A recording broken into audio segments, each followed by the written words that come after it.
Mansfield Park by Jane Austen. Narrated and presented by Golden Fiction Tales. Chapter 1. About 30 years ago, Miss Maria Ward of Huntingdon, with only £7,000, had the good luck to captivate Sir Thomas Bertram of Mansfield Park, in the county of Northampton, and to be thereby raised to the rank of a baronet's lady, with all the comforts and consequences of an handsome house and large income. All Huntingdon exclaimed on the greatness of the match, and her uncle, the lawyer, himself, allowed her to be at least £3,000 short of any equitable claim to it.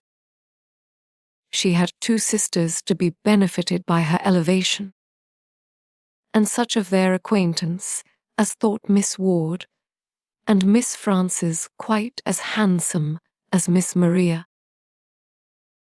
I did not scruple to predict their marrying with almost equal advantage. But there certainly are not so many men of large fortune in the world as there are pretty women to deserve them. Miss Ward, at the end of half a dozen years, found herself obliged to be attached to the Reverend Mr. Norris, a friend of her brother-in-law, with scarcely any private fortune, and Miss Frances fared yet worse. Miss Ward's match, indeed, when it came to the point, was not contemptible.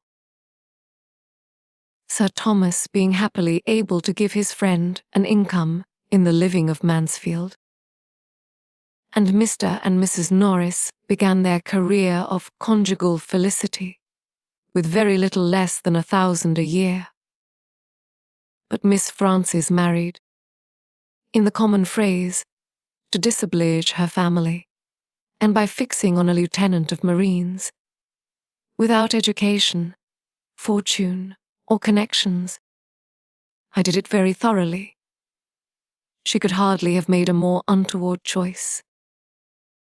Sir Thomas Bertram had interest, which, from principle as well as pride, from a general wish of doing right, and a desire of seeing all that were connected with him in situations of respectability, he would have been glad to exert for the advantage of Lady Bertram's sister.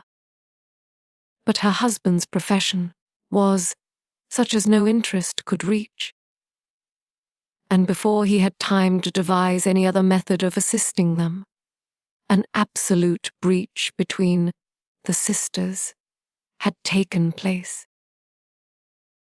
It was the natural result of the conduct of each party, and such as a very imprudent marriage almost always produces. To save herself from useless remonstrance, Miss Price never wrote to her family on the subject till actually married. Lady Bertram, who was a woman of very tranquil feelings and a temper remarkably easy and indolent, would have contented herself with merely giving up her sister and thinking no more of the matter. But Mrs. Norris had a spirit of activity which could not be satisfied till she had written a long and angry letter to Fanny, to point out the folly of her conduct and threaten her with all its possible ill consequences. Mrs. Price, in her turn, was injured and angry, and an answer, which comprehended each sister in its bitterness, and bestowed such very disrespectful reflections on the pride of Sir Thomas, as Mrs. Norris could not possibly keep to herself, put an end to all intercourse between them for a considerable period. Their homes were so distant, and the circles in which they moved so distinct, as almost to preclude the means of ever hearing of each other's existence during the 11 following years, or, at least, to make it very wonderful to Sir Thomas that Mrs. Norris should ever have it in her power to tell them, as she now and then did, in an angry voice, that Fanny had got another child. By the end of 11 years, however, Mrs. Price could no longer afford to cherish pride or resentment, or to lose one connection that might possibly assist her. A large and still increasing family, an husband disabled for active service, but not the less equal to company and good liquor, and a very small income to supply their wants, made her eager to regain the friends she had so carelessly sacrificed. And she addressed Lady Bertram, in a letter which spoke so much contrition and despondence, such a superfluity of children, and such a want of almost everything else, as could not but dispose them all to a reconciliation. She was preparing for her 9th lying in, and after bewailing the circumstance, and imploring their countenance as sponsors to the expected child, she could not conceal how important she felt they might be to the future maintenance of the 8 already in being. Her eldest was a boy of 10 years old, a fine-spirited fellow, who longed to be out in the world. But what could she do? Was there any chance of his being hereafter useful to Sir Thomas in the concerns of his West Indian property? No situation would be beneath him. Or what did Sir Thomas think of Woolwich? Or how could a boy be sent out to the East? The letter was not unproductive. It re-established peace and kindness. Sir Thomas sent friendly advice and professions. Lady Bertram dispatched money and baby linen, and Mrs. Norris wrote the letters. Such were its immediate effects. And within a 12-month or more, important advantage to Mrs. Price resulted from it. Mrs. Norris was often observing to the others that she could not get her poor sister and her family out of her head, and that, much as they had all done for her, she seemed to be wanting to do more. And at length, she could not but own it to be her wish that poor Mrs. Price should be relieved from the charge and expense, one child entirely out of her great number. What if they were among them to undertake the care of her eldest daughter? A girl now 9 years old, of an age to require more attention than her poor mother could possibly give. The trouble and expense of it to them would be nothing, compared with the benevolence of the action. Lady Bertram agreed with her instantly. "I think we cannot do better," said she. "Let us send for the child." Sir Thomas could not give so instantaneous and unqualified a consent. He debated and hesitated. It was a serious charge. A girl so brought up must be adequately provided for. Or there would be cruelty instead of kindness in taking her from her family. He thought of his own 4 children, of his 2 sons, of cousins in love, etc. But no sooner had he deliberately begun to state his objections than Mrs. Norris interrupted him with a reply to them all, whether stated or not. "My dear Sir Thomas, I perfectly comprehend you, and do justice to the generosity and delicacy of your notions, which indeed are quite of a piece with your general conduct. And I entirely agree with you in the main as to the propriety of doing everything one could by way of providing for a child one had in a manner taken into one's own hands. And I am sure I should be the last person in the world to withhold my mite upon such an occasion. Having no children of my own, who should I look to in any little matter I may ever have to bestow but the children of my sisters? And I am sure Mr. Norris is too just. But you know I am a woman of few words and professions. Do not let us be frightened from a good deed by a trifle. Give a girl an education, and introduce her properly into the world, and 10 to 1, but she has the means of settling well, without farther expense to anybody. A niece of ours, Sir Thomas, I may say, or at least of yours, would not grow up in this neighborhood without many advantages. I don't say she would be so handsome as her cousins. I dare say she would not.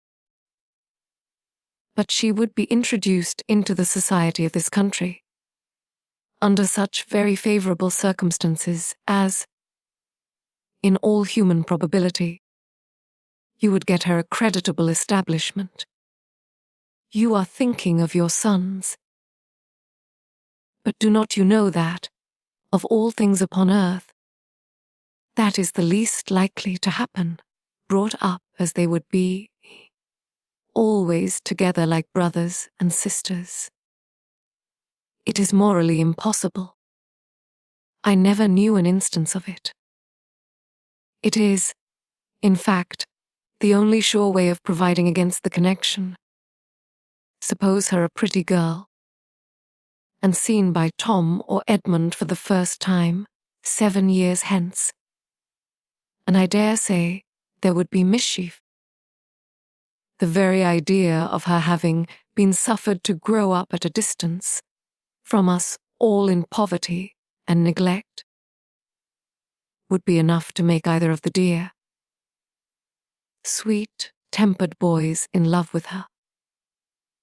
But breed her up with them from this time, and suppose her even to have the beauty of an angel, and she will never be more to either than a sister. There is a great deal of truth in what you say, replied Sir Thomas, and far be it from me to throw any fanciful impediment in the way of a plan which would be so consistent with the relative situations of each.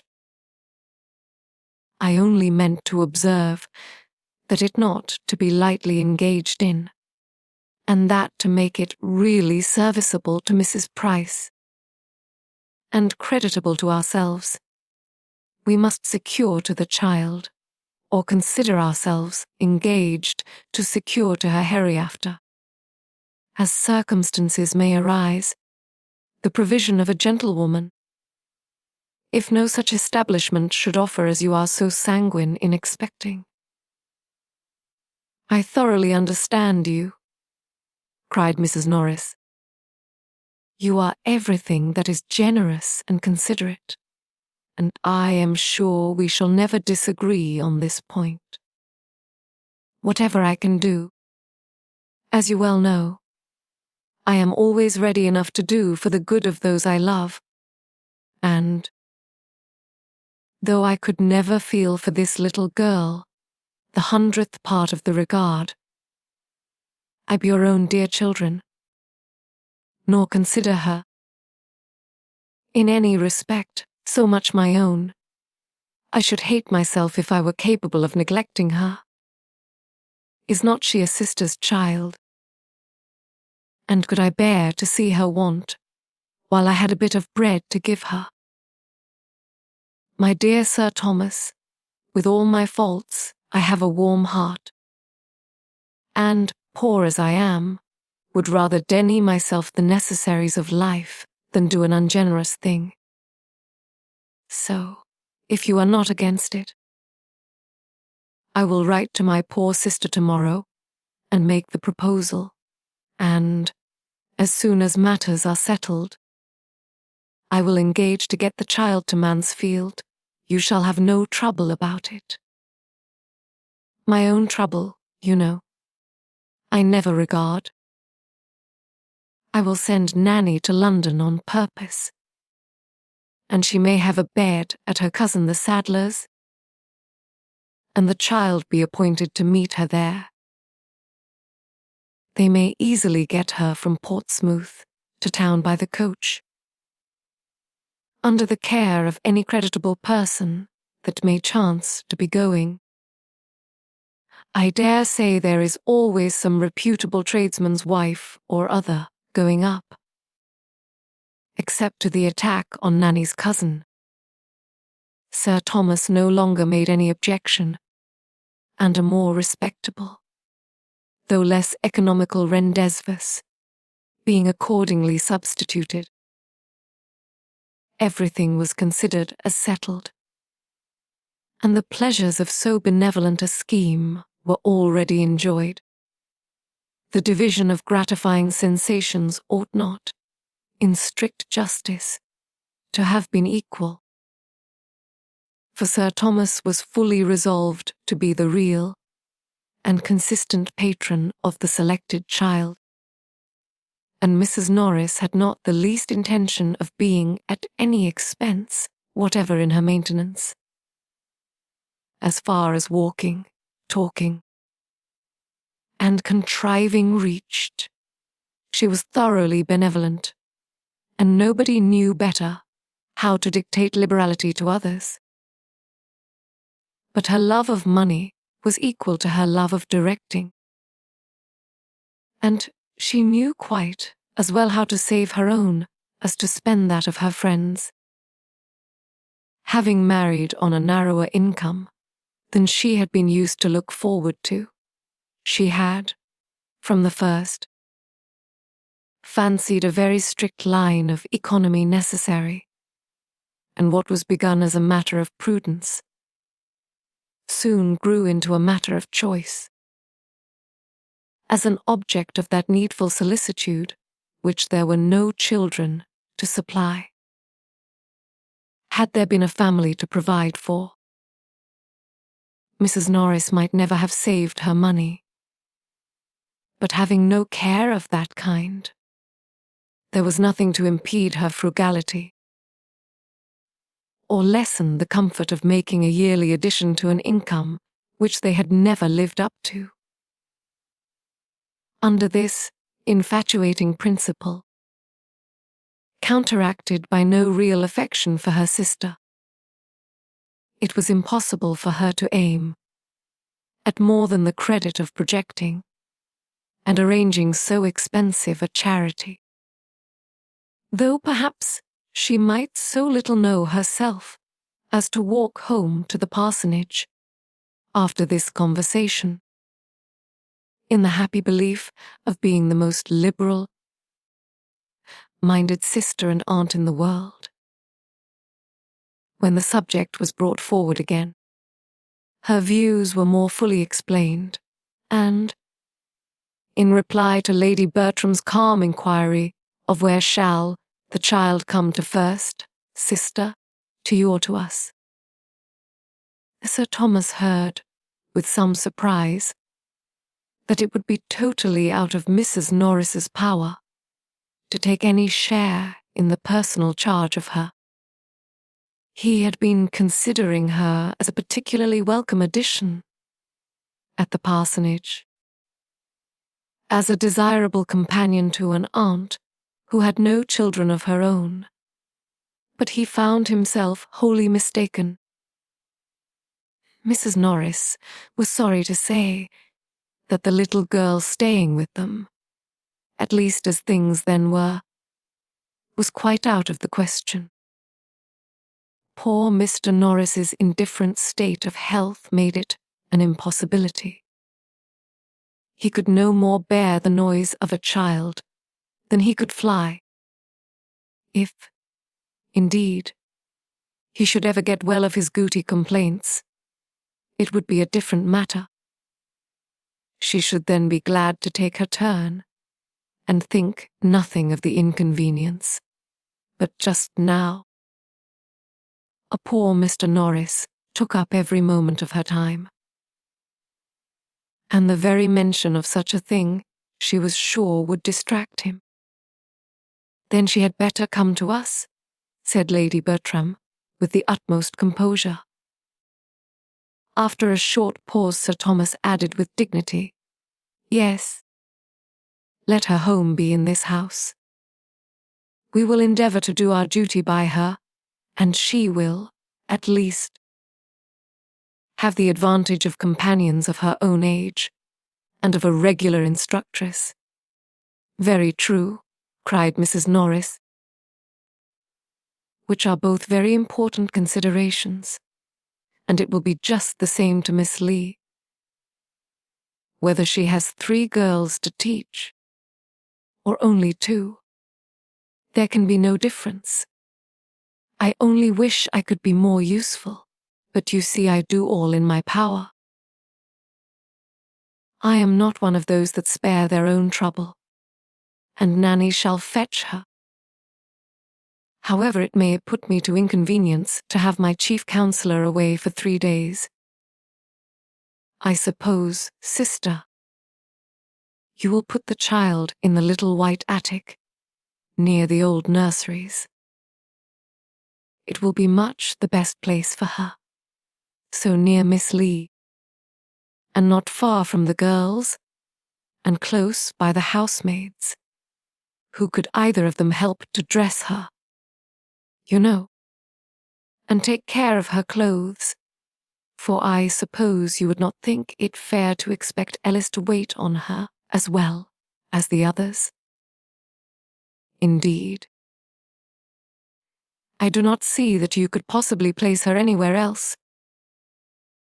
Lady Bertram made no opposition. "I hope she will prove a well-disposed girl," continued Mrs. Norris, "and be sensible of her uncommon good fortune in having such friends." "Should her disposition be really bad," said Sir Thomas, "we must not, for our own children's sake, continue her in the family, but there is no reason to expect so great an evil.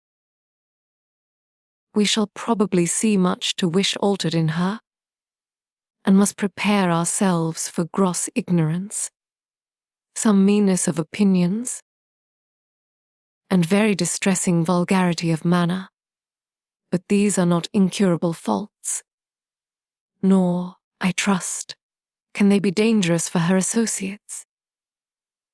Had my daughters been younger than herself, I should have considered the introduction of such a companion as a matter of very serious moment, but, as it is, I hope there can be nothing to fear for them, and everything to hope for her, from the association." "That is exactly what I think," cried Mrs. Norris, "and what I was saying to my husband this morning. It will be an education for the child," said I. "Only being with her cousins. If Miss Lee taught her nothing, she would learn to be good and clever from them." "I hope she will not tease my poor pug," said Lady Bertram. "I have but just got Julia to leave it alone." "There will be some difficulty in our way, Mrs. Norris," observed Sir Thomas, "as to the distinction proper to be made between the girls as they grow up. How to preserve in the minds of my daughters the consciousness of what they are, without making them think too lowly of their cousin, and how, without depressing her spirits too far, to make her remember that she is not a Miss Bertram. I should wish to see them very good friends, and would, on no account, authorize in my girls the smallest degree of arrogance towards their relation, but still they cannot be equals. Their rank, fortune, rights, and expectations will always be different.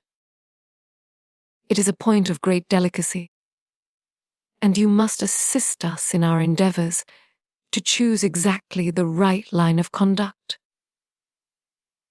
Mrs. Norris was quite at his service, and though she perfectly agreed with him as to its being a most difficult thing, encouraged him to hope that between them it would be easily managed.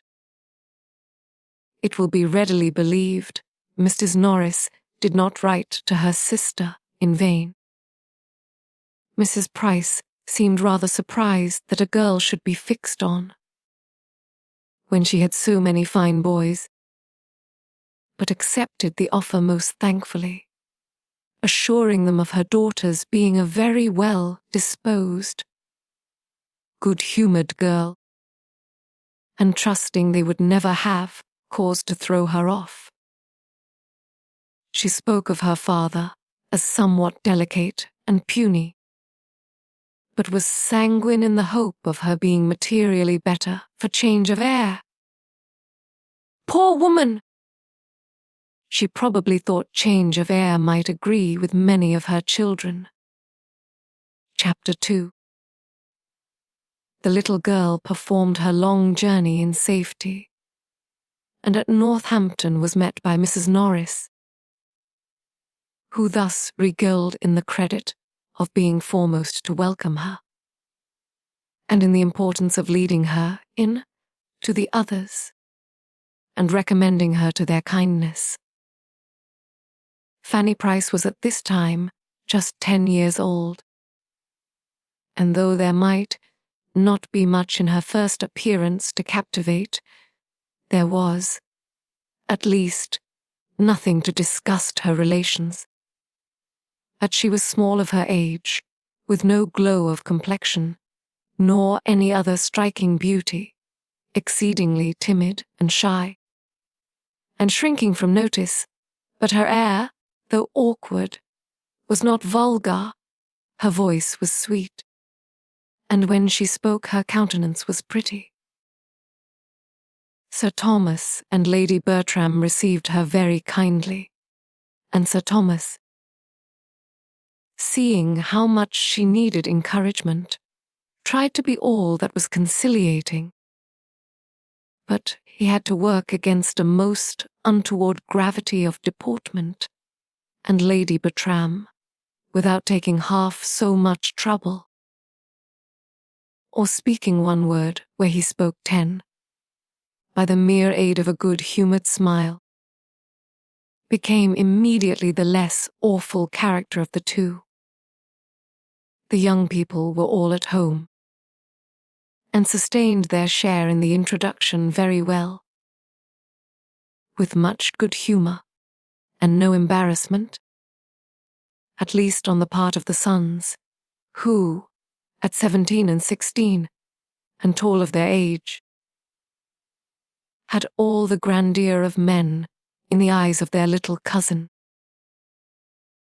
The two girls were more at a loss from being younger, and in greater awe of their father, who addressed them on the occasion with rather an injudicious particularity. But they were too much used to company and praise to have anything like natural shyness, and their comfort increasing from their cousin's total want of it, they were soon able to take a full survey of her face and her frock in easy indifference. They were a remarkably fine family, the sons very well looking, the daughters decidedly handsome, and all of them well grown and forward of their age. Which produced as striking a difference between the cousins in person, as education had given to their address, and no one would have supposed the girls so nearly of an age as they really were. There were in fact but 2 years between the youngest and Fanny. Julia Bertram was only 12, and Maria but a year older. The little visitor, meanwhile, was as unhappy as possible. Afraid of everybody, ashamed of herself, and longing for the home she had left. She knew not how to look up, and could scarcely speak to be heard, or without crying. Mrs. Norris had been talking to her the whole way from Northampton of her wonderful good fortune, and the extraordinary degree of gratitude and good behaviour which it ought to produce. And her consciousness of misery was therefore increased by the idea of its being a wicked thing for her not to be happy. The fatigue, too, of so long a journey became soon no trifling evil. In vain were the well-meant condescensions of Sir Thomas, and all the officious prognostications of Mrs. Norris that she would be a good girl. In vain did Lady Bertram smile and make her sit on the sofa with herself and Pug. And vain was even the sight of a gooseberry tart towards giving her comfort. She could scarcely swallow 2 mouthfuls before tears interrupted her, and sleep seeming to be her likeliest friend, she was taken to finish her sorrows in bed.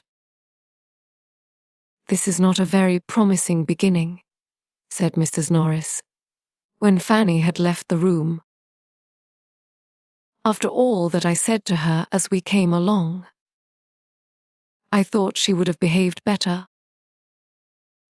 I told her how much might depend upon her quitting herself well at first. I wish there may not be a little sulkiness of temper. Her poor mother had a good deal, but we must make allowances for such a child. And I do not know that her being sorry to leave her home is really against her, for, with all its faults, it was her home. And she cannot, as yet, understand how much she has changed for the better. But then there is moderation in all things. It required a longer time, however, than Mrs. Norris was inclined to allow, to reconcile Fanny to the novelty of Mansfield Park, and the separation from everybody she had been used to. Her feelings were very acute, and too little understood to be properly attended to. Nobody meant to be unkind, but nobody put themselves out of their way to secure her comfort. The holiday allowed to the Miss Bertrams the next day, on purpose to afford leisure for getting acquainted with and entertaining their young cousin, produced little union. They could not but hold her cheap on finding that she had but 2 sashes and had never learned French. And when they perceived her to be little struck with the duet, they were so good as to play. They could do no more than make her a generous present of some of their least valued toys, and leave her to herself, while they adjourned to whatever might be the favourite holiday sport of the moment, making artificial flowers or wasting gold paper.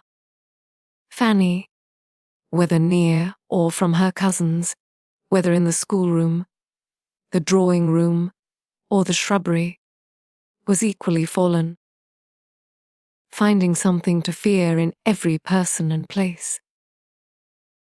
She was disheartened by Lady Bertram's silence, awed by Sir Thomas's grave looks, and quite overcome by Mrs. Norris's admonitions. Her elder cousins mortified her by reflections on her size, and abashed her by noticing her shyness. Miss Lee wondered at her ignorance, and the maid-servants sneered at her clothes. And when to these sorrows was added the idea of the brothers and sisters among whom she had always been important as playfellow, instructress and nurse, the despondence that sunk her little heart was severe. The grandeur of the house astonished, but could not console her. The rooms were too large for her to move in with ease. Whatever she touched, she expected to injure, and she crept about in constant terror of something or other, often retreating towards her own chamber to cry. And the little girl who was spoken of in the drawing, when she left at night, as seeming so desirably sensible of her peculiar good fortune, ended every day's sorrows by sobbing herself to sleep. A week had passed in this way, and no suspicion of it conveyed by her quiet, passive manner, when she was found one morning by her cousin Edmund, the youngest of the sons, sitting crying on the attic stairs.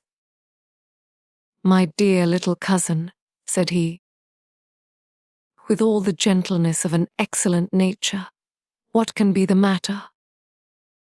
And sitting down by her, he was at great pains to overcome her shame in being so surprised, and persuade her to speak openly. Was she ill? Or was anybody angry with her? Or had she quarrelled with Maria and Julia? Or was she puzzled about anything in her lesson that he could explain? Did she, in short, want anything he could possibly get her, or do for her? For a long while no answer could be obtained beyond a no. Not at all. No, thank you. But he still persevered. And no sooner had he begun to revert to her own home than her increased sobs explained to him where the grievance lay. He tried to console her. "You are sorry to leave Mamma, my dear little Fanny," said he, "which shows you to be a very good girl. But you must remember that you are with relations and friends who all love you and wish to make you happy. Let us walk out in the park, and you shall tell me all about your brothers and sisters." On pursuing the subject, he found that, a dear, as all these brothers and sisters generally were, there was one among them who ran more in her thoughts than the rest. It was William whom she talked of most and wanted most to see. William, the eldest, a year older than herself. Her constant companion and friend, her advocate with her mother, of whom he was the darling in every distress. William did not like should come away. He had told her he should miss her very much indeed. "But William will write to you, I dare say." Yes, he had promised he would, but he had told her to write first. "And when shall you do it?" She hung her head and answered hesitatingly. She did not know. She had not any paper. "If that be all your difficulty, I will furnish you with paper and every other material, and you may write your letter whenever you choose." "Would it make you happy to write to William?" "Yes, very." "Then let it be done now. Come with me into the breakfast room. We shall find everything there, and be sure of having the room to ourselves." "But, cousin, will it go to the post?" "Yes." "Depend upon me, it shall. It shall go with the other letters, and, as your uncle will frank it, it will cost William nothing." My uncle, repeated Fanny with a frightened look. Yes, when you have written the letter, I will take it to my father, to Frank. Fanny thought it a bold measure, but offered no further resistance, and they went together into the breakfast room, where Edmund prepared her paper and ruled her lines with all the goodwill that her brother could himself have felt, and probably with somewhat more exactness. He continued with her the whole time of her writing, to assist her with his penknife or his orthography, as either were wanted, and added to these attentions, which she felt very much, a kindness to her brother, which delighted her beyond all the rest. He wrote, with his own hand, his love to his cousin William, and sent him half a guinea under the seal. Fanny's feelings, on the occasion, were such as she believed herself incapable of expressing. But her countenance and a few artless words fully conveyed all their gratitude and delight, and her cousin began to find her an interesting object. He talked to her more, and, from all that she said, was convinced of her having an affectionate heart and a strong desire of doing right, and he could perceive her to be farther entitled to attention by great sensibility of her situation and great timidity. He had never knowingly given her pain, but he now felt that she required more positive kindness, and with that view endeavored, in the first place, to lessen her fears of them all, and gave her especially a great deal of good advice as to playing with Maria and Julia, and being as merry as possible. From this day Fanny grew more comfortable. She felt that she had a friend, and the kindness of her cousin Edmund gave her better spirits with everybody else. The place became less strange, and the people less formidable, and if there were some amongst them whom she could not cease to fear, she began at least to know their ways, and to catch the best manner of conforming to them. The little rusticities and awkwardnesses which had at first made grievous inroads on the tranquillity of all, and not least of herself, necessarily wore away, and she was no longer materially afraid to appear before her uncle. Nor did her Aunt Norris's voice make her start very much. To her cousins she became occasionally an acceptable companion, though unworthy, from inferiority of age and strength, to be their constant associate. Their pleasures and schemes were sometimes of a nature to make a third very useful, especially when that third was of an obliging, yielding temper, and they could not but own, when their aunt inquired into her faults, or their brother Edmund urged her claims to their kindness, that Fanny was good-natured enough. Edmund was uniformly kind himself, and she had nothing worse to endure on the part of Tom than that sort of merriment which a young man of 17 will always think fair with a child of 10. He was just entering into life, full of spirits, and with all the liberal dispositions of an eldest son, who feels born only for expense and enjoyment. His kindness to his little cousin was consistent with his situation and rights. He made her some very pretty presents and laughed at her.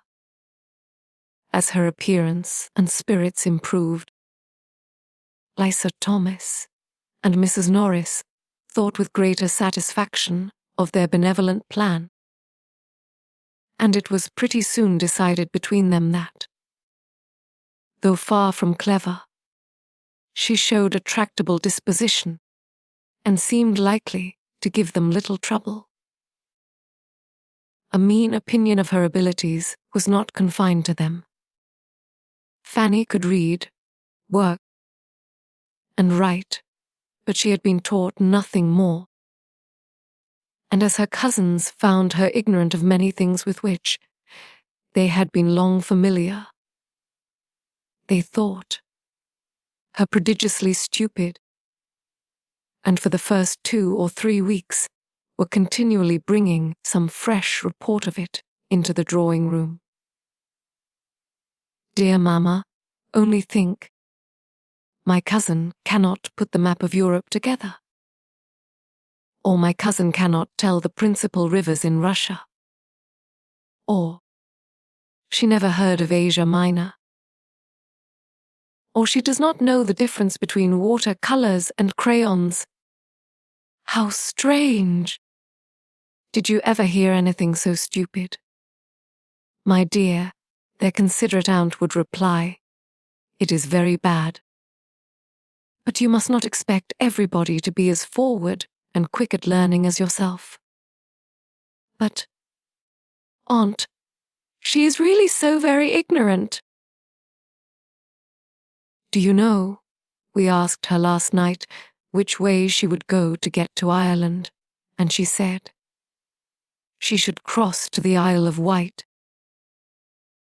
She thinks of nothing but the Isle of Wight, and she calls it the island, as if there were no other island in the world.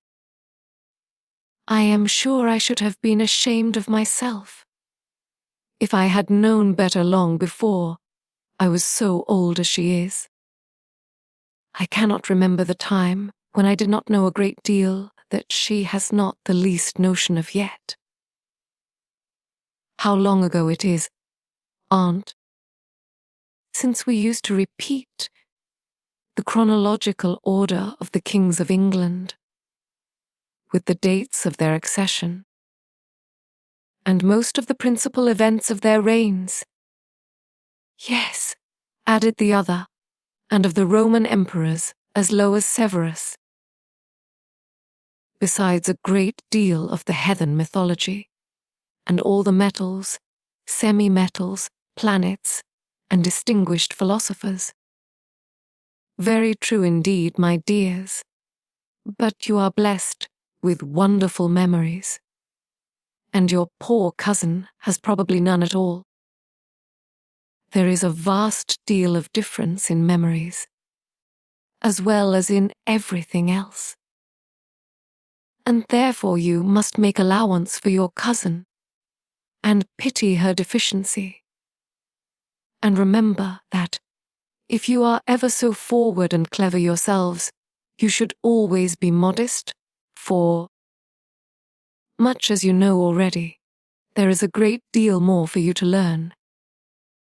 Yes, I know there is, till I am 17. But I must tell you another thing of Fanny, so odd and so stupid. Do you know? She says she does not want to learn either music or drawing. To be sure, my dear, that is very stupid indeed, and shows a great want of genius and emulation. But all things considered, I do not know whether it is not as well that it should be so, for, though you know, owing to me, your papa and mamma are so good as to bring her up with you, it is not at all necessary that she should be as accomplished as you are. On the contrary, it is much more desirable that there should be a difference. Such were the counsels by which as Norris assisted to form her nieces' minds, and it is not very wonderful that, with all their promising talents and early information, they should be entirely deficient in the less common acquirements of self-knowledge, generosity, and humility. In everything but disposition, they were admirably taught. Sir Thomas did not know what was wanting, because, though a truly anxious father, he was not outwardly affectionate, and the reserve of his manner repressed all the flow of their spirits before him. To the education of her daughters Lady Bertram paid not the smallest attention. She had not time for such cares. She was a woman who spent her days in sitting, nicely dressed, on a sofa, doing some long piece of needlework, of little use and no beauty, thinking more of her pug than her children, but very indulgent to the latter when it did not herself to inconvenience, guided in everything important by Sir Thomas, and in smaller concerns by her sister. Had she possessed greater leisure for the service of her girls, she would probably have supposed it unnecessary, for they were under the care of a governess, with proper masters, and could want nothing more. As for Fanny's being stupid at learning, she could only say it was very unlucky. But some people were stupid, and Fanny must take more pains. She did not know what else was to be done, and, except her being so dull, she must add, she saw no harm in the poor little thing, and always found her very handy and quick in carrying messages and fetching what she wanted. Fanny, with all her faults of ignorance and timidity, was fixed at Mansfield Park, and learning to transfer in its favour much of her attachment to her former home, grew up there, unhappily among her cousins. There was no positive ill nature in Maria or Julia, and though Fanny was often mortified by their treatment of her, she thought too lowly of her own claims to feel injured by it. From about the time of her entering the family, Lady Bertram, in consequence of a little ill health and a great deal of indolence, gave up the house in town, which she had been used to occupy every spring, and remained wholly in the country, leaving Sir Thomas to attend his duty in Parliament, with whatever increase or diminution of comfort might arise from her absence. In the country, therefore, the Miss Bertrams continued to exercise their memories, practice their duties, and grow tall and womanly. And their father saw them becoming in person, manner, and accomplishments everything that could satisfy his anxiety. His eldest son was careless and extravagant, and had already given him much uneasiness. But his other children promised him nothing but good. His daughters, he felt, while they retained the name of Bertram, must be giving it new grace, and in quitting it, he trusted, would extend its respectable alliances, and the character of Edmund. His strong good sense and uprightness of mind bid most fairly for utility, honour, and happiness to himself and all his connections. He was to be a clergyman. Amid the cares and the complacency which his own children suggested, Sir Thomas did not forget to do what he could for the children of Mrs. Price.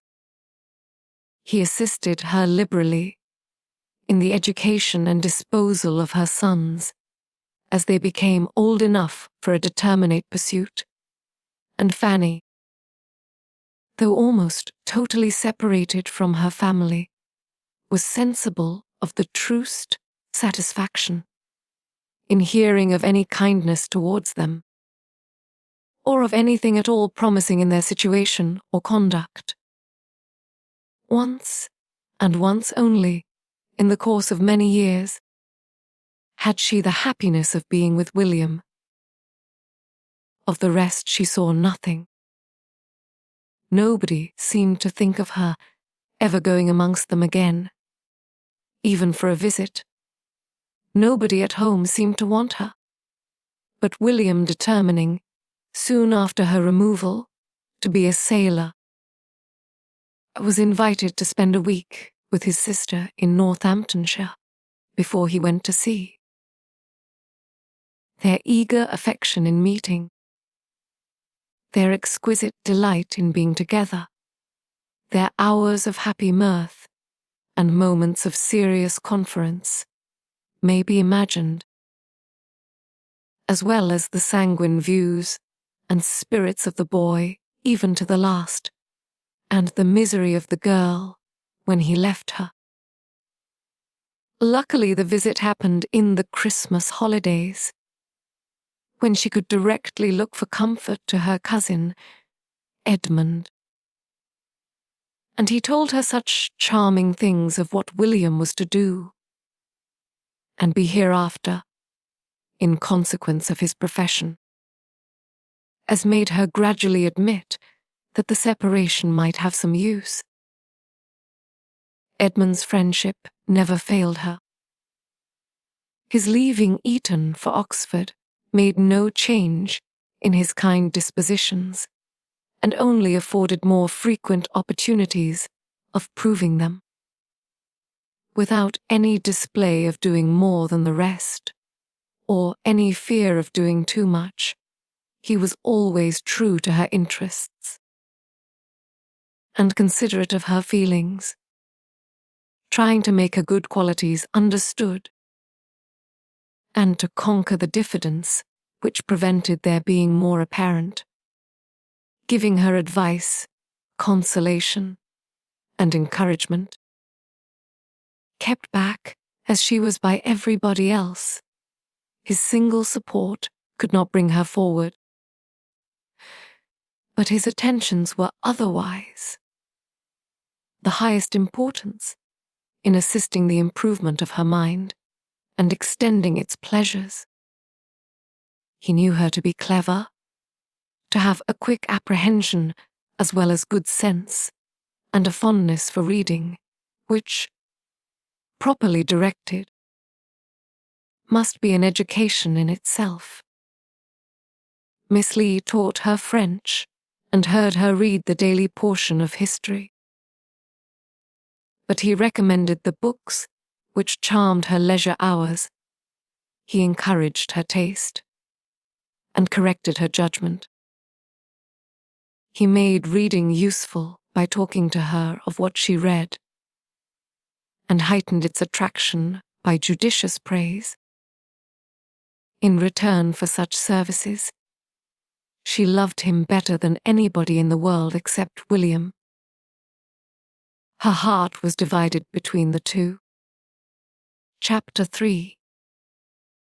The first event of any importance in the family was the death of Mr. Norris, which happened when Fanny was about 15, and necessarily introduced alterations and novelties. Mrs. Norris, on quitting the parsonage, removed first to the park, and afterwards to a small house of Sir Thomas's in the village, and consoled herself for the loss of husband by considering that she could do very well without him, and for her reduction of income by the evident necessity of stricter economy.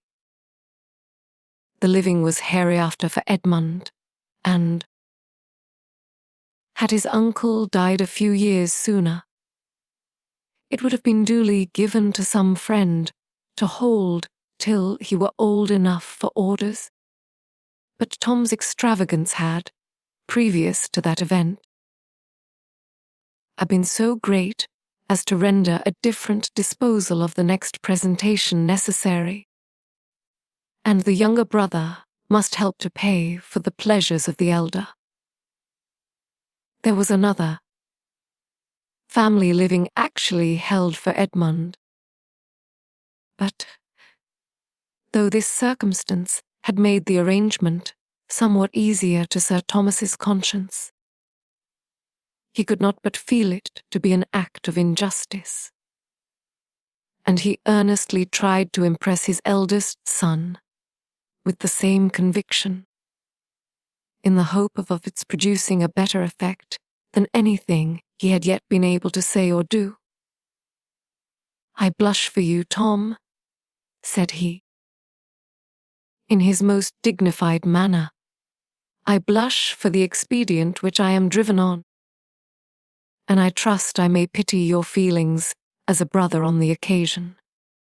You have robbed Edmund for 10, 20, 30 years, perhaps for life, of more than half the income which ought to be his. It may hereafter be in my power, or in yours, I hope it will, to procure him better preferment. But it must not be forgotten that no benefit of that sort would have been beyond his natural claims on us, and that nothing can, in fact, be an equivalent for the certain advantage which he is now obliged to forego through the urgency of your debts." Tom listened with some shame and some sorrow, but escaping as quickly as possible, could soon with cheerful selfishness reflect, firstly, that he had not been half so much in debt as some of his friends; secondly, that his father had made a most tiresome piece of work of it; and, thirdly, that the future incumbent, whoever he might be, would, in all probability, die very soon.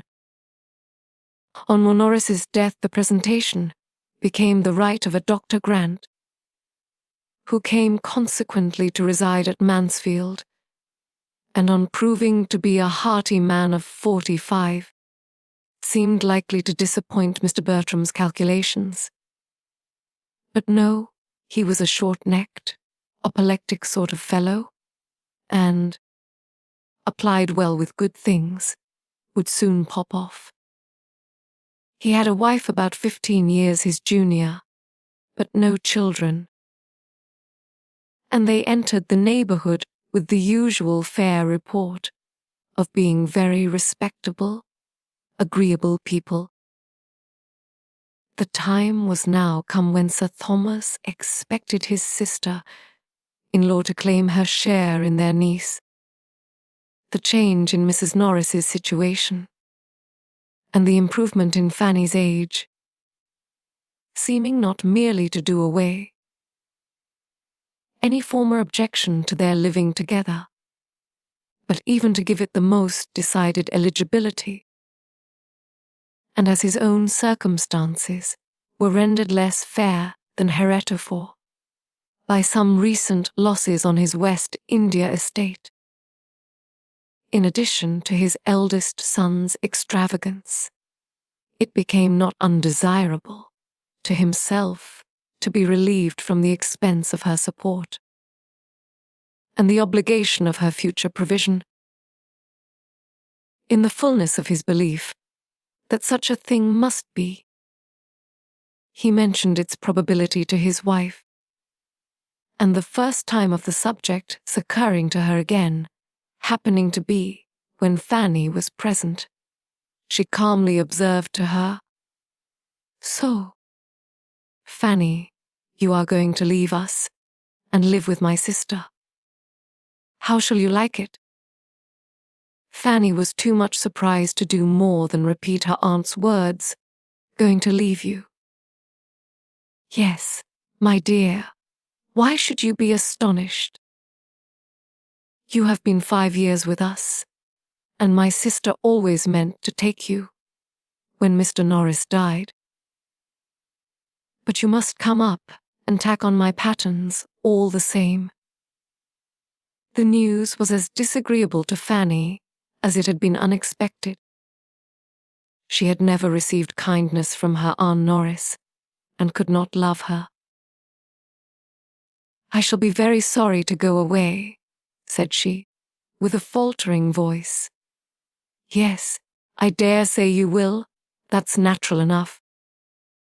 I suppose you have had as little to vex you since you came into this house as any creature in the world. I hope I am not ungrateful."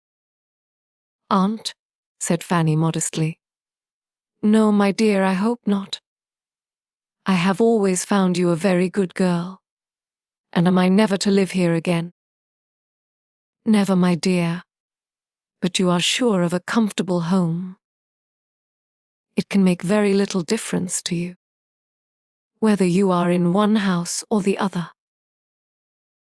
Fanny left the room with a very sorrowful heart. She could not feel the difference to be so small. She could not think of living with her aunt with anything like satisfaction.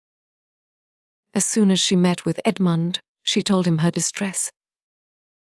"Cousin," said she, "something is going to happen which I do not like at all. And though you have often persuaded me into being reconciled to things that I disliked at first, you will not be able to do it now.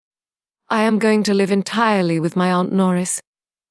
Indeed, yes, my Aunt Bertram has just told me so. It is quite settled. I am to leave Mansfield Park and go to the White House, I suppose, as soon as she is removed there. Well, Fanny, and if the plan were not unpleasant to you, I should call it an excellent one. Oh, cousin, it has everything else in its favor. My aunt is acting like a sensible woman in wishing for you. She is choosing a friend and companion exactly where she ought.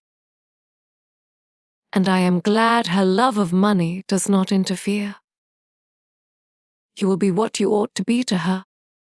I hope it does not distress you very much, Fanny. Indeed it does. I cannot like it. I love this house and everything in it. I shall love nothing there. You know how uncomfortable I feel with her.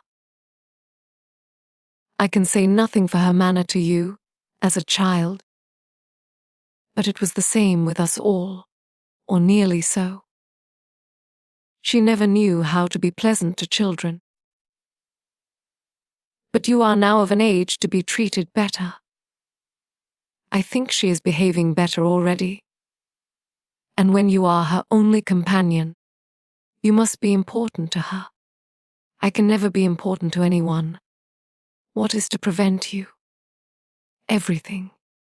My situation, my foolishness and awkwardness.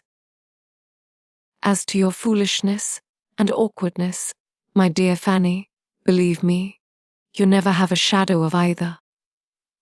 But in using the words so improperly, there is no reason in the world why you should not be important where you are known. You have good sense and a sweet temper, and I am sure you have a grateful heart. That could never receive kindness without wishing to return it. I do not know any better qualifications for a friend and companion. You are too kind, said Fanny, colouring at such praise. How shall I ever thank you as I ought, for thinking so well of me? Oh, cousin, if I am to go away, I shall remember your goodness to the last moment of my life.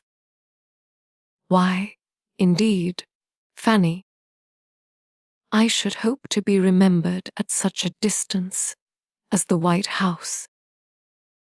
You speak as if you were going 200 miles, off instead of only across the park. but you will belong to us almost as much as ever. The two families will be meeting every day in the year. The only difference will be that, living with your aunt, you will necessarily be brought forward as you ought to be. Here there are too many whom you can hide behind, but with her you will be forced to speak for yourself. Oh, do not say so. I must say it, and say it with pleasure.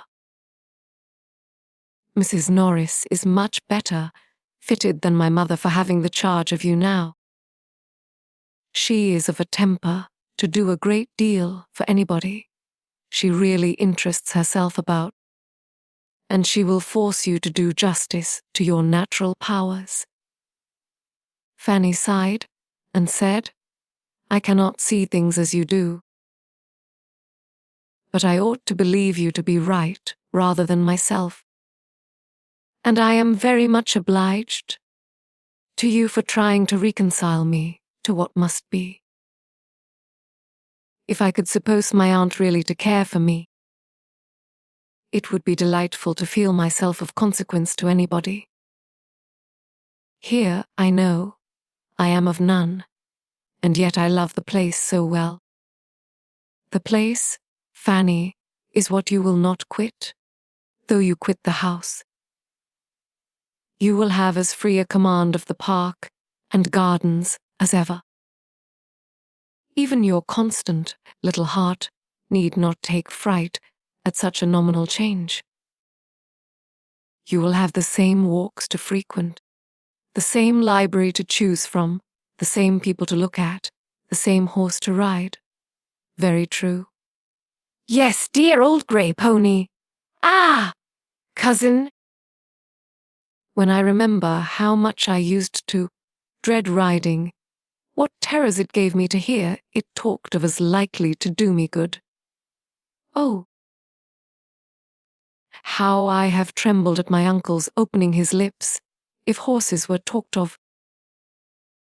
And then think of the kind pains you took to reason, and persuade me out of my fears, and convince me that I should like it after a little while, and feel how right you proved to be. I am inclined to hope you may always prophesy as well. And I am quite convinced that your being with Mrs. Norris will be as good for your mind as riding has been for your health, and as much for your ultimate happiness too. So ended their discourse, which for any very appropriate service it could render Fanny. I might as well have been spared, for Mrs. Norris had not the smallest intention of taking her. It had never occurred to her, on the present occasion, but as a thing to be carefully avoided, to prevent its being expected. She had fixed on the smallest habitation, which could rank, as genteel, the buildings of Mansfield parish. The White House, being only just large enough to receive herself and her servants, and allow a spare room for a friend, of which she made a very particular point. The spare rooms at the parsonage had never been wanted, but the absolute necessity of a spare room for a friend was now never forgotten. Not all her precautions, however. I could save her from being suspected of something better, or, perhaps, her very display of the importance of a spare room might have miled Sir Thomas to suppose it really intended for Fanny. Lady Bertram soon brought the matter to a certainty by carelessly observing to Mrs. Norris, I think, sister, we need not keep Miss Lee any longer when Fanny goes to live with you.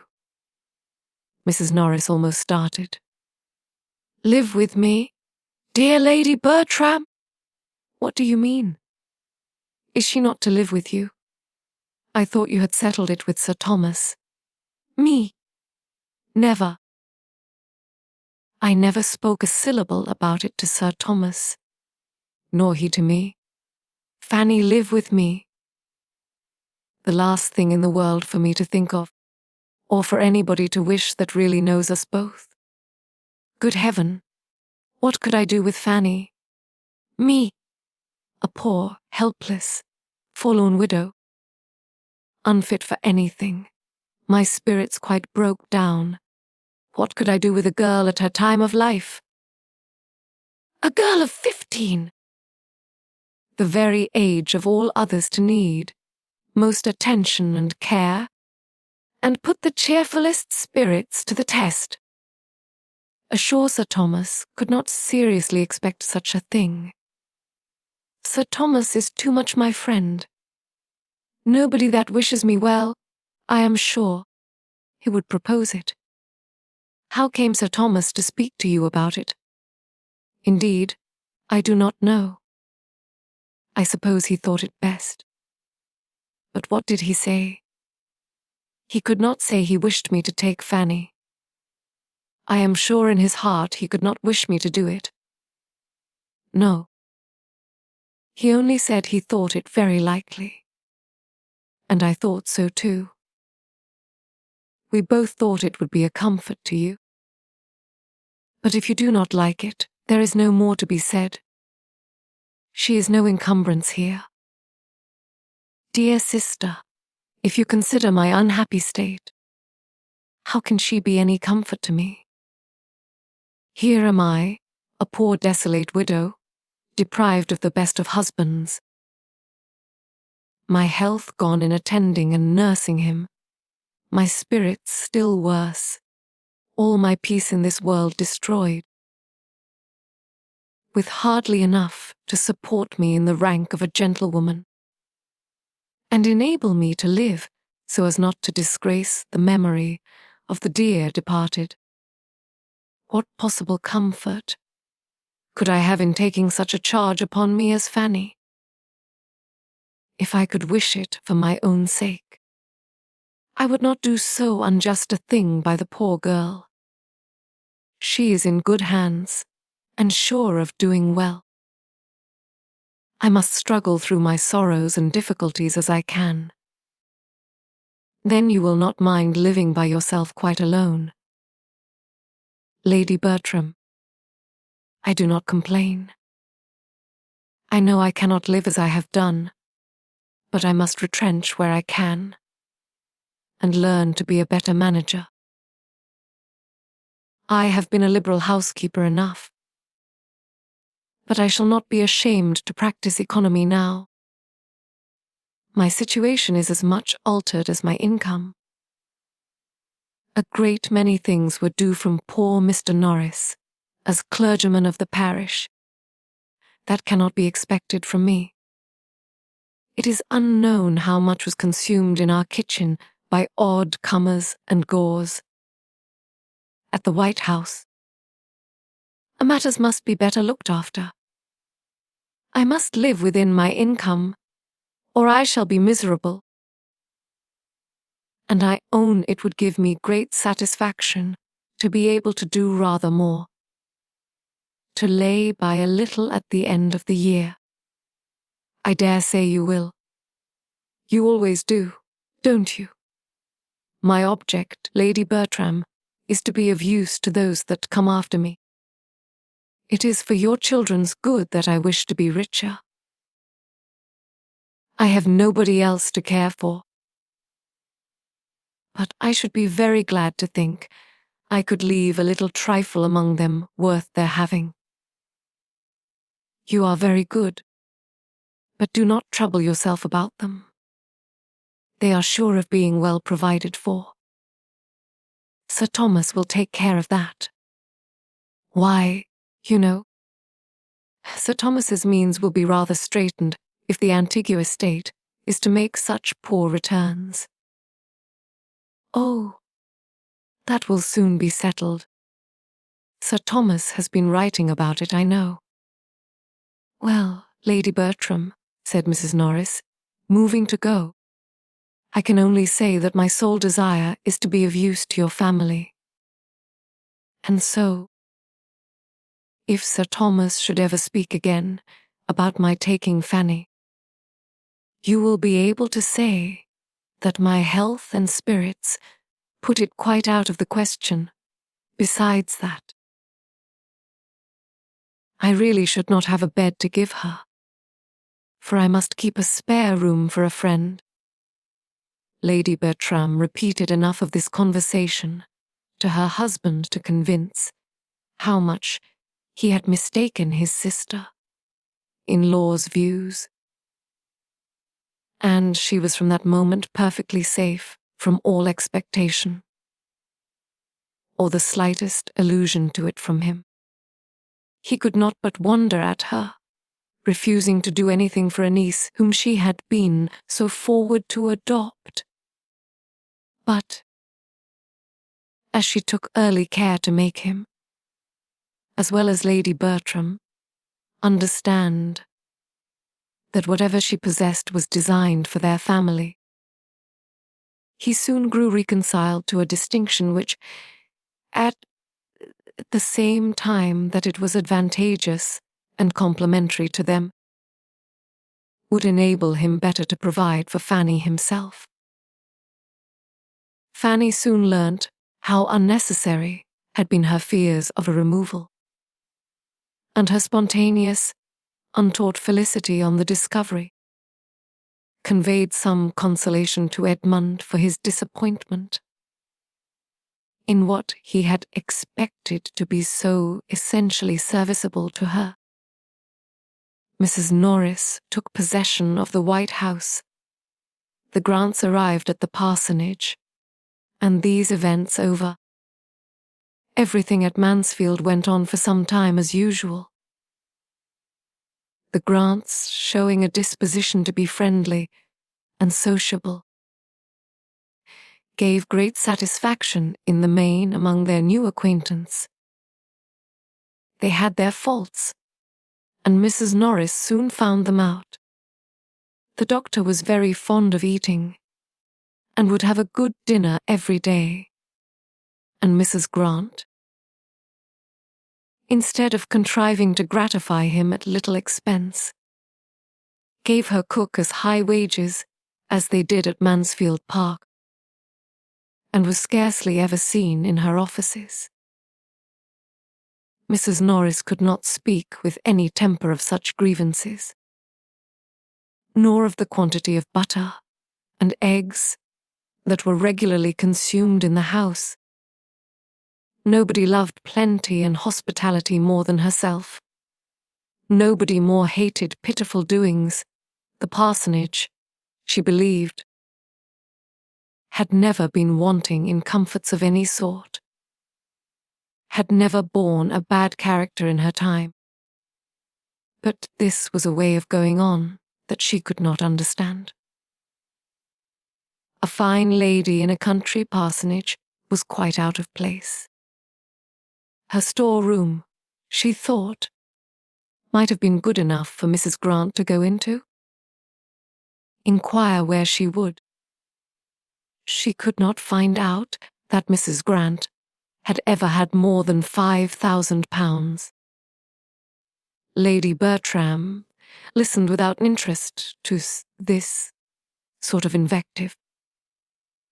She could enter into the wrongs of an economist, but she felt all the injuries of beauty in Mrs. Grant's being so well settled in life without being handsome, and expressed her astonishment on that point almost as often, though not so diffusely, as Mrs. Norris discussed the other.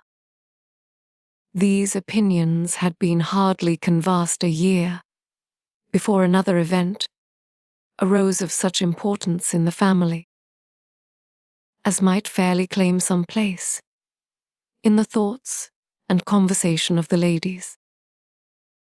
Sir Thomas found it expedient to go to Antigua himself for the better arrangement of his affairs, and he took his eldest son with him. in the hope of detaching him from some bad connections at home. They left England with the probability of being nearly a 12-month absent. The necessity of the measure in a pecuniary light, and the hope of its utility to his son, reconciled Sir Thomas to the effort of quitting the rest of his family, and of leaving his daughters to the direction of others at their present, most interesting time of life. He could not think Lady Bertram quite equal to supply his place with them, or rather, to perform what should have been her own.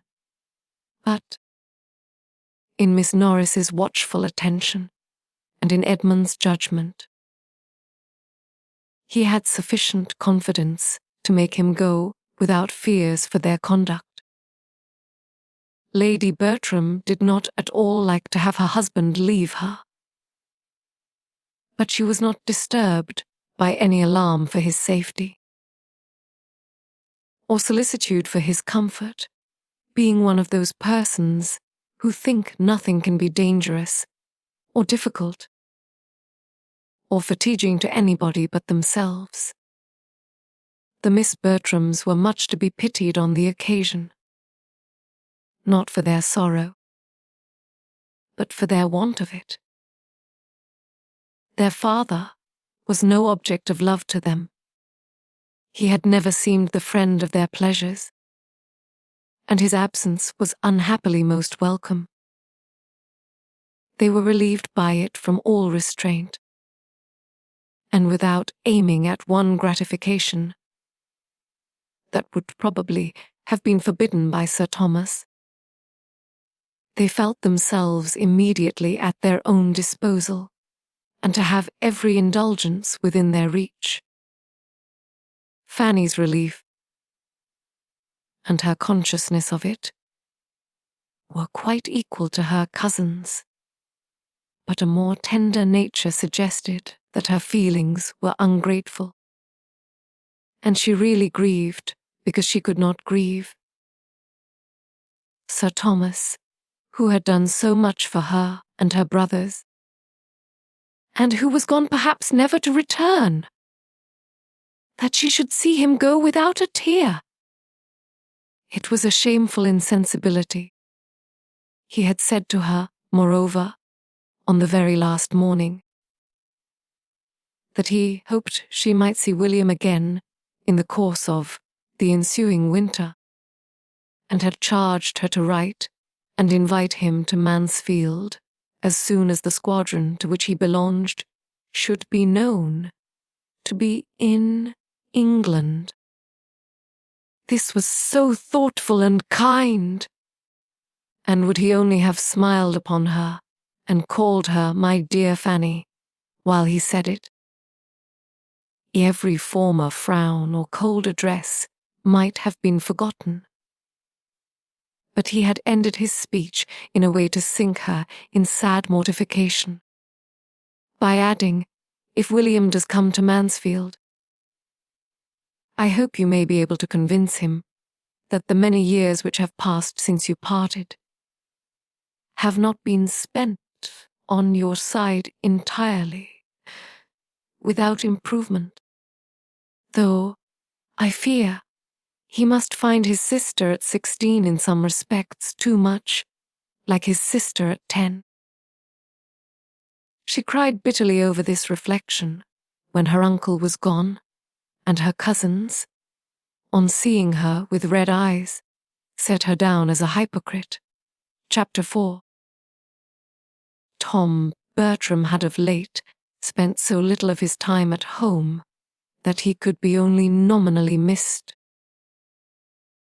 and Lady Bertram was soon astonished to find how very well they did, even without his father.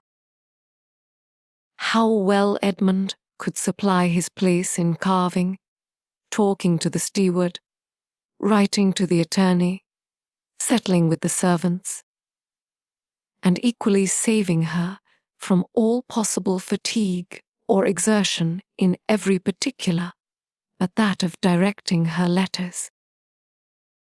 The earliest intelligence of the traveller's safe arrival at Antigua, after a favourable voyage, was received, though not before Mrs. Norris had been indulging in very dreadful fears, and trying to make Edmund participate them, whenever she could get him alone, and as she depended on being the first person made acquainted with any fatal catastrophe.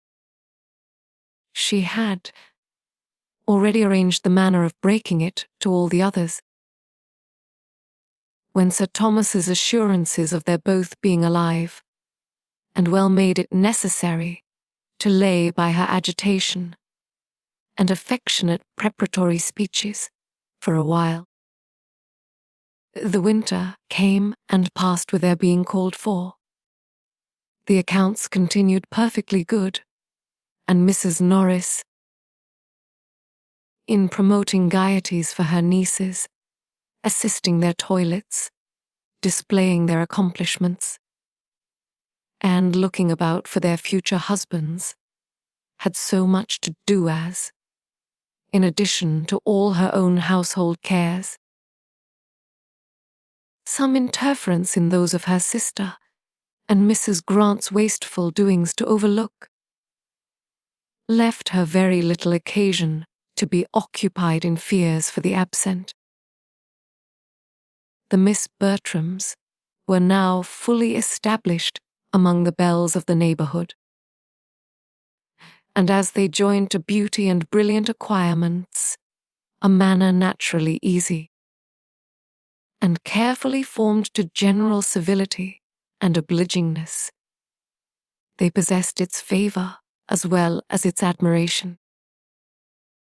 Their vanity was in such good order that they seemed to be quite free from it, and gave themselves no airs, while the praises attending such behaviour, secured and brought round by their aunt, served to strengthen them in believing they had no faults.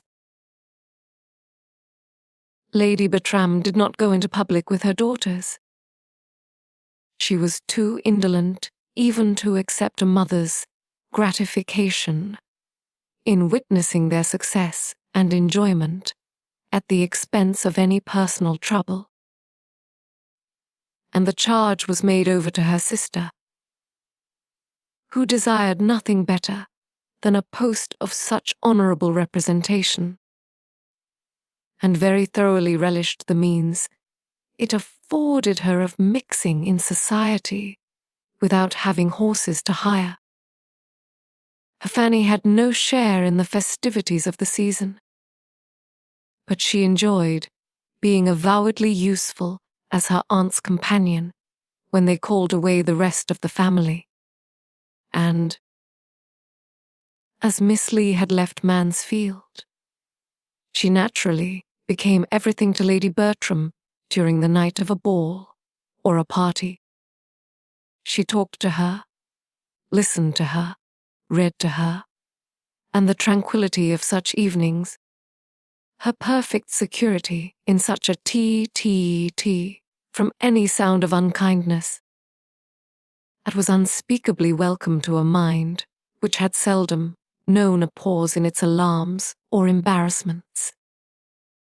As to her cousin's gaieties, she loved to hear an account of them, especially of the balls, and whom Edmund had danced with, but thought too lowly of her own situation to imagine she should ever be admitted to the same, and listened, therefore, without an idea of any nearer concern in them. Upon the whole, it was a comfortable winter to her, for though it brought no William to England, the never-failing hope of his arrival was worth much.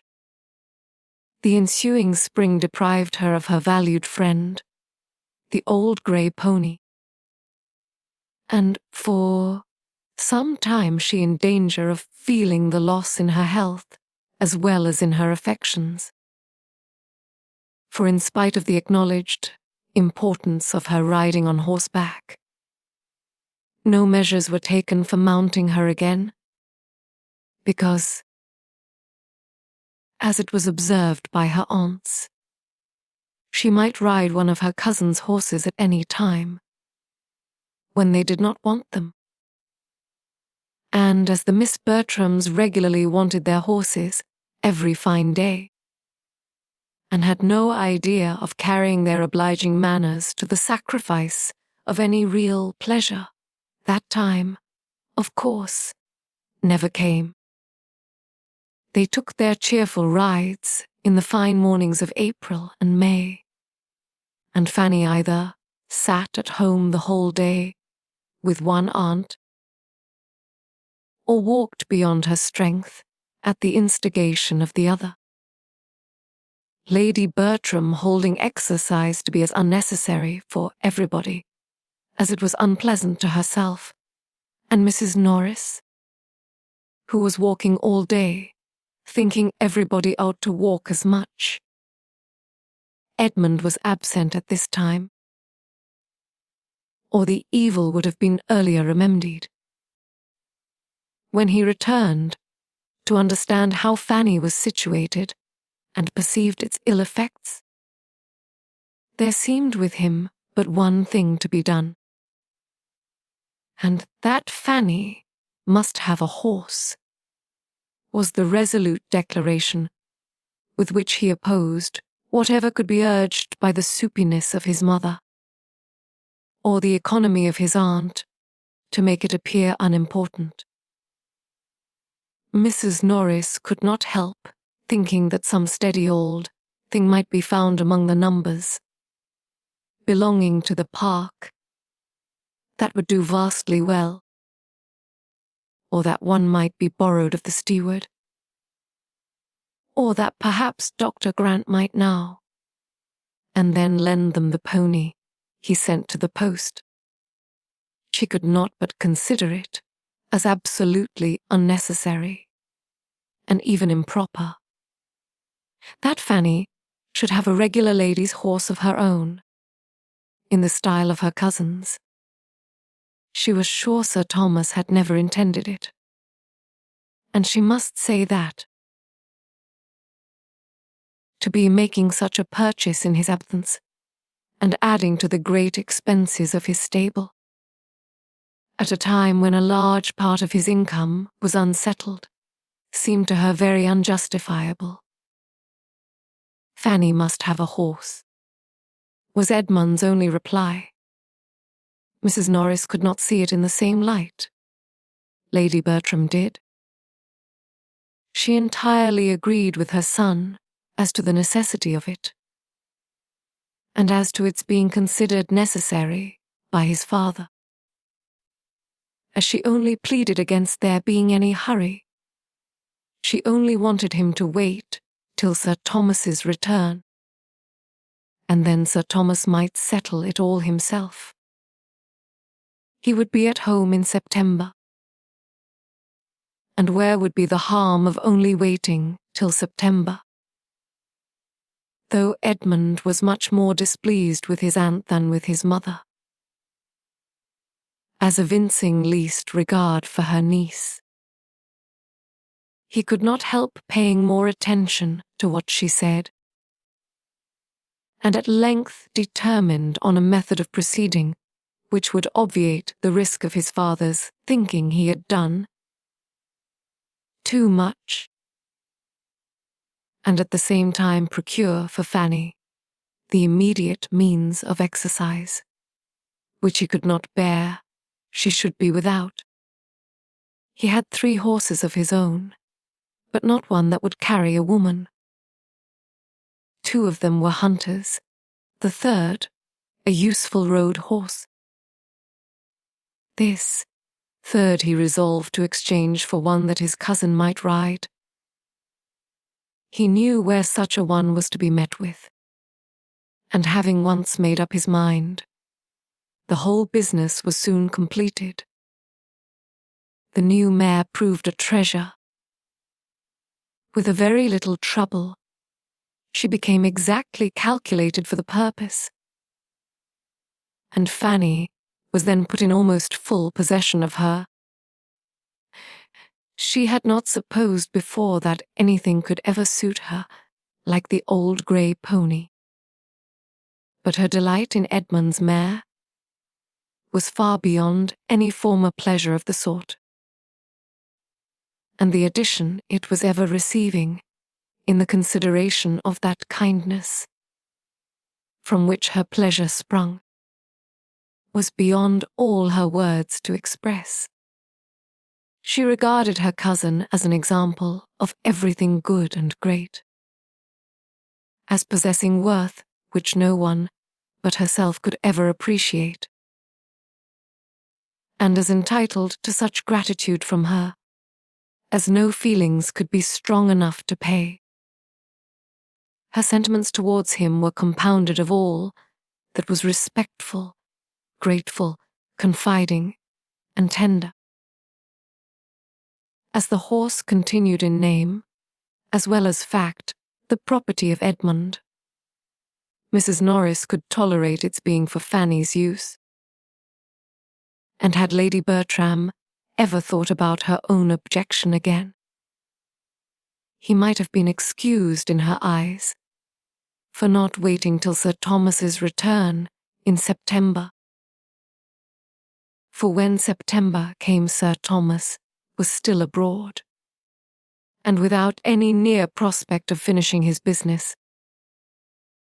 Unfavourable circumstances had suddenly arisen at a moment when he was beginning to turn all his thoughts towards England, and the very great uncertainty in which everything was then involved determined him on sending home his son, and waiting the final arrangement by himself. Tom arrived safely, bringing an excellent account of his father's health, but to very little purpose, as far as Mrs. Norris was concerned. Sir Thomas's sending away his son seemed to her so like a parent's care, under the influence of a foreboding of evil to himself, that she could not help feeling dreadful presentiments. And as the long evenings of autumn came on, was so terribly haunted by these ideas, in the sad solitariness of her cottage, as to be obliged to take daily refuge in the dining-room of the park. The return of winter engagements, however, was not without its effect, and in the course of their progress, her mind became so pleasantly occupied in superintending the fortunes of her eldest niece as tolerably to quiet her nerves. If poor Sir Thomas were fated never to return, it would be peculiarly consoling to see their dear Maria well married. She very often thought, always when they were in the company of men of fortune, and particularly on the introduction of a young man who had recently succeeded to one of the largest estates and finest places in the country. Mr. Rushworth was from the first struck with the beauty of Miss Bertram, and, being inclined to marry, soon fancied himself in love. He was a heavy young man, with not more than common sense. But as there was nothing disagreeable in his figure or address, the young lady was well pleased with her conquest. Being now in her 21st year, Maria Bertram was beginning to think matrimony a duty. And as a marriage with Mr. Rushworth would give her the enjoyment of a larger income than her father's, as well as ensure her the house in town, which was now a prime object, it became, by the same rule of moral obligation, her evident duty to marry Mr. Rushworth if she could. Mrs. Norris was most zealous in promoting the match. By every suggestion and contrivance likely to enhance its desirableness to either party, and, among other means, by seeking an intimacy with the gentleman's mother, who at present lived with him, and to whom she even forced Lady Bertram to go through 10 miles of indifferent road to pay a morning visit. It was not long before a good understanding took place between this lady and herself. Mrs. Rushworth acknowledged herself very desirous that her son should marry, and declared that of all the young ladies she had ever seen, Miss Bertram seemed, by her amiable qualities and accomplishments, the best adapted to make him happy. Mrs. Norris accepted the compliment and admired the nice discernment of character which could so well distinguish merit. Maria was indeed the pride and delight of them all. Perfectly faultless, an angel, and of course, so surrounded by admirers, must be difficult in her choice. But, yet, as far as Miss Norris could allow herself to decide on so short an acquaintance, Mr. Rushworth appeared precisely the young man to deserve attach her. After dancing with each other at a proper number of balls, the young people justified these opinions, and an engagement, with a due reference to the absent Sir Thomas, was entered into, much to the satisfaction of their respective families, and of the general lookers on of the neighbourhood, who had, for many weeks past, felt the expediency of Mr. Rushworth's marrying Miss Bertram.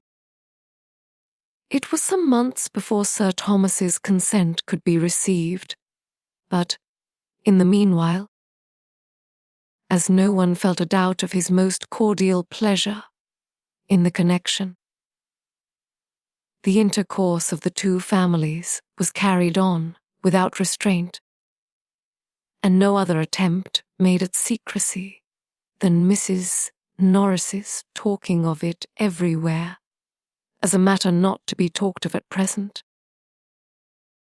Edmund was the only one of the family who could see a fault in the business, but no representation of his aunt's could induce him to find Mr. Rushworth a desirable companion. He could allow his sister to be the best judge of her own happiness, but he was not pleased that her happiness should centre in a large income. Nor could he refrain from often saying to himself, in Mr. Rushworth's company, if this man had not 12,000 a year, he would be a very stupid fellow.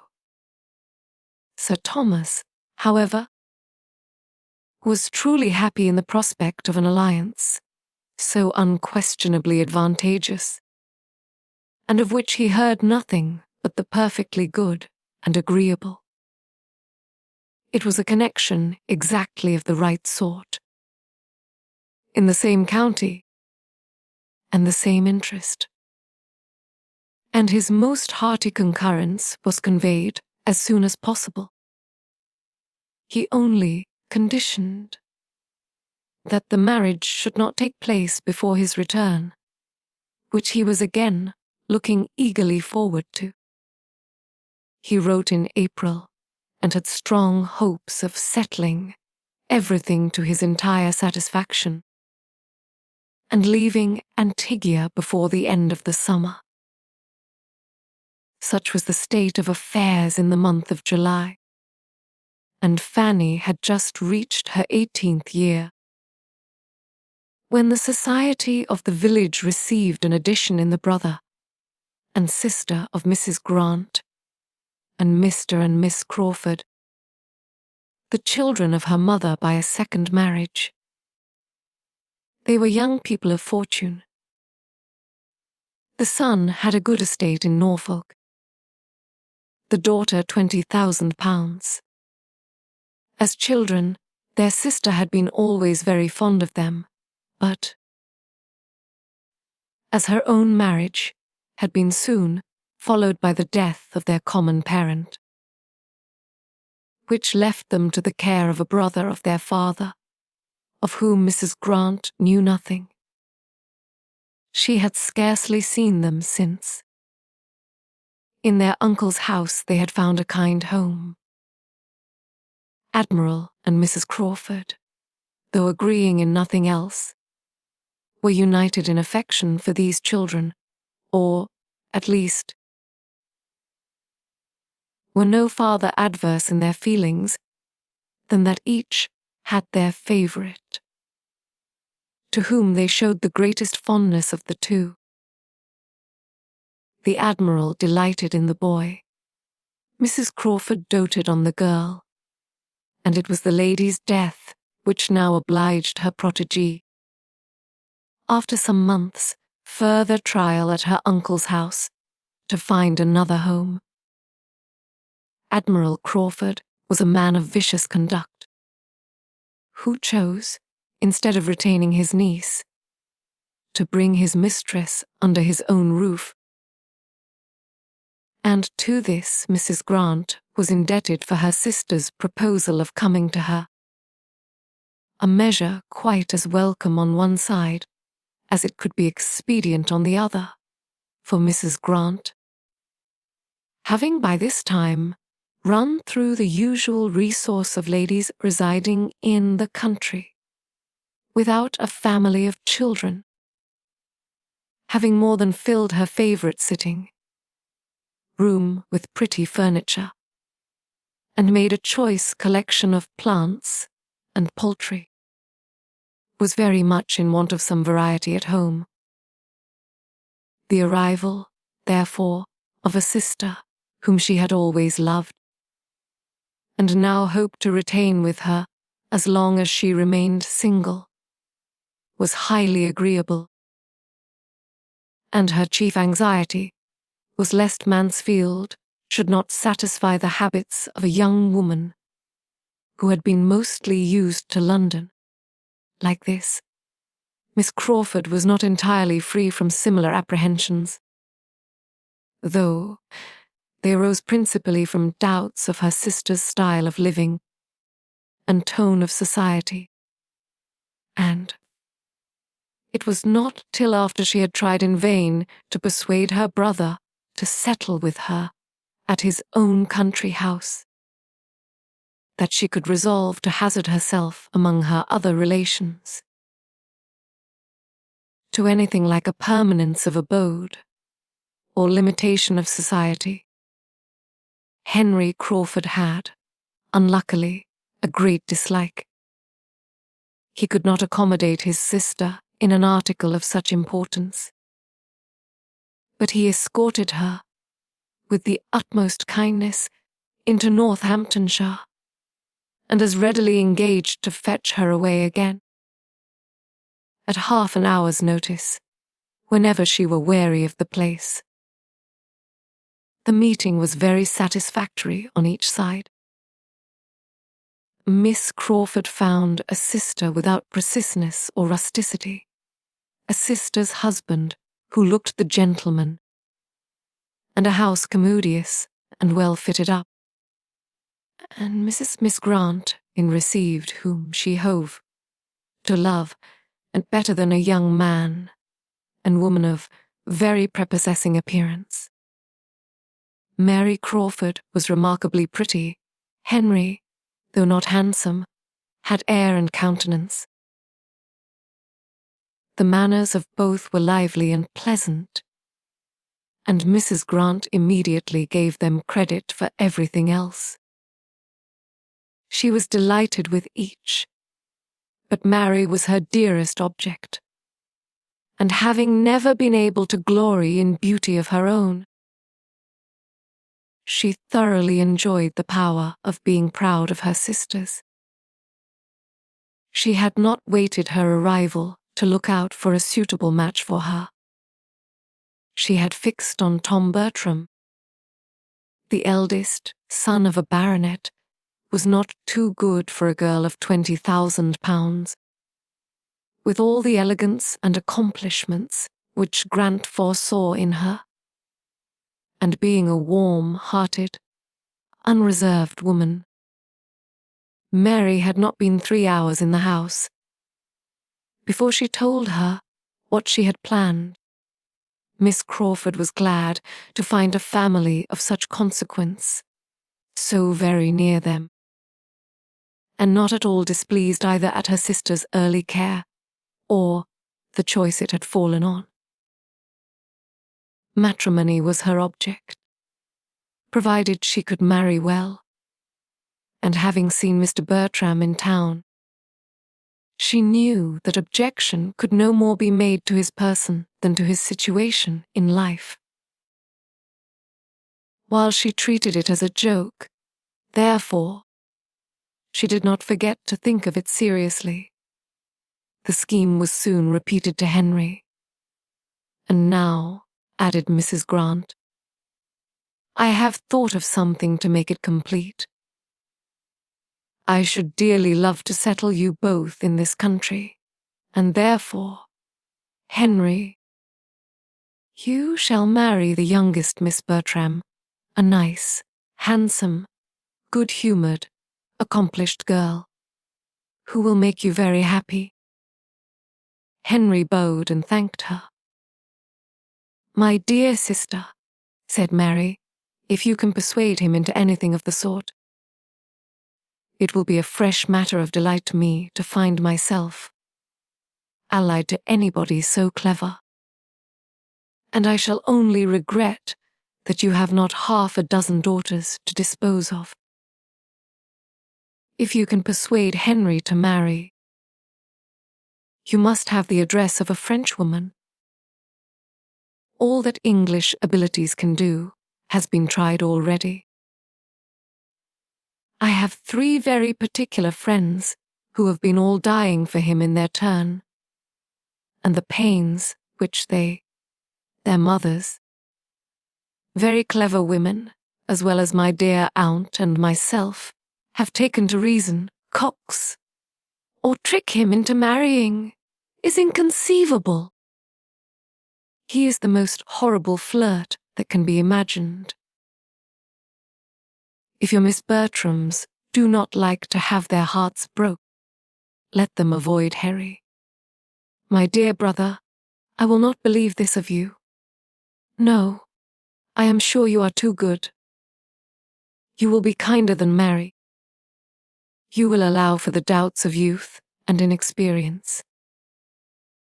I am of a cautious temper, and unwilling to risk my happiness in a hurry. Nobody can think more highly of the matrimonial state than myself. I consider the blessing of a wife as most justly described in those discreet lines of the poet. Heaven's last best gift. There, Mrs. Grant, you see how he dwells on one word, and only look at his smile. I assure you he is very detestable. The Admiral's lessons have quite spoiled him. I pay very little regard, said Mrs. Grant, to what any young person says on the subject of marriage. If they profess a disinclination for it, I only set it down that they have not yet seen the right person. Dr. Grant laughingly congratulated Miss Crawford on feeling no disinclination to the state herself. Oh yes, I am not at all ashamed of it. I would have everybody marry if they can do it properly. I do not like to have people throw themselves away, but everybody should marry as soon as they can do it to advantage. Chapter 5. The young people were pleased with each other from the first. On each side there was much to attract, and their acquaintance soon promised as early an intimacy as good manners would warrant. Miss Crawford's beauty did her no disservice with the Miss Bertrams. They were too handsome themselves to dislike any woman for being so too, and were almost as much charmed as their brothers with her lively dark eye, clear brown complexion, and general prettiness.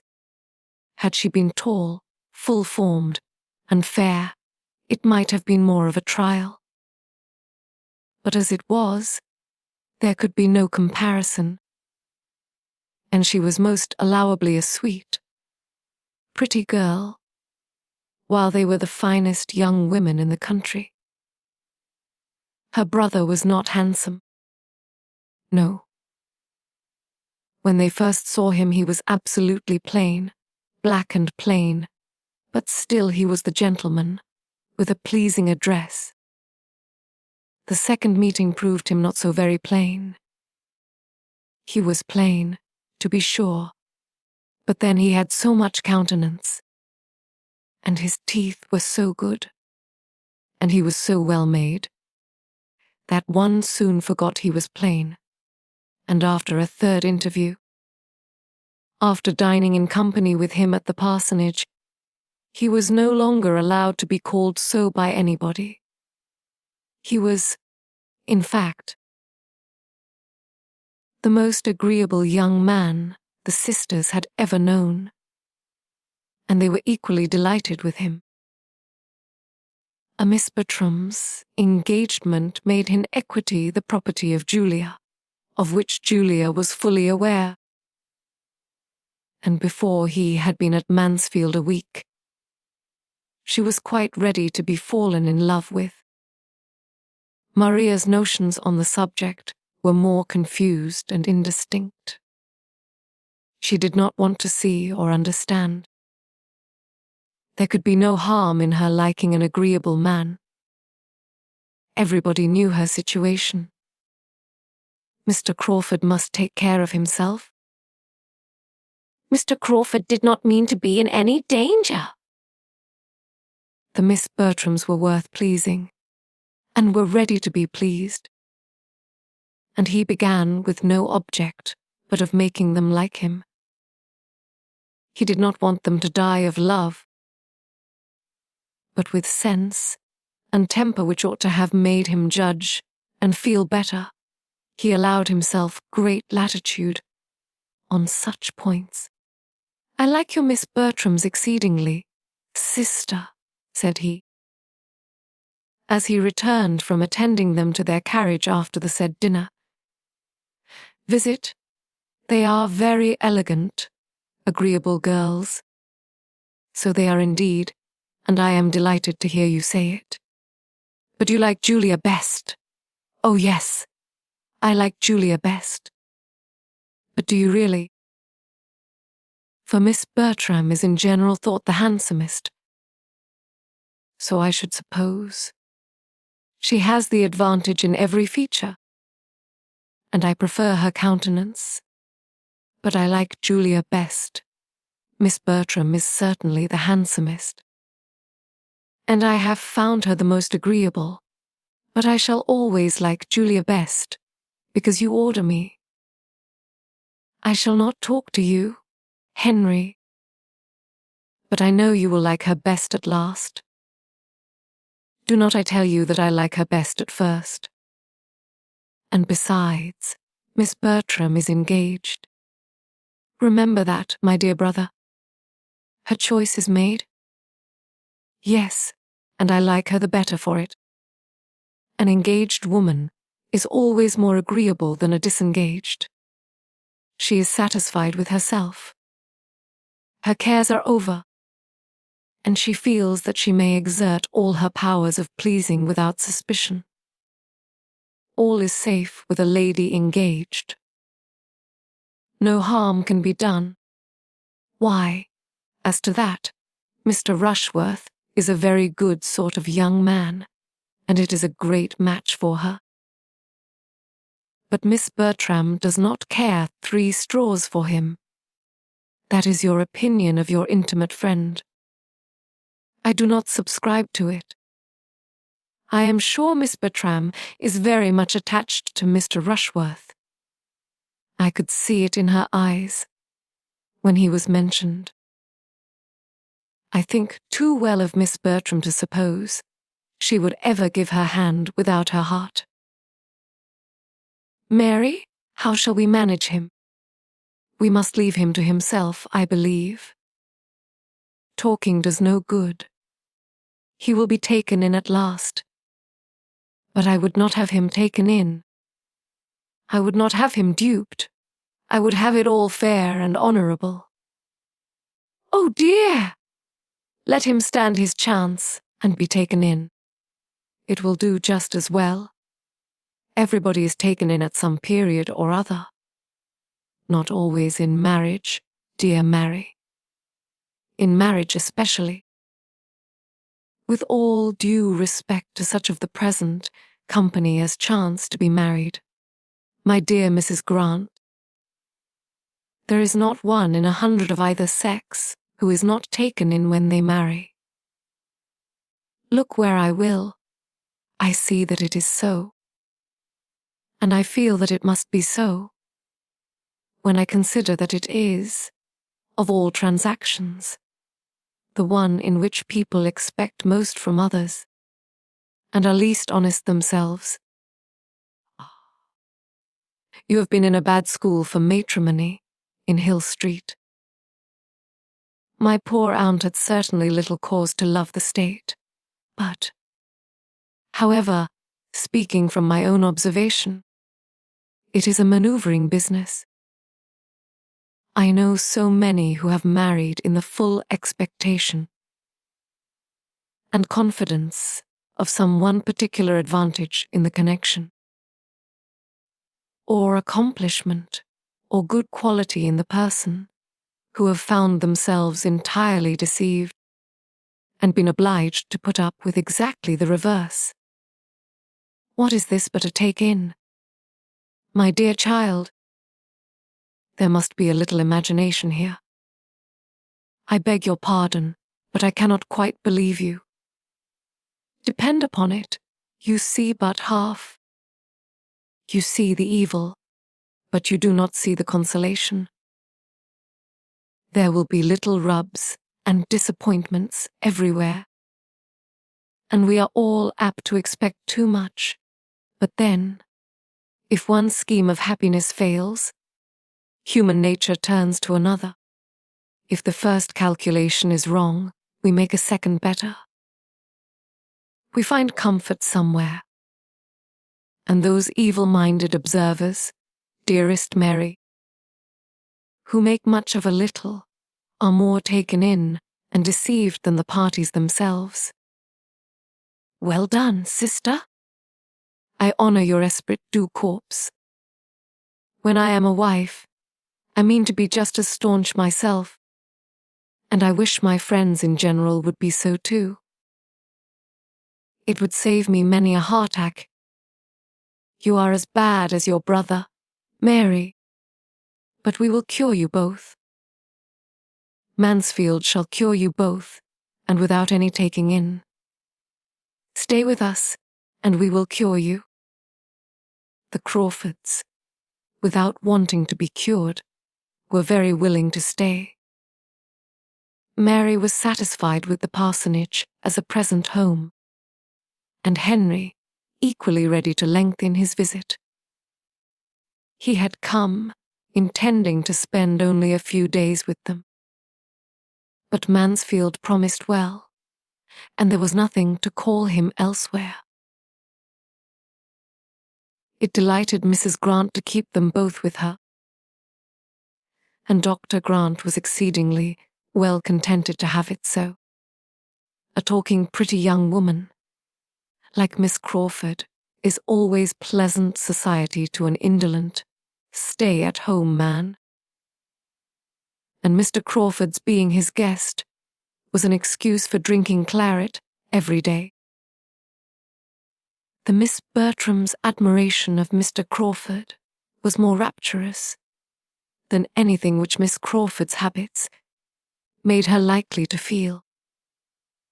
As she acknowledged, however, that the Mr. Bertrams were very fine young men,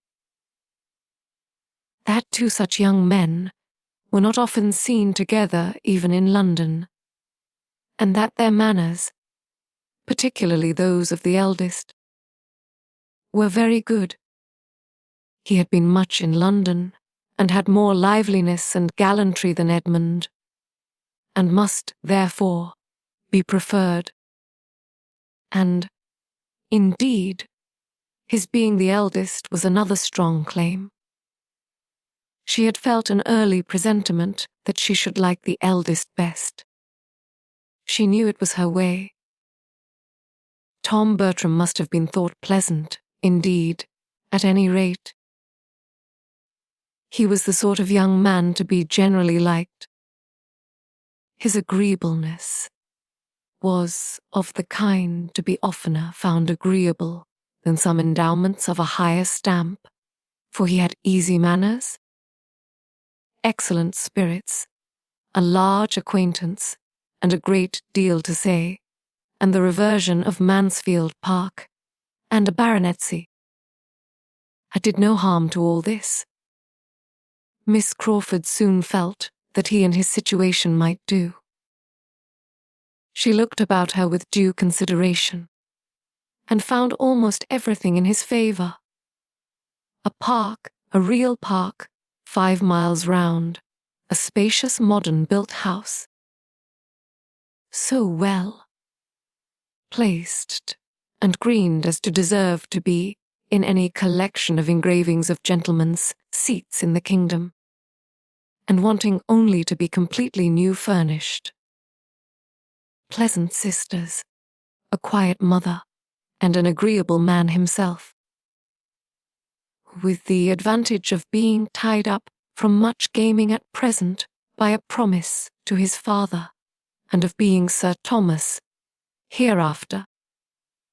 It might do very well. She believed she should accept him. And she began accordingly to interest herself a little about the horse which he had to run at the B races.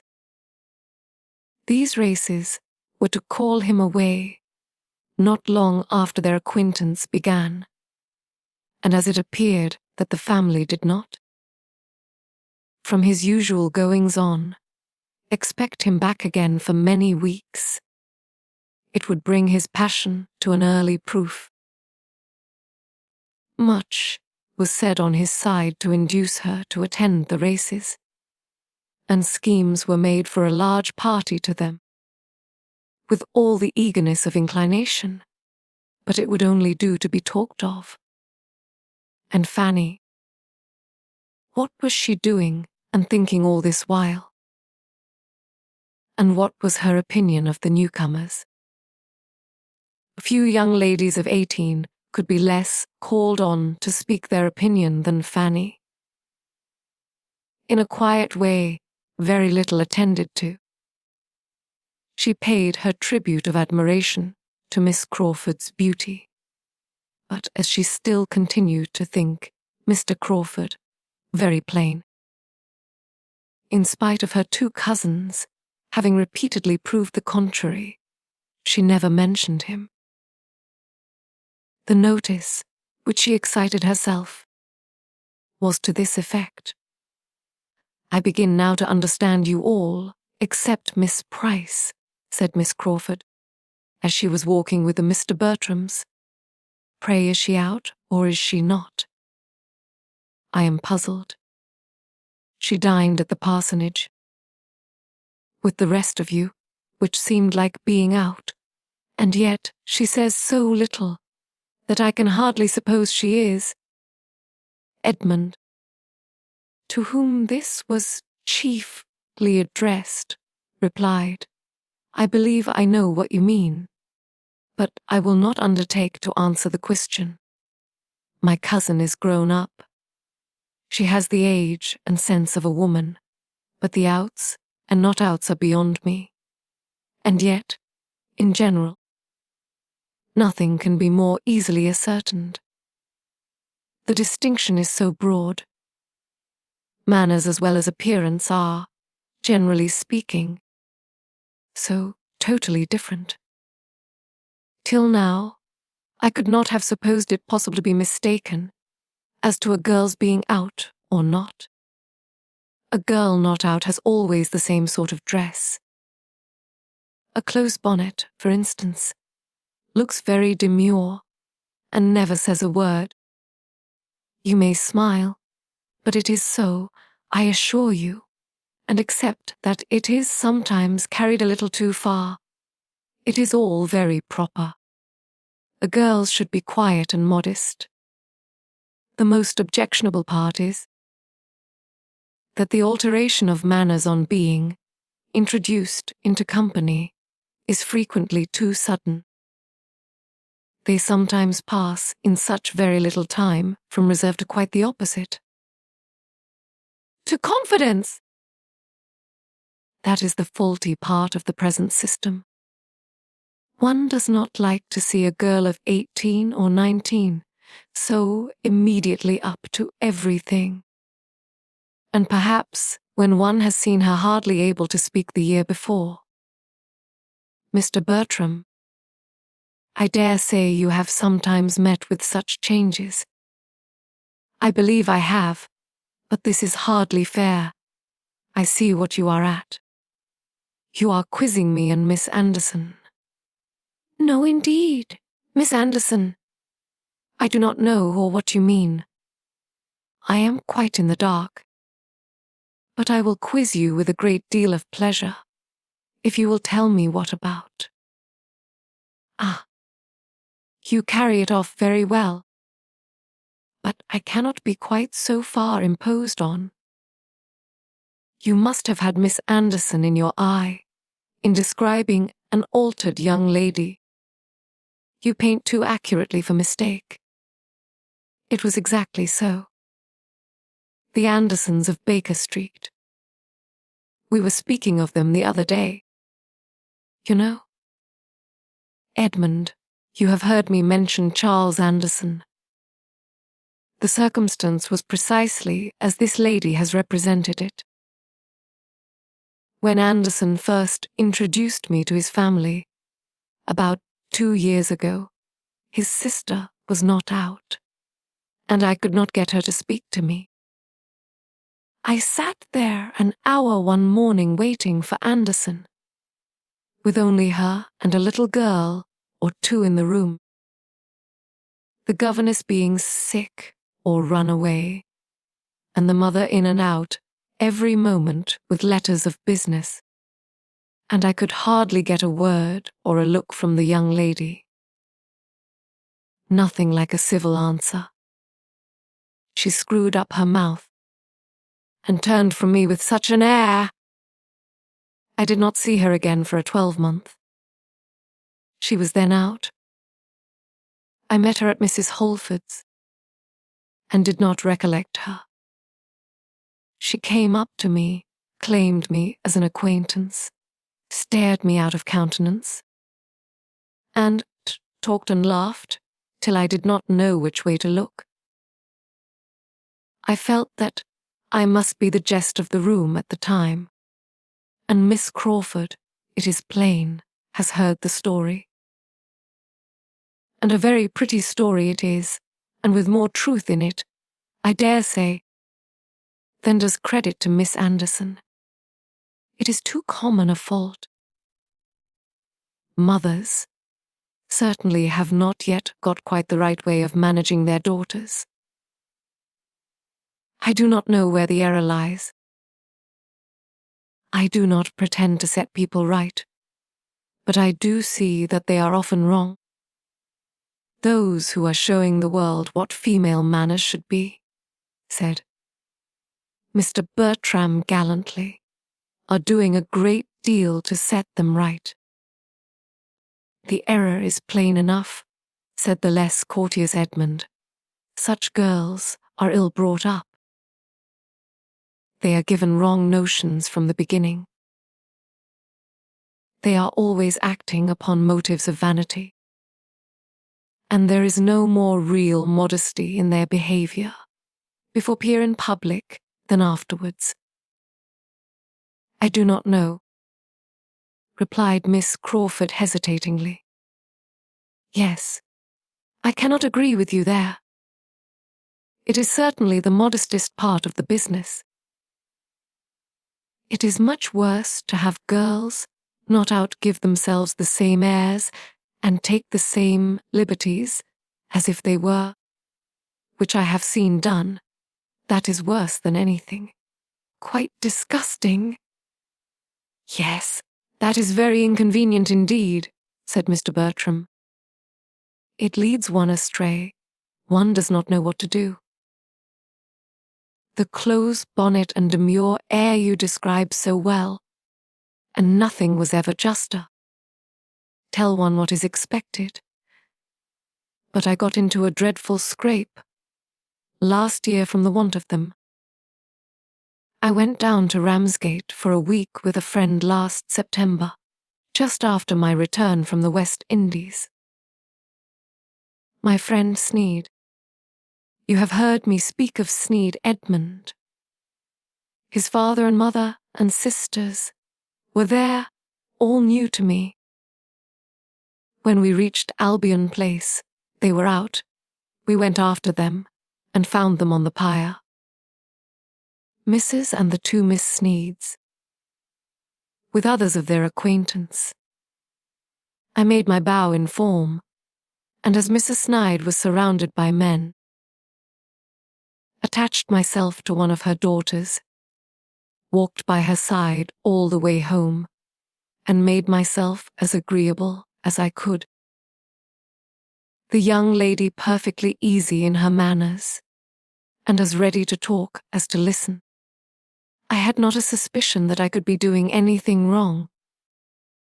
They looked just the same, both well dressed, with veils and parasols like other girls.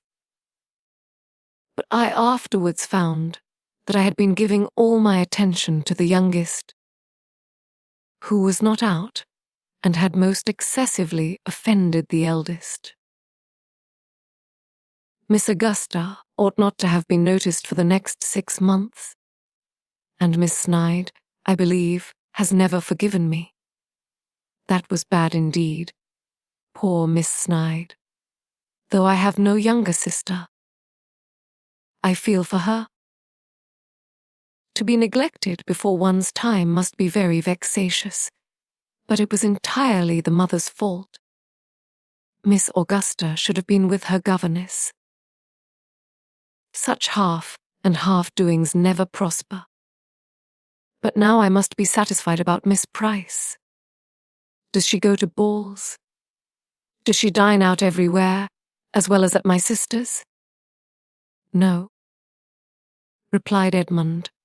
I do not think she has ever been to a ball. My mother seldom goes into company herself, and dines nowhere but with Mrs. Grant, and Fanny stays at home with her. Oh, then the point is clear. Miss Price is not out. Chapter 6. Mr. Bertram set off for, and Miss Crawford was prepared to find a great chasm in their society,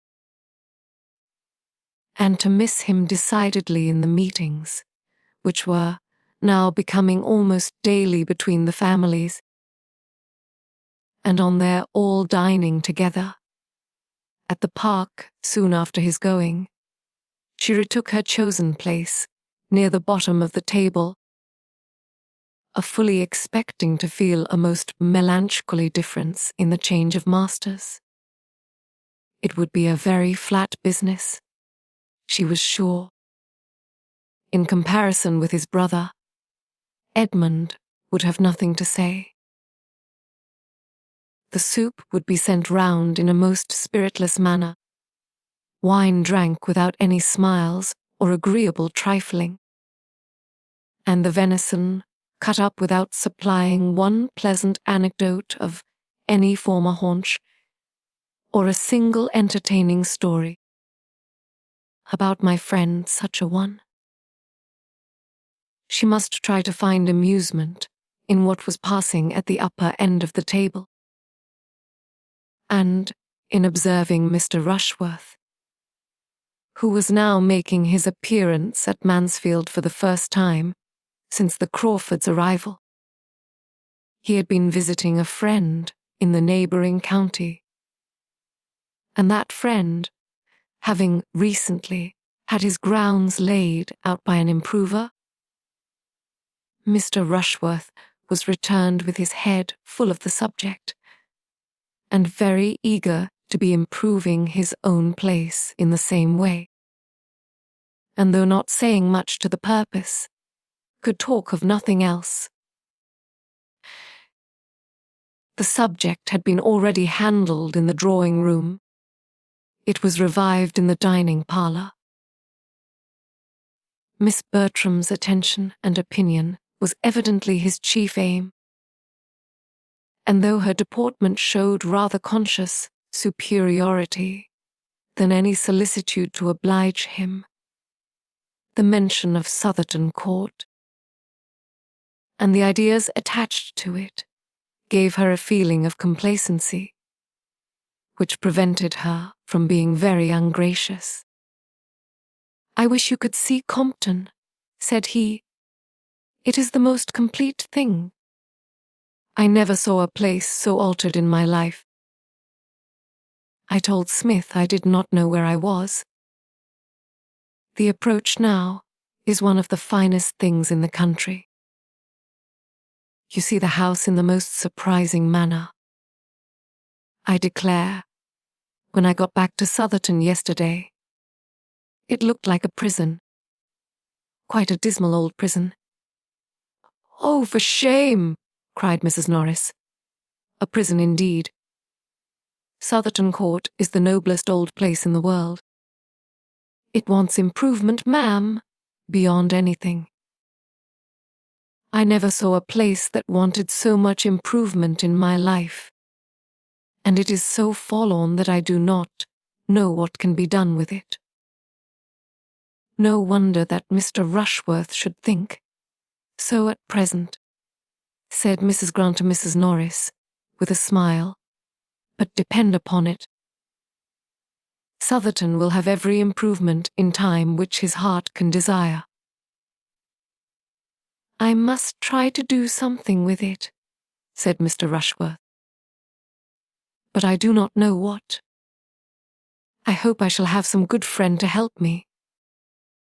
"Your best friend upon such an occasion," said Miss Bertram calmly, "would be Mr. Repton, I imagine." "That is what I was thinking of. As he has done so well by Smith, I think I had better have him at once. His terms are 5 guineas a day."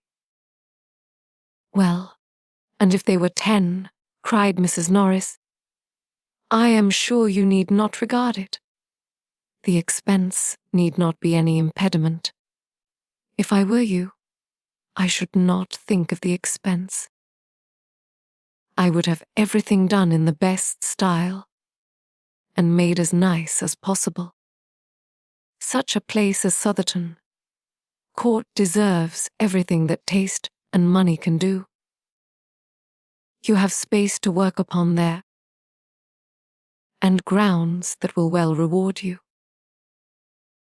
For my own part, if I had anything within the 50th part of the size of Southerton, I should be always planting and improving, for naturally I am excessively fond of it. It would be too ridiculous for me to attempt anything where I am now, with my little half-acre. It would be quite a burlesque. But if I had more room, I should take a prodigious delight in improving and planting. We did a vast deal in that way at the parsonage. We made it quite a different place from what it was when we first had it. You young ones do not remember much about it, perhaps, but if dear Sir Thomas were here, he could tell you what improvements we made. And a great deal more would have been done, but for poor Mr. Norris's sad state of health. He could hardly ever get out, poor man. to enjoy anything, and that disheartened me from doing several things that Sir Thomas and I used to talk of. If it had not been for that, we should have carried on the garden wall and made the plantation to shout out the churchyard, just as Dr. Grant has done. We were always doing something as it was. It was only the spring 12-month, before Mr. Norris's death, that we put in the apricot against the stable wall, which is now grown such a noble tree, and getting to such perfection, sir. Addressing herself then to Dr. Grant, "The tree thrives well, beyond a doubt, madam," replied Dr. Grant. "The soil is good, and I never pass it without regretting that the fruit should be so little worth the trouble of gathering. Sir, it is a moor park. We bought it as a moor park, and it cost us. That is, it was a present from Sir Thomas, but I saw the bill, and I know it cost 7 shillings, and was charged as a moor park." "You were imposed on, ma'am," replied Dr. Grant. "These potatoes have as much the flavour of a moor park apricot as the fruit from that tree. It is an insipid fruit at the best, but a good apricot is eatable, which none from my garden are." "The truth is, ma'am," said Mrs. Grant, pretending to whisper across the table to Mrs. Norris, "that Dr. Grant hardly knows what the natural taste of our apricot is. He is scarcely ever indulged with one, for it is so valuable a fruit, with a little assistance, and ours is such a remarkably large, fair sort, that what with early tarts and preserves, my cook contrives to get them all." Mrs. Norris, who had begun to redden, was appeased, and, for a little while, other subjects took place of the improvements of Southerton. Dr. Grant and Mrs. Norris were seldom good friends. Their acquaintance had begun in dilapidations, and their habits were totally dissimilar. After a short interruption, Mr. Rushworth began again. "Smith's Place is the admiration of all the country, and it was a mere nothing before. Repton took it in hand. I think I shall have Repton." "Mr. Rushworth," said Lady Bertram, "if I were you, I would have a very pretty shrubbery." "One likes to get out into a shrubbery in fine weather." Mr. Rushworth was eager to assure her ladyship of his acquiescence, and tried to make out something complimentary. But between his submission to her taste, and his having always intended the same himself, with the superadded objects of professing attention to the comfort of ladies in general, and of insinuating that there was one only whom he was anxious to please, he grew puzzled, and Edmund was glad to put an end to his speech by a proposal of wine. Mr. Rushworth, however, though not usually a great talker, had still more to say on the subject next his heart. Smith has not much above 100 acres altogether in his grounds, which is little enough, and makes it more surprising that the place can have been so improved. Now, at Southerton we have a good 700, without reckoning the water meadows, so that I think, if so much could be done at Compton, we need not despair. There have been 2 or 3 fine old trees cut down that grew too near the house, and it opens the prospect amazingly, which makes me think that Repton, or anybody of that sort. I would certainly have the avenue at Southerton down. The avenue that leads from the west front to the top of the hill. You know, turning to Miss Bertram particularly as he spoke. But Miss Bertram thought it most becoming to reply, "The avenue? Oh! I do not recollect it. I really know very little of Southerton." Fanny, who was sitting on the other side of Edmund, exactly opposite Miss Crawford, and who had been attentively listening, now looked at him and said in a low voice, "Cut down an avenue! What a pity! Does it not make you think of Cowper? Why fallen avenues? Once more I mourn your fate unmerited." He smiled as he answered, "I am afraid the avenue stands a bad chance, Fanny. I should like to see Southerton before it is cut down. To see the place as it is now, in its old state. But I do not suppose I shall. Have you never been there? No, you never can. And, unluckily, it is out of distance for a ride. I wish we could contrive it. Oh, it does not signify. Whenever I do see it, you will tell me how it has been altered." "I collect," said Miss Crawford, "that Southerton is an old place, and a place of some grandeur. In any particular style of building. The house was built in Elizabeth's time, and is a large, regular, brick building, heavy, but respectable looking, and has many good rooms. It is ill placed. It stands in one of the lowest spots of the park, in that respect, unfavourable for improvement. But the woods are fine, and there is a stream, which, I dare say, might be made a good deal of. Mr. Rushworth is quite right, I think, in meaning to give it a modern dress, and I have no doubt that it'll be all done extremely well." Miss Crawford listened with submission, and said to herself, "He is a well-bred man. He makes the best of it." "I do not wish to influence de Rushworth," he continued, "but, had I a place to new fashion, I should not put myself into the hands of an improver. I would rather have an inferior degree of beauty, of my own choice, and acquired progressively.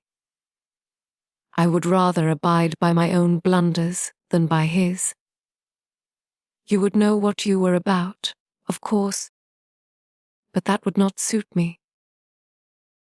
I have no eye or ingenuity for such matters, but as they are before me, and had I a place of my own in the country, I should be most thankful to any Mr. Repton who would undertake it, and give me as much beauty as he could for my money, and I should never look at it till it was complete. It would be delightful to me to see the progress of it all," said Fanny. You have been brought up to it. It was no part of my education, and the only dose I ever had, being administered by not the first favourite in the world, has made me consider improvements in hand as the greatest of nuisances. 3 years ago the Admiral, my honoured uncle, bought a cottage at Twickenham for us all to spend our summers in, and my aunt and I went down to it quite in raptures.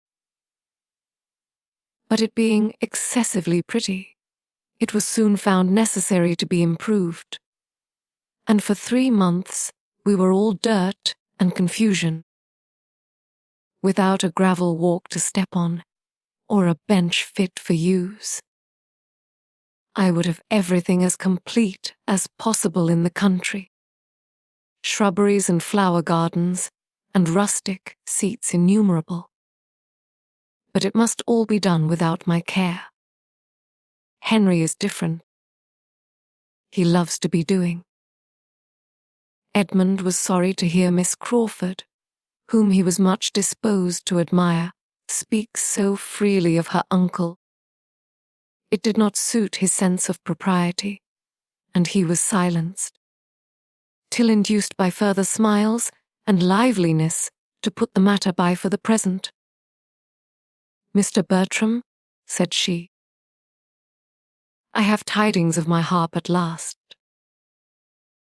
I am assured that it is safe at Northampton, and there it has probably been these 10 days. In spite of the solemn assurances we have so often received to the contrary." Edmund expressed his pleasure and surprise. "The truth is that our inquiries were too direct. We sent a servant. We went ourselves. This will not do 70 miles from London. But this morning we heard of it in the right way. It was seen by some farmer, and he told the miller, and the miller told the butcher, and the butcher's son-in-law left word at the shop. I am very glad that you have heard of it, by whatever means, and hope there will be no further delay. I am to have it tomorrow, but how do you think it is to be conveyed? Not by a wagon or cart? Oh no, nothing of that kind to be hired in the village. I might as well have asked for porters and a hand-barrow. You would find it difficult, I dare say, just now, in the middle of a very late hay harvest, to hire a horse and cart. I was astonished to find what a piece of work was made of it. To want a horse and cart in the country seemed impossible. So I told my maid to speak for one directly, and as I cannot look out of my dressing closet without seeing one farmyard, nor walk in the shrubbery without passing another, I thought it would be only ask and have, and was rather grieved that I could not give the advantage to all. Guess my surprise when I found that I had been asking the most unreasonable, most impossible thing in the world, had offended all the farmers, all the labourers, all the hay in the parish. As for Dr. Grant's bailiff, I believe I had better keep out of his way. And my brother-in-law himself, who is all kindness in general, looked rather black upon me when he found what I had been at. You could not be expected to have thought on the subject before, but when you do think of it, you must see the importance of getting in the grass. The hire of a cart at any time might not be so easy as you suppose. Our farmers are not in the habit of letting them out, but in harvest it must be quite out of their power to spare a horse. I shall understand all your ways in time, but coming down with the true London maxim that everything is to be got with money, I was a little embarrassed at first by the sturdy independence of your country customs. However, I am to have my harp fetched tomorrow. Henry, who is good nature itself, has offered to fetch it in his barouche. Will it not be honourably conveyed? Edmund spoke of the harp as his favourite instrument, and hoped to be soon allowed to hear her. A Fanny had never heard the harp at all, and wished for it very much. I shall be most happy to play to you both, said Miss Crawford, at least as long as you can like to listen. Probably much longer, for I dearly love music myself. And where the natural taste is equal, the players always be best off, for she is gratified in more ways than one. Now, Mr. Bertram, if you write to your brother, I entreat you to tell him that my harp is come. He heard so much of my misery about it. And you may say, if you please, that I shall prepare my most plaintive airs against his return, in compassion to his feelings, as I know his horse will lose. If I write, I will say whatever you wish me, but I do not, at present, foresee any occasion for writing. No, I dare say. Nor if he were to be gone a 12-month, would you ever write to him. Nor he to you, if it could be helped. The occasion would never be foreseen. What strange creatures brothers are! You would not write to each other, but upon the most urgent necessity in the world, and when obliged to take up the pen to say that such a horse is ill, or such a relation dead, it is done in the fewest possible words. You have but one style among you. I know it perfectly. Henry, who is in every other respect exactly what a brother should be, who loves me, consults me, confides in me, and will talk to me by the hour together, has never yet turned the page in a letter, and very often it is nothing more than, "Dear Mary, I am just arrived. Bath seems full, and everything as usual. Yours sincerely." That is the true manly style. That is a complete brother's letter. When they are at a distance from all their family, said Fanny, colouring for William's sake, they can write long letters. Miss Price has a brother at sea, said Edmund, whose excellence as a correspondent makes her think you too severe upon us. At sea, has she? In the King's service, of course. Fanny would rather have had Edmund tell the story. But his determined silence obliged her to relate her brother's situation. Her voice was animated in speaking of his profession and the foreign stations he had been on. But she could not mention the number of years that he had been absent, without tears in her eyes. Miss Crawford civilly wished him an early promotion. "Do you know anything of my cousin's captain?" said Edmund. "Captain Marshall. You have a large acquaintance in the Navy, I conclude. Among admirals, large enough, but with an air of grandeur. We know very little of the inferior ranks. Post-captains may be very good sort of men, but they do not belong to us. Of various admirals, I could tell you a great deal. Of them and their flags, and the gradation of their pay, and their bickerings and jealousies. But, in general, I can assure you that they are all passed over, and all very ill-used. Certainly, my home at my uncle's brought me acquainted with a circle of admirals. Of rares and vices I saw enough. Now do not be suspecting me of a pun, I entreat." Edmund again felt grave, and only replied, "It is a noble profession." "Yes. The profession is well enough at two circumstances. If it make the fortune, and there be discretion in spending it, but, in short, it is not a favourite profession of mine. It has never worn an amiable form to me." Edmund reverted to the harp, and was again very happy in the prospect of hearing her play. The subject of improving grounds, Meanwhile, he was still under consideration among the others, and Miss Grant could not help addressing her brother, though it was calling his attention from Miss Julia Bertram.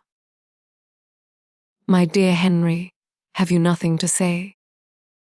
You have been an improver yourself, and from what I hear of Everingham, it may vie with any place in England.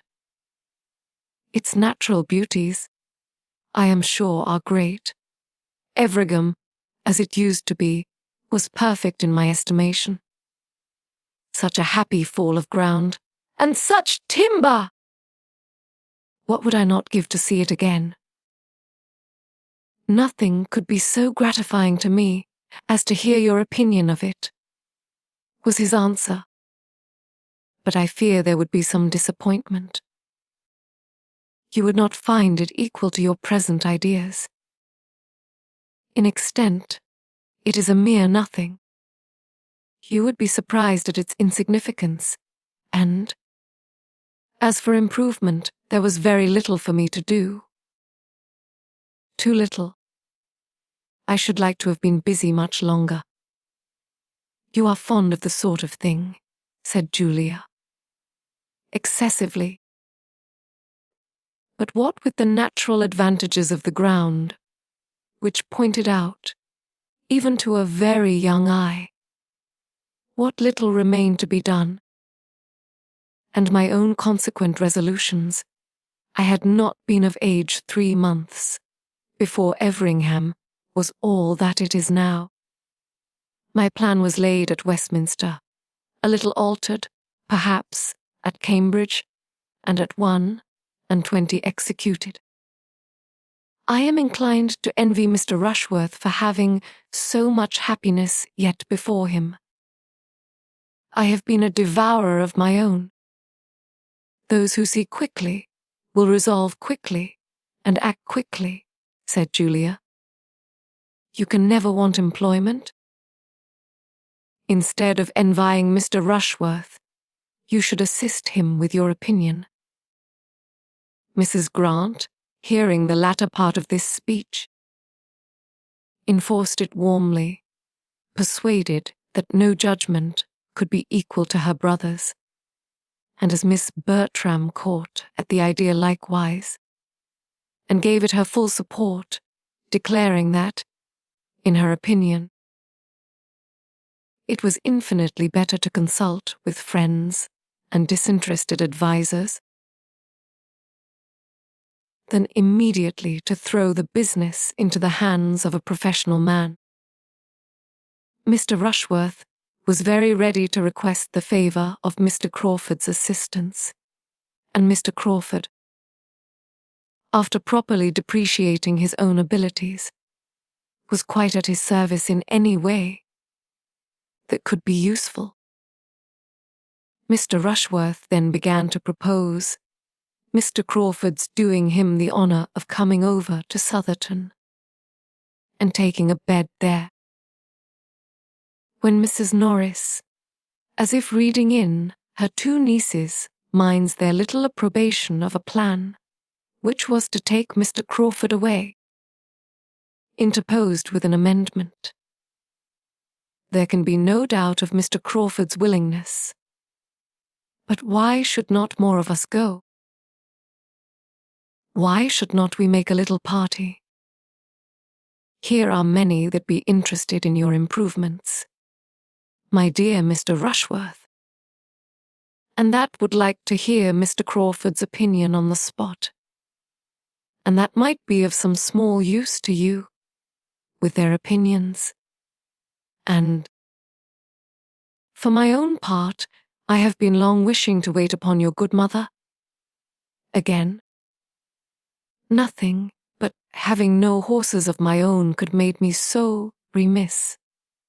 But now I could go and sit a few hours with Mrs. Rushworth, while the rest of you walked about and settled things.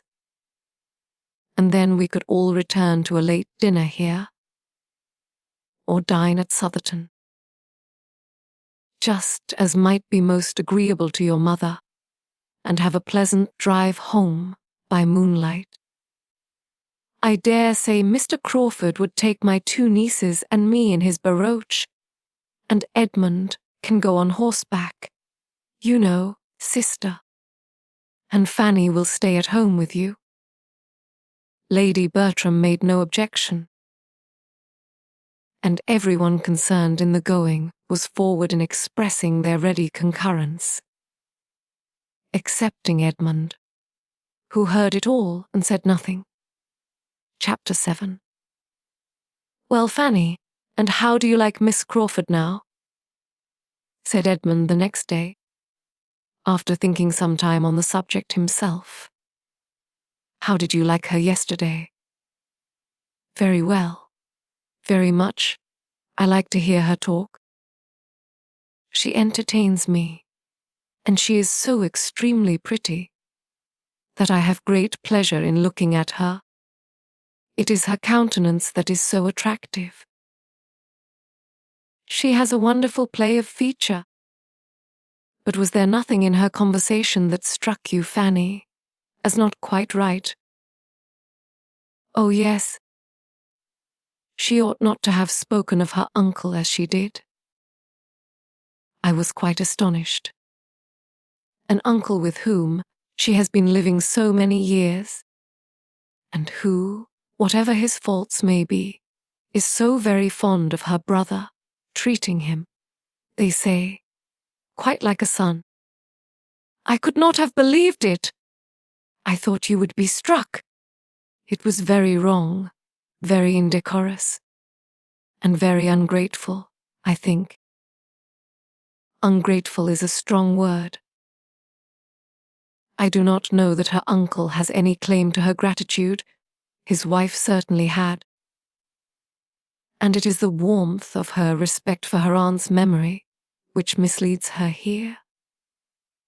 She is awkwardly circumstanced. With such warm feelings and lively spirits, it must be difficult to do justice to her affection for Mrs. Crawford, without throwing a shade on the Admiral. I do not pretend to know which was most to blame in their disagreements. Though the Admiral's present conduct might incline one to the side of his wife, but it is natural and amiable that Miss Crawford should acquit her aunt entirely. I do not censure her opinions, but there certainly is impropriety in making them public. "Do not you think," said Fanny, after a little consideration, "that this impropriety is a reflection itself upon Mrs. Crawford, as her niece has been entirely brought up by her? She cannot have given her right notions of what was due to the Admiral. That is a fair remark. Yes. We must suppose the faults of the niece to have been those of the aunt, and it makes one more sensible of the disadvantages she has been under. But I think her present home must do her good. And Mrs. Grant's manners are just what they ought to be. She speaks of her brother with a very pleasing affection. Yes, except as to his writing her such short letters. She made me almost laugh. But I cannot rate so very highly the love, good nature of a brother, who will not give himself the trouble of writing anything worth reading to his sisters when they are separated. I am sure William would never have used me so, under any circumstances. And what right had she to suppose that you would not write long letters when you were absent? The right of a lively mind, Fanny, seizing whatever may contribute to its own amusement or that of others, perfectly allowable. When untinctured by ill humor or roughness, and there is not a shadow of either in the countenance or manner of Miss Crawford, nothing sharp or loud or coarse. She is perfectly feminine, except in the instances we have been speaking of. There she cannot be justified. I am glad you saw it all as I did. Having formed her mind and gained her affections, he had a good chance of her thinking like him, though at this period, and on this subject, there began now to be some danger of dissimilarity, for he was in a line of admiration of Miss Crawford, which might lead him where Fanny could not follow. Miss Crawford's attractions did not lessen. The harp arrived, and rather added to her beauty, wit, and good humour, for she played with the greatest obligingness, with an expression and taste which were peculiarly becoming, and there was something clever to be said at the close of every air. Edmund was at the parsonage every day, to be indulged with his favourite instrument. One morning secured an invitation for the next, for the lady could not be unwilling to have a listener, and everything was soon in a fair train. A young woman, pretty, lively, with a harp as elegant as herself, and both placed near a window, cut down to the ground, and opening on a little lawn, surrounded by shrubs in the rich foliage of summer, was enough to catch any man's heart. The season, the scene, the air, were all favourable to tenderness and sentiment. Mrs. Grant and her timbre frame were not without their use. It was all in harmony, and as everything will turn to account, when love is once set going, even the sandwich tray, and Dr. Grant doing the honours of it, were worth looking at. Without studying the business, however, or knowing what he was about, Edmund was beginning. At the end of a week of such intercourse, to be a good deal in love, and to the credit of the lady, it may be added that, without his being a man of the world, or an elder brother, without any of the arts of flattery, or the gaieties of small talk, he began to be agreeable to her. She felt it to be so, though she had not foreseen, and could hardly understand it, for he was not pleasant by any common rule. He talked no nonsense, he paid no compliments, his opinions were unbending, his attentions tranquil and simple. There was a charm, perhaps, in his sincerity, his steadiness, his integrity, which Miss Crawford might be equal to feel, though not equal to discuss with herself. She did not think very much about it, however. He pleased her for the present. She liked to have him near her. It was enough. Fanny could not wonder that Edmund was at the parsonage every morning. She would gladly have been there too. Might she have gone in uninvited and unnoticed to hear the harp? Neither could she wonder that, when the evening stroll was over, and the two families parted again, he should think it right to attend Mrs. Grant and her sister to their home, while Mr. Crawford was devoted to the ladies of the park. But she thought it a very bad exchange, and if Edmund were not there to mix the wine and water for her, would rather go without it than not. She was a little surprised that he could spend so many hours with Miss Crawford, and not see more of the sort of fault which he had already observed, and of which she was almost reminded by a something of the same nature whenever she was in her company. But so it was. Edmund was fond of speaking to her of Miss Crawford, but he seemed to think it enough that the Admiral had since been spared, and she scrupled to point out her own remarks to him, lest it should appear like ill nature. The first actual pain which Miss Crawford occasioned her was the consequence of an inclination to learn to ride,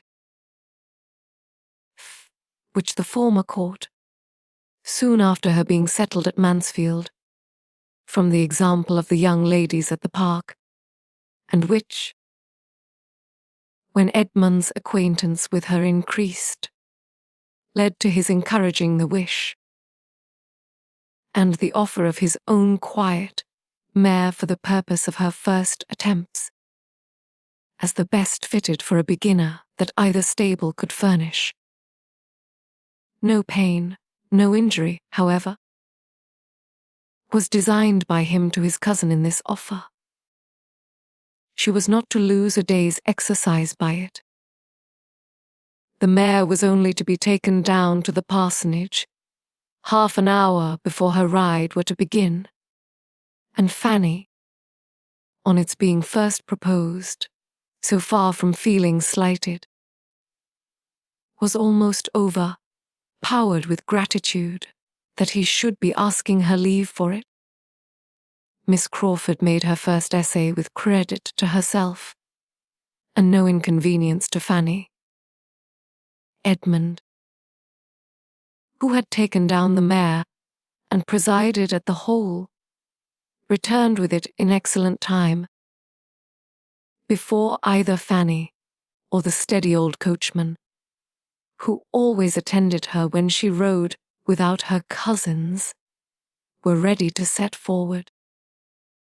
The second day's trial was not so guiltless. Miss Crawford's enjoyment of riding was such that she did not know how to leave off. Active and fearless, and though rather small, strongly made, she seemed formed for a horsewoman, and to the pure, genuine pleasure of the exercise. Something was probably added in Edmund's attendance and instructions, and something more in the conviction of very much surpassing her sex, in general by her early progress, to make her unwilling to dismount. Fanny was ready and waiting, and Mr. Norris was beginning to scold her for not being gone, and still no horse was announced, no Edmund appeared.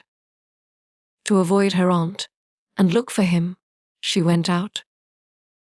The houses, though scarcely half a mile apart, were not within sight of each other, but, by walking 50 yards from the hall door, she could look down the park and command a view of the parsonage and all its demesnes, gently rising beyond the village road, and in Dr. Grant's meadow she immediately saw the group. Edmund and Miss Crawford both on horseback, riding side by side. Dr. and Mrs. Grant, and Mr. Crawford, with 2 or 3 grooms, standing about and looking on. A happy party it appeared to her, all interested in one object. Cheerful beyond a doubt, for the sound of merriment ascended even to her. It was a sound which did not make her cheerful.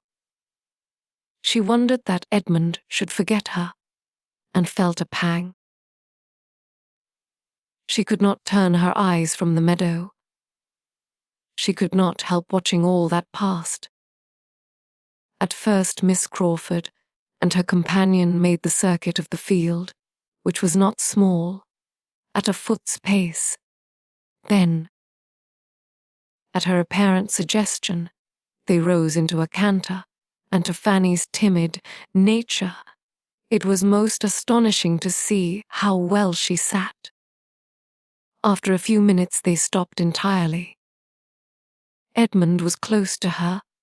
He was speaking to her. He was evidently directing her management of the bridle. He had hold of her hand. She saw it. Or the imagination supplied what the eye could not reach. She must not wonder at all this.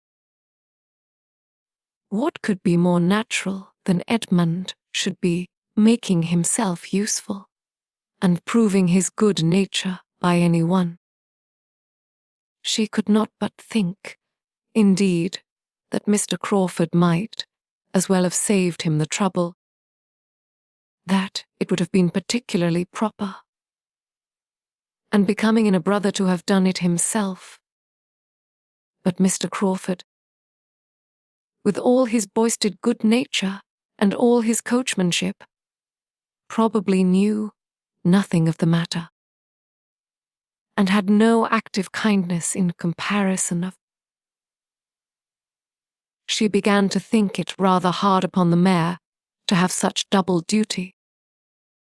If she were forgotten, the poor mare should be remembered. Her feelings for one and the other were soon a little tranquilized by seeing the party in the meadow disperse, and Miss Crawford still on horseback, but attended by Edmund on foot, pass through a gate into the lane, and so into the park, and make towards the spot where she stood. She began then to be afraid of appearing rude and impatient, and walked to meet them with a great anxiety to avoid the suspicion. "My dear Miss Price," said Miss Crawford,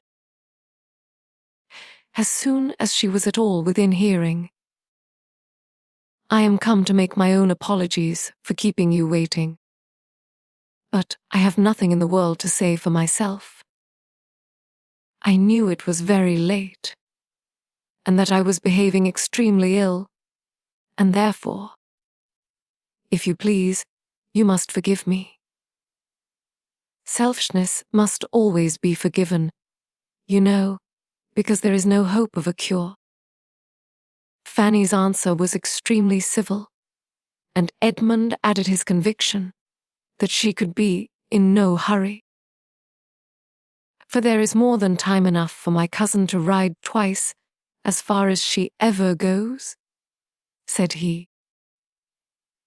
"And you have been promoting her comfort by preventing her from setting off half an hour sooner. Clouds are now coming up, and she will not suffer from the heat as she would have done then. I wish you may not be fatigued by so much exercise. I wish you had saved yourself this walk home. No part of it fatigues me, but getting off this horse, I assure you," said she, as she sprang down with his help, "I am very strong. Nothing ever fatigues me but doing what I do not like. Miss Price, I give way to you with a very bad grace, but I sincerely hope you will have a pleasant ride, and that I may have nothing but good to hear of this dear, delightful, beautiful animal."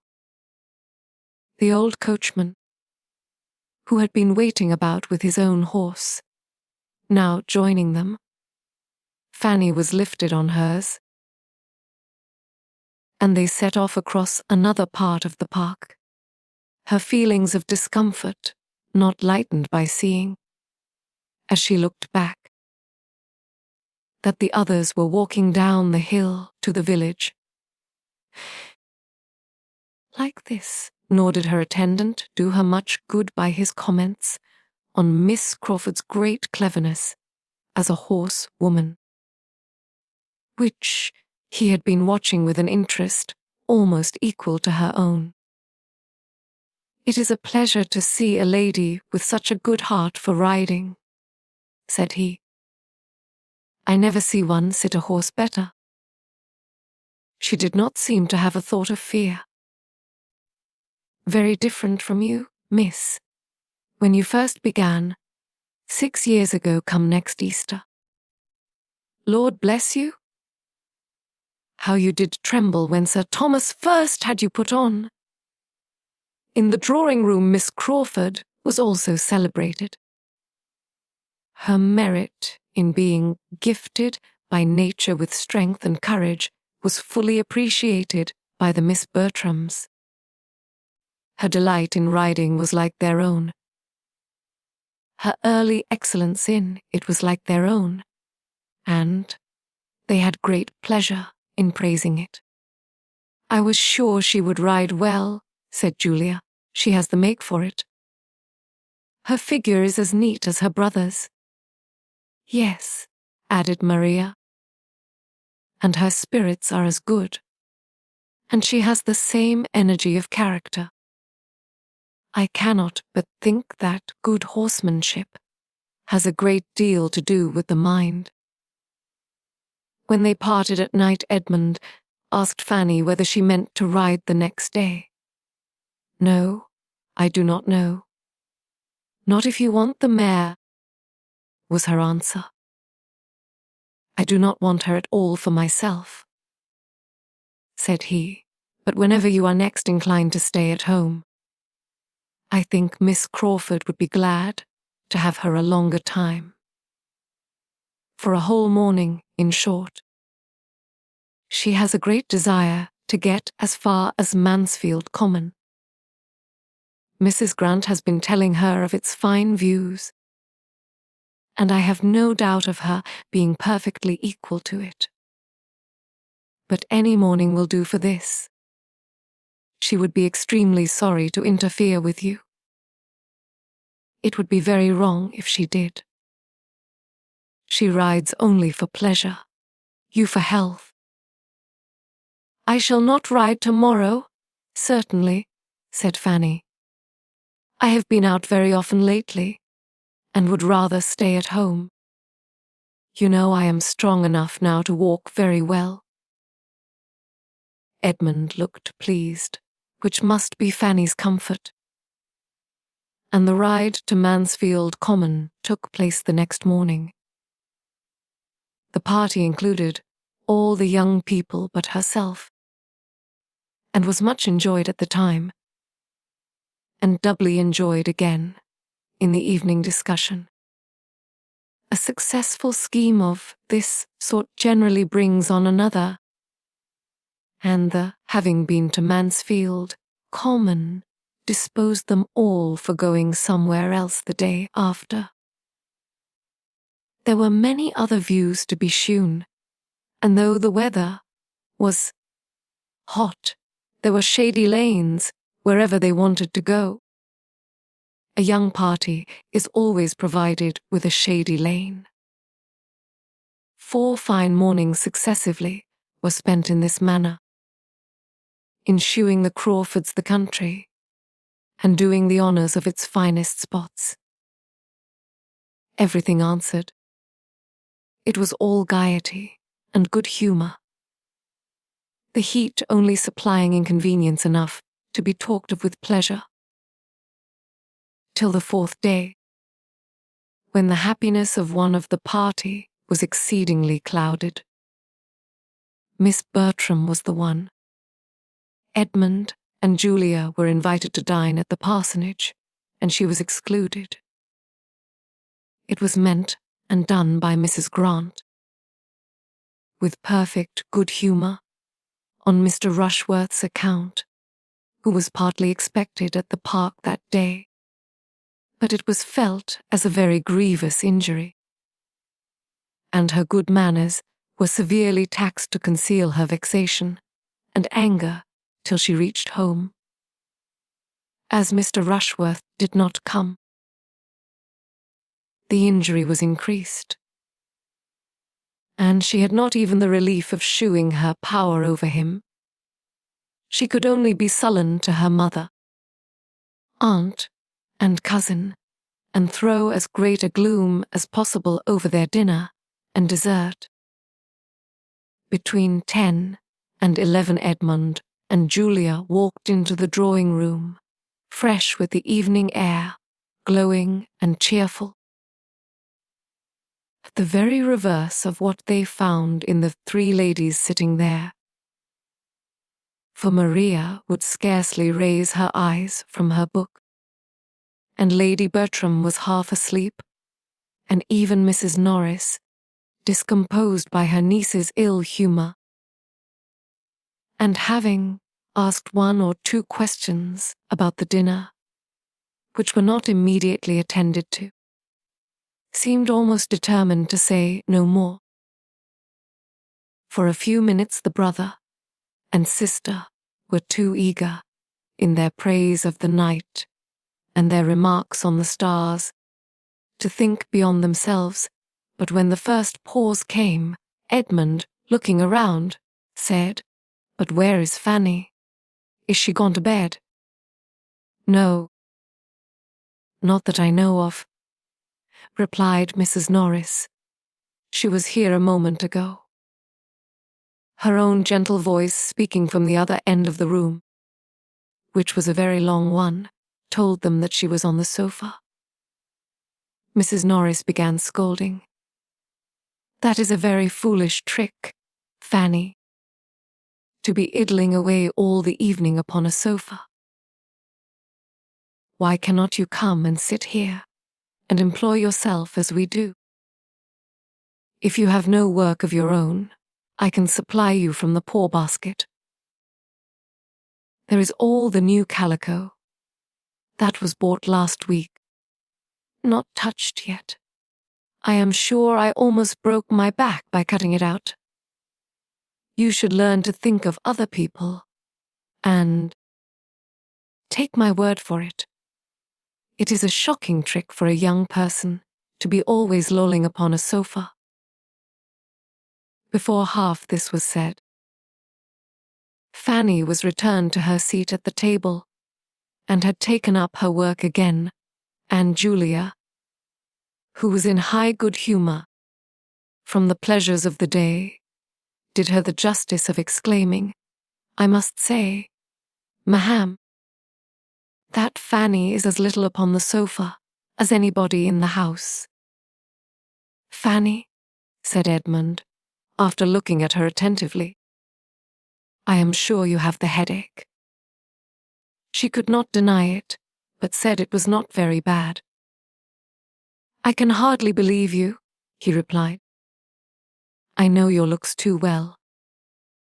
How long have you had it?" "Since a little before dinner.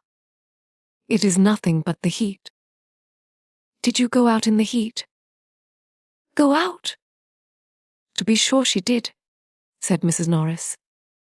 "Would you have her stay within such a fine day as this? Were not we all out? Even your mother was out today for above an hour."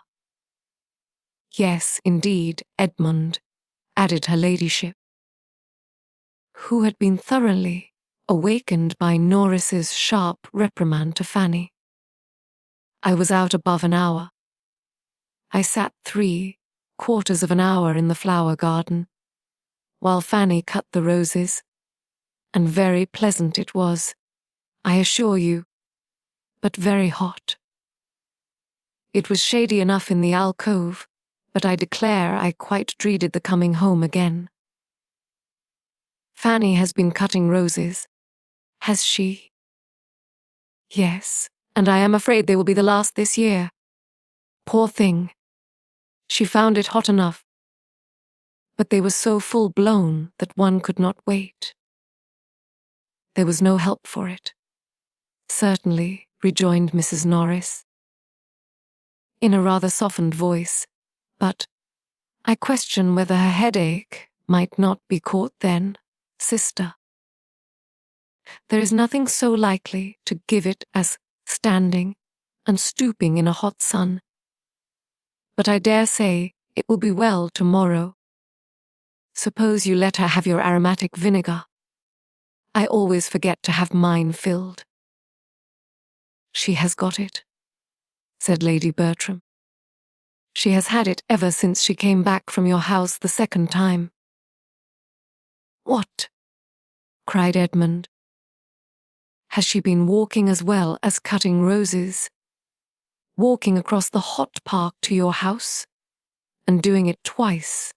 Ma'am, no wonder her head aches." Mrs. Norris was talking to Julia and did not hear. "I was afraid it would be too much for her," I said Lady Bertram. "But when the roses were gathered, your aunt wished to have them, and then you know they must be taken home." "But were there roses enough to oblige her to go twice?" "No, but they were to be put into the spare room to dry, and, unluckily, Fanny forgot to lock the door of the room and bring away the key. So she was obliged to go again." Edmund got up and walked about the room, saying, "And could nobody be employed on such an errand but Fanny? Upon my word, ma'am, it has been a very ill-managed business.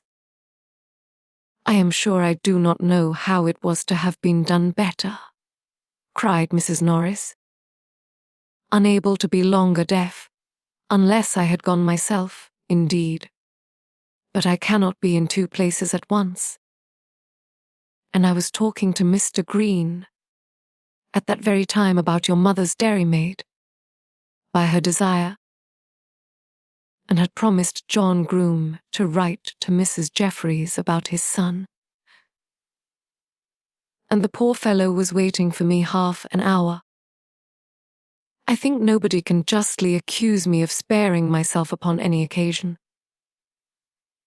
But really, I cannot do everything at once. And as for Fanny's just stepping down to my house for me, it is not much above 1/4 of a mile. I cannot think I was unreasonable to ask it. How often do I pace it 3 times a day, early and late, and in all weathers too, and say nothing about it. I wish Fanny had half your strength, ma'am. If Fanny would be more regular in her exercise, she would not be knocked up so soon. She has not been out on horseback now this long while, and I am persuaded that, when she does not ride, she ought to walk. If she had been riding before, I should not have asked it of her. But I thought it would rather do her good, after being stooping among the roses. For there is nothing so refreshing as a walk after a fatigue of that kind, and though the sun was strong, it was not so very hot. Between ourselves, Edmund, nodding significantly at his mother, it was cutting the roses and dawdling about in the flower garden. That did the mischief. I am afraid it was, indeed, said the more candid Lady Bertram, who had overheard her. I am very much afraid she caught the headache there, for the heat was enough to kill anybody. It was as much as I could bear myself.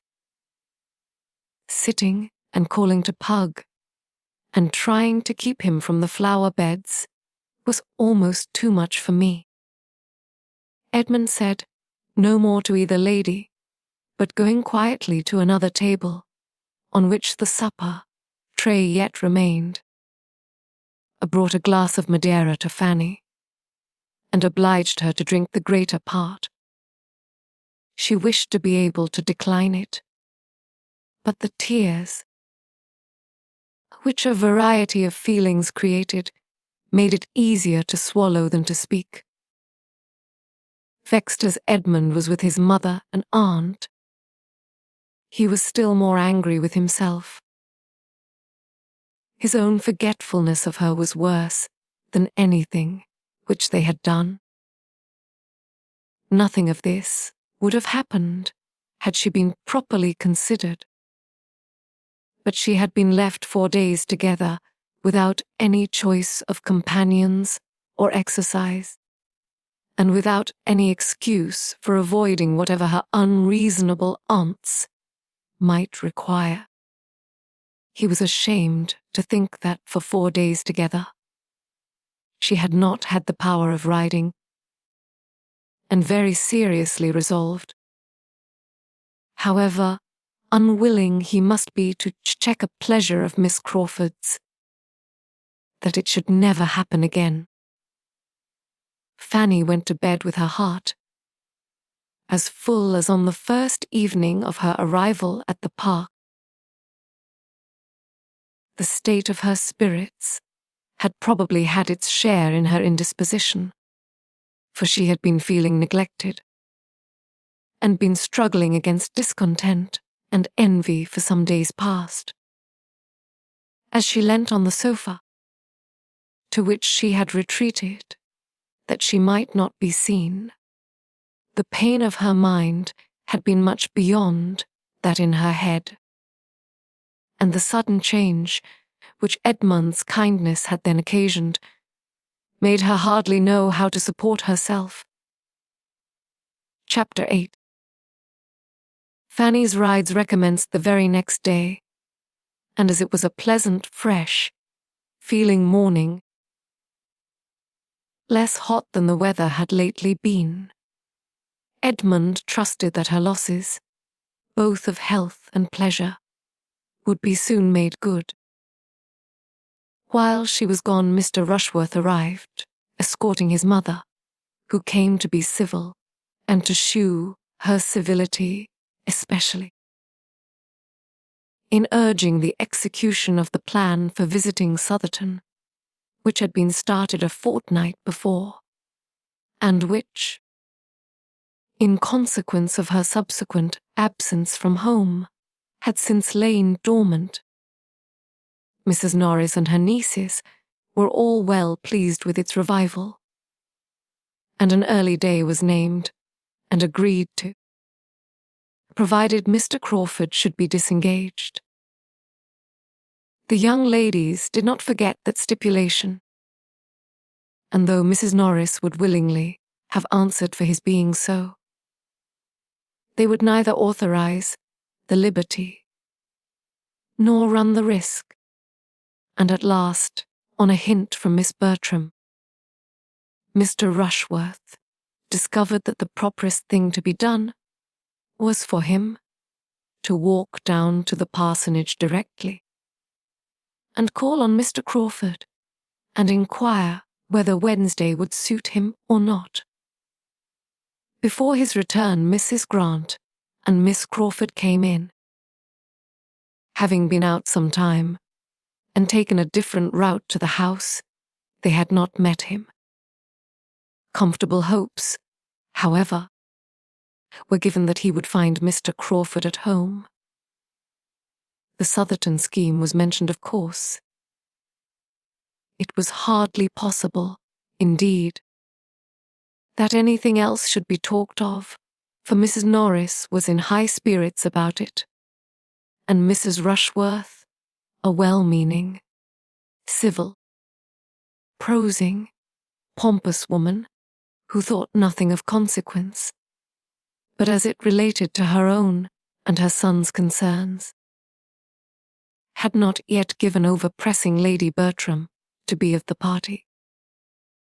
Lady Bertram constantly declined it, but her placid manner of refusal made Mrs. Rushworth still think she wished to come, till Mrs. Norris's more numerous words and louder tone convinced her of the truth.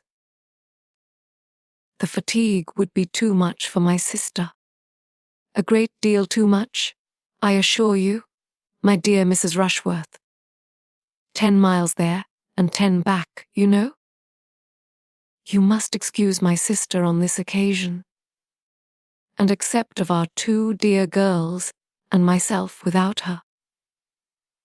Southerton is the only place that could give her a wish to go so far, but it cannot be, indeed. She will have a companion in Fanny Price, you know, so it will all do very well. And as for Edmund, as he is not here to speak for himself, I will answer for his being most happy to join the party. He can go on horseback, you know. Mrs. Rushworth, being obliged to yield to Lady Bertram's staying at home, could only be sorry.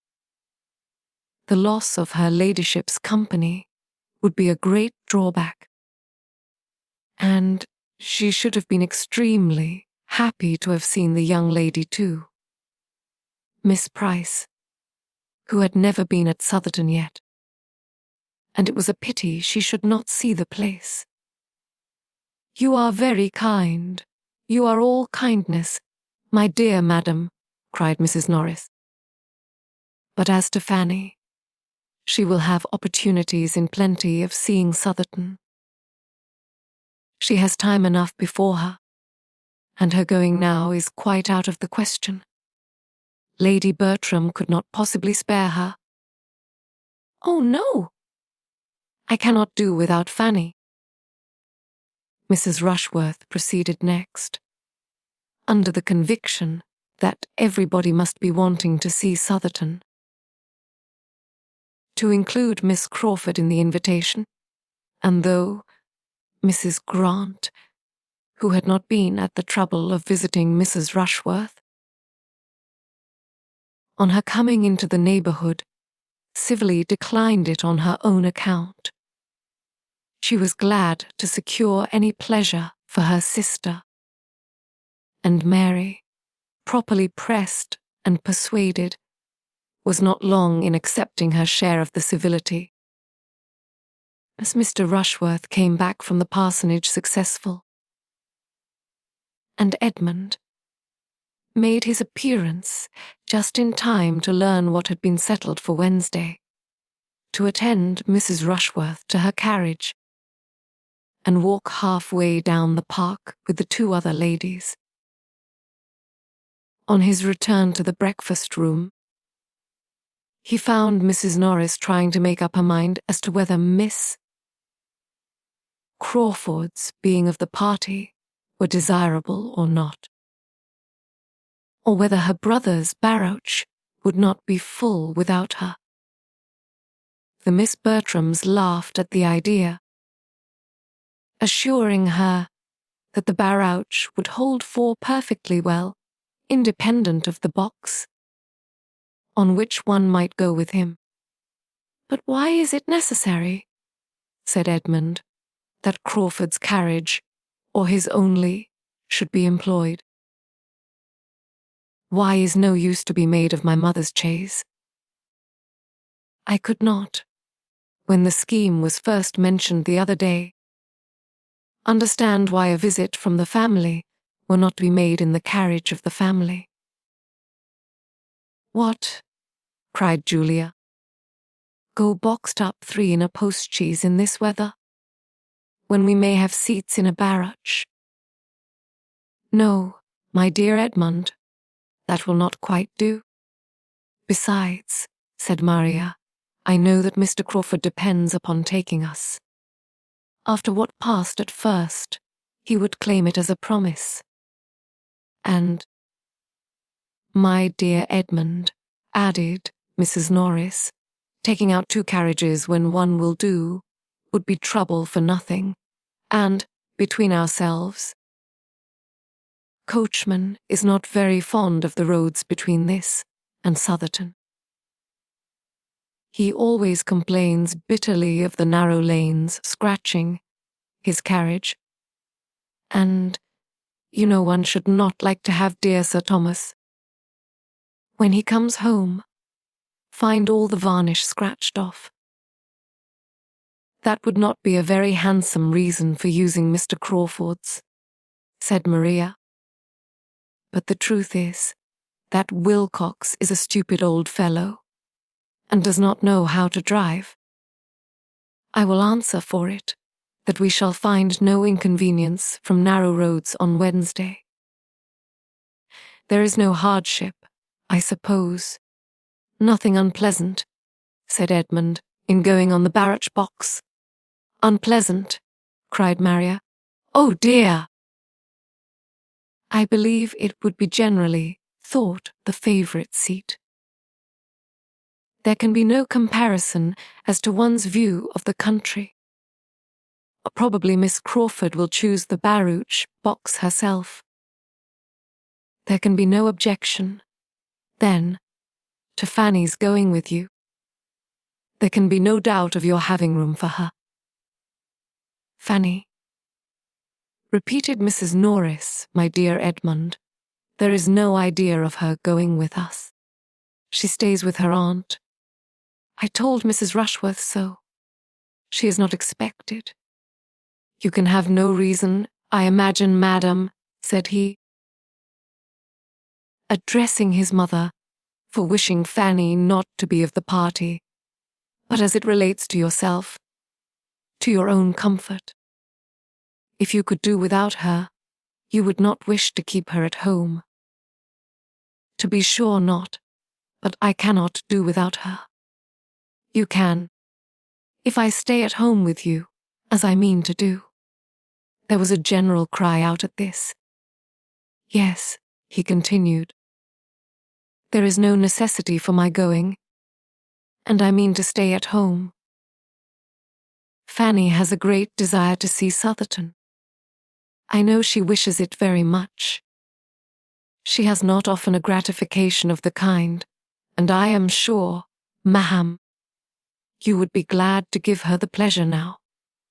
Oh, yes, very glad, if your aunt sees no objection. Mrs. Norris was very ready with the only objection which could remain. Their having positively assured Mrs. Rushworth that Fanny could not go, and the very strange appearance there would consequently be in taking her, which seemed to her a difficulty quite impossible to be got over. It must have the strangest appearance. It would be something so very unceremonious, so bordering on disrespect for Mrs. Rushworth, whose own manners were such a pattern of good breeding and attention that she really did not feel equal to it. Mrs. Norris had no affection for Fanny, and no wish of procuring her pleasure at any time. But her opposition to Edmund now, a ruse more from partiality for her own scheme, because it was her own, than from anything else. She felt that she had arranged everything extremely well, and that any alteration must be for the worse. When Edmund, therefore, told her in reply, as he did when she would give him the hearing, that she need not distress herself on Mrs. Rushworth's account, because he had taken the opportunity, as he walked with her through the hall, of mentioning Miss Price, one who would probably be of the party, and had directly received a very sufficient invitation for his cousin. Mrs. Norris was too much vexed to submit with a very good grace, and would only say, very well, just as you choose. Settle it your own way. I am sure I do not care about it. It seems very odd, said Maria, that you should be staying at home instead of Fanny. I am sure she ought to be very much obliged to you, added Julia, hastily leaving the room as she spoke, from a consciousness that she ought to offer to stay at home herself. Fanny will feel quite as grateful as the occasion requires, was Edmund's only reply, and the subject dropped. Fanny's gratitude, when she heard the plan, was, in fact, much greater than her pleasure. She felt Edmund's kindness withal, and more than all, the sensibility which he, unsuspicious of her fond attachment, could be aware of. But that he should forego any enjoyment on her account gave her pain. and her own satisfaction in seeing Southerton would be nothing without him. The next meeting of the two Mansfield families produced another alteration in the plan, and one that was admitted with general approbation. Mrs. Grant offered herself as companion for the day to Lady Bertram in lieu of her son, and Dr. Grant was to join them at dinner. Lady Bertram was very well pleased to have it so, and the young ladies were in spirits again. Even Edmund was very thankful for an arrangement which restored him to his share of the party, and Mrs. Norris thought it an excellent plan, and had it at her tongue's end, and was on the point of proposing it, when Mrs. Grant spoke. Wednesday was fine, and soon after breakfast the barouche arrived, Mr. Crawford driving his sisters. And as everybody was ready, there was nothing to be done but for Mrs. Grant to alight, and the others to take their places. The place of all places, the envied seat, the post of honour, was unappropriated. To whose happy lot was it to fall?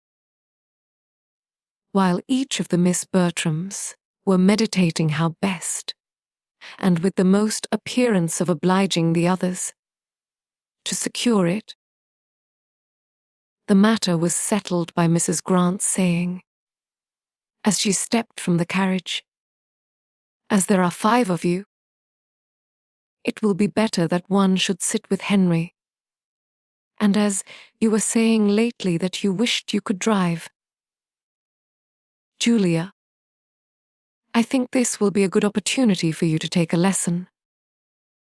"Happy Julia! Unhappy Maria!" The former was on the barouche box in a moment.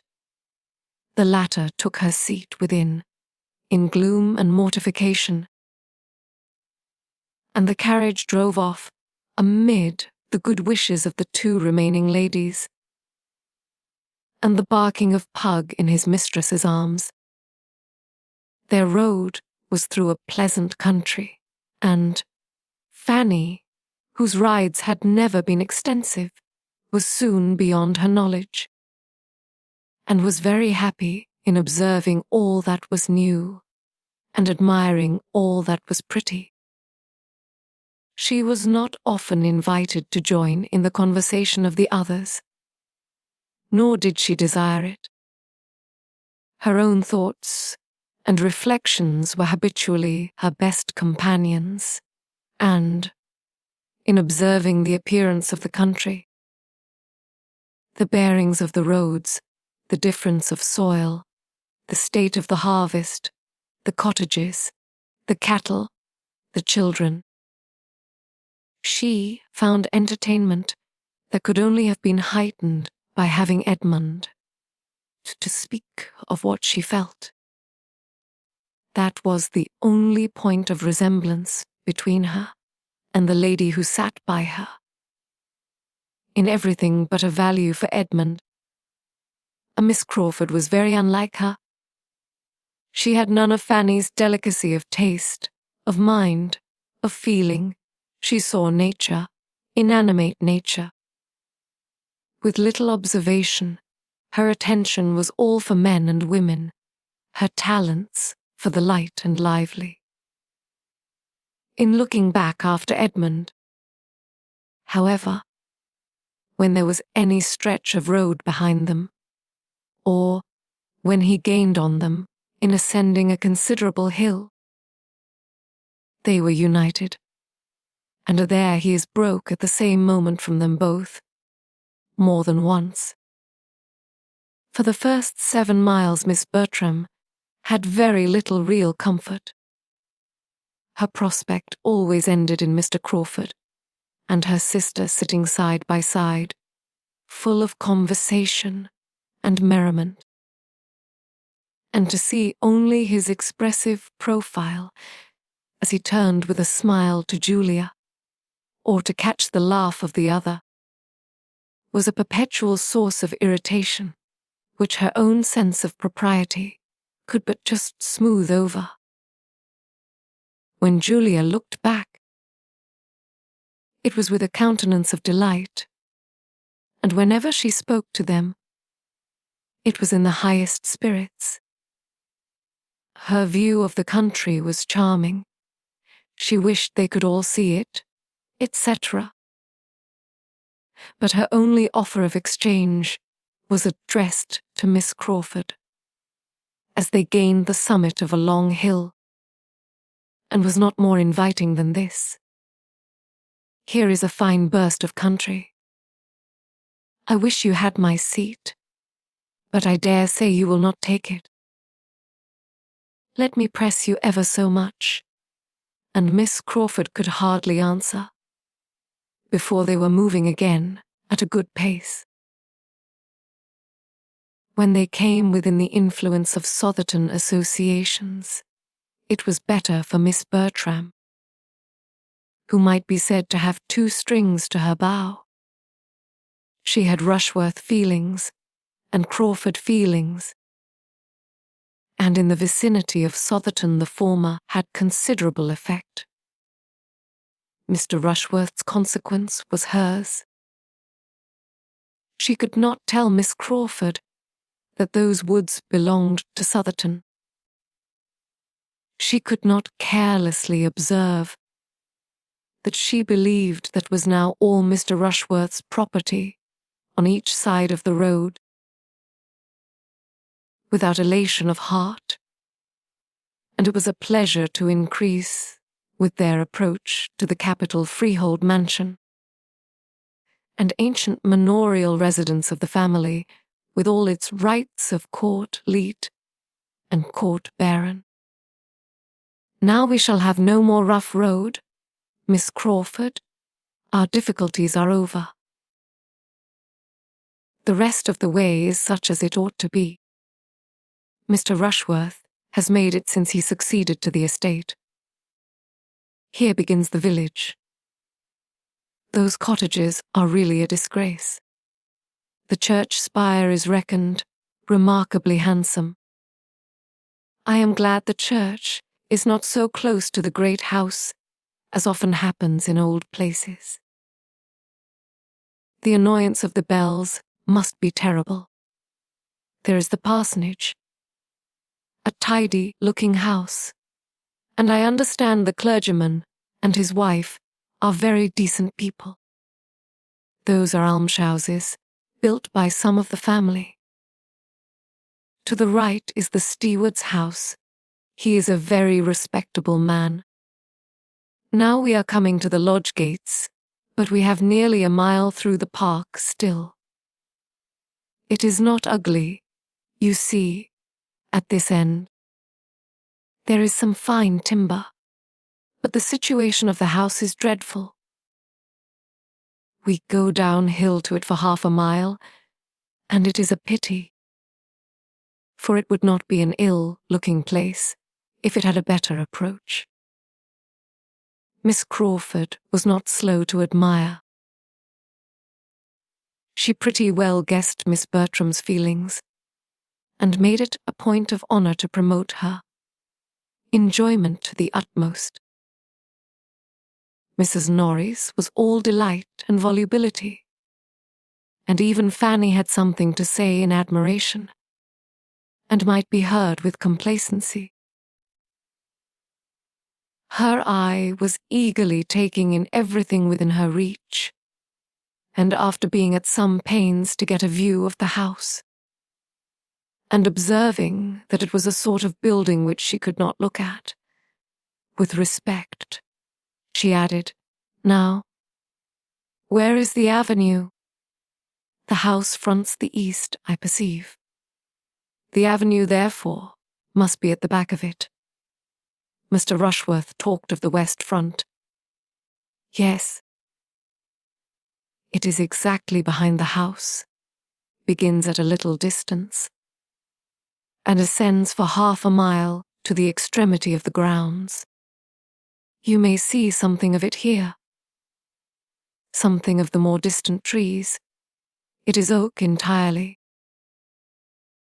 Miss Bertram could now speak with decided information of what she had known nothing about when Mr. Rushworth had asked her opinion, and her spirits were in as happy a flutter as vanity and pride could furnish, when they drove up to the spacious stone steps before the principal entrance. Chapter 9. Mr. Rushworth was at the door to receive his fair lady, and the whole party were welcomed by him with due attention. In the drawing-room, they were met with equal cordiality by the mother, and Miss Bertram had all the distinction with each that she could wish. After the business of arriving was over, it was first necessary to eat, and the doors were thrown open to admit them through one or two intermediate rooms into the appointed dining parlour, where a collation was prepared with abundance and elegance. Much was said, and much was ate, and all went well. The particular object of the day was then considered.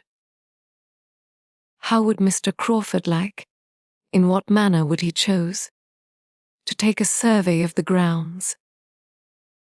Mr. Rushworth mentioned his curricle. Mr. Crawford suggested the greater desirableness of some carriage which might convey more than two. To be depriving themselves of the advantage of other eyes and other judgments might be an evil even beyond the loss of present pleasure. Mrs. Rushworth proposed that the chaise should be taken also, but this was scarcely received as an amendment. The young ladies neither smiled nor spoke. Her next proposition, of shewing the house to such of them as had not been there before, was more acceptable, for Miss Bertram was pleased to have its size displayed, and all were glad to be doing something. The whole party rose accordingly, and under Mrs. Rushworth's guidance were shewn through a number of rooms, all lofty, and many large, and amply furnished in the taste of 50 years back, with shining floors, solid mahogany, rich damask, marble, gilding, and carving, each handsome in its way. Of pictures there were abundance, and some few good, but the larger part were family portraits. No longer anything to anybody but Mrs. Rushworth, who had been at great pains to learn all that the housekeeper could teach, and was now almost equally well qualified to shew the house.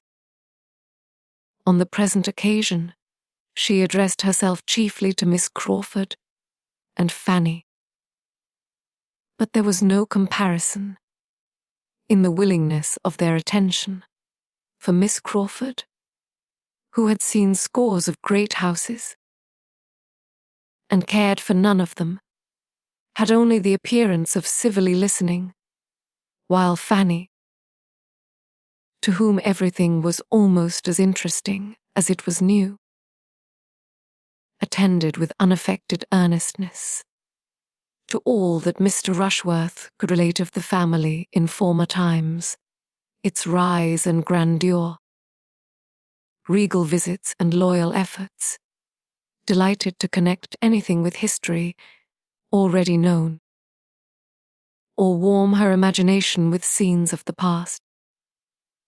The situation of the house excluded the possibility of much prospect from any of the rooms, and while Fanny and some of the others were attending Mrs. Rushworth, Henry Crawford was looking grave and shaking his head at the windows. Every room on the west front looked across a lawn to the beginning of the avenue, immediately beyond tall iron palisades and gates, having visited many more rooms than could be supposed to be of any other use than to contribute to the window tax and find employment for housemaids. Now, said Mrs. Rushworth, we are coming to the chapel, which properly we ought to enter from above and look down upon, but as we are quite among friends, I will take you in this way. If you will excuse me. They entered. Fanny's imagination had prepared her for something grander than a mere spacious, oblong room, fitted up for the purpose of devotion, with nothing more striking or more solemn than the profusion of mahogany and the crimson velvet cushions appearing over the ledge of the family gallery above. I am disappointed, said she, in a low voice, to Edmund. This is not my idea of a chapel. There is nothing awful here, nothing melancholy, nothing grand. Here are no aisles, no arches, no inscriptions, no banners. No banners, cousin, to be blown by the night wind of heaven. No signs that a Scottish monarch sleeps below. You forget, Fanny, how lately all this has been built, and for how confined a purpose. Compared with the old chapels of castles and monasteries, it was only for the private use of the family. They have been buried, I suppose, in the parish church. There you must look for the banners and the achievements. It was foolish of me not to think of all that, but I am disappointed. Mrs. Rushworth began her relation. This chapel was fitted up as you see it, in James II's time. Before that period, as I understand, the pews were only wainscot. And there is some reason, think, that the linings and cushions of the pulpit and family seat were only purple cloth. But this is not quite certain. It is a handsome chapel, and was formerly in constant use both morning and evening. Prayers were always read in it by the domestic chaplain, within the memory of many, but the late Mr. Rushworth left it off. Every generation has its improvements, said Miss Crawford, with a smile, to Edmund. Mrs. Rushworth was gone to repeat her lesson to Mr. Crawford, and Edmund, Fanny, and Miss Crawford remained in a cluster together. It is a pity, cried Fanny, that the custom should have been discontinued. It was a valuable part of former times. There is something in a chapel and chaplain so much in character with a great house, with one's ideas of what such a household should be. A whole family assembling regularly for the purpose of prayer is fine. Very fine indeed, said Miss Crawford, laughing. It must do the heads of the family a great deal of good to force all the poor housemaids and footmen to leave business and pleasure and say their prayers here twice a day, while they are inventing excuses themselves for staying away. That is hardly Fanny's idea of a family assembling, said Edmund, if the master and mistress do not attend themselves. There must be more harm than good in the custom. At any rate, it is safer to leave people to their own devices on such subjects. Everybody likes to go their own way, to choose their own time and manner of devotion. The obligation of attendance, the formality, the restraint, the length of time. Altogether, it is a formidable thing, and what nobody likes. And if the good people, who used to kneel, and in that gallery could have foreseen that the time would ever come when men and women might lie another 10 minutes in bed. When they woke with a headache, without danger of reprobation, because chapel was missed, they would have jumped with joy and envy. Cannot you imagine with what unwilling feelings the former belles of the House Rushworth did many a time repair to this chapel? The young Mrs. Eleanors and Mrs. Bridgets, starched up into seeming pity, but with heads full of something very different, especially if the poor chaplain were not worth looking at. And, in those days, I fancy parsons were very inferior even to what they are now. For a few moments she was unanswered. Fanny coloured and looked at Edmund, but felt too angry for speech, and he needed a little recollection before he could say, "Your lively mind can hardly be serious even on serious subjects. You have given us an amusing sketch, and human nature cannot say it was not. So, we must all feel at times the difficulty of fixing our thoughts as we could wish. But if you are supposing it a frequent thing, that is to say, a weakness grown into a habit from neglect, what could be expected from the private devotions of such persons? Do you think the minds which are suffered, which are indulged in wanderings in a chapel, would be more collected in a closet? Yes, very likely. They would have 2 chances at least in their favour.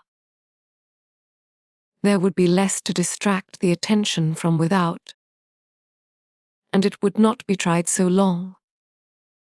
The mind which does not struggle against itself under a circumstance, would find objects to distract it in the other, I believe, and the influence of the place and of example may often rouse better feelings than are begun with. The greater length of the service, however, I admit to be sometimes too hard a stretch upon the mind. One wishes it were not so. But I have not yet left Oxford long enough to forget what chapel prayers are. While this was passing, the rest of the party being scattered about the chapel, Julia called Mr. Crawford's attention to her sister by saying, "Do look at Mr. Rushworth and Maria, standing side by side, exactly as if the ceremony were going to be performed. Have not they completely the air of it?" Mr. Crawford smiled his acquiescence, and stepping forward to Maria, said, in a voice which she only could hear, "I do not like to see Miss Bertram so near the altar." Starting, the lady instinctively moved a step or 2, but recovering herself in a moment, affected to laugh, and asked him, in a tone not much louder, if he would give her away. "I am afraid I should do it very awkwardly," was his reply, with a look of meaning. Julia, joining them at the moment, carried on the joke. "Upon my word, it is really a pity that it should not take place directly. If we had but a proper license, for here we are all together, and nothing in the world could be more snug and pleasant." And she talked and laughed about it with so little caution as to catch the comprehension of Mr. Rushworth and his mother, and expose her sister to the whispered gallantries of her lover, while Mrs. Rushworth spoke with proper smiles and dignity of its being a most happy event to her, whenever it took place. "If Edmund were but in orders!" cried Julia, and running to where he stood with Miss Crawford and Fanny. "My dear Edmund, if you were but in orders now, you might perform the ceremony directly. How unlucky that you are not ordained. Mr. Rushworth and Maria are quite ready." Miss Crawford's countenance, as Julia spoke, might have amused a disinterested observer. She looked almost haste under the new idea she was receiving. Fanny pitied her. How distressed she will be at what she said just now, passed across her mind. "Ordained," said Miss Crawford. "What? Are you to be a clergyman?" "Yes. I shall take orders soon after my father's return. Probably at Christmas." Miss Crawford, rallying her spirits and recovering her complexion, replied only, "If I had known this before, I would have spoken of the cloth with more respect," and turned the subject. The chapel was soon afterwards left to the silence and stillness which reigned in it, with few interruptions, throughout the year.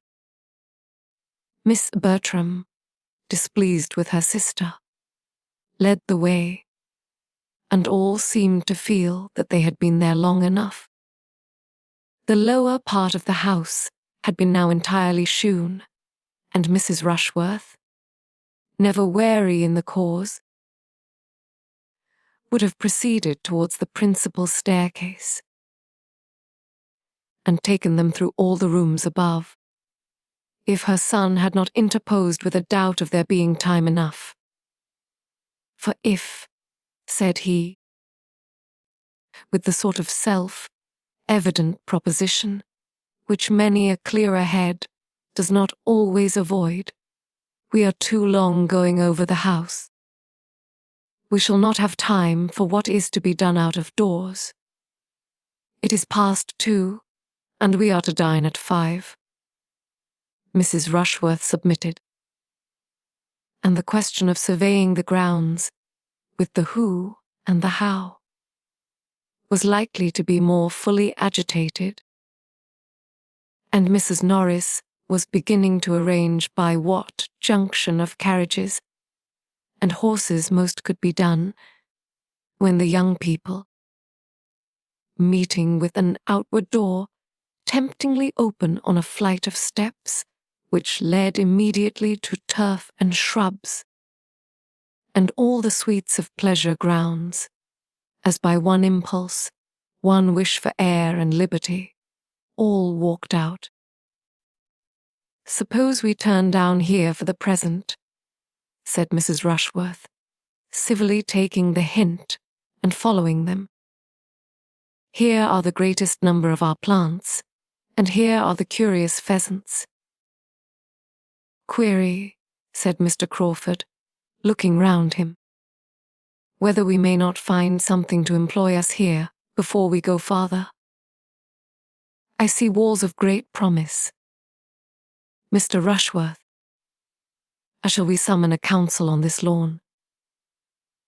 "James," said Mrs. Rushworth to her son, "I believe the wilderness will be new to all the party.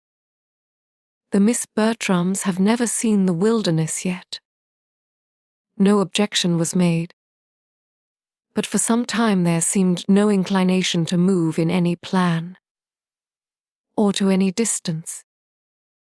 All were attracted at first by the plants or the pheasants, and all dispersed about in happy independence.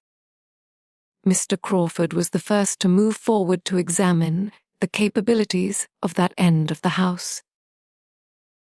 The lawn, bounded on each side by a high wall, contained beyond the first planted area a bowling green, and beyond the bowling green a long terrace walk, backed by iron palisades.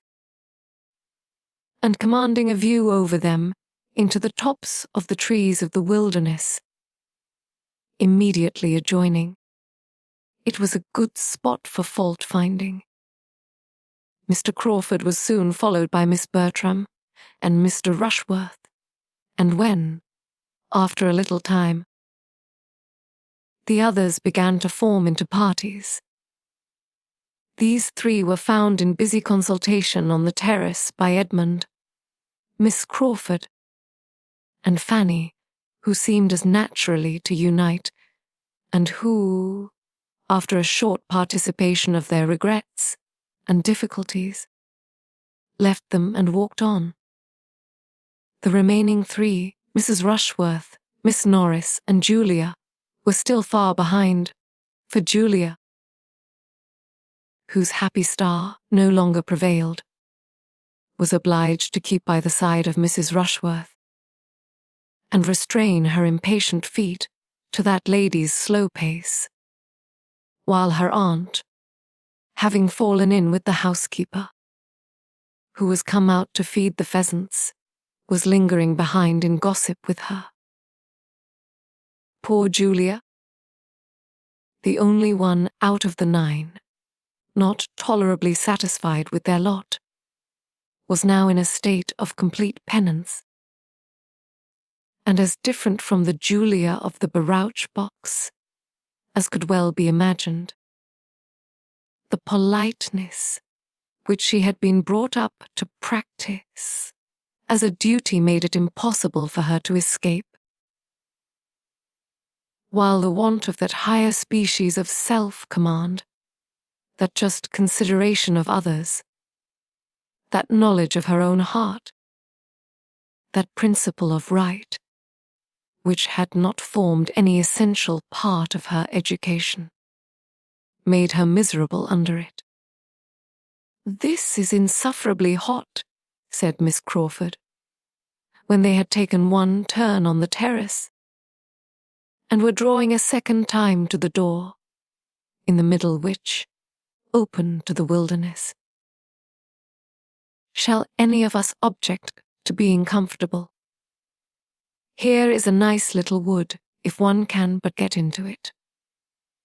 What happiness if the door should not be locked! But of course it is. For in these great places the gardeners are the only people who can go where they like. The door, however, proved not to be locked, and they were all agreed in turning joyfully through it, and leaving the unmitigated glare of day behind. A considerable flight of steps landed them in the wilderness, which was a planted wood of about 2 acres, and though chiefly of larch and laurel and beech cut down, and though laid out with too much regularity, was darkness and shade, and natural beauty compared with the bowling green and the terrace. They all felt the refreshment of it, and for some time could only walk and admire. At length, after a short pause, Miss Crawford began with, "So you are to be a clergyman, Mr. Bertram. This is rather a surprise to me." "Why should it surprise you?" "You must suppose me designed for some profession, and might perceive that I am neither a lawyer, nor a soldier, nor a sailor." "Very true, but in short, it had not occurred to me. And you know there is generally an uncle or a grandfather to leave a fortune to the second son. A very praiseworthy practice," said Edmund, "but not quite universal. I am one of the exceptions, and being one, must do something for myself." "But why are you to be a clergyman?" "I thought that was always the lot of the youngest, where there were many to choose before him. Do you think the church itself never chosen then? Never is a black word. But yes, in the never of conversation. which means not very often. I do think it. For what is to be done in the church? Men love to distinguish themselves, and in either of the other lines distinction may be gained, but not in the church. A clergyman is nothing. The nothing of conversation has its gradations, I hope, as well as the never. A clergyman cannot be high in state or fashion. He must not head mobs or set the ton in dress. But I cannot call that situation nothing which has the charge of all, that is of the first importance to mankind. Individually or collectively considered, temporally and eternally, which has the guardianship of religion and morals, and consequently of the manners which result from their influence. No one here can call the office nothing. If the man who holds it is so, it is by the neglect of his duty, by foregoing its just importance, and stepping out of his place to appear what he ought not to appear. You assign greater consequence to the clergyman than one has been used to hear given, or than I can quite comprehend. One does not see much of this influence and importance in society. And how can it be acquired, where they are so seldom seen themselves? How can 2 sermons a week, even supposing them worth hearing, supposing the preacher to have the sense to prefer Blair's to his own, do all that you speak of, govern the conduct and fashion, the manners of a large congregation for the rest of the week? One scarcely sees a clergyman out of his pulpit. You are speaking of London. I am speaking of the nation at large. The metropolis, I imagine, is a pretty fair sample of the rest. Not, I should hope, of the proportion of virtue to vice throughout the kingdom. We do not look in great cities for our best morality. It is not there that respectable people of any denomination can do most good. And it certainly is not there that the influence of the clergy can be most felt. A fine preacher is followed and admired. But it is not in fine preaching only that a good clergyman will be useful in his parish and his neighborhood. Where the parish and neighborhood are of a size capable of knowing his private character and observing his general conduct, which in London can rarely be the case. The clergy are lost there in the crowds of their parishioners. They are known to the largest part only as preachers. And with regard to their influencing public manners, Miss Crawford must not misunderstand me, or suppose I mean to call them the arbiters of good breeding, the regulators of refinement and courtesy, the masters of the ceremonies of life. The manners I speak of might rather be called conduct, perhaps the result of good principles, the effect, in short, of those doctrines which it is their duty to teach and recommend, and it will, I believe, be everywhere found, that as the clergy are, or are not what they ought to be, so are the rest of the nation. Certainly, said Fanny, with gentle earnestness. There, cried Miss Crawford, you have quite convinced Miss Price already. I wish I could convince Miss Crawford too. I do not think you ever will, said she, with an arch smile. I am just as much surprised now as I was at first that you should intend to take orders. You really are fit for something better. Come, do change your mind. It is not too late. Go into the law. Go into the law. With as much ease as I was told to go into this wilderness. Now you are going to say something about law being the worst wilderness of the two. But I forestall you, remember. I have forestalled you. You need not hurry when the object is only to prevent my saying a bon mot, for there is not the least wit in my nature. I am a very matter-of-fact, plain-spoken being, and may blunder on the borders of a repartee for half an hour together without striking it out. A general silence succeeded. Each was thoughtful. Fanny made the first interruption by saying, I wonder that I should be tired with only walking in this sweet wood. But the next time we come to a seat, if it is not disagreeable to you, I should be glad to sit down for a little while. My dear Fanny, cried Edmund, immediately drawing her arm within his, how thoughtless I have been. I hope you are not very tired. Perhaps, turning to Miss Crawford, my other companion may do me the honor of taking an arm. Thank you, but I am not at all tired. She took it, however, as she spoke, and the gratification of having her do so, of feeling such a connection for the first time, made him a little forgetful of Fanny. You scarcely touch me, said he.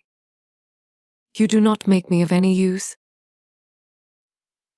What a difference in the weight of a woman's arm from that of a man! At Oxford I have been a good deal, used to have a man lean on me for the length of a street. And you are only a fly in the comparison. I am really not tired, which I almost wonder at. For we must have walked at least a mile in this wood. Do not you think we have? Not half a mile, was his sturdy answer. For he was not yet so much in love as to measure distance, or reckon time. With feminine lawlessness. Oh, you do not consider how much we have wound about. We have taken such a very serpentine course. And the wood itself must be half a mile long in a straight line. For we have never seen the end of it yet, since we left the first great path. But if you remember, before we left that first great path, we saw directly to the end of it. We looked down the whole vista, and saw it closed by iron gates, and it could not have been more than a furlong in length. Oh, I know nothing of your furlongs, but I am sure it is a very long wood, and that we have been winding in and out ever since we came into it, and therefore, when I say that we have walked a mile in it, I must speak within compass. We have been exactly a quarter of an hour here, said Edmund, taking out his watch. Do you think we are walking 4 miles an hour? Oh, do not attack me with your watch. A watch is always too fast or too slow. I cannot be dictated to by a watch. A few steps farther brought them out at the bottom of the very walk they had been talking of, and standing back, well shaded and sheltered, and looking over a ha-ha into the park, was a comfortable, sized bench, on which they all sat down. I am afraid you are very tired, Fanny, said Edmund, observing her. Why would not you speak sooner? This will be a bad day's amusement for you, if you are to be knocked up. Every sort of exercise fatigues her so soon, Miss Crawford, except riding. How abominable in you, then, to let me engross her horse as I did all last week. I am ashamed of you and of myself, but it shall never happen again. Your attentiveness and consideration makes me more sensible of my own neglect. Fanny's interest seems in safer hands with you than with me. That she should be tired now, however, gives me no surprise. For there is nothing in the course of one's duties so fatiguing as what we have been doing this morning. Seeing a great house, a dawdling from one room to another, straining one's eyes and one's attention, hearing what one does not understand, admiring what one does not care for. It is generally allowed to be the greatest bore in the world, and Miss Price has found it so, though she did not know it. I shall soon be rested, said Fanny, to sit in the shade on a fine day, and look upon verdure, is the most perfect refreshment. After sitting a little while Miss Crawford was up again. I must move, said she. Resting fatigues me. I have looked across the Har till I am weary. I must go and look through that iron gate at the same view, without being able to see it so well. Edmund left the seat likewise. Now, Miss Crawford, if you will look up the walk, you will convince yourself that it cannot be half a mile long, or half a mile. It is an immense distance, said she. I see that with a glance. He still reasoned with her, but in vain. She would not calculate, she would not compare. She would only smile and assert. The greatest degree of rational consistency could not have been more engaging, and they talked with mutual satisfaction. At last, it was agreed that they should endeavor to determine the dimensions of the wood by walking a little more about it. They would go to one end of it, in the line they were then in. For there was a straight green walk along the bottom by the side of the Har, and perhaps turn a little way in some other direction, if it seemed likely to assist them, and be back in a few minutes. Fanny said she was rested, and would have moved too, but this was not suffered. Edmund urged her remaining where she was with an earnestness which she could not resist, and she was left on the bench to think with pleasure of her cousin's care, but with great regret that she was not stronger. She watched them till they had turned the corner, and listened till all sound of them had ceased. Chapter 10. A quarter of an hour, 20 minutes, passed away, and Fanny was still thinking of Edmund, Miss Crawford, and herself, without interruption from anyone. She began to be surprised at being left so long, and to listen with an anxious desire of hearing their steps and their voices again. She listened, and at length she heard. She heard voices and feet approaching. But she had just satisfied herself that it was not those she wanted. When Miss Bertram, Mr. Rushworth, and Mr. Crawford issued from the same path which she had trod herself, and were before her, Miss Price all alone, and my dear Fanny, how comes this, were the first salutations. She told her story. Poor dear Fanny, cried her cousin. How will you have been used by them? You had better have stayed with us. then seating herself with a gentleman on each side. She resumed the conversation which had engaged them before, and discussed the possibility of improvements with much animation. Nothing was fixed on, but Henry Crawford was full of ideas and projects, and, generally speaking, whatever he proposed was immediately approved, first by her, and then by Mr. Rushworth, whose principal business seemed to be to hear the others. This, and who scarcely risked an original thought of his own beyond a wish that they had seen his friend Smith's place. After some minutes spent in this way, Miss Bertram, observing the iron gate, expressed a wish of passing through it into the park, that their views and their plans might be more comprehensive.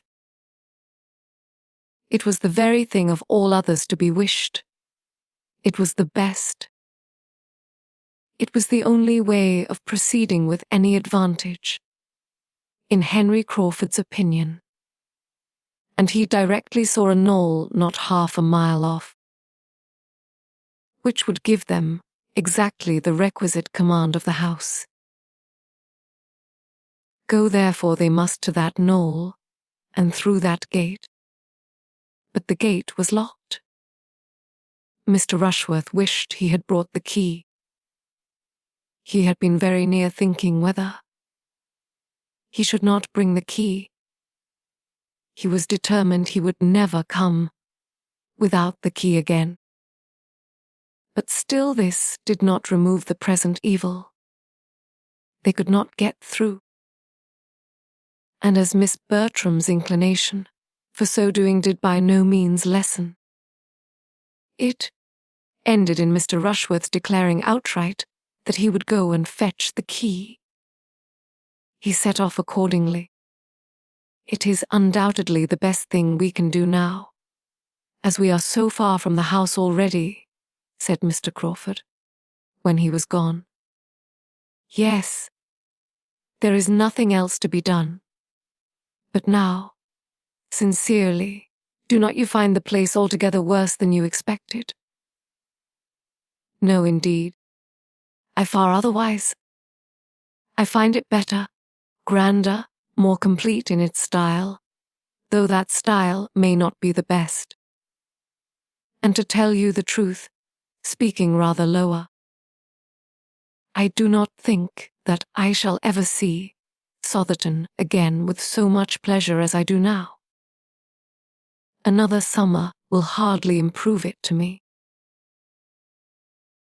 After a moment's embarrassment, the lady replied, You are too much a man of the world, not to see with the eyes of the world. If other people think Sotherton improved, I have no doubt that you will. I am afraid I am not quite so much the man of the world as might be good for me in some points. My feelings are not quite so evanescent, nor my memory of the past under such easy dominion as one finds to be the case with men of the world. This was followed by a short silence. Miss Bertram began again. You seem to enjoy your drive here very much this morning. I was glad to see you so well entertained. You and Julia were laughing the whole way. Were we? Yes, I believe we were, but I have not the least recollection at what. Oh! I believe I was relating to her some ridiculous stories of an old Irish groom of my uncle's. Your sister loves to laugh.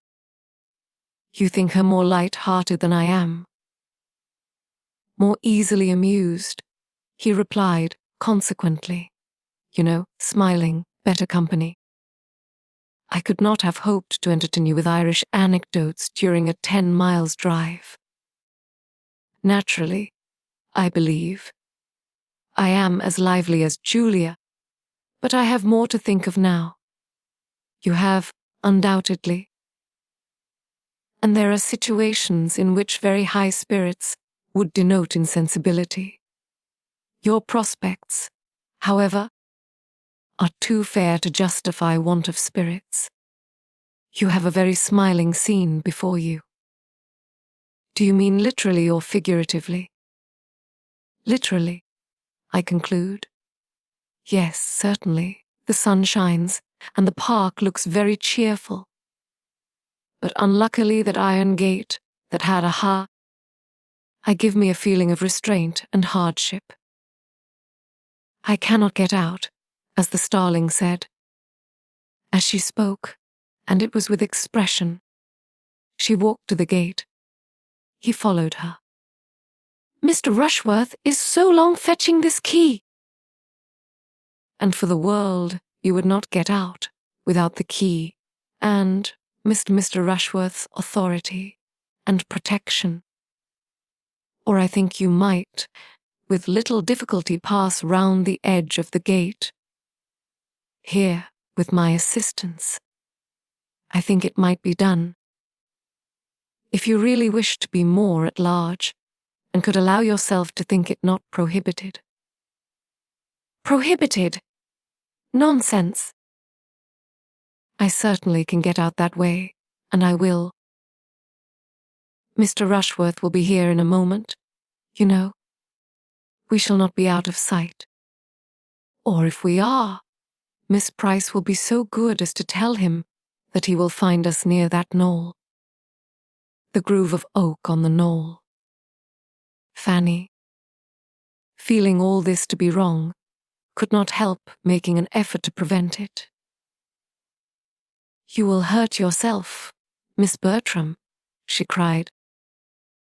You will certainly hurt yourself against those spikes. You will tear your gown. You will be in danger of slipping into the You had better not go. Her cousin was safe on the other side while these words were spoken, and, smiling with all the good humor of success, she said, "Thank you, my dear Fanny, but I and my gown are alive and well, and so goodbye." Fanny was again left to her solitude, and with no increase of pleasant feelings.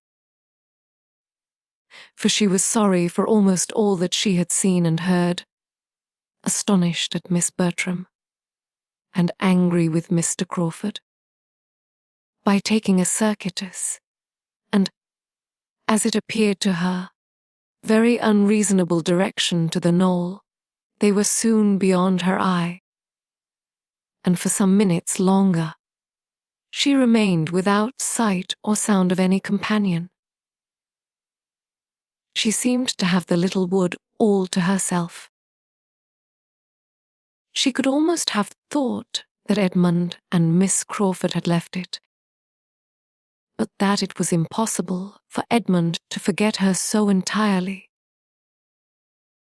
She was again roused from disagreeable musings by sudden footsteps. Somebody was coming at a quick pace down the principal walk. She expected Mr. Rushworth, but it was Julia, who, hot and out of breath, and with a look of disappointment, cried out on seeing her, "Heyday! Where are the others?" "I thought Maria and Mr. Crawford were with you," Fanny explained. "A pretty trick, upon my word! I cannot see them anywhere," looking eagerly into the park. "But they cannot be very far off, and I think I am equal to as much as Maria, even without help. But, Julia, Mr. Rushworth will be here in a moment with the key. Do wait for Mr. Rushworth. Not I, indeed. I have had enough of the family for one morning. Why, child, I have but this moment escaped from his horrible mother. Such a penance as I have been enduring, while you were sitting here so composed and so happy. It might have been as well, perhaps, if you had been in my place. but you always contrive to keep out of these scrapes." This was a most unjust reflection, but Fanny could allow for it and let it pass. Julia was vexed, and her temper was hasty, but she felt that it would not last, and therefore, taking no notice, only asked her if she had not seen Mr. Rushworth. Yes, we saw him. He was posting away, as if upon life and death, and could but just spare time to tell us his errand, and where you all were. It is a pity he should have so much trouble for nothing. That is Miss Maria's concern. I am not obliged to punish myself for her sins. The mother I could not avoid. As long as my tiresome aunt was dancing about with the housekeeper, but the son I can get away from. And she immediately scrambled across the fence and walked away, not attending to Fanny's last question of whether she had seen anything of Miss Crawford and Edmund. The sort of dread in which Fanny now sat of seeing Mr. Rushworth prevented. Her thinking so much of their continued absence, however, as she might have done. She felt that he had been very ill-used, and was quite unhappy in having to communicate what had passed. He joined her within 5 minutes after Julia's exit, and though she made the best of the story, he was evidently mortified and displeased in no common degree. At first he scarcely said anything. His looks only expressed his extreme surprise and vexation. And he walked to the gate and stood there, without seeming to know what to do. They desired me to stay. "My cousin Maria charged me to say that you would find them at that knoll, or thereabouts. I do not believe I shall go any farther," said he sullenly. "I see nothing of them. By the time I get to the knoll, they may be gone somewhere else. I have had walking enough." And he sat down with a most gloomy countenance by Fanny. "I am very sorry," said she. "It is very unlucky." And she longed to be able to say something more to the purpose. After an interval of silence, "I think they might as well have stayed for me," said he. "Miss Bertram thought you would follow her. I should not have had to follow her if she had stayed." This could not be denied, and Fanny was silenced. After another pause, he went on. "Pray, Miss Price, are you such a great admirer of this Mr. Crawford as some people are? For my part, I can see nothing in him. I do not think him at all handsome. Handsome! Nobody can call such an undersized man handsome. He is not 5'9". I should not wonder if he is not more than 5'8". I think he is an ill-looking fellow.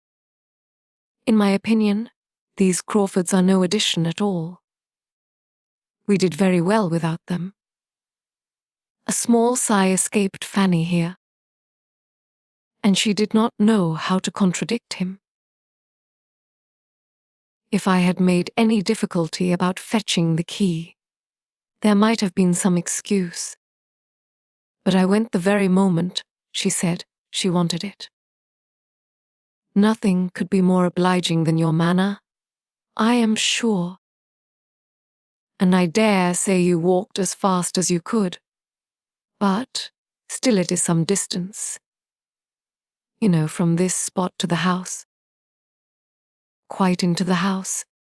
And when people are waiting, they are bad judges of time, and every half-minute seems like 5. He got up and walked to the gate again, and wished He had the key about him at the time. Fanny thought she discerned in his standing there an indication of relenting, which encouraged her to another attempt. And she said, "Therefore, it is a pity you should not join them. They expected to have a better view of the house from that part of the park, and will be thinking how it may be improved, and nothing of that sort, you know, can be settled without you." She found herself more successful in sending away than in retaining a companion. Mr. Rushworth was worked on. "Well," said he, "if you really think I had better go, it would be foolish to bring the key for nothing."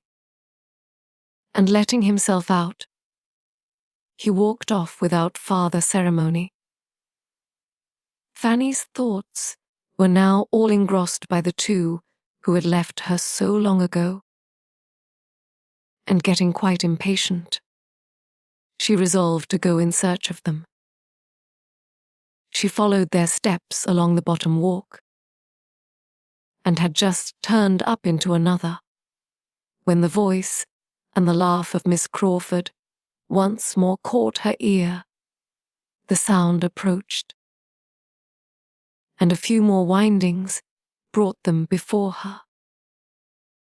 They were just returned into the wilderness from the park, to which a side gate, not fastened, had tempted them very soon after their leaving her, and they had been across a portion of the park into the very avenue, which Fanny had been hoping the whole morning to reach at last, and had been sitting down under one of the trees.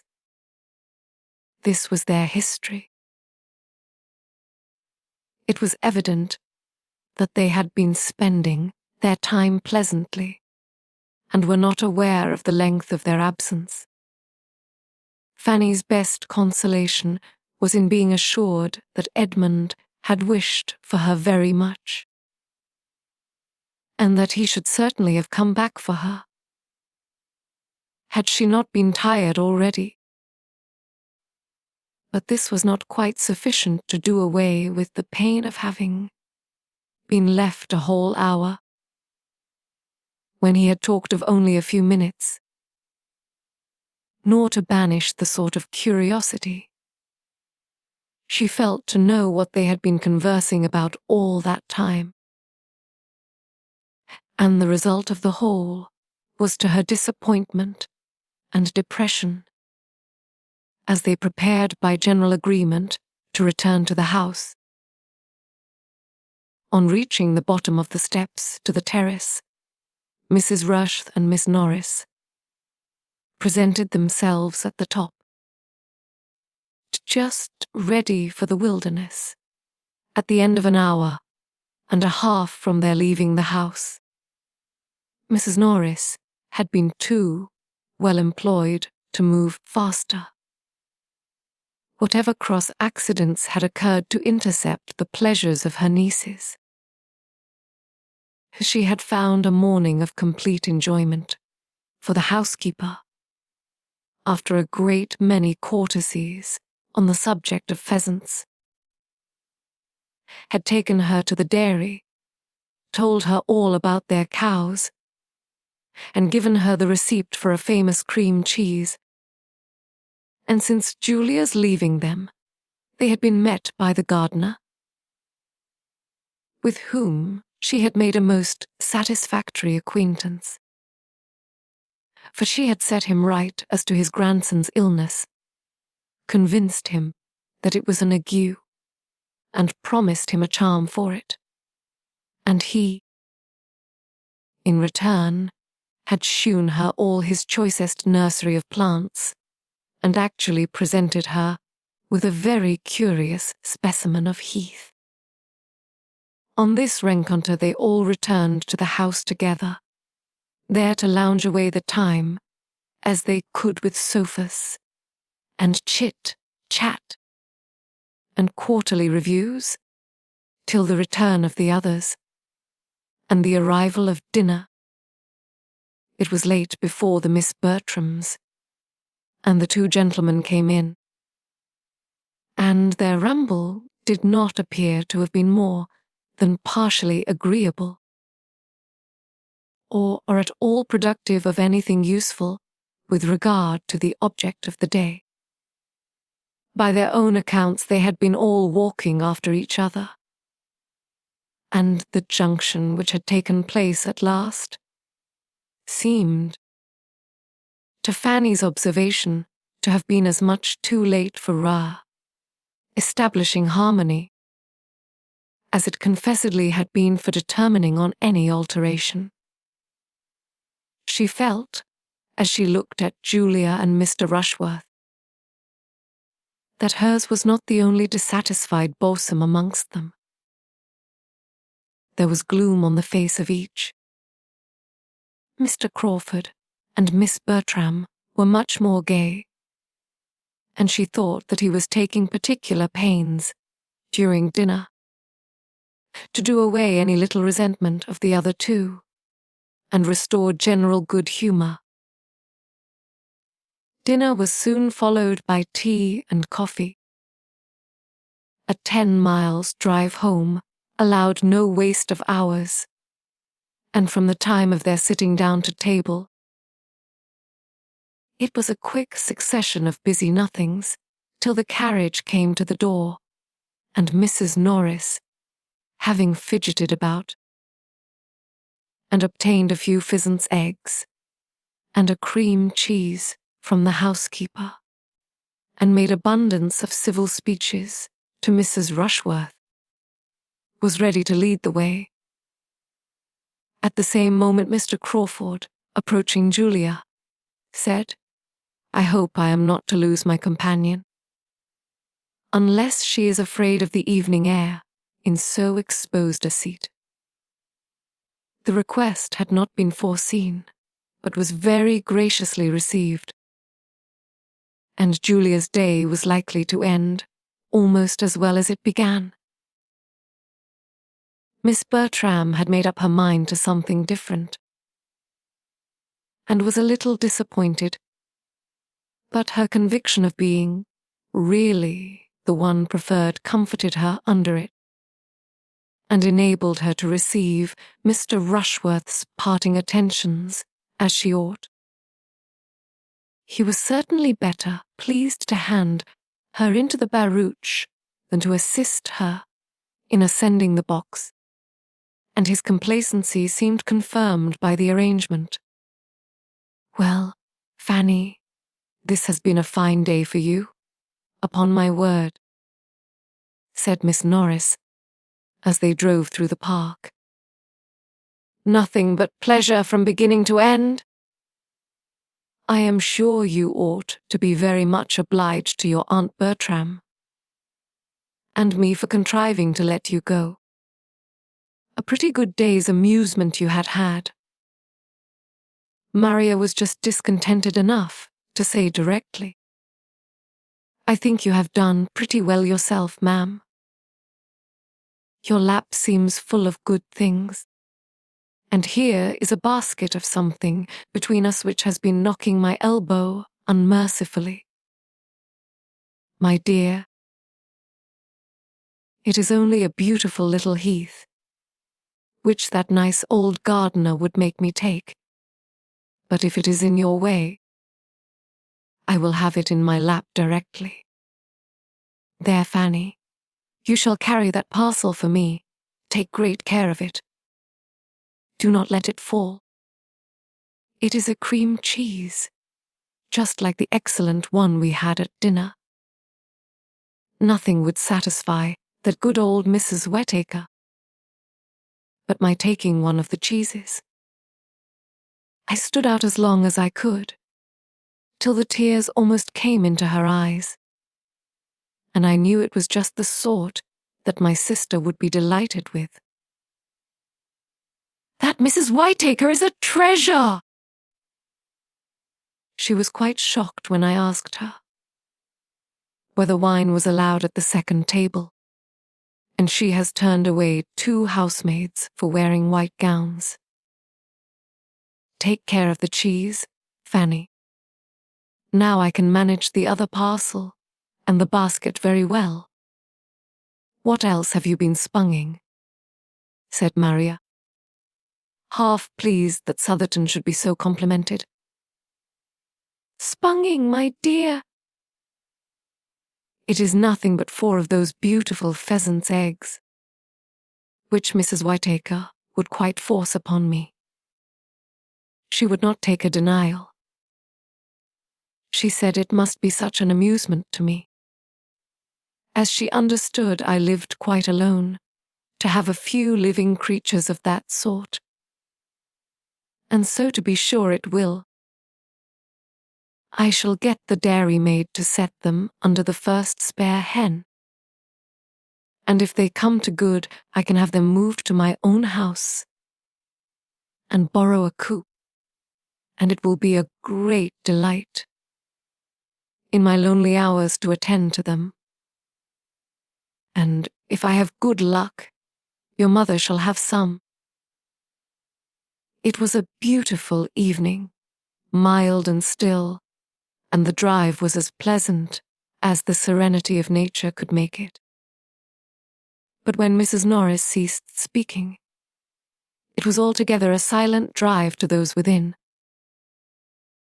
Their spirits were in general exhausted, and to determine whether the day had afforded most pleasure or pain might occupy the meditations of almost all. Chapter 11. The day at Southerton, with all its imperfections. This afforded the Miss Bertrams much more agreeable feelings than were derived from the letters from Antigua, which soon afterwards reached Mansfield. It was much pleasanter to think of Henry Crawford than of their father, and to think of their father in England again, within a certain period, which these letters obliged them to do, was a most unwelcome exercise. November was the black month fixed for his return. Sir Thomas wrote of it with as much decision as experience and anxiety could authorize. His business was so nearly concluded as to justify him in proposing to take his passage in the September packet, and he consequently looked forward with the hope of being with his beloved family again early in November.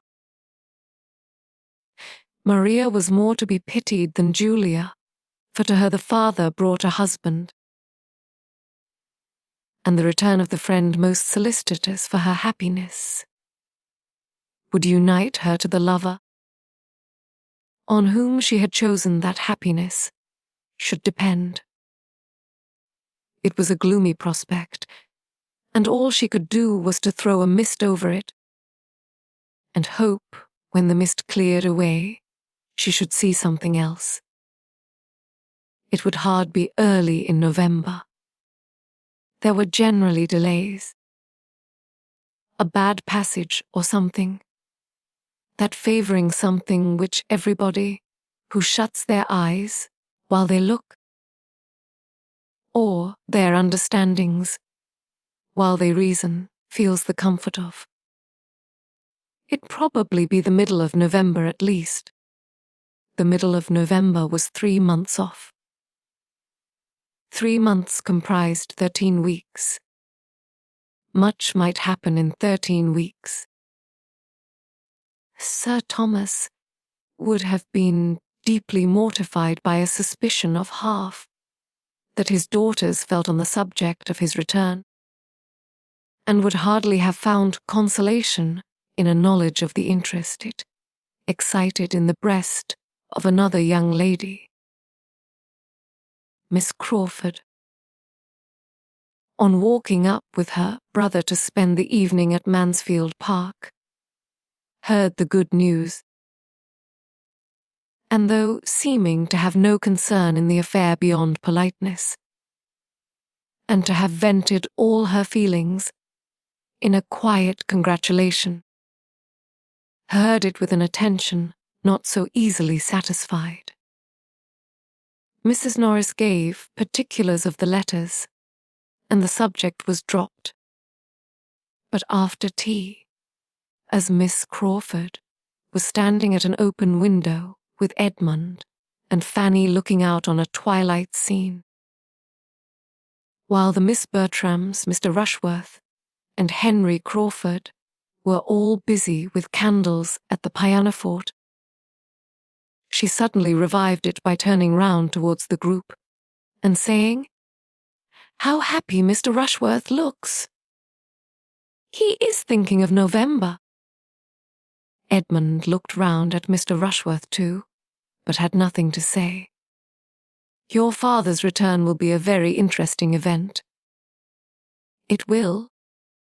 Indeed, after such an absence not only long, but including so many dangers.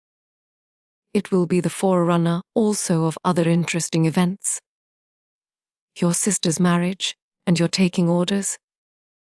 "Yes." "Don't be affronted," said she, laughing, "but it does put me in mind of some of the old heathen heroes who, after performing great exploits in a foreign land, offered sacrifices to the gods on their safe return." "There is no sacrifice in the case," replied Edmund, with a serious smile, and glancing at the pianoforte again. "It is entirely her own doing." "Oh yes, I know it is. I was merely joking. She has done no more than what every young woman would do, and I have no doubt of her being extremely happy. My other sacrifice, of course, you do not understand. My taking orders, I assure you, is quite as voluntary as Maya's marrying. It is fortunate that your inclination and your father's convenience should accord so well. There is a very good living kept for you, I understand, hereabouts, which you suppose has biased me." "But that I am sure it has not," cried Fanny. "Thank you for your good word, Fanny, but it is more than I would affirm myself. On the contrary, the knowing that there was such a provision for me probably did bias me. Nor can I think it wrong that it should. There was no natural disinclination to be overcome, and I see no reason why a man should make a worse clergyman for knowing that he will have a competence early in life. I was in safe hands. I hope I should not have been influenced myself in a wrong way, and I am sure my father was too conscientious to have allowed it. I have no doubt that I was biased, but I think it was blamelessly." "It is the same sort of thing," said Fanny, after a short pause, "as for the son of an admiral to go into the navy, or the son of a general to be in the army, and nobody sees anything wrong in that.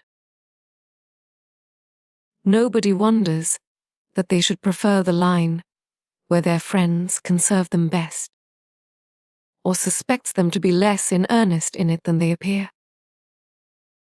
No, my dear Miss Price, and for reasons good. The profession, either navy or army, is its own justification. It has everything in its favor: heroism, danger, bustle, fashion. Soldiers and sailors are always acceptable in society. Nobody can wonder that men are soldiers and sailors.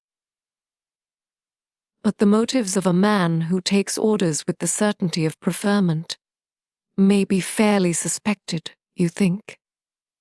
said Edmund. "To be justified in your eyes, he must do it in the most complete uncertainty of any provision." "What? Take orders without a living?" "No, That is madness indeed, absolute madness. Shall I ask you how the church is to be filled? If a man is neither to take orders with a living nor without. No, for you certainly would not know what to say. But I must beg some advantage to the clergyman from your own argument, as he cannot be influenced by those feelings which you rank highly as temptation, and reward to the soldier and sailor in their choice of a profession, as heroism and noise and fashion are all against him. He ought to be less liable to the suspicion of wanting sincerity or good intentions in the choice of his. Oh, no doubt he is very sincere in preferring an income ready-made to the trouble of working for one, and has the best intentions of doing nothing all the rest of his days but eat, drink, and grow fat. It is indolence, me Bertram. Indeed, indolence and love of ease, a want of all laudable ambition, of taste for good company, or of inclination to take the trouble of being agreeable, which make men clergymen. A clergyman has nothing to do but be slovenly and selfish. Read the newspaper, watch the weather, and quarrel with his wife. His curate does all the work, and the business of his own life is to dine. There are such clergymen, no doubt, but I think they are not so common as to justify Miss Crawford in esteeming it their general character.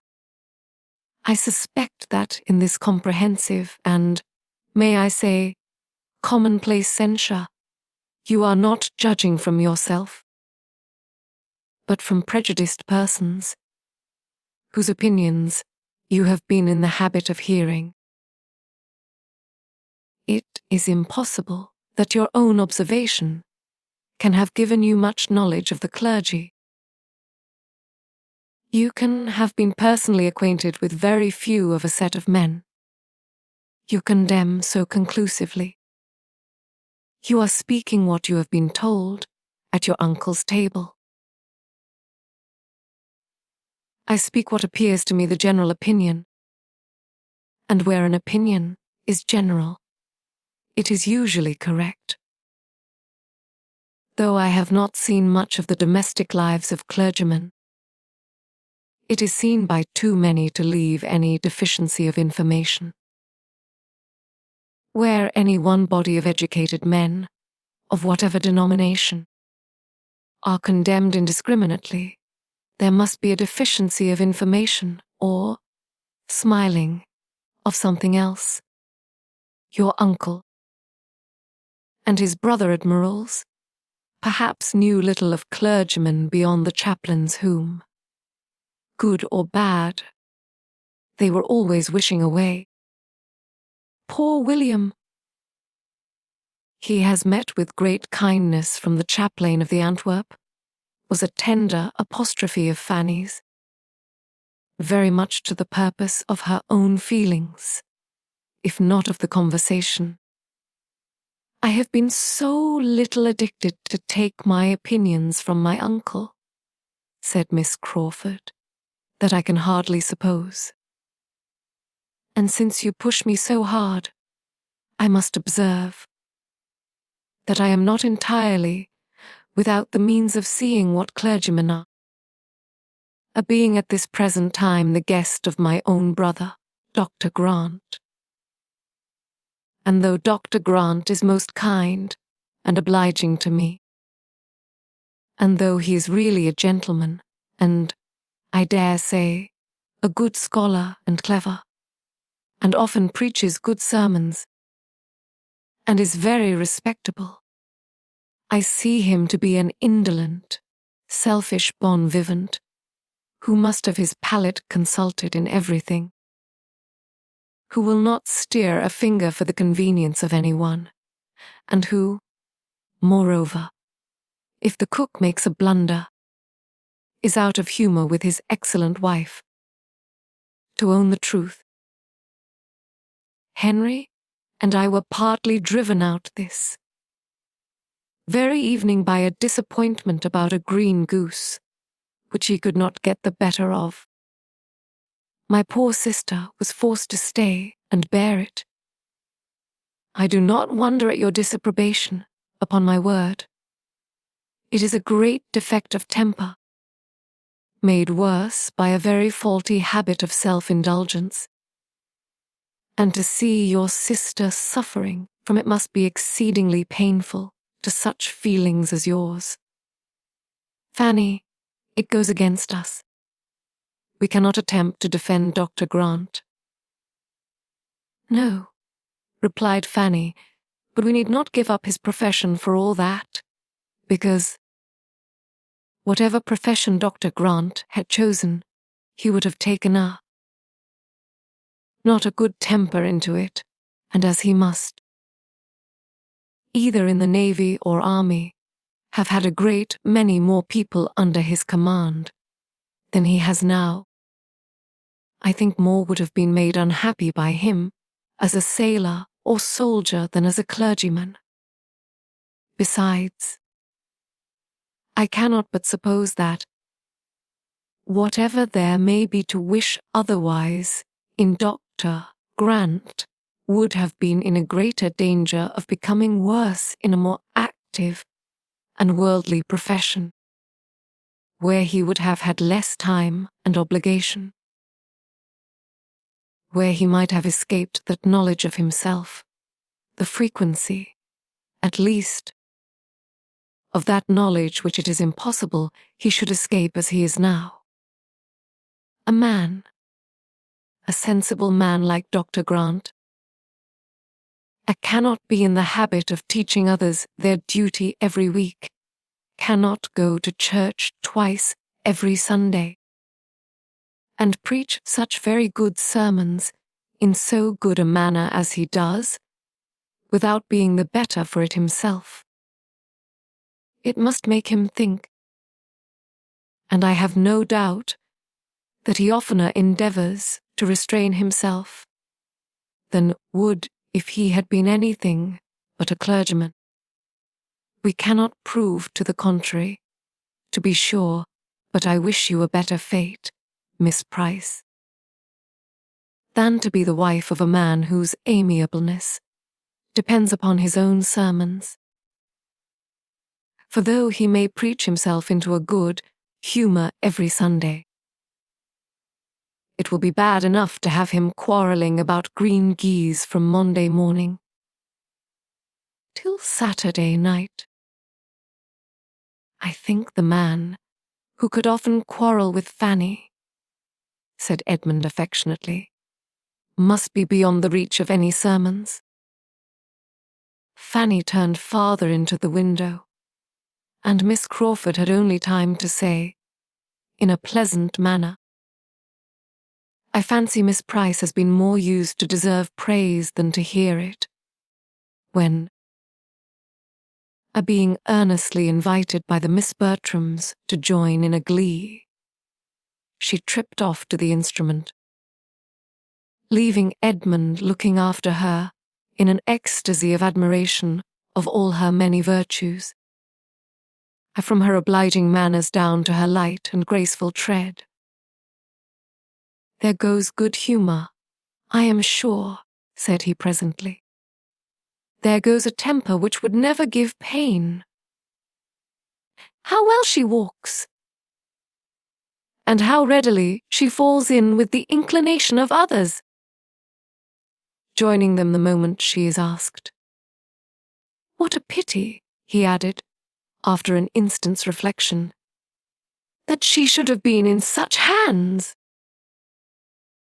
Fanny agreed to it, and had the pleasure of seeing him continue at the window with her, in spite of the expected glee, and of having his eyes soon turned, like hers, towards the scene without, where all that was solemn and soothing and lovely appeared in the brilliancy of an unclouded night, and the contrast of the deep shade of the woods.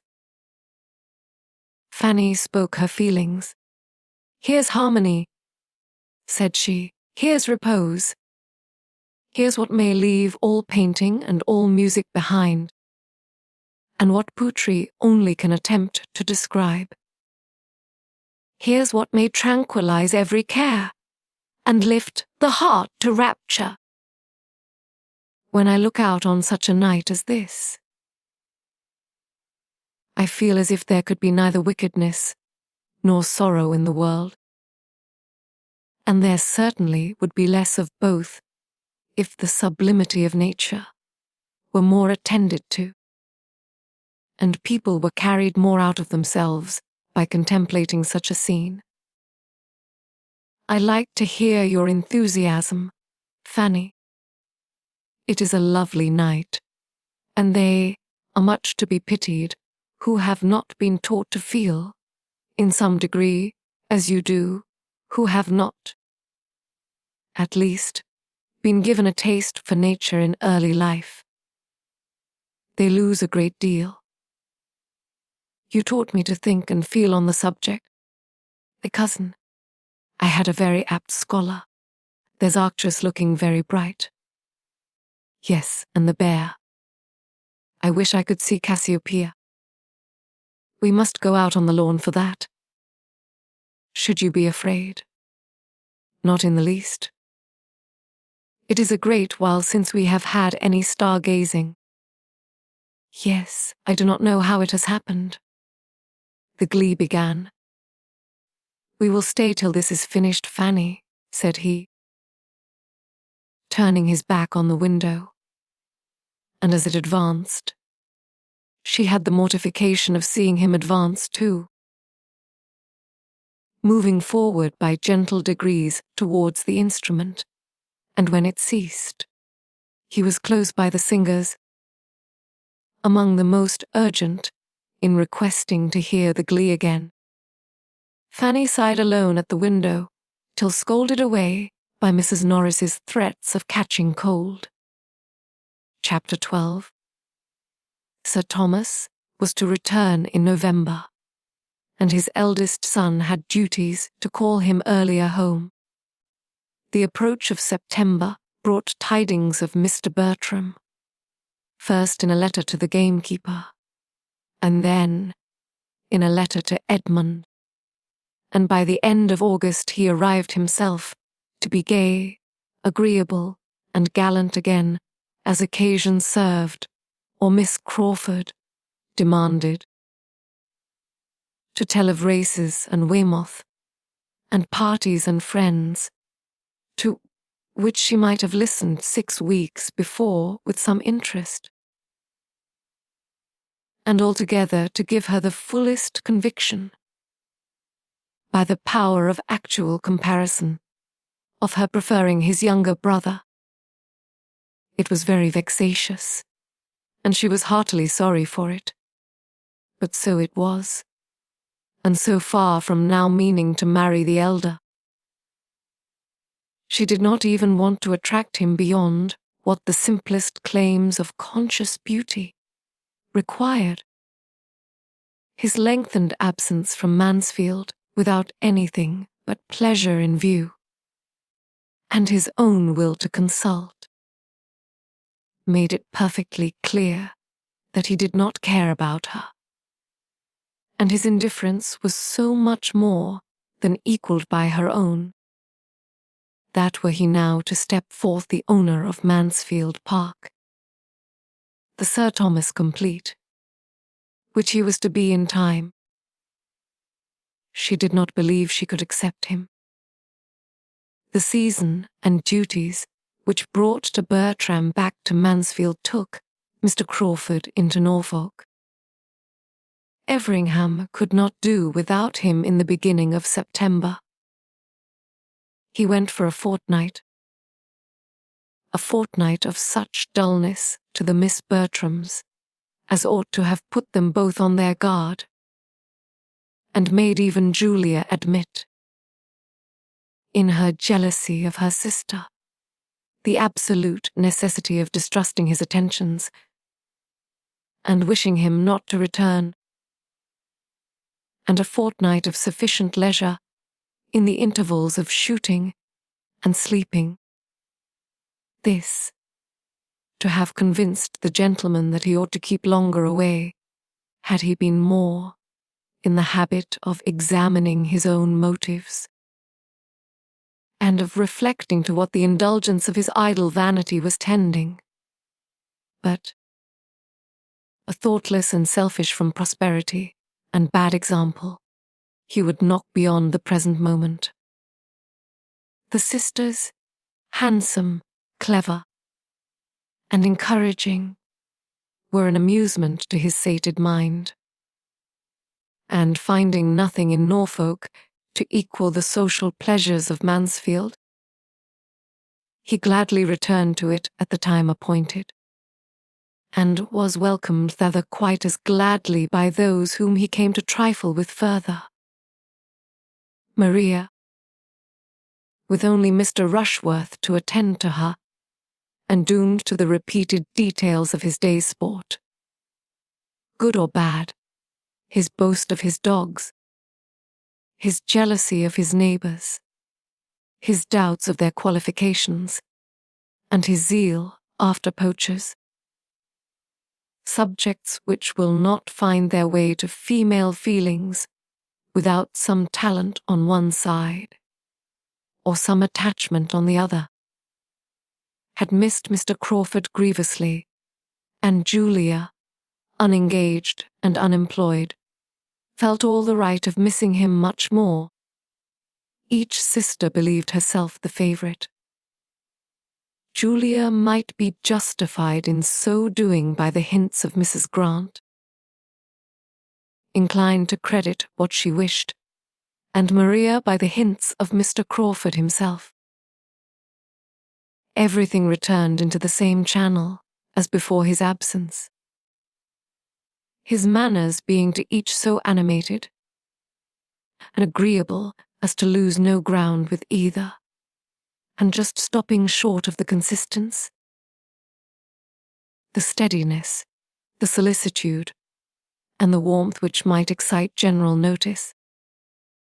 Fanny was the only one of the party who found anything to dislike. But since the day at Southerton, she could never see Mr. Crawford with either sister without observation, and seldom without wonder or censure. And had her confidence in her own judgment been equal to her exercise of it in every other respect, had she been sure that she was seeing clearly and judging candidly, she would probably have made some important communications to her usual confidant. As it was, however, she only hazarded a hint, and the hint was lost. "I am rather surprised," said she, "that Mr. Crawford should come back again so soon,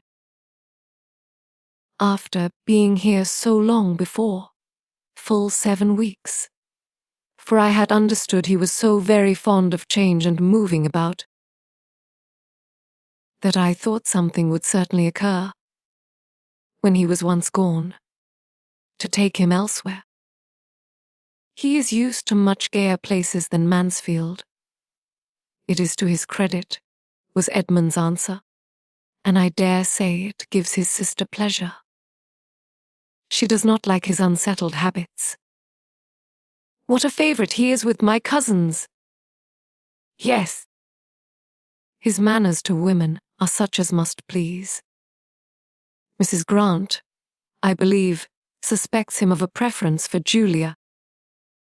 I have never seen much symptom of it, but I wish it may be so. He has no faults but what a serious attachment would remove. If Miss Bertram were not engaged," said Fanny cautiously, "I could sometimes almost think that he admired her more than Julia, which is, perhaps, more in favour of his liking Julia best than you, Fanny, may be aware, for I believe it often happens that a man before he has quite made up his own mind. I will distinguish the sister or intimate friend of the woman. He is really thinking of more than the woman herself. A Crawford has too much sense to stay here if he found himself in any danger from Maria, and I am not at all afraid for her. After such a proof as she has given that her feelings are not strong. Fanny supposed she must have been mistaken, and meant to think differently in future. But with all that submission to Edmund could do, and all the help of the coinciding looks and hints which she occasionally noticed in some of the others, and which seemed to say that Julia was Mr. Crawford's choice, she knew not always what to think. She was privy, one evening, to the hopes of her Aunt Norris on the subject, as well as to her feelings, and the feelings of Mrs. Rushworth, on a point of some similarity, and could not help wondering, as she listened, and glad would she have been not to be obliged to listen, for it was while all the other young people were dancing, and she sitting, I most unwillingly, among the chaperons at the fire, longing for the re-entrance of her elder cousin, on whom all her own hopes of a partner then depended. It was Fanny's first ball, though without the preparation or splendour of many a young lady's first ball, being the thought only of the afternoon, built on the late acquisition of a violin player in the servants' hall, and the possibility of raising 5 couple with the help of Mrs. Grant, and a new intimate friend of Mr. Bertram's just arrived on a visit. It had, however, been a very happy one to Fanny through 4 dances, and she was quite grieved to be losing even a quarter of an hour, while waiting and wishing, looking now at the dancers and now at the door. This dialogue between the 2 above mentioned ladies was forced on her.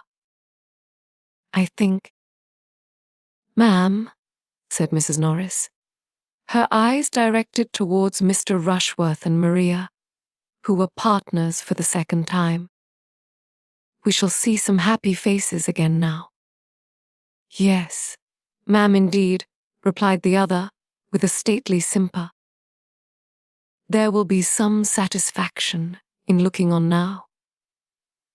And I think it was rather a pity they should have been obliged to part. Young folks in their situation should be excused complying with the common forms. I wonder my son did not propose it. I dare say he did, ma'am.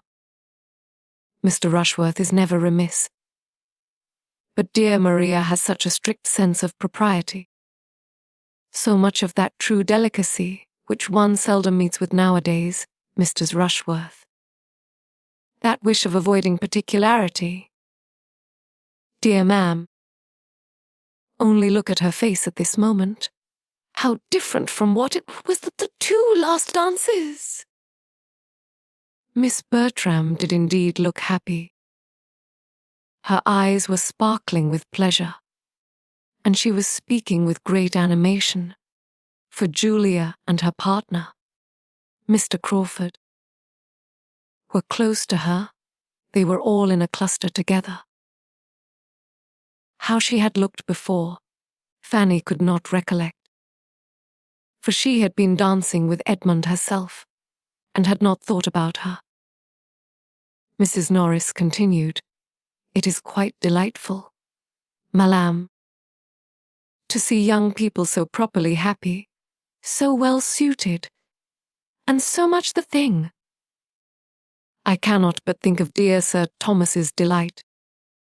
And what do you say, ma'am, to the chance of another match? Mr. Rushworth has set a good example, and such things are very catching. Mrs. Rushworth, who saw nothing but her son, was quite at a loss. The couple above, ma'am. Do you see no symptoms there? Oh dear, Miss Julia and Mr. Crawford. Yes, indeed, a very pretty match. What is his property? 4,000 a year? Very well. Those who have not more must be satisfied with what they have.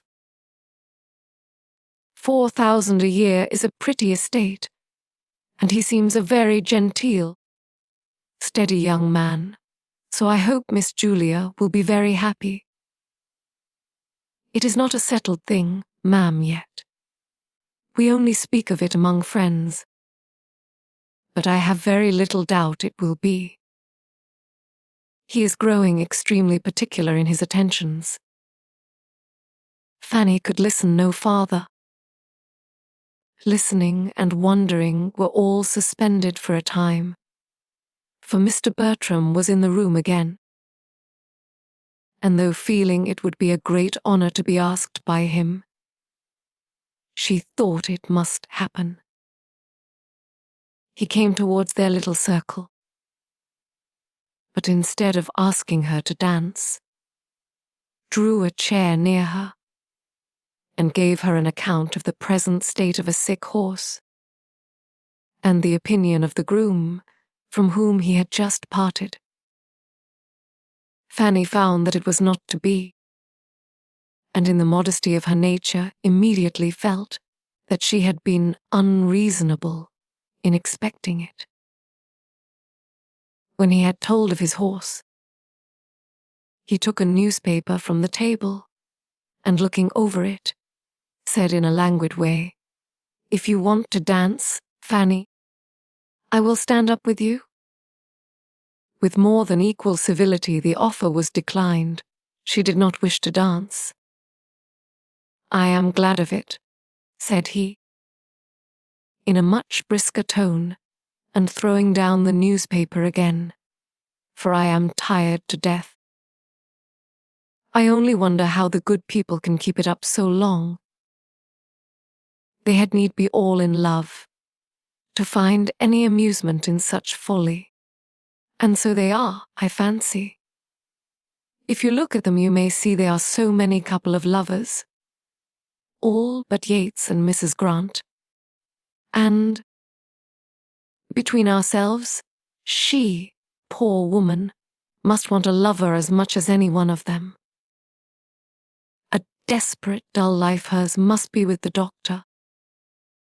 Making a sly face as he spoke towards the chair of the latter, who proving, however, to be close at his elbow, made so instantaneous a change of expression, and subject necessary, as Fanny, in spite of everything, could hardly help laughing at.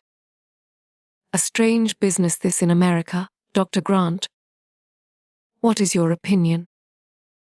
I always come to you to know what I am to think of public matters." "My dear Tom," cried his aunt soon afterwards, "as you are not dancing, I dare say, you will have no objection to join us in a rubber, shall you?" Then leaving her seat, and coming to him to enforce the proposal, added in a whisper, "We want to make a table for Mrs. Rushworth, you know. Your mother is quite anxious about it, but cannot very well spare time to sit down herself because of her fringe. Now, you and I and Dr. Grant will just do, and though we play but half-crowns, you know, you may bet half-guineas with him." "I should be most happy," replied he aloud, and jumping up with alacrity, "it would give me the greatest pleasure, but that I am this moment going to dance. Come, Fanny," taking her hand, "do not be dawdling any longer, or the dance will be over." Fanny was led off very willingly, though it was impossible for her to feel much gratitude towards her cousin, or distinguish, as he certainly did, between the selfishness of another person and his own. "A pretty modest request, upon my word," he indignantly exclaimed as they walked away.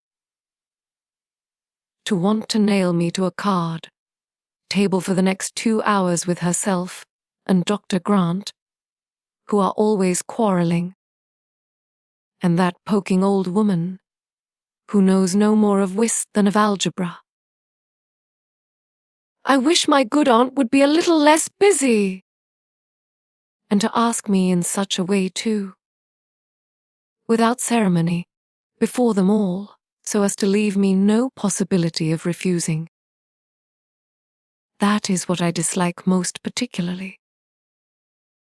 It raises my spleen more than anything, to have the pretense of being asked, of being given a choice, and at the same time addressed in such to oblige one to do the very thing, whatever it be. If I had not, luckily, thought of standing up with you, I could not have got out of it. It is a great deal too bad. But when my aunt has got a fancy in her head, nothing can stop her." Chapter 13. The Honourable John Yates, this new friend, had not much to recommend him beyond habits of fashion and expense. And being the younger son of a lord with a tolerable independence, and Sir Thomas would probably have thought his introduction at Mansfield by no means desirable. Mr. Bertram's acquaintance with him had begun at Weymouth, where they had spent 10 days together in the same society. And the friendship, if friendship it might be called, had been proved and perfected by Mr. Yates's being invited to take Mansfield in his way, whenever he could, and by his promising to come. And he did come rather earlier than had been expected,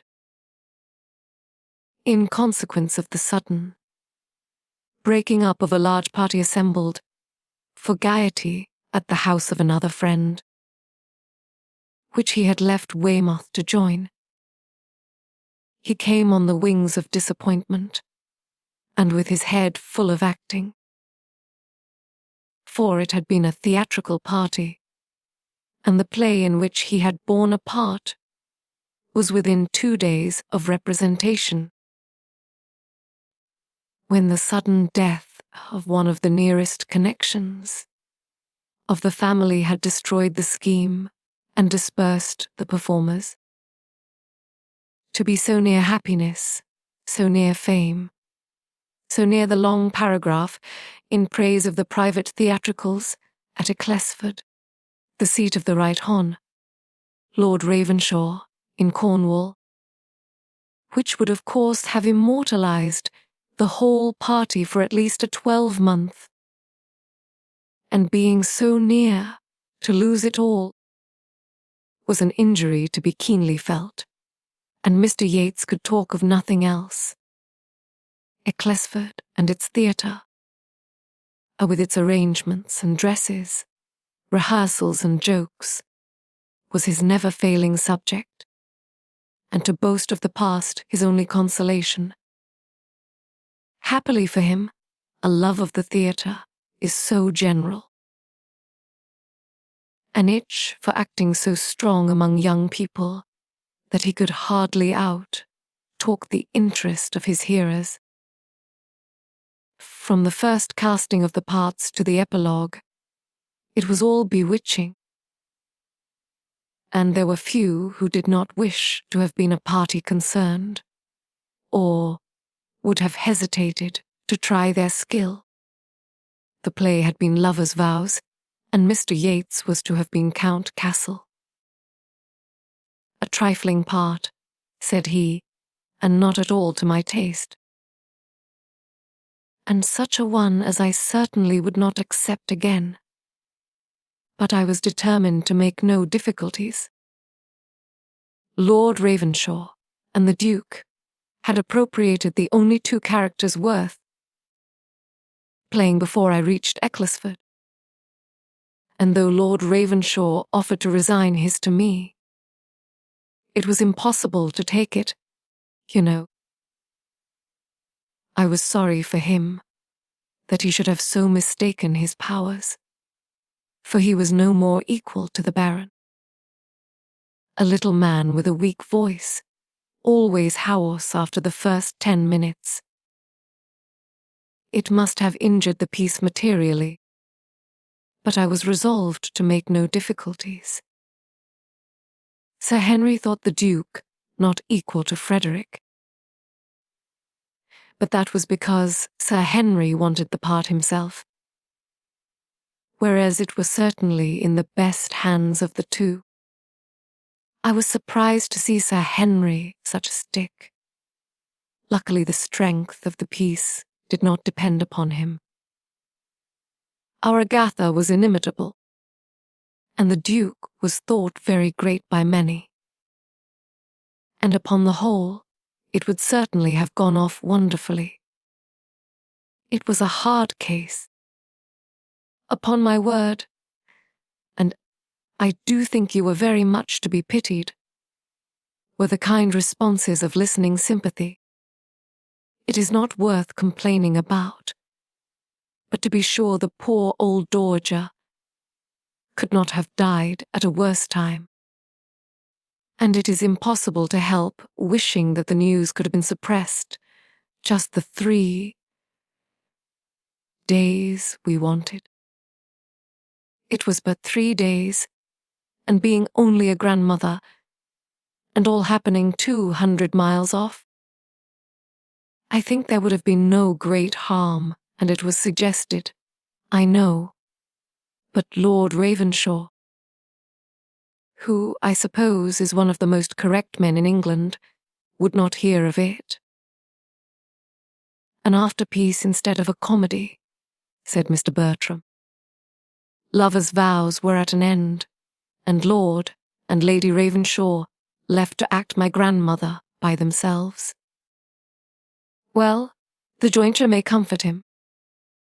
And perhaps, between friends, he began to tremble for his credit and his lungs in the Baron, and was not sorry to withdraw.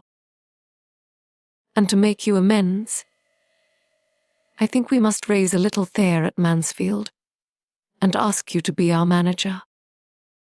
This, though the thought of the moment, did not end with the moment, for the inclination to act was awakened, and in no one more strongly than in him who was now master of the house, and who, having so much as to make almost any novelty a certain good, had likewise such a degree of lively talents and comic taste as were exactly adapted to the novelty of acting.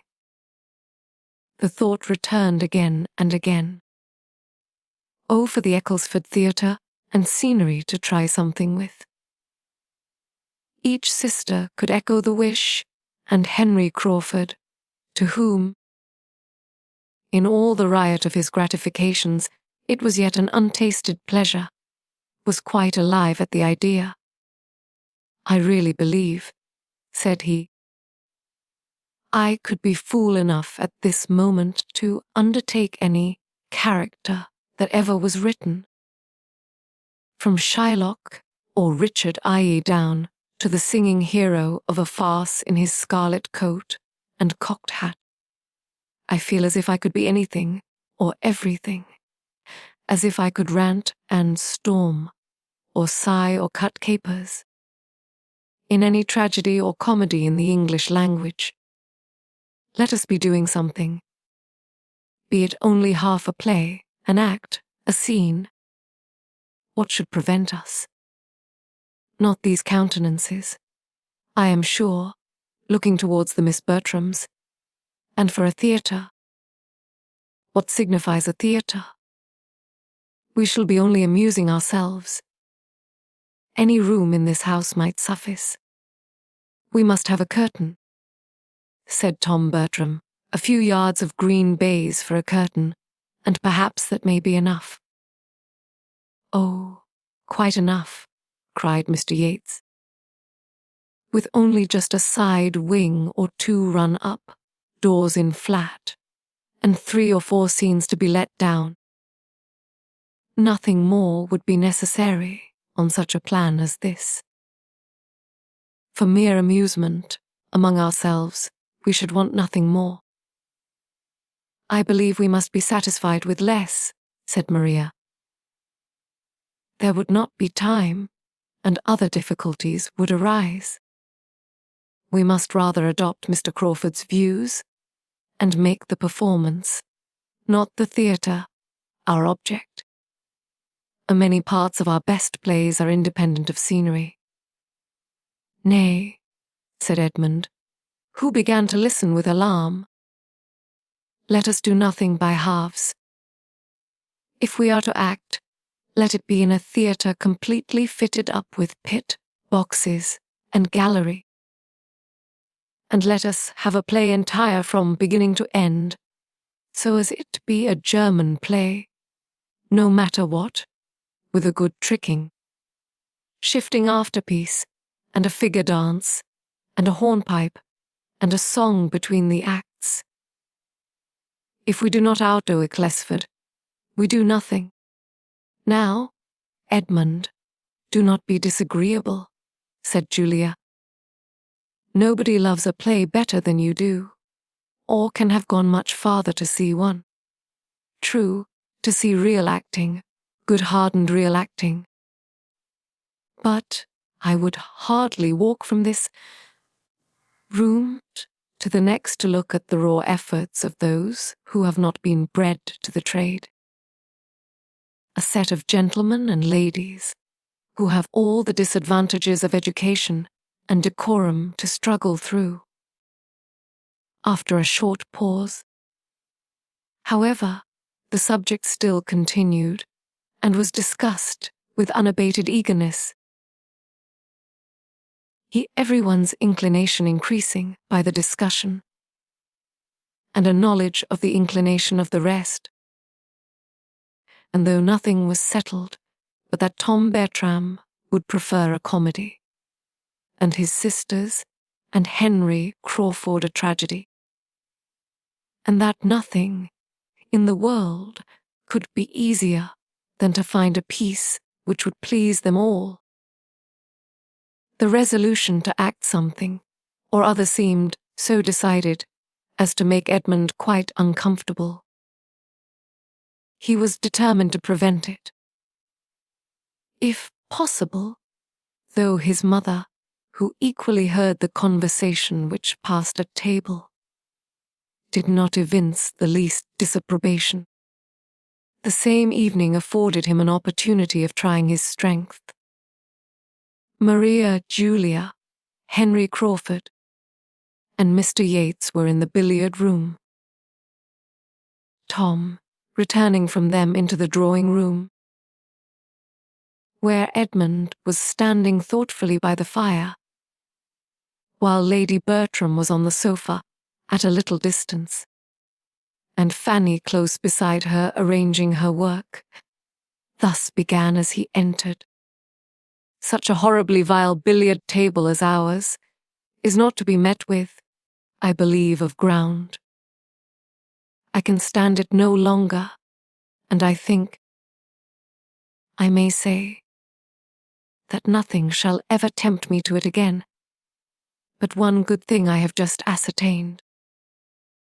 It is the very room for a theatre, precisely the shape and length for it, and the doors at the farther end, communicating with each other, as they may be made to do in 5 minutes, by merely moving the bookcase in my father's room,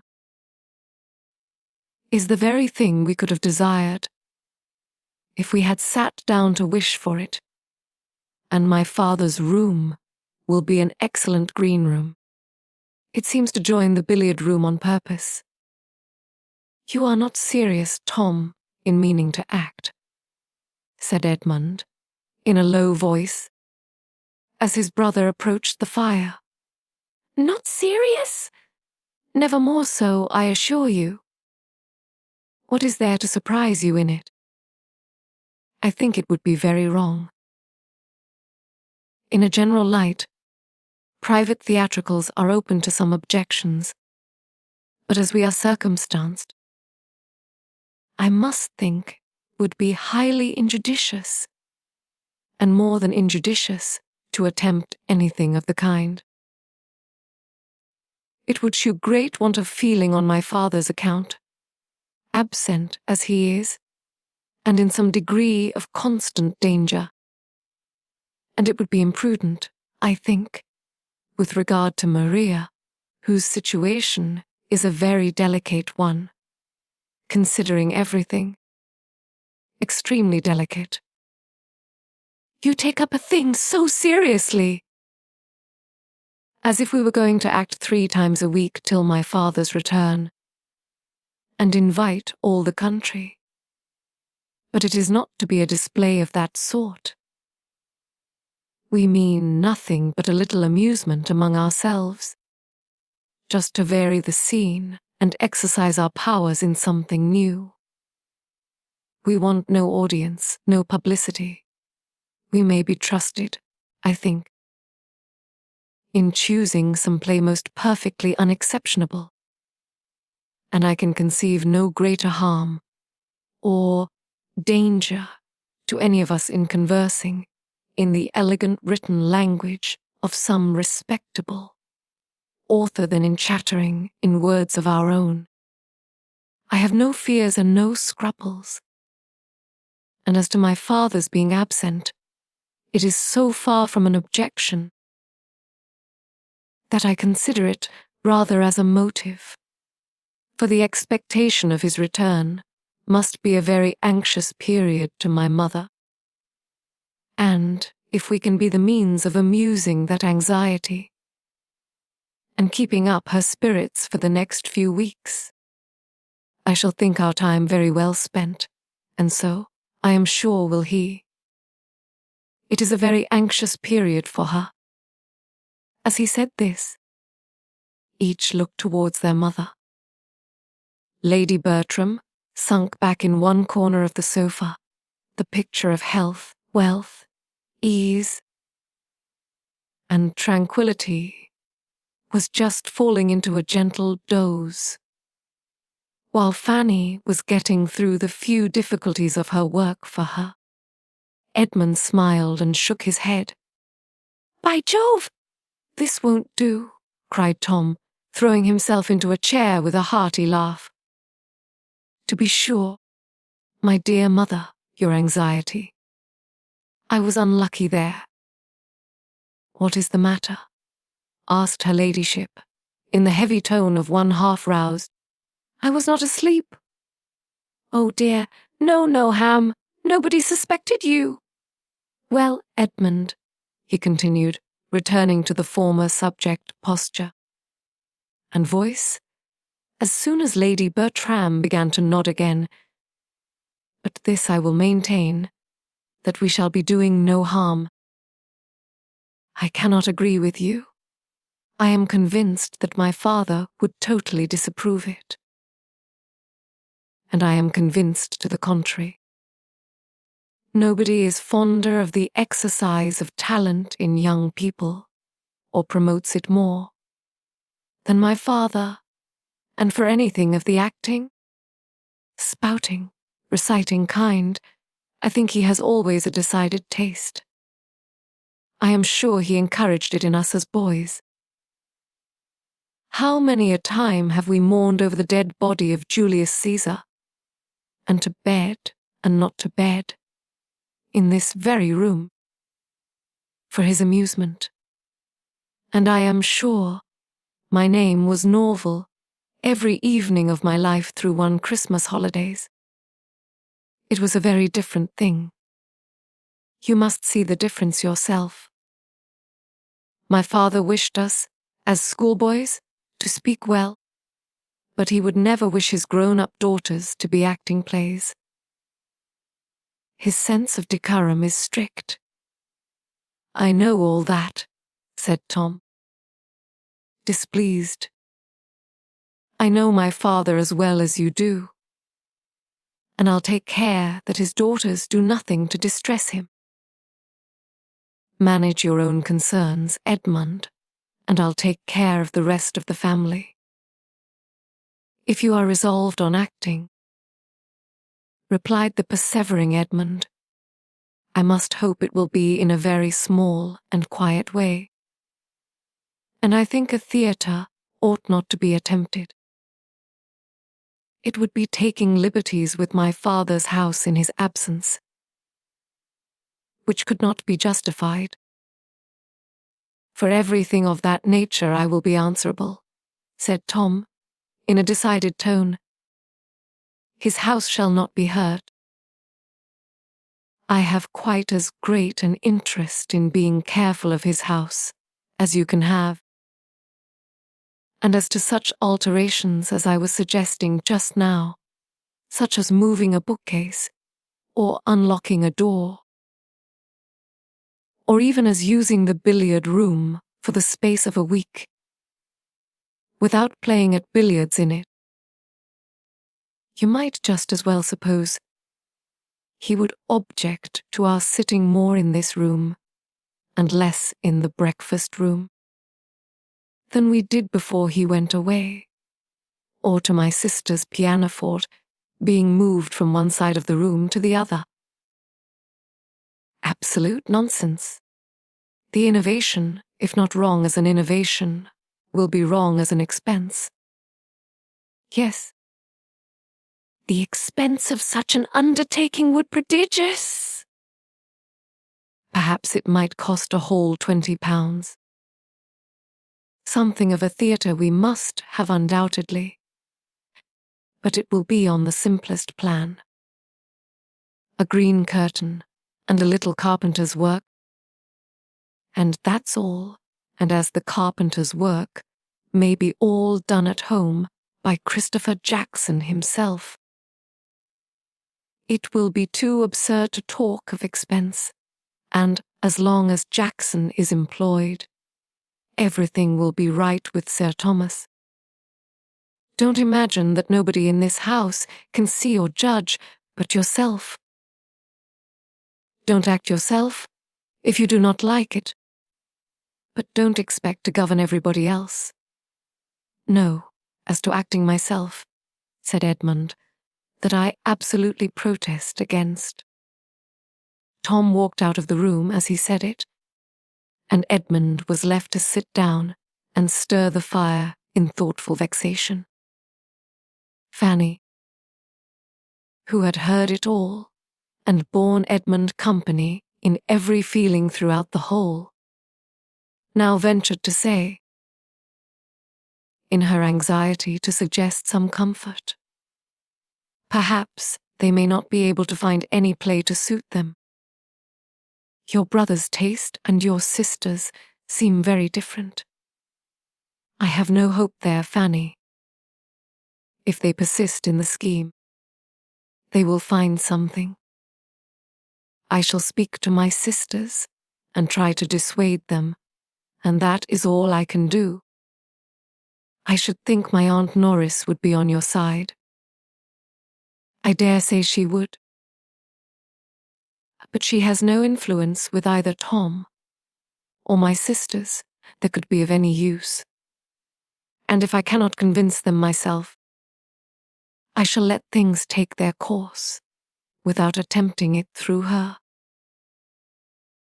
Family squabbling is the greatest evil of all, and we had better do anything than be altogether by the ears. His sisters, to whom he had an opportunity of speaking the next morning, were quite as impatient of his advice, quite as unyielding to his representation, quite as determined in the cause of pleasure as Tom. Their mother had no objection to the plan, and they were not in the least afraid of their father's disapprobation. There could be no harm in what had been done in so many respectable families, and by so many women of the first consideration. And it must be scrupulousness, run, mad that could see anything to censure in a plan like theirs, comprehending only brothers and sisters and intimate friends, and which would never be heard of beyond themselves.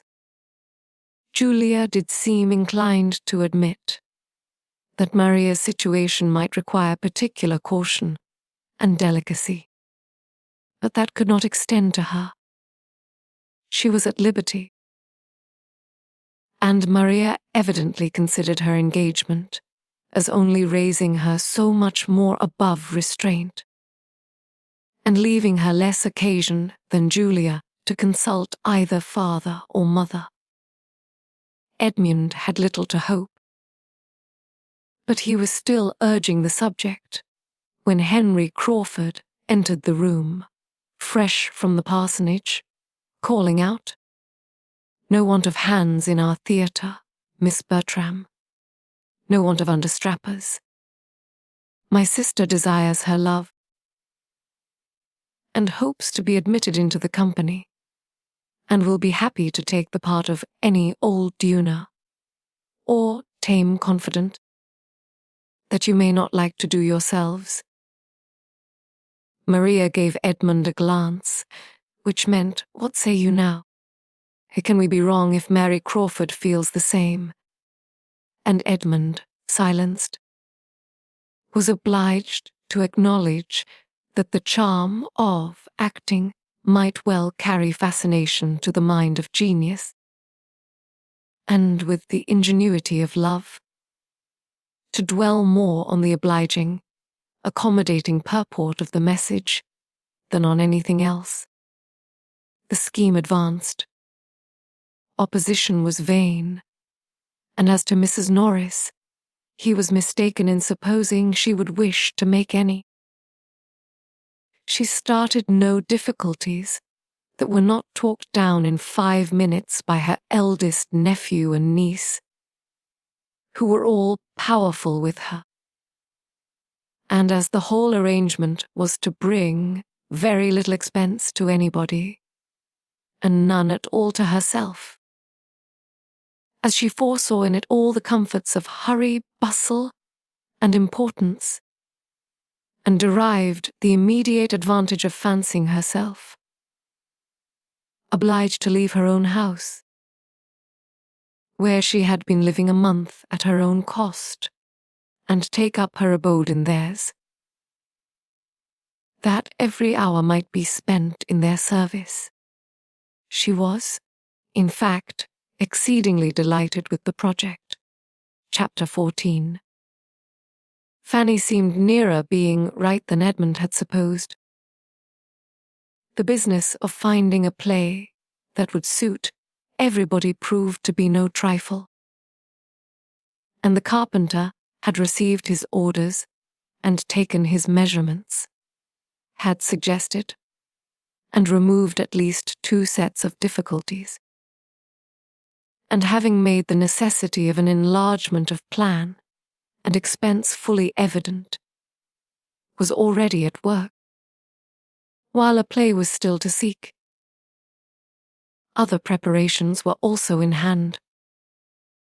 An enormous roll of green baize had arrived from Northampton, and been cut out by Mrs. Norris, with a saving by her good management of full 3/4 of a yard, and was actually forming into a curtain by the housemaids, and still the play was wanting. And as 2 or 3 days passed away in this manner, Edmund began almost to hope that none might ever be found.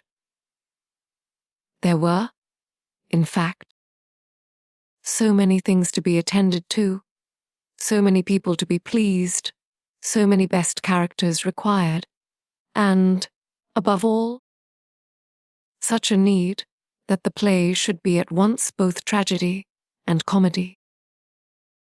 that there did seem as little chance of a decision as anything pursued by youth and zeal could hold out. On the tragic side were the Miss Bertrams, Henry Crawford, and Mr. Yates, on the comic, Tom Bertram, not quite alone, because it was evident that Mary Crawford's wishes, though politely kept back, inclined the same way. But his determinateness and his power seemed to make allies unnecessary, and, independent of this great irreconcilable difference, they wanted a piece containing very few characters in the whole, but every character first-rate, and 3 principal women. All the best plays were run over in vain. Neither Hamlet, nor Macbeth, nor Othello, nor Douglas, nor the Gamester presented anything that could satisfy even the tragedians. And the rivals, the School for Scandal, Wheel of Fortune, Here at Law, and along etc., were successively dismissed with yet warmer objections. No piece could be proposed that did not supply somebody with a difficulty, and on one side or the other it was a continual repetition of, "Oh no, that will never do. Let us have no ranting tragedies. Too many characters. Not a tolerable woman's part in the play. Anything but that, my dear Tom. It would be impossible to fill it up. One could not expect anybody to take such a part. Nothing but buffoonery from beginning to end. That might do, perhaps. But for the low parts, if I must give my opinion, I have always thought it the most insipid play in the English language. I do not wish to make objections. I shall be happy to be of any use, but I think we could not choose worse. Fanny looked on and listened, not unamused to observe the selfishness, which, more or less disguised, seemed to govern them all, and wondering how it would end. For her own gratification, she could have wished that something might be acted, for she had never seen even half a play, but everything of higher consequence was against it. "This will never do," said Tom Bertram at last. "We are wasting time most abominably. Something must be fixed on, no matter what, so that something is chosen. We must not be so nice. A few characters too many must not frighten us. We must double them. We must descend a little. If a part is insignificant, the greater our credit in making anything of it. From this moment I make no difficulties. I take any part you choose to give me, so as it be comic. Let it but be comic. I condition for nothing more." For about the 5th time, he then proposed the Here at Law, doubting only whether to prefer Lord Dewberley or Dr. Pangloss for himself, and very earnestly, but very unsuccessfully, trying to persuade the others that there were some fine tragic parts in the rest of the dramatis person. The pause which followed this fruitless effort was ended by the same speaker, who, taking up one of the many volumes of plays that lay on the table, and turning it over, suddenly exclaimed, "Lovers' Vows? And why should not Lovers' Vows do for us as well as for the Ravenshaws? How came it never to be thought of before? It strikes me as if it would do exactly. What say you all? Here are 2 capital tragic parts for Yates and Crawford, and here is the rhyming butler for me, if nobody else wants it. A trifling part, but the sort of thing I should not dislike. And, as I said before, I am determined to take anything and do my best. And as for the rest, they may be filled up by anybody. It is only Count Castle and a halt. The suggestion was generally welcome. Everybody was growing wary of indecision. And the first idea with everybody was that nothing had been proposed before so likely to suit them all. Mr. Yates was particularly pleased. He had been sighing and longing to do the Baron at Ecclesford, had grudged every rant of Lord Ravenshaw's, and been forced to re-rant it all in his own room. The storm through Baron Wildenheim was the height of his theatrical ambition. And with the advantage of knowing half the scenes by heart already, he did now, with the greatest alacrity, offer his services for the part. To do him justice, however, he did not resolve to appropriate it. For remembering that there was some very good ranting ground in Frederick, he professed an equal willingness for that. Henry Crawford was ready to take either. Whichever Mr. Yates did not choose would perfectly satisfy him, and a short parley of compliment ensued. Miss Bertram, feeling all the interest of an Agatha in the question, took on her to decide it. By observing to Mr. Yates that this was a point in which height and figure ought to be considered, and that his being the tallest seemed to fit him peculiarly for the Baron. She was acknowledged to be quite right, and the two parts being accepted accordingly, she was certain of the proper Frederick. 3 of the characters were now cast, besides Mr. Rushworth, who was always answered for by Maria as willing to do anything, when Julia meaning, like her sister. To be Agatha began to be scrupulous on Miss Crawford's account. "This is not behaving well by the absent," said she. "Here are not women enough. Amelia and Agatha may do for Maria and me, but here is nothing for your sister, Mr. Crawford." Mr. Crawford desired that might not be thought of. He was very sure his sister had no wish of acting, but as she might be useful, and that she would not allow herself to be considered in the present case. But this was immediately opposed by Tom Bertram, who asserted the part of Amelia to be in every respect the property of Miss Crawford, if she would accept it.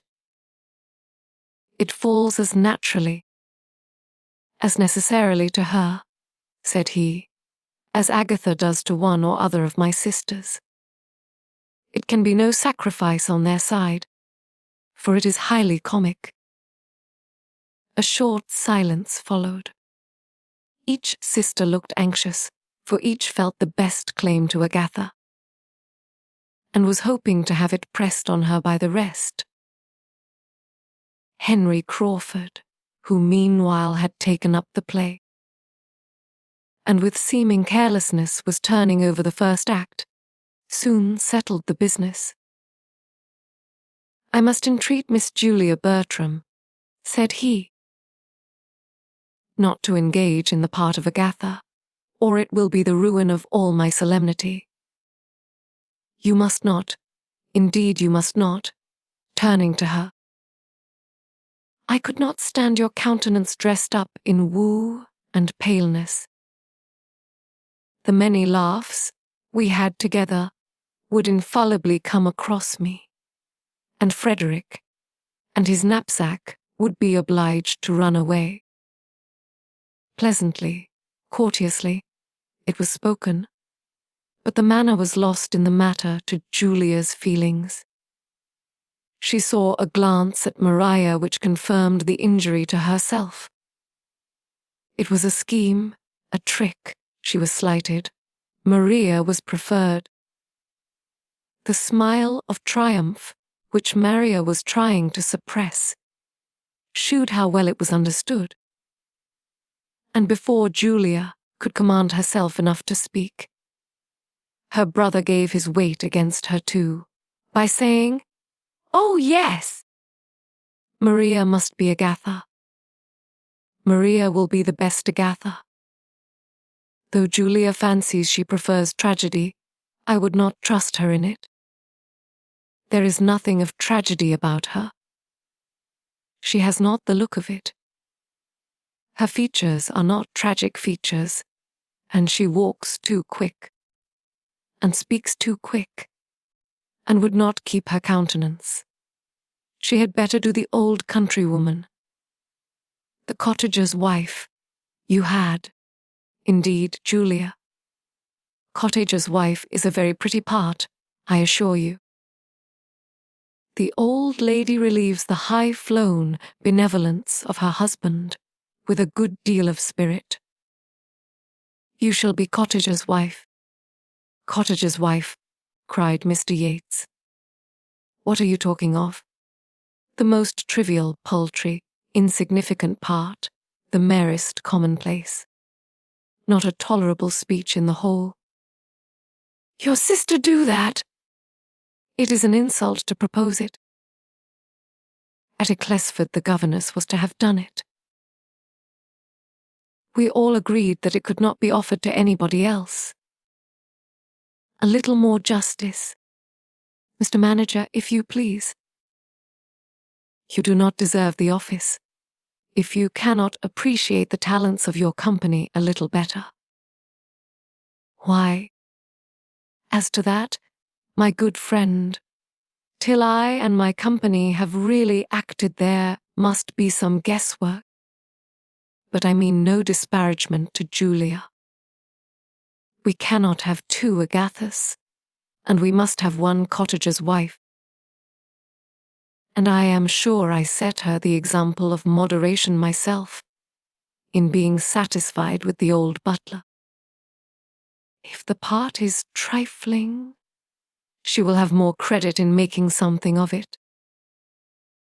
And if she is so desperately bent against everything humorous, let her take cottagers' speeches instead of cottagers' wives, and so change the parts all through. He is solemn and pathetic enough, I am sure. It could make no difference in the play. And as for Cottager himself, when he has got his wife's speeches, I would undertake him with all my heart. With all your partiality for Cottager's wife, said Henry Crawford. It will be impossible to make anything of it fit for your sister. And we must not suffer her good nature to be imposed on. We must not allow her to accept the part. She must not be left to her own complaisance. Her talents will be wanted in Amelia. Amelia is a character more difficult to be well represented than even Agatha. I consider Amelia is the most difficult character in the whole piece. It requires great powers, great nicety, to give her playfulness and simplicity without extravagance. I have seen good actresses fail in the part. Simplicity, indeed, is beyond the reach of almost every actress by profession. It requires a delicacy of feeling which they have not.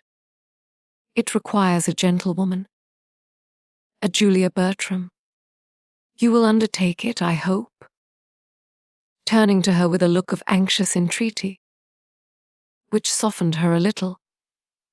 But while she hesitated what to say, her brother again interposed with Miss Crawford's better claim.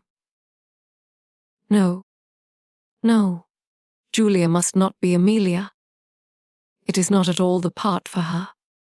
She would not like it. She would not do well.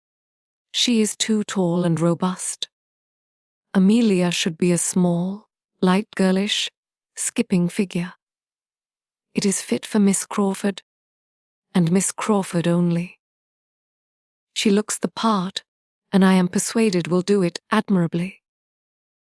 Without attending to this, Henry Crawford continued his supplication. "You must oblige us," said he. "Indeed you must. When you have studied the character, I am sure you will feel it suit you. Tragedy may be your choice, but it will certainly appear that comedy chooses you. You will be to visit me in prison with a basket of provisions. You will not refuse to visit me in prison. I think I see you coming in with your basket." The influence of his voice was felt. Julia wavered. But was he only trying to soothe and pacify her, and make her overlook the previous affront? She distrusted him. The slight had been most determined. He was, perhaps, but at treacherous play with her. She looked suspiciously at her sister.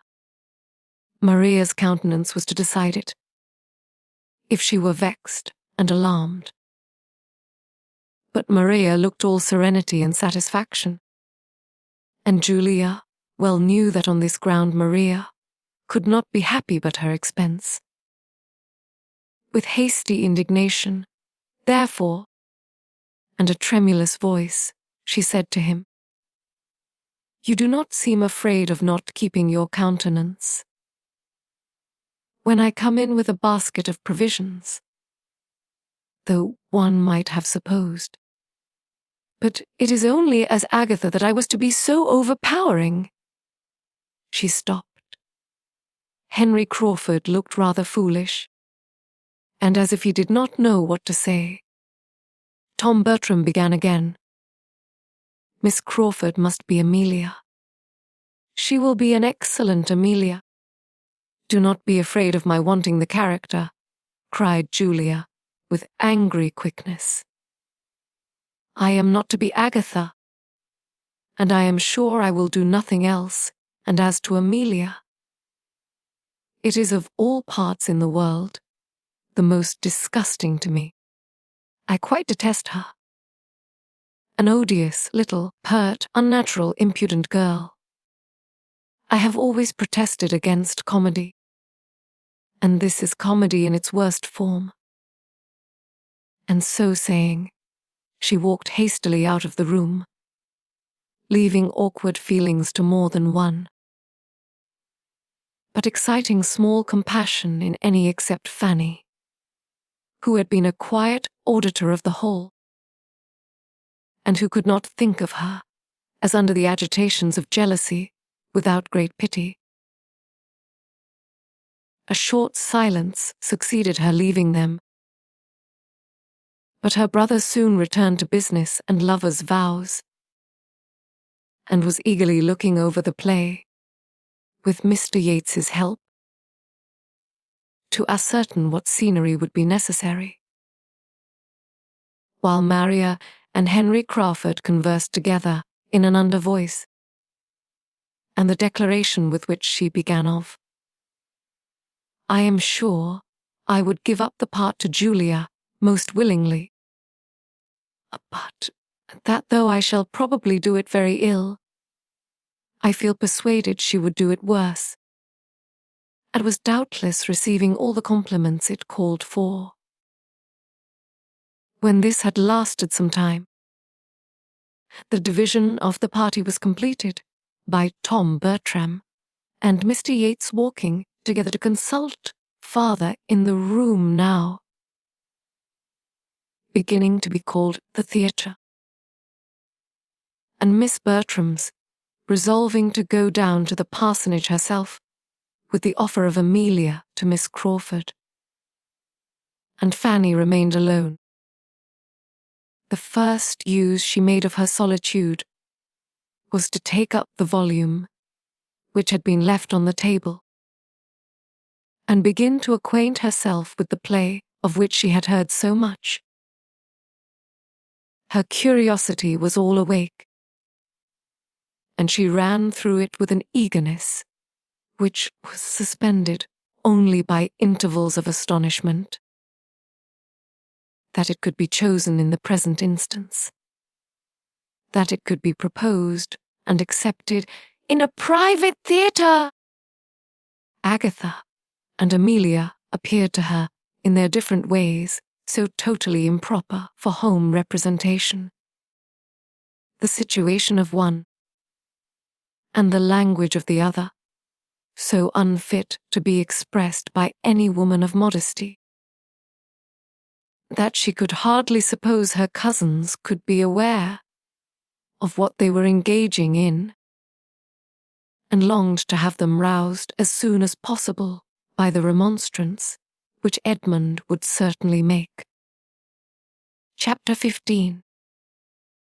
A Miss Crawford accepted the part very readily, and soon after Miss Bertram's return from the parsonage, Mr. Rushworth arrived, and another character was consequently cast. He had the offer of Count Castle and an halt, and at first did not know which to choose, and wanted Miss Bertram to direct him. But upon being made to understand the different style of the characters, and which was which, and recollecting that he had once seen the play in London, and had thought a halt a very stupid fellow, he soon decided for the Count.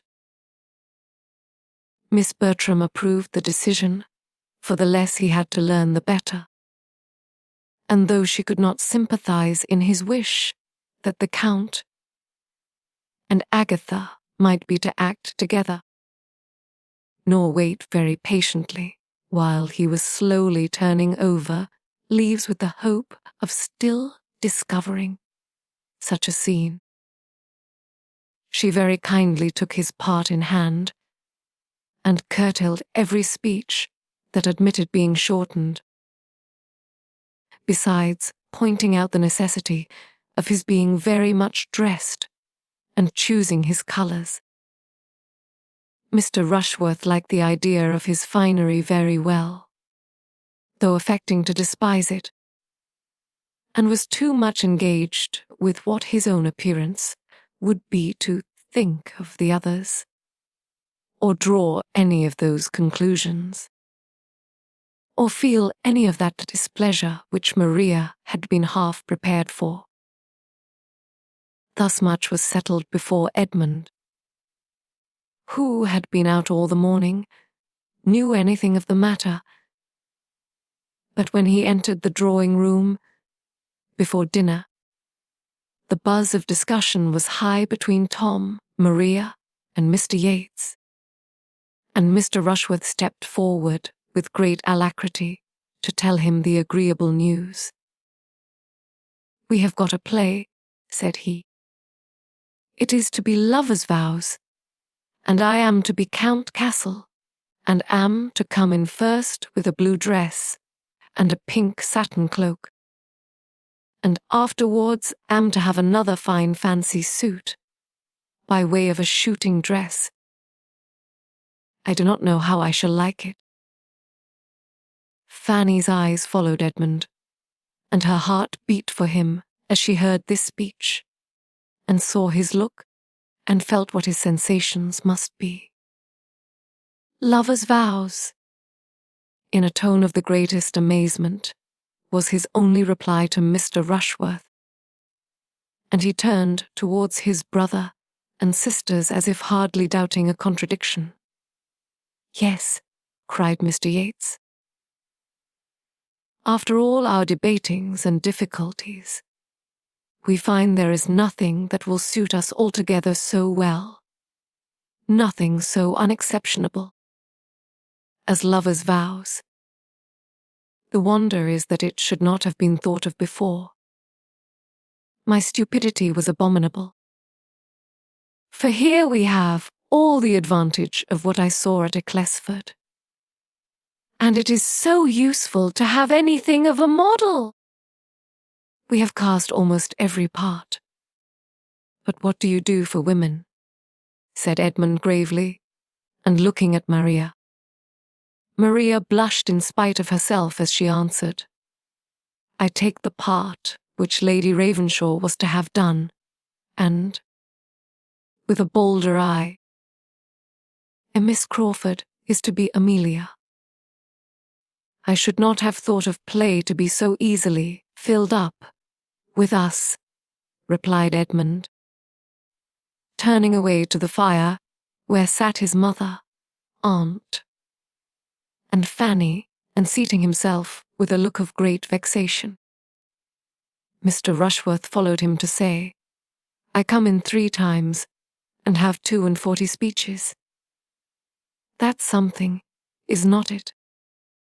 But I do not much like the idea of being so fine. I shall hardly know myself in a blue dress and a pink satin cloak. Edmund could not answer him.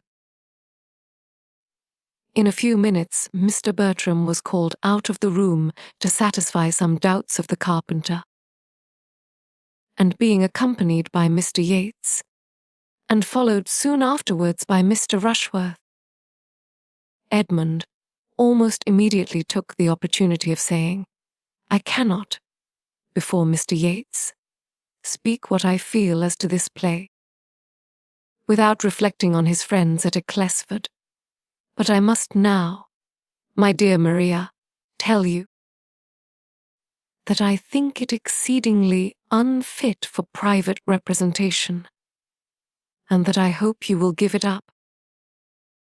I cannot, but suppose you will when you have read it carefully over. Read only the first act aloud to either your mother or aunt, and see how you can approve it. It will not be necessary to send you to your father's judgment. I am convinced. We see things very differently, cried Maria. I am perfectly acquainted with the play, I assure you, and with a very few omissions, and so forth, which will be made, of course. I can see nothing objectionable in it, and I am not the only young woman you find who thinks it very fit for private representation. I am sorry for it, was his answer. But in this matter it is you who are to lead. You must set the example. If others have blundered, it is your place to put them right, and shew them what true delicacy is. In all points of decorum your conduct must be law to the rest of the party. This picture of her consequence had some effect, for no one loved better to lead than Maria, and with far more good humour she answered, I am much obliged to you, Edmund. You mean very well, I am sure. But I still think you see things too strongly, and I really cannot undertake to harangue all the rest upon a subject of this kind. There would be the greatest indecorum, I think. Do you imagine that I could have such an idea in my head? No, let your conduct be the only harangue. Say that, on examining the part, you feel yourself unequal to it, that you find it requiring more exertion and confidence than you can be supposed to have. Say this with firmness, and it will be quite enough. All who can distinguish will understand your motive. The play will be given up, and your delicacy honoured as it ought. Do not act anything improper, my dear, said Lady Bertram. Sir Thomas would not like it. Fanny, ring the bell. I must have my dinner. To be sure, Julia is dressed by this time. I am convinced, madam, said Edmund. preventing Fanny, that Sir Thomas would not like it. There, my dear, do you hear what Edmund says? If I were to decline the part, said Maria, with renewed zeal, Julia would certainly take it. What? Cried Edmund. If she knew your reasons? Oh, she might think the difference between us. The difference in our situations. That she need not be so scrupulous as I might feel necessary. I am sure she would argue so. No, you must excuse me. I cannot retract my consent. It is too far settled. Everybody would be so disappointed. Tom would be quite angry. And if we are so very nice, we shall never act anything. I was just going to say the very same thing, said Mrs. Norris. If every play is to be objected to, you will act nothing, and the preparations will be all so much money thrown away, and I am sure that would be a discredit to us all. I do not know the play, but, as Maria says, if there is anything a little too warm, and it is so with most of them, it can be easily left out. We must not be over-precise. Edmund. As Mr. Rushworth is to act too, there can be no harm. I only wish Tom had known his own mind when the carpenters began. For there was the loss of half a day's work about those side doors. The curtain will be a good job, however. The maids do their work very well. And I think we shall be able to send back some dozens of the rings. There is no occasion to put them so very close together. I am of some use, I hope, in preventing waste and making the most of things. There should always be one steady, head to superintend so many young ones. I forgot to tell Tom of something that happened to me this very day. I had been looking about me in the poultry yard, and was just coming out, when who should I see but Dick Jackson, making up to the servants' hall, door with 2 bits of deal board in his hand. Bringing them to father, you may be sure mother had chanced to send him of a message to father. And then father had bid him bring up them 2 bits of board, for he could not know how do without them. I knew what all this meant. For the servants, dinner bell was ringing at the very moment over our heads, and as I hate such encroaching people, the Jacksons are very encroaching. I have always said so. Just the sort of people to get all they can, I said to the boy directly. A great lubberly fellow of 10 years old, you know, who ought to be ashamed of himself. I'll take the boards to your father, Dick. So get you home again as fast as you can. The boy looked very silly, and turned away without offering a word. For I believe I might speak pretty sharp, and I dare say it will cure him of coming marauding about the house for one while. I hate such greediness. So good as your father is to the family, employing the man all the year round. Nobody was at the trouble of an answer. The others soon returned, and Edmund found that to have endeavour to set them right must be his only satisfaction. Dinner passed heavily. Mrs. Norris related again her triumph over Dick Jackson, but neither play nor preparation were otherwise much talked of. For Edmund's disapprobation was felt even by his brother, though he would not have owned it. Maria, wanting Henry Crawford's animating support, thought the subject better avoided. Mr. Yates, who was trying to make himself agreeable to Julia, found her gloom less impenetrable on any topic than that of his regret at her secession from their company, and Mr. Rushworth, having only his own part and his own dress in his head, had soon talked away all that could be said of either.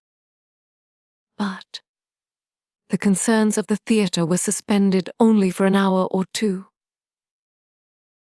There was still a great deal to be settled, and the spirits of evening giving fresh courage, Tom, Maria, and Mr. Yates, soon after their being reassembled in the drawing-room, seated themselves in committee at a separate table, with the play open before them, and were just getting deep in the subject when a most welcome interruption was given by the entrance of Mr. and Miss Crawford, who, late and dark and dirty as it was, could not help coming, and were received with the most grateful joy.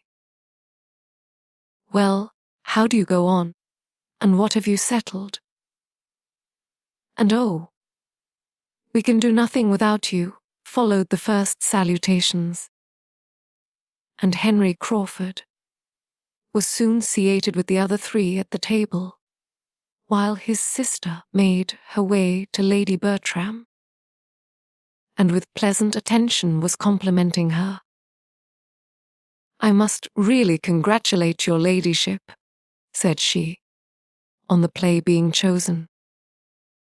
For though you have borne it with exemplary patience, I am sure you must be sick of all our noise and difficulties. The actors may be glad, but the bystanders must be infinitely more thankful for a decision. And I do sincerely give you joy, madam, as well as Mrs. Norris, and everybody else who is in the same predicament," glancing half fearfully, half slyly, beyond Fanny to Edmund. She was very civilly answered by Lady Bertram, but Edmund said nothing. His being only a bystander was not disclaimed. After continuing in chat with the party round the fire a few minutes, Miss Crawford returned to the party round the table, and standing by them, seemed to interest herself in their arrangements till, as if struck by a sudden recollection, she exclaimed, "My good friends, you are most composedly at work upon these cottages and alehouses, inside and out, but pray let me know my fate in the meanwhile. Who is to be a halt?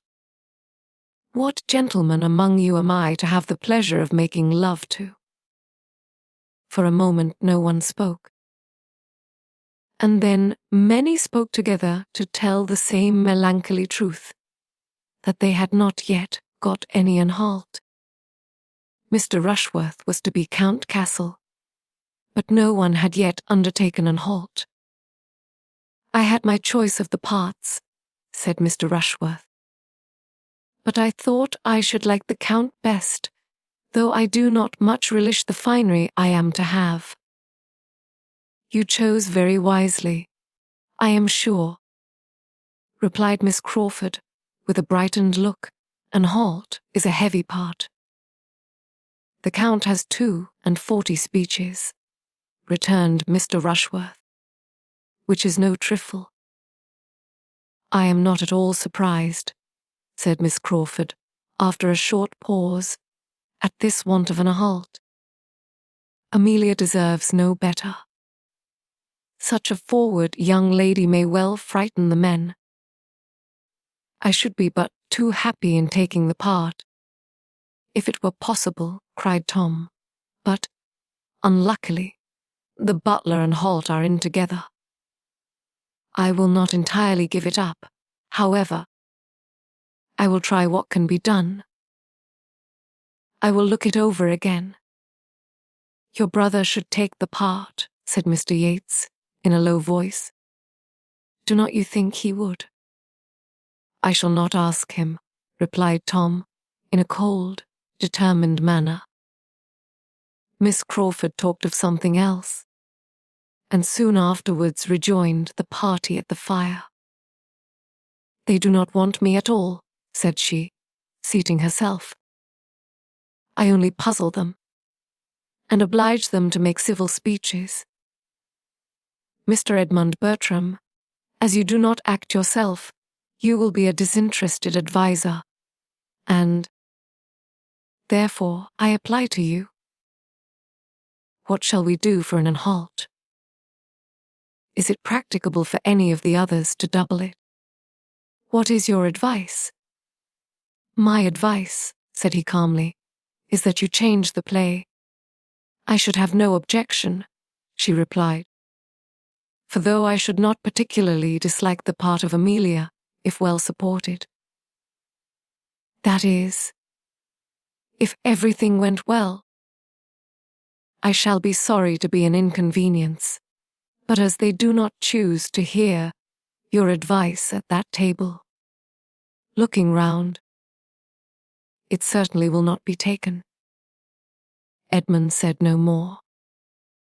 "If any part could tempt you to act, I suppose it would be a halt," observed the lady archly, after a short pause, "for he is a clergyman, you know."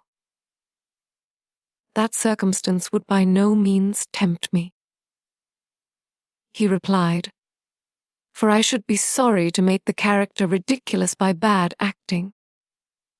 It must be very difficult to keep an halt from appearing a formal, solemn lecturer, and the man who chooses the profession itself is, perhaps, one of the last who would wish to represent it on the stage." Miss Crawford was silenced, and with some feelings of resentment and mortification, moved her chair considerably nearer the tea table, and gave all her attention to Mrs. Norris, who was presiding there. "Fanny," cried Tom Bertram, from the other table, where the conference was eagerly carrying on, and the conversation incessant, "we want your services."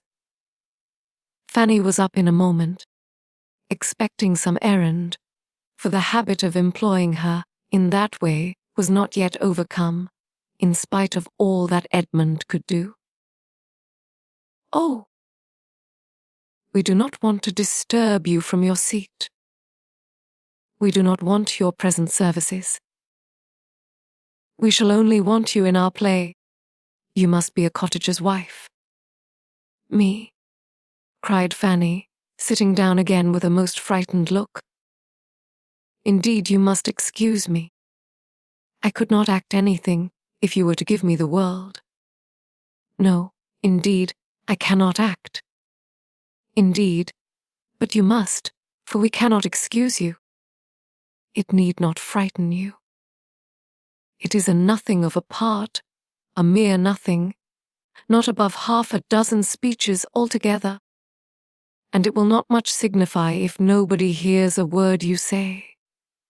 So you may be as creep, mouse as you like, but we must have you to look at.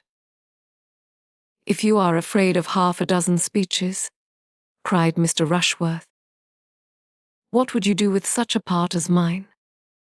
I have 42 to learn."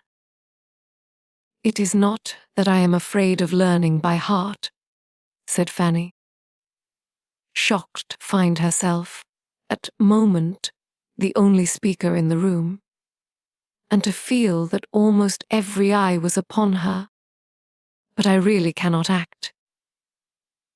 Yes, you can act well enough for us. Learn your part, and we will teach you all the rest. You have only 2 scenes, and as I shall be cottager, I'll put you in and push you about, and you will do it very well, I'll answer for it. No, indeed, Mr. Bertram, you must excuse me. You cannot have an idea. It would be absolutely impossible for me. If I were to undertake it, I should only disappoint you. Foo. Do not be so shamefaced. You'll do it very well. Every allowance will be made for you. We do not expect perfection. You must get a brown gown, and a white apron, and a mob cap. And we must make you a few wrinkles, and a little of the crow's foot at the corner of your eyes. And you will be a very proper little old woman. You must excuse me.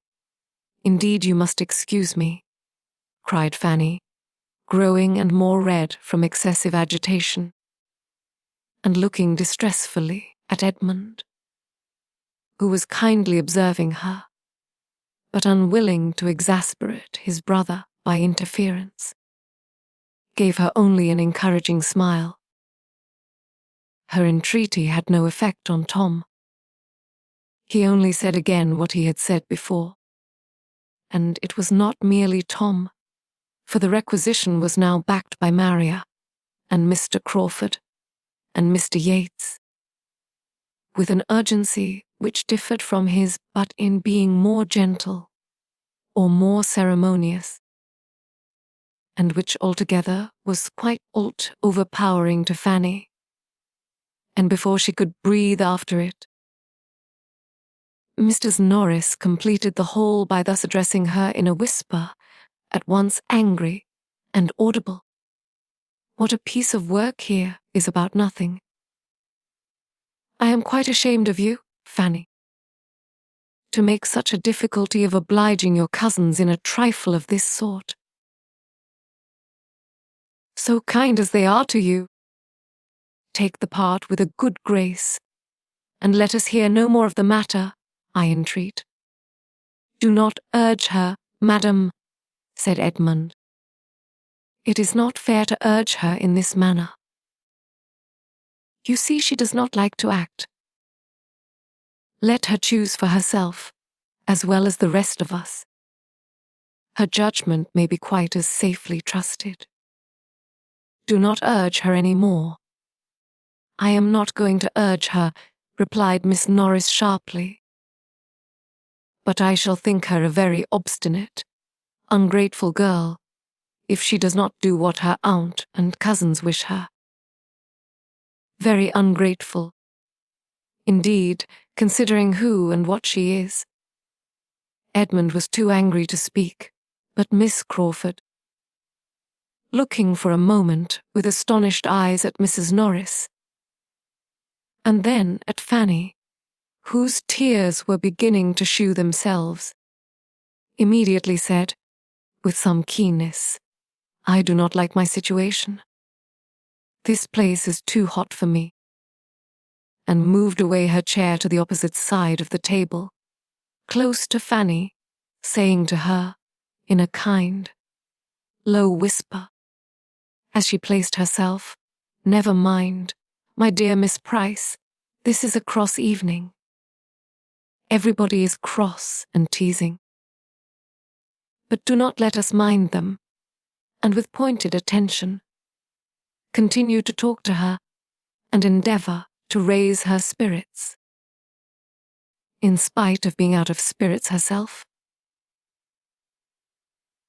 By a look at her brother, she prevented any farther entreaty from the theatrical board, and the really good feelings by which she was almost purely governed were rapidly restoring her to all the little she had lost in Edmund's favour. Fanny did not love Miss Crawford, but she felt very much obliged to her for her present kindness, and when, from taking notice of her work, and wishing she could work as well, and begging for the pattern, and supposing Fanny was now preparing for her appearance, as of course she would come out when her cousin was married, Miss Crawford proceeded to inquire, if she had heard lately from her brother at sea, and said that she had a curiosity to see him, and imagined him a very fine young man, and advised Fanny to get his picture drawn before he went to sea again. She could not help admitting it to be very agreeable flattery, or help listening and answering with more animation than she had intended. The consultation upon the play still went on, and Miss Crawford's attention was first called from Fanny by Tom Bertram's telling her, with infinite regret, that he found it absolutely impossible for him to undertake the part of a halt in addition to the butler. He had been most anxiously trying to make it out to be feasible, but it would not do. He must give it up. But there will not be the smallest difficulty in filling it, he added. We have but to speak the word. We may pick and choose. I could name, at this moment, at least 6 young men within 6 miles of us, who are wild to be admitted into our company. And there are 1 or 2 that would not disgrace us. I should not be afraid to trust either of the Olivers or Charles Maddox. Tom Oliver is a very clever fellow, and Charles Maddox is as gentlemanlike a man as you will see anywhere. So I will take my horse early tomorrow morning and ride over to Stoke and settle with one of them.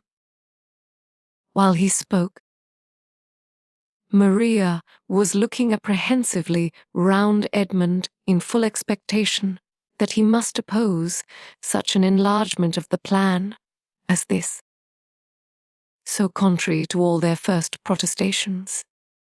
But Edmund said nothing. After a moment's thought, Miss Crawford calmly replied, As far as I am concerned, I can have no objection to anything that you all think eligible. Have I ever seen either of the gentlemen? Yes, Mr. Charles Maddox dined at my sister's one day, did not he, Henry? A quiet-looking young man. I remember him. Let him be applied to, if you please, for it will be less unpleasant to me than to have a perfect stranger. Charles Maddox was to be the man. Tom repeated his resolution of going to him early on the morrow, and though Julia, who had scarcely opened her lips before, observed, in a sarcastic manner, and with a glance first at Maria and then at Edmund, that the Mansfield theatricals would enliven the whole neighbourhood exceedingly, Edmund still held his peace, and shewed his feelings only by a determined gravity. I am not very sanguine as to our play, said Miss Crawford, in an undervoice to Fanny, after some consideration, and I can tell Mr. Maddox that I shall shorten some of his speeches, and a great many of my own, before we rehearse together. It will be very disagreeable, and by no means what I expected. Chapter 16. It was not in Miss Crawford's power to talk Fanny into any real forgetfulness of what had passed. When the evening was over, she went to bed full of it, her nerves still agitated by the shock of such an attack from her cousin Tom, so public and so persevered in, and her spirits sinking under her aunt's unkind reflection and reproach. To be called into notice in such a manner to hear that it was but the prelude to something so infinitely worse. To be told that she must do what was so impossible as to act, and then to have the charge of obstinacy and ingratitude follow it. Enforced with such a hint at the dependence of her situation, had been too distressing at the time to make the remembrance, when she was alone, much less so, especially with the superadded dread of what the morrow might produce in continuation of the subject. Miss Crawford had protected her only for the time, and if she were applied to again among themselves with all the authoritative urgency that Tom and Maria were capable of, and Edmund perhaps away, what should she do? She fell asleep before she could answer the question, and found it quite as puzzling when she awoke the next morning. The little white attic, which had continued her sleeping room ever since her first entering the family, proving incompetent to suggest any reply, she had recourse, as soon as she was dressed, to another apartment more spacious and more meet for walking about in and thinking, and of which she had now for some time been almost equally mistress. It had been their schoolroom, so called till the Miss Bertrams would not allow it to be called so any longer, and inhabited as such to a later period. There Miss Lee had lived, and there they had read and written, and talked and laughed, till within the last 3 years, when she had quitted them. The room had then become useless, and for some time was quite deserted, except by Fanny. When she visited her plants, or wanted one of the books, which she was still glad to keep there, from the deficiency of space and accommodation in her little chamber above. But gradually, as her value for the comforts of it increased, she had added to her possessions, and spent more of her time there, and having nothing to oppose her, had so naturally and so artlessly worked herself into it, that it was now generally admitted to be hers. The East Room, as it had been called ever since Maria Bertram was 16, and was now considered Fanny's almost as decidedly as the white attic. The smallness of the one, making the use of the other so evidently reasonable that the Miss Bertrams, with every superiority in their own apartments, which their own sense of superiority could demand, were entirely approving it, and Mrs. Norris, having stipulated for there never being a fire in it on Fanny's account, was tolerably resigned to her having the use of what nobody else wanted, though the terms in which she sometimes spoke of the indulgence seemed to imply that it was the best room in the house. The aspect was so favourable that even without a fire it was habitable, in many an early spring and late autumn morning, to such a willing mind as Fanny's. And while there was a gleam of sunshine, she hoped not to be driven from it entirely, even when winter came. The comfort it in her hours of leisure was extreme. She could go there after anything unpleasant below, and find immediate consolation in some pursuit, or some train of thought at hand. Her plants, her books, of which she had been a collector from the first hour of her commanding a shilling, her writing desk, and her works of charity and ingenuity were all within her reach, or if indisposed for employment, if nothing but musing would do. She could scarcely see an object in that room which had not an interesting remembrance connected with it. Everything was a friend, or bore her thoughts to a friend, and though there had been sometimes much of suffering to her, though her motives had often been misunderstood, her feelings disregarded, and her comprehension undervalued, though she had known the pains of tyranny, of ridicule, and neglect, yet almost every recurrence of either had led to something consolatory. Her Aunt Bertram had spoken for her, or Miss Lee had been encouraging, or, what was yet more frequent or more dear, Edmund had been her champion and her friend. He had supported her cause, or explained her meaning.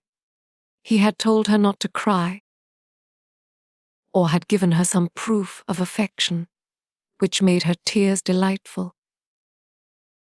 And the whole was now so blended together, so harmonized by distance, that every former affliction had its charm. The room was most dear to her. This, and she would not have changed its furniture for the handsomest in the house. Though what had been originally plain had suffered all the ill usage of children, and its greatest elegancies and ornaments were a faded footstool of Julia's work, too ill done for the drawing-room, 3 transparencies, made in a rage for transparencies, for the 3 lower panes of one window, where Tintern Abbey held its station between a cave in Italy and a moonlight lake in Cumberland, a collection of family profiles, thought unworthy of being anywhere else, over the mantelpiece and by their side, and pinned against the wall. A small sketch of a ship sent 4 years ago from the Mediterranean by William, with a Miss Antwerp at the bottom, in letters as tall as the mainmast. To this nest of comforts, Fanny now walked down to try its influence on an agitated, a doubting spirit, to see if by looking at Edmund's profile, she could catch any of his counsel, or by giving air to her geraniums, she might inhale a breeze of mental strength herself. But she had more than fears of her own perseverance to remove. She had begun to feel undecided as to what she ought to do, and as she walked round the room her doubts were increasing. Was she right in refusing what was so warmly asked, so strongly wished for? What might be so essential to a scheme on which some of those to whom she owed the greatest complaisance had set their hearts? Was it not ill nature, selfishness, and a fear of exposing herself? And would Edmund's judgment, would his persuasion of Sir Thomas's disapprobation of the whole, be enough to justify her in a determined denial in spite of all the rest? It would be so horrible to her act that she was inclined to suspect the truth and purity of her own scruples. And as she looked around her, the claims of her cousins to being obliged were strengthened by the sight of present upon present that she had received from them. The table between the windows was covered with work boxes and netting boxes, which had been given her at different times, principally by Tom, and she grew bewildered as to the amount of the debt which all these kind remembrances produced. A tap at the door roused her in the midst of this attempt to find her way to her duty, and her gentle come in was answered by the appearance of one before whom all her doubts were wont to be laid. Her eyes brightened at the sight of Edmund. "Can I speak with you, Fanny, for a few minutes?" said he. "Yes, certainly. I want to consult. I want your opinion. My opinion," she cried, shrinking from such a compliment, highly as it gratified her. "Yes. Your advice and opinion. I do not know what to do. This acting scheme gets worse and worse, you see. They have chosen almost as bad a play as they could, and now, to complete the business, are going to ask the help of a young man, very slightly known to any of us. This is the end of all the privacy and propriety which was talked about at first. I know no harm of Charles Maddox, but the excessive intimacy which must spring from his being admitted among us in this manner is highly objectionable. The more than intimacy, the familiarity. I cannot think it with any patience, and it does appear to me an evil of such magnitude as must, if possible, be prevented. Do not you see it in the same light? Yes. But what can be done? Your brother is so determined. There is but one thing to be done, Fanny. I must take a halt myself. I am well aware that nothing else will quiet Tom. Fanny could not answer him. It is not at all what I like, he continued. No man can like being driven into the appearance of such inconsistency.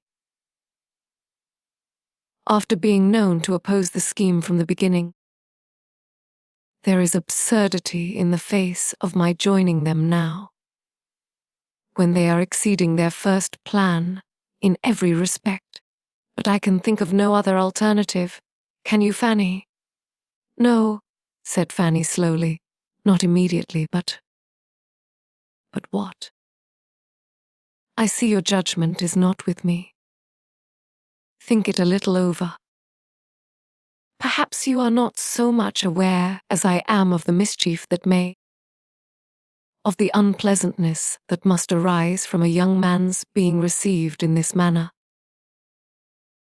domesticated among us, authorized to come at all hours, and placed suddenly on a footing which must do away all restraints. To think only of the license which every rehearsal must tend to create. It is all very bad. Put yourself in Miss Crawford's place. Fanny, consider what it be to act Amelia with a stranger. She has a right to be felt for, because she evidently feels for herself. I heard enough of what she said to you last night to understand her unwillingness to be acting with a stranger. And as she probably engaged in the part with different expectations, perhaps without considering the subject enough to know what was likely to be, it would be ungenerous. It would be really wrong to expose her to it. Her feelings ought to be respected. Does it not strike you so, Fanny? You hesitate. I am sorry for Miss Crawford, but I am more sorry to see you drawn in to do what you had resolved against, and what you are known to think will be disagreeable to my uncle. It will be such a triumph to the others. They will not have much cause of triumph when they see how infamously I act. But, however, triumph there certainly will be, and I must brave it. But if I can be the means of restraining the publicity of the business, of limiting the exhibition, of concentrating our folly, I shall be well repaid. As I am now, I have no influence, I can do nothing. I have offended them. and they will not hear me.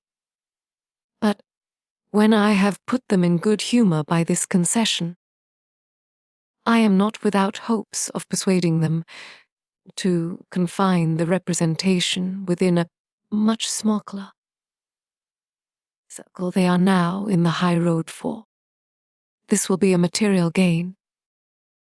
My object is to confine it to Mrs. Rushworth and the Grants. Will not this be worth gaining? Yes. It will be a great point. But still it has not your approbation. Can you mention any other measure by which I have a chance of doing equal good? No, I cannot think of anything else. Give me your approbation, then, Fanny. I am not comfortable without it. Oh, cousin. If you are against me, I ought to distrust myself, and yet. But it is absolutely impossible to let Tom go on in this way, riding about the country in quest of anybody who can be persuaded to act. No matter whom.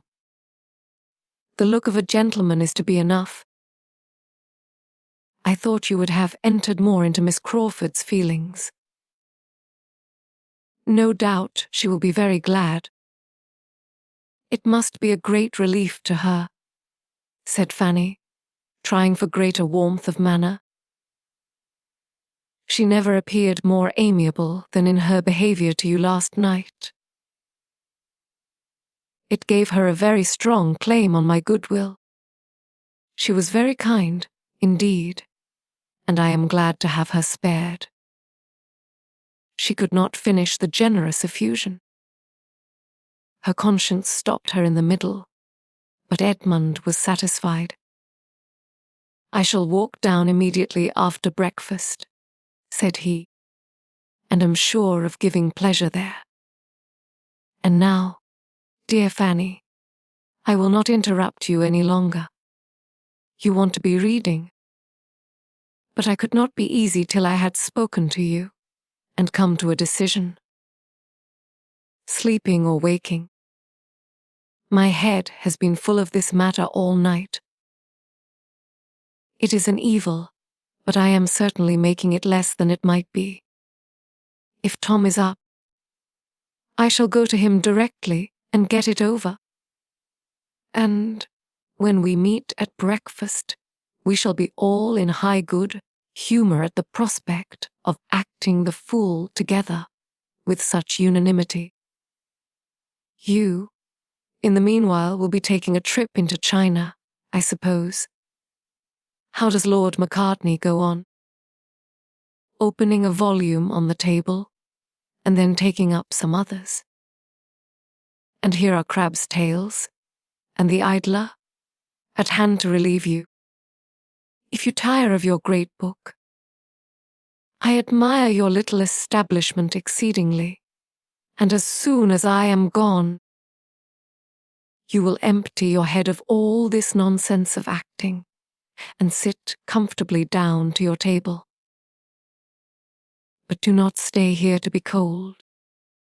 He went, but there was no reading, no china, no composure for Fanny. He had told her the most extraordinary, the most inconceivable, the most unwelcome news, and she could think of nothing else. To be acting, after all his objections. Objections so just and so public. After all that she had heard him say, and seen him look, and known him to be feeling, could it be possible? Edmund so inconsistent. Was he not deceiving himself? Was he not wrong? Alas, it was all Miss Crawford's doing. She had seen her influence in every speech, and was miserable. The doubts and alarms as to her own conduct, which had previously distressed her, and which had all slept while she listened to him, were become of little consequence now. This deeper anxiety swallowed them up. Things should take their course. She cared not how it ended.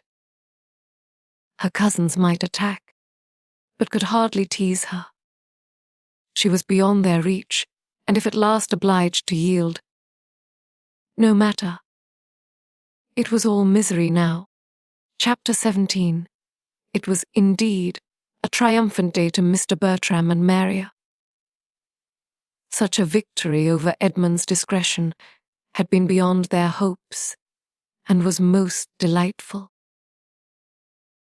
There was no longer anything to disturb them in their darling project. And they congratulated each other, in private, on the jealous weakness, to which they attributed the change, with all the glee of feelings gratified in every way. Edmund might still look grave, and say he did not like the scheme in general, and must disapprove the play in particular. Their point was gained. He was to act, and he was driven to it by the forced selfish inclinations only. Edmund had descended from that moral elevation which he had maintained before, and they were both as much the better as the happier for the descent. They behaved very well, however, to him on the occasion, betraying no exultation beyond the lines about the corners of the mouth, and seemed to think it as great an escape to be quit of the intrusion of Charles Maddox, as if they had been forced into admitting him against their inclination. To have it quite in their own family circle was what they had particularly wished. A stranger among them would have been the destruction of all their comfort, and when Edmund, pursuing that idea,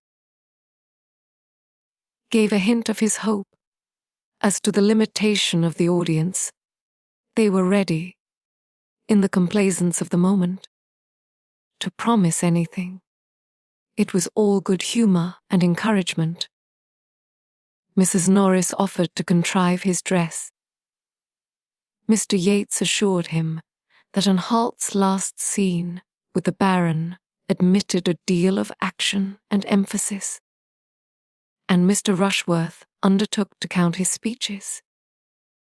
"Perhaps," said Tom, "Fanny may be more disposed to oblige us now. Perhaps you may persuade her." "No, she is quite determined. She certainly will not act." "Oh, very well." And not another word was said. But Fanny felt herself again in danger, and her indifference to the danger was beginning to fail her already.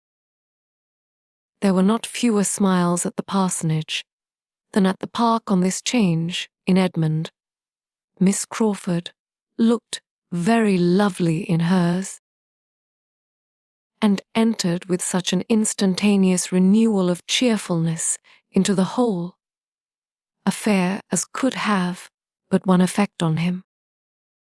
He was certainly right in respecting such feelings.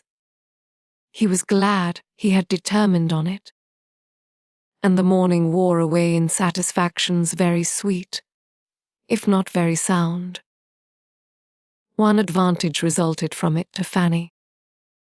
At the earnest request of Miss Crawford, Mrs. Grant had, with her usual good humour, agreed to undertake the part for which Fanny had been wanted.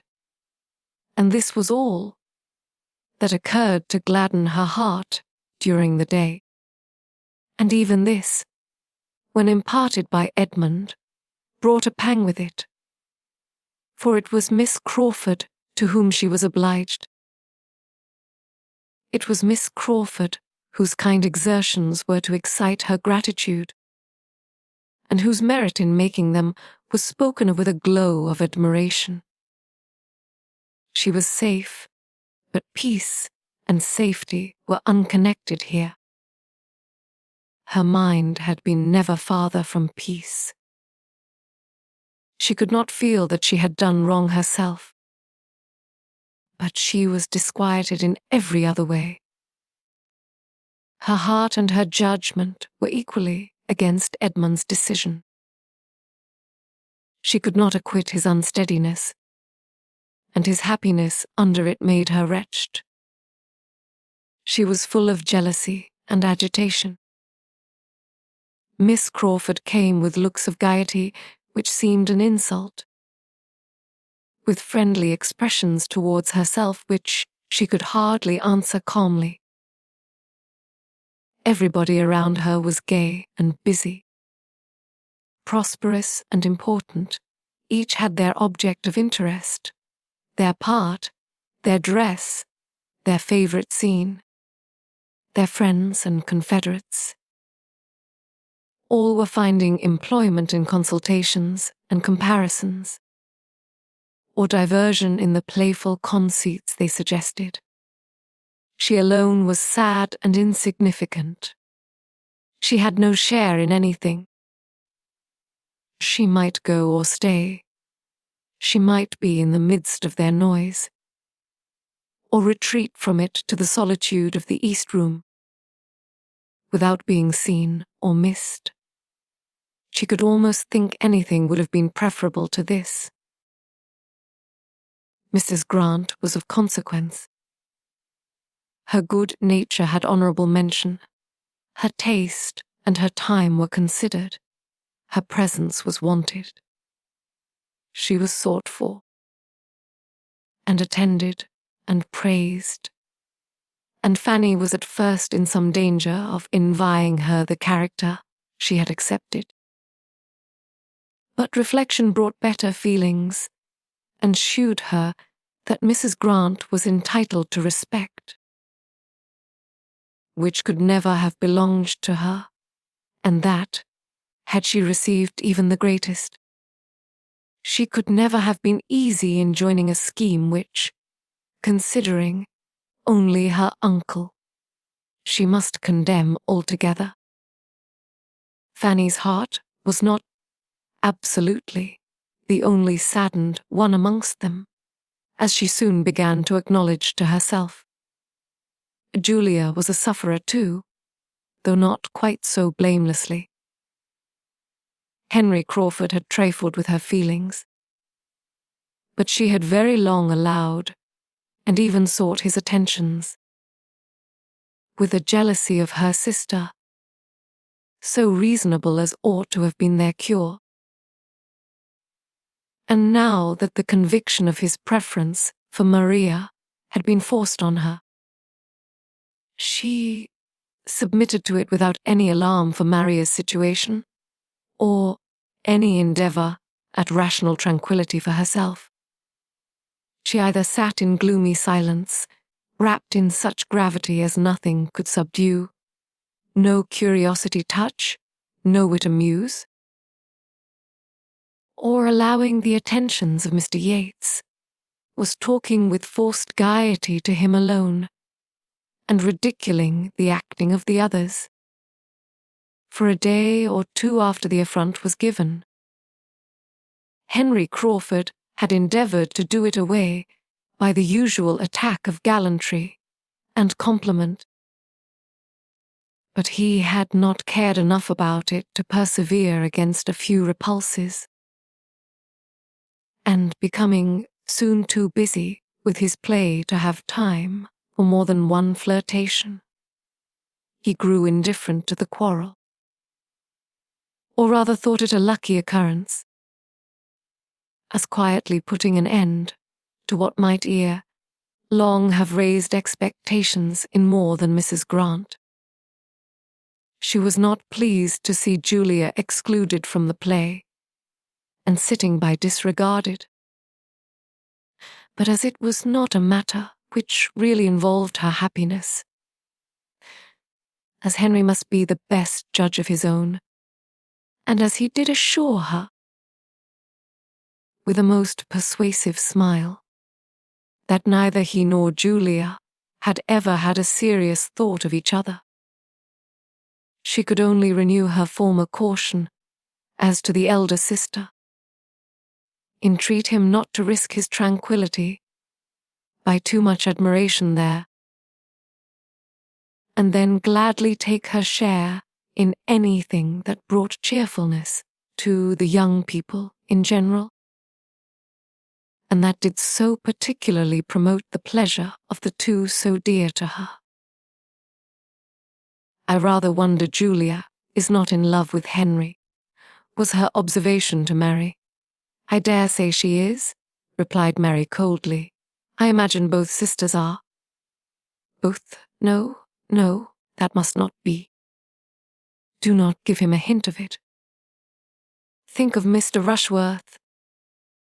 You had better tell Miss Bertram to think of Mr. Rushworth. It may do her some good. I often think of Mr. Rushworth's property and independence, and wish them in other hands, but I never think of him. A man might represent the county with such an estate. A man might escape a profession and represent the county. I dare say he will be in Parliament soon. When Sir Thomas comes, I dare say he will be in for some borough, but there has been nobody to put him in the way of doing anything yet.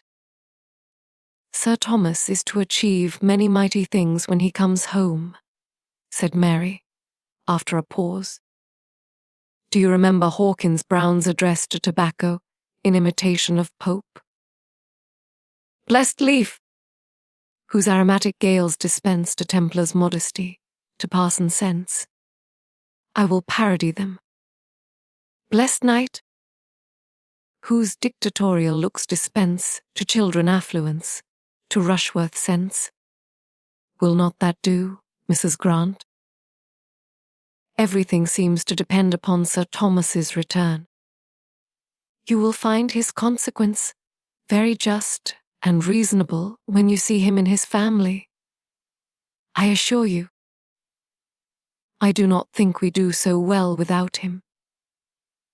He has a fine, dignified manner, which suits the head of such a house, and keeps everybody in their place. Lady Bertram seems more of a cipher now than when he is at home, and nobody else can keep Mrs. Norris in order.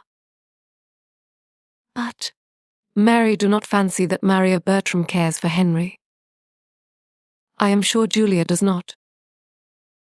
Or she would not have flirted, as she did last night with Mr. Yates, and though he and Maria are very good friends,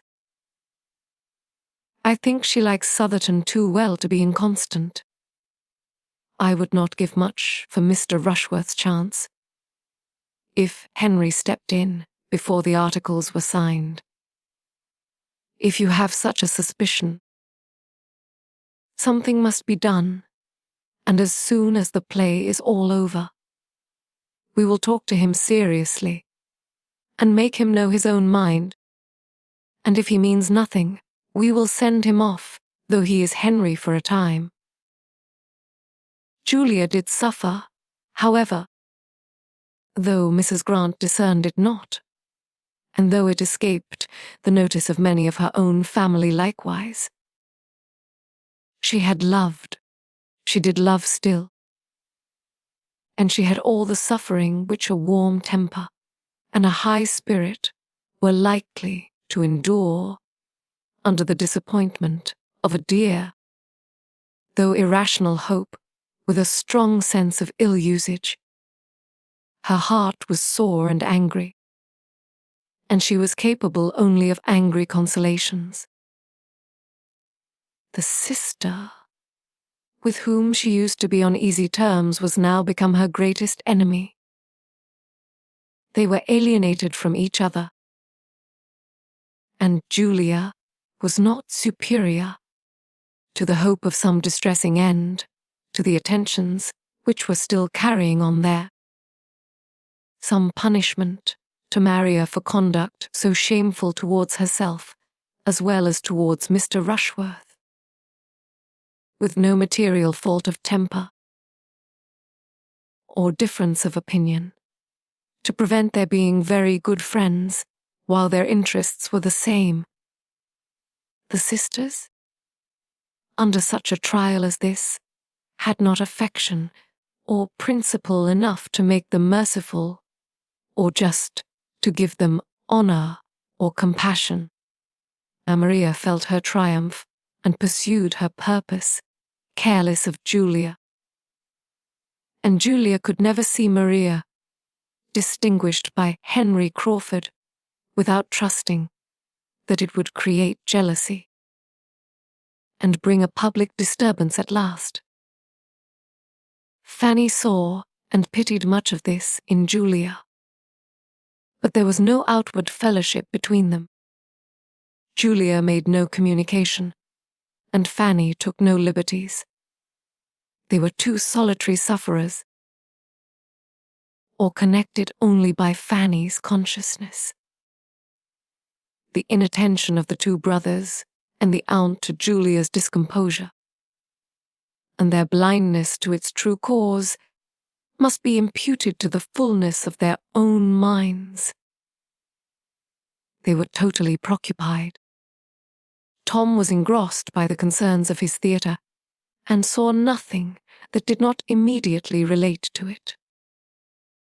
Edmund, between his theatrical and his real part, between Miss Crawford's claims and his own conduct, between love and consistency, was equally unobservant, and Mrs. Norris was too busy in contriving and directing the general little matters of the company, superintending their various dresses with economical expedient, for which nobody thanked her, and saving, with delighted integrity, half a crown here and there to the absent Sir Thomas, to have leisure for watching the behaviour, or guarding the happiness of his daughters. Chapter 18. Everything was now in a regular train. Theatre actors, actresses, and dresses were all getting forward, but though no other great impediments arose, Fanny found, before many days were past, that it was not all uninterrupted enjoyment to the party themselves, and that she had not to witness the continuance of such unanimity. And delight had been almost too much for her at first. Everybody began to have their vexation. Edmund had many. Entirely against his judgment, a scene painter arrived from town, and was at work, much to the increase of the expenses, and, what was worse, of the eclat of their proceedings, and his brother, instead of being really guided by him as to the privacy of the representation, was giving an invitation to every family who came in his way. Tom himself began to fret over the scene, painter's slow progress, and to feel the miseries of waiting. He had learned his part, all his parts, for he took every trifling one that could be united with the butler, and began to be impatient to be acting. And every day this unemployed was tending to increase his sense of the insignificance of all his parts together, and make him more ready to regret that some other play had not been chosen. Fanny, being always a very courteous listener, and often the only listener at hand, came in for the complaints and the distresses of most of them. She knew that Mr. Yates was in general thought to rant dreadfully, that Mr. Yates was disappointed in Henry Crawford, that Tom Bertram spoke so quick he would be unintelligible, that Mrs. Grant spoiled everything by laughing, that Edmund was behindhand with his part, and that it was misery to have anything to do with Mr. Rushworth, who was wanting a prompter through every speech. She knew, also, that poor Mr. Rushworth could seldom get anybody to rehearse with him.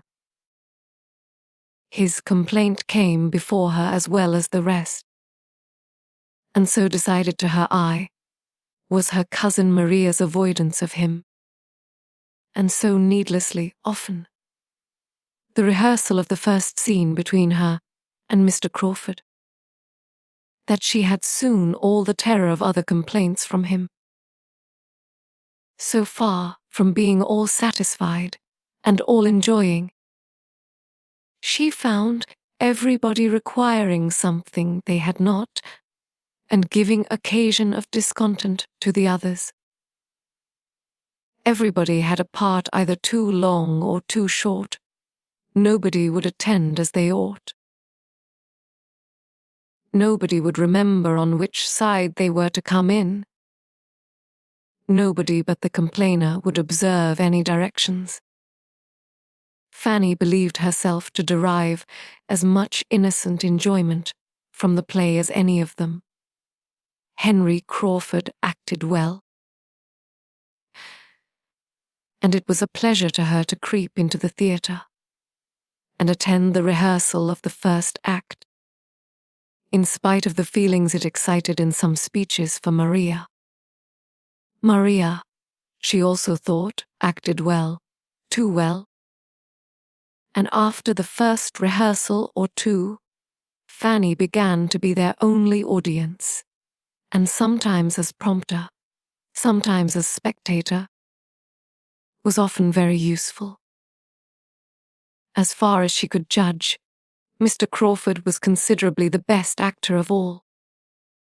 He had more confidence than Edmund, more judgment than Tom, more talent and taste than Mr. Yates. She did not like him as a man, but she must admit him to be the best actor, and on this point there were not many who differed from her. Mr. Yates, indeed, exclaimed against his tamness and insipidity, and the day came at last when Mr. Rushworth turned to her with a black look and said, "Do you think there is anything so very fine in all this? For the life and soul of me, I cannot admire him, and, between ourselves, to see such an undersized, little, mean-looking man set up for a fine actor is very ridiculous in my opinion." From this moment, there was a return of his former jealousy, which Maria, from increasing hopes of Crawford, was at little pains to remove, and the chances of Mr. Rushworth's ever attaining to the knowledge of his 42 speeches became much less. As to his ever making anything tolerable of them, nobody had the smallest idea of that except his mother. She, indeed, regretted that his part was not more considerable, and deferred coming over to Mansfield till they were forward enough in their rehearsal to comprehend all his scenes. But the others aspired at nothing beyond his remembering the catchword and the first line of his speech, and being able to follow the prompter through the rest. Fanny, in her pity and kind-heartedness, was at great pains to teach him how to learn, giving him all the helps and directions in her power, trying to make an artificial memory for him, and learning every word of his part herself, but without his being much the forwarder. Many uncomfortable, anxious, apprehensive feelings she certainly had, but with all these, and other claims on her time and attention, she was as far from finding herself without employment or utility amongst them, as without a companion in uneasiness, quite as far from having no demand on her leisure as on her compassion. The gloom of her first anticipations was proved to have been unfounded. She was occasionally useful to all. She was perhaps as much at peace as any. There was a great deal of needlework to be done, moreover, in which her help was wanted, and that Mrs. Norris thought her quite as well off as the rest was evident by the manner in which she claimed it. "Come, Fanny," she cried. "These are fine times for you, but you must not be always walking from one room to the other, and doing the lookings-on at your ease. In this way, I want you here. I have been slaving myself till I can hardly stand, to contrive Mr. Rushworth's cloak without sending for any more satin. And now I think you may give me your help in putting it together. There are but 3 seams. You may do them in a trice. It would be lucky for me if I had nothing but the executive part to do. You are best off, I can tell you. But if nobody did more than you, we should not get on very fast." Fanny took the work very quietly, without attempting any defense. But her kinder Aunt Bertram observed on her behalf, "One cannot wonder, sister, that Fanny should be delighted. It is all new to her. You know, you and I used to be very fond of a play ourselves, and so am I still. And as soon as I am a little more at leisure, I mean to look in at their rehearsals too. What is the play about, Fanny? You have never told me." "Oh, sister, pray do not ask her now, for Fanny is not one of those who can talk and work at the same time. It is about lovers' vows. I believe," said Fanny to her Aunt Bertram, "there will be 3 acts rehearsed tomorrow evening, and that will give you an opportunity of seeing all the actors at once. You had better stay till the curtain is hung," interposed Mrs. Norris. "The curtain will be hung in a day or 2. There is very little sense in a play without a curtain, and I am much mistaken if you do not find it draw up into very handsome festoons." Lady Bertram seemed quite resigned to waiting. Fanny did not share her aunt's composure. She thought of the morrow a great deal, for if the 3 acts were rehearsed, Edmund and Miss Crawford would then be acting together for the first time. The 3rd act would bring a scene between them which interested her most particularly, and which she was longing and dreading to see how they would perform. The whole subject of it was love. A marriage of love was to be described by the gentleman, and very little short of a declaration of love be made by the lady. She had read the scene again with many painful, many wondering emotions, and looked forward to their representation of it as a circumstance almost too interesting. She did not believe they had yet rehearsed it, even in private. The morrow came, the plan for the evening continued, and Fanny's consideration of it did not become less agitated. She worked very diligently under her aunt's directions, but her diligence and her silence concealed a very absent, anxious mind, and about noon she made her escape with her work to the East Room, that she might have no concern in another, and, as she deemed it, most unnecessary rehearsal of the 1st act, which Henry Crawford was just proposing, desirous at once of having her time to herself, and of avoiding the sight of Mr. Rushworth. A glimpse, as she passed through the hall, of the two ladies walking up from the parsonage made no change in her wish of retreat, and she worked and meditated in the east room, undisturbed, for a quarter of an hour, when a gentle tap at the door was followed by the entrance of Miss Crawford. Am I right? Yes. This is the east room.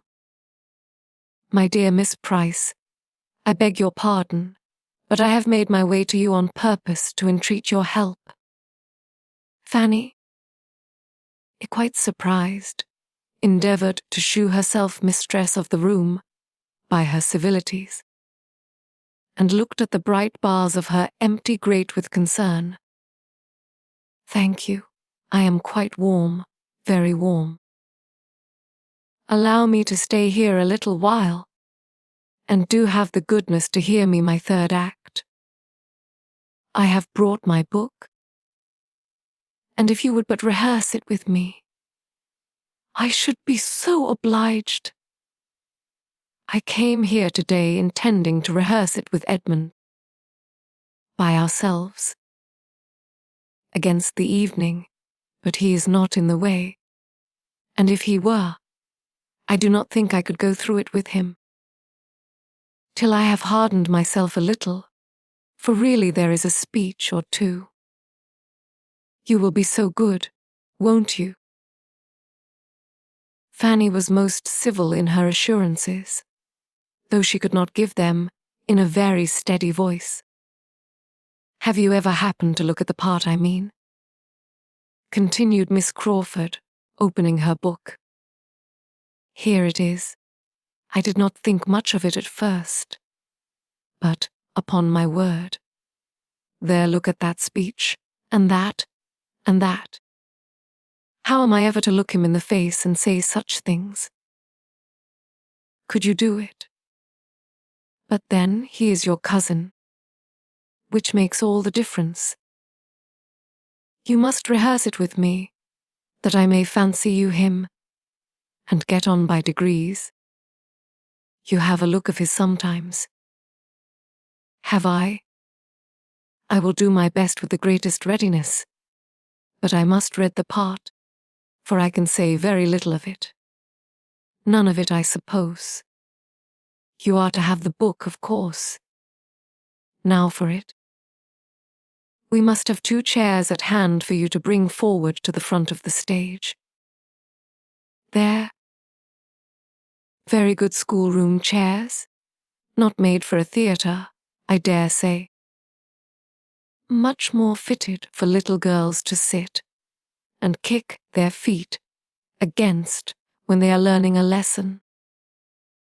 What would your governess and your uncle say to see them used for such a purpose? Could Sir Thomas look in upon us just now, he would bless himself, for we are rehearsing all over the house. Yates is storming away in the dining room. I heard him as I came upstairs, and the theatre is engaged, of course, by those indefatigable rehearsers, Agatha and Frederick. If they are not perfect, I shall be surprised.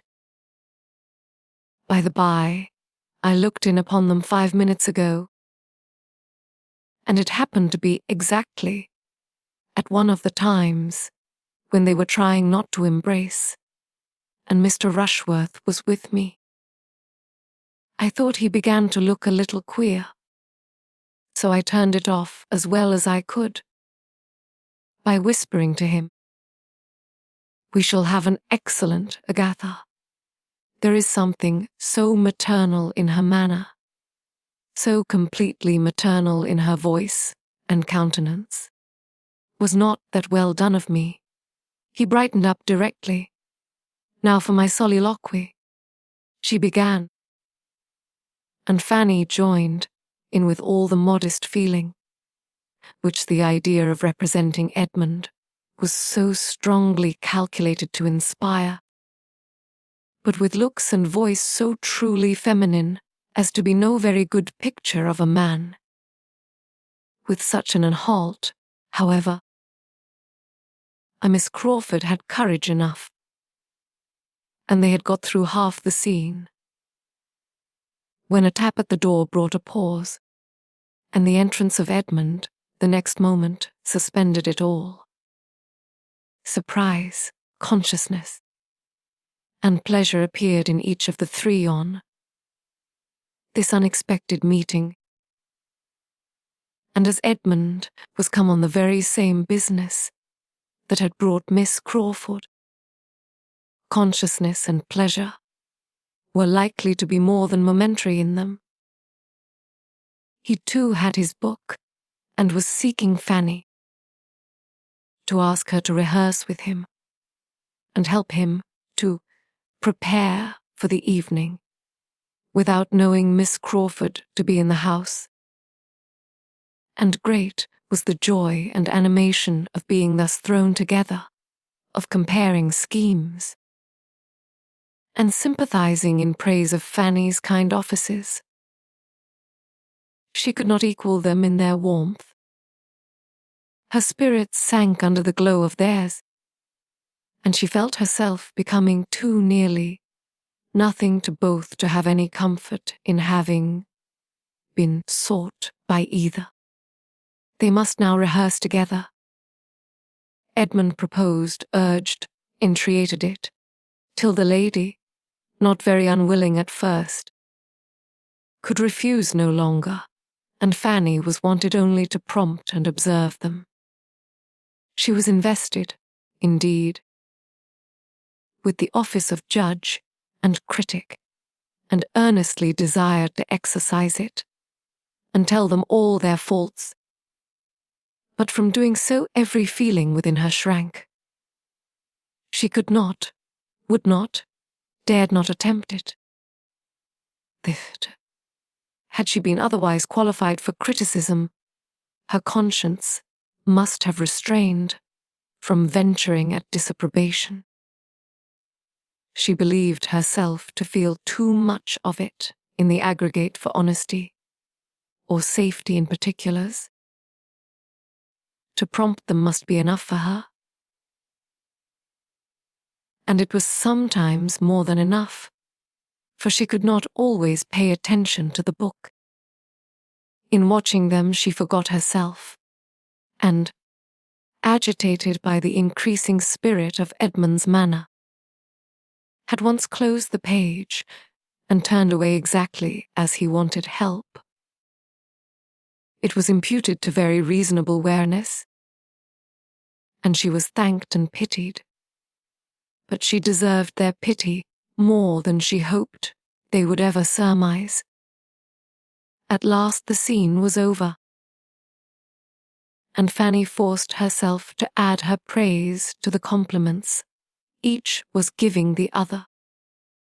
And when again alone, and able to recall the whole, she was inclined to believe their performance would, indeed, have such nature and feeling in it as must ensure their credit, and make it a very suffering exhibition to herself. Whatever might be its effect, however, she must stand the brunt of it again that very day. The first regular rehearsal of the 3 first acts was certainly to take place in the evening. Mrs. Grant and the Crawfords were engaged to return for that purpose, as soon as they could after dinner, and everyone concerned was looking forward with eagerness. There seemed a general diffusion of cheerfulness on the occasion. Tom was enjoying such an advance towards the end. Edmund was in spirits from the morning's rehearsal, and little vexations seemed everywhere smoothed away. All were alert and impatient.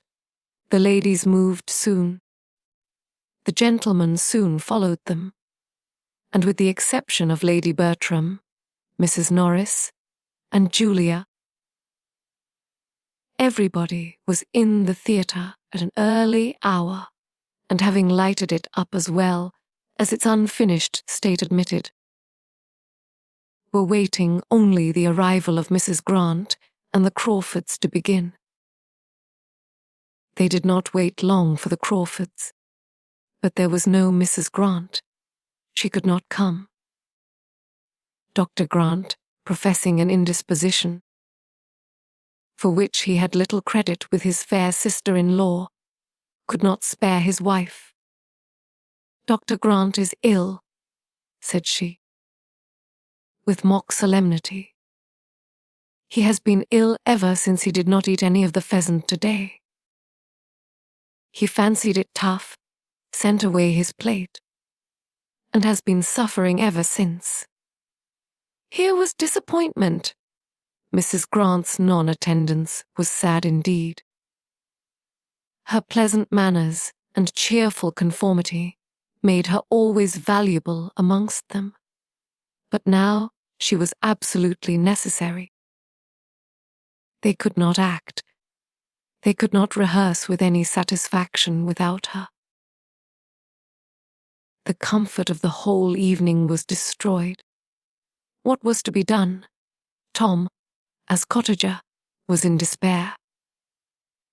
After a pause of perplexity, some eyes began to be turned towards Fanny, and a voice or two to say, if Miss Price would be so good as to read the part. She was immediately surrounded by supplications. Everybody asked it.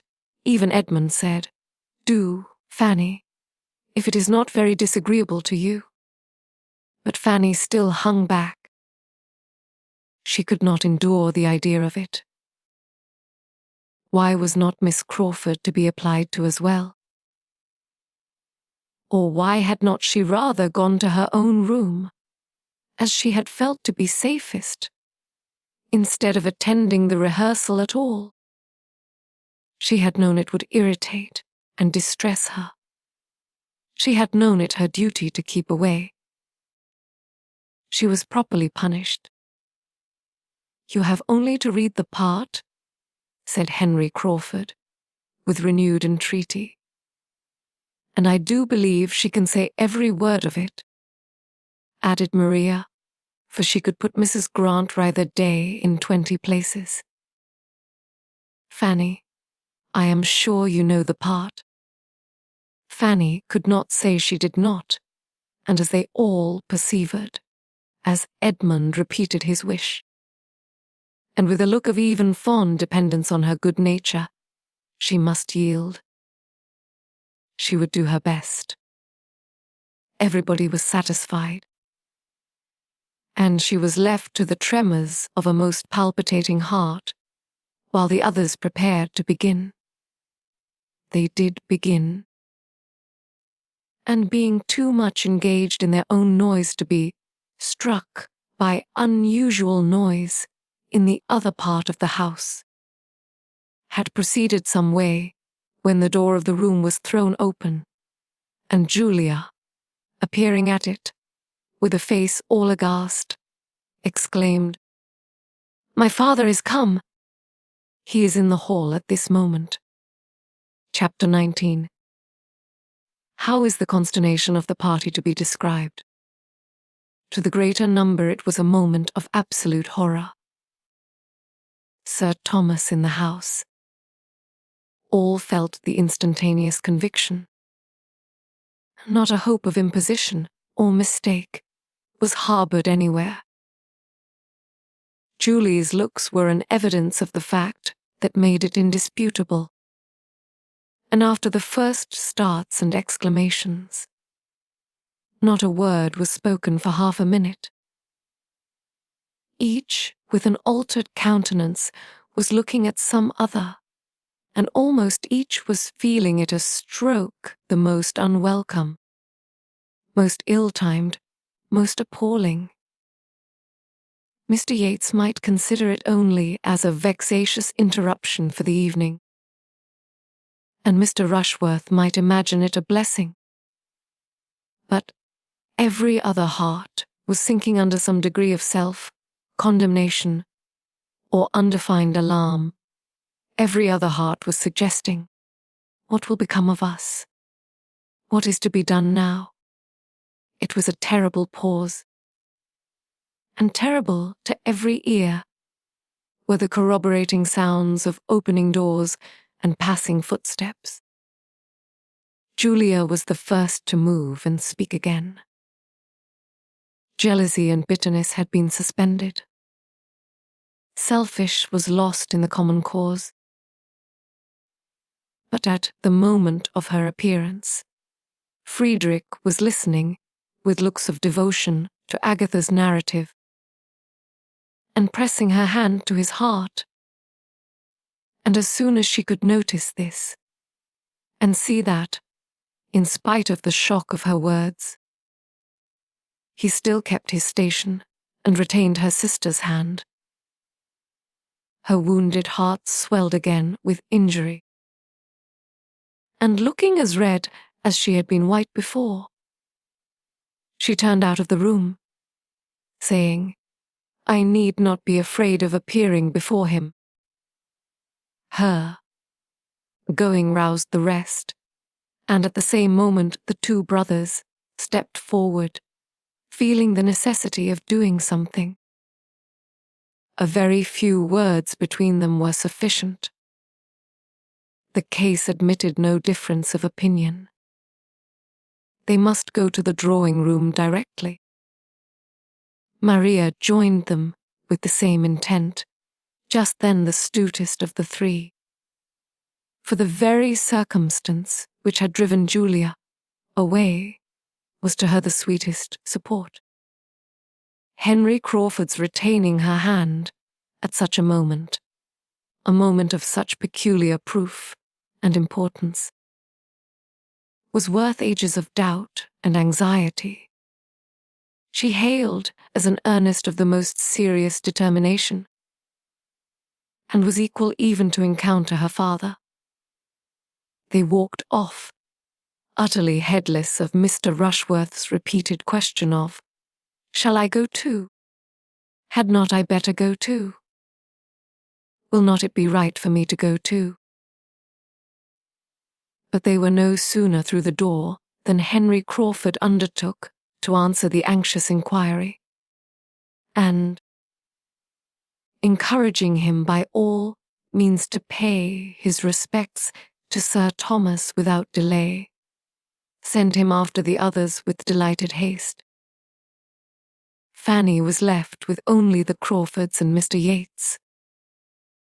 She had been quite overlooked by her cousins, and as her own opinion of her claims on Sir Thomas's affection was much too humble to give her any idea of classing herself with his children, she was glad to remain behind and gain a little breathing time.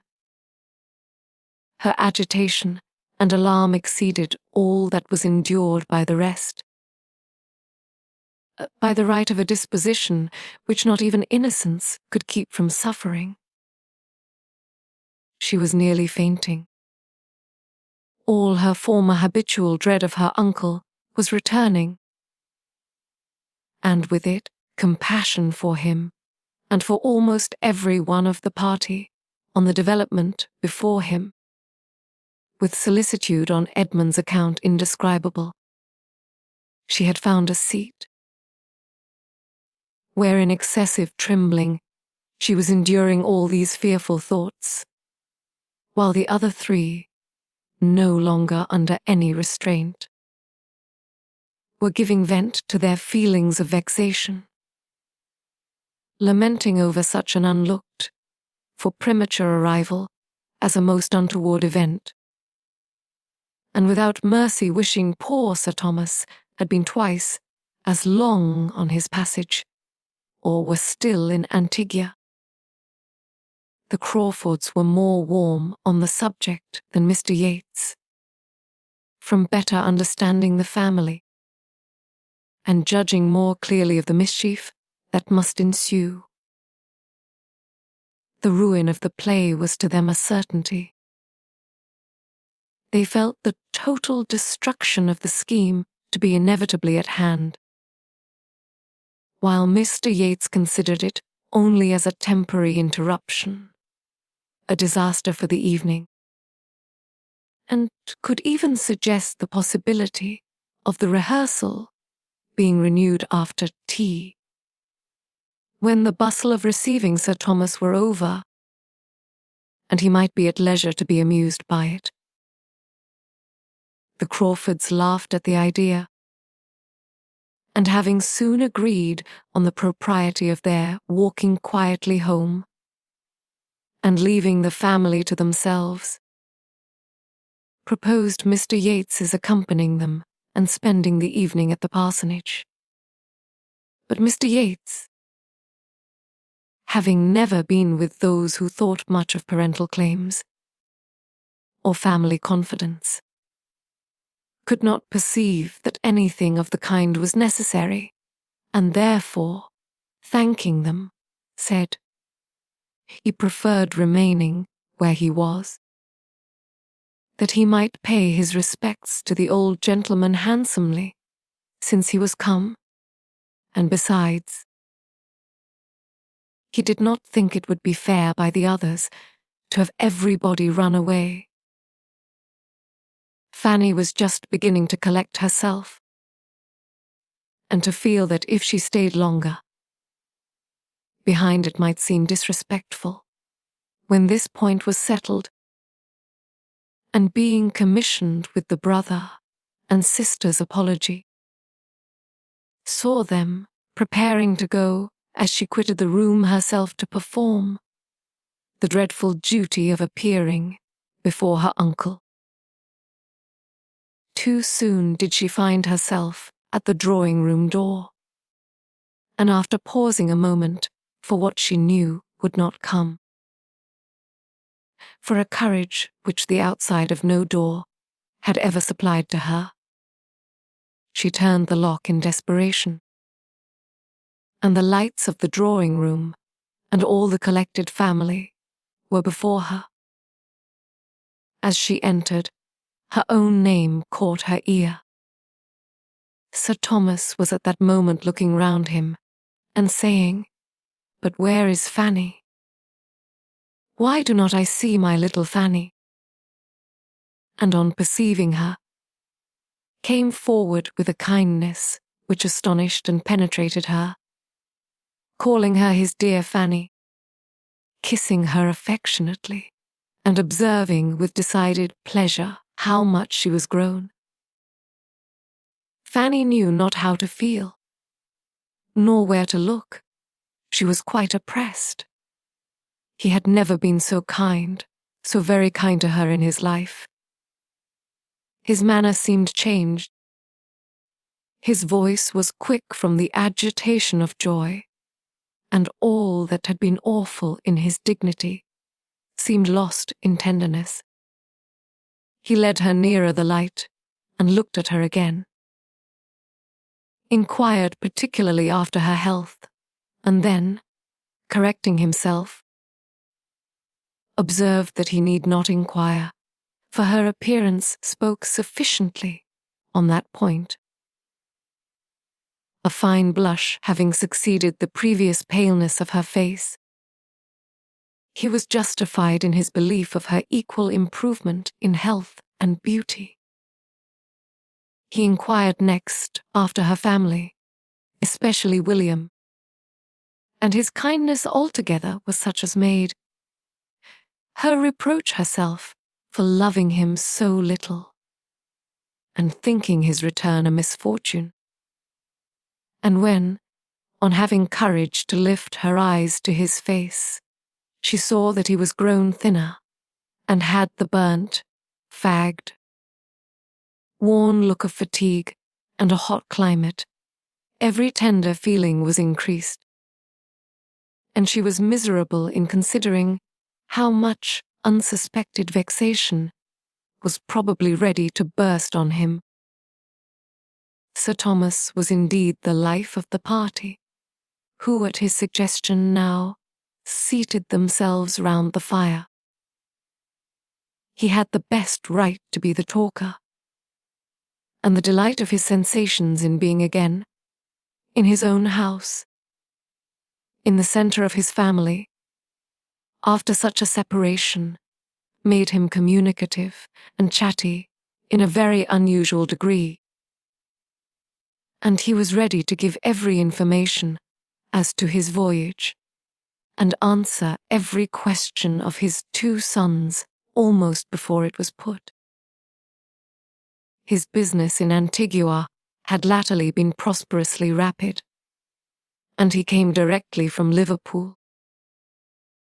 Having had an opportunity of making his passage thither in a private vessel, instead of waiting for the packet, and all the little particulars of his proceedings and events, his arrivals and departures, were most promptly delivered, as he sat by Lady Bertram and looked with heartfelt satisfaction on the faces around him, interrupting himself more than once, however, to remark on his good fortune in finding them all at home, coming unexpectedly as he did, all collected together exactly as he could have wished, but dared not depend on.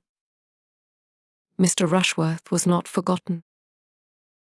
A most friendly reception and warmth of hand shaking had already met him, and with pointed attention he was now included in the objects most intimately connected with Mansfield. There was nothing disagreeable in Mr. Rushworth's appearance, and Sir Thomas was liking him already. By not one of the circle was he listened to with such unbroken, unalloyed enjoyment as by his wife, who was really extremely happy to see him, and whose feelings were so warmed by his sudden arrival as to place her nearer agitation than she had been for the last 20 years. She had been almost fluttered for a few minutes, and still remained so sensibly animated as to put away her work, move Pig from her side, and give all her attention and all the rest of her sofa to her husband. She had no anxieties for anybody to cloud her pleasure. Her own time had been irreproachably spent during his absence. She had done a great deal of carpet work and made many yards of fringe, and she would have answered freely for the good conduct and useful pursuits of all the young people as for her own. It was so agreeable to her to see him again, and hear him talk, to have her ear amused and her whole comprehension filled by his narratives, that she began particularly to feel how dreadfully she must have missed him, and how impossible it would have been for her to bear a lengthened absence. Mrs. Norris was by no means to be compared in happiness to her sister. Not that she was incommoded by many fears of Sir Thomas's disapprobation when the present state of his house should be known, for her judgment had been so blinded that, except by the instinctive caution with which she had whisked away Mr. Rushworth's pink satin cloak as her brother-in-law entered, she could hardly be said to shew any sign of alarm. But she was vexed by the manner of his return. It had left her nothing to do. Instead of being sent for out of the room, and seeing him first, and having to spread the happy news through the house, Sir Thomas, with a very reasonable dependence, perhaps, on the nerves of his wife and children, had sought no confidant but the butler, and had been following him almost instantaneously into the drawing-room. Mrs. Norris felt herself defrauded of an office on which she had always depended. Whether his arrival or his death were to be the thing unfolded, and was now trying to be in a bustle without having anything to bustle about, and labouring to be important where nothing was wanted but tranquillity and silence.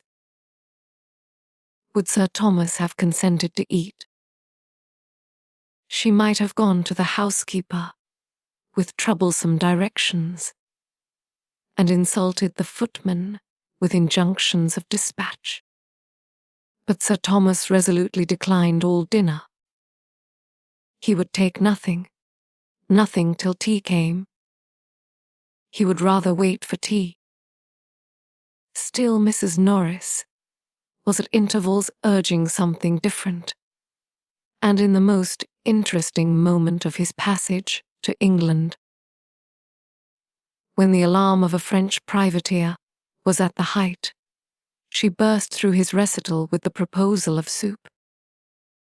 Sure, my dear Sir Thomas, a basin of soup would be a much better thing for you than tea. Do have a basin of soup. Sir Thomas could not be provoked. Still the same anxiety for everybody's comfort, my dear Mrs. Norris, was his answer. But indeed I would rather have nothing but tea. Well, then, Lady Bertram, suppose you speak for tea directly. Suppose you hurry badly a little. He seems behindhand tonight. She carried this point, and Sir Thomas's narrative proceeded. At length, there was a pause. His immediate communications were exhausted, and it seemed enough to be looking joyfully around him.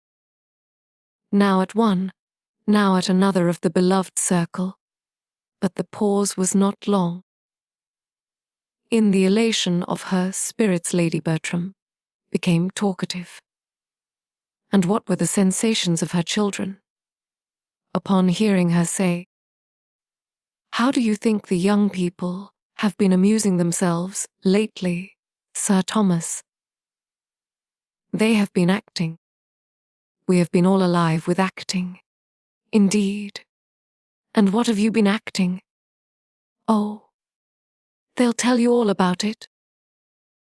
"The all will soon be told," cried Tom hastily, and with affected unconcern. "But it is not worth while to bore my father with it now. You will hear enough of it tomorrow, sir. We have just been trying, by way of doing something, and amusing my mother, just within the last week, to get up a few scenes, a mere trifle. We have had such incessant rains almost since October began, that we have been nearly confined to the house for days together. I have hardly taken out a gun since the 3rd. A tolerable sport the first 3 days, but there has been no attempting anything since. The first day I went over Mansfield Wood, and Edmund took the copses beyond Easton, and we brought home 6 brace between us, and might each have killed 6 times as many. But we respect your pheasant, sir, I assure you, as much as you could desire. I do not think you will find your woods by any means worse stocked than they were. I never saw Mansfield Wood so full of pheasants in my life as this year. I hope you will take a day's sport there yourself, sir. Soon. For the present the danger was over, and Fanny's sick feelings subsided. But when tea was soon afterwards brought in, and Sir Thomas, getting up, said that he found that he could not be any longer in the house without just looking into his own dear room. Every agitation was returning. He was gone before anything had been said to prepare him for the change he must find there, and a pause of alarm followed his disappearance. Edmund was the first to speak.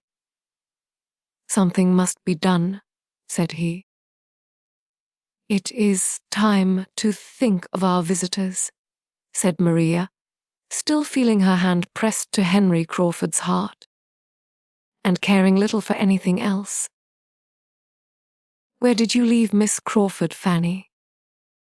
Fanny told of their departure, and delivered their message. "Then poor Yates is all alone," cried Tom. "I will go and fetch him. He will be no bad assistant when it all comes out." To the theatre he went, and reached it just in time to witness the first meeting of his father and his friend. Sir Thomas had been a good deal surprised to find candles burning in his room, and on casting his eye round it, to see other symptoms of recent habitation and a general air of confusion in the furniture. The removal of the bookcase from before the billiard-room door struck him especially. But he had scarcely more than time to feel astonished at all this, before there were sounds from the billiard-room to astonish him still farther. Someone was talking there in a very loud accent. He did not know the voice. More than talking, almost hallooing, he stepped to the door, rejoicing at that moment in having the means of immediate communication, and, opening it, found himself on the stage of a theatre, and opposed to a ranting young man, who appeared likely to knock him down backwards.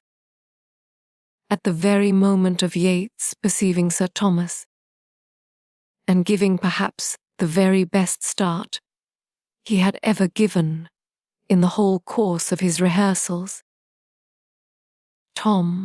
Bertram entered at the other end of the room, and never had he found greater difficulty in keeping his countenance. His father's looks of solemnity and amazement on this, his first appearance on any stage, and the gradual metamorphosis of the impassioned Baron Waldenheim into the well-bred and easy Mr. Yates, making his bow and apology to Sir Thomas Bertram, was such an exhibition, such a piece of true acting, as he would not have lost upon any account. It would be the last, in all probability, the last scene on that stage.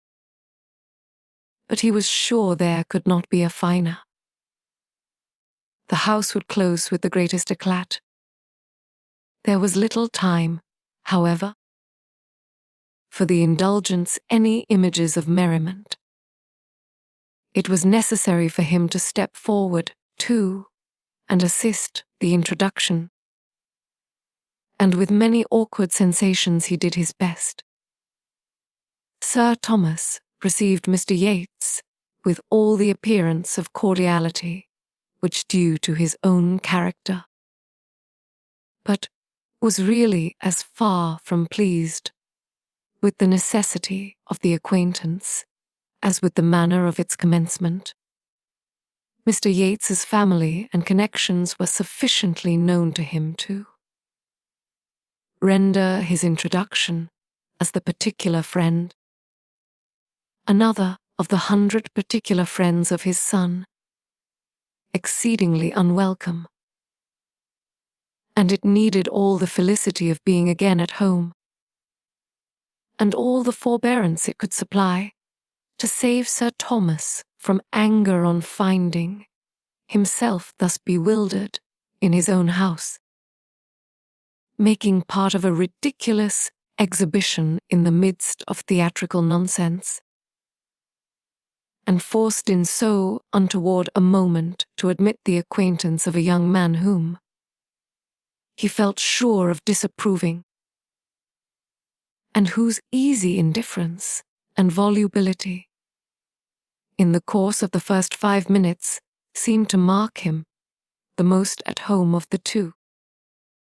Tom understood his father's thoughts, and heartily wishing he might be always as well disposed to give them but partial expression, began to see, more clearly than he had ever done before, that there might be some ground of offence, that there might be some reason for the glance his father gave towards the ceiling and stucco of the room. This, and that when he inquired with mild gravity after the fate of the billiard table, he was not proceeding beyond a very allowable curiosity. A few minutes were enough for such unsatisfactory sensations on each side, and Sir Thomas, having exerted himself so far as to speak a few words of calm approbation in reply to an eager appeal of Mr. Yates as to the happiness of the arrangement, the three gentlemen returned to the drawing-room together. Sir Thomas with an increase of gravity which was not lost on all. "I come from your theatre," said he composedly, as he sat down. "I found myself in it rather unexpectedly, its vicinity to my own room. But in every respect, indeed, it took me by surprise, as I had not the smallest suspicion of your acting having assumed so serious a character. It appears a neat job, however, as far as I could judge by candlelight, and does my friend Christopher Jackson credit." And then he would have changed the subject and sipped his coffee in peace over domestic matters of a calmer hue. But Mr. Yates, without discernment to catch Sir Thomas's meaning, or diffidence, or delicacy, or discretion enough to allow him to lead the discourse, while he mingled among the others with the least obtrusiveness himself, he would keep him on the topic of the theatre, would torment him with questions and remarks relative to it, and finally would make him hear the whole history of his disappointment at Ecclesford. Sir Thomas listened most politely, but found much to offend his ideas of decorum and confirm his ill opinion of Mr. Yates's habits of thinking. From the beginning to the end of the story, and when it was over, could give him no other assurance of sympathy than what a slight bow conveyed. "This was, in fact, the origin of our acting," said Tom, after a moment's thought. "My friend Yates brought the infection from Ecclesford, and it spread, as those things always spread, you know, sir. The faster, probably, from your having so often encouraged the sort of thing in us formerly. It was like treading old ground again." Mr. Yates took the subject from his friend as soon as possible, and immediately gave Sir Thomas an account of what they had done and were doing, told him of the gradual increase of their views, the happy conclusion of their first difficulties, and present promising state of affairs, relating everything with so blind an interest as made him not only totally unconscious of the uneasy movements of many of his friends as they sat, the change of countenance, the fidget, the hem of unquietness, but prevented him even from seeing the expression of the face on which his own eyes were fixed, from seeing Sir Thomas's dark brow contract as he looked with inquiring earnestness at his daughters and Edmund, dwelling particularly on the latter, and speaking a language, a remonstrance, a reproof, which he felt at his heart.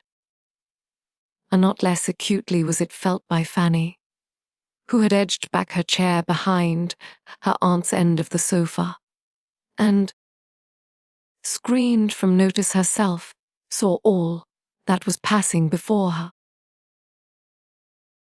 Such a look of reproach at Edmund from his father she could never have expected to witness, and to feel that it was in any degree deserved was an aggravation indeed. Sir Thomas's look implied, "On your judgment, Edmund." "I depended. What have you been about?" She knelt in spirit to her uncle, and her bosom swelled to utter, "Oh, oh, not to him!" Look so to all the others, but not to him. Mr. Yates was still talking.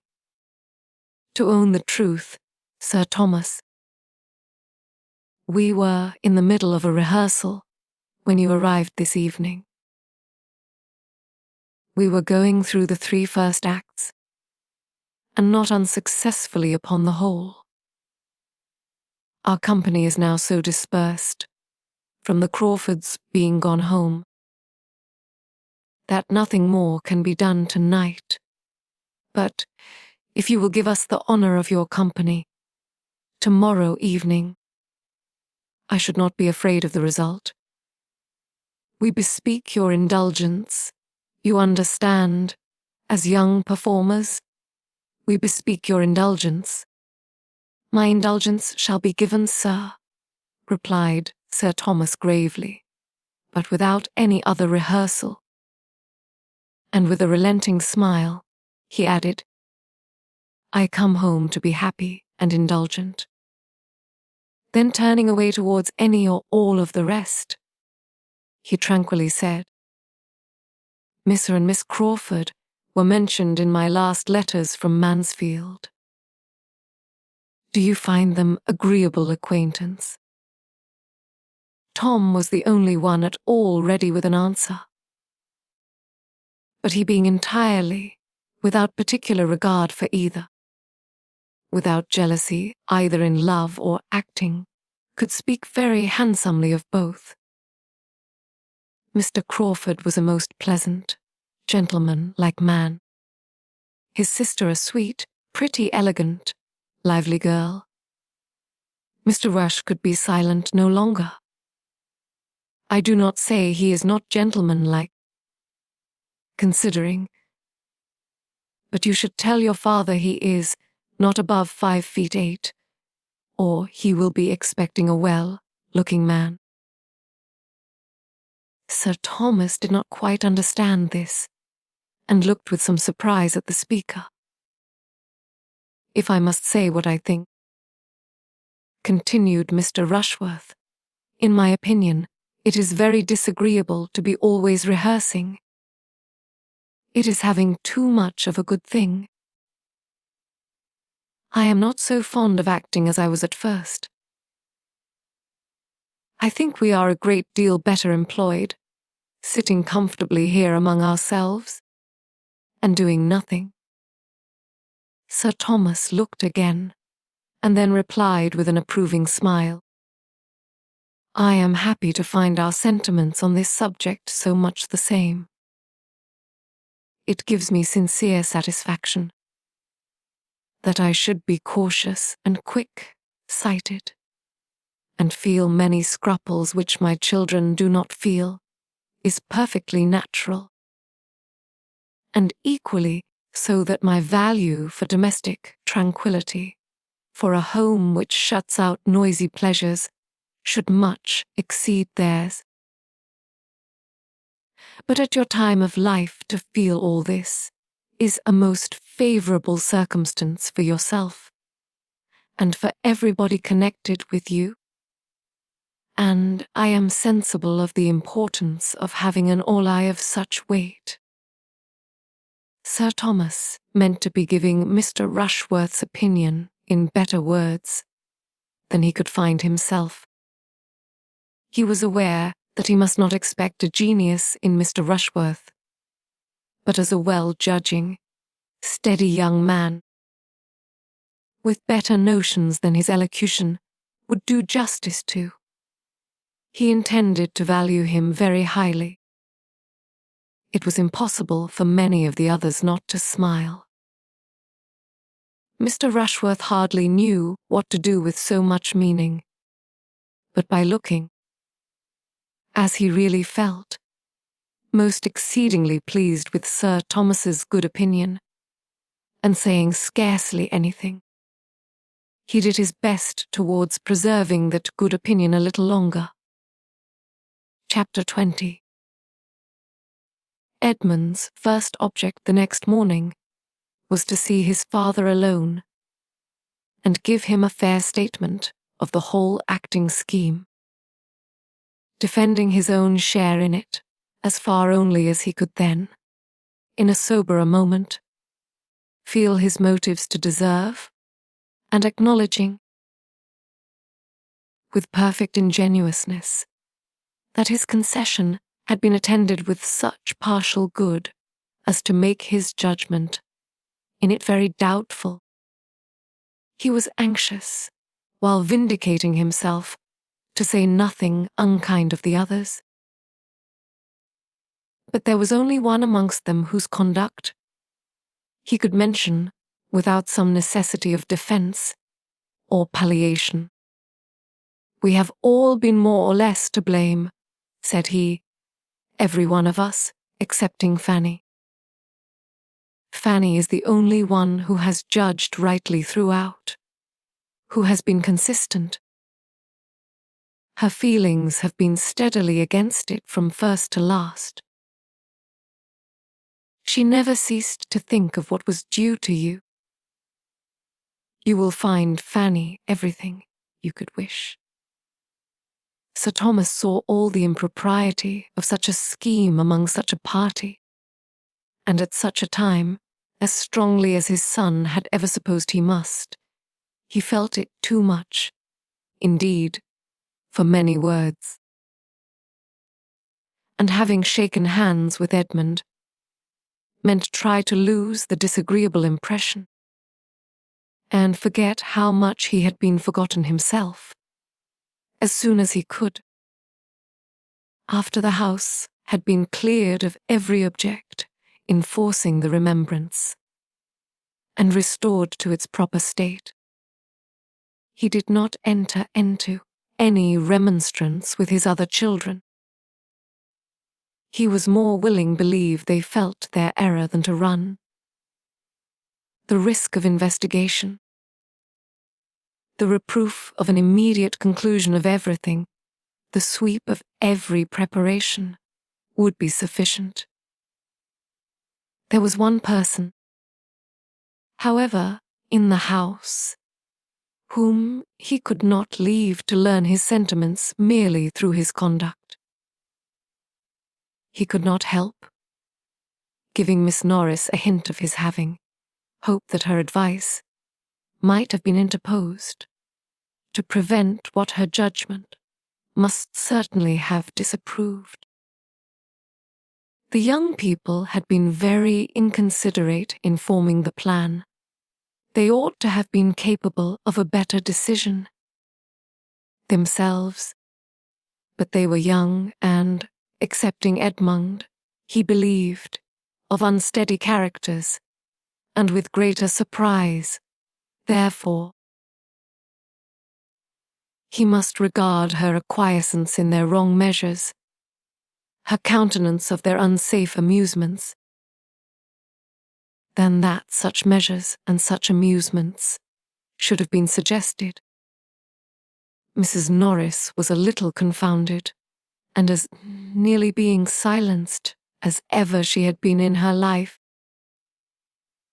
for she was ashamed to confess having never seen any of the impropriety, which was so glaring to Sir Thomas, and would not have admitted that her influence was insufficient, that she might have talked in vain. Her only resource was to get out of the subject as fast as possible and turn the current of Sir Thomas's ideas into a happier channel. She had a great deal to insinuate in her own praise as to general attention to the interest and comfort of his family. Much exertion and many sacrifices to glance at in the form of hurried walks and sudden removals from her own fireside, and many excellent hints of distrust and economy to Lady Bertram and Edmund to detail, whereby a most considerable saving had always arisen, and more than one bad servant been detected. But her chief strength lay in Southerton. Her greatest support and glory was in having formed the connection with the Rushworths. There she was impregnable. She took to herself all the credit of bringing Mr. Rushworth's admiration of Maria to any effect.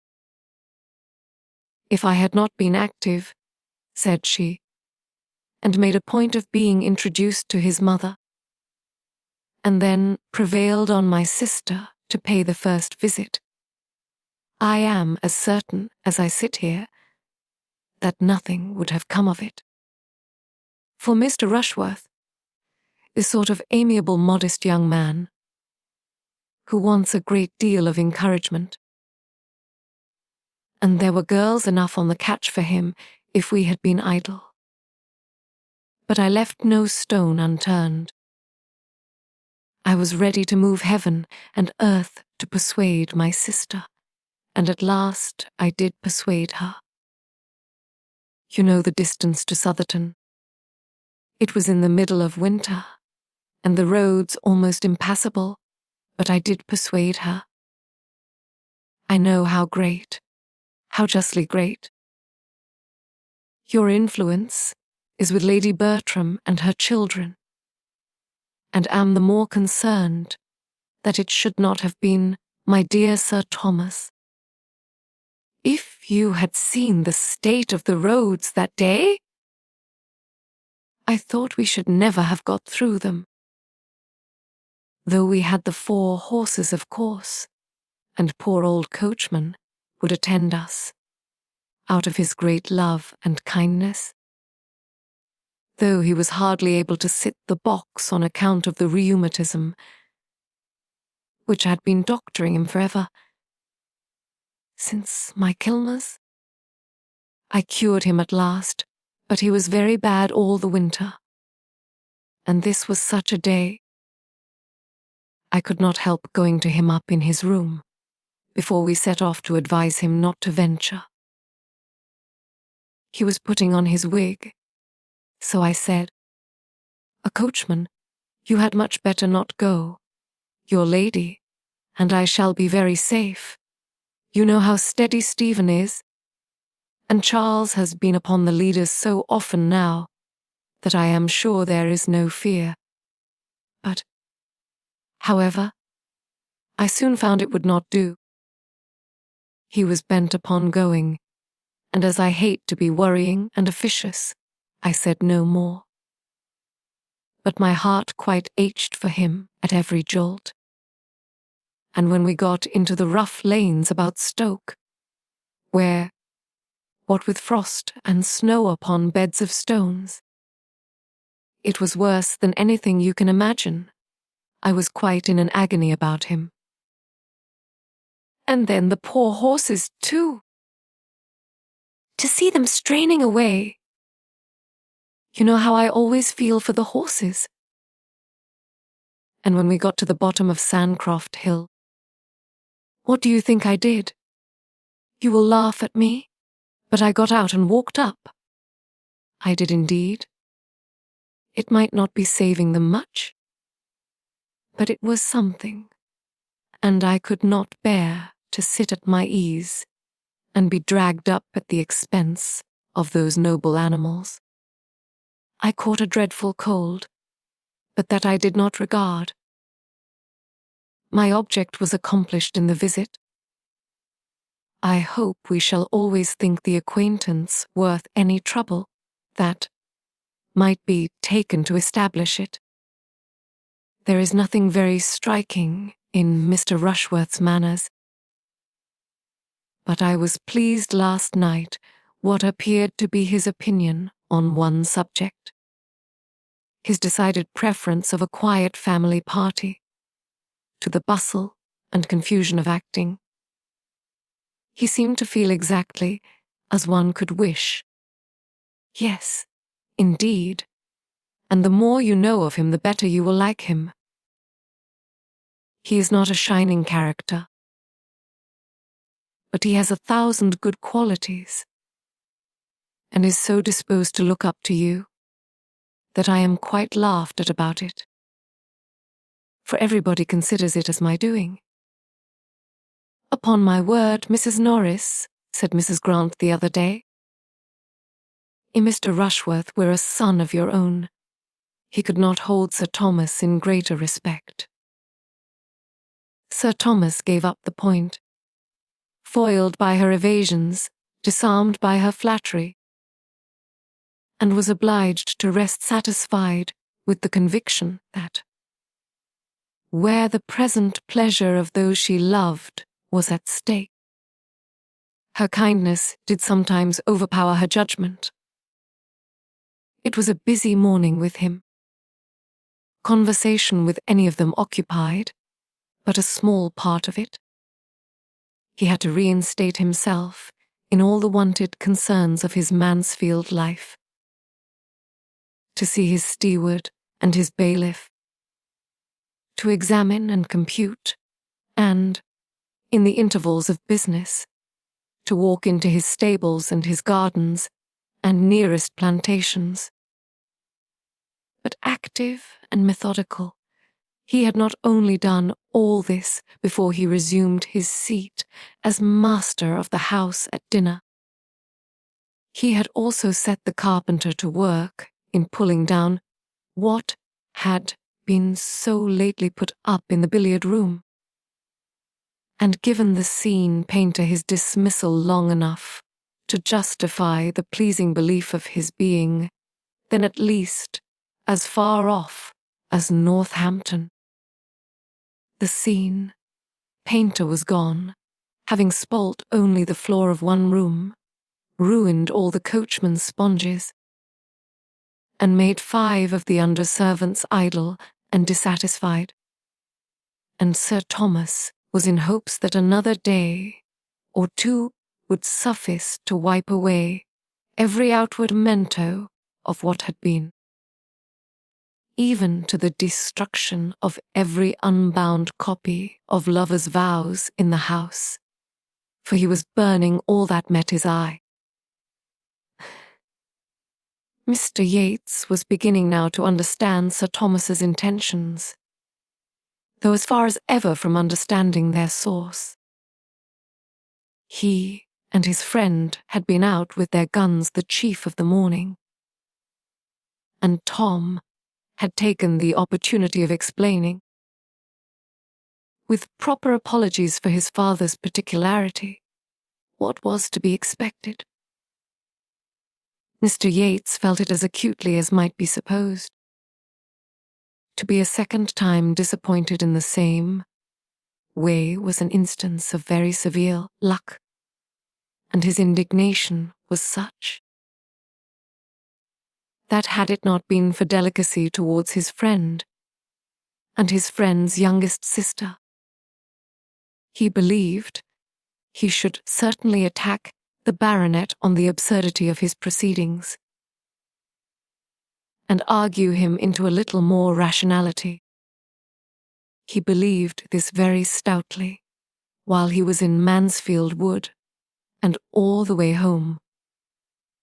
But there was a something in Sir Thomas, when they sat round the same table, which made Mr. Yates think it wiser to let him pursue his own way, and feel the folly of it without opposition. He had known many disagreeable fathers before, and often been struck with the inconveniences they occasioned but never, in the whole course of his life, had he seen one of that class so unintelligibly moral, so infamously tyrannical as Sir Thomas. He was not a man to be endured, but for his children's sake. And he might be thankful to his fair Julia that de Yates did yet mean to stay a few days longer under his roof. The evening passed with external smoothness, though almost every mind was ruffled. And the music which Sir Thomas called for from his daughters helped to conceal the want of real harmony. Maria was in a good deal of agitation. It was of the utmost consequence to her that Crawford should now lose no time in declaring himself, and she was disturbed that even a day should be gone by without seeming to advance that point. She had been expecting to see him the whole morning, and all the evening, too, was still expecting him. Mr. Rushworth had set off early with the great news for Southerton, and she had fondly hoped for such an immediate éclaircissement as might save him the trouble of ever coming back again. But they had seen no one from the parsonage, not a creature, and had heard no tidings beyond a friendly note of congratulation and inquiry from Mrs. Grant to Lady Bertram. It was the first day for many, many weeks in which the families had been wholly divided. 24 hours had never passed before, since August began, without bringing them together in some way or other. It was a sad, anxious day, and the morrow, though differing in the sort of evil, did by no means bring less. A few moments of feverish enjoyment were followed by hours of acute suffering. Henry Crawford was again in the house. He walked up with Dr. Grant, who was anxious to pay his respects to Sir Thomas, and at rather an early hour they were ushered into the breakfast room, where were most of the family. Sir Thomas soon appeared, and Maria saw with delight and agitation the introduction of the man she loved to her father. Her sensations were indefinable, and so were they a few minutes afterwards upon hearing Henry Crawford, who had a chair between herself and Tom, ask the latter in an undervoice whether there were any plans for resuming the play after the present happy interruption, with a courteous glance at Sir Thomas, because, in that case, he should make a point of returning to Mansfield at any time required by the party. He was going away immediately, being to meet his uncle at Bath without delay. But if there were any prospect of a renewal of lovers' vows, he should hold himself positively engaged. He should break through every other claim. He should absolutely condition with his uncle for attending them whenever he might be wanted. The play should not be lost by his absence. From Bath, Norfolk, London, York, wherever I may be, said he, I will attend you from any place in England at an hour's notice. It was well at that moment that Tom had to speak, and not his sister.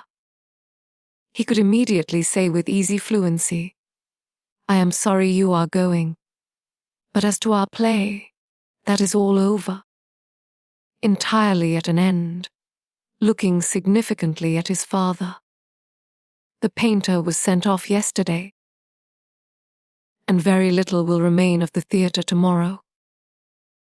I knew how that would be from the first. It is early for Bath. You will find nobody there. It is about my uncle's usual time. When do you think of going? I may, perhaps. I get as far as Banbury today. Whose stables do you use at Bath? Was the next question. And, while this branch of the subject was under discussion, Maria, who wanted neither pride nor resolution, was preparing to encounter her share of it with tolerable calmness. To her he soon turned, repeating much of what he had already said, with only a softened air and stronger expressions of regret. But what availed his expressions or his air? He was going, and if not voluntarily going, voluntarily intending to stay away. For, accepting what might be due to his uncle, his engagements were all self-imposed. He might talk of necessity, but she knew his independence. The hand which had so pressed hers to his heart, the hand and the heart were alike motionless and passive now. Her spirit supported her, but the agony of her mind was severe. She had not long to endure what arose from listening to language which his actions contradicted, or to bury the tumult of her feelings under the restraint of society. For general civilities soon called his notice from her, and the farewell visit, as it then became openly acknowledged, was a very short one. He was gone. He had touched her hand for the last time. He had made his parting bow, and she might seek directly all that solitude could do for her. Henry Crawford was gone from the house, and within 2 hours afterwards from the parish, and so ended all the hopes his selfish vanity had raised in Maria and Julia Bertram. Julia could rejoice that he was gone. His presence was beginning to be odious to her, and if Maria gained him not, she was now cool enough to dispense with any other revenge. She did not want exposure to be added to desertion. Henry Crawford gone. She could even pity her sister. With a pure spirit did Fanny rejoice in the intelligence. She heard it at dinner, and felt it a blessing. By all the others it was mentioned with regret, and his merits honoured with due gradation of feeling. From the sincerity of Edmund's too partial regard, to the unconcern of his mother speaking entirely by rote, Mrs. Norris began to look about her, and wonder that his falling in love with Julia had come to nothing, and could almost fear that she had been remiss herself in forwarding it.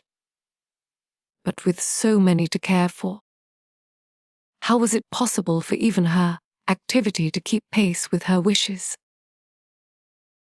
Another day or two, and Mr. Yates was gone likewise. In his departure, Sir Thomas felt the chief interest.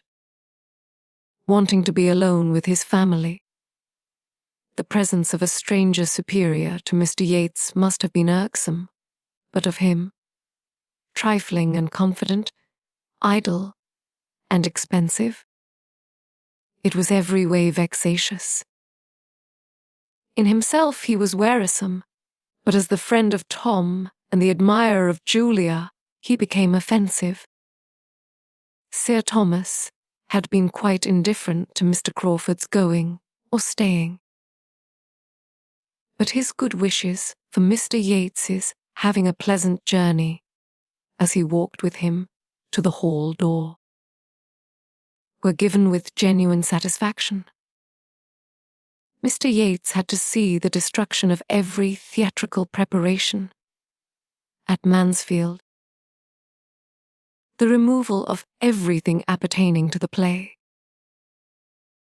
He left the house in all the soberness of its general character, and Sir Thomas hoped, in seeing him out of it, to be rid of the worst object connected with the scheme, and the last that must be inevitably reminding him of its existence. Mrs. Norris contrived to remove one article from his sight that might have distressed him. The curtain, over which she had presided with such talent and such success, went off with her to her cottage, where she happened to be particularly in want of green baize. Chapter 21. Sir Thomas's return made a striking change in the ways of the family, independent of lovers' vows. Under his government, Mansfield was an altered place.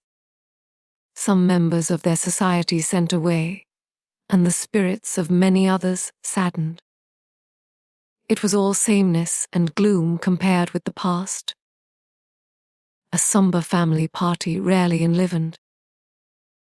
There was little intercourse with the parsonage. Sir Thomas, drawing back from intimacies in general, was particularly disinclined, at this time, for any engagements but in one quarter. The Rushworths were the only addition to his own domestic circle, which he could solicit. Edmund did not wonder that such should be his father's feelings, nor could he regret anything but the exclusion of the Grants. But they, he observed to Fanny, have a claim. They seem to belong to us. They seem to be part of ourselves. I could wish my father were more sensible of their very great attention to my mother and sisters while he was away. I am afraid they may feel themselves neglected. But the truth is that my father hardly knows them. They had not been here a 12-month when he left England. If he knew them better, he would value their society as it deserves. For they are in fact exactly the sort of people he would like. We are sometimes a little in want of animation among ourselves. My sisters seem out of spirits, and Tom is certainly not at his ease. Dr. and Mrs. Grant would enliven us, and make our evenings pass away with more enjoyment even to my father. Do you think so? Said Fanny. In my opinion, my uncle would not like any addition. I think he values the very quietness you speak of, and that the repose of his own family circle is all he wants. And it does not appear to me that we are more serious than we used to be. I mean before my uncle went abroad. As well as I can recollect, it was always much the same. There was never much laughing in his presence, or, if there is any difference, it is not more, I think, than such an absence has a tendency to produce at first. There must be a sort of shyness, but I cannot recollect that our evenings formerly were ever merry, except when my uncle was in town. No young people's are, I suppose, when those they look up to are at home. I believe you are right, Fanny, was his reply, after a short consideration. I believe our evenings are rather returned to what they were, than assuming a new character. The novelty was in their being lively.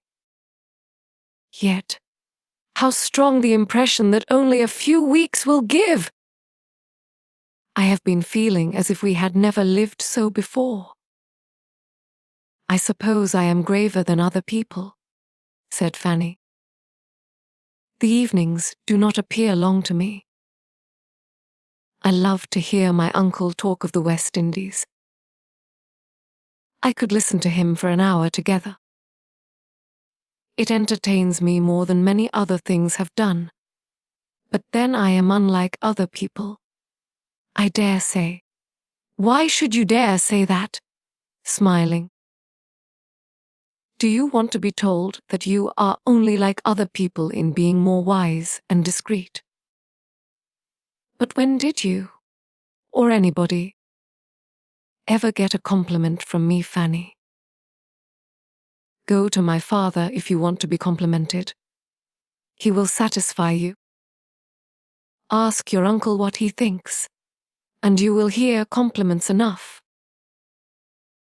And though they may be chiefly on your person, you must put up with it and trust to his seeing as much beauty of mind in time. Such language was so new to Fanny that it quite embarrassed her. Your uncle thinks you very pretty, dear Fanny. And that is the long and the short of the matter. Anybody but myself would have made something more of it.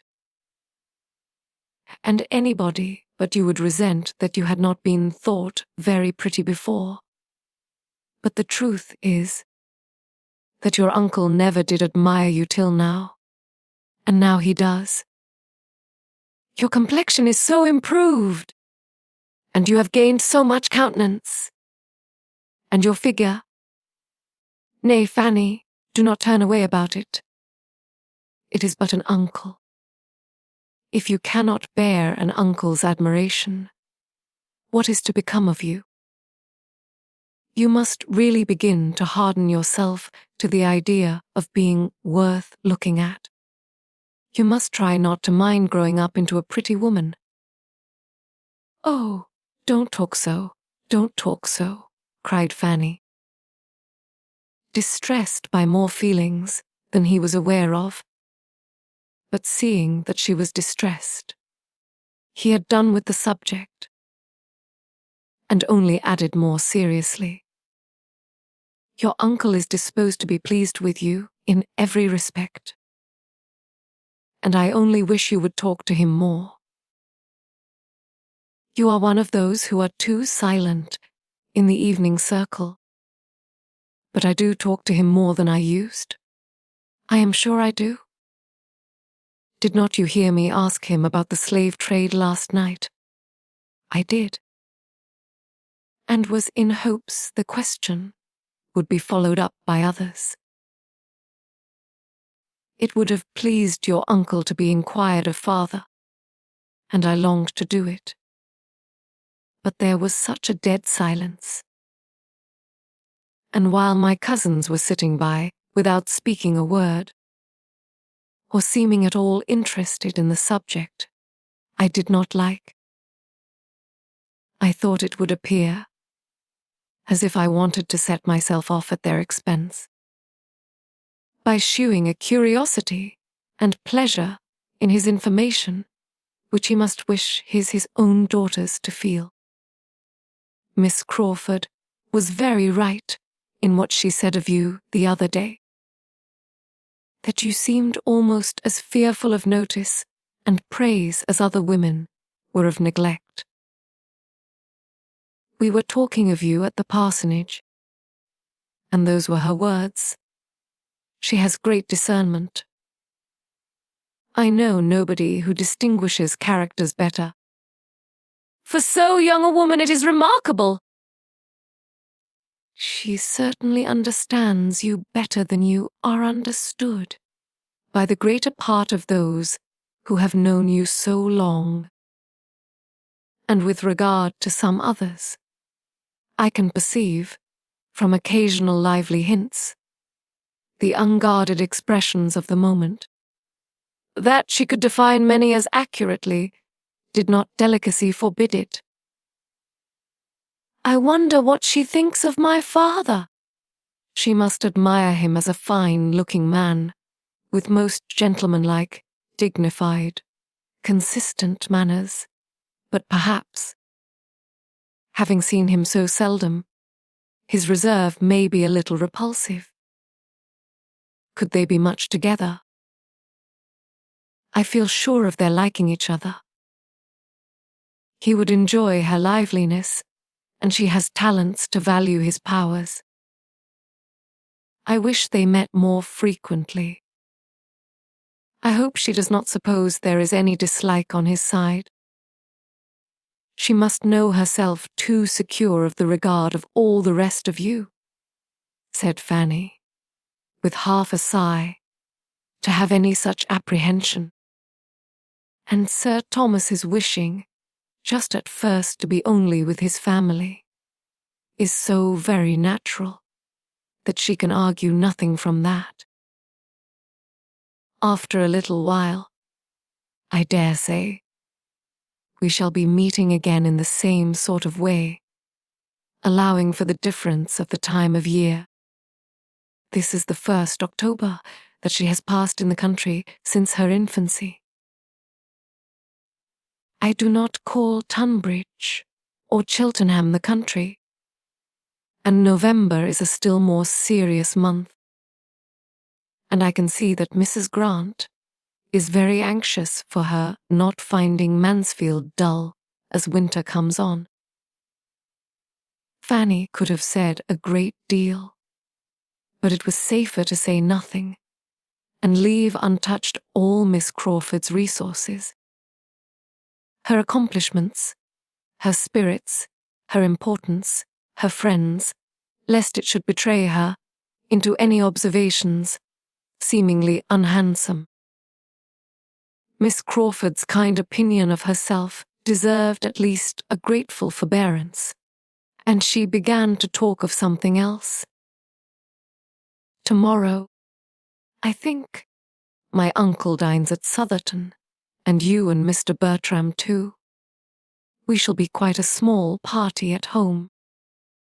I hope my uncle may continue to like Mr. Rushworth. That is impossible, Fanny. He must like him less after tomorrow's visit, for we shall be 5 hours in his company.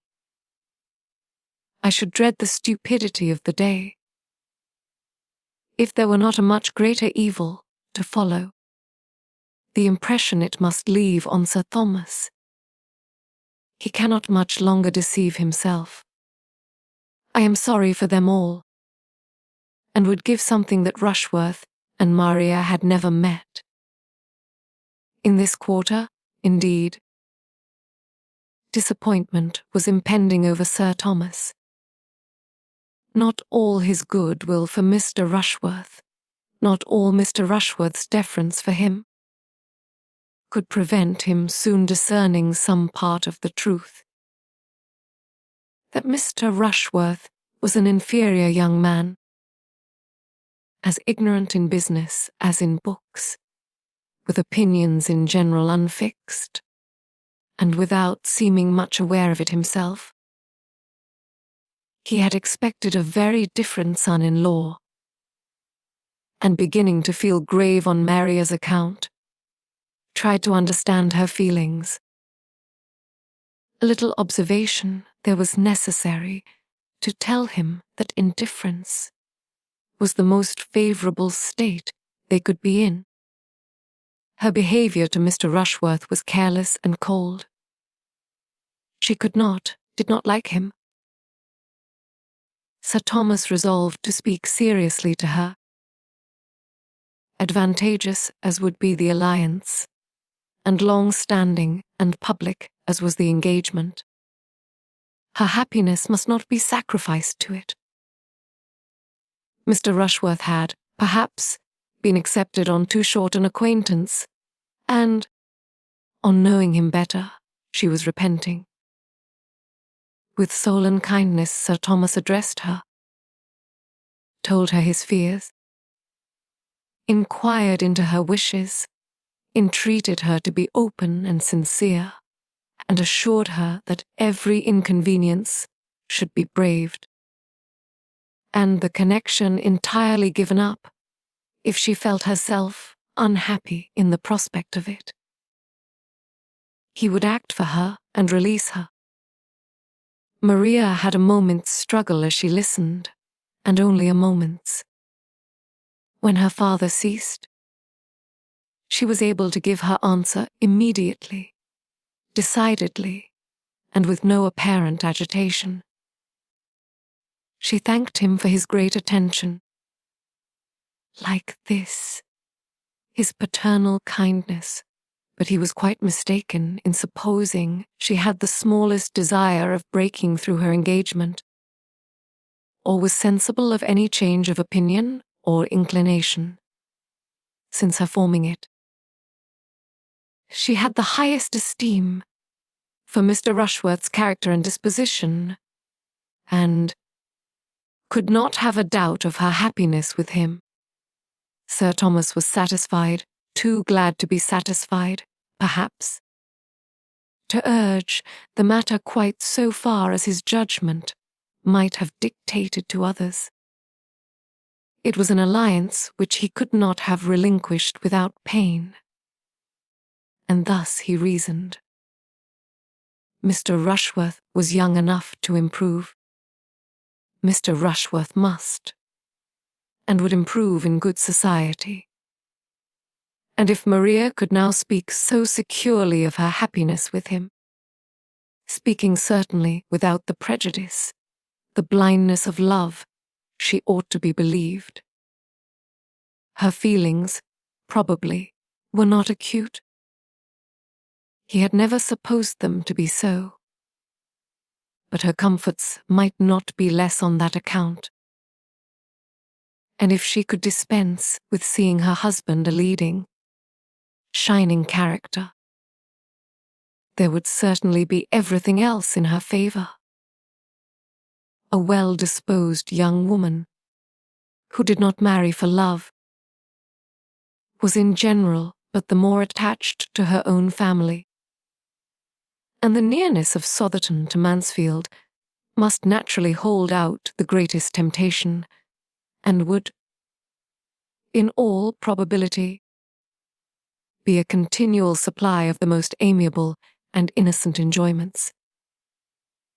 Such and such like were the reasonings of Sir Thomas, happy to escape the embarrassing evils of a rupture, the wonder, the reflections, the reproach that must attend it. Happy to secure a marriage which would bring him such an addition of respectability and influence, and very happy to think anything of his daughter's disposition that was most favorable for the purpose. To her the conference closed as satisfactorily as to him. She was in a state of mind to be glad that she had secured her fate beyond recall, that she had pledged herself anew to Sotherton, that she was safe from the possibility of giving Crawford the triumph of governing her actions and destroying her prospects, and retired in proud resolve, determined only to behave more cautiously to Mr. Rushworth in future, that her father might not be again suspecting her. Had Sir Thomas applied to his daughter within the first 3 or 4 days, after Henry Crawford's leaving Mansfield, before her feelings were at all tranquilized, before she had given up every hope of him, or absolutely resolved on enduring his rival, her answer might have been different. But after another 3 or 4 days, when there was no return, no letter, no message, no symptom of a softened heart, no hope of advantage from separation, her mind became cool enough to seek all the comfort that pride and self-revenge could give. Henry Crawford had destroyed her happiness, but he should not know that he had done it. He should not destroy her credit, her appearance, her prosperity, too. he should not have to think of her as pining in the retirement of Mansfield for him. Rejecting Southerton and London, independence and splendour for his sake. Independence was more needful than ever. The want of it at Mansfield more sensibly felt. She was less and less able to endure the restraint which her father imposed. The liberty which his absence had given was now become absolutely necessary. She must escape from him and Mansfield as soon as possible, and find consolation in fortune and consequence, bustle, and the world, for a wounded spirit. Her mind was quite determined, and varied not. To such feelings delay, even the delay of much preparation, would have been an evil, and Mr. Rushworth could hardly be more impatient for the marriage than herself. In all the important preparations of the mind, she was complete. Being prepared for matrimony by an hatred of home, restraint, and tranquility by the misery of disappointed affection and contempt of the man she was to marry. The rest might wait. The preparations of new carriages and furniture might wait for London and spring, when her own taste could have fairer play. The principals being all agreed in this respect, it soon appeared that a very few weeks would be sufficient for such arrangements as must precede the wedding. Mrs. Rushworth was quite ready to retire, and make way for the fortunate young woman whom her dear son had selected, and very early in November removed herself, her maid, her footman, and her chariot, with true dowager propriety, to Bath, there to parade over the wonders of Southerton in her evening parties, enjoying them as thoroughly, perhaps, in the animation of a card table as she had ever done on the spot. And before the middle of the same month the ceremony had taken place, which gave Southerton another mistress. It was a very proper wedding. The bride was elegantly dressed. The two bridesmaids were duly inferior. Her father gave her away. Her mother stood with salts in her hand, expecting to be agitated. Her aunt tried to cry. And the service was impressively read by Dr. Grant.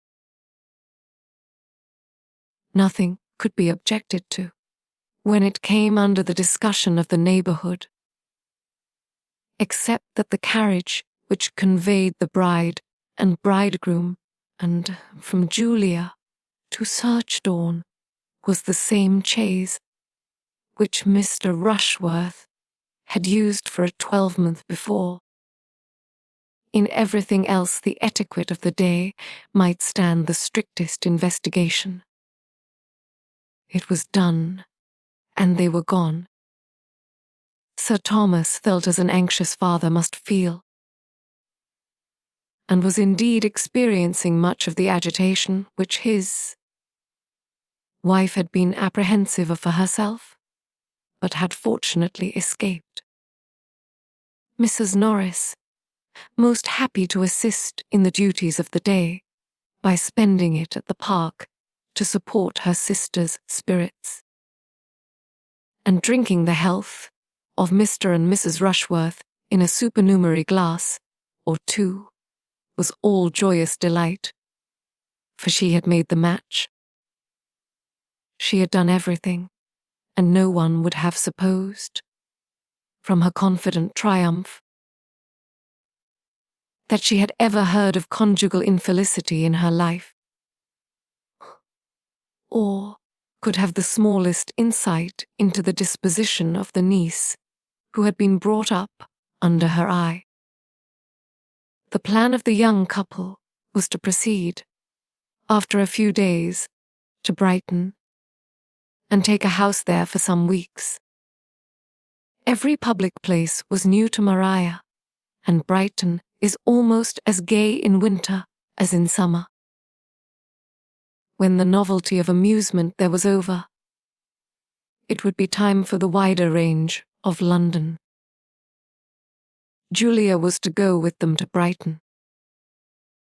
Since rivalry between the sisters had ceased, they had been gradually recovering much of their former good understanding, and were at least sufficiently friends to make each of them exceedingly glad to be with the other at such a time. Some other companion than Mr. Rushworth was of the first consequence to his lady, and Julia was quite as eager for novelty and pleasure as Maria, though she might not have struggled through so much to obtain them, and could better bear a subordinate situation. Their departure made another arterial change at Mansfield, a chasm which required some time to fill up. The family circle became greatly contracted, and though the Miss Bertrams had latterly added little to its gaiety, they could not but be missed. Even their mother missed them, and how much more their tender-hearted cousin, who wandered about the house and thought of them and felt for them, with a degree of affectionate regret which they had never done much to deserve. Chapter 22. Fanny's consequence increased on the departure of her cousins, becoming, as she then did, the only young woman in the drawing-room, the only occupier of that interesting division of a family, in which she had hitherto held so humble a third.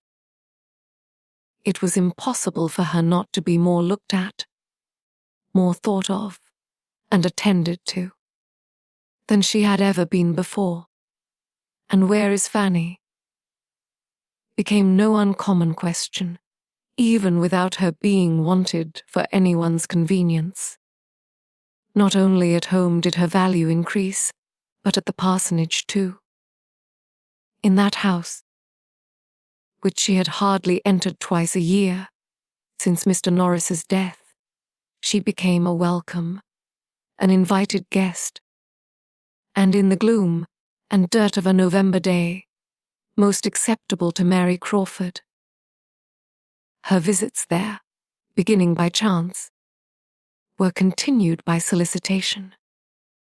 Mrs. Grant, really eager to get any change for her sister, could, by the easiest self-deceit, persuade herself that she was doing the kindest thing by Fanny, and giving her the most important opportunities of improvement in pressing her frequent calls. Fanny, having been sent into the village on some errand by her Aunt Norris, was overtaken by a heavy shower close to the parsonage, and being descried from one of the windows, endeavouring to find shelter under the branches and lingering leaves of an oak just beyond their premises, was forced, though not without some modest reluctance on her part, to come in. A civil servant she had withstood. But when Dr. Grant himself went out with an umbrella, there was nothing to be done but be very much ashamed, and to get into the house as fast as possible, and to poor Miss Crawford, who had just been contemplating the dismal rain in a very desponding state of mind, sighing over the ruin of all her plan of exercise for that morning, and of every chance of seeing a single creature beyond themselves for the next 24 hours. The sound of a little bustle at the front door, and the sight of Miss Price, dripping with wet in the vestibule, was delightful. The value of an event on a wet day in the country was most forcibly brought before her. She was all alive again directly, and among the most active in being useful to Fanny, in detecting her to be wetter than she would at first allow, and providing her with dry clothes, and Fanny, after being obliged to submit to all this attention, and to being assisted and waited on by mistresses and maids, being also obliged, on returning downstairs, to be fixed in their drawing-room for an hour while the rain continued. The blessing of something fresh to see and think of was thus extended to Miss Crawford, and might carry on her spirits to the period of dressing and dinner. The two sisters were so kind to her, and so pleasant, that Fanny might have enjoyed her visit, could she have believed herself not in the way, and could she have foreseen that the weather would certainly clear at the end of the hour, and save her from the shame of having Dr. Grant's carriage and horses out to take her home, with which she was threatened. As to anxiety for any alarm that her absence in such weather might occasion at home, she had nothing to suffer on that score. For as her being out was known only to her two aunts, she was perfectly aware that none would be felt, and that in whatever cottage Aunt Norris might choose to establish her during the rain, her being in such cottage would be indubitable to Aunt Bertram. It was beginning to look brighter when Fanny, observing a harp in the room, asked some questions about it, which soon led to an acknowledgment of her wishing very much to hear it, and a confession, which could hardly be believed, of her having never yet heard it, since its being in Mansfield. To Fanny herself it appeared a very simple and natural circumstance. She had scarcely ever been at the parsonage since the instrument's arrival.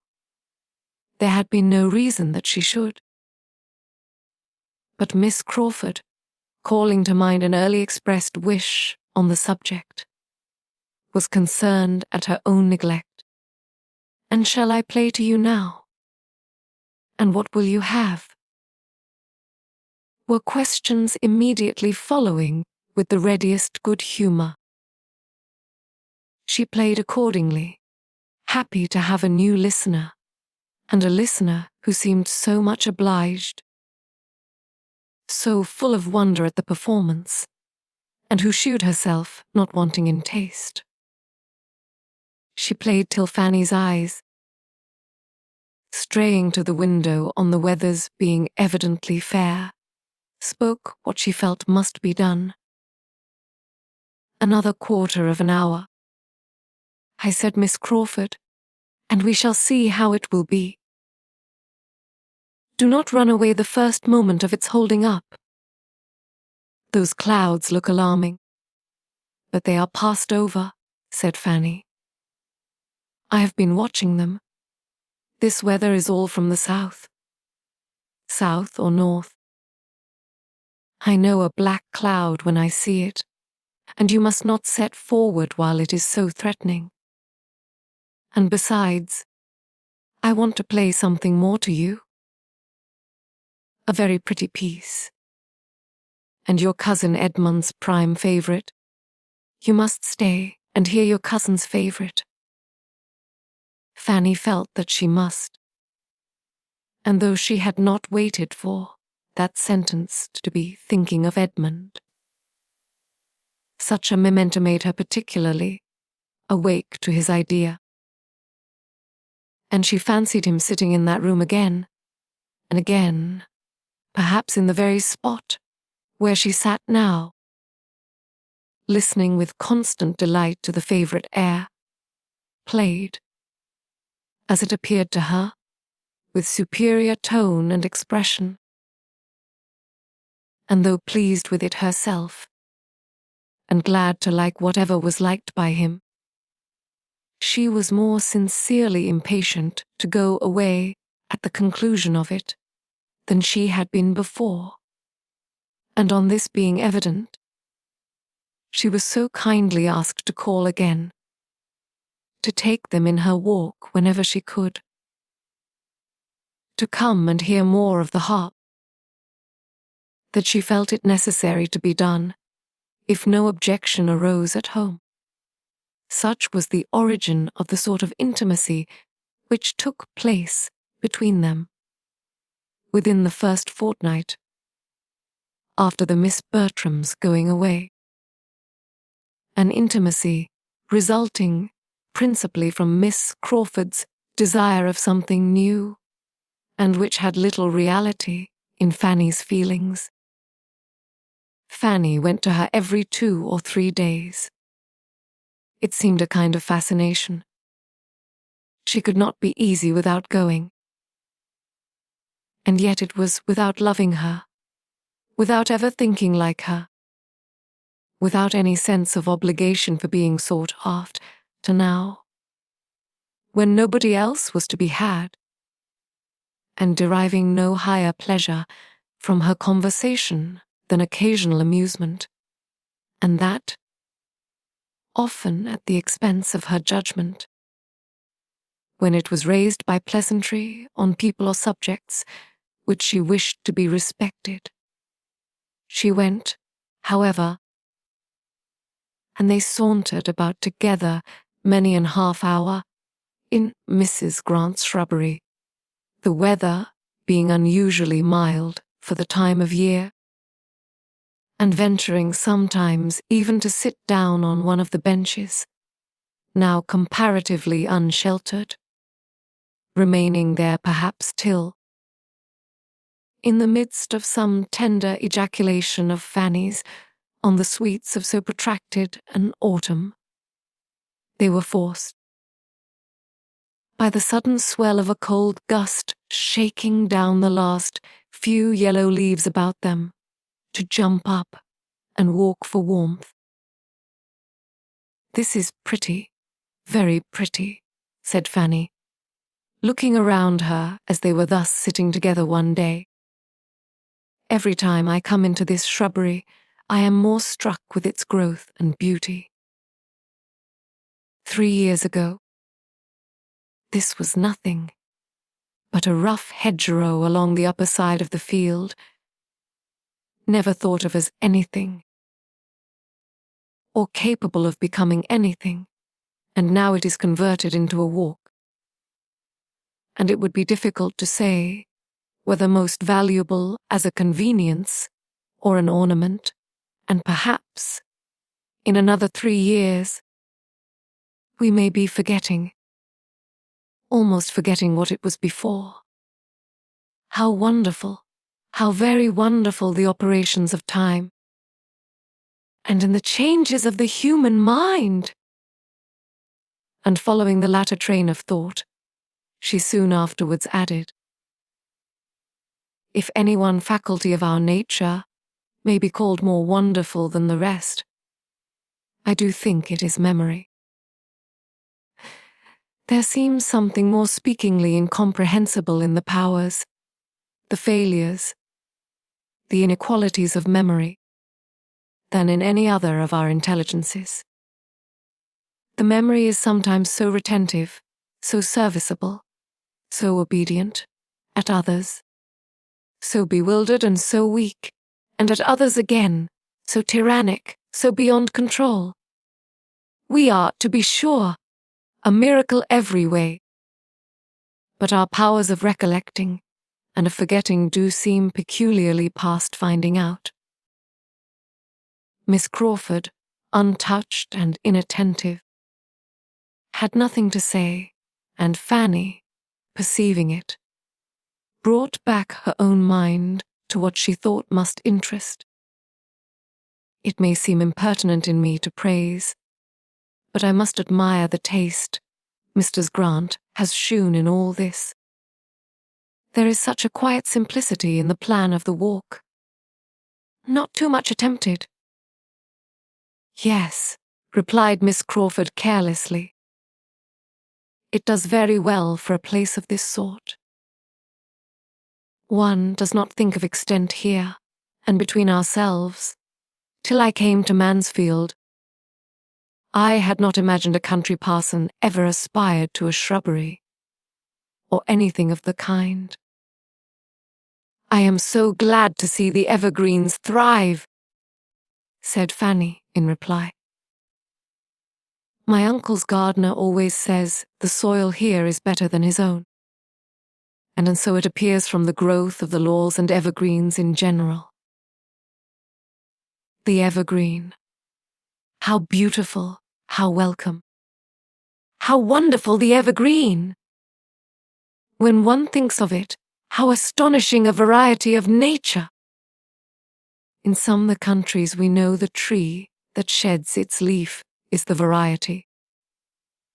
But that does not make it less amazing that the same soil and the same sun should nurture plants differing in the first rule and law of their existence.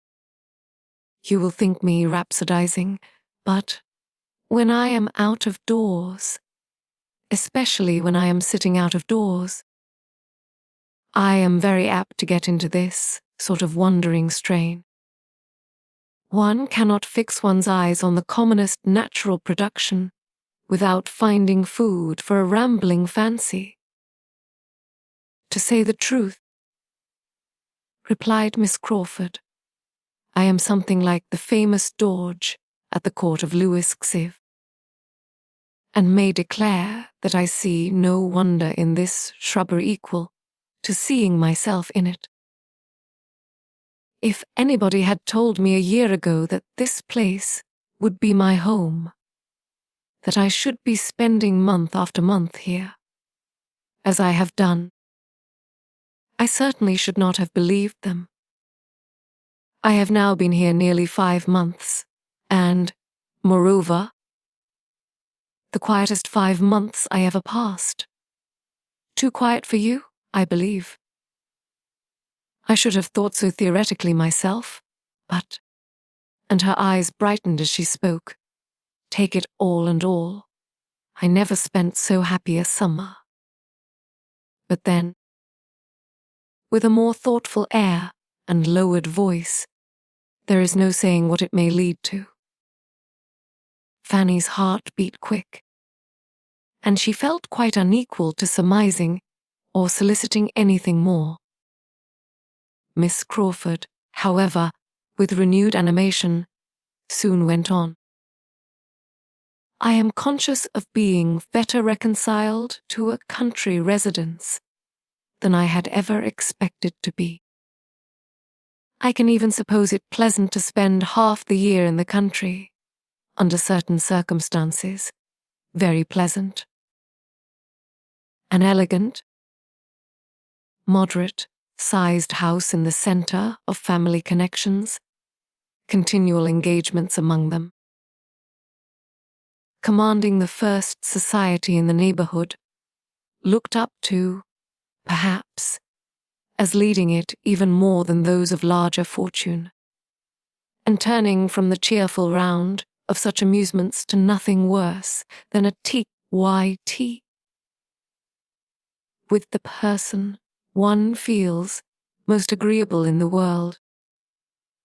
There is nothing frightful in such a picture, is there, Miss Price? One need not envy the new Mrs. Rushworth with such a home as that. Envy Mrs. Rushworth, was all that Fanny attempted to say. Come, it would be very unhandsome in us to be severe on Miss Rushworth, for I look forward to our owing her a great many gay, brilliant, happy hours. I expect we shall be all very much at Southerton another year. Such a match as Miss Bertram has made is a public blessing. For the first pleasures of Mr. Rushworth's wife must be to fill her house and give the best balls in the country. Fanny was silent, and Miss Crawford relapsed into thoughtfulness, till suddenly looking up the end of a few minutes, she exclaimed, "Ah, here he is." It wasn't Mr. Rushworth, however, but Edmund, who then appeared walking towards them with Mrs. Grant, my sister, and Mr. Bertram. "I am so glad your eldest cousin is gone, that he may be Mr. Bertram again." There is something in the sound of Mr. Bertram so formal, so pitiful, so younger, brother-like, that I detest it. "How differently we feel," cried Fanny. "To me the sound of Mr. Bertram is so cold and nothing meaning, so entirely without warmth or character. It just stands for a gentleman, and that's all. But there is nobleness in the name of Edmund. It is a name of heroism and renown, of kings, princes, and knights, and seems to breathe the spirit of chivalry and warm affections. I grant you the name is good in itself, and Lord Edmund or Sir Edmund sound delightfully, but sink it under the chill. The annihilation of Mr. Edmund is no more than John or Mr. Thomas. Well, shall we join and disappoint them of half their lecture upon sitting down out of doors at this time of year, by being up before they can begin?" Edmund met them with particular pleasure. It was the first time of his seeing them since together, beginning of that better acquaintance which he had been hearing of with great satisfaction. A friendship between two so very dear to him was exactly what he could have wished. And to the credit of the lover's understanding, be it stated that he did not by any means consider Fanny as the only, or even as the greater gainer by such a friendship. "Well," I said, "Miss Crawford, and do you not scold us for our imprudence?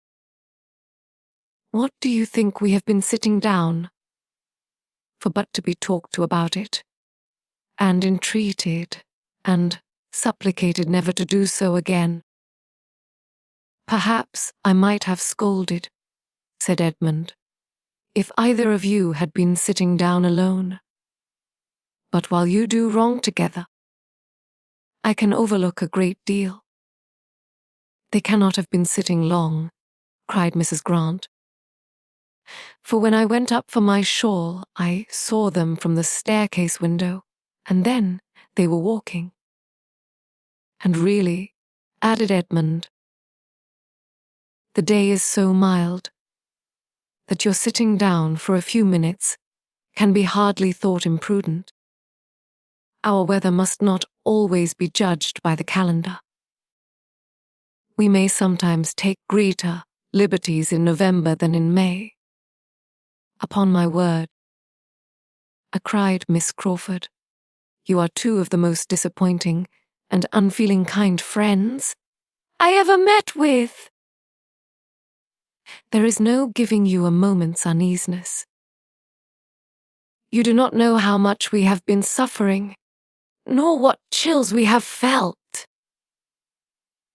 But I have long thought Mr. Bertram one of the worst subjects to work on, in any little manoeuvre against common sense, that a woman could be plagued with. I had very little hope him from the first, but you, Miss Grant, my sister, my own sister, I think I had a right to alarm you a little.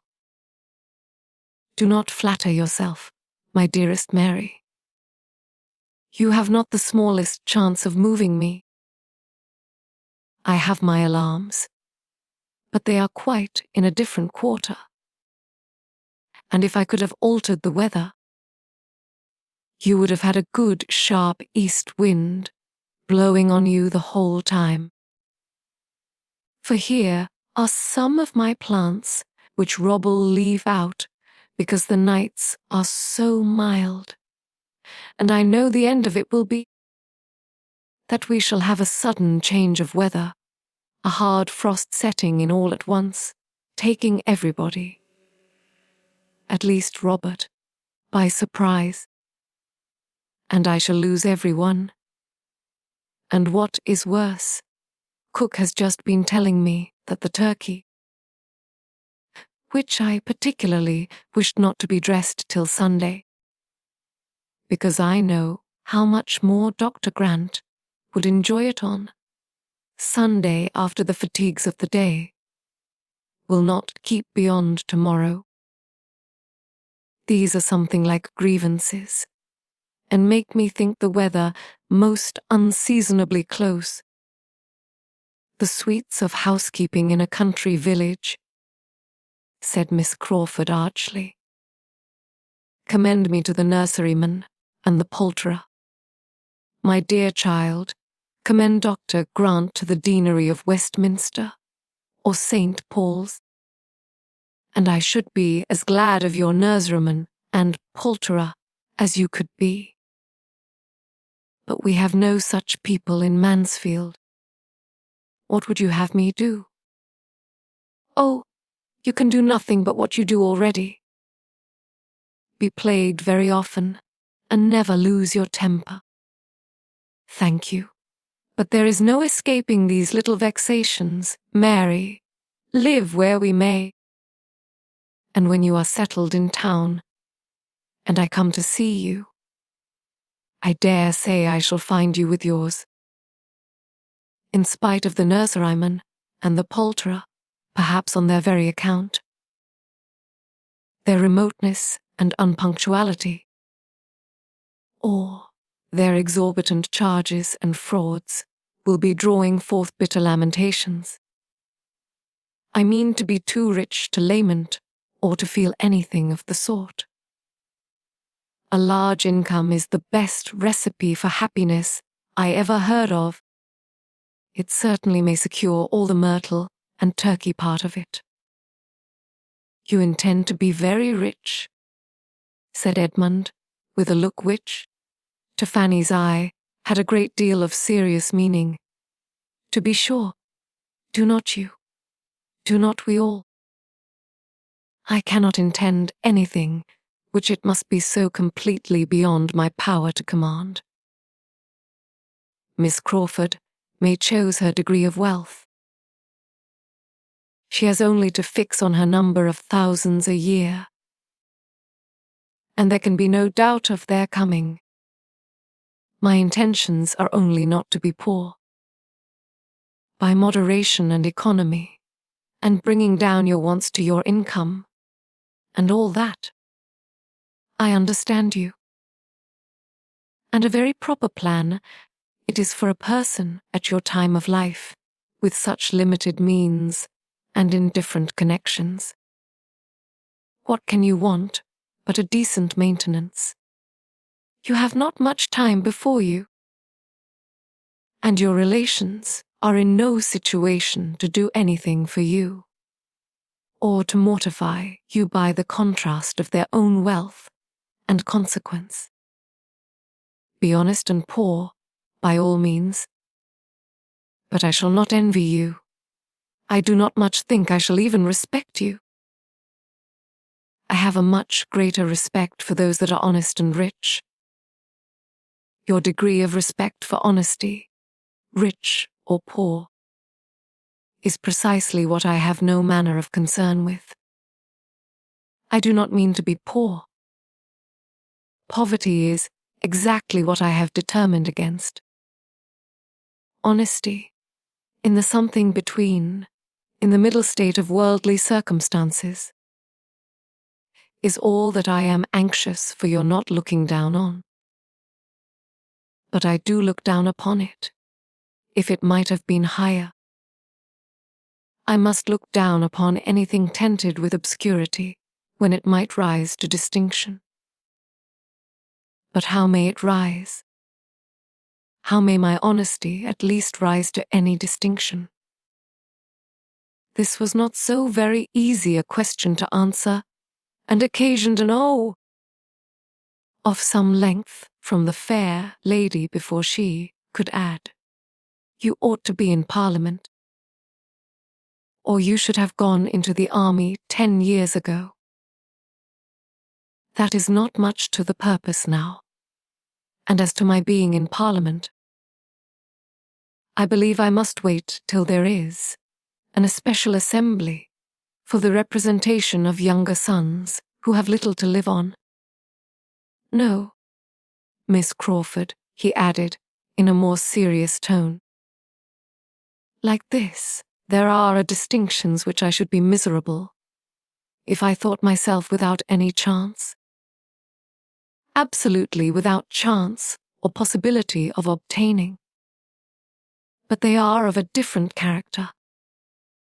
A look of consciousness as he spoke, and what seemed a consciousness of manner on Miss Crawford's side, as she made some laughing answer, was sorrowful food for Fanny's observation, and finding herself quite unable to attend, as she ought, to Mrs. Grant, by whose side she was now following the others, she had nearly resolved on going home immediately, and only waited for courage to say so, when the sound of the great clock at Mansfield Park, striking 3, made her feel that she had really been much longer absent than usual, and brought the previous self-inquiry of whether she should take leave or not just then, and how, to a very speedy issue. With undoubting decision, she directly began her adieux, and Edmund began at the same time to recollect that his mother had been inquiring for her, and that he had walked down to the parsonage on purpose to bring her back. Fanny's hurry increased, and without in the least expecting Edmund's attendance, she would have hastened away alone. But the general pace was quickened, and they all accompanied her into the house, through which it was necessary to pass. Dr. Grant was in the vestibule, and as they stopped to speak to him, she found, from Edmund's manner, that he did mean to go with her. He too was taking leave. She could not but be thankful.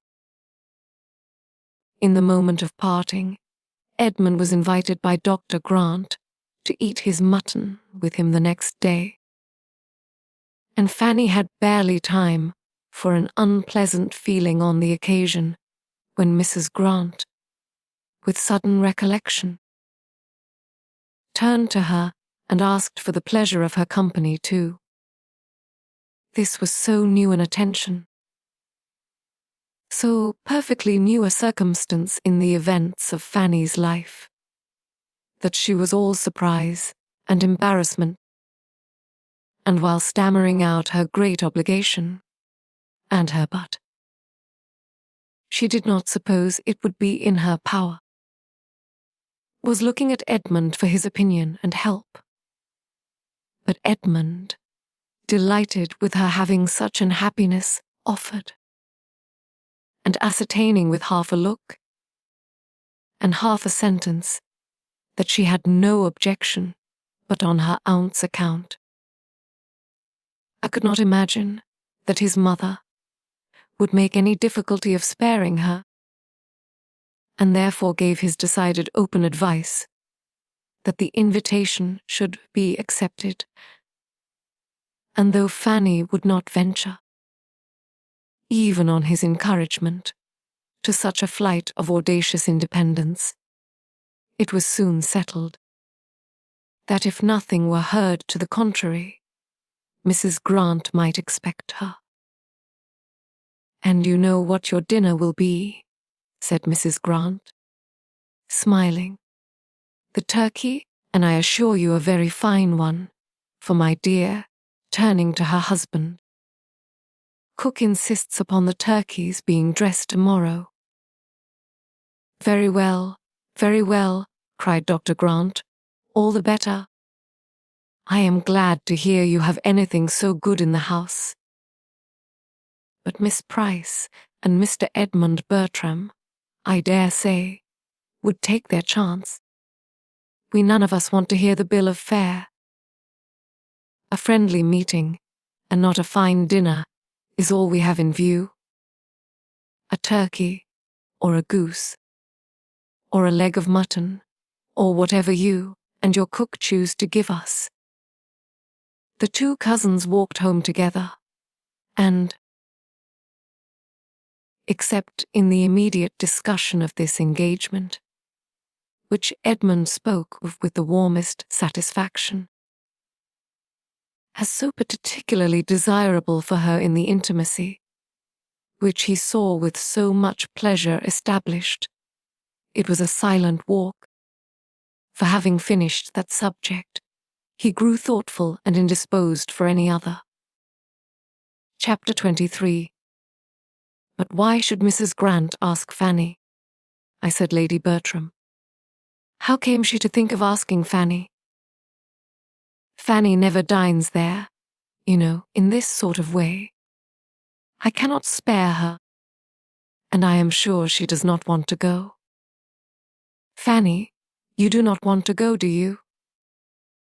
"If you put such a question to her," cried Edmund, preventing his cousin's speaking, "Fanny will immediately say, 'No, but I am sure, my dear mother, she would like to go, and I can see no reason why she should not.'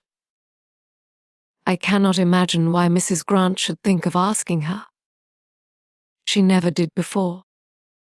She used to ask your sisters now and then, but she never asked Fanny."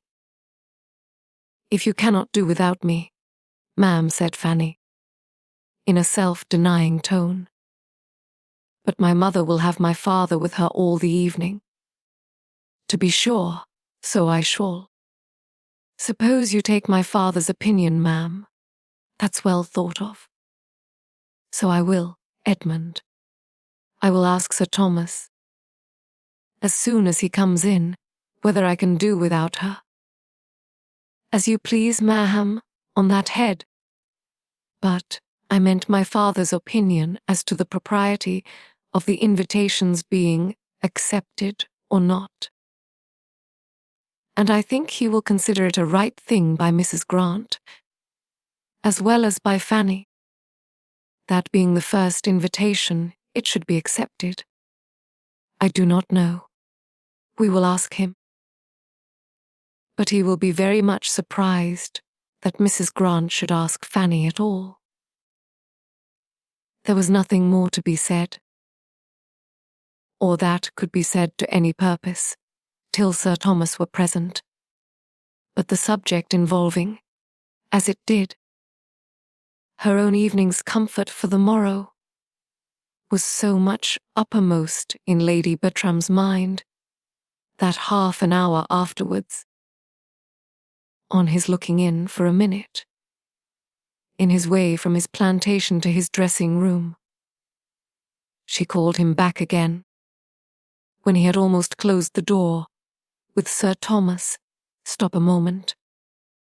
I have something to say to you."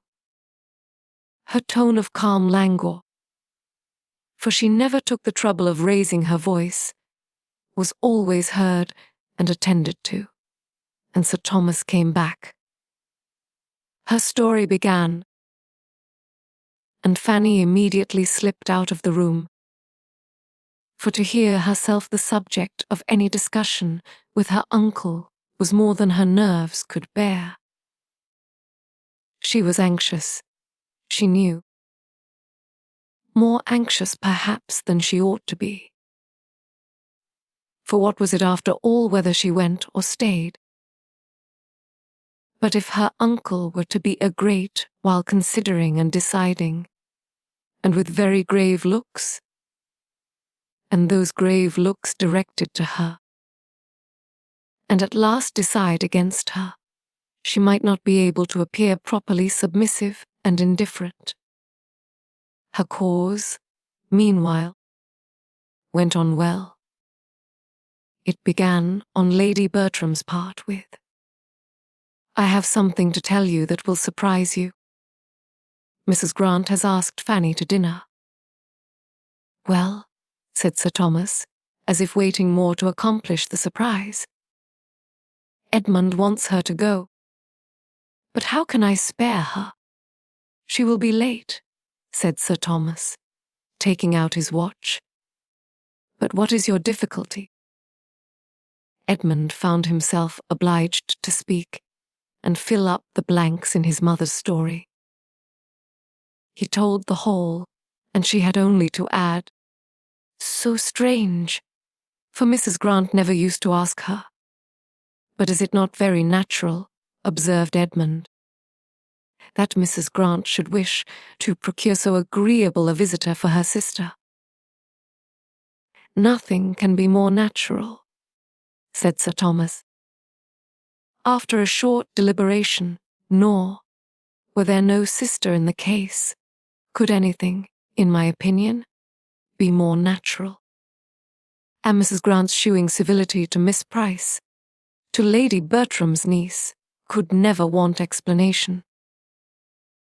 The only surprise I can feel is that this should be the first time of its being paid.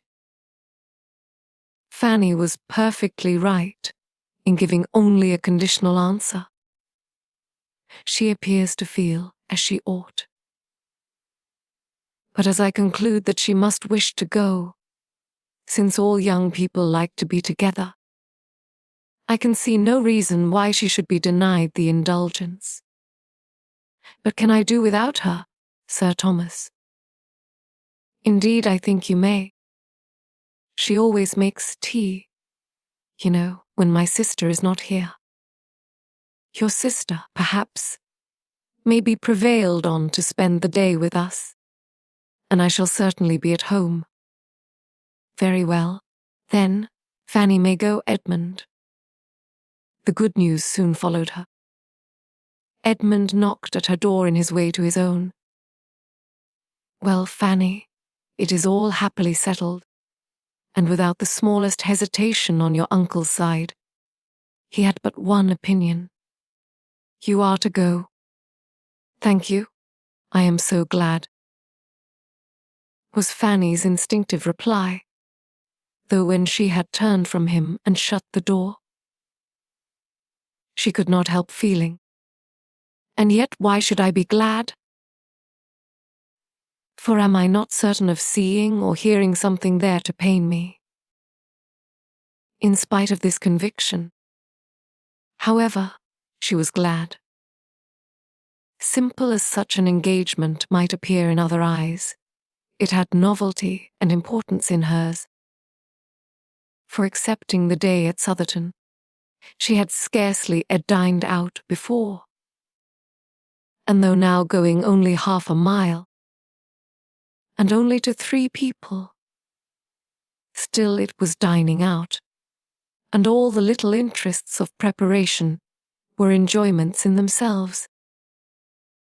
She had neither sympathy nor assistance from those who ought to have entered into her feelings and directed her taste.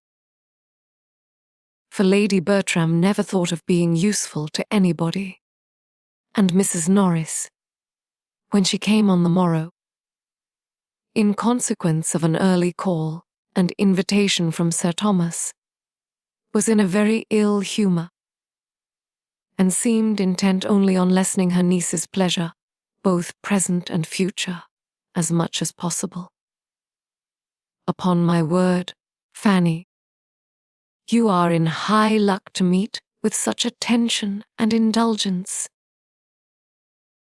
You ought to be very much obliged to Mrs. Grant for thinking of you, and to your aunt for letting you go. And you ought to look upon it as something extraordinary. For I hope you are aware that there is no real occasion for your going into company in this sort of way, or ever dining out at all. And it is what you must not depend upon ever being repeated. Nor must you be fancying that the invitation has meant any particular compliment to you. The compliment is intended to your uncle and aunt and me. Miss Grant thinks it a civility due to us to take a little notice of you, or else it would never have come into her head. And you may be very certain that, if your cousin Julia had been at home, you would not have been asked at all. Mrs. Norris had now so ingeniously done away all Mrs. Grant's part of the favour, that Fanny, who found herself expected to speak, could only say that she was very much obliged to her Aunt Bertram for sparing her, and that she was endeavouring to put her aunt's evening work into state as to prevent her being missed. Oh, depend upon it, your aunt can do very well without you, or you would not be allowed to go. I shall be here, so you may be quite easy about your aunt. And I hope you will have a very agreeable day and find it almighty delightful. But I must observe that 5 is the very awkwardest of all possible numbers to sit down to table, and I cannot but be surprised that such an elegant lady as Mrs. Grant should not contrive better. And round their enormous great wide table, too, which fills up the room so dreadfully. Had the doctor been contented to take my dining table when I came away, as anybody in their senses would have done, instead of having that absurd new one of his own, which is wider, literally wider than the dinner table here, how infinitely better it would have been, and how much more he would have been respected. For people are never respected when they step out of their proper sphere. Remember that, Fanny. 5. Only 5 to be sitting round that table. However, you will have dinner enough on it for 10, I dare say. Mrs. Norris fetched breath and went on again. The nonsense and folly of people's stepping out of their rank and trying to appear above themselves makes me think it right to give you a hint, Fanny, now that you are going into company without any of us. And I do beseech and entreat you not to be putting yourself forward and talking and giving your opinion as if you were one of your cousins, as if you were dear Mrs. Rushworth or Julia. That will never do, believe me. Remember, wherever you are, you must be the lowest and last. And though Miss Crawford is in a manner at home at the parsonage, you are not to be taking place of her.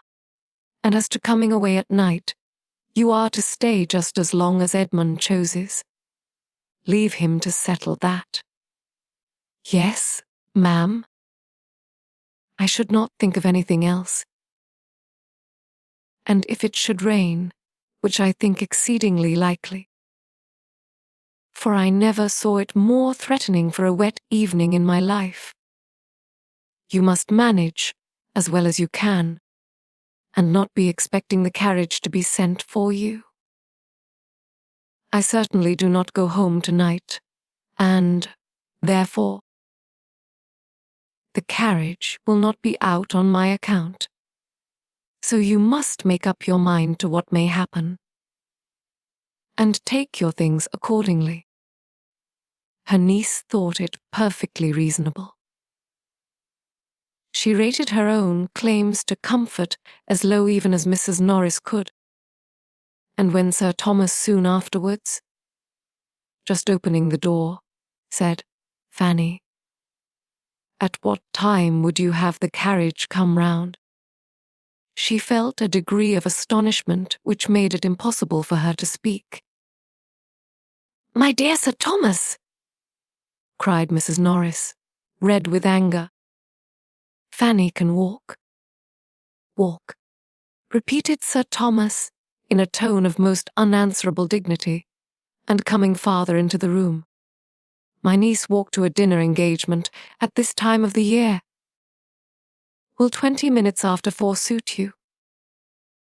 "Yes, sir," was Fanny's humble answer, given with the feelings almost of a criminal towards Mrs. Norris, and not bearing to remain with her, in what might seem a state of triumph.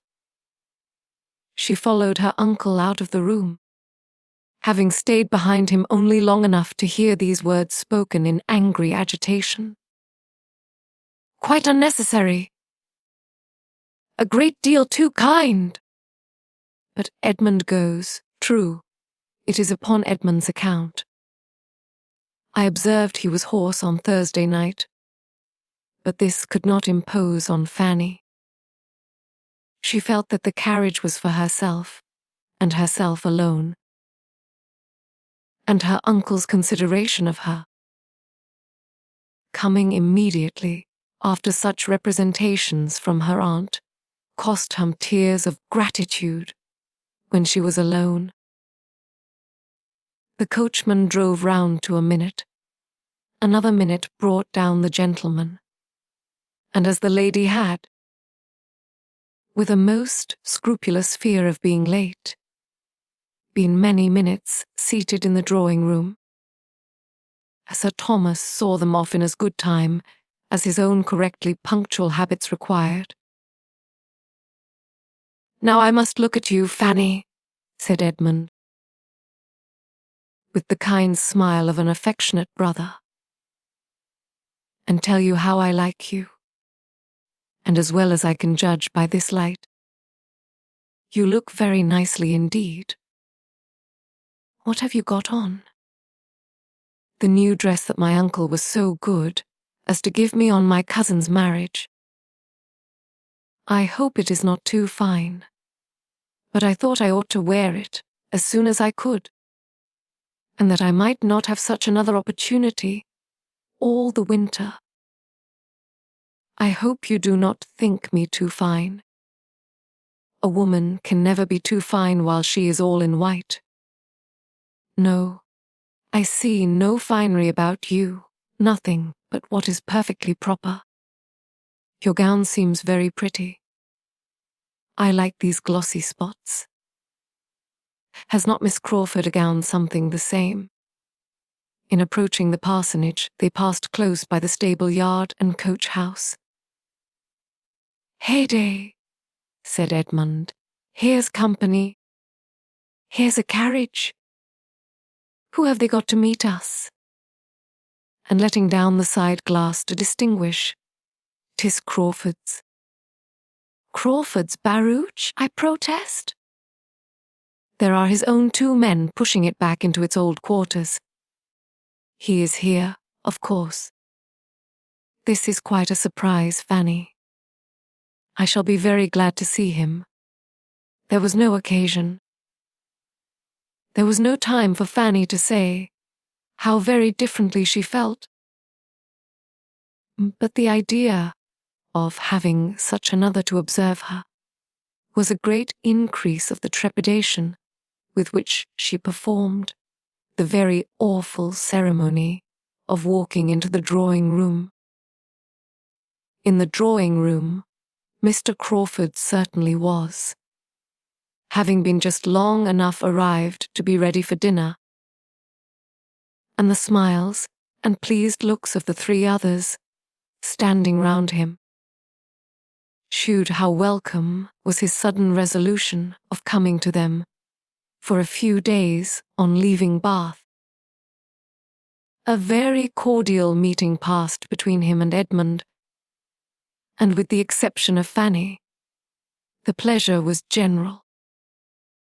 And even to her, there might be some advantage in his presence, since every addition to the party must rather forward her favourite, indulgence of being suffered to sit silent and unattended to.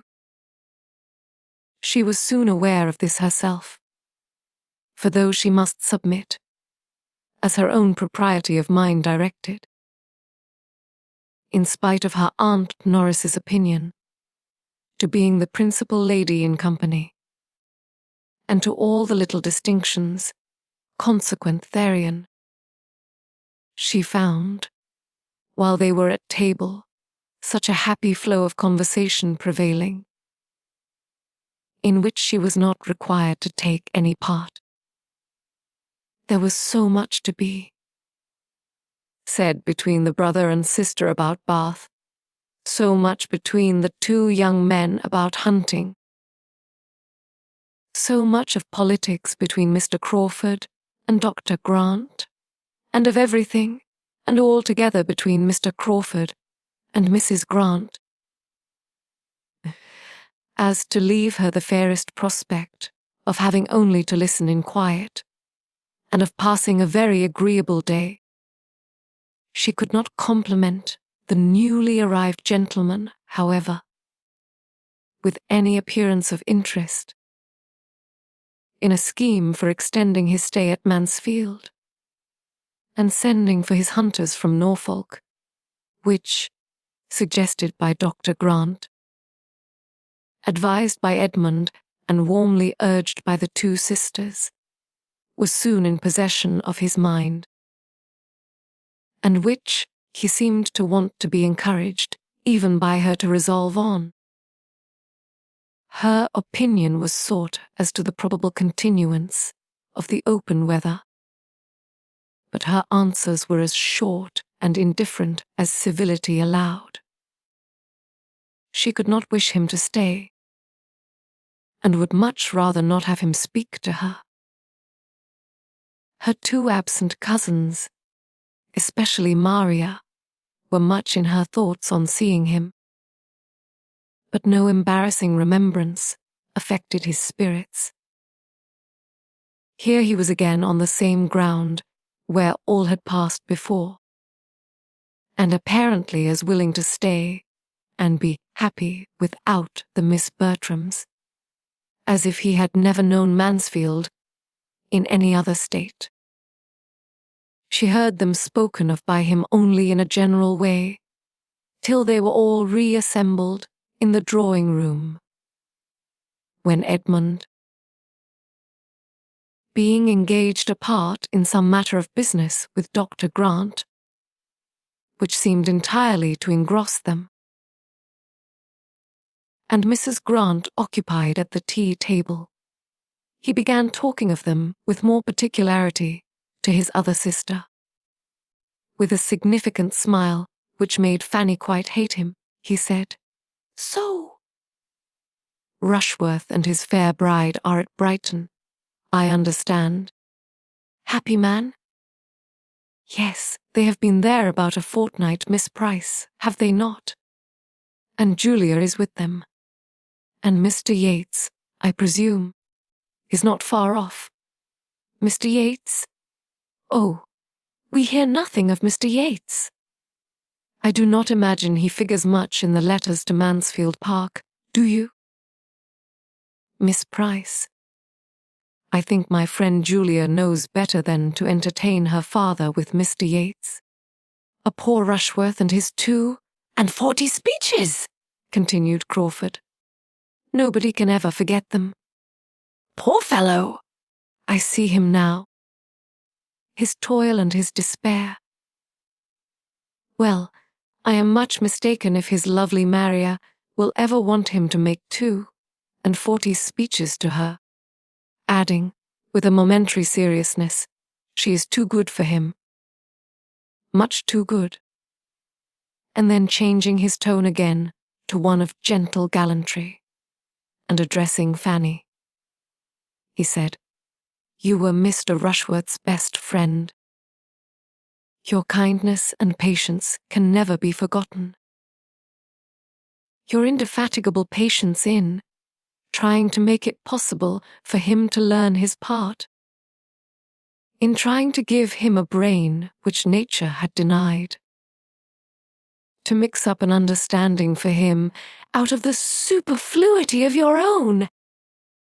He might not have sense enough himself to estimate your kindness, but I may venture to say that it had honor from all the rest of the party." Fanny coloured and said nothing. "It is as a dream, a pleasant dream," he exclaimed, breaking forth again after a few minutes' musing. "I shall always look back on our theatricals with exquisite pleasure. There was such an interest, such an animation, such a spirit diffused. Everybody felt it. We were all alive. There was employment, hope, solicitude, bustle, for every hour of the day. Always some little objection, some little doubt, some little anxiety to be got over. I never was happier." With silent indignation, Fanny repeated to herself, "Never happier. Never happier than when doing what you must know was not justifiable. Never happier than when behaving so dishonorably and unfeelingly. Oh, what a corrupted mind! We were unlucky, Miss Price," he continued, in a lower tone, to avoid the possibility of being heard by Edmund, and not at all aware of her feelings. "We certainly were very unlucky. Another week, only one other week, would have been enough for us. I think if we had had the disposal of events, if Mansfield Park had the government of the winds just for a week or two, about the equinox, there would have been a difference. Not that we would have endangered his safety by any tremendous weather, but only by a steady contrary wind or a calm. I think, Miss Price, we would have indulged ourselves with a week's calm in the Atlantic at that season." He seemed determined to be answered, and Fanny, averting her face, said, with a firmer tone than usual, "As far as I am concerned, sir, I would not have delayed his return for a day. My uncle disapproved it also entirely when he did arrive. That, in my opinion, everything had gone quite far enough. She had never spoken so much at once to him in her life before, and never so angrily to any one, and when her speech was over, she trembled and blushed at her own daring. He was surprised, but after a few moments' silent consideration of her, replied in a calmer, graver tone, and as if the candid result of conviction, "I believe you are right. It was more pleasant than prudent. We were getting too noisy." And then, turning the conversation, he would have engaged her on some other subject, but her answers were so shy and reluctant that he could not advance in any. Miss Crawford, who had been repeatedly eyeing Dr. Grant and Edmund, now observed, "Those gentlemen must have some very interesting point to discuss." "The most interesting in the world," replied her brother. "How to make money, how to turn a good income into a better. Dr. Grant is giving Bertram instructions about the living he is to step into so soon. I find he takes orders in a few weeks. They were at it in the dining parlour.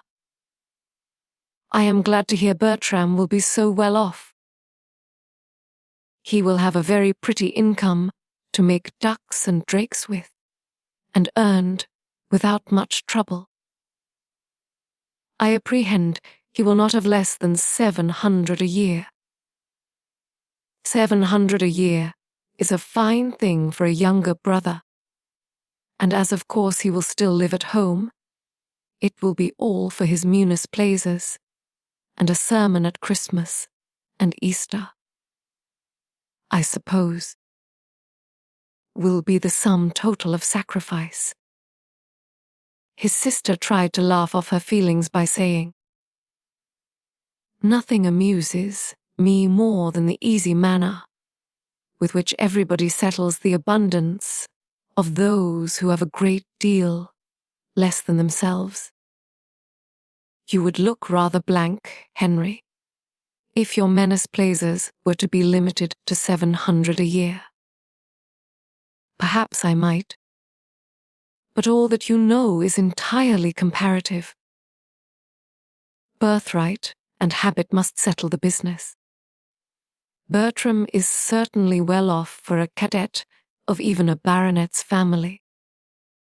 By the time he is 4 or 5 and 20 he will have 700 a year, and nothing to do for it. Miss Crawford could have said that there would be a something to do and to suffer for it, which she could not think lightly of.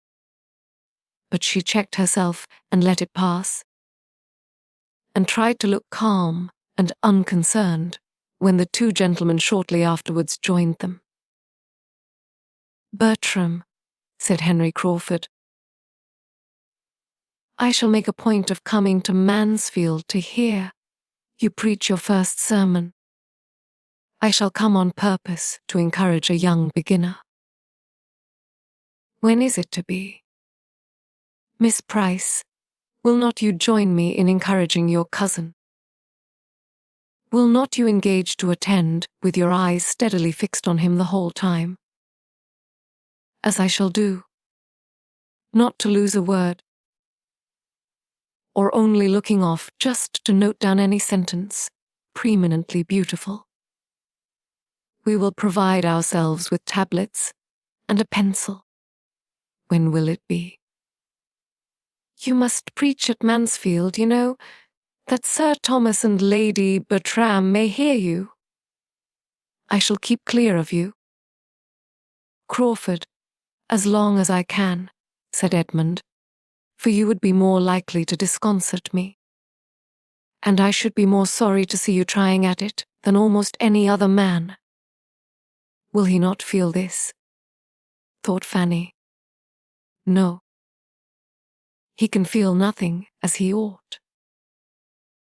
The party being now all united, and the chief talkers attracting each other, she remained in tranquillity, and as a whist table was formed after tea.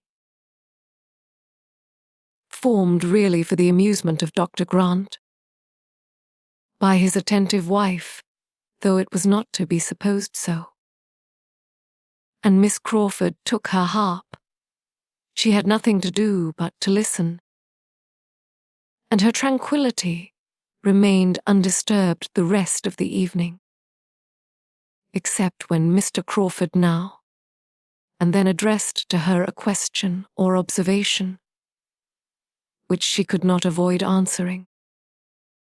Miss Crawford was too much vexed by what had passed to be in a humour for anything but music.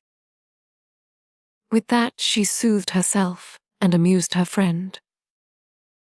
The assurance of Edmund's being so soon to take orders, a coming upon her like a blow that had been suspended, and still hoped uncertain, and at a distance, was felt with resentment and mortification. She was very angry with him. She had thought her influence more. She had begun to think of him. She felt that she had, with great regard, with almost decided intentions. but she would now meet him with his own cool feelings. It was plain that he could have no serious views, no true attachment. By fixing himself in a situation which he must know she would never stoop to, she would learn to match him in his indifference. She would henceforth admit his attentions without any eye beyond immediate amusement. If he could so command his affections, hers should do her no harm. Chapter 24.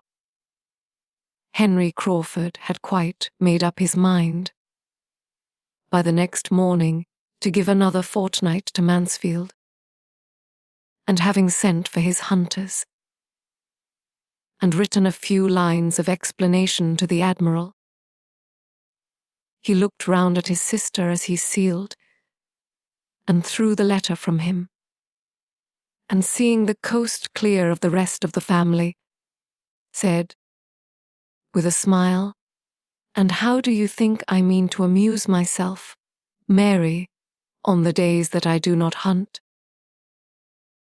I am grown too old to go out more than 3 times a week, but I have a plan for the intermediate days. And what do you think it is? To walk and ride with me, to be sure. Not exactly, though I shall be happy to do both, but that would be exercise only to my body, and I must take care of my mind.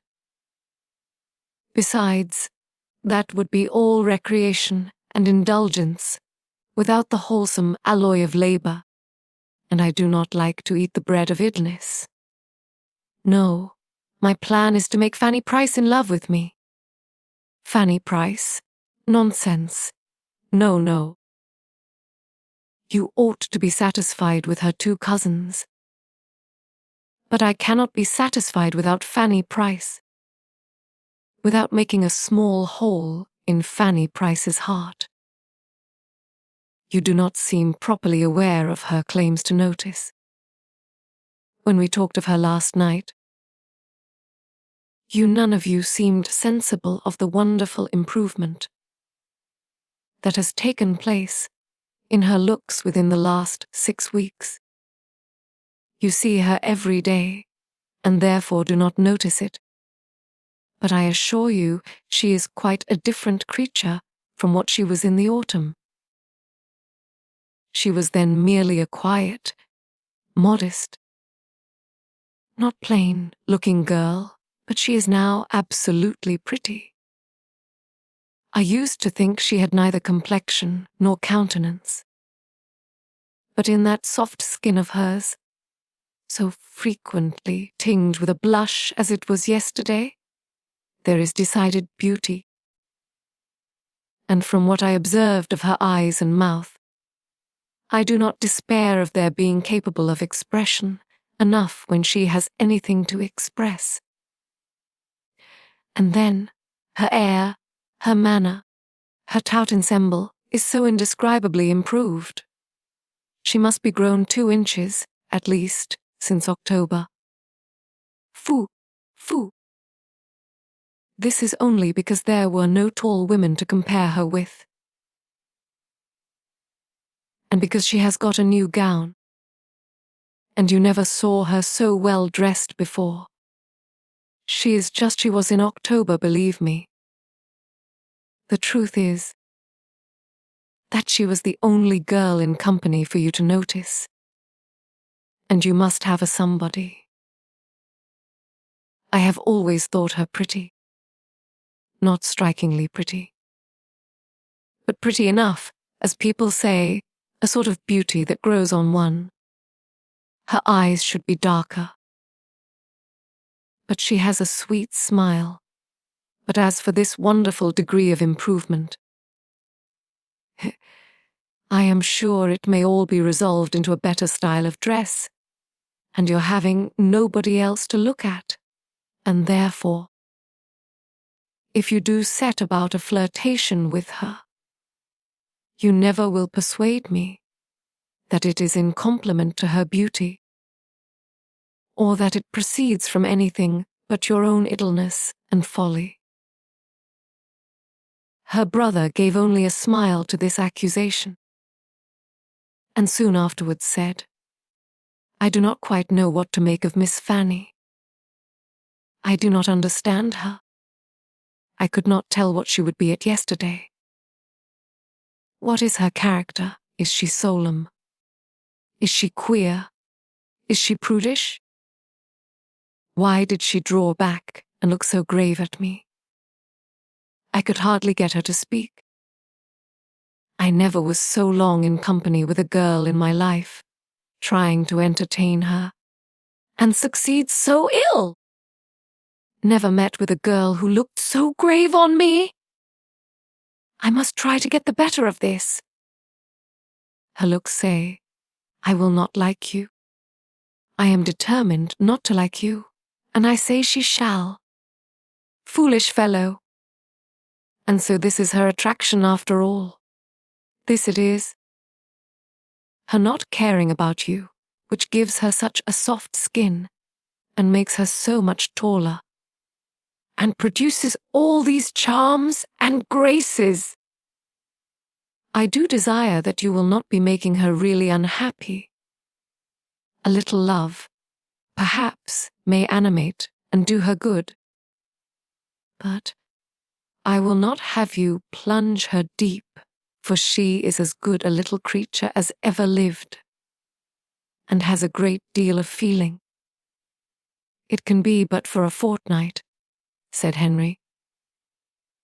And if a fortnight can kill her, she must have a constitution which nothing could save. No, I will not do her any harm, dear little soul. I only want her to look kindly on me, to give me smiles as well as blushes, to keep a chair for me by herself wherever we are, and be all animation when I take it and talk to her, to think as I think, be interested in all my possessions and pleasures, try to keep me longer at Mansfield, and feel when I go away that she shall be never happy again. I want nothing more. Moderation itself, said Mary. I can have no scruples now. Well, you will have opportunities enough of endeavoring to recommend yourself, for we are a great deal together. And without attempting any farther remonstrance, she left Fanny to her fate, a fate which, had not Fanny's heart been guarded in a way unsuspected by Miss Crawford, might have been a little harder than she deserved.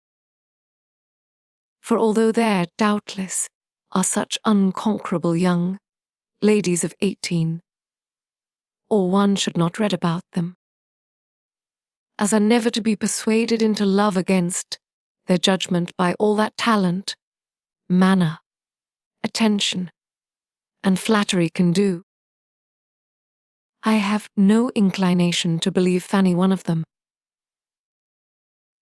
or to think that with so much tenderness of disposition, and so much taste as belonged to her, she could have escaped heart, whole from the courtship, though the courtship only of a fortnight, of such a man as Crawford, in spite of there being some previous ill opinion of him to be overcome, had not her affection been engaged elsewhere.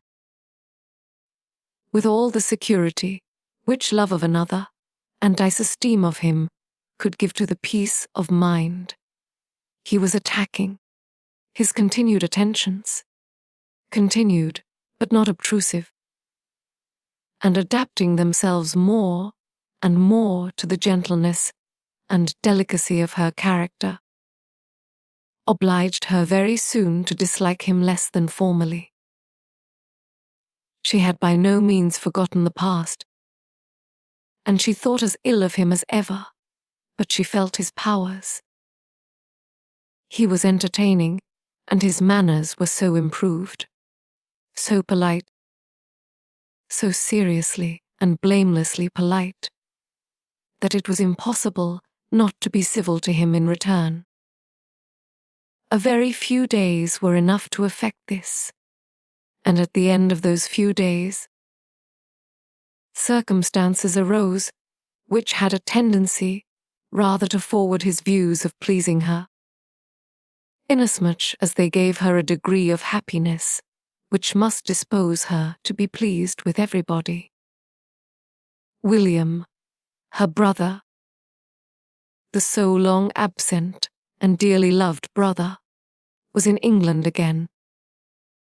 She had a letter from him herself, a few hurried happy lines, written as the ship came up channel, and sent into Portsmouth with the first boat that left the Antwerp at anchor in Spithead.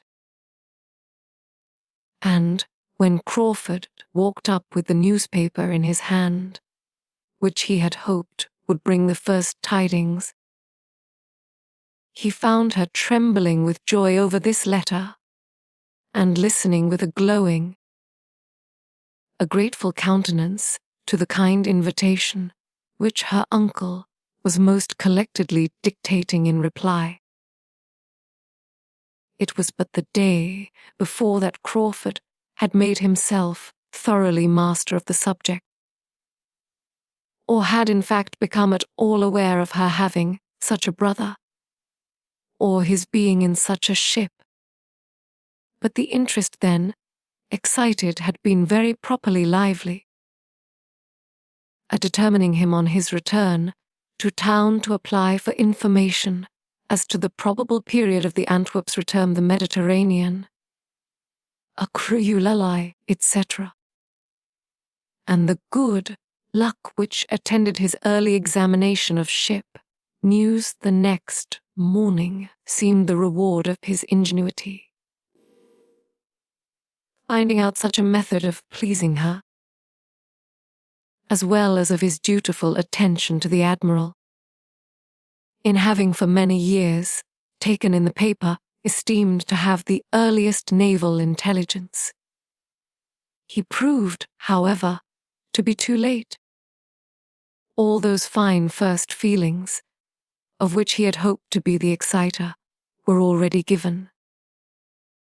But his intention, the kindness of his intention, was thankfully acknowledged, quite thankfully and warmly, for she was elevated beyond the common timidity of her mind by the flow of her love for William. This dear William would soon be amongst them.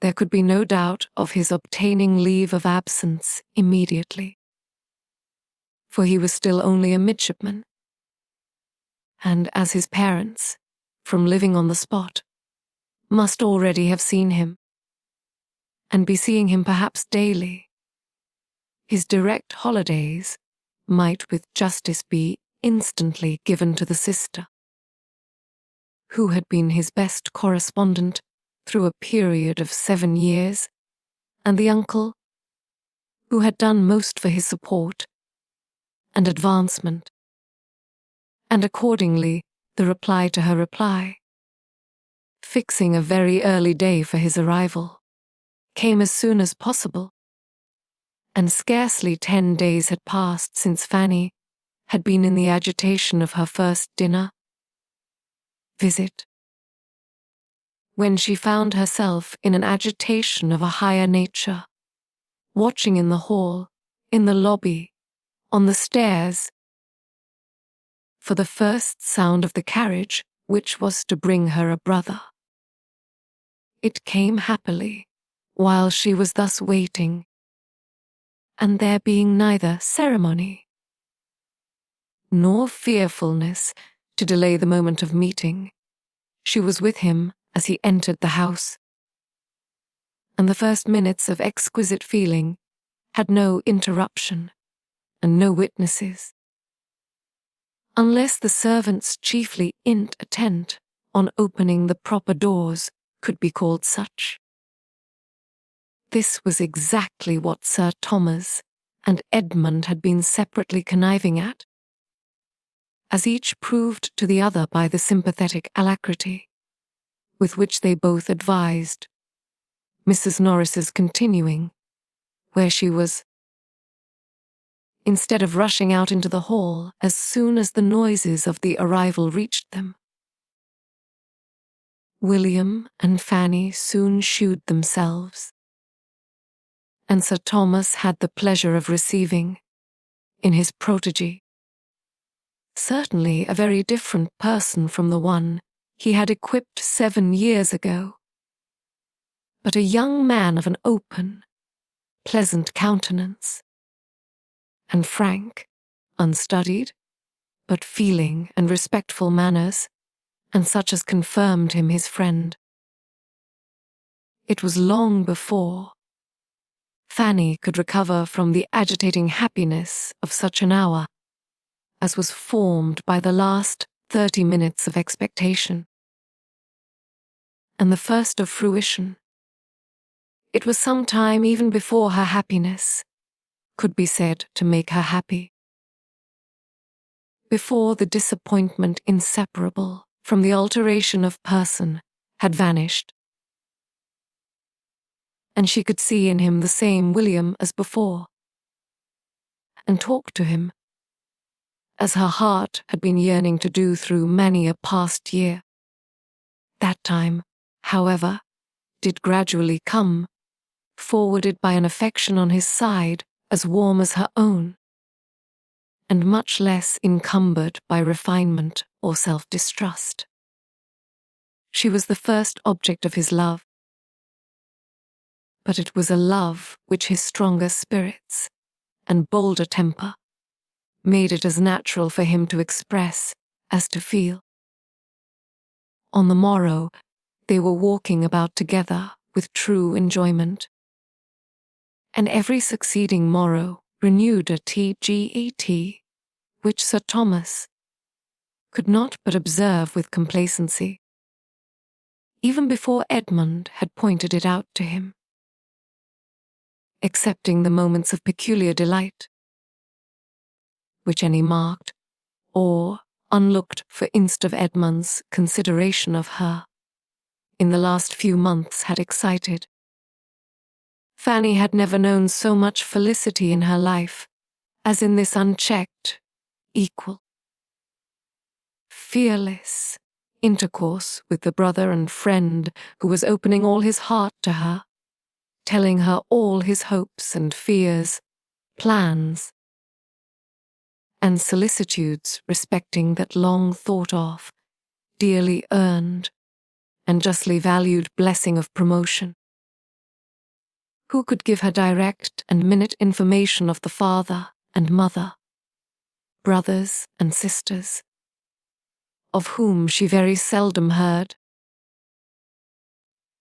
Who was interested in all the comforts and all the little hardships of her home at Mansfield, ready to think of every member of that home as she directed, or differing only by a less scrupulous opinion, and more noisy abuse of their Aunt Norris, and with whom, perhaps the dearest indulgence of the whole, all the evil and good of their earliest years could be gone over again, and every former united pain and pleasure retraced with the fondest recollection. An advantage this, a strengthener of love, in which even the conjugal tie is beneath the fraternal. Children of the same family, the same blood, with the same first associations and habits, have some means of enjoyment in their power, which no subsequent connections can supply, and it must be by a long and unnatural estrangement, by a divorce which no subsequent connection can justify, if such precious remains of the earliest attachments are ever entirely outlived. Too often, alas, it is so. Fraternal love. Sometimes almost everything is at others worse than nothing. But with William and Fanny Price, it was still a sentiment in all its prime and freshness, wounded by no opposition of interest, cooled by no separate attachment, and feeling the influence of time and absence only in its increase. An affection so amiable was advancing each in the opinion of all who had hearts to value anything good. Henry Crawford was as much struck with it as any. He honored the warm-hearted, blunt fondness of the young sailor, which led him to say, with his hands stretched towards Fanny's head, "Do you know, I begin to like that queer fashion already. Though, when I first heard of such things being done in England, I could not believe it, and when Mrs. Brown and the other women at the commissioners at Gibraltar appeared in the same trim, I thought they were mad. But Fanny can reconcile me to anything, and saw, with lively admiration, the glow of Fanny's cheek, the brightness of her eye, the deep interest, the absorbed attention, while her brother was describing any of the imminent hazards or terrific scenes which such a period at sea must supply. It was a picture which Henry Crawford had moral taste enough to value. Fanny's attractions increased twofold. For the sensibility, which beautified her complexion and illumined her countenance, was an attraction in itself. He was no longer in doubt of the capabilities of her heart. She had feeling, genuine feeling. It would be something to be loved by such a girl, to excite the first ardors of her young, unsophisticated mind. She interested him more than he had foreseen. A fortnight was not enough. His stay became indefinite. William was often called on by his uncle to be the talker. His recitals were amusing in themselves to Sir Thomas. But the chief object in seeking them was to understand the reciter, to know the young man by his histories. And he listened to his clear, simple, spirited details with full satisfaction, seeing in them the proof of good principles, a professional knowledge, energy, courage, and cheerfulness, everything that could deserve or promise well. Young as he was, William had already seen a great deal. He had been in the Mediterranean, in the West Indies, in the Mediterranean again, had been often taken on shore by the favor of his captain, and in the course of 7 years had known every variety of danger which sea and war together could offer. With such means in his power, he had a right to be listened to, and though Mrs. Norris could fidget about the room and disturb everybody in quest of 2 needlefuls of thread or a second-hand shirt button, in the midst of her nephew's account of a shipwreck or an engagement, everybody else was attentive, and even Lady Bertram could not hear of such horrors unmoved, or without sometimes lifting her eyes from her work to say, "Dear me, how disagreeable. I wonder anybody can ever go to sea." To Henry Crawford they gave a different feeling. He longed to have been at sea, and seen and done and suffered as much. His heart was warmed, his fancy fired, and he felt the highest respect for a lad who, before he was 20, had gone through such bodily hardships and given such proofs of mind. The glory of heroism, of usefulness, of exertion, of endurance, made his own habits of selfish indulgence appear in shameful contrast, and he wished he had been a William Price, distinguishing himself and working his way to fortune and consequence with so much self-respect and happy ardor, instead of what he was. The wish was rather eager than lasting. He was roused from the reverie of retrospection and regret produced by it, by some inquiry from Edmund as to his plans for the next day's hunting, and he found it was as well to be a man of fortune at once, with horses and grooms at his command. In one respect it was better, as it gave him the means of conferring a kindness where he wished to oblige. With spirits, courage, and curiosity up to anything, William expressed an inclination to hunt, and Crawford could mount him without the slightest inconvenience to himself, and with only some scruples to obviate in Sir Thomas, who knew better than his nephew the value of such a loan, and some alarms to reason away in Fanny.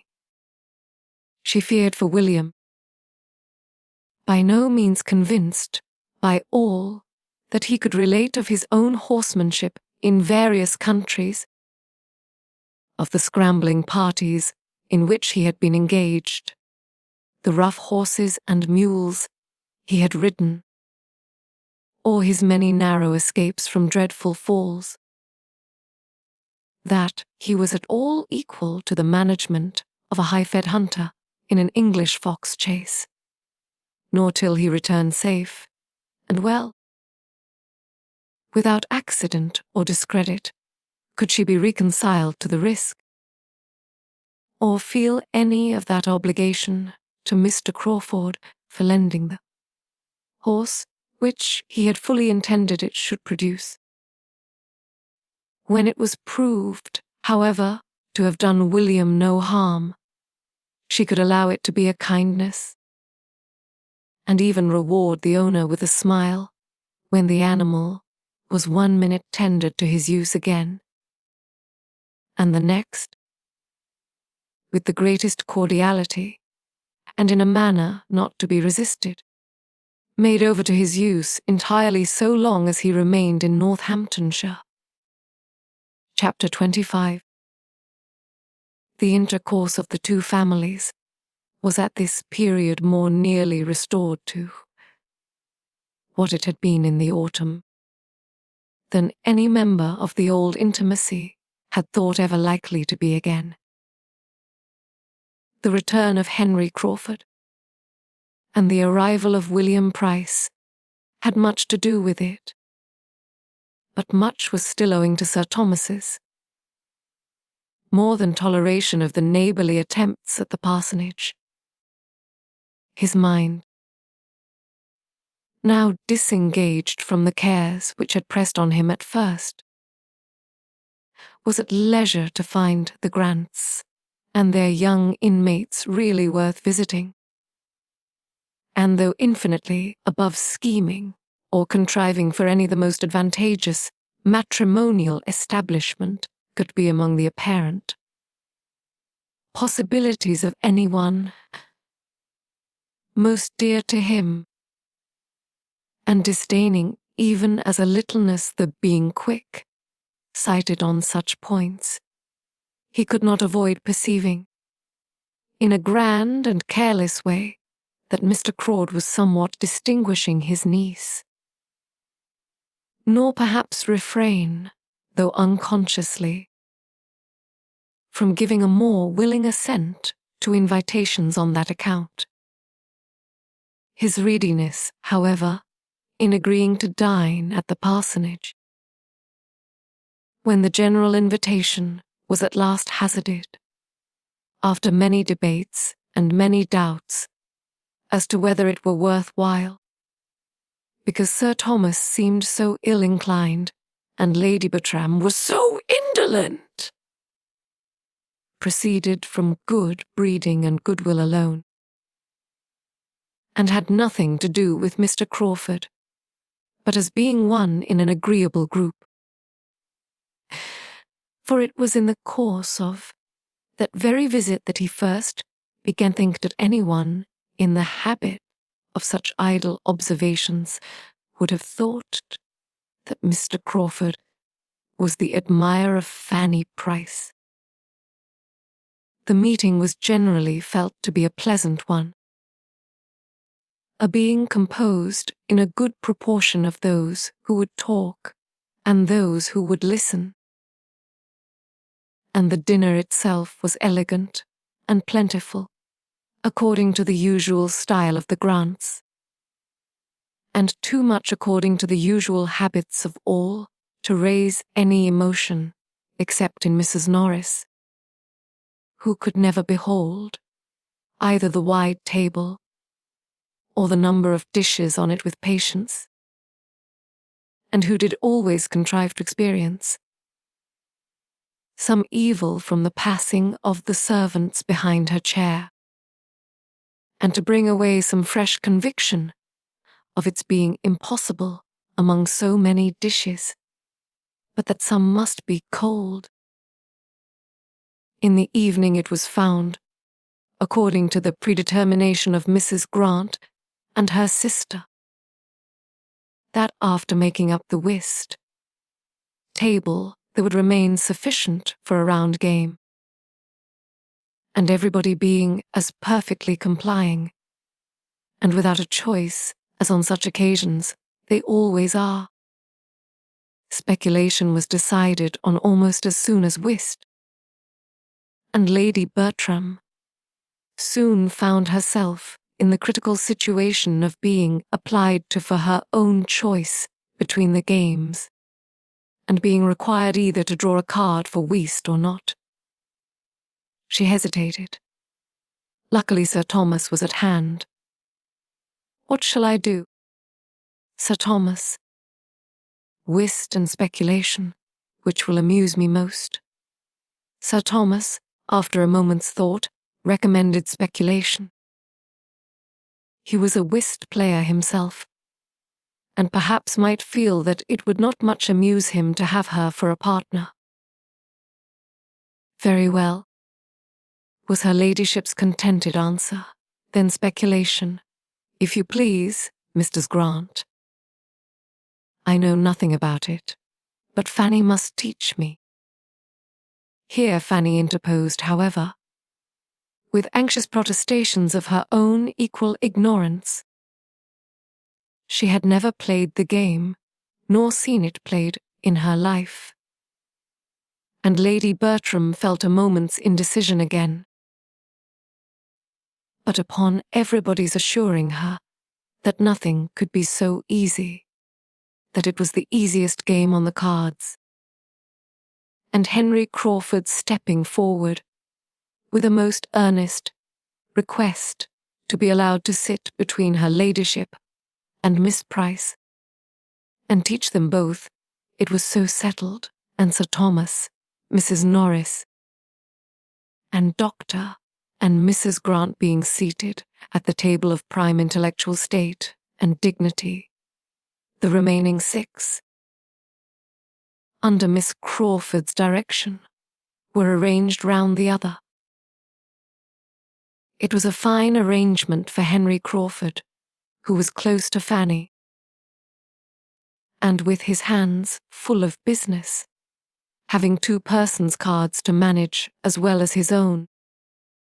For though it was impossible for Fanny not to feel herself mistress of the rules of the game in 3 minutes, he had yet to inspirit her play, sharpen her avarice, and harden her heart, which, especially in any competition with William, was a work of some difficulty. And as for Lady Bertram, he must continue in charge of all her fame and fortune through the whole evening. And if quick enough to keep her from looking at her cards when the deal began, must direct her in whatever was to be done with them to the end of it. He was in high spirits, doing everything with happy ease, and preeminent in all the lively turns, quick resources, and playful impudence that could do honor to the game. And the round table was altogether a very comfortable contrast to the steady sobriety and orderly silence of the other. Twice had Sir Thomas inquired into the enjoyment and success of his lady, but in vain. No pause was long enough for the time his measured manner needed, and very little of her state could be known. Mrs. Grant was able, at the end of the first rubber, to go to her and pay her compliments. "I hope your ladyship is pleased with the game." "Oh dear, yes. Very entertaining indeed. A very odd game. I do not know what it is all about. I am never to see my cards, and Mr. Crawford does all the rest." "Bertram." I said Crawford. Some time afterwards, taking the opportunity of a little languor in the game. "I have never told you what happened to me yesterday in my ride home." They had been hunting together, and were in the midst of a good run, and at some distance from Mansfield, when his horse being found to have flung a shoe, Henry Crawford had been obliged to give up and make the best of his way back. I told you I lost my way after passing that old farmhouse with the yew trees, because I can never bear to ask. But I have not told you that, with my usual luck, for I never do wrong without gaining by it. I found myself in due time in the very place which I had a curiosity to see. I was suddenly, upon turning the corner of a steepish downy field, in the midst of a retired little village, between gently rising hills, a small stream before me to be forded, a church standing on a sort of knoll to my right, which church was strikingly large and handsome for the place, and not a gentleman or half a gentleman's house to be seen excepting one, to be presumed the parsonage, within a stone's throw of the said knoll and church. I found myself, in short, in Thornton Lacey. "It sounds like it," said Edmund. "But which way did you turn after passing Sewell's farm?" I answer no such irrelevant and insidious questions, though, were I to answer all that you could put in the course of an hour, you would never be able to prove that it was not Thornton Lacey, for such it certainly was. You inquired then. No, I never inquire. But I told a man mending a hedge that it was Thornton Lacey, and he agreed to it. You have a good memory. I had forgotten having ever told you half so much of the place. Thornton Lacey was the name of his impending living, as Miss Crawford well knew, and her interest in a negotiation for William Price's knave increased. "Well," continued Edmund, "and how did you like what you saw?" "Very much indeed. You are a lucky fellow. There will be work for 5 summers at least before the place is liveable." No, not so bad as that. The farmyard must be moved. I grant you, but I am not aware of anything else. The house is by no means bad, and when the yard is removed, there may be a very tolerable approach to it. The farmyard must be cleared away entirely, and planted up to shut out the blacksmith's shop. The house must be turned to front the east instead of the north. The entrance and principal rooms,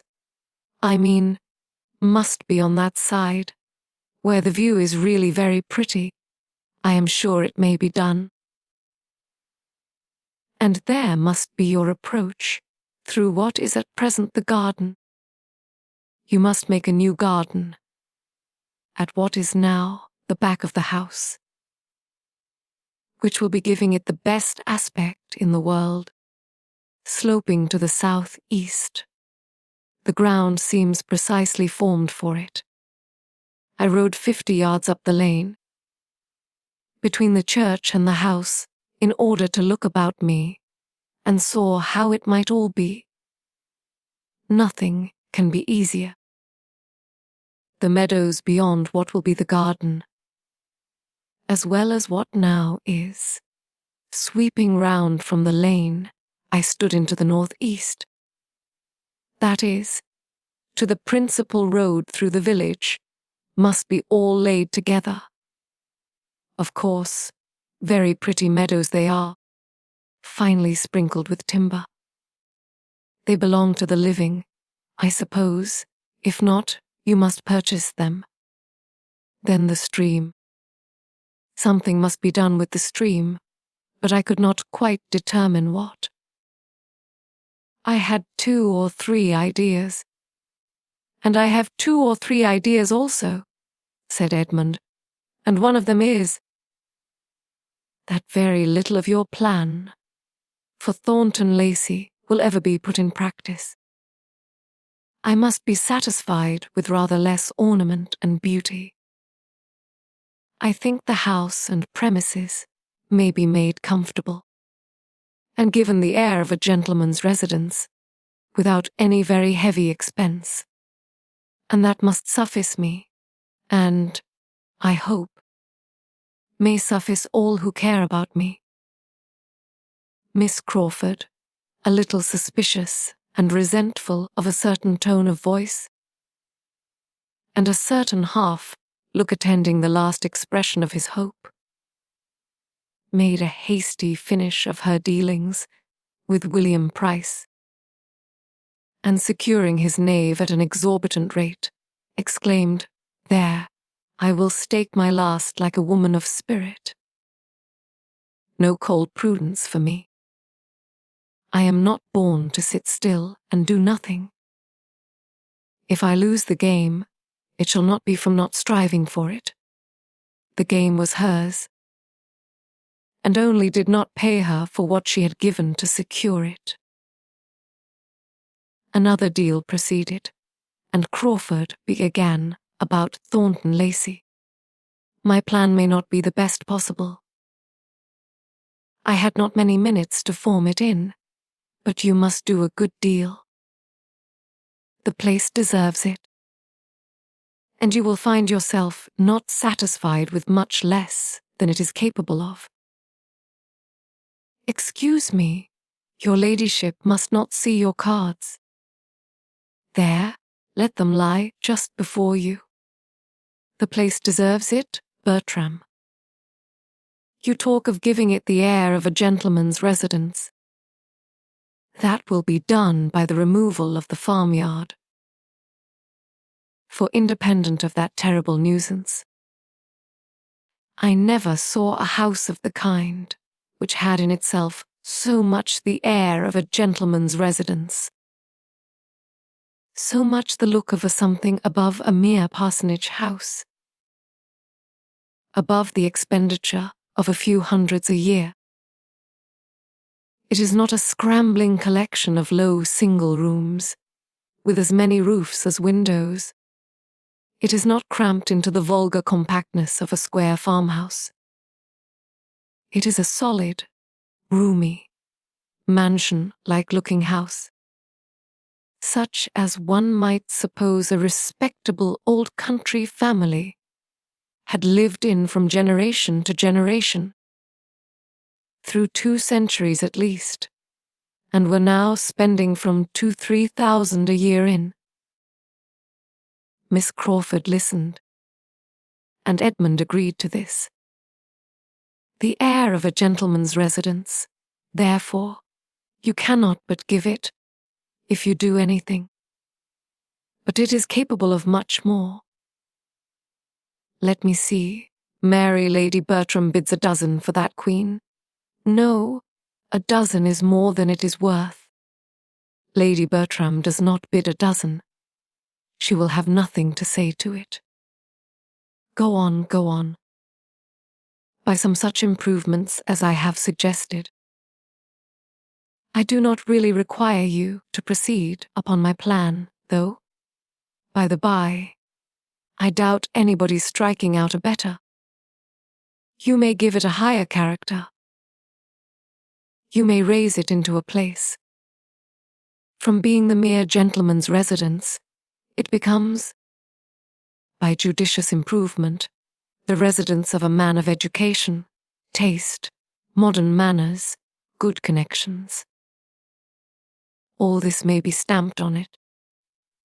And that house receives such an air as to make its owner be set down as the great landholder of the parish by every creature travelling the road, especially as there is no real squire's house to dispute the point. A circumstance, between ourselves, to enhance the value of such a situation in point of privilege and independence beyond all calculation. You think with me, I hope, turning with a softened voice to Fanny. Have you ever seen the place? Fanny gave a quick negative and tried to hide her interest in the subject by an eager attention to her brother, who was driving as hard a bargain and imposing on her as much as he could. But Crawford pursued with no, you must not part with the Queen. You have bought her too dearly, and your brother does not offer half her value. No, sir, hands off, hands off. Your sister does not part with the Queen. She is quite determined. The game will be yours, turning to her again. It will certainly be yours.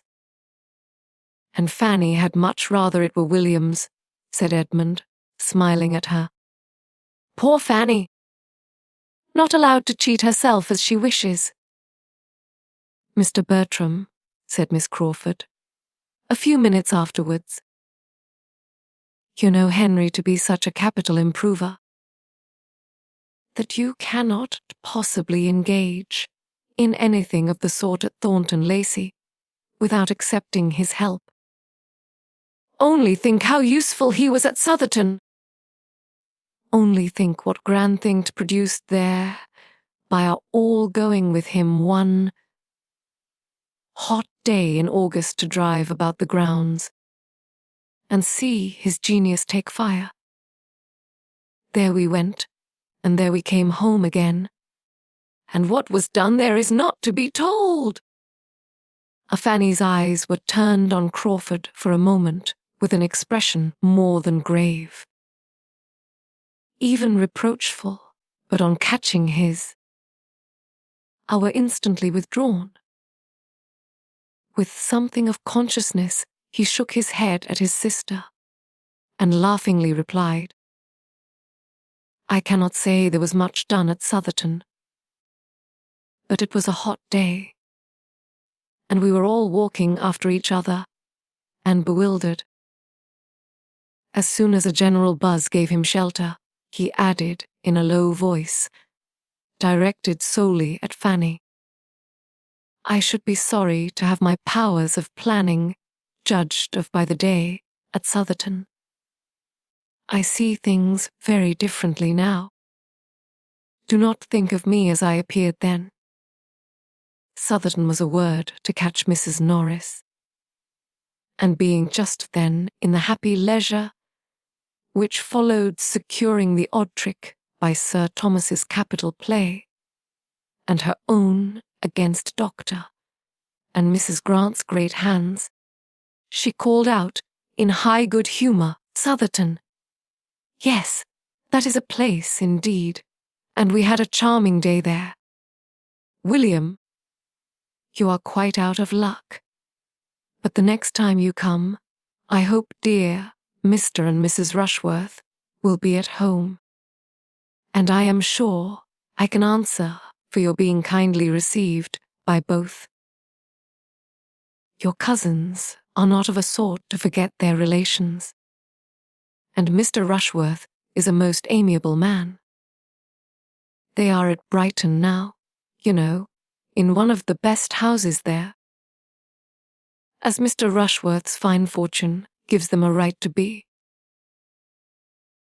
I do not exactly know the distance, but when you get back to Portsmouth, if it is not very far off, you ought to go over and pay your respects to them.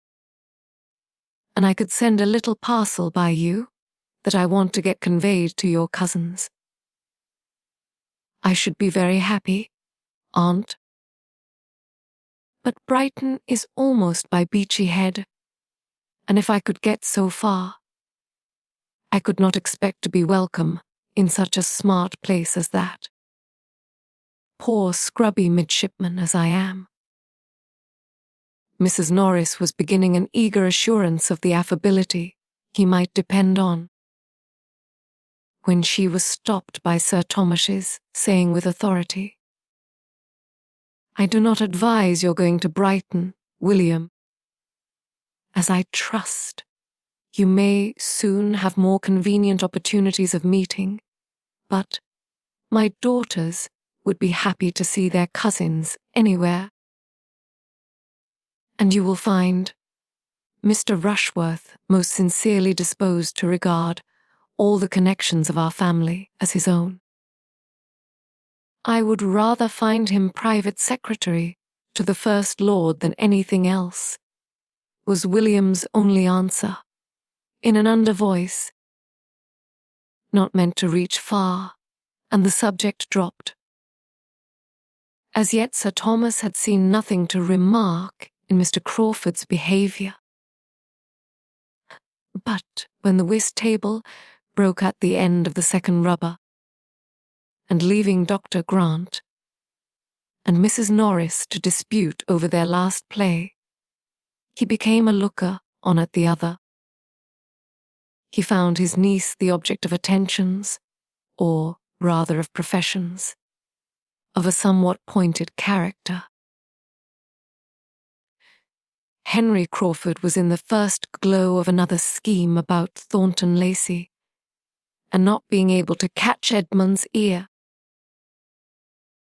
was detailing it to his fair neighbour with a look of considerable earnestness.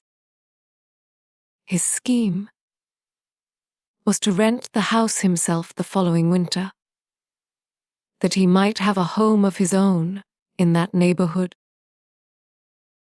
And it was not merely for the use of it in the hunting season, as he was then telling her, though that consideration had certainly some weight, feeling as he did that, in spite of all Dr. Grant's very great kindness, it was impossible for him and his horses to be accommodated where they now were without material inconvenience. But his attachment to that neighbourhood did not depend upon amusement or one season of the year. He had set his heart upon having a something there that he could come to at any time, a little home stall at his command, where all the holidays of his year might be spent, and he might find himself continuing, improving, and perfecting that friendship and intimacy with the Mansfield Park family which was increasing in value to him every day. As Sir Thomas heard, and was not offended. There was no want of respect in the young man's address, and Fanny's reception of it was so proper and modest, so calm and uninviting, that he had nothing to censure in her. She said little, assented only here and there, and betrayed no inclination either of appropriating any part of the compliment to herself, or of strengthening his views in favour of Northamptonshire. Finding by whom he was observed, Henry Crawford addressed himself on the same subject to Sir Thomas, in a more everyday tone, but still with feeling. "I want to be your neighbour, Sir Thomas, as you have, perhaps, heard me telling Miss Price. May I hope for your acquiescence, and for your not influencing your son against such a tenant?" Sir Thomas, politely bowing, replied, "It is the only way, sir,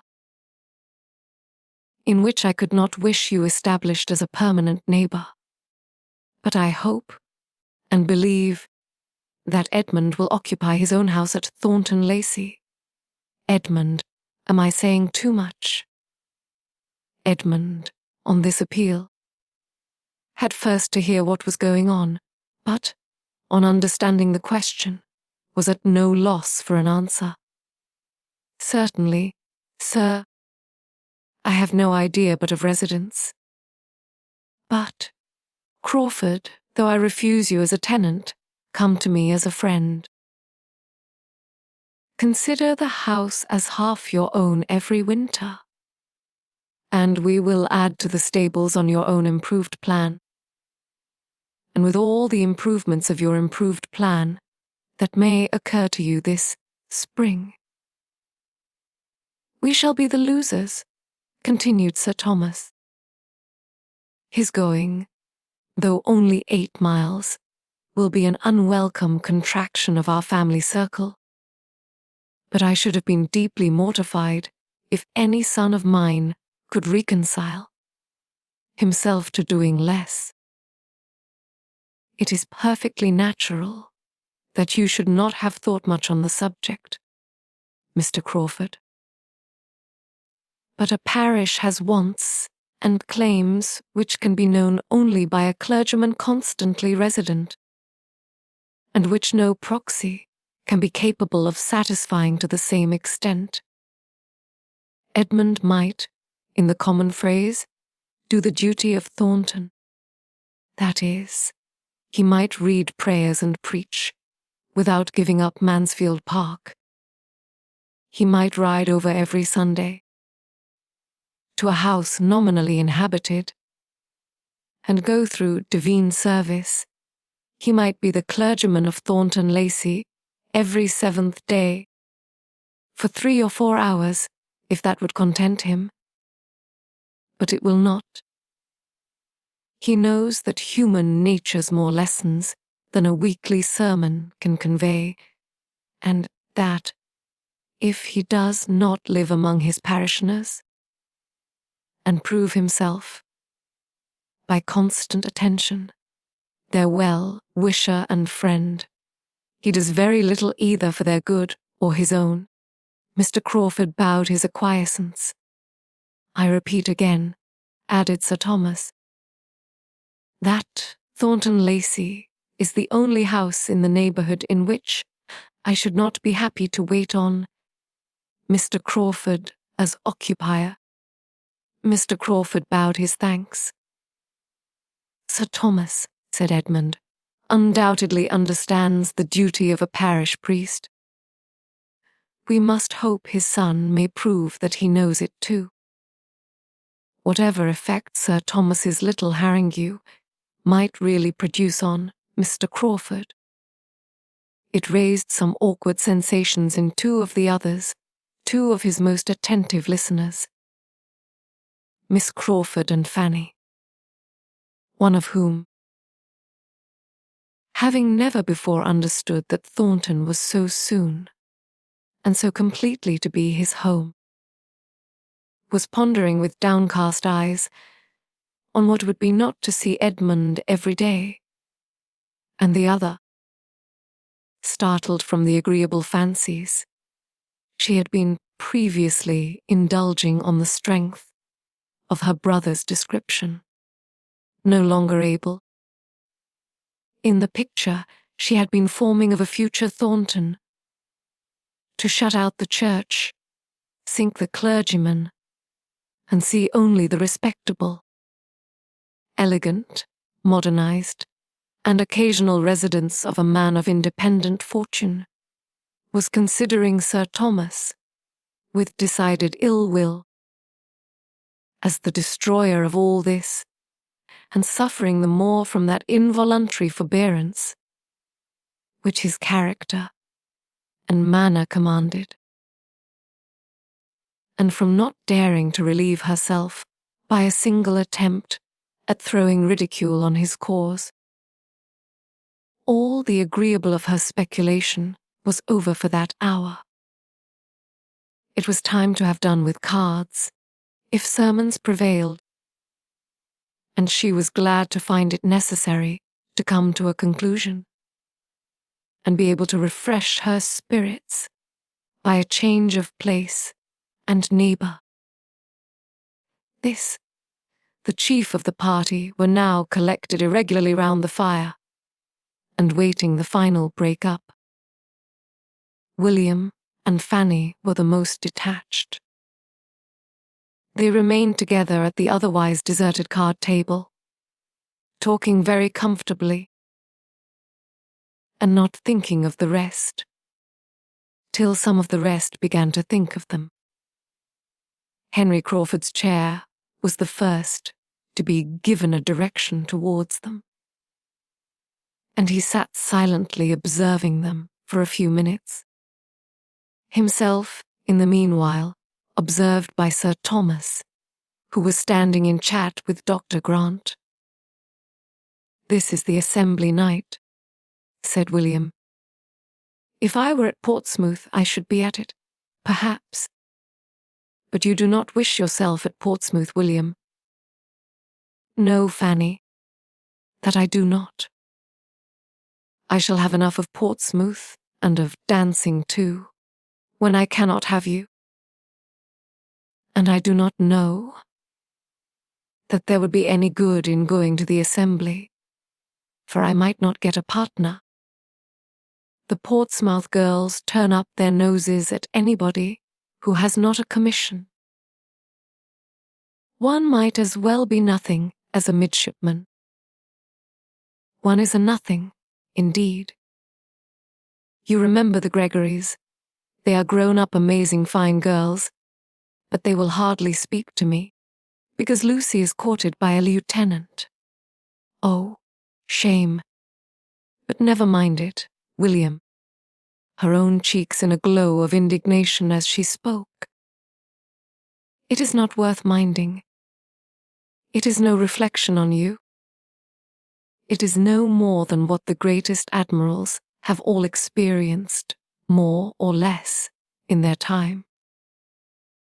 You must think of that. You must try to make up your mind to it, as one of the hardships which fall to every sailor's share, like bad weather and hard living. Only with this advantage, that there will be an end to it, that there will come a time when you will have nothing of that sort to endure."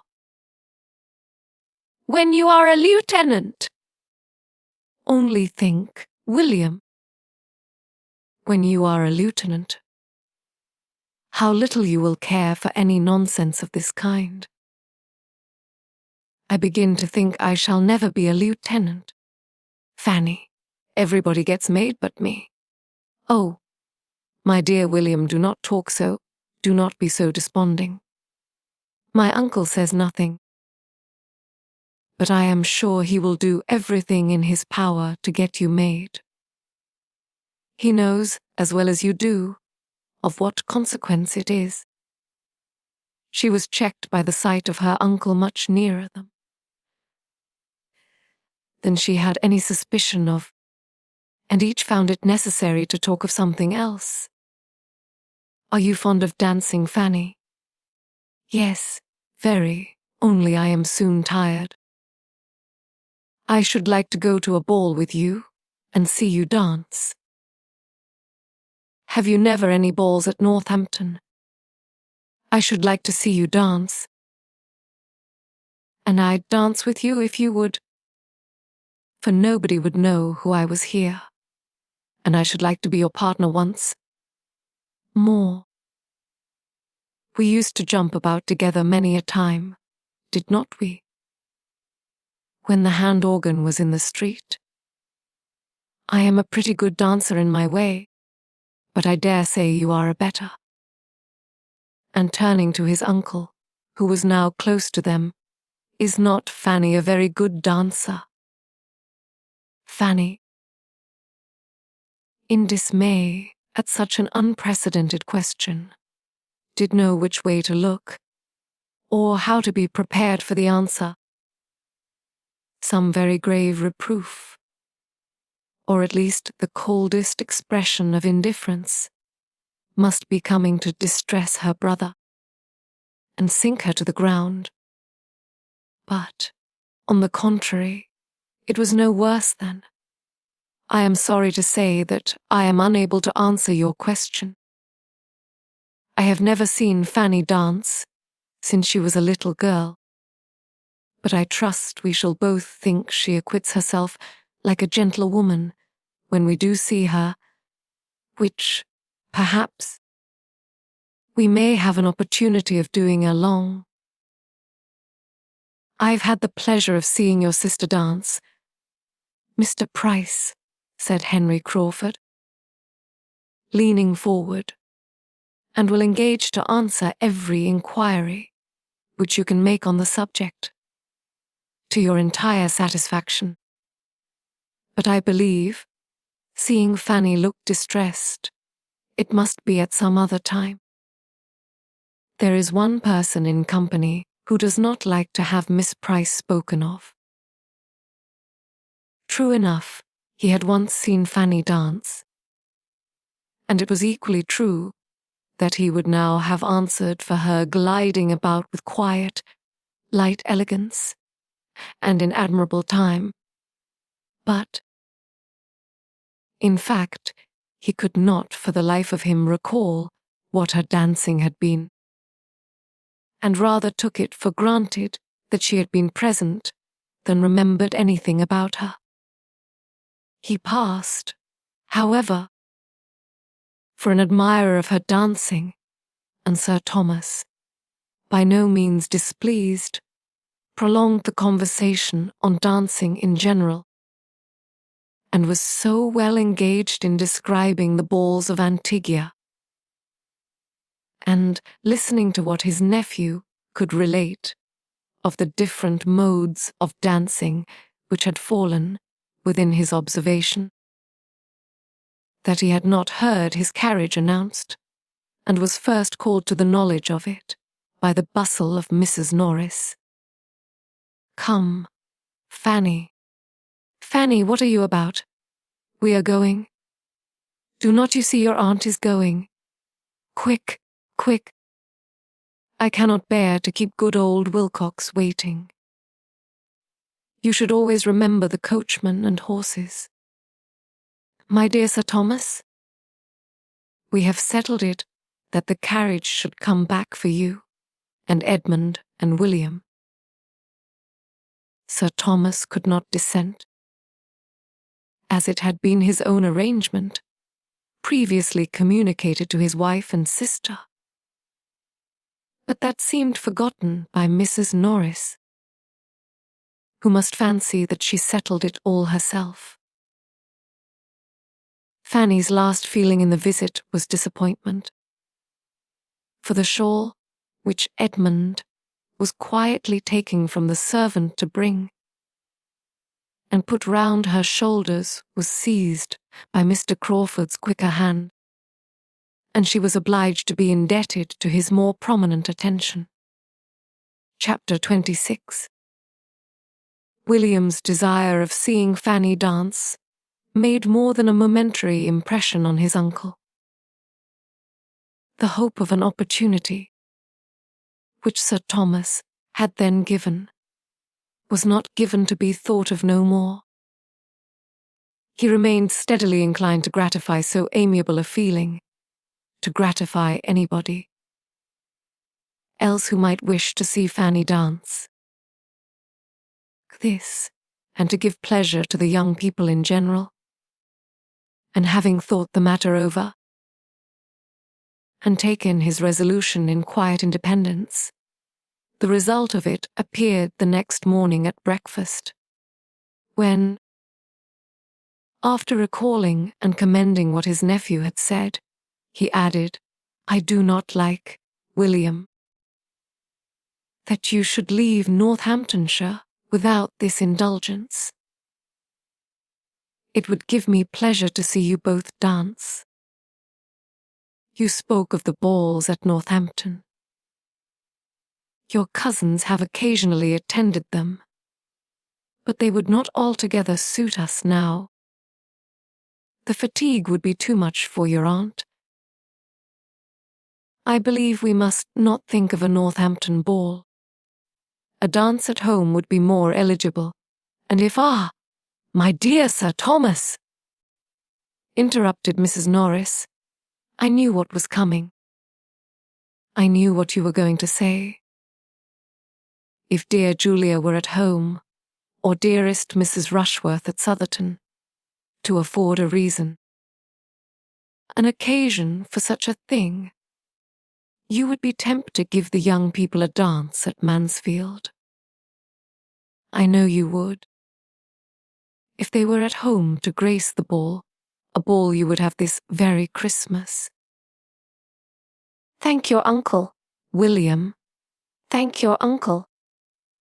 "My daughters," replied Sir Thomas, gravely interposing, "have their pleasures at Brighton, and I hope are very happy. But the dance which I think of giving at Mansfield will be for their cousins. Could we be all assembled, our satisfaction would undoubtedly be more complete. But the absence of some is not to debar the others of amusement." Mrs. Norris had not another word to say. She saw decision in his looks, and her surprise and vexation required some minutes' silence to be settled into composure. A ball at such a time? His daughters absent, And herself not consulted? There was comfort, however, soon at hand. She must be the door of everything. Lady Bertram would of course be spared all thought and exertion, and it would all fall upon her. She should have to do the honours of the evening, and this reflection quickly restored so much of her good humour as enabled her to join in with the others, before their happiness and thanks were all expressed. Edmund, William, and Fanny did, in their different ways, look and speak as much grateful pleasure in the promised ball as Sir Thomas could desire. Edmund's feelings were for the other two. His father had never conferred a favour, or shewn a kindness more to his satisfaction. Lady Bertram was perfectly quiescent and contented, and had no objections to make. Sir Thomas engaged, for its giving her very little trouble, and she assured him that she was not at all afraid of the trouble. Indeed, she could not imagine there would be any. Mrs. Norris was ready with her suggestions as to the rooms he would think fittest to be used, but found it all prearranged. And when she would have conjectured and hinted about the day, it appeared that the day was settled too. Sir Thomas had been amusing himself with shaping a very complete outline of the business, and as soon as she would listen quietly, could read his list of the families to be invited, from whom he calculated, with all necessary allowance for the shortness of the notice, to collect young people enough to form 12 or 14 couple. and could detail the considerations which had induced him to fix on the 22nd as the most eligible day. William was required to be at Portsmouth on the 24th. The 22nd would therefore be the last day of his visit. But where the days were so few, it would be unwise to fix on any earlier. Mrs. Norris was obliged to be satisfied with thinking just the same, and with having been on the point of proposing the 22nd herself, as by far the best day for the purpose. The ball was now a settled thing, and before the evening a proclaimed thing to all whom it concerned. Invitations were sent with dispatch, and many a young lady went to bed that night her head full of happy cares, as well as Fanny. To her the cares were sometimes almost beyond the happiness, for young and inexperienced, with small means of choice, and no confidence in her own taste, the how she should be dressed was a point of painful solicitude, and the almost solitary ornament in her possession, a very pretty amber cross, which William had brought her from Sicily. I was the greatest distress of all, for she had nothing but a bit of ribbon to fasten it to, and though she had worn it in that manner once, would it be allowable at such a time, in the midst of all the rich ornaments which she supposed all the other young ladies would appear in, and yet not to wear it? William had wanted to buy her a gold chain too, but the purchase had been beyond his means, and therefore not to wear the cross might be mortifying him. These were anxious considerations, enough to sober her spirits, even under the prospect of a ball given principally for her gratification. The preparations meanwhile went on, and Lady Bertram continued to sit on her sofa without any inconvenience from them. She had some extra visits from the housekeeper, and her maid was rather hurried in making up a new dress for her. Sir Thomas gave orders, and Mrs. Norris ran about, but all this gave her no trouble, and as she had foreseen, there was, in fact, no trouble in the business. Edmund was at this time particularly full of cares, his mind being deeply occupied in the consideration of two important events now at hand, which were to fix his fate in life: ordination and matrimony. Events of such a serious character as to make the ball, which would be very quickly followed by one of them, appear of less moment in his eyes than in those of any other person in the house. On the 23rd, he was going to a friend near Peterborough, in the same situation as himself, and they were to receive ordination in the course of the Christmas week. Half his destiny would then be determined, but the other half might not be so very smoothly wooed.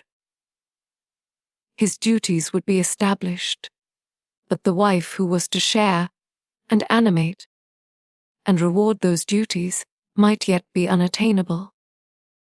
He knew his own mind, but he was not always perfectly assured of knowing Miss Crawford's. There were points on which they did not quite agree. There were moments in which she did not seem propitious, and though trusting altogether to her affection, so far as to be resolved, almost resolved, on bringing it to a decision within a very short time, as soon as the variety of business before him were arranged. and he knew what he had to offer her. He had many anxious feelings, many doubting hours as to the result. His conviction of her regard for him was sometimes very strong. He could look back on a long course of encouragement, and she was as perfect in disinterested attachment as in everything else. But at other times doubt and alarm intermingled with his hopes. And when he thought of her, acknowledged disinclination for privacy and retirement, her decided preference of a London life, what could he expect but a determined rejection? Unless it were an acceptance, even more to be deprecated, demanding such sacrifices of situation and employment on his side as conscience must forbid. The issue of all depended on one question. Did she love him well enough to forego what had used to be essential points? Did she love him well enough to make them no longer essential? And this question, which he was continually repeating to himself, though oftenest answered with a yes, had sometimes its no. Miss Crawford was soon to leave Mansfield, and on this circumstance the no and the yes had been very recently in alternation. He had seen her eyes sparkle as she spoke of the dear friend's letter, which claimed a long visit from her in London, and of the kindness of Henry in engaging to remain where he was till January, that he might convey her thither. He had heard her speak of the pleasure of such a journey with an animation which had no in every tone. But this had occurred on the first day of its being settled.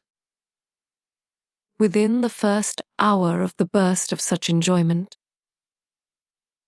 when nothing but the friends she was to visit was before her. He had since heard her express herself differently, with other feelings, more chequered feelings. He had heard her tell Mrs. Grant that she should leave her with regret, that she began to believe neither the friends nor the pleasures she was going to were worth those she left behind, and that though she felt she must go, and knew she should enjoy herself when once away, she was already looking forward to being at Mansfield again.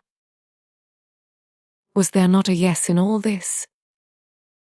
With such matters to ponder over, and arrange and rearrange, Edmund could not, on his own account, think very much of the evening which the rest of the family were looking forward to with a more equal degree of strong interest, independent of his two cousins' enjoyment in it. The evening was to him of no higher value than any other appointed meeting of the two families might be. In every meeting there was a hope of receiving farther confirmation of Miss Crawford's attachment. But the whirl of a ballroom, perhaps, was not particularly favourable to the excitement or expression of serious feelings. To engage her early for the two first dances was all the command of individual happiness which he felt in his power, and the only preparation for the ball which he could enter into. In spite of all that was passing around him on the subject, from morning till night. Thursday was the day of the ball, and on Wednesday morning Fanny, still unable to satisfy herself as to what she ought to wear, determined to seek the counsel of the more enlightened, and apply to Mrs. Grant and her sister, whose acknowledged taste would certainly bear her blameless. And as Edmund and William were gone to Northampton, and she had reason to think Mr. Crawford likewise out, she walked down to the parsonage without much fear of wanting an opportunity for private discussion. And the privacy of such a discussion was a most important part of it to Fanny, being more than half ashamed of her own solicitude. She met Miss Crawford within a few yards of the parsonage, just setting out to call on her, and as it seemed to her that her friend, though obliged to insist on turning back, was unwilling to lose her walk, she explained her business at once, and observed that if she would be so kind as to give her opinion, it might be all talked over as well, without doors as within. Miss Crawford appeared gratified by the application, and after a moment's thought, urged Fanny's returning with her in a much more cordial manner than before, and proposed their going up into her room, where they might have a comfortable cause without disturbing Dr. and Mrs. Grant, who were together in the drawing-room. It was just the plan to suit Fanny, and with a great deal of gratitude on her side for such ready and kind attention, they proceeded indoors and upstairs, and were soon deep in the interesting subject. Miss Crawford, pleased with the appeal, gave her all her best judgment and taste, made everything easy by her suggestions, and tried to make everything agreeable by her encouragement. The dress being settled in all its grander parts. "But what shall you have by way of necklace?" said Miss Crawford. "Shall not you wear your brother's cross?" And as she spoke, she was undoing a small parcel, which Fanny had observed in her hand when they met. Fanny acknowledged her wishes and doubts on this point.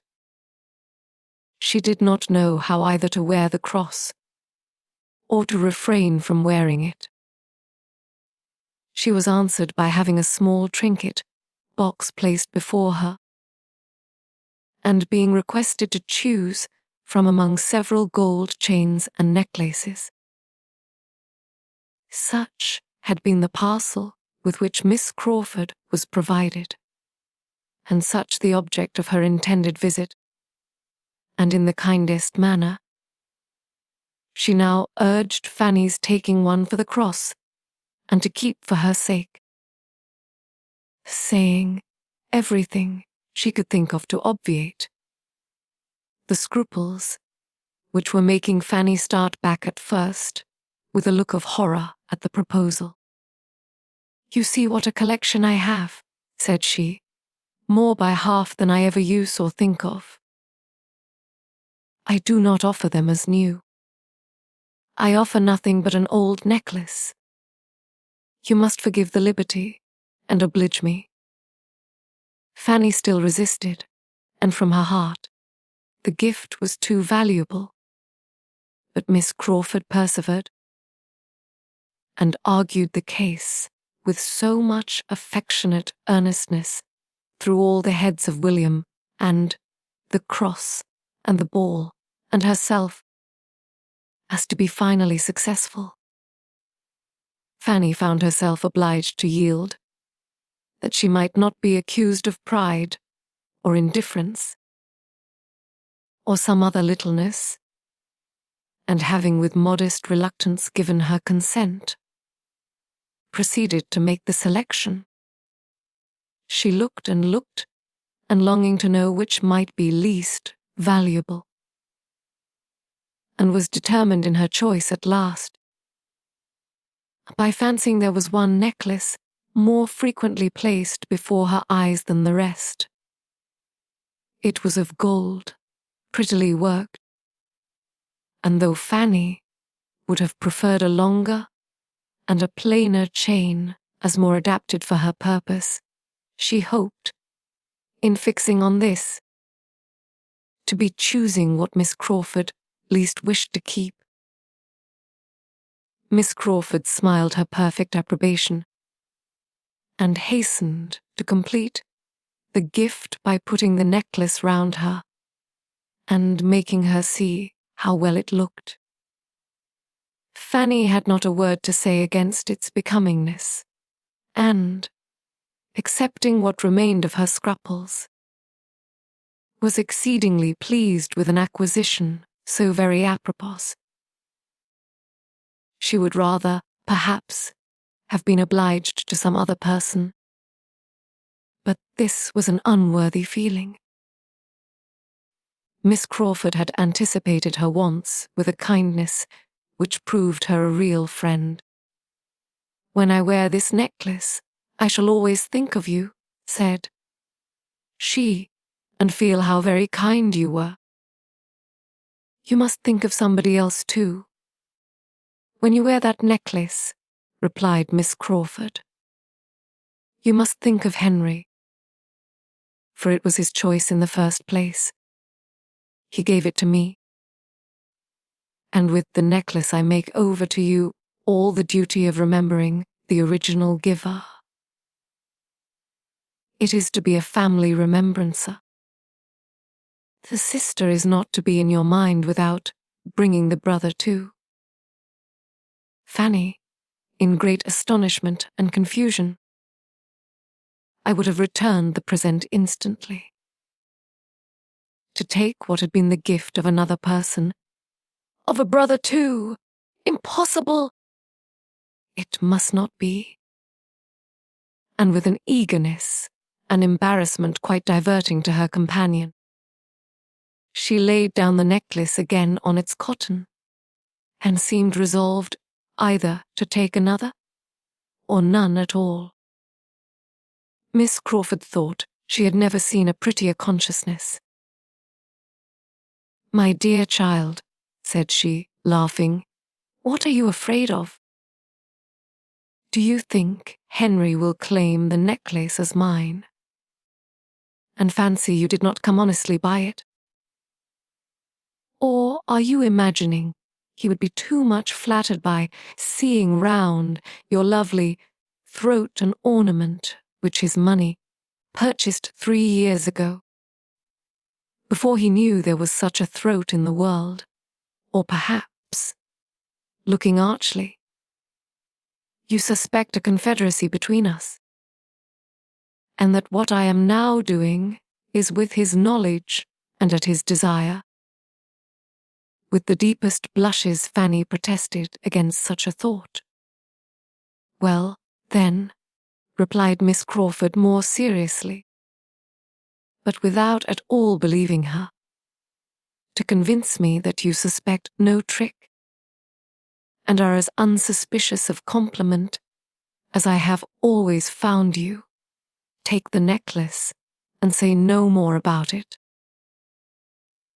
Its being a gift of my brother's need not make the smallest difference in your accepting it, as I assure you it makes none in my willingness to part with it.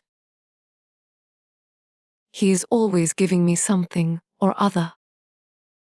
I have such innumerable presents from him that it is quite impossible for me to value, or for him to remember half.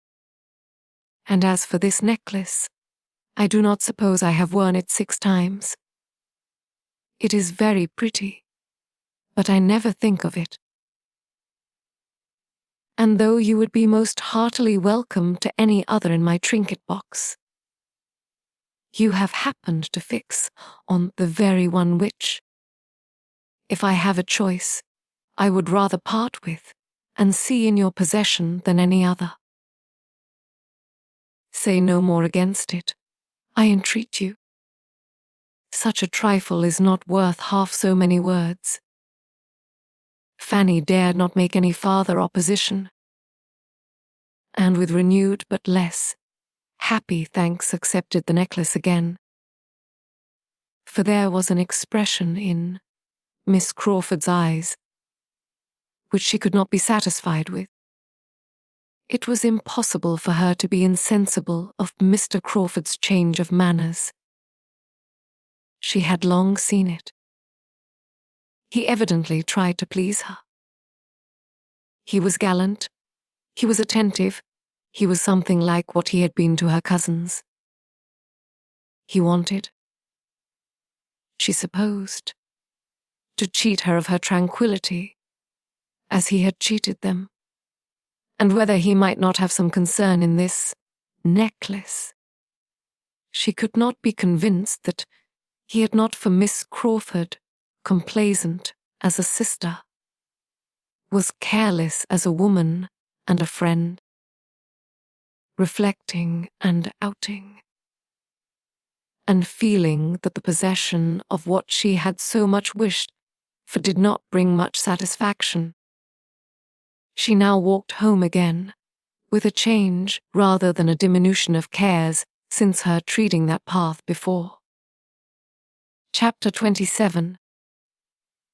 On reaching home, Fanny went immediately upstairs to deposit this unexpected acquisition, this doubtful good of a necklace, in some favourite box in the East Room, which held all her smaller treasures. But on opening the door, what was her surprise to find her cousin, Edmund, there writing at the table. Such a sight, having never occurred before, was almost as wonderful as it was welcome. "Fanny," said he directly, leaving his seat and his pen, and meeting her with something in his hand, "I beg your pardon for being here. I came to look for you, and after waiting a little while in hope of your coming in, was making use of your inkstand to explain my errand. You will find the beginning of a note to yourself, but I can now speak my business, which is merely to beg your acceptance of this little trifle. A chain for William's cross. You ought to had it a week ago, but there has been a delay from my brother's not being in town by several days, so soon as I expected, and I have only just now received it at Northampton. I hope you will like the chain itself, Fanny. I endeavoured to consult the simplicity of your taste, but, at any rate, I know you will be kind to my intentions, and consider it, as it really is, a token of the love one of your oldest friends." And so saying, he was hurrying away before Fanny, overpowered by 1,000 feelings of pain and pleasure, could attempt to speak, but quickened by one sovereign wish. She then called out, "Oh, cousin! Stop a moment! Pray stop!" He turned back. "I cannot attempt to thank you," she continued, in a very agitated manner. "Thanks are out of the question. I feel much more than I can possibly express. Your goodness in thinking of me in such a way is beyond, if that is all you have to say," Fanny smiling and turning away again. No, it is not. I want to consult you." Almost unconsciously, she had now undone the parcel he had just put into her hand, and seeing before her, in all the niceness of jeweller's packing, a plain gold chain, perfectly simple and neat, she could not help bursting forth again. "Oh, this is beautiful indeed. This is the very thing, precisely what I wished for. This is the only ornament I have ever had a desire to possess. It will exactly suit my cross. They must and shall be worn together. It comes, too, in such an acceptable moment. Oh, cousin, you do not know how acceptable it is. My dear Fanny, you feel these things a great deal too much. I am most happy that you like the chain, and that it should be here in time for tomorrow, but your thanks are far beyond the occasion. Believe me, I have no pleasure in the world superior to that of contributing to yours. No, I can safely say, I have no pleasure so complete, so unalloyed. It is without a drawback. Upon such expressions of affection, Fanny could have lived an hour without saying another word. But Edmund, after waiting a moment, obliged her to bring down her mind from its heavenly flight by saying, "But what is it that you want to consult me about?" It was about the necklace, which she was now most earnestly longing to return, and hoped to obtain his approbation of her doing. She gave the history of her recent visit, and now her raptures might well be over, for Edmund was so struck with the circumstance, so delighted with what Miss Crawford had done, so gratified by such a coincidence of conduct between them, that Fanny could not admit the superior power of one pleasure over his own mind, though it might have its drawback. It was some time before she could get his attention to her plan, or any answer to her demand of his opinion. He was in a reverie of fond reflection, uttering only now and then a few half-sentences of praise. But when he did awake and understand, he was very decided in opposing what she wished. "Return the necklace." "No, my dear Fanny, upon no account. It would be mortifying her severely. There can hardly be a more unpleasant sensation than the having anything returned on our hands, which we've given with a reasonable hope of its contributing the comfort of a friend. Why should she lose a pleasure which she has shewn herself so deserving of? If it had been given to me in the first instance," said Fanny, "I should not have thought of returning it. But being her brother's present, is not it fair to suppose that she would rather not part with it when it is not wanted? She must not suppose it not wanted, not acceptable, at least. And its having been originally her brother's gift makes no difference. For as she was not prevented from offering, nor you from taking it on that account, it ought not to prevent you from keeping it. No doubt it is handsomer than mine, and fitter for a ballroom. No, it is not handsomer, not at all handsomer in its way, and, for my purpose, not half so fit.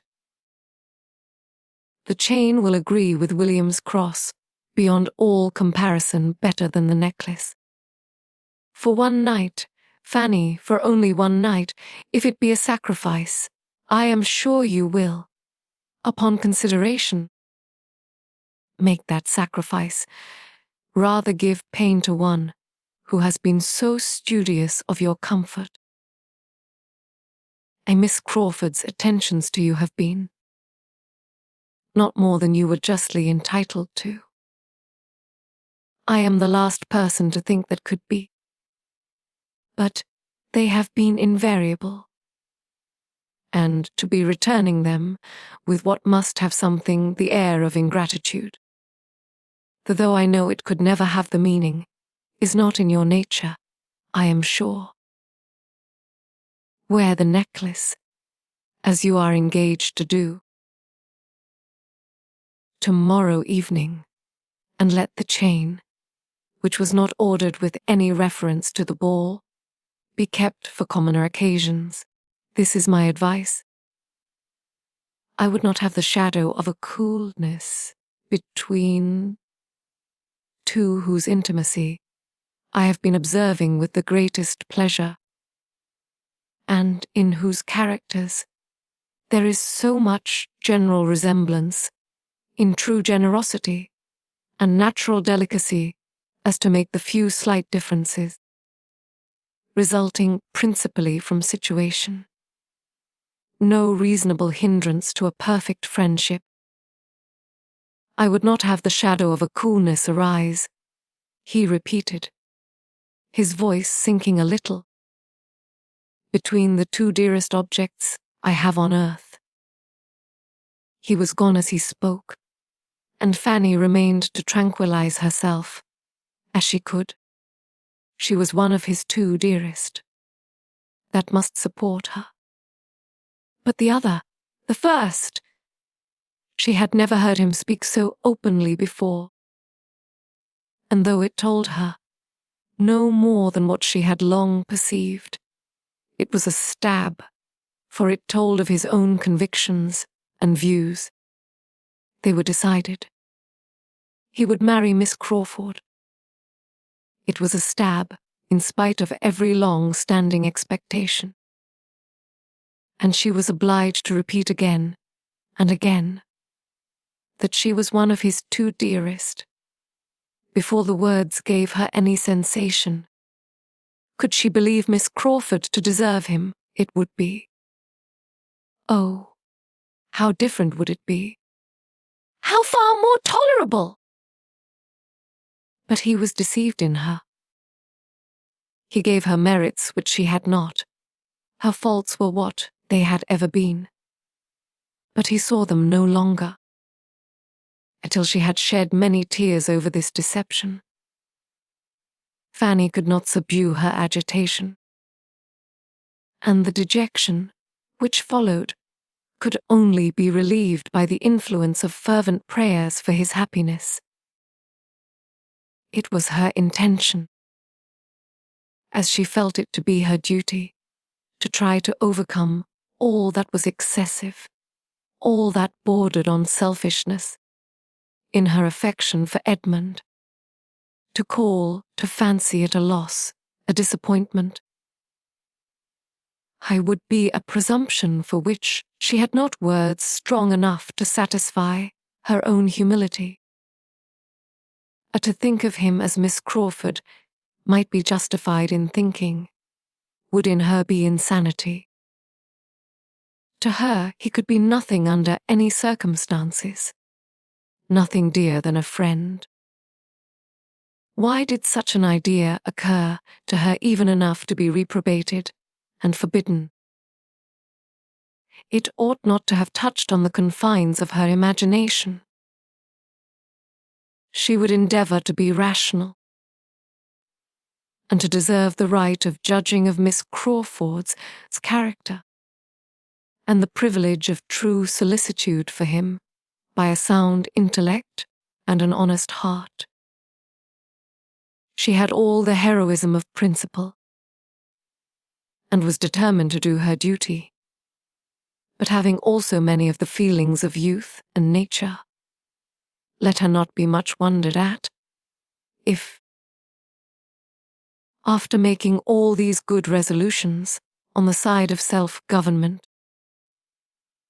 she seized the scrap of paper on which Edmund had begun writing to her as a treasure beyond all her hopes, and reading with the tenderest emotion these words: "My very dear Fanny,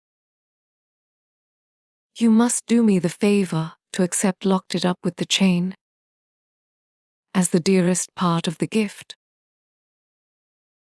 It was the only thing approaching to a letter which she had ever received from him. She might never receive another. It was impossible that she ever should receive another so perfectly gratifying in the occasion and the style.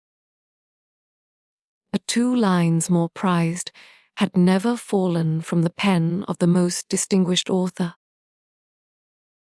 never more completely blessed the researches of the fondest biographer. The enthusiasm of a woman's love is even beyond the biographer's. To her, the handwriting itself, independent of anything it may convey, is a blessedness. Never were such characters cut by any other human being as Edmund's commonest handwriting gave. This specimen, written in haste as it was, had not a fault, and there was a felicity in the flow of the first 4 words. In the arrangement of my very dear Fanny, which she could have looked at forever. Having regulated her thoughts and comforted her feelings by this happy mixture of reason and weakness, she was able in due time to go down and resume her usual employments near her Aunt Bertram, and pay her the usual observances without any apparent want of spirits. Thursday, predestined to hope and enjoyment, came, and opened with more kindness to Fanny than such self-willed, unmanageable days often volunteer. For soon after breakfast a very friendly note was brought from Mr. Crawford to William, stating that as he found himself obliged to go to London on the morrow for a few days, he could not help trying to procure a companion, and therefore hoped that if William could make up his mind to leave Mansfield half a day earlier than had been proposed, he would accept a place in his carriage. Mr. Crawford meant to be in town by his uncle's customary late dinner hour, and William was invited to dine with him at the Admiral's. The proposal was a very pleasant one to William himself, who enjoyed the idea of travelling post with 4 horses, and such a good-humoured, agreeable friend, and, in likening it to going up with dispatches, I was saying at once everything in favour of its happiness and dignity which his imagination could suggest, and Fanny, from a different motive, was exceedingly pleased. For the original plan was that William should go up by the mail from Northampton the following night, which would not have allowed him an hour's rest before. He must have got into a Portsmouth coach, and though this offer of Mr. Crawford's would rob her of many hours of his company, she was too happy in having William spared from the fatigue of such a journey to think of anything else. Sir Thomas approved it for another reason. His nephew's introduction to Admiral Crawford might be of service. The Admiral, he believed, had interest. Upon the whole, it was a very joyous note. Fanny's spirits lived on it half the morning, deriving some accession of pleasure from its writer being himself to go away.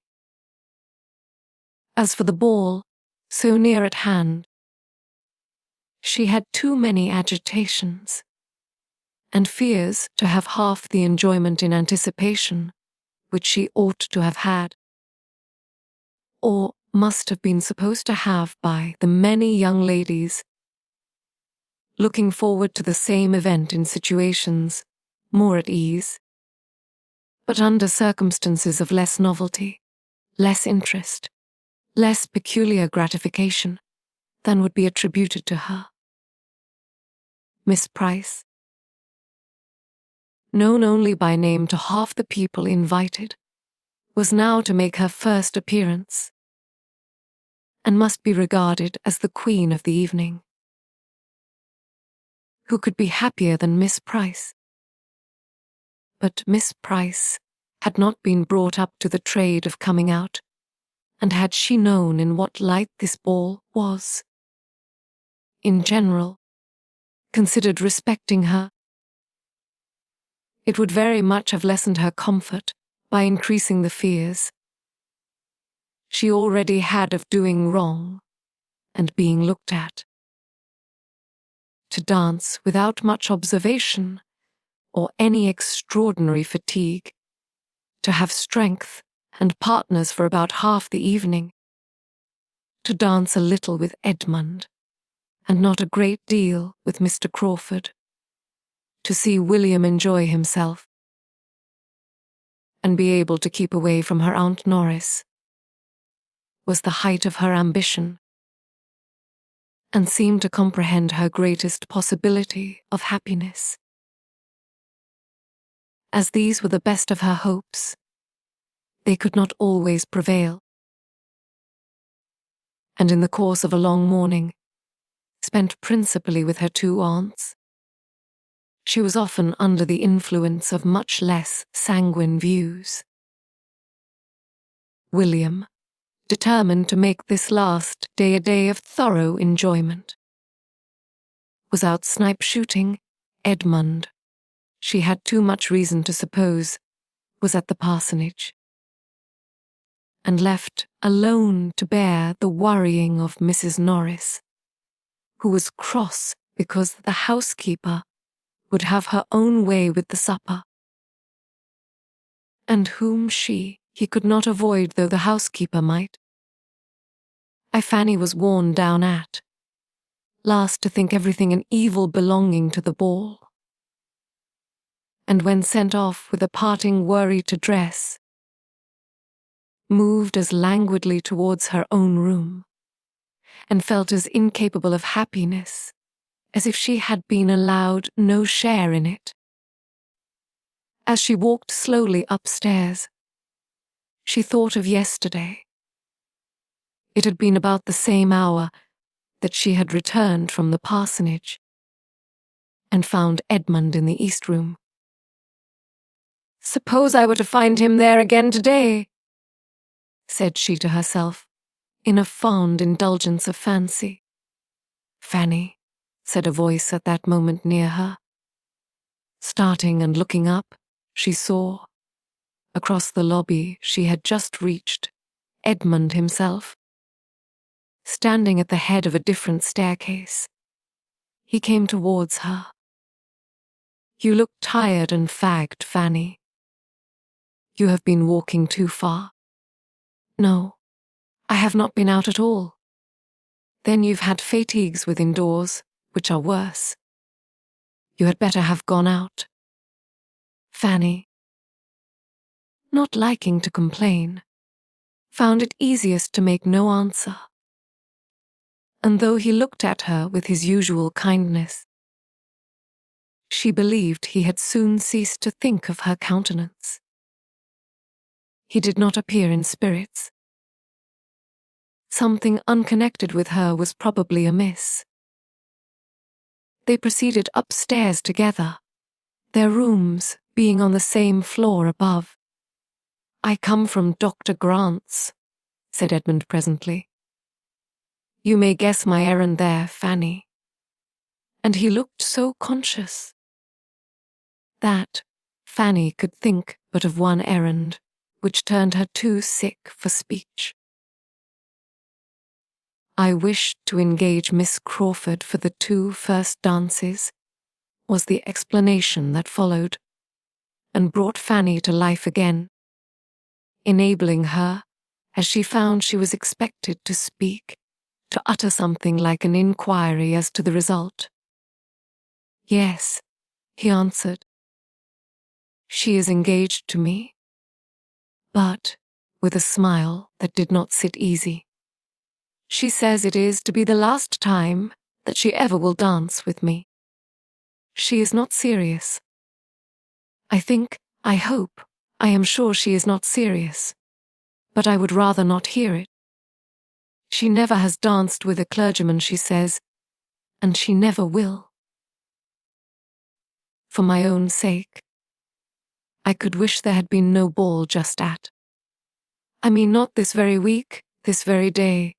Tomorrow I leave home." Fanny struggled for speech and said, "I am very sorry that anything has occurred to distress you. This ought to be a day of pleasure. My uncle meant it so." "Oh, yes, yes." "And it will be a day of pleasure. It will all end right. I am only vexed for a moment. In fact, it is not that I consider the ball as ill-timed. What does it signify?" But Fanny, stopping her, by taking her hand, and speaking low and seriously, "You know what all this means? You see how it is, and could tell me, perhaps better than I could tell you, how and why I'm vexed. Let me talk to you a little. You are a kind listener. I have been pained by her manner this morning, and cannot get the better of it. I know her disposition to be as sweet and faultless as your own, but the influence of her former companions makes her seem, gives to her conversation, to her professed opinions, sometimes a tinge of wrong. She does not think evil, but she speaks it in playfulness, and though I know it to be playfulness, it grieves me to the soul." "The effect of education," said Fanny gently. Edmund could not but agree to it. "Yes, that uncle and aunt. They have injured the finest mind, for sometimes. Fanny, I own to you, it does appear more than manner. It appears as if the mind itself was tainted." Fanny imagined this to be an appeal to her judgment, and therefore, after a moment's consideration, said, "If you only want me as a listener, cousin, I will be as useful as I can, but I am not qualified for an adviser. Do not ask advice of me. I am not competent. You are right, Fanny, to protest against such an office, but you need not be afraid. It is a subject on which I should never ask advice. It is the sort of subject on which it had better never be asked, and few, I imagine, do ask it, but when they want to be influenced against their conscience. I only want to talk to you. One thing more. Excuse the liberty, but take care how you talk to me. Do not tell me anything now, which hereafter you may be sorry for. The time may come," the colour rushed into her cheeks as she spoke. "Dearest Fanny," cried Edmund, pressing her hand to his lips with almost as much warmth as if it had been Miss Crawford's. "You are all considerate thought, but it is unnecessary here. The time will never come. No such time as you allude to will ever come. I begin to think it most improbable. The chances grow less and less, and even if it should, there will be nothing to be remembered by either you or me that we need be afraid of, for I can never be ashamed of my own scruples, and if they are removed, it must be by changes that will only raise her character the more, by the recollection of the faults she once had.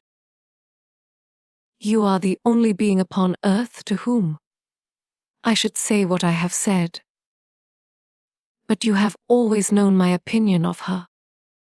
You can bear me witness, Fanny, that I have never been blinded. How many a time have we talked over her little errors? You need not fear me.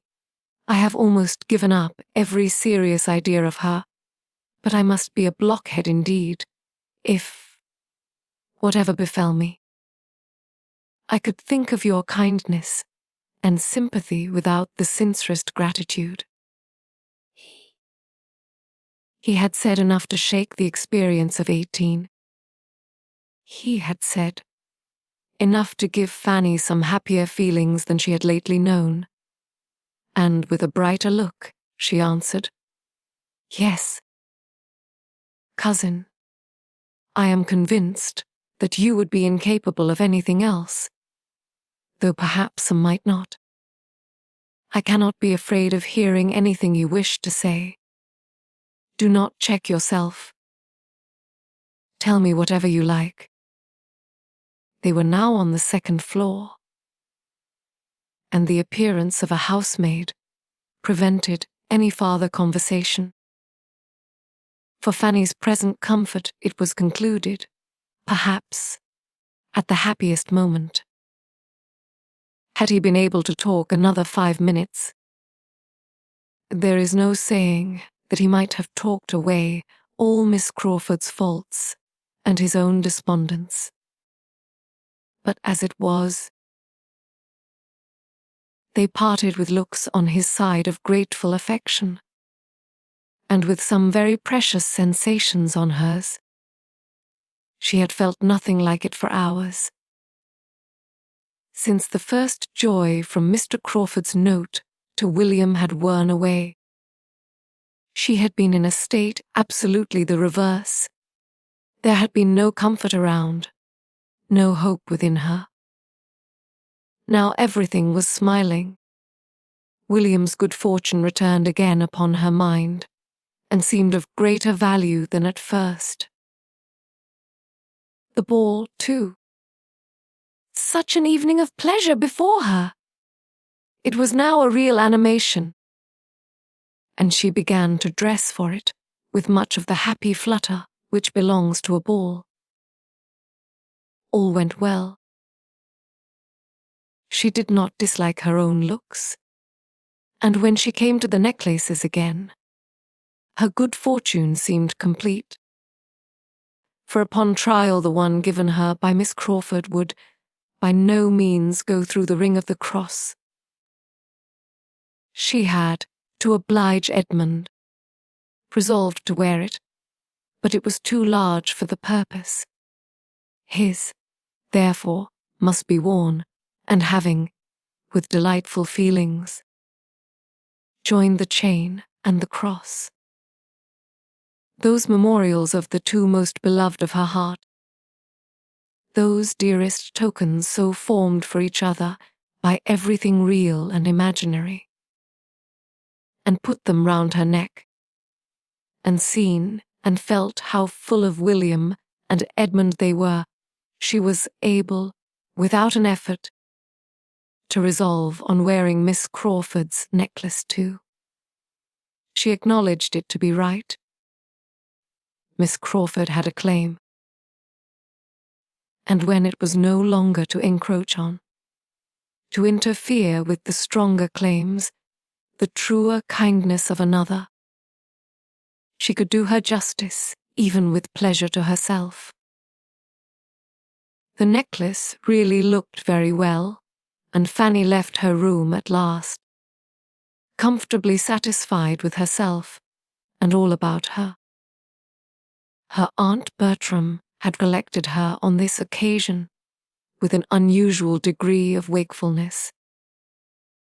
It had really occurred to her, unprompted, that Fanny, preparing for a ball, might be glad of better help than the upper housemaids, and when dressed herself, she actually sent her own maid to assist her, too late, of course, to be of any use. Mrs. Chapman had just reached the attic floor, when Miss Price came out of her room, completely dressed, and only civilities were necessary. But Fanny felt her aunt's attention almost as much as Lady Bertram or Mrs. Chapman could do themselves. Chapter 28. Her uncle and both her aunts were in the drawing-room when Fanny went down. To the former she was an interesting object, and he saw, with pleasure, the general elegance of her appearance, and her being in remarkably good looks. The neatness and propriety of her dress was all that he would allow himself to commend in her presence. But upon her leaving the room again soon afterwards, he spoke of her beauty with very decided praise. "Yes," said Lady Bertram, "she looks very well. I sent Chapman to her." "Look well? Oh, yes!" cried Mrs. Norris. "She has good reason to look well with all her advantages. Brought up in this family as she has been, with all the benefit of her cousin's manners before her. Only think, my dear Sir Thomas, what extraordinary advantages you, and I have been the means of giving her. The very gown you have been taking notice of is your own generous present to her, when dear Mrs. Rushworth married. What would she have been if we had not taken her by the hand?" Sir Thomas said no more. But when they sat down to table, the eyes of the two young assured him that the subject might be gently touched again. When the ladies withdrew, with more success, Fanny saw that she was approved, and the consciousness of looking well made her look still better. From a variety of causes she was happy, and she was soon made still happier, for in following her aunts out of the room, Edmund, who was holding open the door, said, as she passed him, "You must dance with me, Fanny. You must keep 2 dances for me. Any 2 that you like, except the first." She had nothing more to wish for. She had hardly ever been in a state so nearly approaching high spirits in her life. Her cousin's former gaiety on the day of a ball was no longer surprising to her.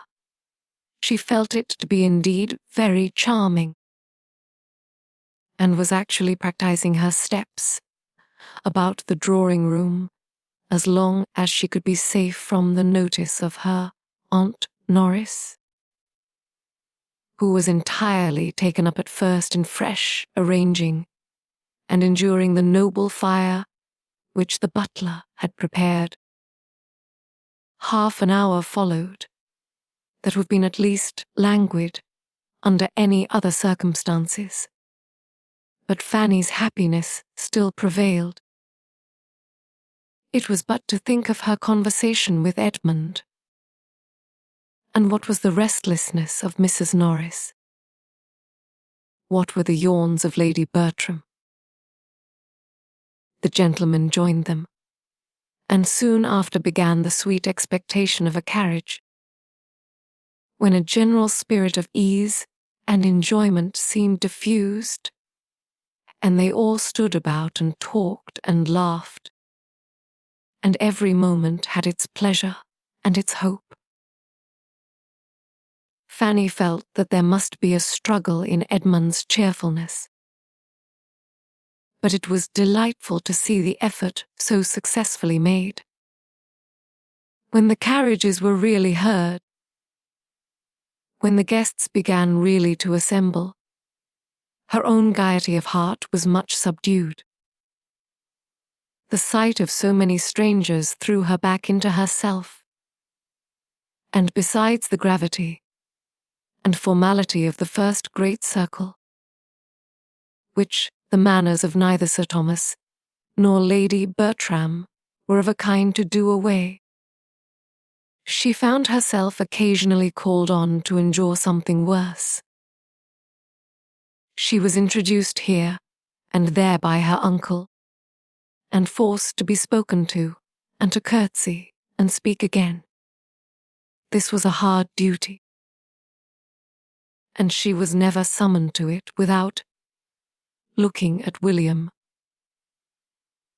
as he walked about at his ease in the background of the scene, and longing to be with him.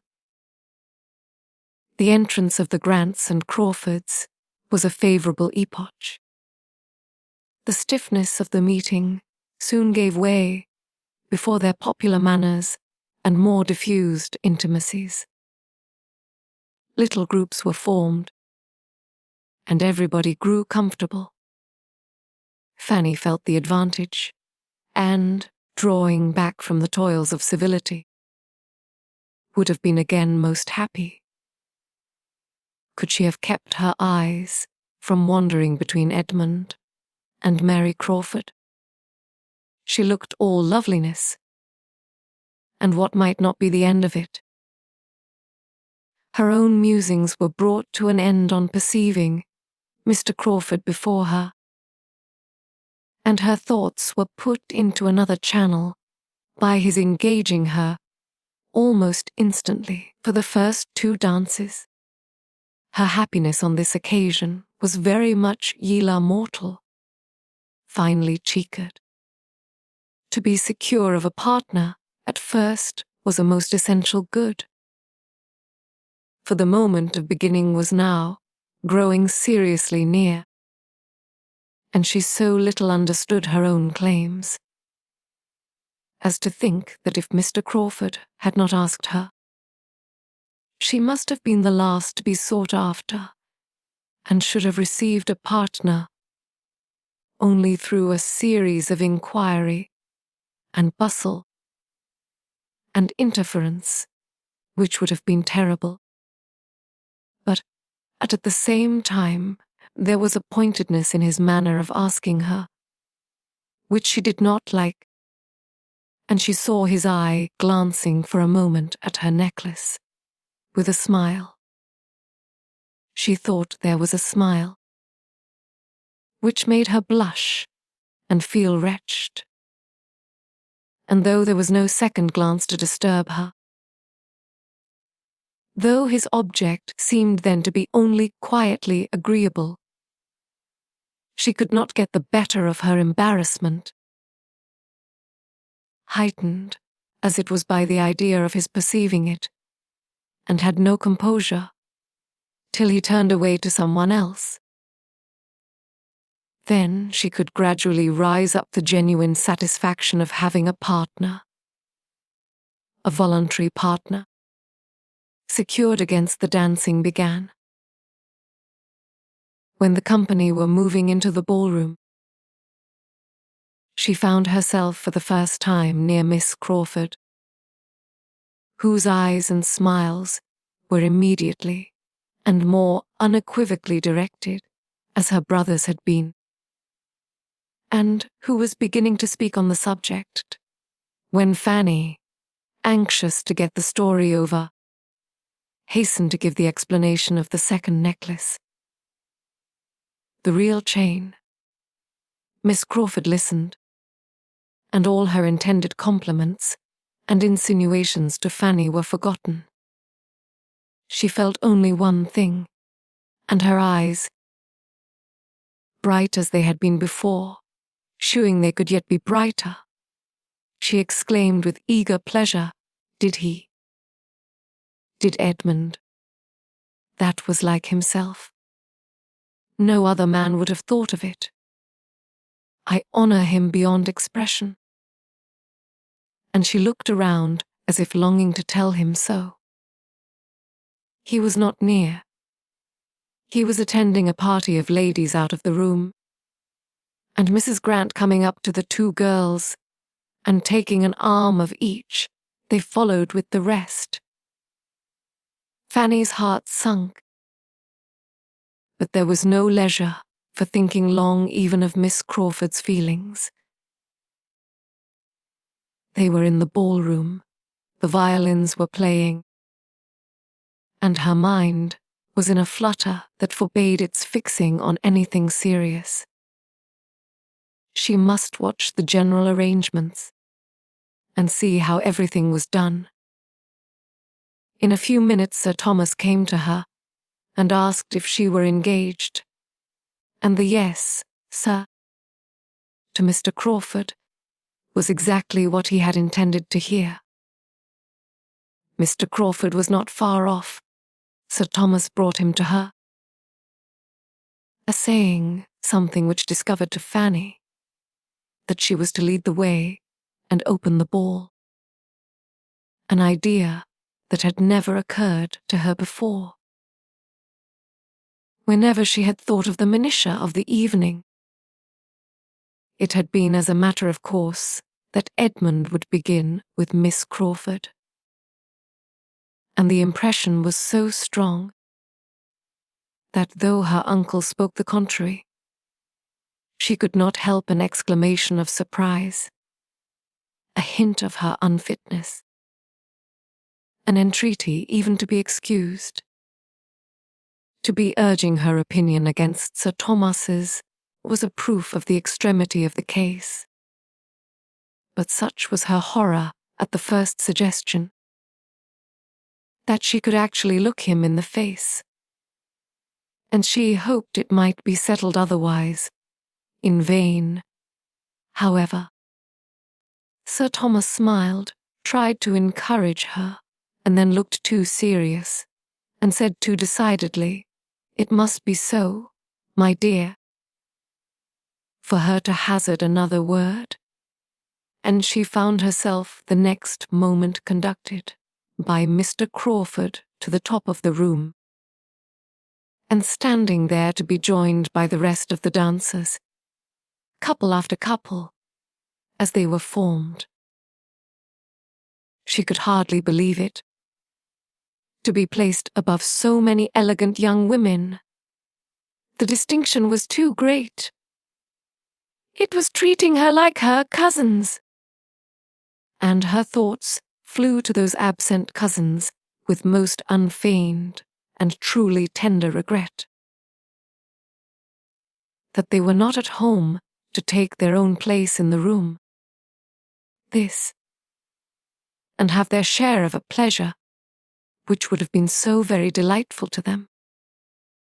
So often as she had heard them wish for a ball at home as the greatest of all felicities, and to have them away when it was given, and for her to be opening the ball. And with Mr. Crawford too. She hoped they would not envy her that distinction now. But when she looked back to the state of things in the autumn, to what they had all been to each other when once dancing in that house before, the present arrangement was almost more than she could understand herself. The ball began. It was rather honor than happiness to Fanny, for the first dance at least. Her partner was in excellent spirits, and tried to impart them to her. But she was a great deal too much frightened to have any enjoyment till she could suppose herself no longer looked at. Young, pretty, and gentle, however, she had no awkwardnesses that were not as good as graces, and there were few persons present that were not disposed to praise her. She was attractive, she was modest, she was Sir Thomas's niece, and she was soon said to be admired by Mr. Crawford. It was enough to give her general favour. Sir Thomas himself was watching her progress down the dance with much complacency. He was proud of his niece, and without attributing all her personal beauty, as Mrs. Norris seemed to do, to her transplantation to Mansfield. He was pleased with himself for having supplied everything else. Education and manners she owed to him. A Miss Crawford saw much of Sir Thomas' thoughts as he stood, and having, in spite of all his wrongs towards her, a general prevailing desire of recommending herself to him, took an opportunity of stepping aside to say something agreeable of Fanny.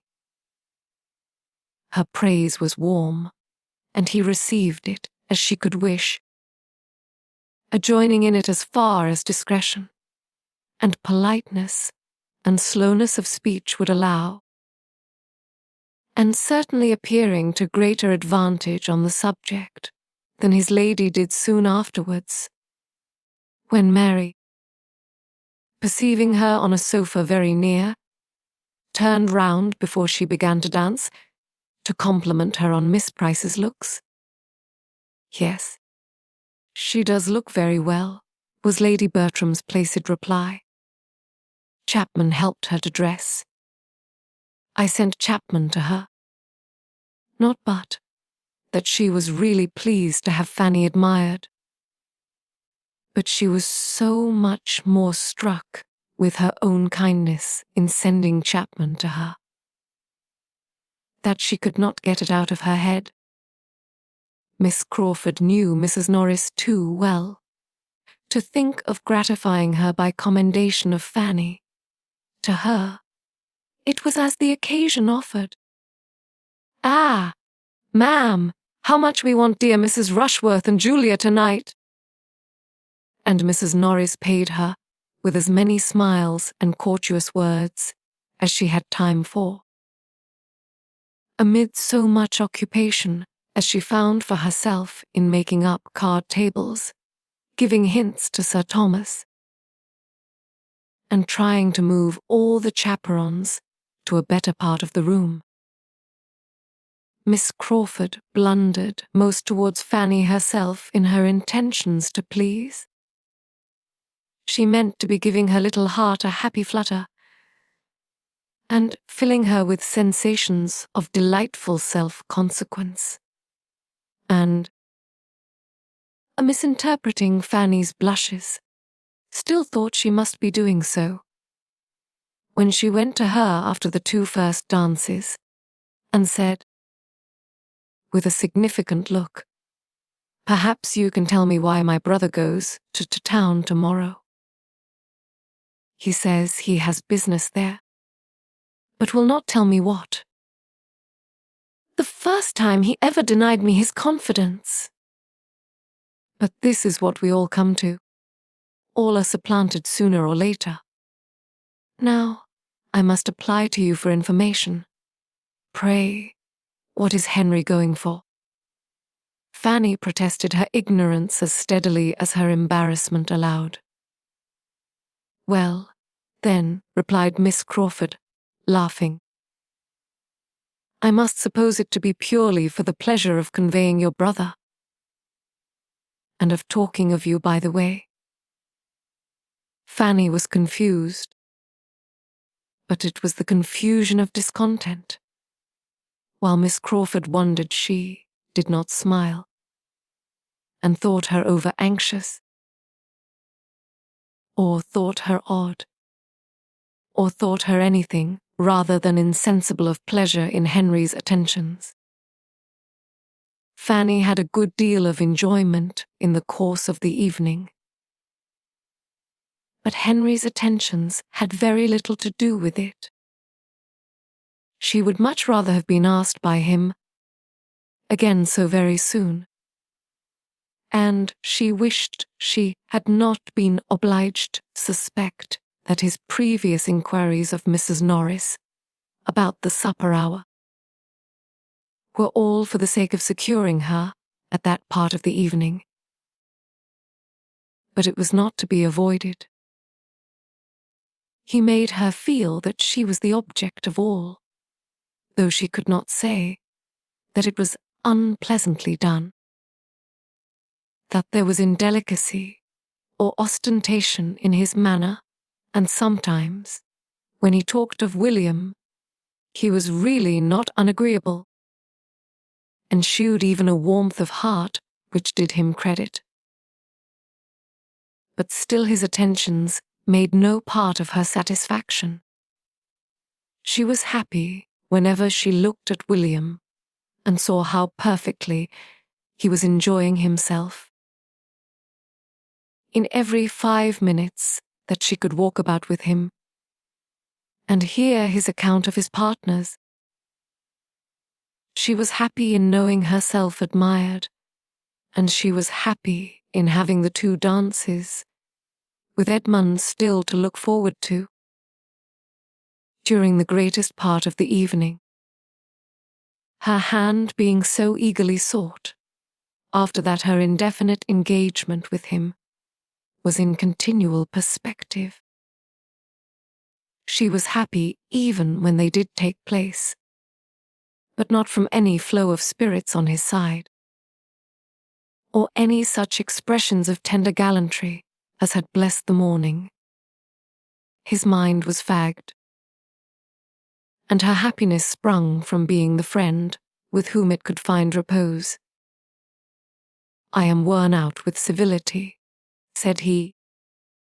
"I have been talking incessantly all night, and with nothing to say. But with you, Fanny, there may be peace. You will not want to be talked to. Let us have the luxury of silence." Fanny would hardly even speak her agreement. Awareness, arising probably, in great measure, from the same feelings which he had acknowledged in the morning, was peculiarly to be respected, and they went down their 2 dances together with such sober tranquillity as might satisfy any looker-on. That Sir Thomas had been bringing up no wife for his younger son. The evening had afforded Edmund little pleasure. Miss Crawford had been in gay spirits when they first danced together, but it was not her gaiety that could do him good. It rather sank than raised his comfort, and afterwards, for he found himself still impelled to seek her again. She had absolutely pained him by her manner of speaking of the profession to which he was now on the point of belonging. They had talked, and they had been silent. He had reasoned, she had ridiculed, and they had parted at last with mutual vexation. Fanny, not able to refrain entirely from observing them, had seen enough to be tolerably satisfied.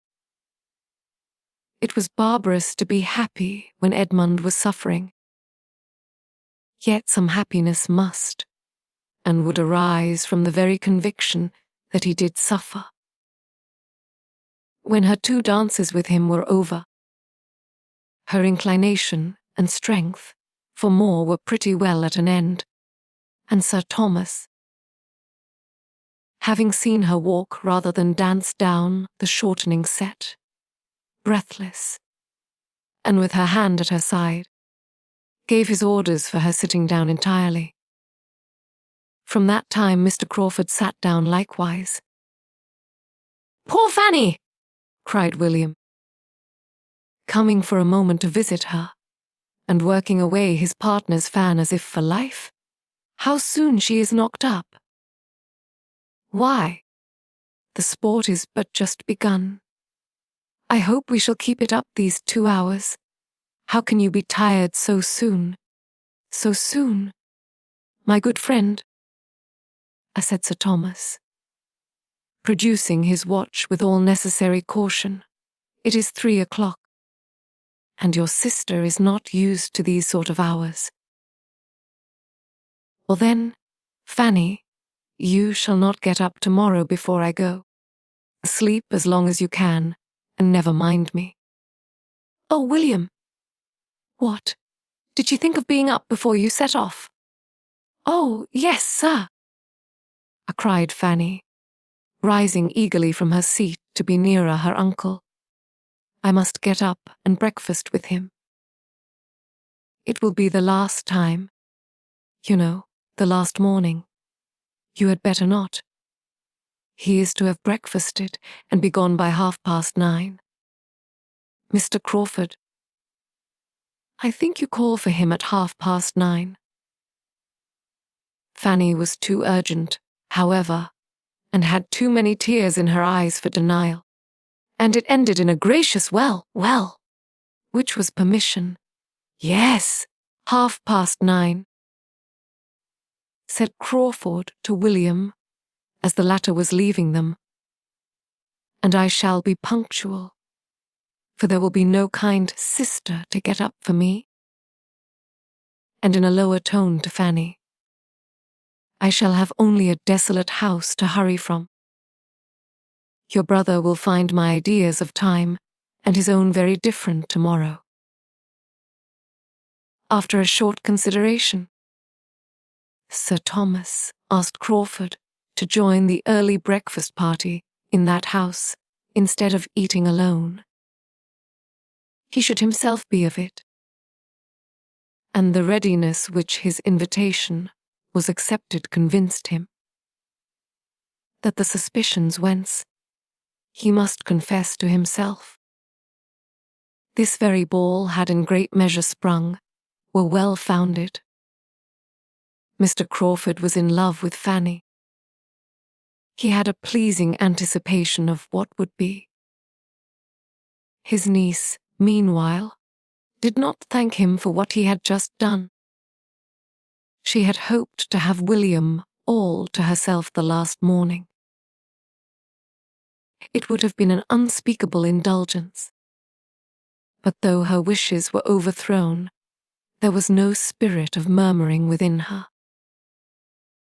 On the contrary, she was so totally used to have her pleasure consulted, or to have anything take place at all in the way she could desire, that she was more disposed to wonder and rejoice in having carried her point so far than to repine at the counteraction which followed. Shortly afterward, Sir Thomas was again interfering a little with her inclination by advising her to go immediately to bed.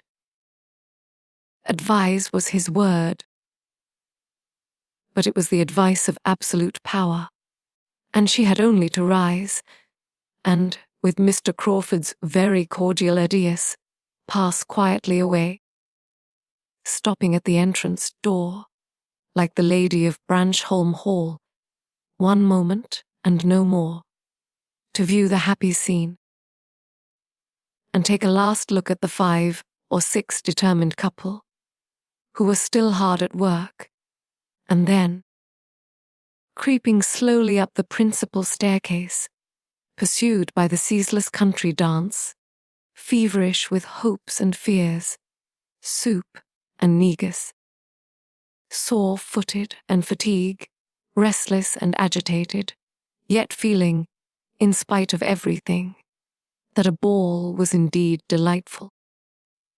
In thus sending her away, Sir Thomas, perhaps, might not be thinking merely of her health. It might occur to him that Mr. Crawford had been sitting by her long enough. Or he might mean to recommend her as a wife by shewing her persuadableness. Chapter 29. The ball was over, and the breakfast was soon over too. The last kiss was given, and William was gone.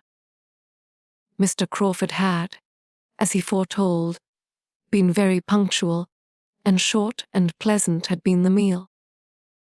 After seeing William to the last moment, Fanny walked back to the breakfast room with a very saddened heart to grieve over the melancholy change. And there her uncle kindly left her to cry in peace, conceiving, perhaps, that the deserted chair of each young man might exercise her tender enthusiasm, and that the remaining cold pork bones and mustard in William's plate might but divide her feelings with the broken egg shells in Mr. Crawford's. She sat and cried Connor more, as her uncle intended, but it was Connor more fraternal and no other. William was gone, and she now felt as if she had wasted half his visit in idle cares and selfish solicitudes unconnected with him. Fanny's disposition was such that she could never even think of Aunt Norris in the meagreness and cheerlessness of her own small house. Without reproaching herself for some little want of attention to her when they had been last together, much less could her feelings acquit her of having done and said and everything by William that was due to him for a whole fortnight. It was a heavy, melancholy day. Soon after the second breakfast, Edmund bade them good-bye for a week and mounted his horse for Peterborough, and then all were gone. Nothing remained of last night but remembrances, which she had nobody to share in. She talked to her Aunt Bertram. She must talk to somebody of the ball. But her aunt had seen so little of what had passed, and had so little curiosity, that it was heavy work. Lady Bertram was not certain of anybody's dress or anybody's place at supper but her own. She could not recollect what it was that she had heard about one of the Miss Maddoxes, or what it was that Lady Prescott had noticed in Fanny. She was not sure whether Colonel Harrison had been talking of Mr. Crawford or of William when he said he was the finest young man in the room. Somebody had whispered something to her. She had forgot to ask Sir Thomas what it could be, and these were her longest speeches and clearest communications. The rest was only a languid yes, yes, very well, did you? Did he? I did not see that. I should not know one from the other. This was very bad. It was only better than Mrs. Norris's sharp answers would have been. But she being gone home with all the supernumerary jellies to nurse a sick maid. There was peace and good humour in their little party, though it could not boast much beside. The evening was heavy like the day. I cannot think what is the matter with me, said Lady Bertram, when the tea things were removed. I feel quite stupid. It must be sitting up so last night. Fanny, you must do something to keep me awake. I cannot work. Fetch the cards. I feel so very stupid. The cards were brought, and Fanny played at cribbage with her aunt till bedtime.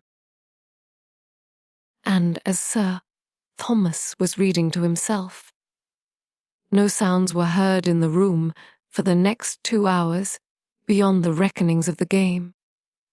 And that makes 31, 4 in hand and 8 in crib. You are to deal, ma'am. Shall I deal for you? Fanny thought, and thought again of the difference which 24 hours had made in that room, and all that part of the house. Last night it had been hope and smiles, bustle and motion, noise and brilliancy in the drawing-room, and out of the drawing-room, and everywhere. Now it was languor and all but solitude. A good night's rest improved her spirits. She could think of William the next day more cheerfully, and as the morning afforded her an opportunity talking over Thursday night with Messrs. Grant and Miss Crawford, in a very handsome style, with all the heightenings of imagination, and all the laughs of playfulness, which are so essential to the shade of a departed ball. She could afterwards bring her mind, without much effort, into its everyday state, and easily conform to the tranquillity of the present quiet week. They were indeed a smaller party than she had ever known there for a whole day together. and he was gone on whom the comfort and cheerfulness of every family meeting and every meal chiefly depended. But this must be learned to be endured.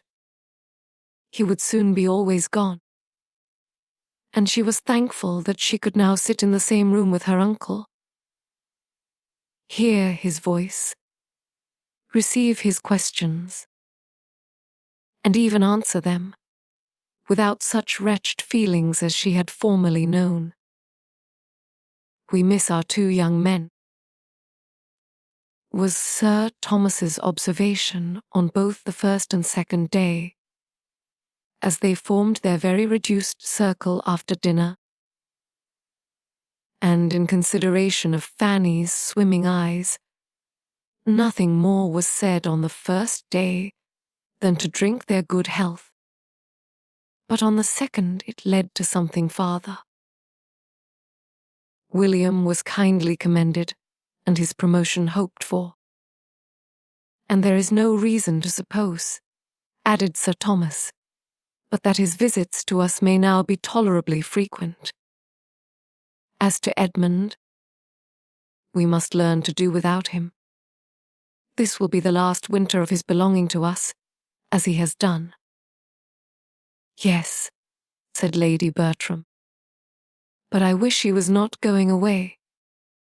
They are all going away, I think. I wish they would stay at home." This wish was levelled principally at Julia, who had just applied for permission to go to town with Maria. And as Sir Thomas thought it best for each daughter that the permission should be granted, Lady Bertram, though in her own good nature she would not have prevented it, was lamenting the change it made in the prospect of Julia's return, which would otherwise have taken place about this time. A great deal of good sense followed on Sir Thomas's side, tending to reconcile his wife to the arrangement. Everything that a considerate parent ought to feel was advanced for her use, and everything that an affectionate mother must feel in promoting her children's enjoyment was attributed to her nature. Lady Bertram agreed to it, all with a calm yes, and at the end of a quarter of an hour's silent consideration, spontaneously observed, "Sir Thomas, I have been thinking, and I am very glad we took Fanny as we did, for now the others are away we feel the good of it." Sir Thomas immediately improved this compliment by adding, "Very true. We shew Fanny what a good girl. We think her by praising her to her face. She is now a very valuable companion. If we have been kind to her, she is now quite as necessary to us." "Yes," said Lady Bertram presently, "and it is a comfort to think that we shall always have her." Sir Thomas paused, half smiled, glanced at his niece, and then gravely replied, "She will never leave us, I hope, till invited to some other home that may reasonably promise her greater happiness than she knows here. And that is not very likely to be, Sir Thomas. Who should invite her? Maria might be very glad to see her at Southerton now, and then. But she would not think of asking her to live there, and I am sure she is better off here. And besides, I cannot do without her." The week which passed so quietly and peaceably at the great house in Mansfield had a very different character at the parsonage. To the young lady, at least in each family, it brought very different feelings. What was tranquillity and comfort to Fanny was tediousness and vexation to Mary. Something arose from difference of disposition and habit. One so easily satisfied, the other so unused to endure. But still more might be imputed to difference of circumstances. In some points of interest, they were exactly opposed to each other. To Fanny's mind, Edmund's absence was really, in its cause and its tendency, a relief. To Mary it was every way painful. She felt the want of his society every day, almost every hour, and was too much in want of it to derive anything but irritation from considering the object for which he went. He could not have devised anything more likely to raise his consequence than this week's absence, occurring as it did at the very time of her brother's going away, of William Price's going too, and completing the sort of general break-up of a party which had been so animated. She felt it keenly. They were now a miserable trio, confined within doors by a series of rain and snow, with nothing to do and no variety to hope for. Angry as she was with Edmund for adhering to his own notions, and acting on them in defiance of her. And she had been so angry that they had hardly parted friends at the ball. She could not help thinking of him continually when absent, dwelling on his merit and affection, and longing again for the almost daily meetings they lately had. His absence was unnecessarily long. He should not have planned such an absence. He should not have left home for a week, when her own departure from Mansfield was so near. Then she began to blame herself. She wished she had not spoken so warmly in their last conversation. She was afraid she had used some contemptuous expressions in speaking of the clergy, and that should not have been. It was ill-bred, it was wrong. She wished such words unsaid with all her heart. Her vexation did not end with the week. All this was bad. But she had still more to feel when Friday came round again and brought no Edmund, when Saturday came and still no Edmund, and when,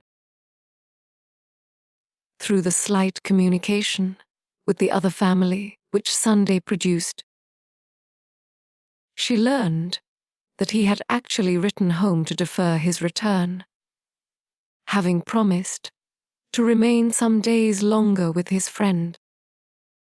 If she had felt impatience and regret before, if she had been sorry for what she said, and feared its too strong effect on him, she now felt and feared it all tenfold more. She had, moreover, to contend with one disagreeable emotion entirely new to her, a jealousy. His friend Mr. Owen had sisters, he might find them attractive. But, at any rate, his staying away at a time when, according to all preceding plans, she was to remove to London, meant something that she could not bear. Had Henry returned, as he talked of doing, at the end of 3 or 4 days, she should now have been leaving Mansfield. It became absolutely necessary for her to get to Fanny and try to learn something more. She could not live any longer in such solitary wretchedness, and she made her way to the park. Through difficulties of walking which she had deemed unconquerable a week before, for the chance of hearing a little in addition, for the sake of at least hearing his name. The first half hour was lost, for Fanny and Lady Bertram were together. and unless she had Fanny to herself, she could hope for nothing. But at last Lady Bertram left the room. And then almost immediately Miss Crawford thus began, with a voice as well regulated as she could. "And how do you like your cousin Edmunds staying away so long? Being the only young person at home, I consider you as the greatest sufferer. You must miss him. Does his staying longer surprise you?" "I do not know," said Fanny hesitatingly. "Yes, I had not particularly expected it. Perhaps he will always stay longer than he talks of. It is the general way all young men do. He did not, the only time he went to see Mr. Owen before. He finds the house more agreeable now. He is a very pleasing young man himself, and I cannot help being rather concerned at not seeing again before I go to London, as will now undoubtedly be the case. I am looking for Henry every day, and as soon as he comes there will be nothing to detain me at Mansfield. I should like to have seen him once more, I confess. But you must give my compliments to him." "Yes, I think it must be compliments. Is not there a something wanted, Miss Price, in our language? A something between compliments and love, to suit the sort of friendly acquaintance we have had together. So many months' acquaintance. But compliments may be sufficient here. Was his letter a long one? Does he give you much account of what he is doing? Is it Christmas gaieties that he is staying for? I only heard a part of the letter. It was to my uncle, but I believe it was very short. Indeed, I am sure it was but a few lines. All that I heard was that his friend had pressed him to stay longer, and that he had agreed to do so. A few days longer, or some days longer, I am not quite sure which. Oh, if he wrote to his father. But I thought it might have been to Lady Bertram or you. But if he wrote to his father, no wonder he was concise. Who could write chat to Sir Thomas? If he had written to you, there would have been more particulars. You would have heard of balls and parties. He would have sent you a description of everything and everybody. How many Miss Owens are there? 3 grown up. Are they musical? I do not at all know. I never heard. That is the first question. You know, said Miss Crawford, trying to appear gay and unconcerned, which every woman who plays herself is sure to ask about another. But it is very foolish to ask questions about any young ladies. About any 3 sisters just grown up, for one knows, without being told exactly what they are. All very accomplished and pleasing, and one very pretty. There is a beauty in every family. It is a regular thing. 2 play on the pianoforte, and 1 on the harp, and all sing. Or would sing if they were taught. Or sing all the better for not being taught. Or something like it. I know nothing of the Miss Owens, said Fanny calmly. You know nothing and you care less, as people say. Never did tone express indifference plainer. Indeed, how can one care for those one has never seen? Well, when your cousin comes back, he will find Mansfield very quiet, all the noisy ones gone, your brother and mine and myself. I do not like the idea of leaving Mrs. Grant now the time draws near. She does not like my going. Fanny felt obliged to speak. You cannot doubt your being missed by many, said she. You will be very much missed. Miss Crawford turned her eye on her, as if wanting to hear or see more, and then laughingly said, Oh, yes. Missed as every noisy evil is missed when it is taken away. That is, there is a great difference felt. But I am not fishing, don't compliment me. If I am missed, it will appear. I may be discovered by those who want to see me. I shall not be in any doubtful, or distant, or unapproachable region. Now Fanny could not bring herself to speak, and Miss Crawford was disappointed, for she had hoped to hear some pleasant assurance of her power from one who, she thought, must know, and her spirits were clouded again. The Miss Owens, said she, soon afterwards. Suppose you were to have one of the Miss Owens settled at Thornton Lacey. How should you like it? Stranger things have happened. I dare say they are trying for it. And they are quite in the right, for it would be a very pretty establishment for them.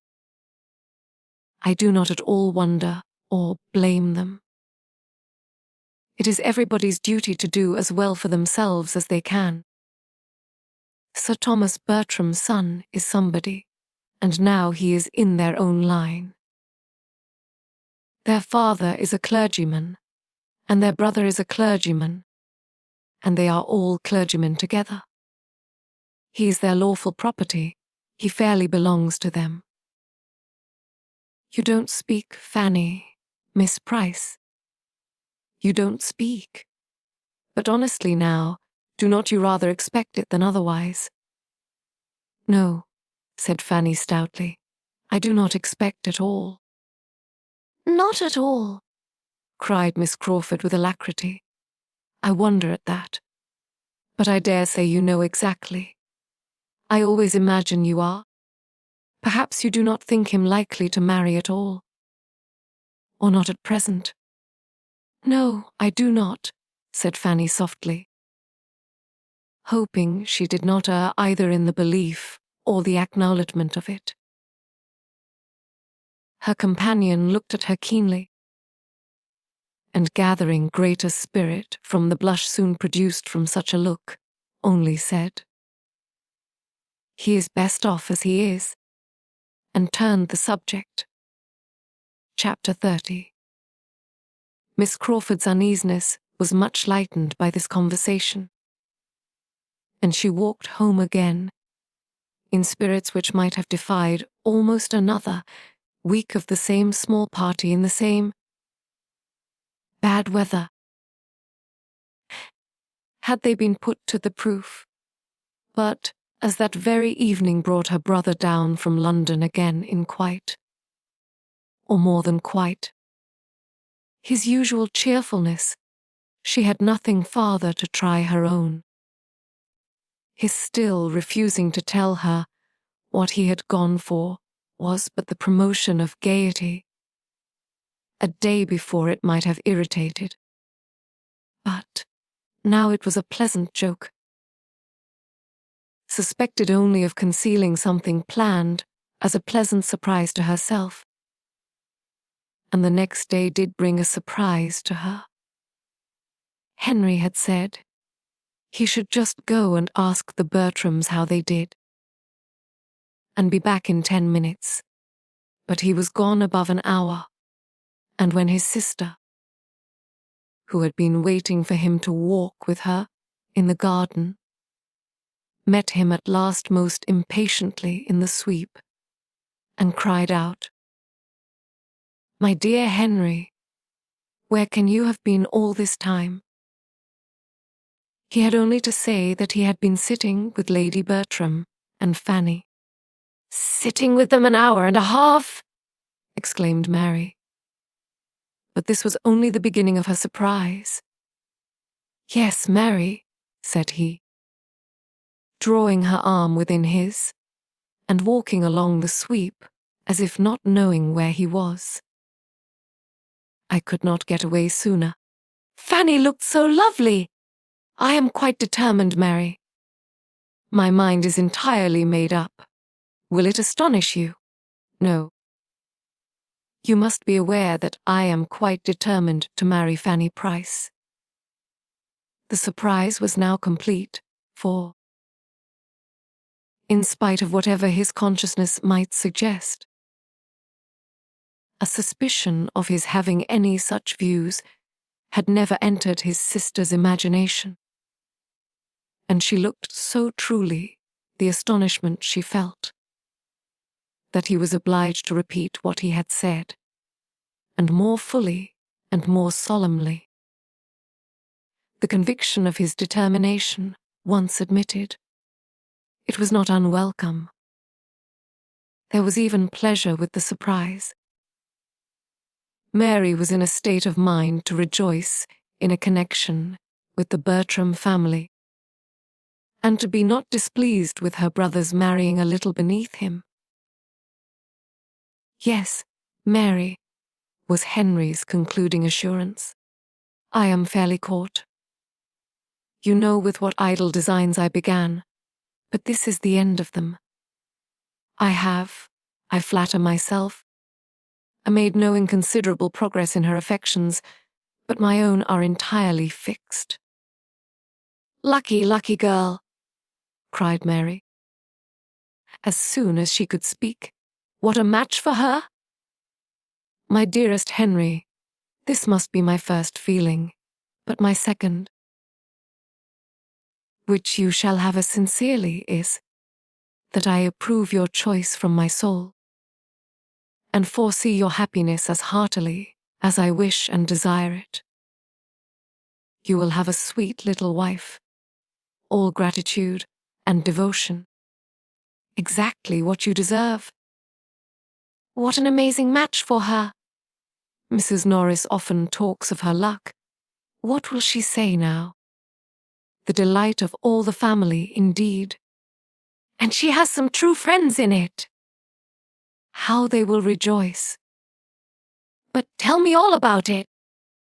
Talk to me forever. When did you begin to think seriously about her? Nothing could be more impossible than to answer such a question, though nothing could be more agreeable than to have it asked. How the pleasing plague had stolen on him, he could not say. And before he had expressed the same sentiment, with a little variation of words 3 times over, his sister eagerly interrupted him with, "Ah, my dear Henry, and this is what took you to London. This was your business. You chose to consult the Admiral before you made up your mind." But this he stoutly denied. He knew his uncle too well to consult him on any matrimonial scheme. The Admiral hated marriage, and thought it never pardonable in a young man of independent fortune. When Fanny is known to him, continued Henry, he will dote on her. She is exactly the woman to do away every prejudice of such a man as the Admiral. For she is exactly such a woman as he thinks does not exist in the world. She is the very impossibility he would describe, if indeed he has now delicacy of language enough to embody his own ideas. But till it is absolutely settled beyond all interference, he shall know nothing of the matter. No, Mary, you are quite mistaken. You have not discovered my business yet. Well, well, I am satisfied. I know now to whom it must relate, and am in no hurry for the rest. Fanny Price! Wonderful, quite wonderful. That Mansfield should have done so much for. that you should have found your fate in Mansfield. But you are quite right. You could not have chosen better. There is not a better girl in the world. And you do not want for fortune. And as to her connections, they are more than good. The Bertrams are undoubtedly some of the first people in this country. She is niece to Sir Thomas Bertram. That will be enough for the world. But go on, go on. Tell me more. What are your plans? Does she know her own happiness? No. What are you waiting for? For very little more than opportunity. Mary, she is not like her cousins. But I think I shall not ask in vain. Oh no, you cannot. Were you even less pleasing? Supposing her not to love you already, of which, however, I can have little doubt, you would be safe. The gentleness and gratitude of her disposition would secure her all your own immediately. From my soul, I do not think she would marry you without love. That is, if there is a girl in the world capable of being uninfluenced by ambition, I can suppose it her. But ask her to love you, and she will never have the heart to refuse. As soon as her eagerness could rest in silence, he was happy to tell as she could be to listen. And a conversation followed almost as deeply interesting to her as to himself, though he had in fact nothing to relate but his own sensations, nothing to dwell on but Fanny's charms. Fanny's beauty of face and figure, Fanny's graces of manner and goodness of heart were the exhaustless theme. The gentleness, modesty, and sweetness of her character were warmly expatiated on. That sweetness which makes so essential a part of every woman's worth. In the judgment of man, that though he sometimes loves where it is not, he can never believe it absent. Her temper he had good reason to depend on and to praise. He had often seen it tried. Was there one of the family, excepting Edmund, who had not in some way or other continually exercised her patience and forbearance? Her affections were evidently strong. To see her with her brother! What could more delightfully prove that the warmth of her heart was equal to its gentleness? What could be more encouraging to a man who had her love in view? Then, her understanding was beyond every suspicion. Quick and clear, and her manners were the mirror of her own modest and elegant mind. Nor was this all. Henry Crawford had too much sense not to feel the worth of good principles in a wife, though he was too little accustomed to serious reflection to know them by their proper name.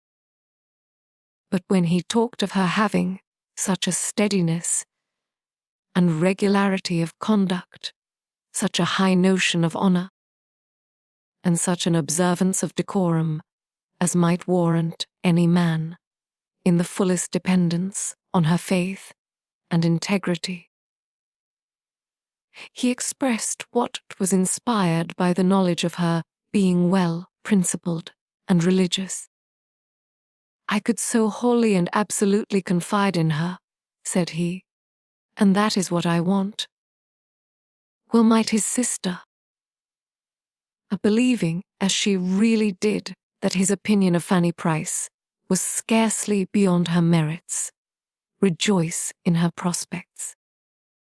The more I think of it, she cried, the more am I convinced that you are doing quite right. And though I should never have selected Fanny Price, as the girl most likely to attach you. I am now persuaded she is the very one to make you happy. Your wicked project upon her peace turns out a clever thought indeed. You will both find your good in it. It was bad, very bad in me against such a creature, but I did not know her then. And she shall have no reason to lament the hour that first put it into my head. I will make her very happy, Mary. Happier than she has ever yet been herself, or ever seen anybody else. I will not take her from Northamptonshire. I shall let Everingham, and rent a place in this neighbourhood, perhaps Stanwix Lodge. I shall let a 7 years' lease of Everingham. I am sure of an excellent tenant at half a word. I could name 3 people now, who would give me my own terms and thank me. "Ha!" cried Mary, "settle in Northamptonshire. That is pleasant. Then we shall be all together." When she had spoken it, she recollected herself, and wished it unsaid. But there was no need of confusion, for her brother saw her only as the supposed inmate of Mansfield parsonage, and replied but to invite her in the kindest manner to his own house, and to claim the best right in her. "You must give us more than half your time," said he. "I cannot admit Mrs. Grant to have an equal claim with Fanny and myself, for we shall both have a right in you." "Fanny will be so truly your sister." Mary had only to be grateful and give general assurances. But she was now very fully purposed to be the guest of neither brother nor sister many months longer. "You will divide your year between London and Northamptonshire." "Yes." "That's right. And in London, of course, a house of your own, no longer with the Admiral. My dearest Henry, the advantage to you of getting away from the Admiral before your manners are hurt by the contagion of his, before you have contracted any of his foolish opinions, or learned to sit over your dinner as if it were the best blessing of life. You are not sensible of the gain, for your regard for him has blinded you. But, in my estimation, your marrying early may be the saving of you. To have seen you grow like the Admiral in word or deed, look or gesture, would have broken my heart. Well, we do not think quite alike here. The Admiral has his faults, but he is a very good man, and has been more than a father to me. Few fathers would let me have my own way half so much. You must not prejudice Fanny against him. I must have them love one another." Mary refrained from saying what she felt. That there couldn't be 2 persons in existence whose characters and manners were less accordant. Time would discover it to him. But she could not help this reflection on the Admiral. "Henry, I think so highly of Fanny Price, that if I could suppose the next Mrs. Crawford would half the reason which my poor ill used aunt had to abhor the very name, I would prevent the marriage, if possible. But I know you. I know that a wife you loved would be the happiest of women, and that even when you ceased to love, she would yet find in you the liberality and good breeding of a gentleman. The impossibility of not doing everything in the world to make Fanny Price happy, or of ceasing to love Fanny Price, was of course the groundwork of his eloquent answer. "Had you seen her this morning, Mary?" he continued, attending with such ineffable sweetness and patience to all the demands of her aunt's stupidity, working with her, and for her, her colour beautifully heightened as she leant over the work.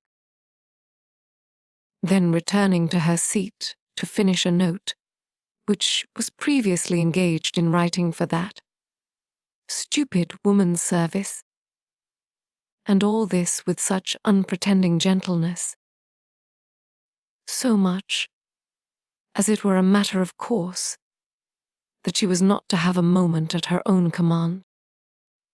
Her hair arranged as neatly as it always is, and one little curl falling forward as she wrote, which she now and then shook back. And in the midst of all this, still speaking at intervals to me, or listening, and as if she liked to listen to what I said. "Had you seen her so, Mary, you would not have implied the possibility of her power over my heart ever ceasing." "My dearest Henry," cried Mary, stopping short, and smiling in his face, "how glad I am to see you so much in love! It quite delights me.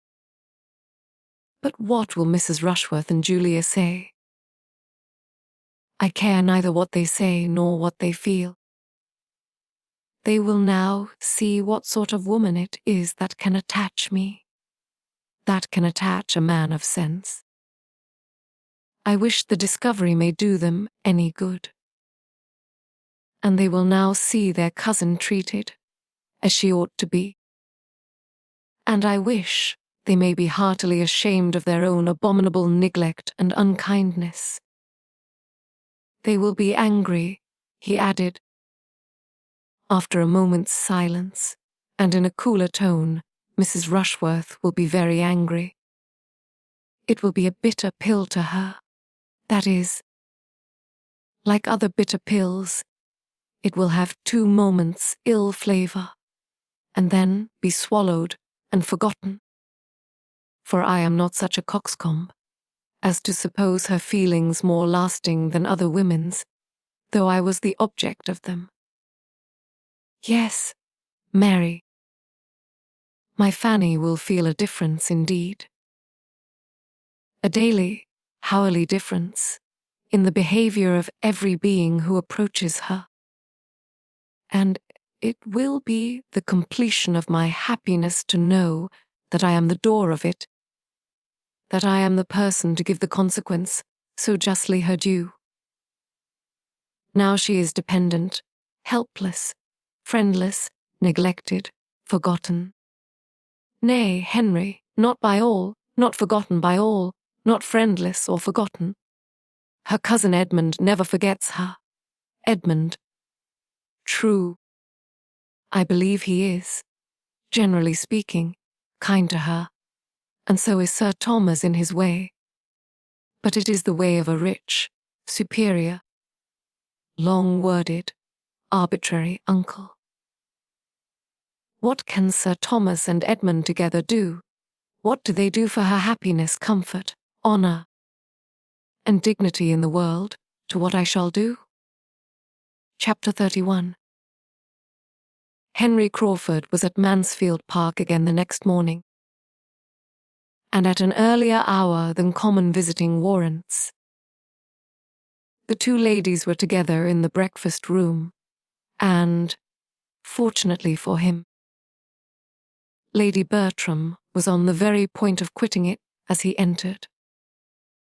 She was almost at the door, and not choosing by any means to take so much trouble in vain, she still went on, after a civil reception, a short sentence about being waited for, and a let Sir Thomas know to the servant. Henry, overjoyed to have her go, bowed and watched her off, and without losing another moment, turned instantly to Fanny, and, taking out some letters, said, with a most animated look, "I must acknowledge myself infinitely obliged to any creature who gives me such an opportunity of seeing you alone.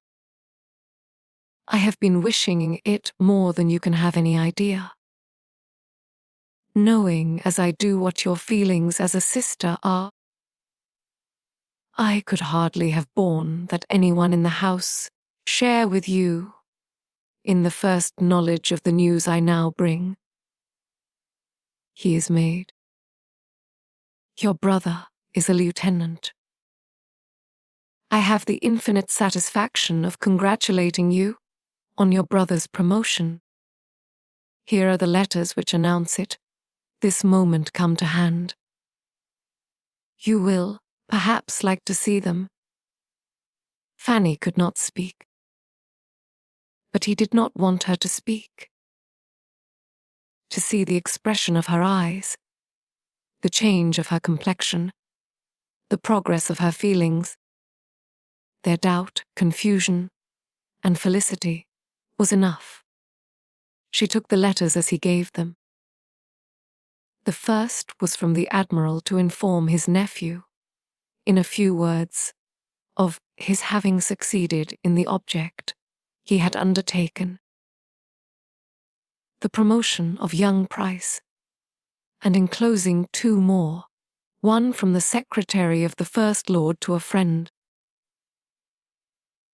whom the Admiral had set to work in the business, the other from that friend to himself, by which it appeared that his lordship had the very great happiness of attending to the recommendation of Sir Charles, that Sir Charles was much delighted in having such an opportunity of proving his regard for Admiral Crawford, and that the circumstance of Mr. William Price's commission as second lieutenant of sloop Thrush being made out was spreading general joy through a wide circle of great people. While her hand was trembling under these letters, her eye running from one to the other, and her heart swelling with emotion, a Crawford thus continued, with unfeigned eagerness, to express his interest in the event. "I will not talk of my own happiness," I said, "he great as it is, for I think only of yours. Compared with you, who has a right to be happy?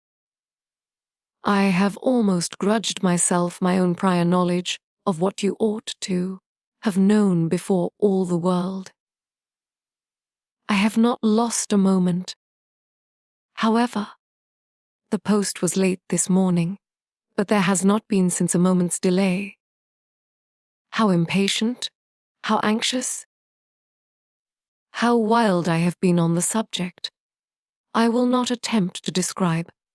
How severely mortified, how cruelly disappointed, in not having it finished while I was in London. I was kept there from day to day in the hope of it, for nothing less dear to me than such an object would have detained me half the time from Mansfield. But though my uncle entered into my wishes with all the warmth I could desire, and exerted himself immediately, there were difficulties from the absence of one friend, and the engagements of another, which at last I could no longer bear to stay the end of, and knowing in what good hands I left the cause, I came away on Monday, trusting that many posts would not pass before I should be followed by such very letters as these. My uncle, who is the very best man in the world, has exerted himself, as I knew he would, after seeing your brother. He was delighted with him. I would not allow myself yesterday to say how delighted, or to repeat half that the Admiral said in his praise. I deferred it all till his praise should be proved the praise of a friend, as this day does prove it. Now I may say that even I could not require William Price to excite a greater interest, or be followed by warmer wishes and higher commendation, than were most voluntarily bestowed by my uncle after the evening they had passed together. "Has this been all your doing, then?" cried Fanny. Good heaven! How very, very kind! "Have you really? Was it by your desire? I beg your pardon, but I am bewildered." Did Admiral Crawford apply? How was it? I am stupefied.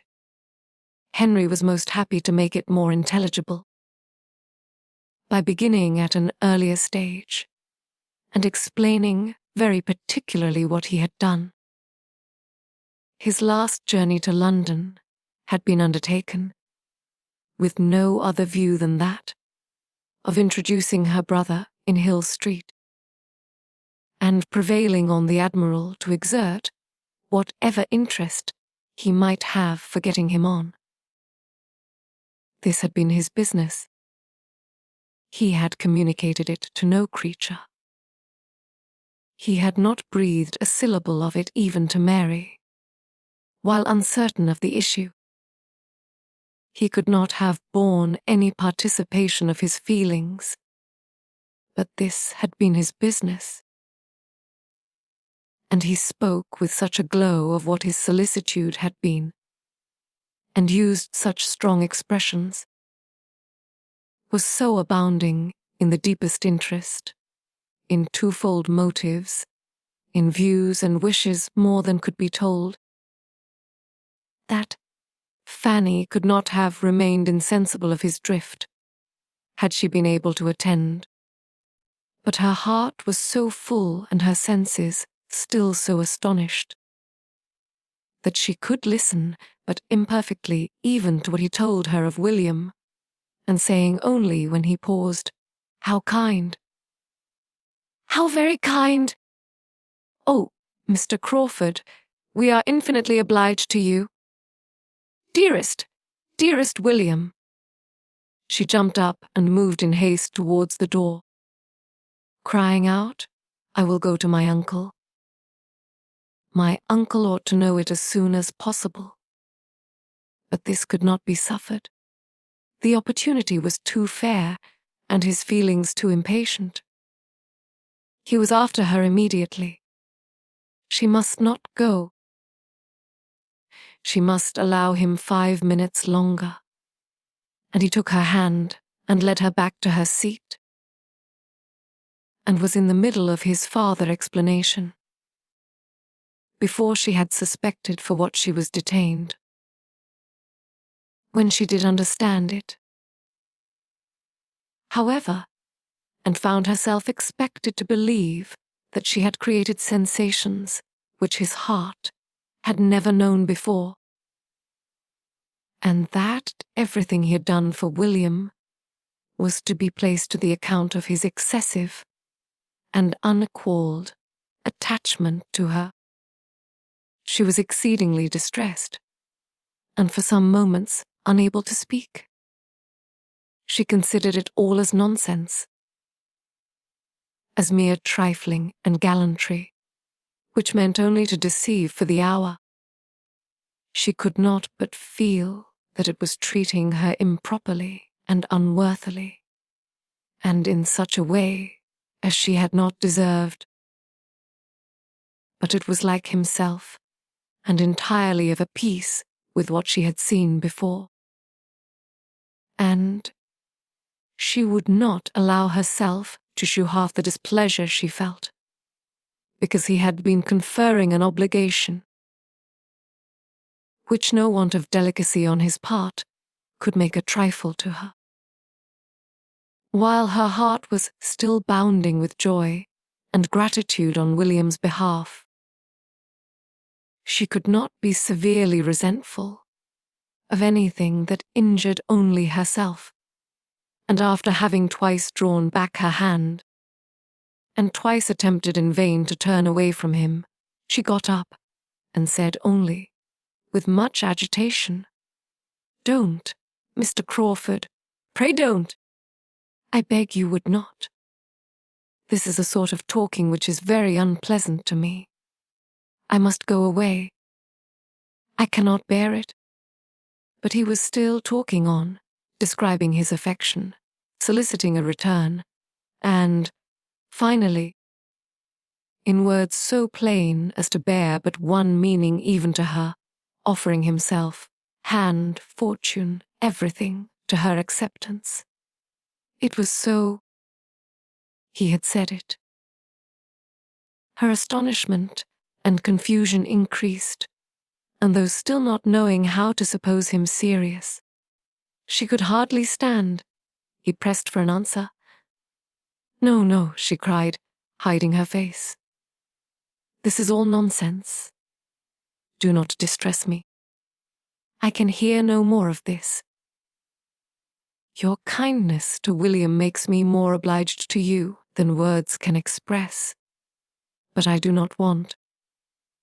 I cannot bear. I must not listen to such. No, don't think of me. But you are not thinking of me. I know it is all nothing." As she had burst away from him, and at that moment Sir Thomas was heard speaking to a servant in his way towards the room they were in. It was no time for farther assurances or entreaty, though to part with her at a moment when her modesty alone seemed, to his sanguine and pressured mind, to stand in the way of the happiness he sought, was a cruel necessity. She rushed out at an opposite door from the one her uncle was approaching, and was walking up and down the east room in the utmost confusion of contrary feeling, before Sir Thomas's politeness or apologies were over, or he had reached the beginning of the joyful intelligence which his visitor came to communicate. She was feeling, thinking, a trembling about everything, agitated, happy, miserable, infinitely obliged, absolutely angry. It was all beyond belief. He was inexcusable, incomprehensible.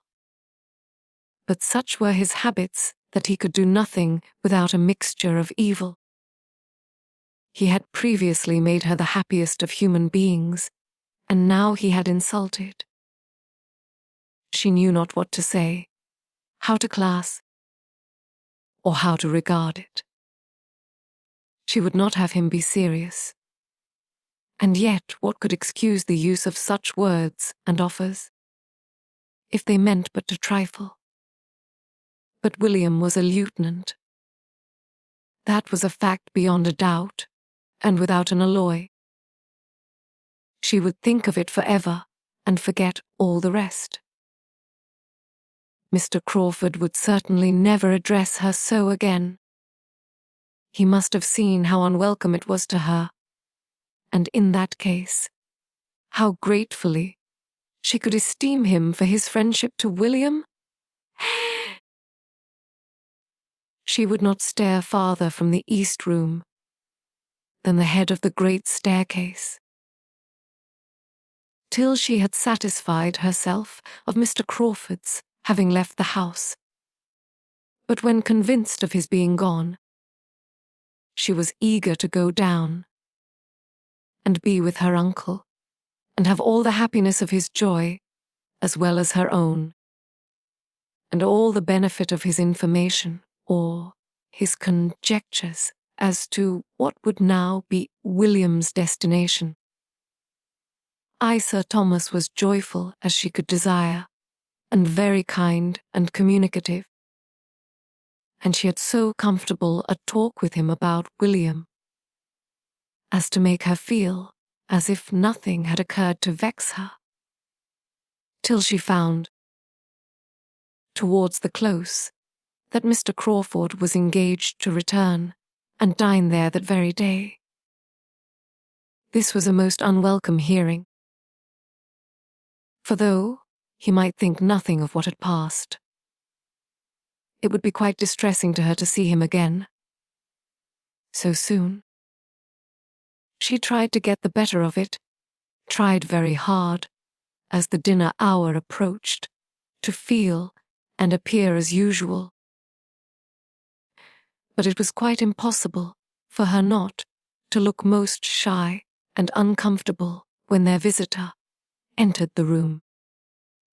She could not have supposed it in the power of any concurrence of circumstances to give her so many painful sensations on the first day of hearing of William's promotion. Mr. Crawford was not only in the room. He was soon close to her. He had a note to deliver from his sister. Fanny could not look at him, but there was no consciousness of past folly in his voice. She opened her note immediately, glad to have anything to do, and happy, as she read it, to feel that the fidgetings of her Aunt Norris, who was also to dine there, screened her a little from view. My dear Fanny, for so I may now always call you, to the infinite relief of a tongue that has been stumbling at Miss Price for at least the last 6 weeks. I cannot let my brother go without sending you a few lines of general congratulation and giving my most joyful consent and approval. Go on, my dear Fanny, and without fear, there can be no difficulties worth naming. I choose to suppose that the assurance of my consent will be something. So you may smile upon him with your sweetest smiles this afternoon, and send him back to me even happier than he goes. Yours affectionately, M.C. These were not expressions to do Fanny any good. For though she read in too much haste and confusion to form the clearest judgment of Miss Crawford's meaning, it was evident that she meant to compliment her on her brother's attachment, and even to appear to believe it serious. She did know what to do, or what to think. There was wretchedness in the idea of its being serious. There was perplexity and agitation every way. She was distressed whenever Mr. Crawford spoke to her, and he spoke to her much too often. And she was afraid. There was a something in his voice and manner, in addressing her very different from what they were when he talked to the others. Her comfort in that day's dinner was quite destroyed. She could hardly eat anything. And when Sir Thomas Good humouredly observed that joy had taken away her appetite, she was ready to sink with shame from the dread of Mr. Crawford's interpretation. For though nothing could have tempted her to turn her eyes to the right hand, where he sat, she felt that his were immediately directed towards her. She was more silent than ever. She would hardly join even when William was the subject. For his commission came all from the right hand too, and there was pain in the connection. She thought Lady Bertram sat longer than ever, and began to be in despair of ever getting away. But at last they were in the drawing-room, and she was able to think as she would, while her aunts finished the subject of William's appointment in their own style. Mrs. Norris seemed as much delighted with the saving it would be to Sir Thomas as with any part of it. Now William would be able to keep himself. which would make a vast difference to his uncle. For it was unknown how much he had cost his uncle, and, indeed, it would make some difference in her presence too.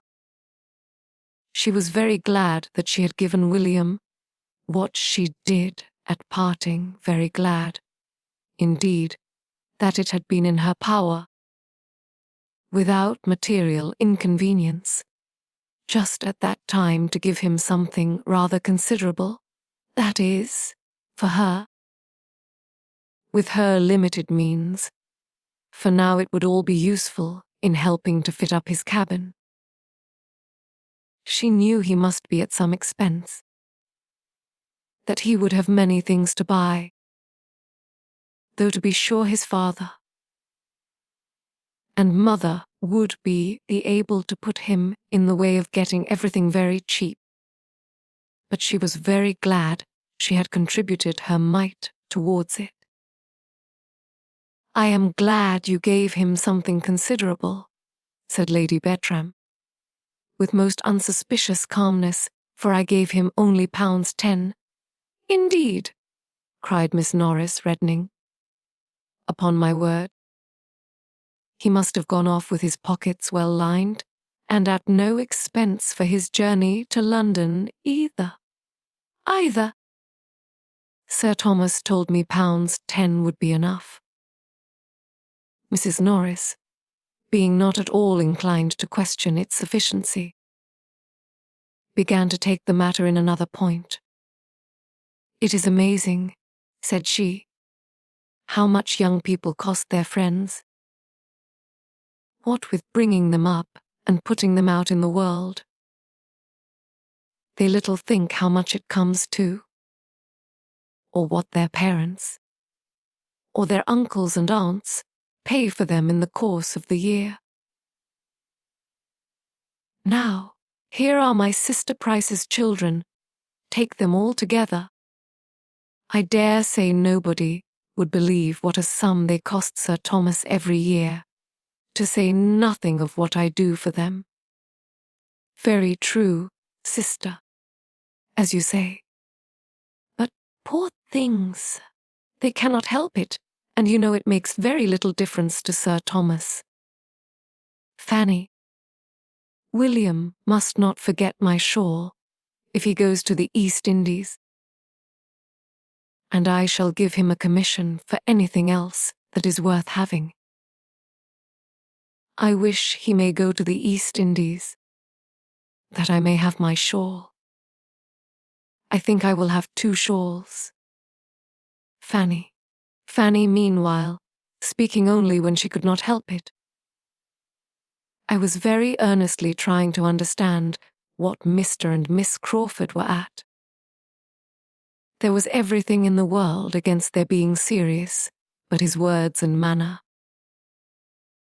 Everything natural, probable, reasonable, was against it, all their habits and ways of thinking, and all her own demerits. How could she have serious attachment in a man who had seen so many, and been admired by so many, and flirted with so many, infinitely her superiors, who seemed so little open to serious impressions, even where pains had been taken to please him, who thought so slightly, so carelessly, so unfeelingly on all such points, who was everything to everybody, and seemed to find no one essential to him. And farther, how could it be supposed that his sister, with all her high and worldly notions of matrimony, would be forwarding anything of a serious nature in such a quarter? Nothing could be more unnatural in either. Fanny was ashamed of her own doubts. Everything might be possible rather than serious attachment, or serious approbation of it, toward her. She had quite convinced herself of this before Sir Thomas and Mr. Crawford joined them. The difficulty was in maintaining the conviction quite so absolutely after Mr. Crawford was in the room. For once or twice seemed forced on her which she did not know how to class among the common meaning. In any other man, at least, she would have said that it meant something very earnest, very pointed. But she still tried to believe it no more than what he might often have expressed towards her cousins and 50 other women. She thought he was wishing to speak to her unheard by the rest. She fancied he was trying for it the whole evening at intervals. Whenever Sir Thomas was out of the room, or at all engaged with Mr. Norris, and she carefully refused him every opportunity. At last, it seemed an at last to Fanny's nervousness, though not remarkably late. He began to talk of going away. But the comfort of the sound was impaired by his turning to her the next moment and saying, "Have you nothing to send to Mary? No answer to her note. She will be disappointed if she receives nothing from you. Pray write to her, if it be only a line." "Oh, yes?" "Certainly," cried Fanny, rising in haste, the haste of embarrassment and of wanting to get away. "I will write directly." She went accordingly to the table, where she was in the habit of writing for her aunt, and prepared her materials without knowing what in the world to say. She had read Miss Crawford's note only once, and how to reply to anything so imperfectly understood was most distressing. Quite unpractised in such sort of note writing. Had there been time for scruples and fears as to style, she would have felt them in abundance. But something must be instantly written, and with only one decided feeling, that of wishing not to appear to think anything really intended. She wrote thus, in great trembling both of spirits and hand: "I am very much obliged to you, my dear Miss Crawford, for your kind congratulations, as far as they relate to my dearest William. The rest of your note I know means nothing, but I am so unequal to anything of the sort that I hope you will excuse my begging you to take no farther notice. I have seen too much of Mr. Crawford not to understand his manners. If he understood me as well, he would, I dare say, behave differently. I do not know what I write, but it would be a great favour of you never to mention the subject again. With thanks for the honour of your note, I remain, dear Miss Crawford, etc., etc." The conclusion was scarcely intelligible from increasing fright, for she found that Mr. Crawford, under pretence of receiving the note, was coming towards her. "You cannot think I mean to hurry you," said he, in an under voice, perceiving the amazing trepidation with which she made up the note. "You cannot think I have any such object. Do not hurry yourself, I entreat. Oh, I thank you. I have quite done, just done. It will be ready in a moment. I am very much obliged to you. If you will be so good as to give that to Miss Crawford." The note was held out and must be taken, and as she instantly and with averted eyes walked towards the fireplace, where sat the others, he had nothing to do but to go in good earnest. Fanny thought she had never known a day of greater agitation. are both of pain and pleasure. But happily the pleasure was not of a sort to die with the day. For every day would restore the knowledge of William's advancement, whereas the pain, she hoped, would return no more. She had no doubt that her note must appear excessively ill written, that the language would disgrace a child, for her distress had allowed no arrangement. But at least it would assure them both of her being neither imposed on nor gratified by Mr. Crawford's attentions. Chapter 32. Fanny had by no means forgotten Mr. Crawford when she awoke the next morning, but she remembered the purport of her note, and was not less sanguine as to its effect than she had been the night before. Mr. Crawford would go away. That was what she most earnestly desired. Go and take his sister with him, as he was to do, and as he returned to Mansfield on purpose to do. And why it was not done already, she could not devise. For Miss Crawford certainly wanted no delay. Fanny had hoped, in the course of his yesterday's visit, to hear the day named. But he had only spoken of their journey, as what would take place ere long.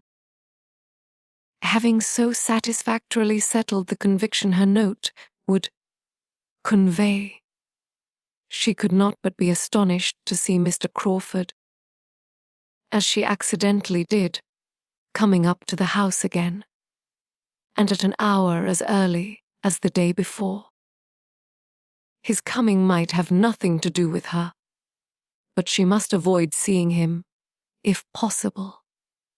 And being then on her way upstairs, she resolved there to remain during the whole of his visit, unless actually sent for. And as Mrs. Norris was still in the house, there seemed little danger of her being wanted. She sat some time in a good deal of agitation, listening, trembling, and fearing to be sent for every moment. But as no footsteps approached the east room, she grew gradually composed, could sit down, and be able to employ herself, and able to hope that Mr. Crawford had come, and would go without her being obliged to know anything of the matter. Nearly half an hour had passed, and she was growing very comfortable, when suddenly the sound of the step in regular approach was heard, a heavy step, an unusual step in that part of the house. It was her uncle's. She knew it as well as his voice. She had trembled at it as often, and began to tremble again at the idea of his coming up to speak to her, whatever might be the subject. It was indeed Sir Thomas, who opened the door and asked if she were there, and if he might come in. The terror of his former occasional visits to that room seemed all renewed, and she felt as if he were going to examine her again in French and English. She was all attention, however. In placing a chair for him and trying to appear honored, and, in her agitation, had quite overlooked the deficiencies of her apartment, till he, stopping short as he entered, said, with much surprise, "Why have you no fire today?" There was snow on the ground, and she was sitting in a shawl. She hesitated. "I am not cold, sir. I never sit here long at this time of year. But you have a fire in general." "No, sir." "How comes this about? Here must be some mistake." "I understood that you had the use of this room, by way of making you perfectly comfortable." In your bedchamber, I know you cannot have a fire. Here is some great misapprehension which must be rectified. It is highly unfit for you to sit, be it only half an hour a day, without a fire. You are not strong. You are chilly. Your aunt cannot be aware of this. Fanny would rather have been silent, but being obliged to speak, she could not forbear. In justice to the aunt, she loved best from saying something in which the words "my Aunt Norris" were distinguishable. "I understand," cried her uncle, recollecting himself, and not wanting to hear more. "I understand. Your Aunt Norris has always been an advocate, and very judiciously, for young people's being brought up without unnecessary indulgences. But there should be moderation in everything. She is also very hardy herself, which of course will influence her in her opinion of the wants of others. And on another account too, I can perfectly comprehend. I know what her sentiments have always been. The principle was good in itself, but it may have been, and I believe has been, carried too far in your case. I am aware that there has been sometimes, in some points, a misplaced distinction. But I think too well of you, Fanny, to suppose you will ever harbor resentment on that account. You have an understanding which will prevent you from receiving things only in part, and judging partially by the event. You will take in the whole of the past. You will consider times, persons, and probabilities, and you will feel that they were not least your friends who were educating and preparing you for that mediocrity of condition which seemed to be your lot, though their caution may prove eventually unnecessary. It was kindly meant, and of this you may be assured, that every advantage of affluence will be doubled by the little privations and restrictions that may have been imposed. I am sure you will not disappoint my opinion of you by failing at any time to treat your Aunt Norris with the respect and attention that are due to her. But enough of this. Sit down. My dear, I must speak to you for a few minutes, but I will not detain you long.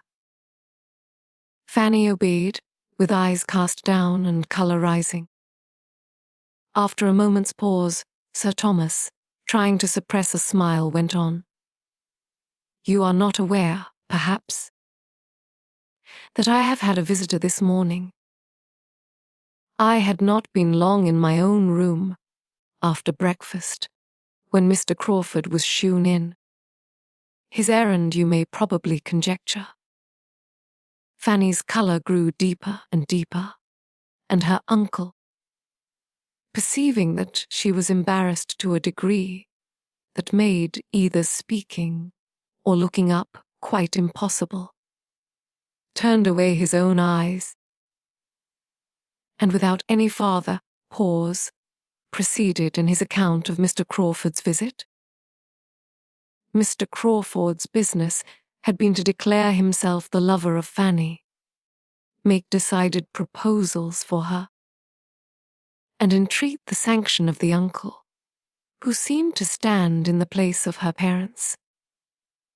And he had done it all so well, so openly, so liberally, so properly, that Sir Thomas, feeling, moreover, his own replies, and his own remarks to have been very much to the purpose, was exceedingly happy to give the particulars of their conversation, and little aware of what was passing in his niece's mind, conceived that by such details he must be gratifying her far more than himself. He talked, therefore, for several minutes without Fanny's daring to interrupt him. She had hardly even attained the wish to do it. Her mind was in too much confusion. She had changed her position, and, with her eyes fixed intently on one of the windows, was listening to her uncle in the utmost perturbation and dismay. For a moment he ceased, but she had barely become conscious of it, when, rising from his chair, he said, "And now, Fanny, having performed one part of my commission, and shewn you everything placed on a basis the most assured and satisfactory, I may execute the remainder by prevailing on you to accompany me downstairs, where, though I cannot but presume on having been no unacceptable companion myself, I must submit to your finding one still better worth listening to. Mr. Crawford, as you have perhaps foreseen, is yet in the house. He is in my room, and hoping to see you there." There was a look, a start, an exclamation on hearing this, which astonished Sir Thomas. But what was his increase of astonishment on hearing her exclaim, "Oh, no, sir, I cannot. Indeed, I cannot go down to him. Mr. Crawford ought to know. He must know that.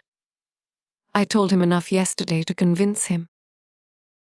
He spoke to me on this subject yesterday, and I told him without disguise that it was very disagreeable to me, and quite out of my power to return his good opinion." "I do not catch your meaning," said Sir Thomas, sitting down again. "Out of your power to return his good opinion. What is all this?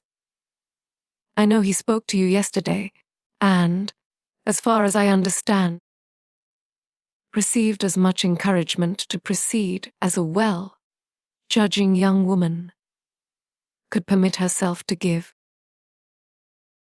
I was very much pleased with what I collected to have been your behavior on the occasion.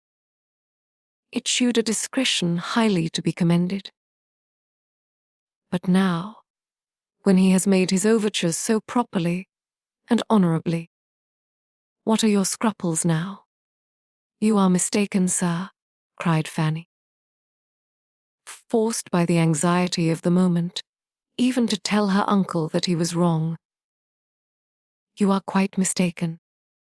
How could Mr. Crawford say such a thing? I gave him no encouragement yesterday. On the contrary, I told him.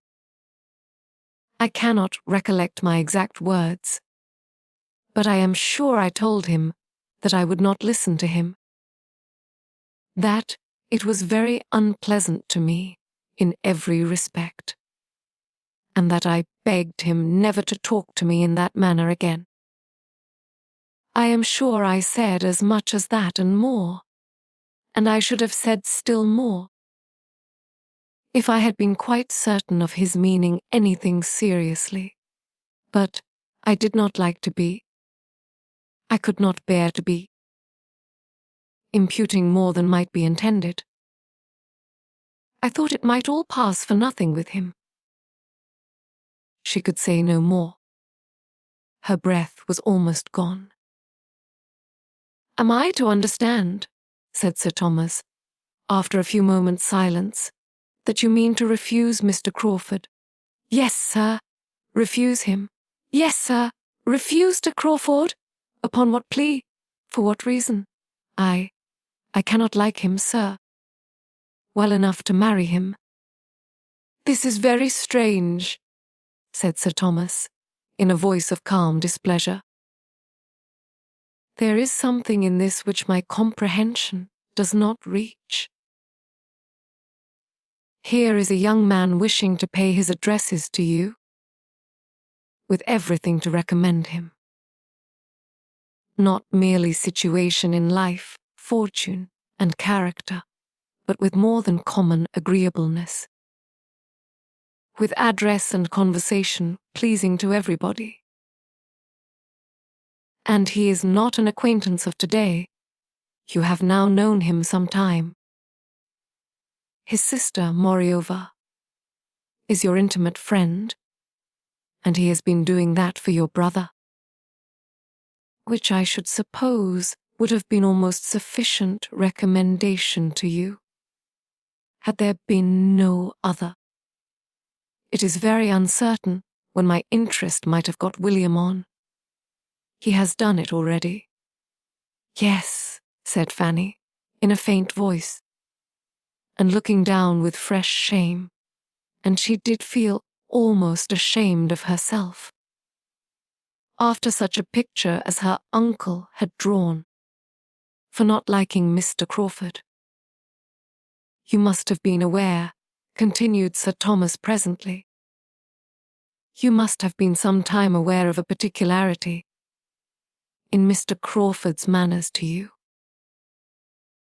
This cannot have taken you by surprise. You must have observed his attentions, and though you always received them very properly, I have no accusation to make on that head. I never perceived them to be unpleasant to you. I am half inclined to think, Fanny, that you do not quite know your own feelings. Oh, yes, sir. Indeed I do. His attentions were always what I did not like. Sir Thomas looked at her with deeper surprise. This is beyond me, said he. This requires explanation. Young as you are, and having seen scarcely anyone, it is hardly possible that your affections— He paused and eyed her fixedly. He saw her lips formed into a no, though the sound was inarticulate, but her face was like scarlet. That, however, in so modest a girl, might be very compatible with innocence, and choosing at least to appear satisfied, he quickly added, No, no. I know that is quite out of the question, quite impossible. Well, there is nothing more to be said. And for a few minutes he did say nothing. He was deep in thought. His niece was deep in thought likewise, trying to harden and prepare herself against farther questioning. She would rather die than own the truth, and she hoped, by a little reflection, to fortify herself beyond betraying it. Independently of the interest which Mr. Crawford's choice seemed to justify, said Sir Thomas, beginning again, and very composedly, his wishing to marry at all so early is recommendatory to me. I am an advocate for early marriages, where there are means in proportion, and would have every young man, with a sufficient income, settle as soon after 24 as he can. This is so much my opinion, that I am sorry to think how little likely my own eldest son, your cousin, Mr. Bertram, is to marry early, but at present, as far as I can judge, matrimony makes no part of his plans or thoughts. I wish he were more likely to fix. Here was a glance at Fanny. Edmund, I consider, from his dispositions and habits, as much more likely to marry early than his brother. He, indeed, I have lately thought, has seen the woman he could love, which, I am convinced, my eldest son has not. Am I right? Do you agree with me, my dear? Yes, sir. It was gently, but it was calmly said. And Sir Thomas was easy on the score of the cousins. But the removal of his alarm did his niece no service. this. As her unaccountableness was confirmed, his displeasure increased, and getting up and walking about the room with a frown, which Fanny could picture to herself, though she dared not lift up her eyes, he shortly afterwards, and in a voice of authority, said, "Have you any reason, child, to think ill of Mr. Crawford's temper?" "No, sir," she longed to add, "but of his principles I have." But her heart sunk under the appalling prospect of discussion, explanation, and probably non-conviction. Her ill opinion of him was founded chiefly on observations, which, for her cousin's sake, she could scarcely dare mention to their father. Maria and Julia, and especially Maria, were so closely implicated in Mr. Crawford's misconduct that she could not give his character, such as she believed it, without betraying them. She had hoped that, to a man like her uncle, so discerning, so honourable, so good, the simple acknowledgement of settled dislike on her side would have been sufficient. To her infinite grief, she found it was not. Sir Thomas came towards the table, where she sat in trembling wretchedness, and with a good deal of cold sternness, said, "It is of no use, I perceive, to talk to you. We had better put an end to this most mortifying conference. Mr. Crawford must not be kept longer waiting. I will, therefore, only add, as thinking it my duty to mark my opinion of your conduct, that you have disappointed every expectation I had formed, and proved yourself of a character the very reverse of what I had supposed. For I had, Fanny, as I think my behaviour must have shewn, formed a very favourable opinion of you from the period of my return to England. I had thought you peculiarly free from wilfulness of temper, self-conceit, and every tendency to that independence of spirit which prevails so much in modern days, even in young women, and which in young women is offensive and disgusting beyond all common offence. But you have now shewn me that you can be wilful and perverse, that you can and will decide for yourself, without any consideration or deference for those who have surely some right to guide you, without even asking their advice. You have shewn yourself very, very different from anything that I had imagined. The advantage or disadvantage of your family,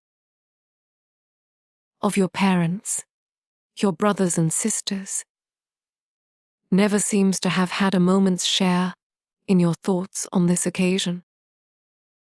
How they might be benefited, how they must rejoice in such an establishment for you, is nothing to you.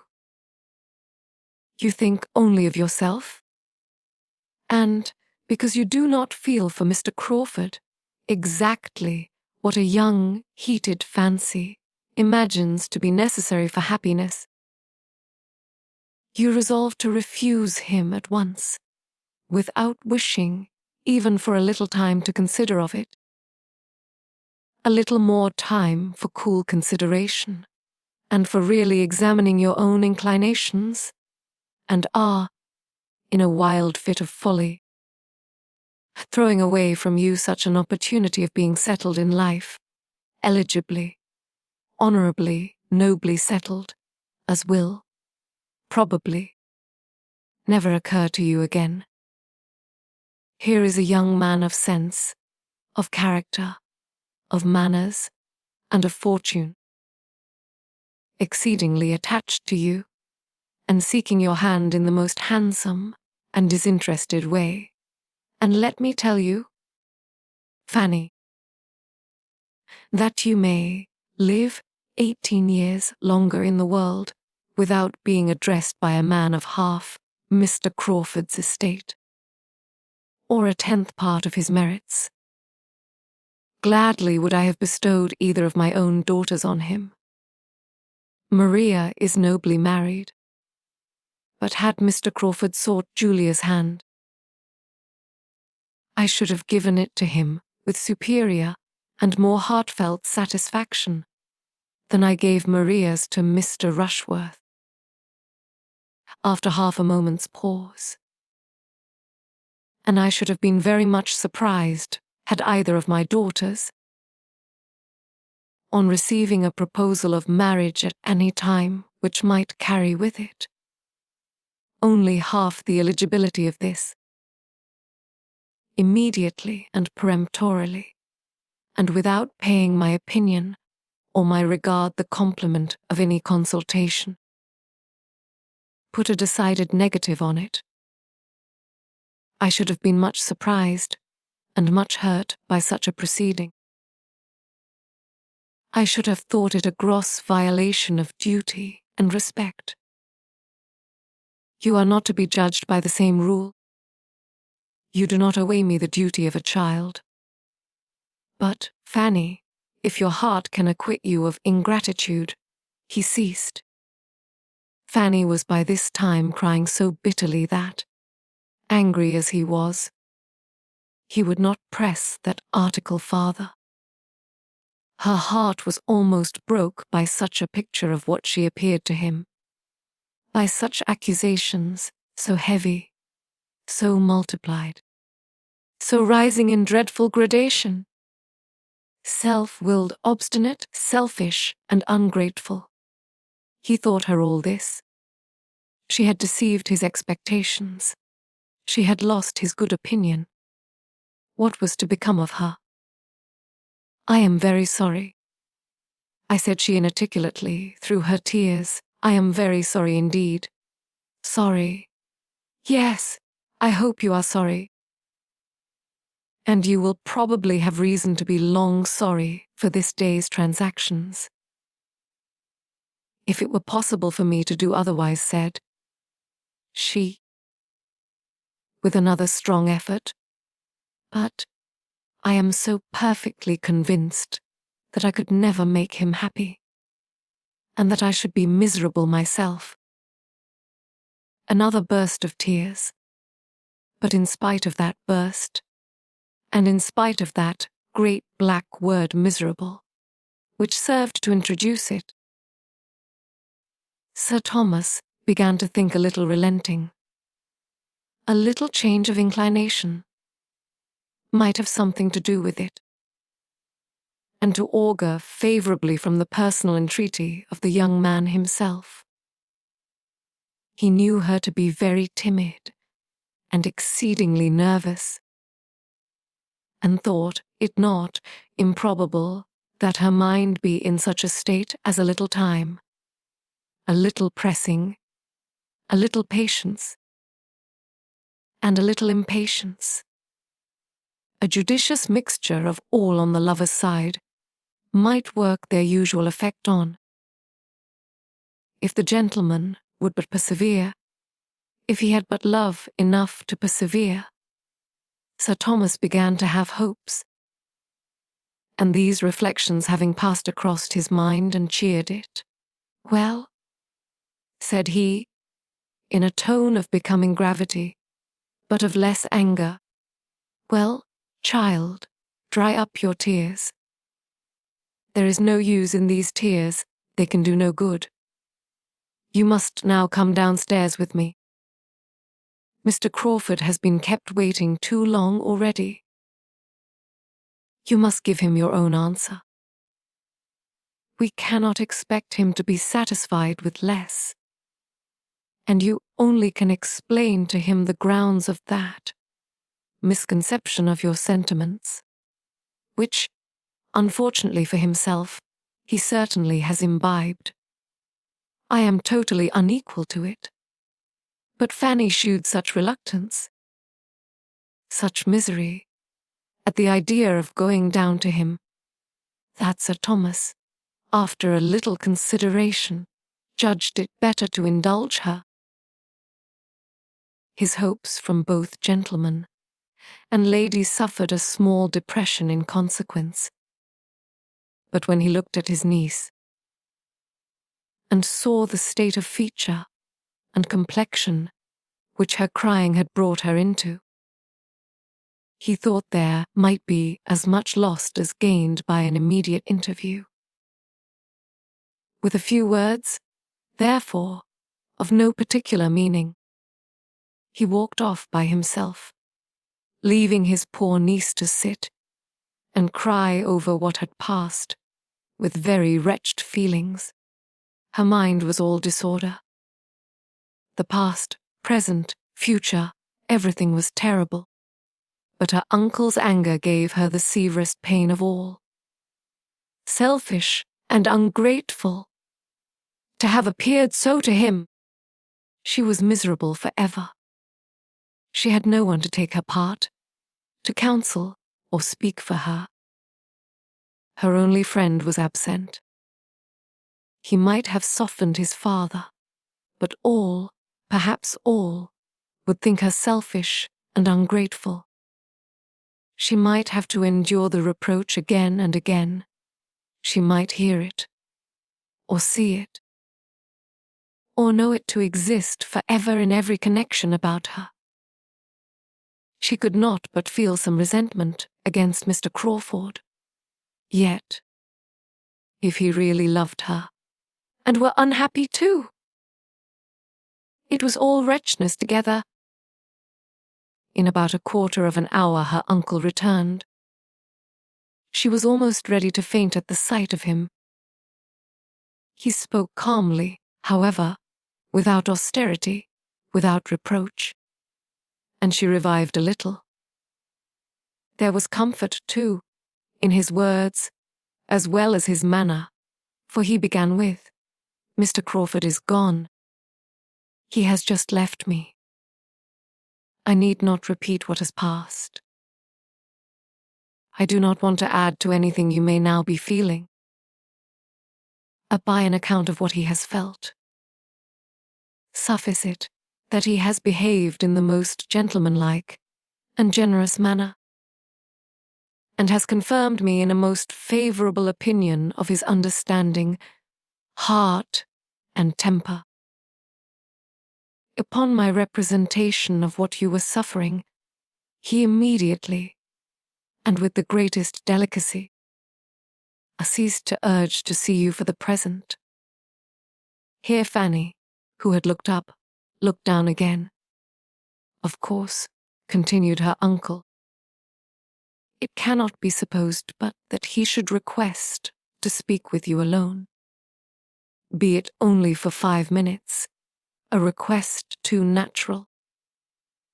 A claim too just to be denied. But there is no time fixed, perhaps tomorrow, or whenever your spirits are composed enough. For the present you have only to tranquilize yourself. Check these tears, they do but exhaust you. If, as I am willing to suppose, you wish to shew me any observance, you will not give way to these emotions, but endeavour to reason yourself into a stronger frame of mind. I advise you to go out. The air will do you good. Go out for an hour on the gravel. You will have the shrubbery to yourself, and will be the better for air and exercise. And, Fanny," turning back again for a moment, "I shall make no mention below of what has passed. I shall not even tell your Aunt Bertram. There is no occasion for spreading the disappointment. Say nothing about it yourself." This was an order to be most joyfully obeyed. This was an act of kindness which Fanny felt at her heart. To be spared from her aunt, Norris' interminable reproaches. He left her in a glow of gratitude. anything might be bearable rather than such reproaches. Even to see Mr. Crawford would be less overpowering. She walked out directly, as her uncle recommended, and followed his advice throughout, as far as she could, did check her tears, did earnestly try to compose her spirits and strengthen her mind. She wished to prove to him that she did desire his comfort, and sought to regain his favor, and he had given her another strong motive for exertion. In keeping the whole affair from the knowledge of her aunts, not to excite suspicion by her look or manner was now an object worth attaining, and she felt equal to almost anything that might save her from her Aunt Norris. She was struck, quite struck, when, on returning from her walk and going into the East Room again, the first thing which caught her eye was a fire lighted and burning. A fire. It seemed too much, just at that time, to be giving her such an indulgence was exciting even painful gratitude. She wondered that Sir Thomas could have leisure to think of such a trifle again. But she soon found, from the voluntary information of the housemaid, who came in to attend it, that so it was to be every day. Sir Thomas had given orders for it.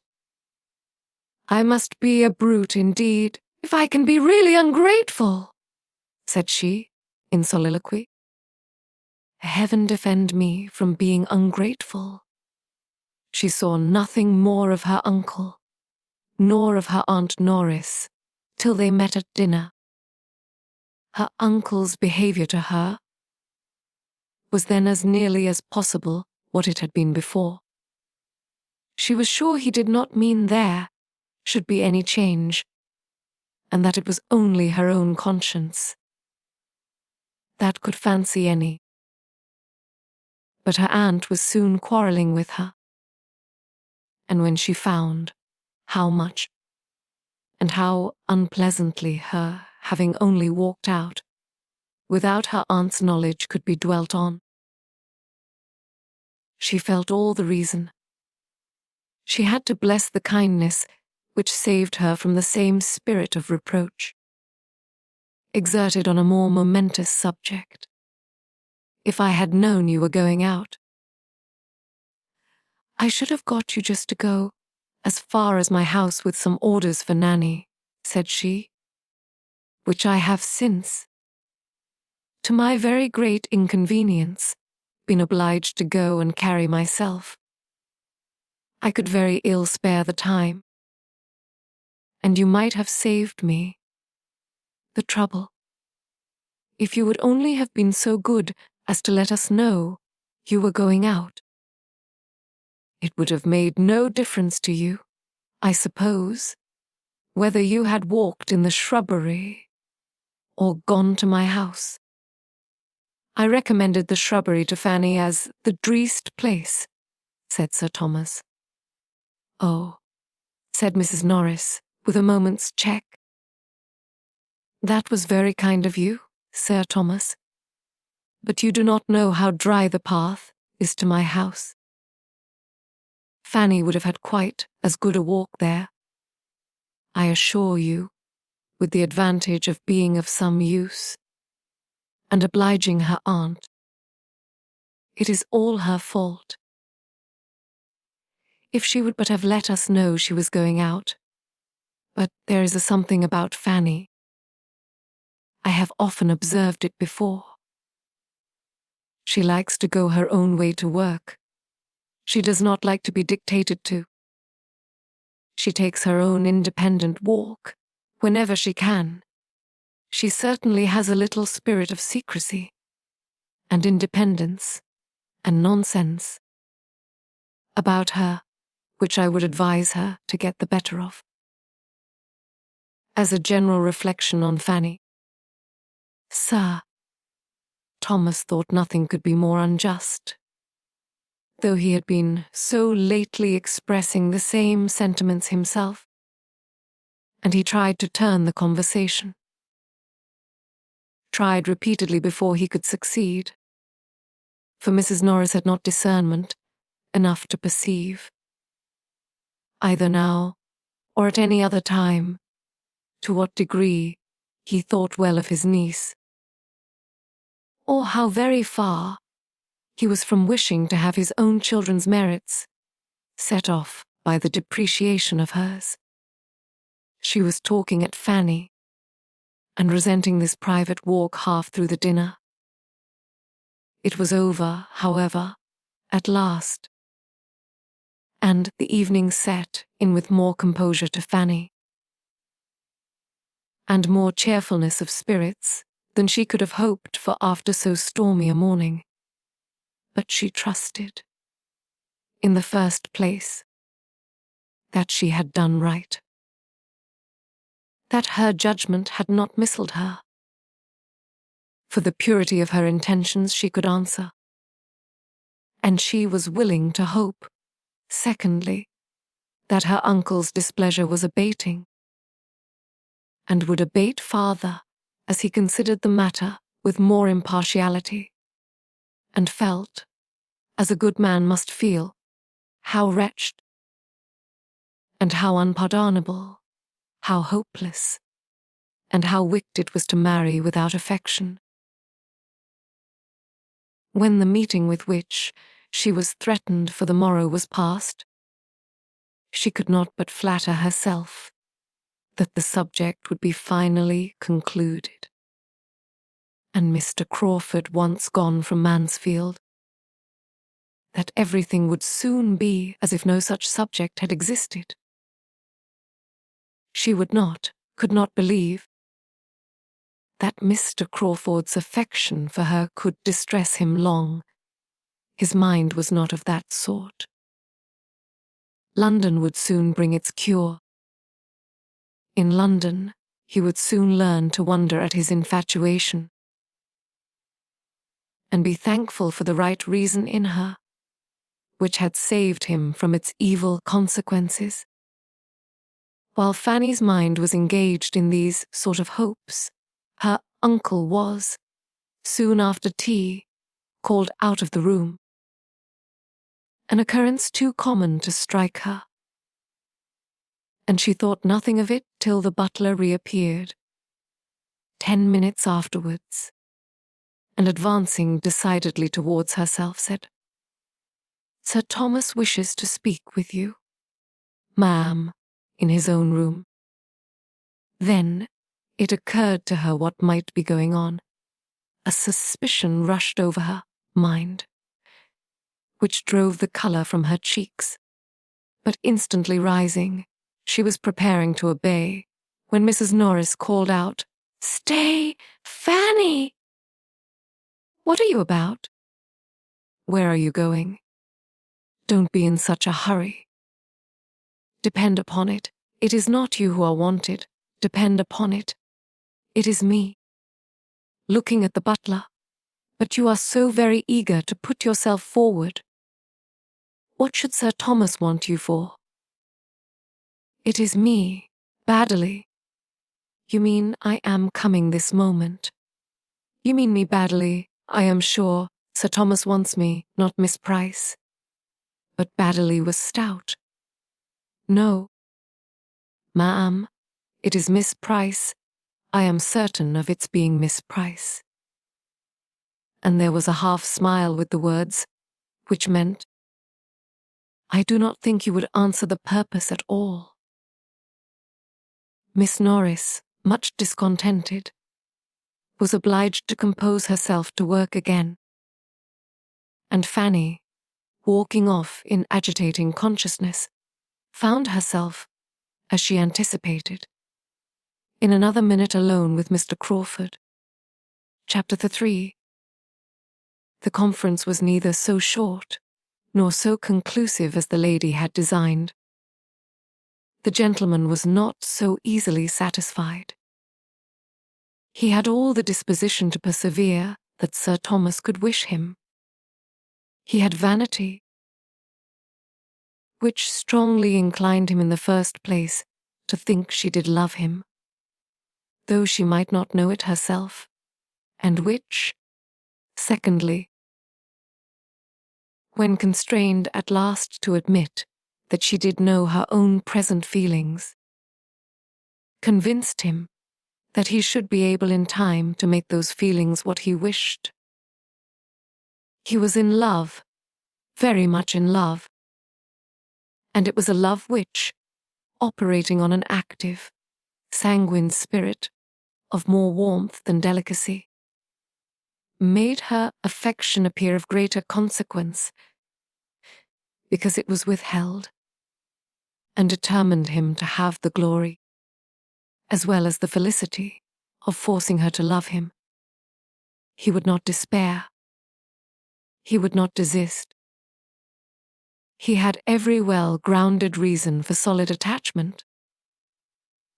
He knew her to have all the worth that could justify the warmest hopes of lasting happiness with her. Her conduct at this very time, by speaking the disinterestedness and delicacy of her character, qualities which he believed most rare indeed, was of a sort to heighten all his wishes and confirm all his resolutions. He knew not that he had a pre-engaged heart to attack, of that he had no suspicion. He considered her rather as one who had never thought on the subject enough to be in danger, who had been guarded by youth, a youth of mind as lovely as of person, whose modesty had prevented her from understanding his attentions, and who was still overpowered by the suddenness of addresses, so wholly unexpected, and the novelty of a situation which her fancy had never taken into account. Must it not follow, of course, that, when he was understood, he should succeed? He believed it fully. Love such as his, in a man like himself, must with perseverance secure a return, and at no great distance. And he had so much delight in the idea of obliging her to love him, in a very short time, that her not loving him now was scarcely regretted. A little difficulty to be overcome was no evil to Henry Crawford. He rather derived spirits from it. He had been apt to gain hearts too easily. His situation was new and animating. To Fanny, however, who had known too much opposition all her life to find any charm in it, all this was unintelligible. She found that he did mean to persevere, but how he could, after such language from her, as she felt herself obliged to use, was not to be understood. She told him that she did not love him, could not love him, was sure she never should love him, that such a change was quite impossible, that the subject was most painful to her, that she must entreat him never to mention it again, to allow her to leave him at once, and let it be considered as concluded for ever. And when farther pressed, had added that in her opinion their dispositions were so totally dissimilar as to make mutual affection incompatible, and that they were unfitted for each other by nature, education, and habit. All this she had said, and with the earnestness of sincerity, yet this was not enough, for he immediately denied there being anything uncongenial in their characters, or anything unfriendly their situations, and positively declared that he would still love and still hope. Fanny knew her own meaning, but was no judge of her own manner. Her manner was incurably gentle, and she was not aware how much it concealed the sternness of her purpose. Her diffidence, gratitude, and softness made every expression of indifference seem almost an effort of self-denial, seem, at least, to be giving nearly as much pain to herself as to him. Mr. Crawford was no longer the Mr. Crawford who, as the clandestine, insidious, treacherous admirer of Maria Bertram, had been her abhorrence, whom she had hated to see or to speak to, in whom she could believe no good quality to exist, and whose power, even of being agreeable, she had barely acknowledged.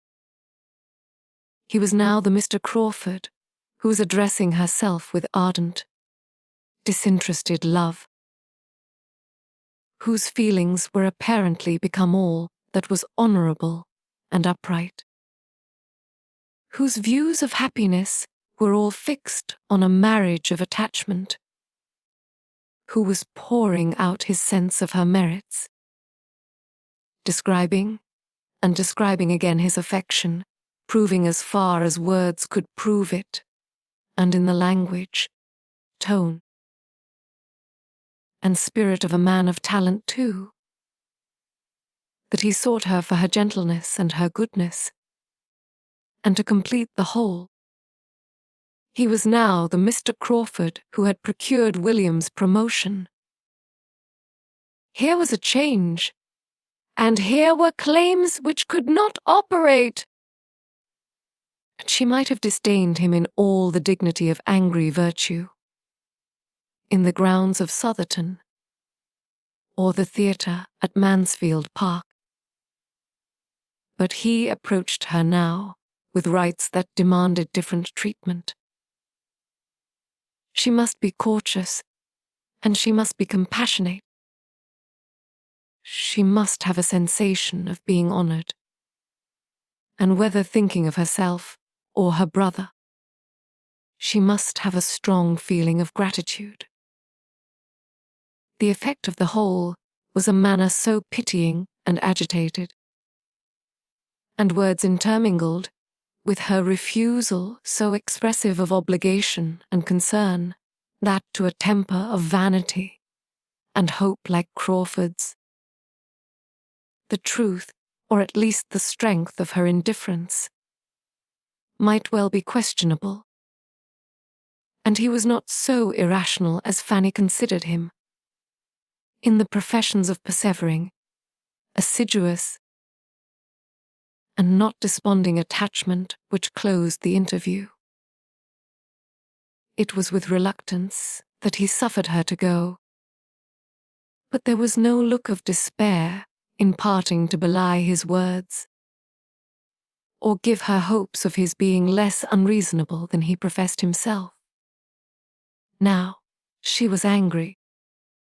Some resentment did arise at a perseverance so selfish and ungenerous. Here was again a want of delicacy and regard for others which had formerly so struck and disgusted her. Here was again a something of the same Mr. Crawford whom she had so reprobated before.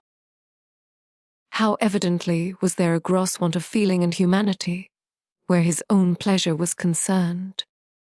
And, alas, how always known no principle to supply as a duty what the heart was deficient in. Had her own affections been as free, as perhaps they ought to have been, he never could have engaged them. So thought Fanny, in good truth and sober sadness, as she sat musing over that too great indulgence and luxury of a fire upstairs, wondering at the past and present, wondering at what was yet to come, and in a nervous agitation which made nothing clear to her but the persuasion of her being, never under any circumstances, able to love Mr. Crawford, and the felicity of having a fire to sit over and think of it. Sir Thomas was obliged, or obliged himself, to wait till the morrow for a knowledge of what had passed between the young people. He then saw Mr. Crawford and received his account. The first feeling was disappointment. He had hoped better things. He had thought that an hour's entreaty from a young man like Crawford could not have worked so little change on a gentle, tempered girl like Fanny. But there was speedy comfort in the determined views and sanguine perseverance of the lover. And when seeing such confidence of success in the principal, Sir Thomas was soon able to depend on it himself. Nothing was omitted, on his side, of civility, compliment, or kindness that might assist the plan. Mr. Crawford's steadiness was honoured, and Fanny was praised, and the connection was still the most desirable in the world. At Mansfield Park, Mr. Crawford would always be welcome. He had only to consult his own judgment and feelings as to the frequency of his visits, at present or in future. In all his niece's family and friends, there could be but one opinion, one wish on the subject. The influence of all who loved her must incline one way. Everything was said that could encourage. Every encouragement received with grateful joy, and the gentlemen parted the best of friends, satisfied that the cause was now on a footing the most proper and hopeful. Sir Thomas resolved to abstain from all farther importunity with his niece, and to shew no open interference. Upon her disposition, he believed kindness might be the best way of working. Entreaty should be from one quarter only. The forbearance of her family on a point, respecting which she could be in no doubt of their wishes, might be their surest means of forwarding it. Accordingly, on this principle, Sir Thomas took the first opportunity of saying to her, with a mild gravity, intended to be overcoming, "Well, Fanny, I have seen Mr. Crawford again, and learn from him exactly how matters stand between you. He is a most extraordinary young man, and whatever be the event, you must feel that you have created an attachment of no common character, though, young as you are, and little acquainted with the transient, varying, unsteady nature of love, as it generally exists. You cannot be struck, as I am, with all that is wonderful in a perseverance of this sort against discouragement. With him it is entirely a matter of feeling. He claims no merit in it, perhaps is entitled to none. Yet, having chosen so well, his constancy has a respectable stamp. Had his choice been less unexceptionable, I should have condemned his persevering. Indeed, sir, said Fanny, I am very sorry that Mr. Crawford should continue to. I know that it is paying me a very great compliment, and I feel most undeservedly honoured, but I am so perfectly convinced, and I have told him so, that it never will be in my power, my dear, interrupted Sir Thomas. There is no occasion for this. Your feelings are as well known to me as my wishes and regrets must be to you. There is nothing more to be said or done. From this hour the subject is never to be revived between us. You will have nothing to fear, or to be agitated about. You cannot suppose me capable of trying to persuade you to marry against your inclinations.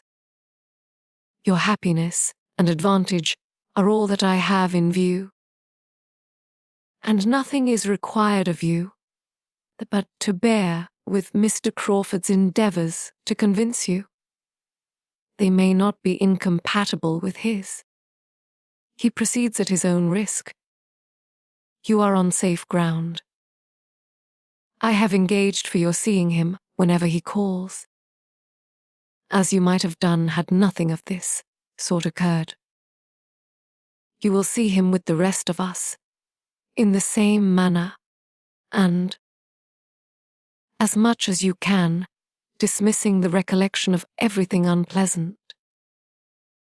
He leaves Northamptonshire so soon that even this slight sacrifice cannot be often demanded. The future must be very uncertain. And now, my dear Fanny, this subject is closed between us. The promised departure was all that Fanny could think of with much satisfaction. Her uncle's kind expressions, however, and forbearing manner, were sensibly felt. And when she considered how much of the truth was unknown to him, she believed she had no right to wonder at the line of conduct he pursued. He, who had married a daughter to Mr. Rushworth. Romantic delicacy was certainly not to be expected from him. She must do her duty, and trust that time make her duty easier than it now was. She could not, though only 18. Suppose Mr. Crawford's attachment would hold out forever. She could not but imagine that steady, unceasing discouragement from herself would put an end to it in time. How much time she might, in her own fancy, allot for its dominion is another concern. It would not be fair to inquire into a young lady's exact estimate of her own perfections. In spite of his intended silence, Sir Thomas found himself once more obliged to mention the subject to his niece, to prepare her briefly for its being imparted to her aunts, a measure which he would still have avoided, if possible, but which became necessary from the totally opposite feelings of Mr. Crawford as to any secrecy of proceeding. He had no idea of concealment. It was all known at the parsonage, where he loved to talk over the future with both his sisters.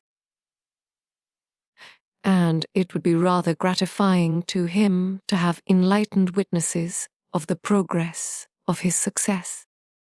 When Sir Thomas understood this, he felt the necessity of making his own wife and sister in law acquainted with the business without delay, though, on Fanny's account, he almost dreaded the effect of the communication to Mrs. Norris as much as Fanny herself. He deprecated her mistaken but well-meaning zeal. Sir Thomas, indeed, was, by this time, not very far from classing Mrs. Norris as one of those well-meaning people who are always doing mistaken and very disagreeable things. Mrs. Norris, however, relieved him. He pressed for the strictest forbearance and silence towards their niece. She not only promised, but did observe it. She only looked her increased ill will. Angry she was, bitterly angry. But she was more angry with Fanny for having received such an offer than for refusing it. It was an injury and affront to Julia, who ought to have been Mr. Crawford's choice, and, independently of that, she disliked Fanny because she had neglected her. and she would have grudged such an elevation to one whom she had been always trying to depress. Sir Thomas gave her more credit for discretion on the occasion than she deserved, and Fanny could have blessed her for allowing her only to see her displeasure and not to hear it. Lady Bertram took it differently. She had been a beauty, and a prosperous beauty, all her life, and beauty and wealth were all that excited her respect. To know Fanny to be sought in marriage by a man of fortune raised her, therefore, very much in her opinion, by convincing her that Fanny was very pretty, which she had been doubting about before, and that she would be advantageously married. It made her feel a sort of credit in calling her niece. "Well, Fanny," said she, as soon as they were alone together afterwards.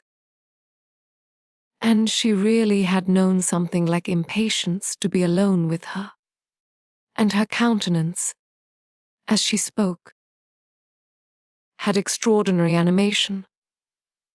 "Well, Fanny, I had a very agreeable surprise this morning. I must just speak of it once.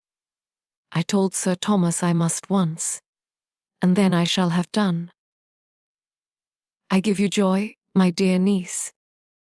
And looking at her complacently, she added, "Humph, we certainly are a handsome family." Fanny coloured and doubted at first what to say, when, hoping to assail her on her vulnerable side, she presently answered, "My dear aunt, you cannot wish me to do differently from what I have done, I am sure. You cannot wish me to marry, for you would miss me, should not you? Yes, I am sure you would miss me too much for that. No, my dear, I should not think of missing you. When such an offer as this comes in your way, I could do very well without you. If you were married to a man of such good estate as Mr. Crawford. And you must be aware, Fanny, that it is every young woman's duty to accept such a very unexceptionable offer as this. This was almost the only rule of conduct, the only piece of advice which Fanny had ever received from her aunt in the course of 8 years and a half. It silenced her. She felt how unprofitable contention would be. If her aunt's feelings were against her, nothing could be hoped from attacking her understanding. Lady Bertram was quite talkative. I will tell you what Fanny said. I am sure he fell in love with you at the ball. I am sure the mischief was done that evening. You did look remarkably well. Everybody said so. Sir Thomas said so. And you know you had Chapman to help you to dress. I am very glad I sent Chapman to you.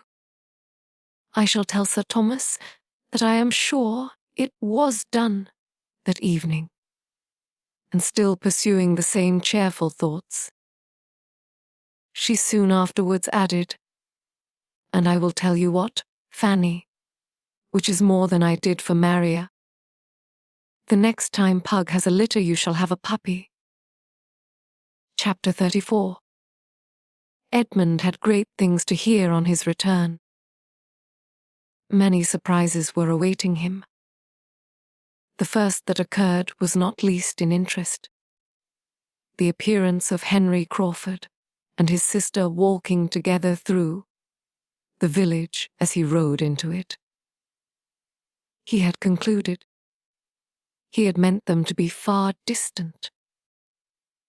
His absence had been extended beyond a fortnight purposely to avoid Miss Crawford. He was returning to Mansfield with spirits, ready to feed on melancholy remembrances and tender associations, when her own fair self was before him, leaning on her brother's arm, and he found himself receiving a welcome, unquestionably friendly, from the woman whom, 2 moments before, he had been thinking of as 70 miles off, and as farther, much farther, from him inclination than any distance could express. Her reception of him was of a sort which he could not have hoped for, had he expected to see her.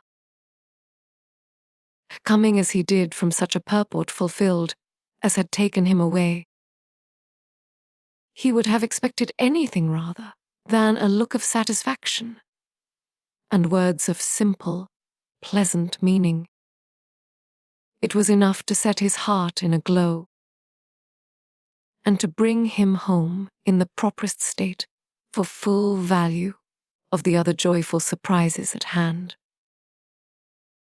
William's promotion, with all its particulars, he was soon master of, and with such a secret provision of comfort within his own breast to help the joy, he found in it a source of most gratifying sensation and unvarying cheerfulness all dinner time.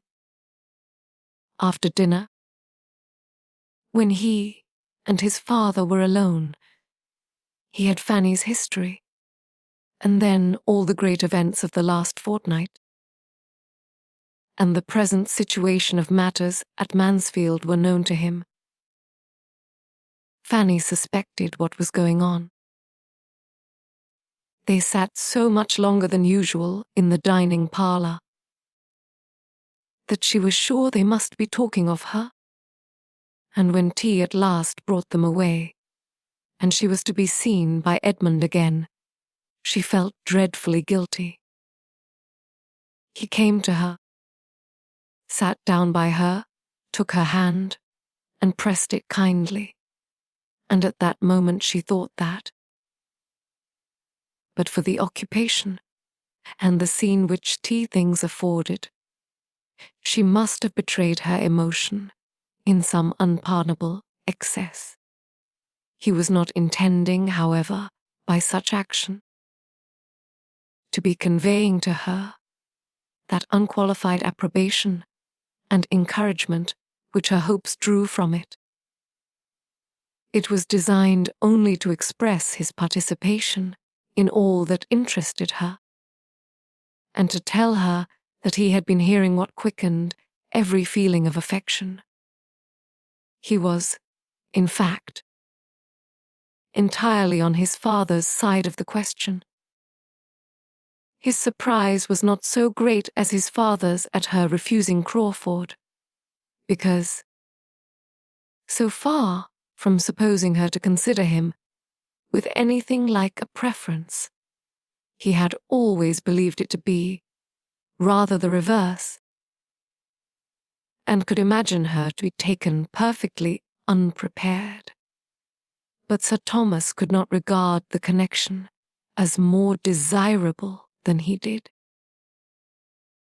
It had every recommendation to him, and while honouring her for what she had done under the influence of her present indifference, honouring her in rather stronger terms than Thomas could quite echo, he was most earnest in hoping, and sanguine in believing, that it would be a match at last, and that, united by mutual affection, it would appear that their dispositions were as exactly fitted to make them blessed in each other, as he was now beginning seriously to consider them.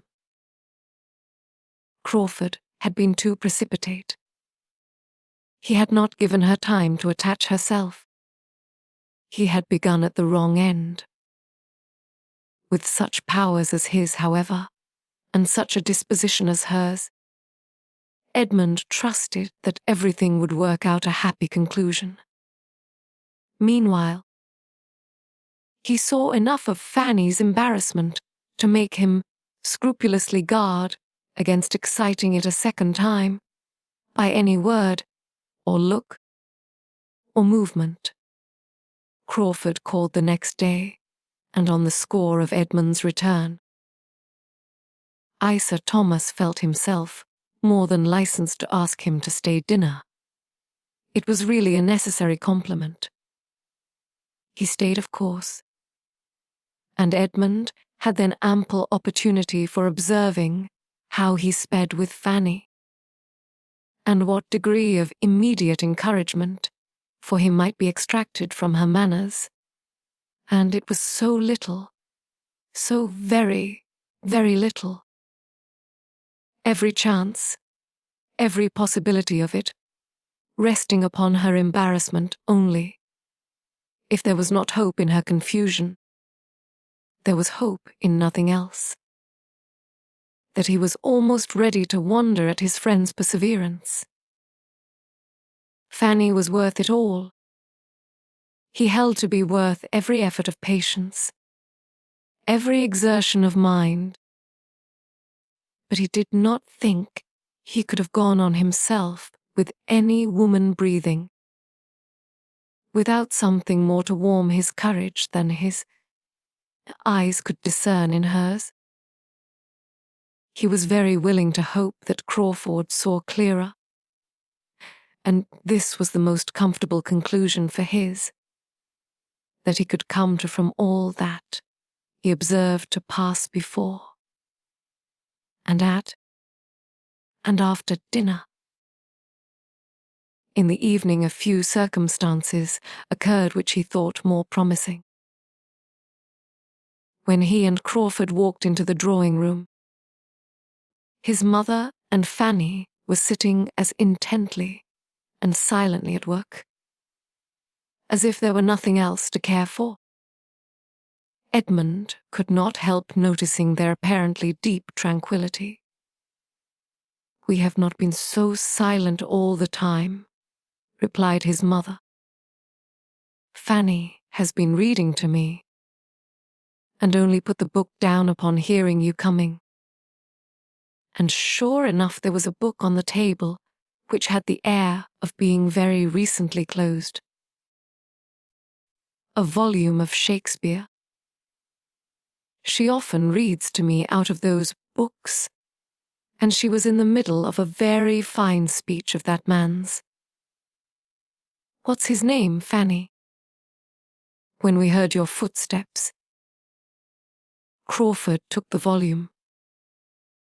"Let me have the pleasure of finishing that speech to your ladyship," said he. "I shall find it immediately." And by carefully giving way to the inclination of the leaves, he did find it, or within a page or two, quite near enough to satisfy Lady Bertram, who assured him, as soon as he mentioned the name of Cardinal Wolsey, that he had got the very speech. Not a look or an offer of help had Fanny given, not a syllable for or against.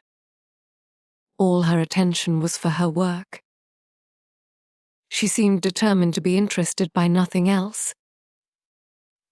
But taste was too strong in her. She could not abstract her mind 5 minutes. She was forced to listen. His reading was capital, and her pleasure in good reading extreme. To good reading, however, she had been long used. Her uncle read well, her cousins all. Edmund very well, but in Mr. Crawford's reading there was a variety of excellence beyond what she had ever met with.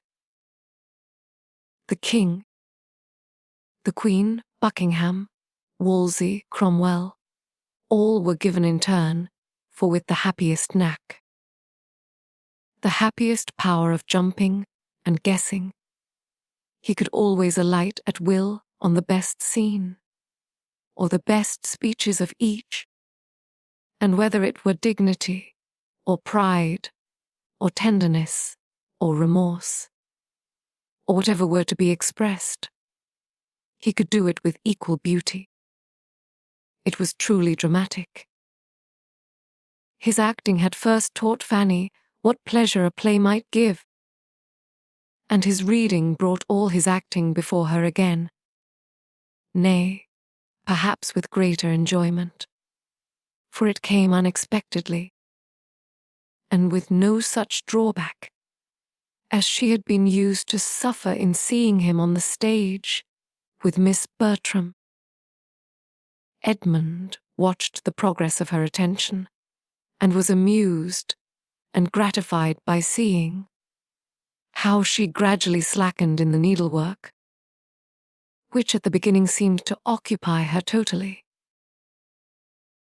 How it fell from her hand while she sat motionless over it, and at last, how the eyes which had appeared so studiously to avoid him throughout the day were turned and fixed on Crawford. Fixed on him for minutes, fixed on him, in short, till the attraction drew Crawford's upon her, and the book was closed, and the charm was broken. Then she was shrinking again into herself, and blushing and working as hard as ever. But it had been enough to give Edmund encouragement for his friend, and as he cordially thanked him, he hoped to be expressing Fanny's secret feelings too. "That play must be a favourite with you," said he. "You read as if you knew it well." "It will be a favourite, I believe, from this hour," replied Crawford. "But I do not think I have had a volume of Shakespeare in my hand before since I was 15.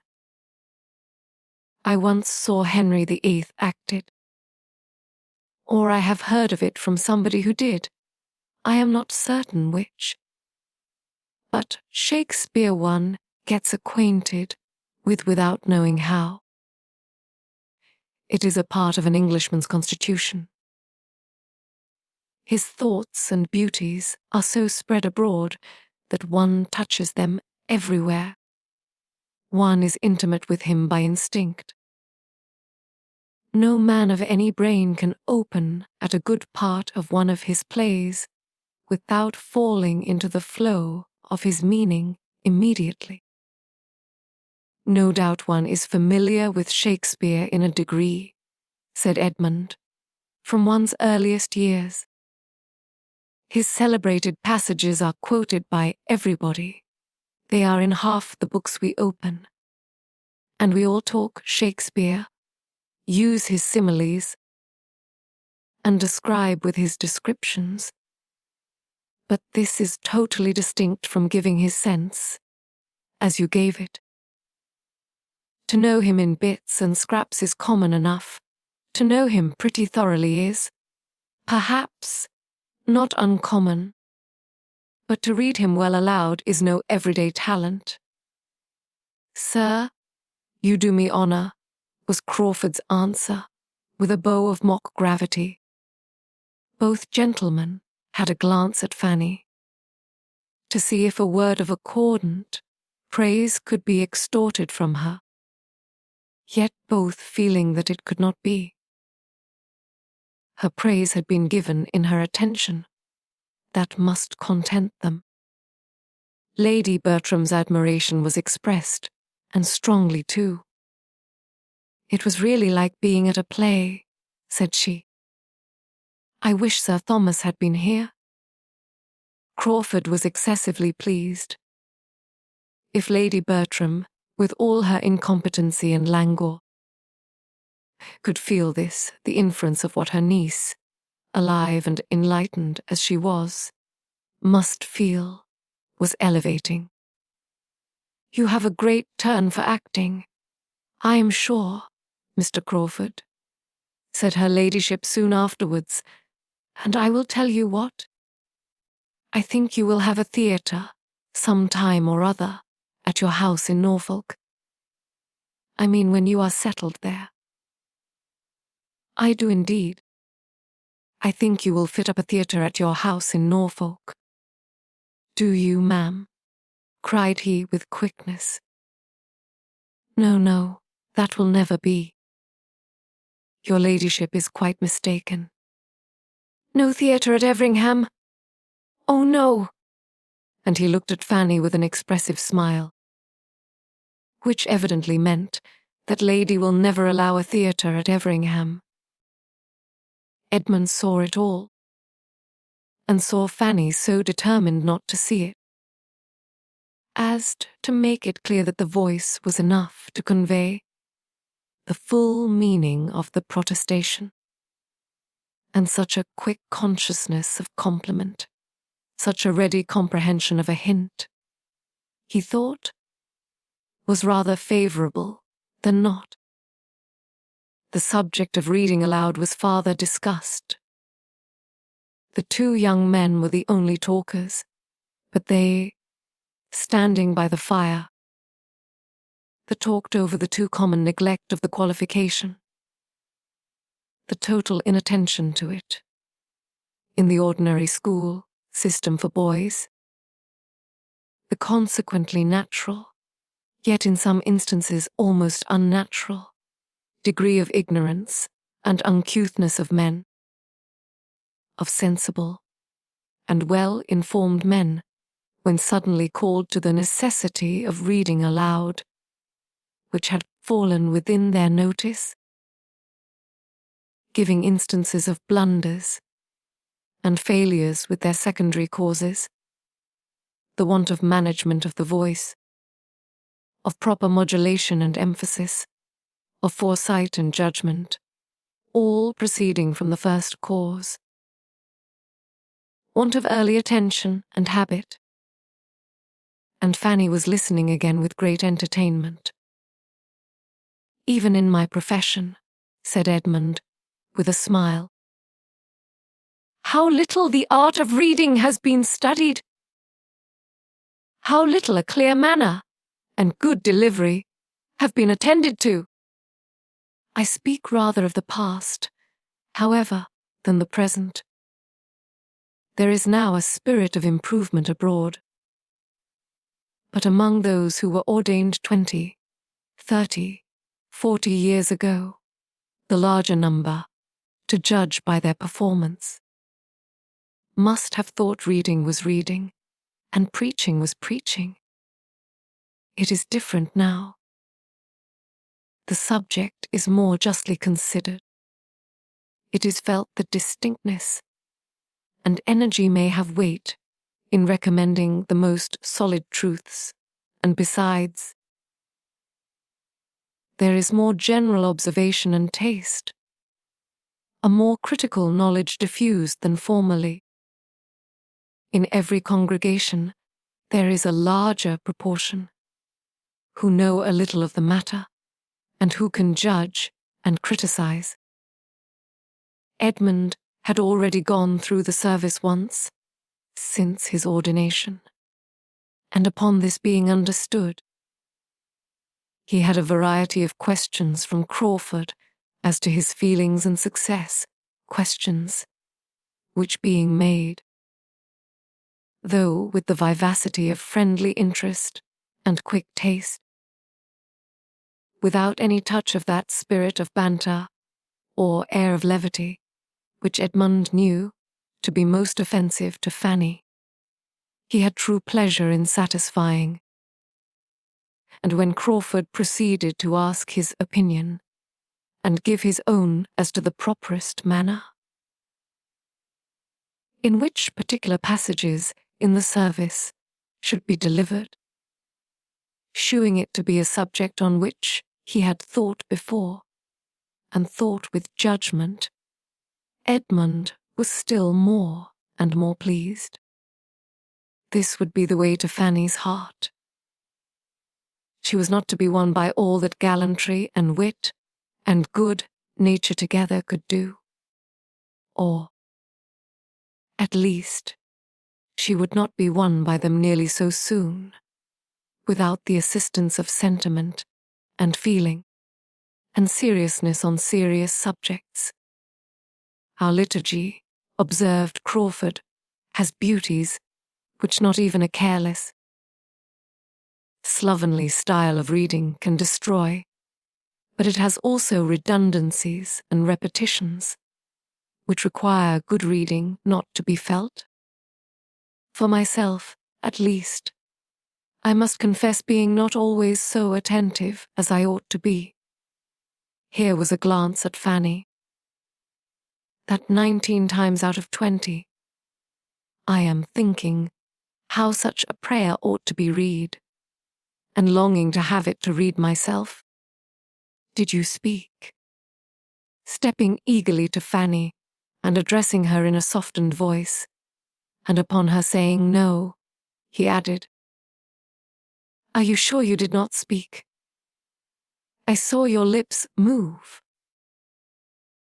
I fancied you might be going to tell me I ought to be more attentive, and not allow my thoughts to wander. Are not you going to tell me so? No, indeed. You know your duty too well for me to." Even supposing she stopped, felt herself getting into a puzzle, and could not be prevailed on to add another word. Not by dint of several minutes of supplication and waiting. He then returned to his former station, and went on as if there had been no such tender interruption. A sermon, well delivered, is more uncommon even than prayers well read. A sermon, good in itself, is no rare thing. It is more difficult to speak well than to compose well, that is. The rules and trick of composition are oftener an object of study. A thoroughly good sermon, thoroughly well delivered, is a capital gratification. I can never hear such a one without the greatest admiration and respect, and more than half a mind to take orders and preach myself. There is something in the eloquence of the pulpit, when it is really eloquence, which is entitled to the highest praise and honor. The preacher who can touch and affect such an heterogeneous mass of hearers, on subjects limited, and long worn threadbare in all common hands, who can say anything new or striking, anything that rouses the attention without offending the taste, or wearing out the feelings of his hearers, is a man whom one could not, in his public capacity, honor enough. I should like to be such a man. Edmund laughed. I should indeed. I never listened to a distinguished preacher in my life without a sort of envy. But then, I must have a London audience. I could not preach but to the educated, to those who were capable of estimating my composition. And I do not know that I should be fond of preaching often, now and then, perhaps once or twice in the spring. After being anxiously expected for half a dozen Sundays together, but not for a constancy. It would not do for a constancy. Here Fanny, who could not but listen, involuntarily shook her head, and Crawford was instantly by her side again. You entreating to know her meaning, and as Edmund perceived, by his drawing in a chair and sitting down close by her, that it was to be a very thorough attack, that looks and undertones were to be well tried. He sank as quietly as possible into a corner, turned his back, and took up a newspaper, very sincerely wishing that dear little Fanny might be persuaded into explaining away that shake of the head to the satisfaction of her ardent lover, and as earnestly trying to bury every sound of the business from himself in murmurs of his own. over the various advertisements of a most desirable estate in South Wales, to parents and guardians, and a capital season hunter. Fanny, meanwhile, vexed with herself for not having been as motionless as she was speechless, and grieved to the heart to see Edmund's arrangements, was trying by everything in the power of her modest, gentle nature to repulse Mr. Crawford and avoid both his looks and inquiries, and he, unrepulsable, was persisting in both. "What did that shake of the head mean?" said he. "What was it meant to express? Disapprobation, I fear. But of what? What had I been saying to displease you? Did you think me speaking improperly, lightly, irreverently on the subject? Only tell me if I was. Only tell me if I was wrong. I want to be set right. Nay, nay, I entreat you. For one moment put down your work. What did that shake of the head mean?" In vain was her praise, sir. Don't pray, Mr. Crawford. Repeated twice over, and in vain did she try to move away. In the same low, eager voice, and the same close neighborhood, he went on, re-urging the same questions as before. She grew more agitated and displeased. "How can you, sir? You quite astonish me." "I wonder how you can do I astonish you," said he. "Do you wonder? Is there anything in my present entreaty that you do not understand? I will explain to you. Instantly all that makes me urge you in this manner, all that gives me an interest in what you look and do, and excites my present curiosity. I will not leave you to wonder long." In spite of herself, she could not help half a smile, but she said nothing. "You shook your head at my acknowledging that I should not like to engage in the duties of a clergyman always for a constancy." Yes, that was the word. Constancy. I am not afraid of the word. I would spell it, read it, write it with anybody. I see nothing alarming in the word. Did you think I ought? "Perhaps, sir," said Fanny, wearied at last into speaking. "Perhaps, sir. I thought it was a pity you did not always know yourself as well as you seemed to do at that moment."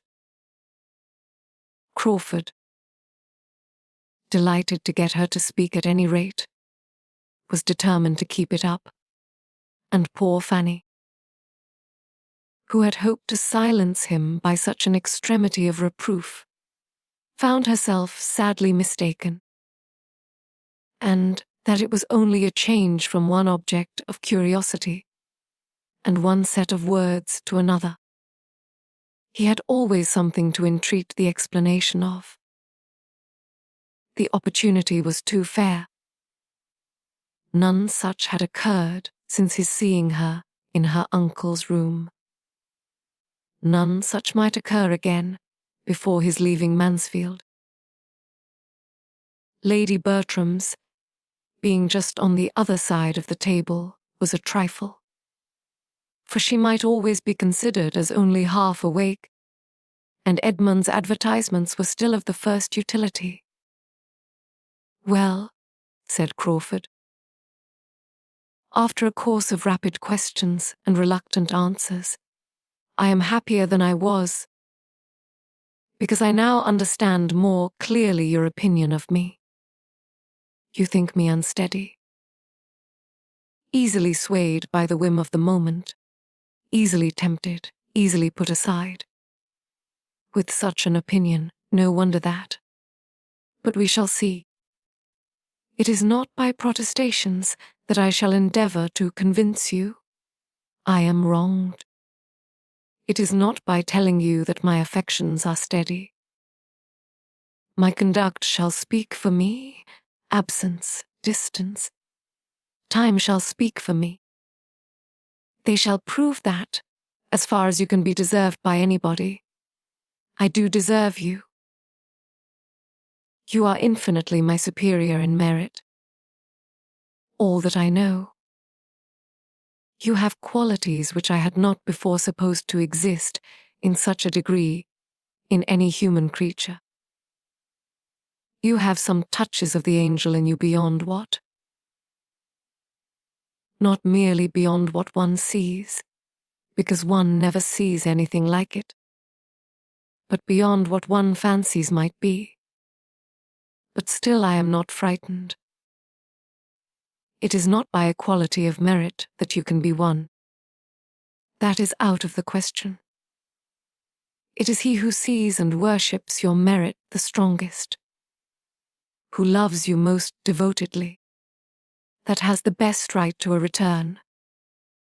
There I build my confidence.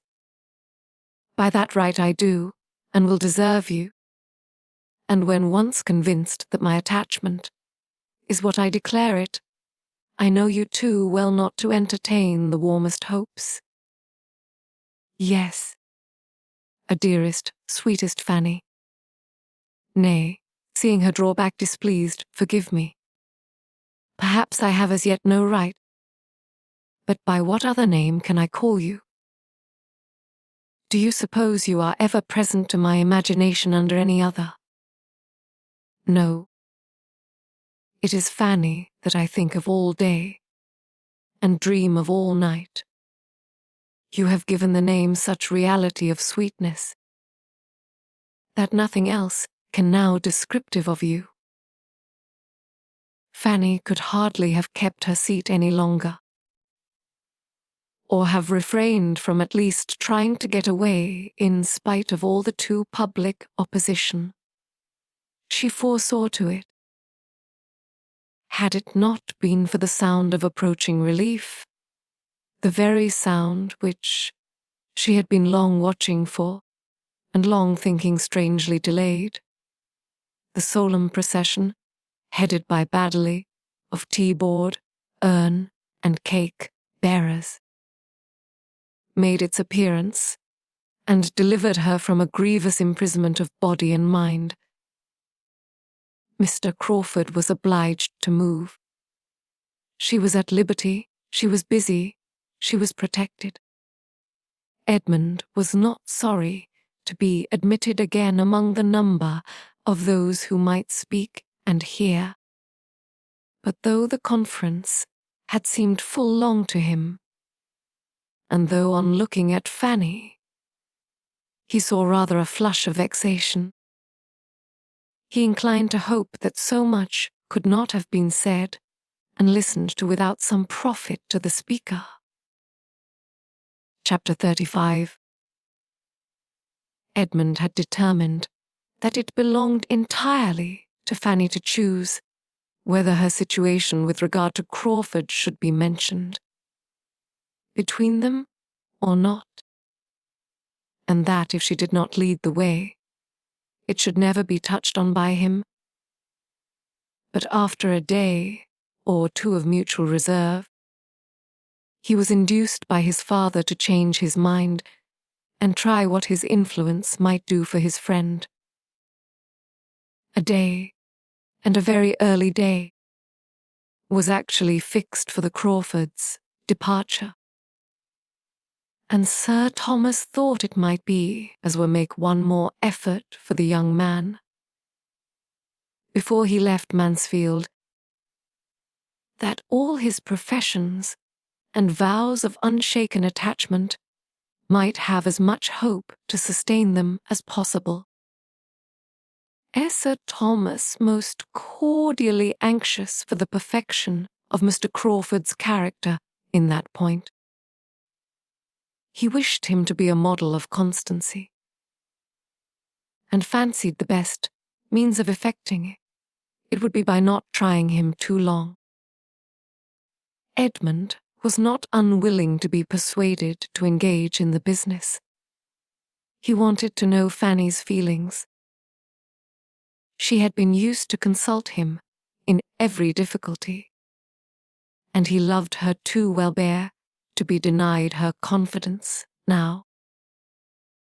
He hoped to be of service to her. He thought he must be of service to her. Whom else had she to open her heart to? If she did not need counsel, she must need the comfort of communication. Fanny, estranged from him, silent and reserved, was an unnatural state of things, a state which he must break through, and which he could easily learn to think she was wanting him to break through. "I will speak to her, sir. I will take the first opportunity of speaking to her alone," was the result of such thoughts as these. And upon Sir Thomas's information of her being at that very time walking alone in the shrubbery, he instantly joined her. "I am come to walk with you, Fanny," said he. "Shall I?" drawing her arm within his. "It is a long while since we have had a comfortable walk together." She assented to it all rather by look than word. Her spirits were low. "But, Fanny," he presently added, "in order to have a comfortable walk, a something more is necessary than merely pacing this gravel together. You must talk to me. I know you have something on your mind. I know what you are thinking of. You cannot suppose me uninformed. Am I to hear of it from everybody but Fanny herself?" Fanny, at once agitated and dejected, replied, "If you hear of it from everybody, cousin, there can be nothing for me to tell. Not of facts, perhaps, but of feelings, Fanny. No one but you can tell me them. I do not mean to press you, however. If it is not what you wish yourself, I have done. I had thought it might be a relief. I am afraid we think too differently for me to find any relief in talking of what I feel. Do you suppose that we think differently? I have no idea of it. I dare say that, on a comparison of our opinions, they would be found as much alike as they have been used to be. To the point, I consider Crawford's proposals as most advantageous and desirable, if you could return his affection. I consider it as most natural that all your family should wish you could return it, but that, as you cannot, you have done exactly as you ought in refusing him. Can there be any disagreement between us here?" "Oh, no. But I thought you blamed me. I thought you were against me. This is such a comfort." "This comfort you might have had sooner, Fanny, had you sought it. But how could you possibly suppose me against you? How could you imagine me an advocate for marriage without love? Were I, even careless in general on such matters, how could you imagine me so where your happiness was at stake? My uncle thought me wrong, and I knew he had been talking to you. As far as you have gone, Fanny, I think you perfectly right. I may be sorry, I may be surprised, though hardly that, for you had not had time to attach yourself. But I think you perfectly right. Can it admit of a question? It is disgraceful to us if it does. You did not love him. Nothing could have justified your accepting him. Fanny had not felt so comfortable for days and days. So far your conduct has been faultless, and they were quite mistaken who wished you to do otherwise. But the matter does not end here. Crawford's is no common attachment. He perseveres. with the hope of creating that regard which had not been created before. This, we know, must be a work of time. But, with an affectionate smile, let him succeed at last. Fanny, let him succeed at last. You have proved yourself upright and disinterested. Prove yourself grateful and tender-hearted. And then you will be the perfect model of a woman which I have always believed you born for. Oh, never, never, never! He never will succeed with me. And she spoke with a warmth which quite astonished Edmund, and which she blushed at the recollection of herself when she saw his look and heard him reply, never. Fanny, so very determined and positive. This is not like yourself, your rational self. I mean, she cried, sorrowfully correcting herself, that I think I never shall, as far as the future can be answered for. I think I never shall return his regard. I must hope better things.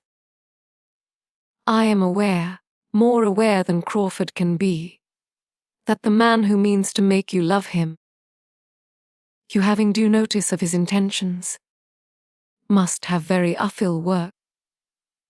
For there are all your early attachments and habits in battle array. And before he can get your heart for his own use, he has to unfasten it from all the holds upon things animate and inanimate, which so many years' growth have confirmed, and which are considerably tightened for the moment by the very idea of separation. I know that the apprehension of being forced to quit Mansfield will, for a time, be arming you against him. I wish he had not been obliged to tell you what he was trying for. I wish he had known you as well as I do, Fanny. Between us, I think we should have won you. My theoretical and his practical knowledge together could not have failed. He should have worked upon my plans. I must hope, however, that time, proving him, as I firmly believe it will, to deserve you by his steady affection, will give him his reward. I cannot suppose that you have not the wish to love him, the natural wish of gratitude. You must have some feeling of that sort. You must be sorry for your own indifference. We are so totally unlike, said Fanny, avoiding a direct answer. We are so very, very different in all our inclinations and ways, that I consider it as quite impossible we should ever be tolerably happy together, even if I could like him. There never were two people more dissimilar. We have not one taste in common. We should be miserable. You are mistaken, Fanny. The dissimilarity is not so strong. You are quite enough alike. You have tastes in common. You have moral and literary tastes in common. You have both warm hearts and benevolent feelings, and Fanny, who that heard him read, and saw you listen to Shakespeare the other night, will think you unfitted as companions. You forget yourself. There is a decided difference in your tempers, I allow. He is lively, you are serious, but so much the better. His spirits will support yours. It is your disposition to be easily dejected and to fancy difficulties greater than they are. His cheerfulness will counteract this. He sees difficulties nowhere, and his pleasantness and gaiety will be a constant support to you. Your being so far unlike, Fanny, does not in the smallest degree make against the probability of your happiness together. Do not imagine it. I am myself convinced that is rather a favorable circumstance. I am perfectly persuaded that the tempers had better be unlike. I mean unlike in the flow of the spirits, in the manners, in the inclination for much or little company, in the propensity to talk or to be silent, to be grave or to be gay. Some opposition here is, I am thoroughly convinced, a friendly to matrimonial happiness. I exclude extremes, of course, and a very close resemblance in all those points would be the likeliest way to produce an extreme. A counteraction, gentle and continual, is the best safeguard of manners and conduct. Full well could Fanny guess where his thoughts were now. Miss Crawford's power was all returning. He had been speaking of her cheerfully from the hour of his coming home. His avoiding her was quite at an end. He had dined at the parsonage only the preceding day. After leaving him to his happier thoughts for some minutes, Fanny, feeling it due to herself, returned to Mr. Crawford and said, "It is not merely in temper that I consider him as totally unsuited to myself, though. In that respect, I think the difference between us too great, infinitely too great. His spirits often oppress me. But there is something in him which I object to still more. I must say, cousin, that I cannot approve his character. I have not thought well of him from the time of the play. I then saw him behaving, as it appeared to me, so very improperly and unfeelingly. I may speak of it now because it is all over.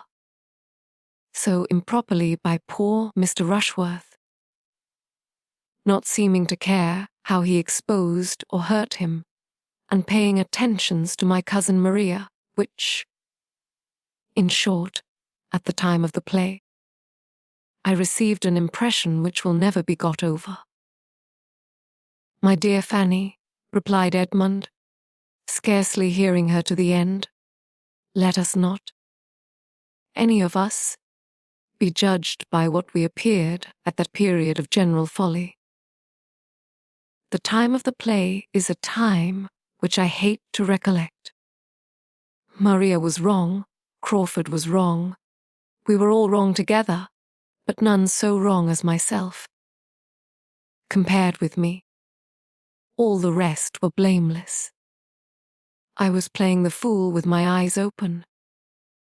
As a bystander, said Fanny, perhaps I saw more than you did, and I do think that Mr. Rushworth was sometimes very jealous. Very possibly. No wonder. Nothing could be more improper than the whole business. I am shocked whenever I think that Maria could be capable of it. But if she could undertake the part, we must not be surprised at the rest. Before the play, I am much mistaken if Julia did not he was paying her attentions. Julia? I have heard before from some one of his being in love with Julia, but I could never see anything of it. And, Fanny, though I hope I do justice to my sister's good qualities, I think it very possible that they might, one or both, be more desirous of being admired by Crawford, and might shew that desire rather more unguardedly than was perfectly prudent.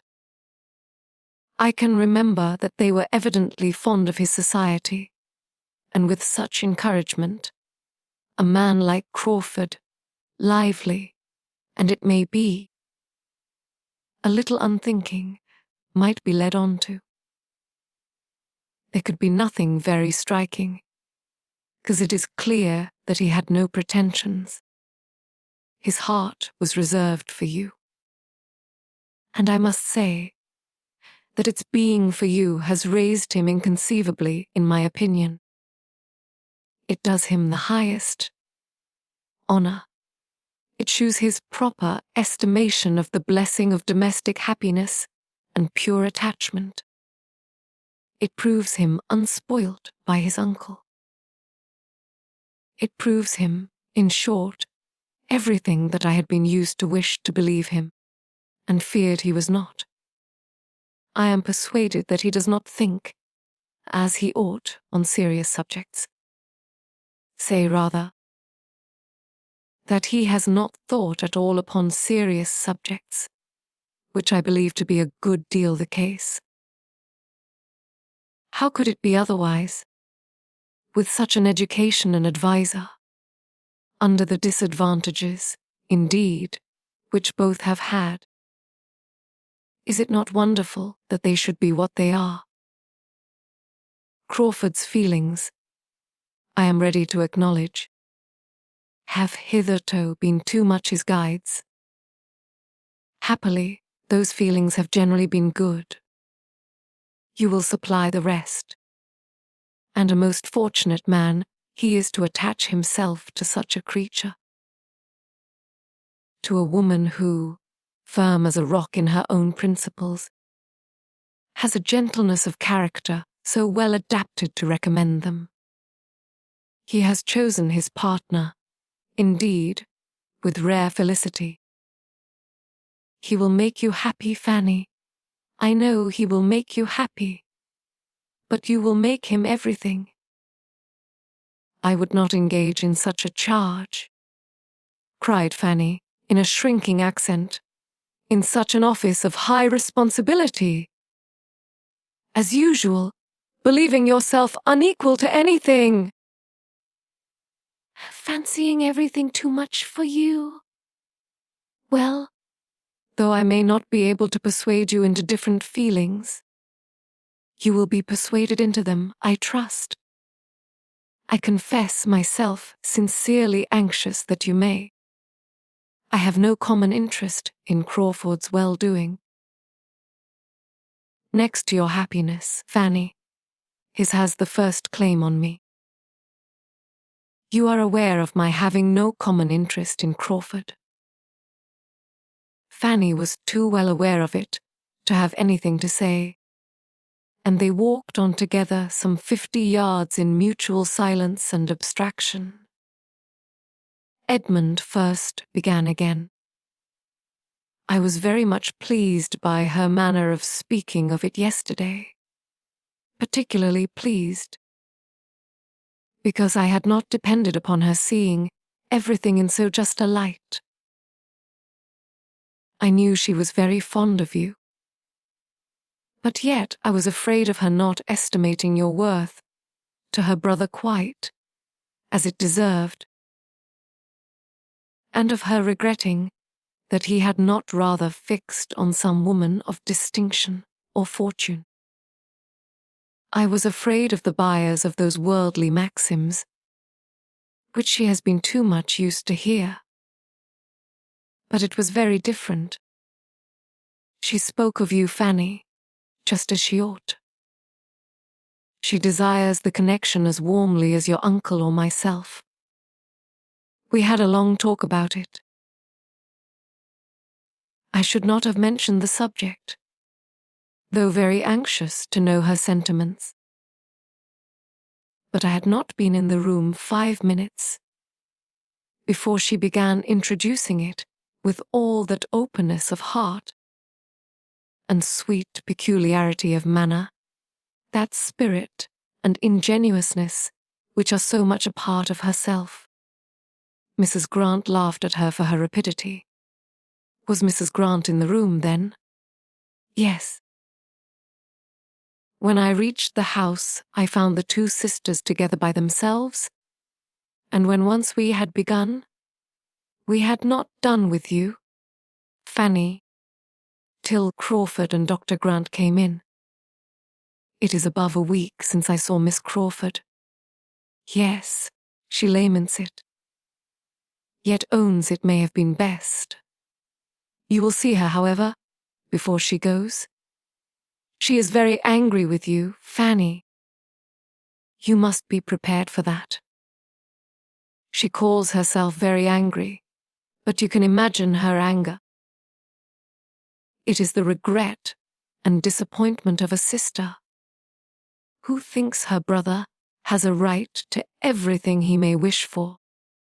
At the first moment, she is hurt, as you would be for William, but she loves and esteems you with all her heart.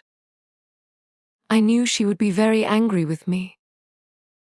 My dearest Fanny, cried Edmund, pressing her arm closer to him.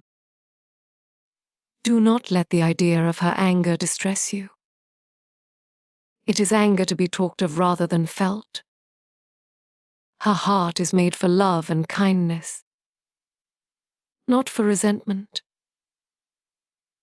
I wish you could have overheard her tribute of praise. I wish you could have seen her countenance when she said that you should be Henry's wife. And I observed that she always spoke of you as Fanny, which she was never used to do, and it had a sound of most sisterly cordiality.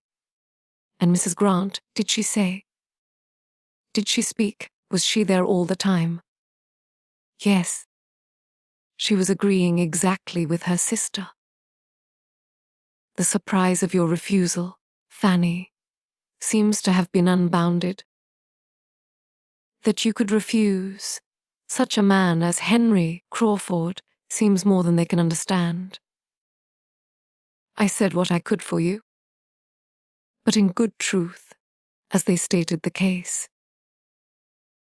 You must prove yourself to be in your senses as soon as you can by a different conduct. Nothing else will satisfy them. But this is teasing you. I have done. Do not turn away from me. I should have thought, said Fanny, after a pause of recollection and exertion, that every woman must have felt the possibility of a man's not being approved, not being loved by someone of her sex at least, let him be ever so generally agreeable. Let him have all the perfections in the world. I think it ought not to be set down as certain that a man must be acceptable to every woman he may happen to like himself. But, even supposing it is so, allowing Mr. Crawford to have all the claims which his sisters think he has, how was I to be prepared to meet him with any feeling answerable to his own? He took me wholly by surprise. I had not an idea that his behavior to me before had any meaning. And surely I was not to be teaching myself to like him, only because he was taking what seemed very idle notice of me. In my situation, it would have been the extreme of vanity to be forming expectations on Mr. Crawford. I am sure his sisters, rating him as they do, must have thought it so, supposing he had meant nothing. How then was I to be? To be in love with him the moment he said he was with me? How was I to have an attachment at his service as soon as it was asked for? His sisters should consider me as well as him. The higher his deserts, the more improper for me ever to have thought of him. And we think very differently of the nature of women. If they can imagine a woman so very soon capable of returning an affection, as this seems to imply. My dear, dear Fanny, now I have the truth. I know this to be the truth, and most worthy of you are such feelings. I had attributed them to you before. I thought I could understand you. You have now, given exactly the explanation which I ventured to make for you to your friend and Mrs. Grant, and they were both better satisfied, though your warm-hearted friend was still run away with a little by the enthusiasm of her fondness for Henry. I told them that you were of all human creatures the one over habit had most power and novelty least, and that the very circumstance of the novelty of Crawford's addresses was against him. Their being so new and so recent was all in their disfavor, that you could tolerate nothing that you were not used to, and a great deal more to the same purpose, to give them a knowledge of your character. A Miss Crawford made us laugh by her plans of encouragement for her brother.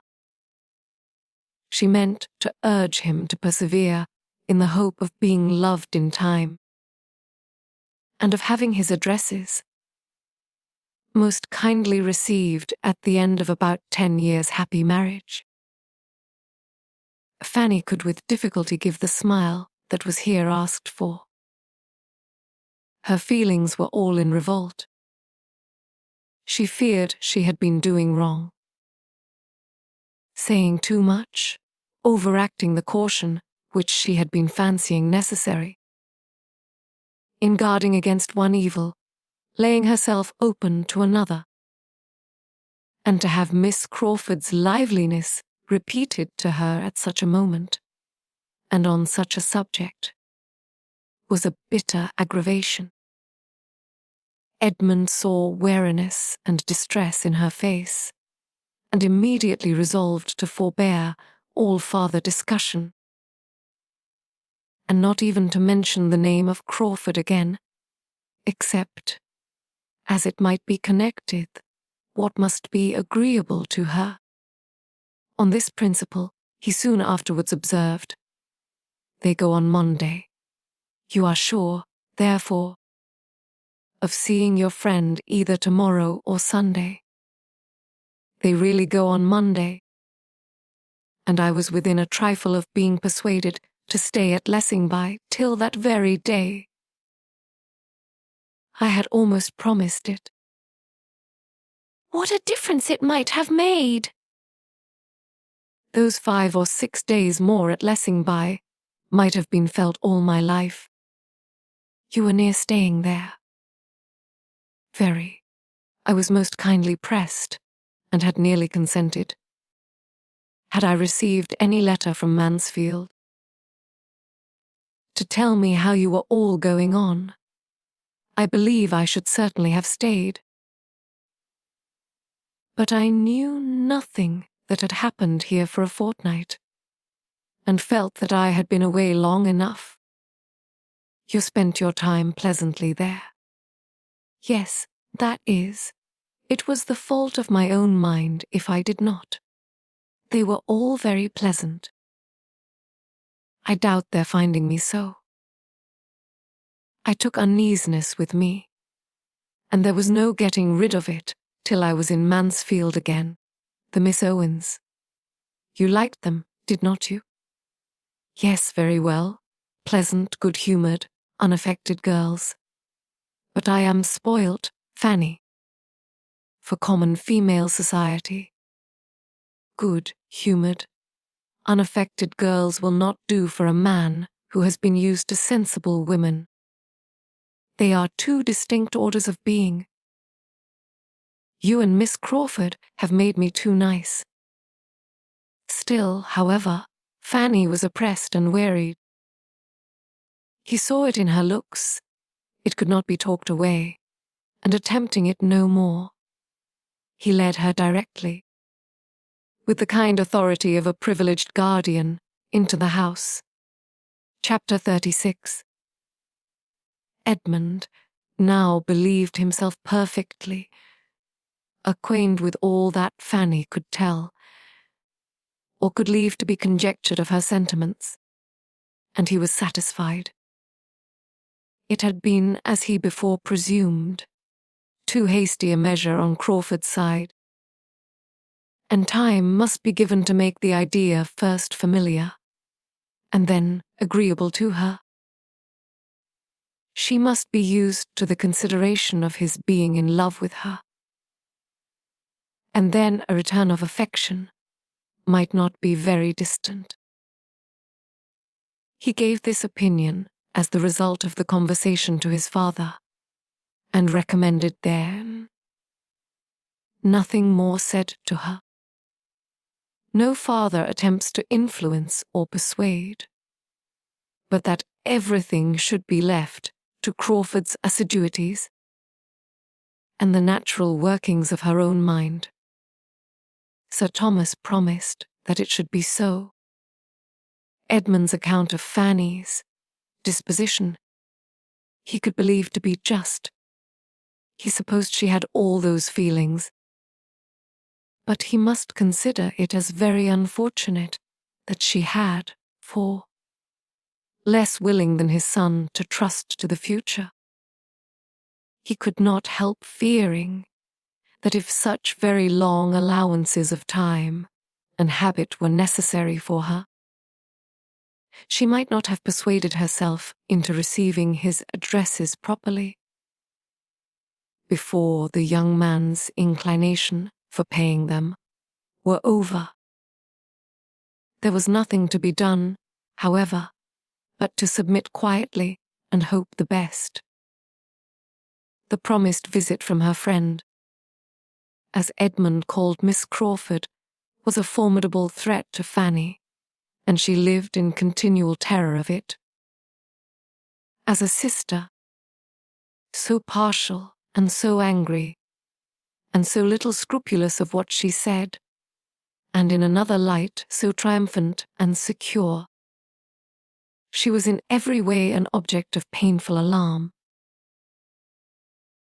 Her displeasure, her penetration, and her happiness were all fearful to encounter. And the dependence of having others present? When they met was Fanny support in looking forward to it.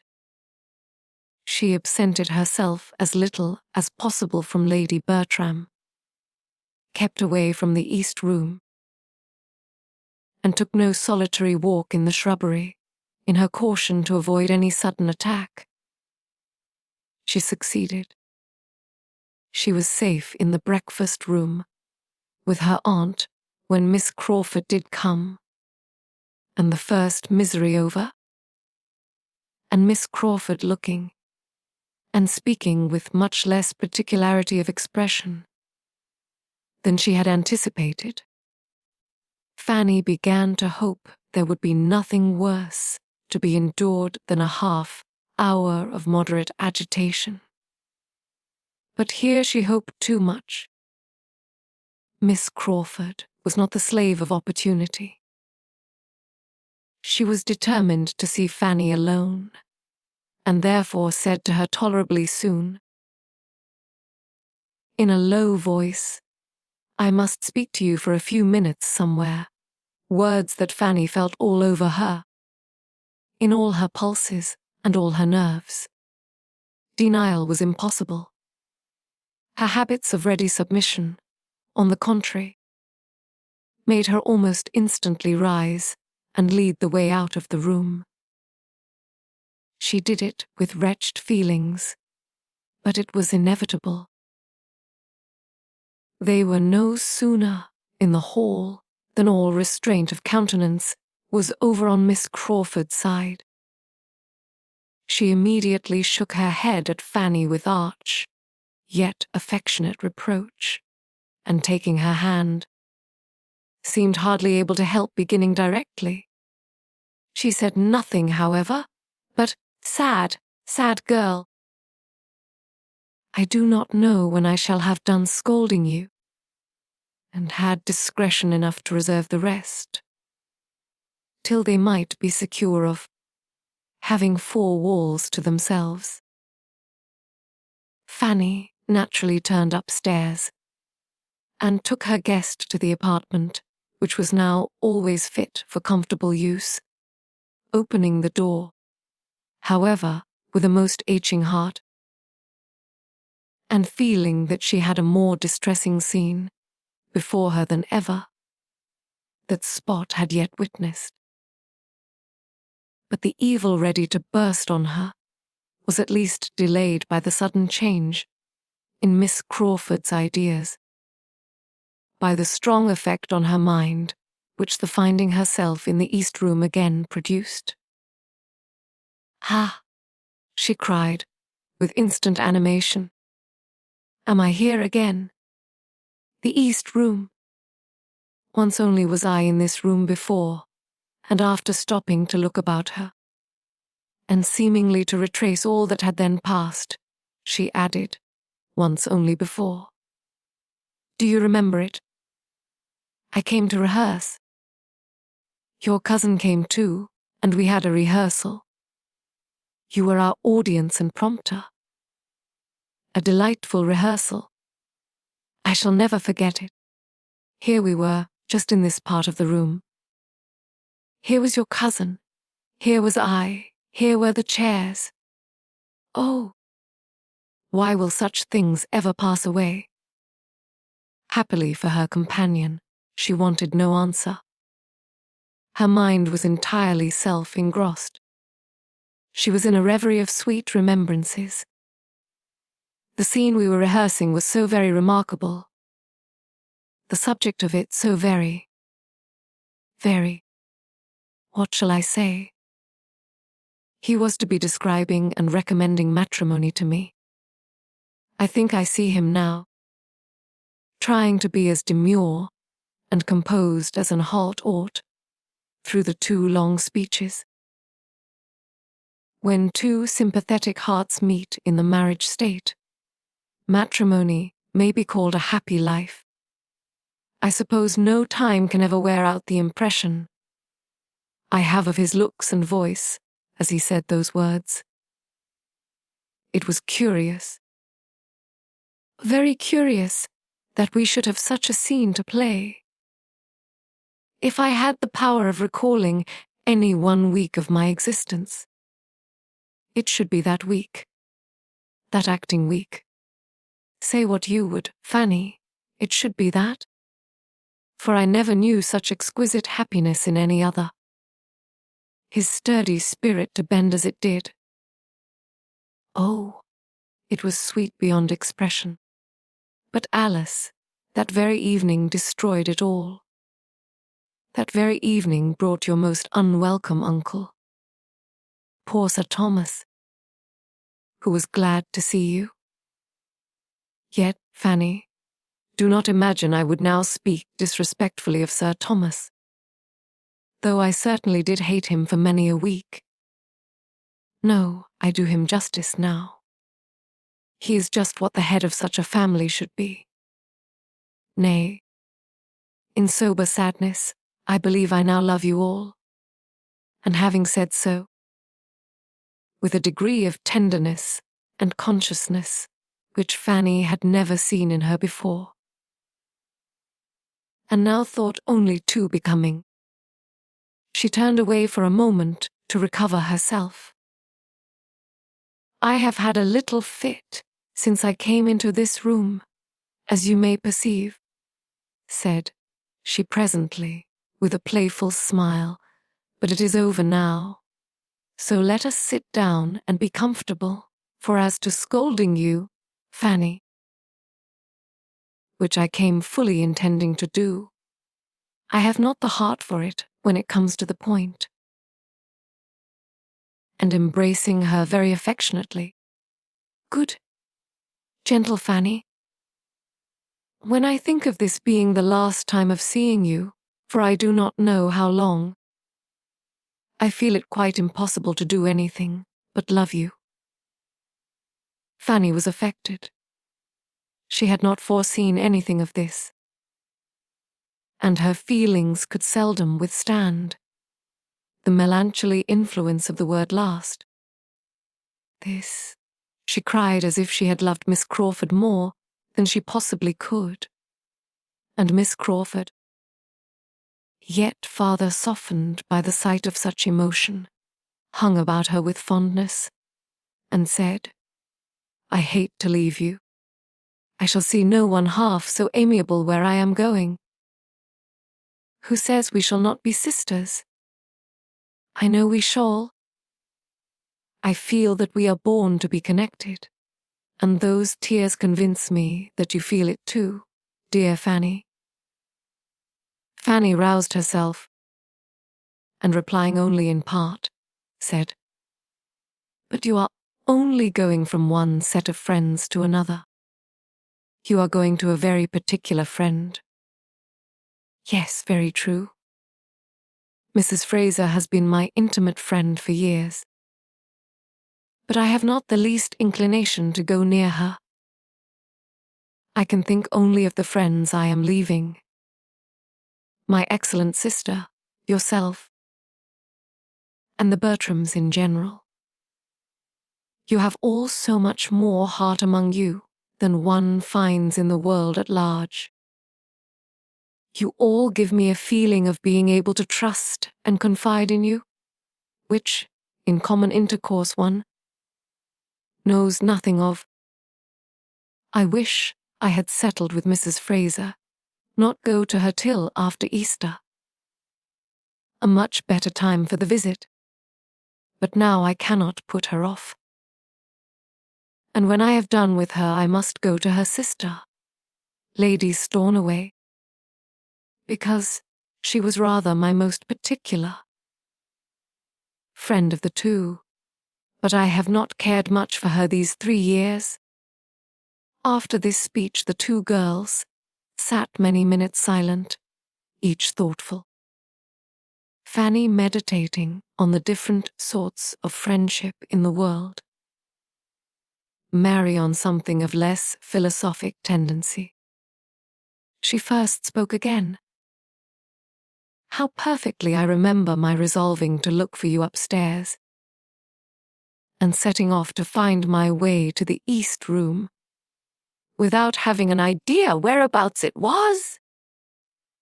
How well I remember what I was thinking of as I came along, and my looking in and seeing you here, sitting at this table, at work, and then your cousin's astonishment when he opened the door, at seeing me here. To be sure, your uncle's returning that very evening. There never was anything quite like it."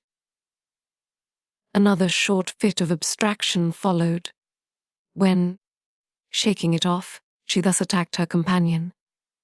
"Why, Fanny, you are absolutely in a reverie. Thinking, I hope, of one who is always thinking of you. Oh, that I could transport you for a short time into our circle in town, that you might understand how your power over Henry is thought of there. Oh, the envyings and heart-burnings of dozens and dozens. The wonder, the incredulity that will be felt at hearing what you have done. For as to secrecy, Henry is quite the hero of an old romance, and glories in his chains. You should come to London to know how to estimate your conquest. If you were to see how he is courted, and how I am courted for his sake. Now,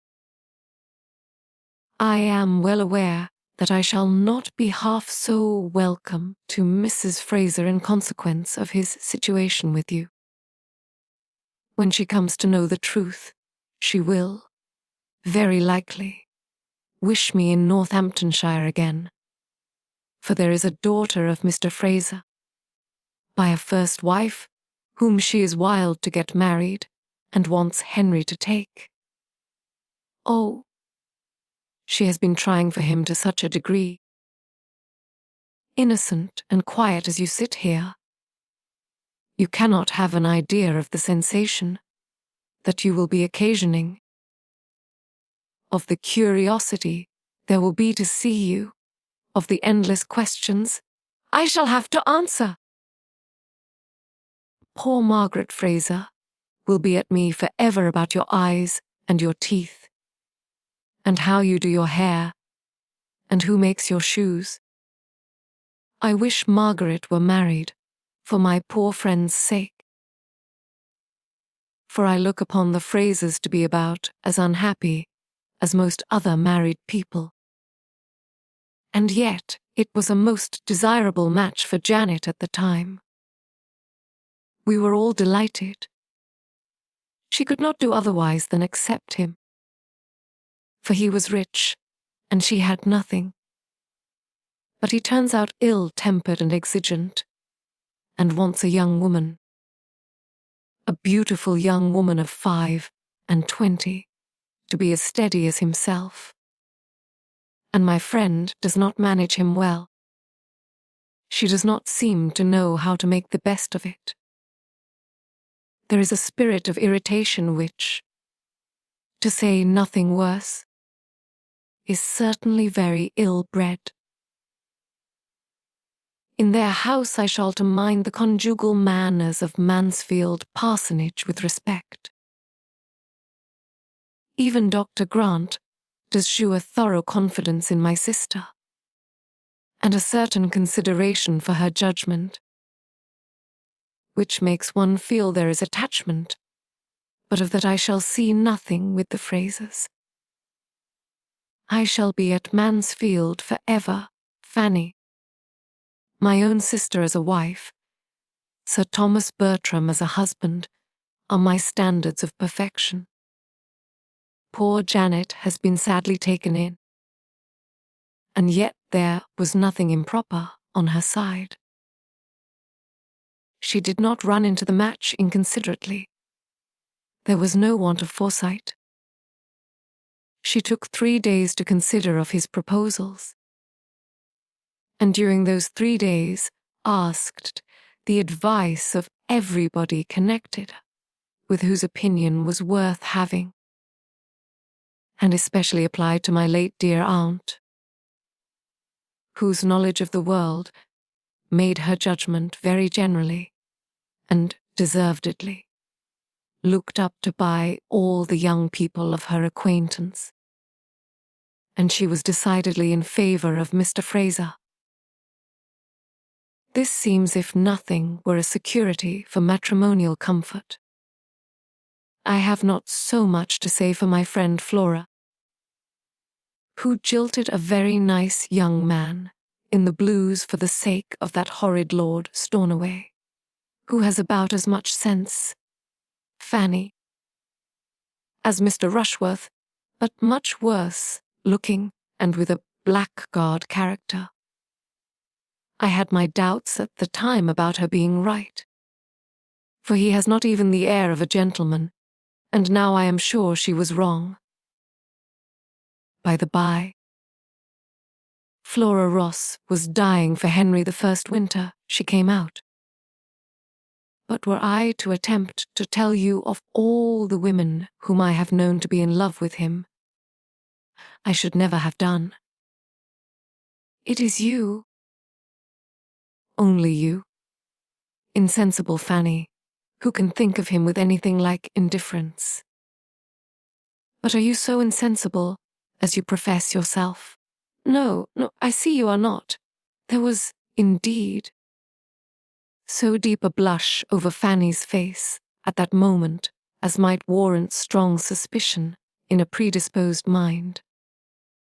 Excellent creature, I will not tease you.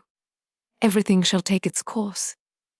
But, dear Fanny, you must allow that you were not so absolutely unprepared to have the question asked, as your cousin fancies. It is not possible, but that you must have had some thoughts on the subject, some surmises as to what might be. You must have seen that he was trying to please you by every attention in his power. Was not he devoted to you at the ball? And then before the ball the necklace? Oh, you received it just as it was meant. You were as conscious as heart could desire. I remember it perfectly. Do you mean, then, that your brother knew of the necklace beforehand. Oh, Miss Crawford, that was not fair. Knew of it. It was his own doing entirely, his own thought. I am ashamed to say that it had never entered my head. But I was delighted to act on his proposal for both your sakes. I will not say, replied Fanny, that I was not half afraid at the time of its being so. For there was something in your look that frightened me, but not at first. I was as unsuspicious of it at first. Indeed, indeed I was. It is as true as that I sit here. And had I had an idea of it, nothing should have induced me to accept the necklace. As to your brother's behavior, certainly I was sensible of a particularity. I had been sensible of it some little time, perhaps 2 or 3 weeks, but then I considered it as meaning nothing. I put it down as simply being his way, and was as far from supposing as from wishing him to have any serious thoughts of me. I had not, Miss Crawford, been an inattentive observer of what was passing between him and some part of this family in the summer and autumn. I was quiet, but I was not blind. I could not but see that Mr. Crawford amused himself in gallantries which did me nothing. Ah, I cannot deny it. He has now and then been a sad flirt, and cared very little for the havoc he might be making in young ladies' affections. I have often scolded him for it, but it is his only fault. And there is this to be said, that very few young ladies have any affections worth caring for. And then, Fanny, the glory of fixing one who has been shot at by so many, of having it in one's power to pay off the debts of one's sex. Oh! I am sure it is not in woman's nature to refuse such a triumph. Fanny shook her head. I cannot think well of a man who sports with any woman's feelings. And there may often be a great deal more suffered than a stander I can judge of. I do not defend him. I leave him entirely to your mercy. And when he has got you at Everingham, I do not care how much you lecture him. But this I will say, that his fault, the liking to make girls a little in love with him, is not half so dangerous to a wife's happiness as a tendency to fall in love himself, which he has never been addicted to. And I do seriously and truly believe that he is attached to you in a way that he never was to any woman before. That he loves you with all his heart, and will love you as nearly forever as possible. If any man ever loved a woman forever, I think Henry will do as much for you. Fanny could not avoid a faint smile, but had nothing to say. I cannot imagine Henry ever to have been happier, continued Mary presently, than when he had succeeded in getting your brother's commission. She had made a sure push at Fanny's feelings here. Oh, yes. How very, very kind of him. I know he must have exerted himself very much, for I know the parties he had to move. The Admiral hates trouble, and scorns asking favours, and there are so many young men's claims to be attended to in the same way, that a friendship and energy, not very determined, is easily put by. What a happy creature William must be! I wish we could see him. A poor Fanny's mind was thrown into the most distressing of all its varieties. the recollection, what had been done for William, was always the most powerful disturber of every decision against a Crawford. And she sat thinking deeply of it till Mary, who had been first watching her complacently, and then musing on something else, suddenly called her attention by saying,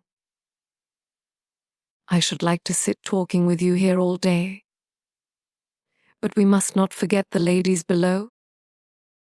And so, goodbye, my dear, my amiable, my excellent Fanny, for though we shall nominally part in the breakfast parlour, I must take leave of you here.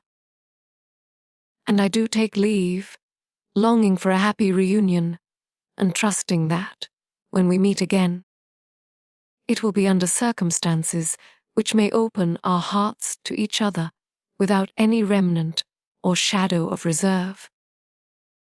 A very, very kind embrace, and some agitation of manner, accompanied these words. "I shall see your cousin in town soon. He talks of being there tolerably soon, and Sir Thomas, I dare say, in the course of the spring, and your eldest cousin, and the Rushworths, and Julia, I am sure of meeting again, and all but you. I have 2 favours to ask, Fanny. One is your correspondence. You must write to me. And the other, that you will often call on Mrs. Grant, and make her amends for my being gone. The first, at least, of these favours Fanny would rather not have been asked. But it was impossible for her to refuse the correspondence. It was impossible for her even not to accede to it more readily than her own judgment authorized. There was no resisting so much apparent affection. Her disposition was peculiarly calculated to value a fond treatment, and from having hitherto known so little of it, she was the more overcome by Miss Crawford's. Besides, there was gratitude towards her for having made TYT to so much less painful than her fears had predicted. It was over, and she had escaped without reproaches and without detection. Her secret was still her own, and while that was the case, she thought she could resign herself to almost everything. In the evening there was another parting.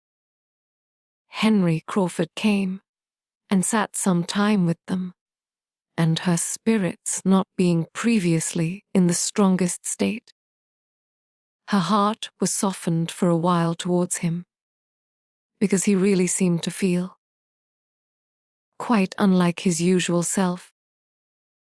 He scarcely said anything.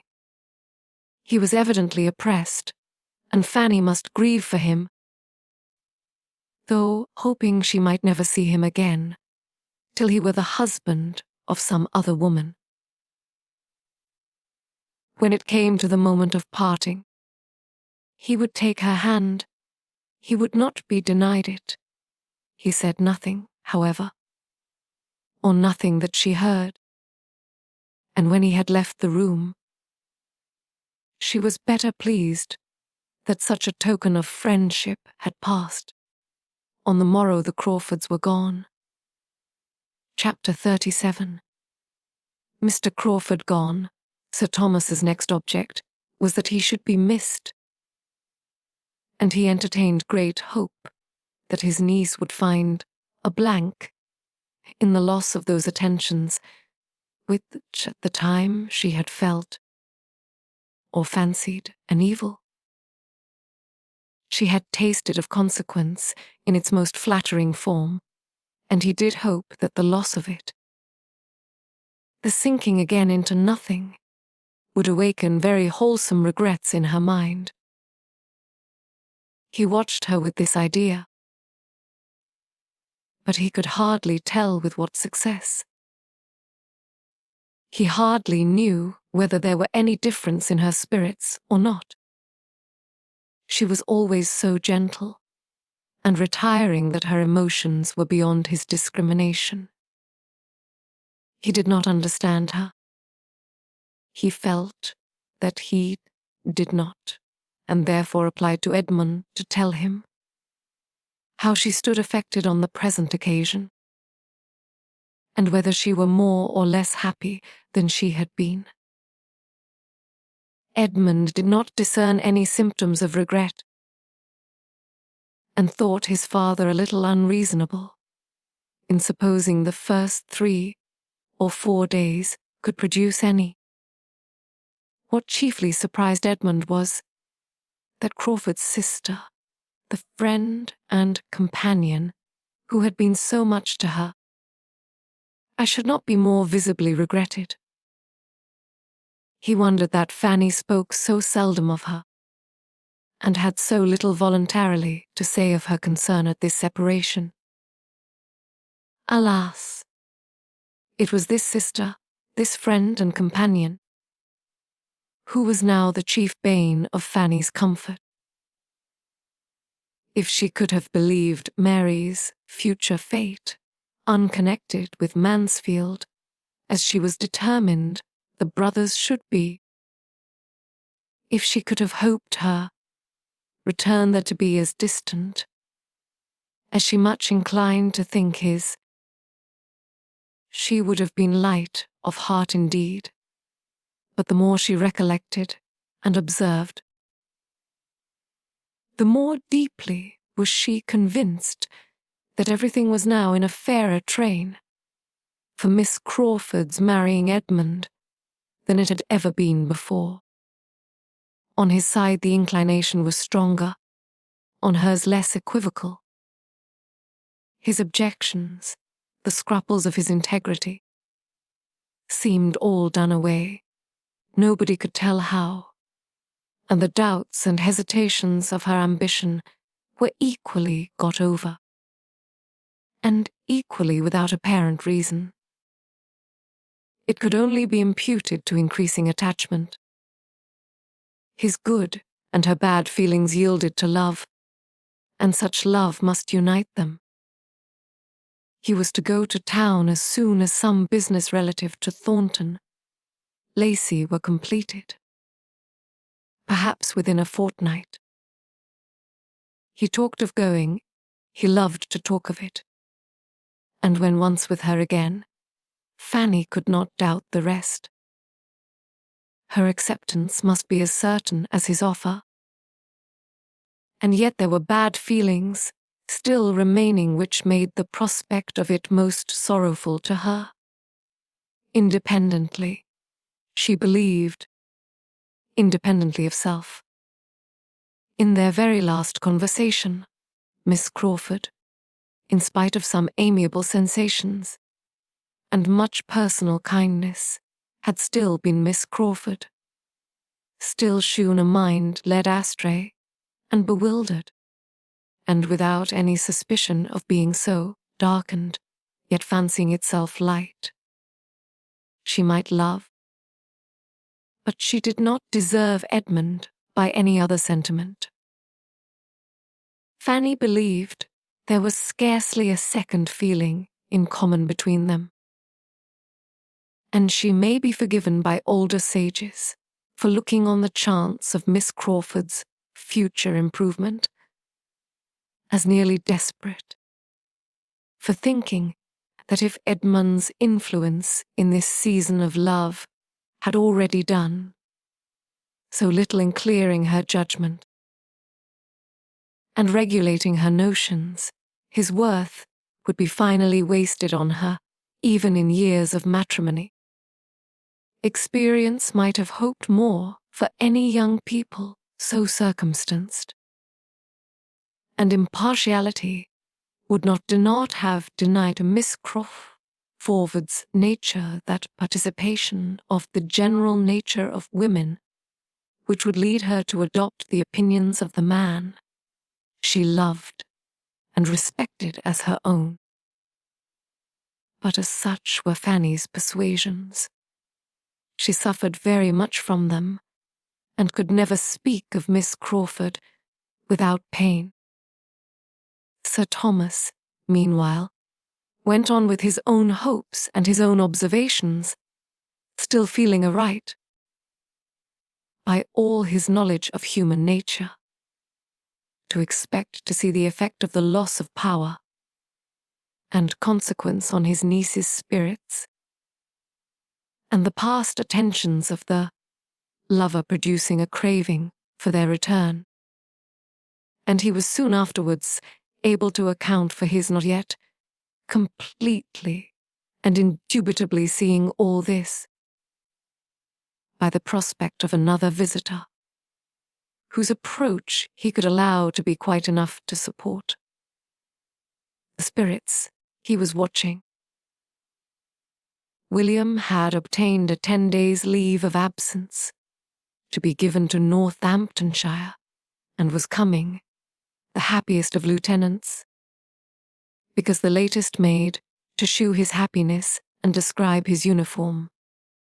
He came, and he would have been delighted to shew his uniform there too, had not cruel custom prohibited its appearance except on duty.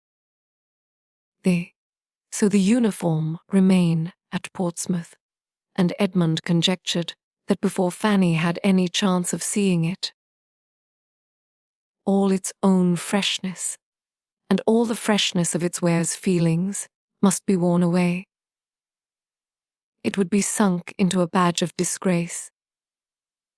For what can be more unbecoming, or more worthless, than the uniform of a lieutenant who has been a lieutenant a year or two, and sees others made commanders before him?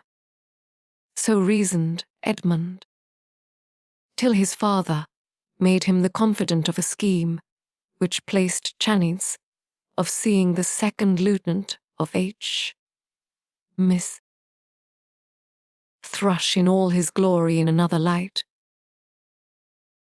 This scheme was that she should accompany her brother back to Portsmouth and spend a little time with her own family. It had occurred to Sir Thomas, in one of his dignified musings, as a right and desirable measure, but before he absolutely made up his mind, he consulted his son. Edmund considered it every way, and saw nothing but what was right. The thing was good in itself, and could not be done at a better time, and he had no doubt of it being highly agreeable to Fanny. This was enough to determine Sir Thomas, and a decisive then, so it shall be closed that stage of the business, Sir Thomas retiring from it with some feelings of satisfaction, and views of good over and above what he had communicated to his son. For his prime motive in sending her away had very little to do with the propriety of her seeing her parents again, and nothing at all with any idea of making her happy. He certainly wished her to go willingly, but he as certainly wished her to be heartily sick of home before her visit ended, and that a little abstinence from the elegancies and luxuries of Mansfield Park would bring her mind into a sober state, and incline her to a juster estimate of the value of that home of greater permanence and equal comfort, of which she had the offer. It was a medicinal project upon his niece's understanding, which he must consider as at present diseased. A residence of 8 or 9 years in the abode of wealth and plenty had a little disordered her powers of comparing and judging.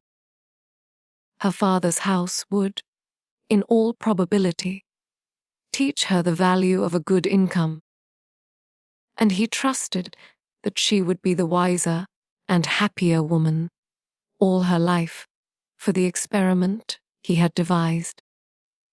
Had Fanny been at all addicted to raptures, she must have had a strong attack of them when she first understood what was intended.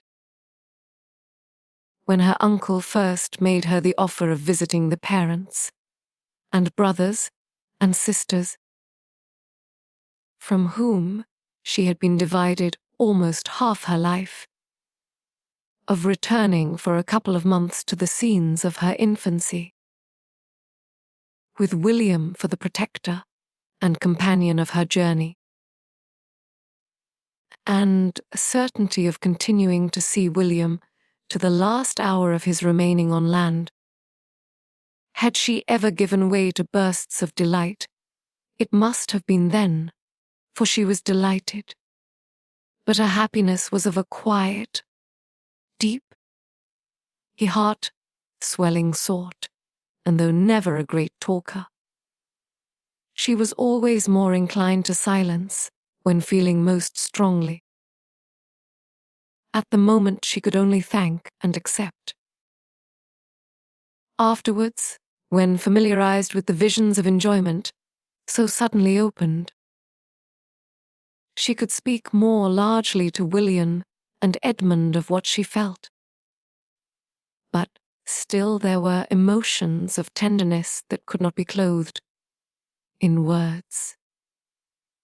The remembrance of all her earliest pleasures, and of what she had suffered in being torn from them, came over her with renewed strength, and it seemed as if to be at home again would heal every pain that had since grown out of the separation.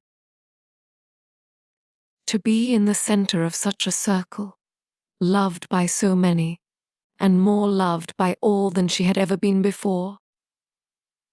To feel affection without fear or restraint. To feel herself the equal of those who surrounded her. To be at peace from all mention of the Crawfords, safe from every look which could be fancied a reproach on their account. This was a prospect to be dwelt on with a fondness that could be but half acknowledged. Edmund, too, to be 2 months from him, and perhaps she might be allowed to make her absence 3, must do her good. At a distance, unassailed by his looks or his kindness, and safe from the perpetual irritation of knowing his heart, and striving to avoid his confidence, she should be able to reason herself into a proper state. She should be able to think of him, as in London, and arranging everything there without wretchedness. What might have been hard to bear at Mansfield was to become a slight evil at Portsmouth. The only drawback was the doubt of her Aunt Bertram's being comfortable without her. She was of use to no one else. But there she might be missed to a degree that she did not like to think of, and that part of the arrangement was, indeed, the hardest for Sir Thomas to accomplish, and what only he could have accomplished at all. But he was master at Mansfield Park. When he had really resolved on any measure, he could always carry it through. And now, by dint of long talking on the subject, explaining and dwelling on the duty of Fanny's sometimes seeing her family, he did induce his wife to let her go, obtaining it rather from submission, however, than conviction. For Lady Bertram was convinced of very little more than that Sir Thomas thought Fanny ought to go, and therefore that she must. In the calmness of her own dressing-room, in the impartial flow of her own meditations, unbiased by his bewildering statements, she could not acknowledge any necessity for Fanny's ever going near a father and mother who had done without her so long, while she was so useful to herself. And as to the not missing her, which under Mrs. Norris's discussion was the point attempted to be proved, she set herself very steadily against admitting any such thing. Sir Thomas had appealed to her reason, conscience, and dignity. He had called it a sacrifice, and demanded of her goodness and self-command as such.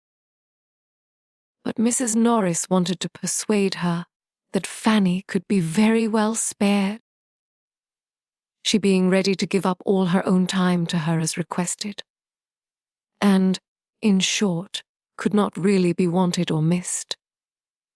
That may be, sister, was all Lady Bertram's reply. I dare say you are very right, but I am sure I shall miss her very much. The next step was to communicate with Portsmouth. Fanny wrote to offer herself, and her mother's answer, though short, was so kind. A few simple lines expressed so natural and motherly a joy in the prospect of seeing her child again, as to confirm all the daughter's views of happiness in being with her, convincing her that she should now find a warm and affectionate friend in the mamma, who had certainly shewn no remarkable fondness for her formerly. But this she could easily suppose to have been her own fault or her own fancy.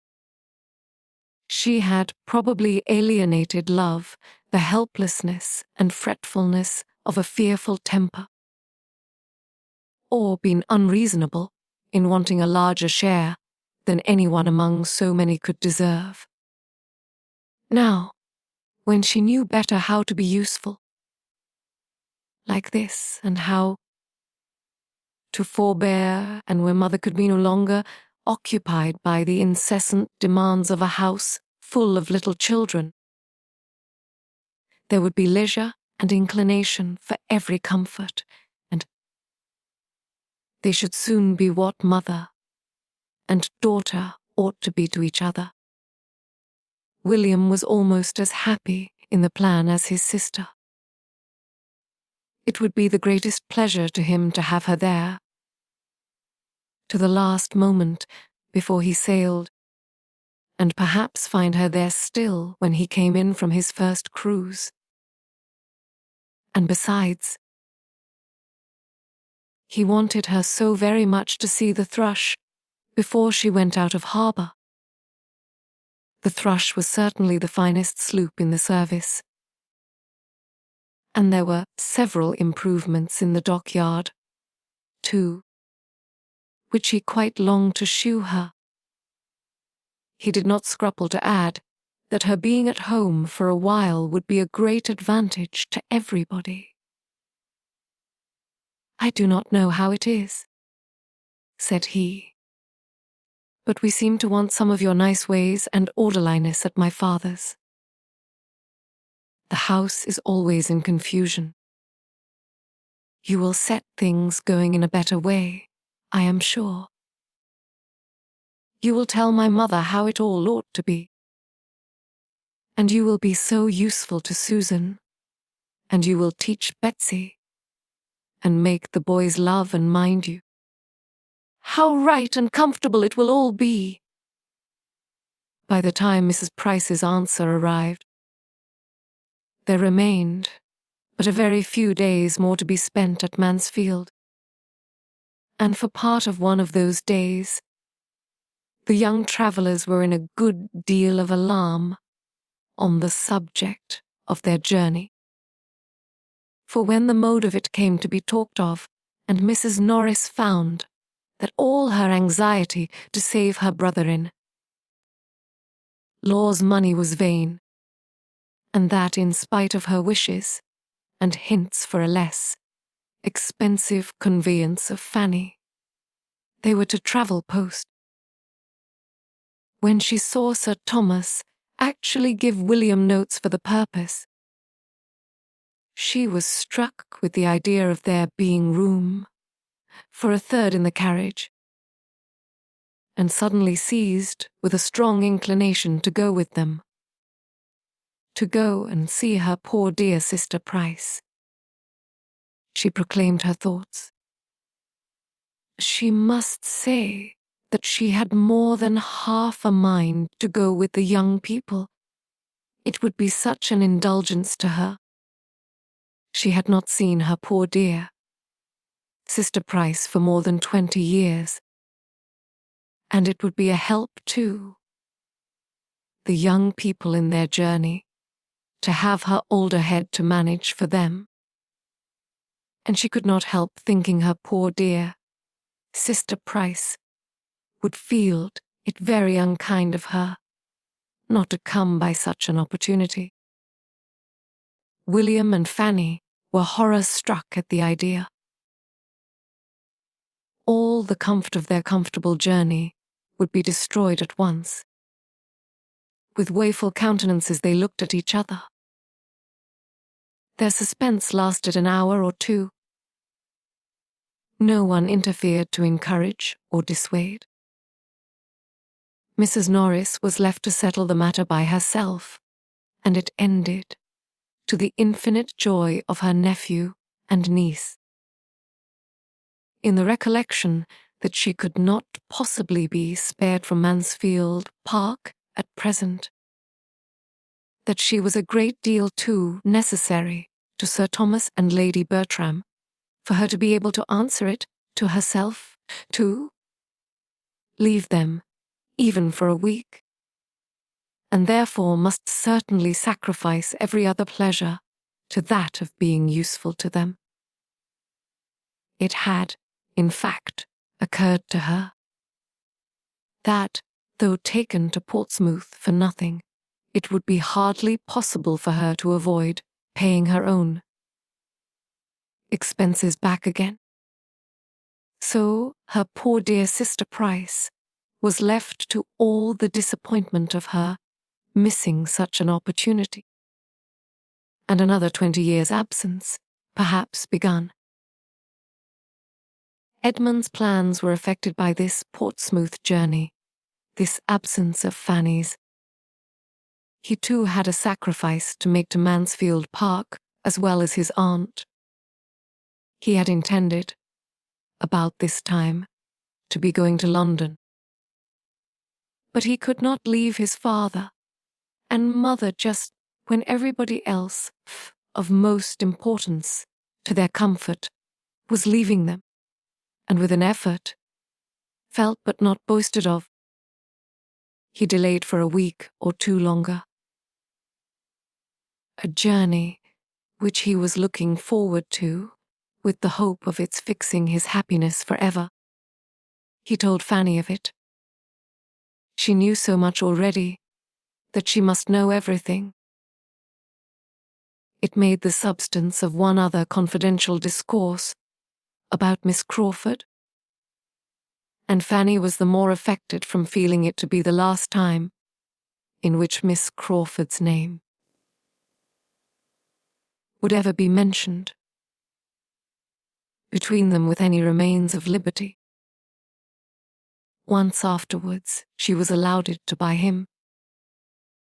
Lady Bertram had been telling her niece in the evening to write to her soon, and often, and promising to be a good correspondent herself, and Edmund, at a convenient moment, then added in a whisper, "And I shall write to you, Fanny, when I have anything worth writing about. Anything to say that I think you will like to hear, and that you will not hear so soon from any other quarter." Had she doubted his meaning while she listened?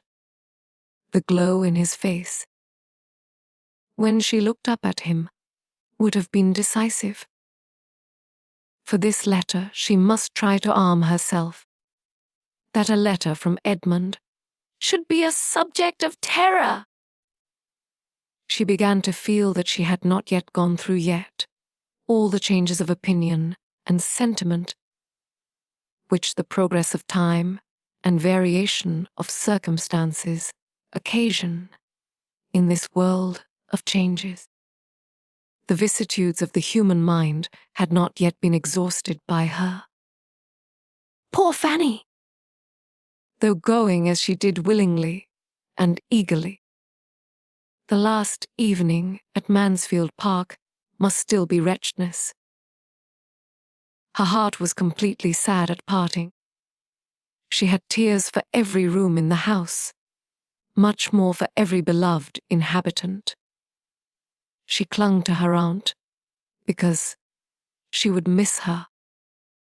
She kissed the hand of her uncle with struggling sobs because she had displeased him, and as for Edmund, she could neither speak, nor look, nor think when the last moment came with him.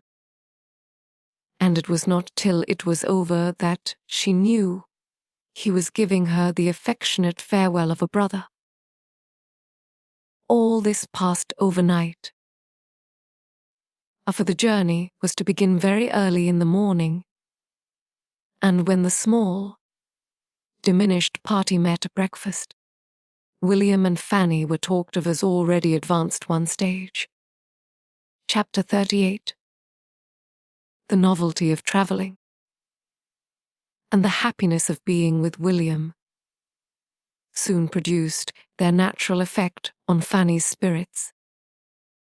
When Mansfield Park was fairly left behind, and by the time their first stage was ended, and they were to quit Sir Thomas's carriage, she was able to take leave of the old coachman, and send back proper messages, with cheerful looks. Of pleasant talk between the brother and sister there was no end. Everything supplied an amusement to the high glee of William's mind, and he was full of frolic and joke in the intervals of their higher-toned subjects, all of which ended, if they did not begin, in praise of the thrush, conjectures how she would be employed, schemes for an action with some superior force, which, supposing the first lieutenant out of the way, and William was not very merciful to the first lieutenant, was to give himself the next step as soon as possible, or speculations upon prize, money, which was to be generously distributed at home, with only the reservation of enough to make the little cottage comfortable, in which he and Fanny were to pass all their middle and later life together. Fanny's immediate concerns, as far as they involved Mr. Crawford, made no part of their conversation. William knew what had passed, and from his heart lamented that his sister's feelings should be so cold towards a man whom he must consider as the first of human characters. But he was of an age to be all for love, and therefore unable to blame, and knowing her wish on the subject, he would not distress her by the slightest allusion. She had reason to suppose herself not yet forgotten by Mr. Crawford. She had heard repeatedly from his sister within the 3 weeks which had passed since their leaving Mansfield, and in each letter had been a few lines from himself, warm and determined like his speeches. It was a correspondence which Fanny found quite as unpleasant as she had feared. Miss Crawford's style of writing, lively and affectionate, was itself an evil, independent of what she was thus forced into reading from the brother's pen.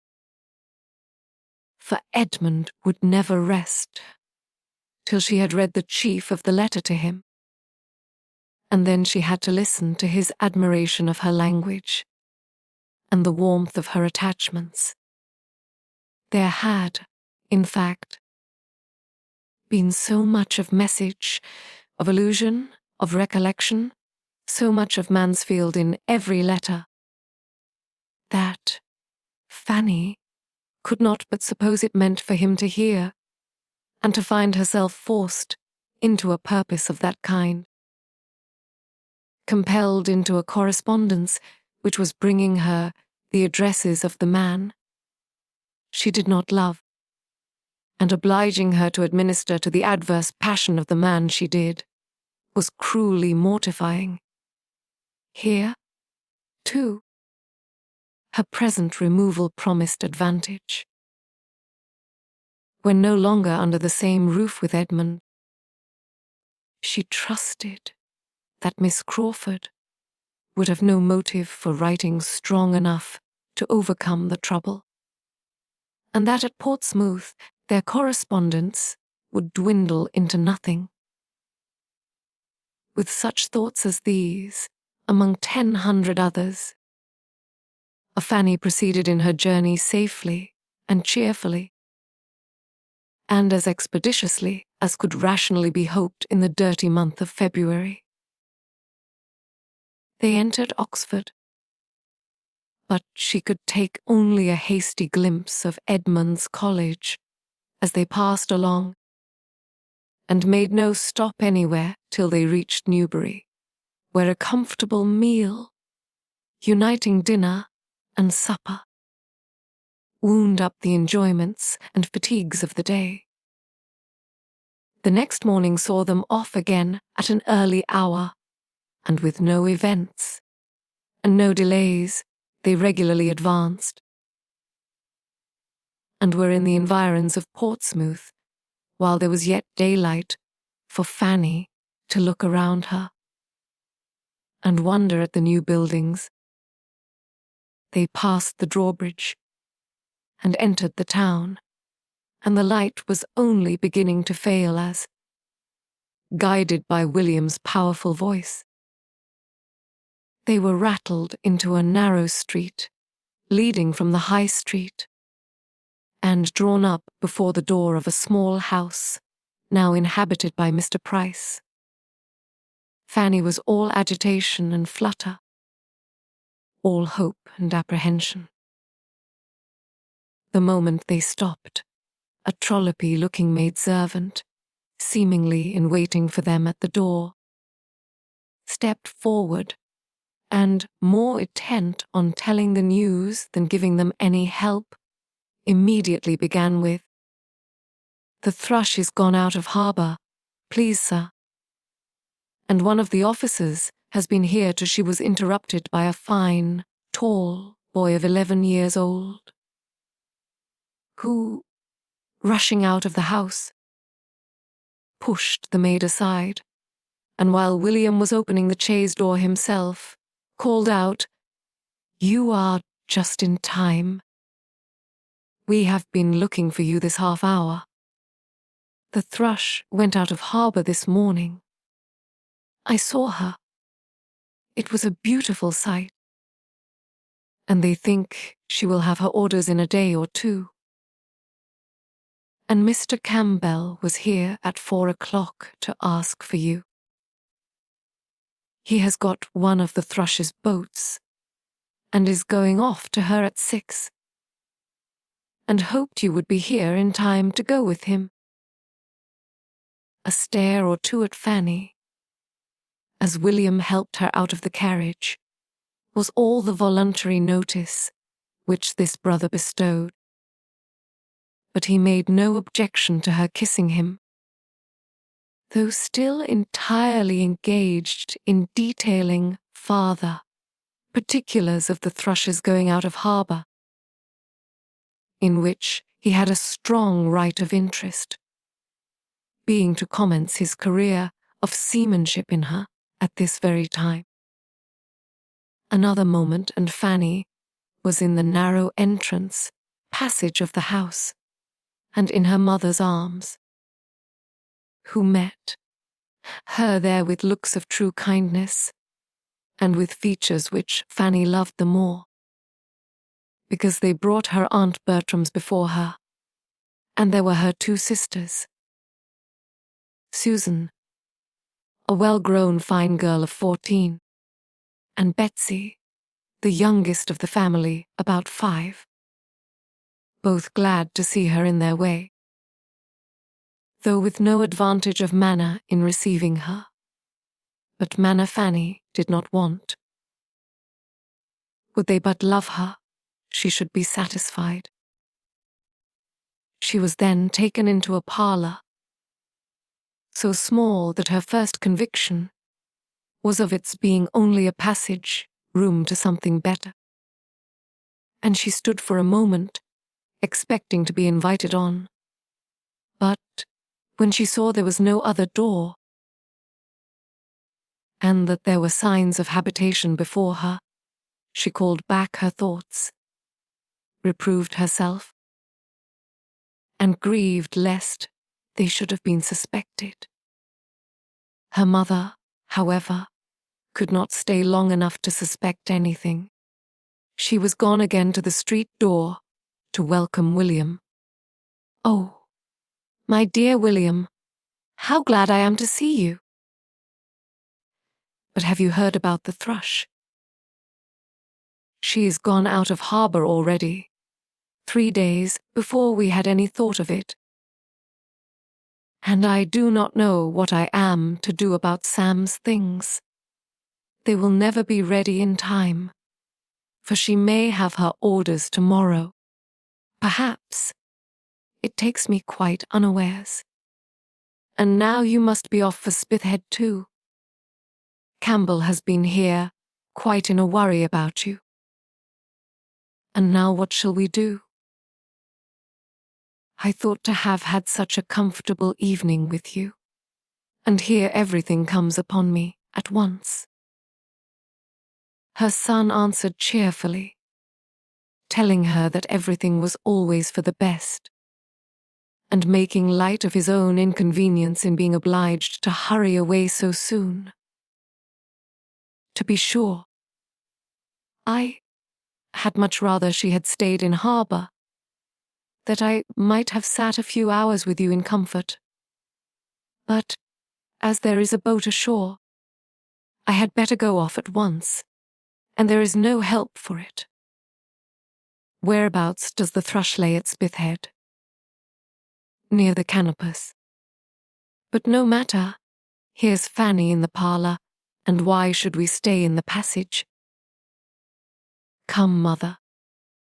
You have hardly looked at your own dear Fanny yet. In they both came, and Mrs. Price, having kindly kissed her daughter again, and commented a little on her growth, began with very natural solicitude to feel for their fatigues and wants as travellers. "Poor dears, how tired you must both be! And now, what will you have? I began to think you would never come.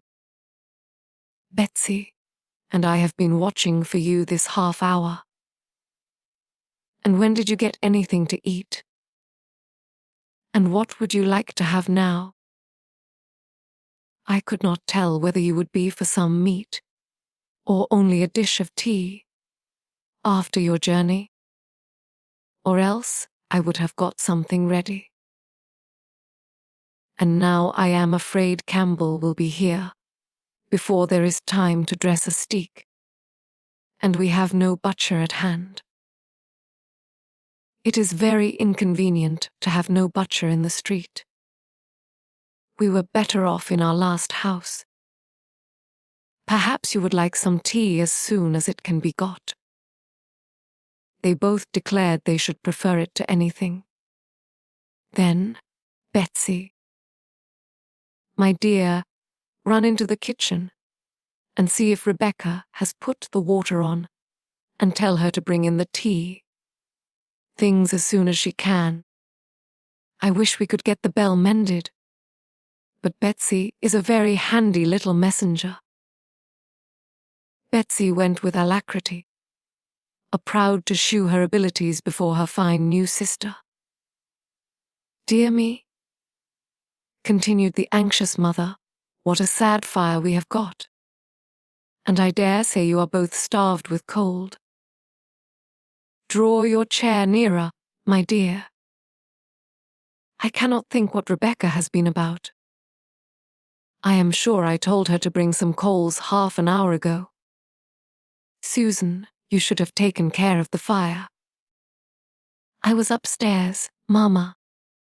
"Moving my things," said Susan, in a fearless, self-defending tone, which startled Fanny. "You know you had but just settled that my sister Fanny, and I should have the other room, and I could not get Rebecca to give me any help." Farther discussion was prevented by various bustles.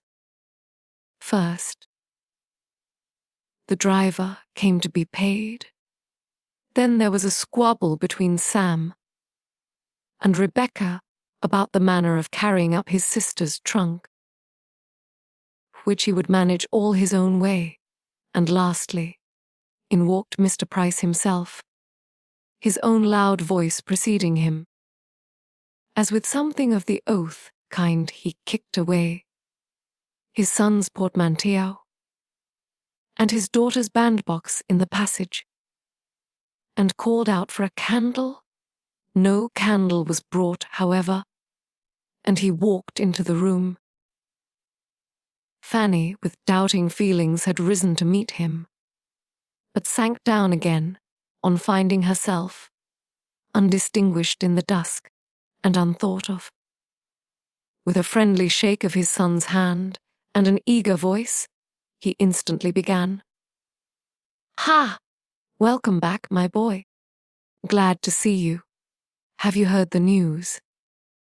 The Thrush went out of harbour this morning. Sharp is the word, you see. By J. You are just in time. The doctor has been here inquiring for you. He has got one of the boats, and is to be off for Spithead by 6. So you had better go with him. I have been to Turner's about your mess.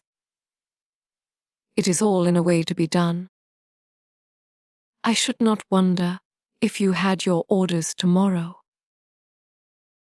But you cannot sail with this wind if you are to cruise to the westward, and Captain Walsh thinks you will certainly have a cruise to the westward with the Elephant. By G, I wish you may. But old Schooley was saying, just now, that he thought you would be sent first to the Texel. Well, we are ready, whatever happens, but by G, you lost a fine sight by not being here in the morning to see the Thrush go out of harbour. I would not have been out of the way for £1,000. Old Schooley ran in at breakfast time to say she had slipped her moorings and was coming out. I jumped up and made but 2 steps to the platform. If ever there was a perfect beauty afloat, she is one, and there she lays at Spithead. And anybody in England would take her for an 8 and 20. I was upon the platform 2 hours this afternoon looking at her. She lays close to the Endymion, between her and the Cleopatra, just to the eastward of the sheer hulk. Ha!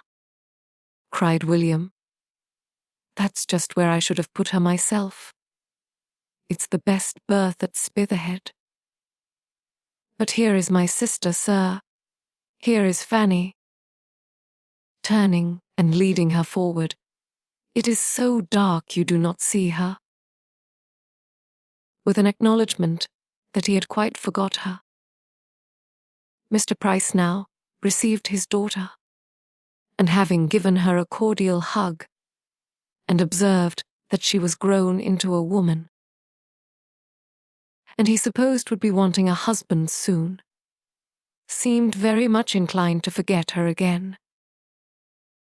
Fanny shrunk back to her seat, with feelings sadly pained by his language and his smell of spirits, and he talked on only to his son, and only of the thrush, though William, warmly interested, as he was in that subject, more than once tried to make his father think of Fanny, and her long absence and long journey.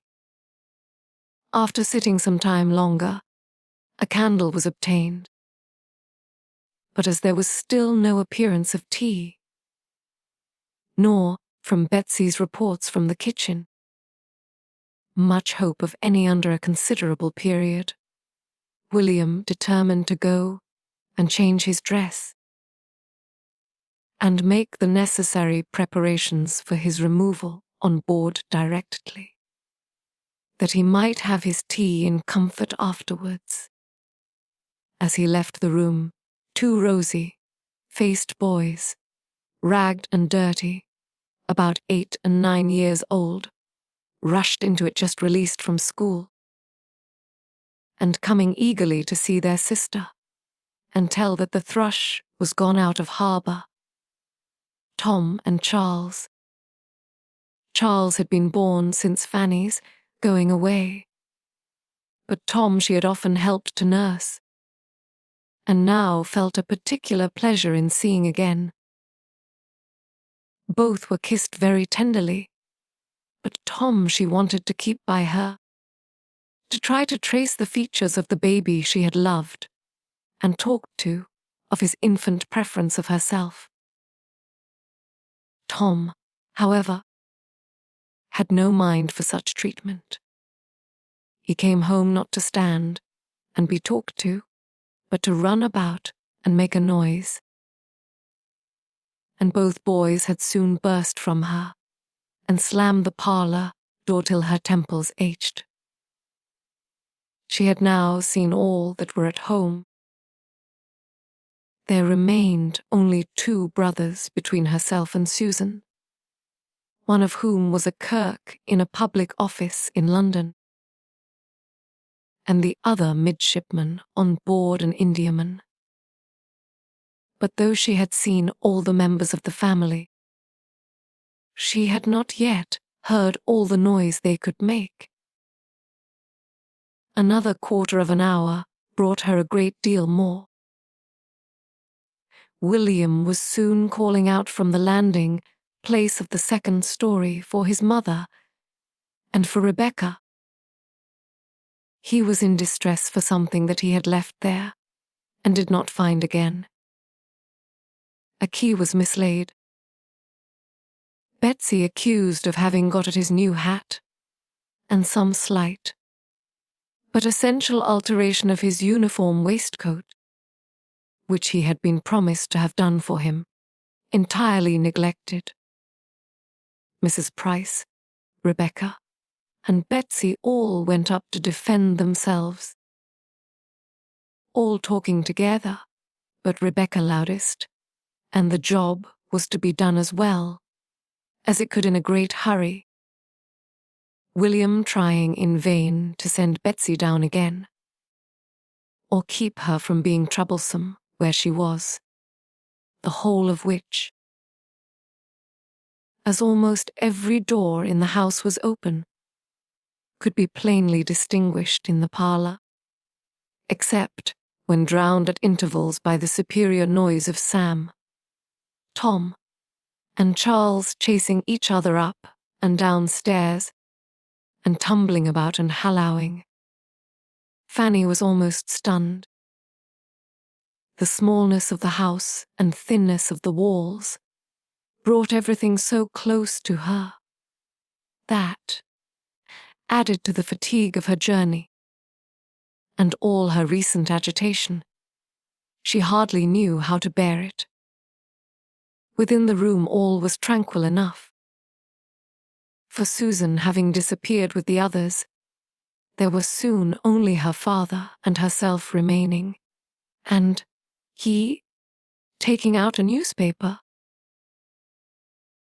The customary loan of a neighbor, applied himself to studying it, without seeming to recollect her existence.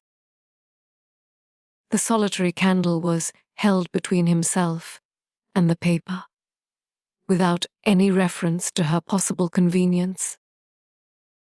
But she had nothing to do, and was glad to have the light screened from her aching head, as she sat in bewildered, broken, sorrowful contemplation.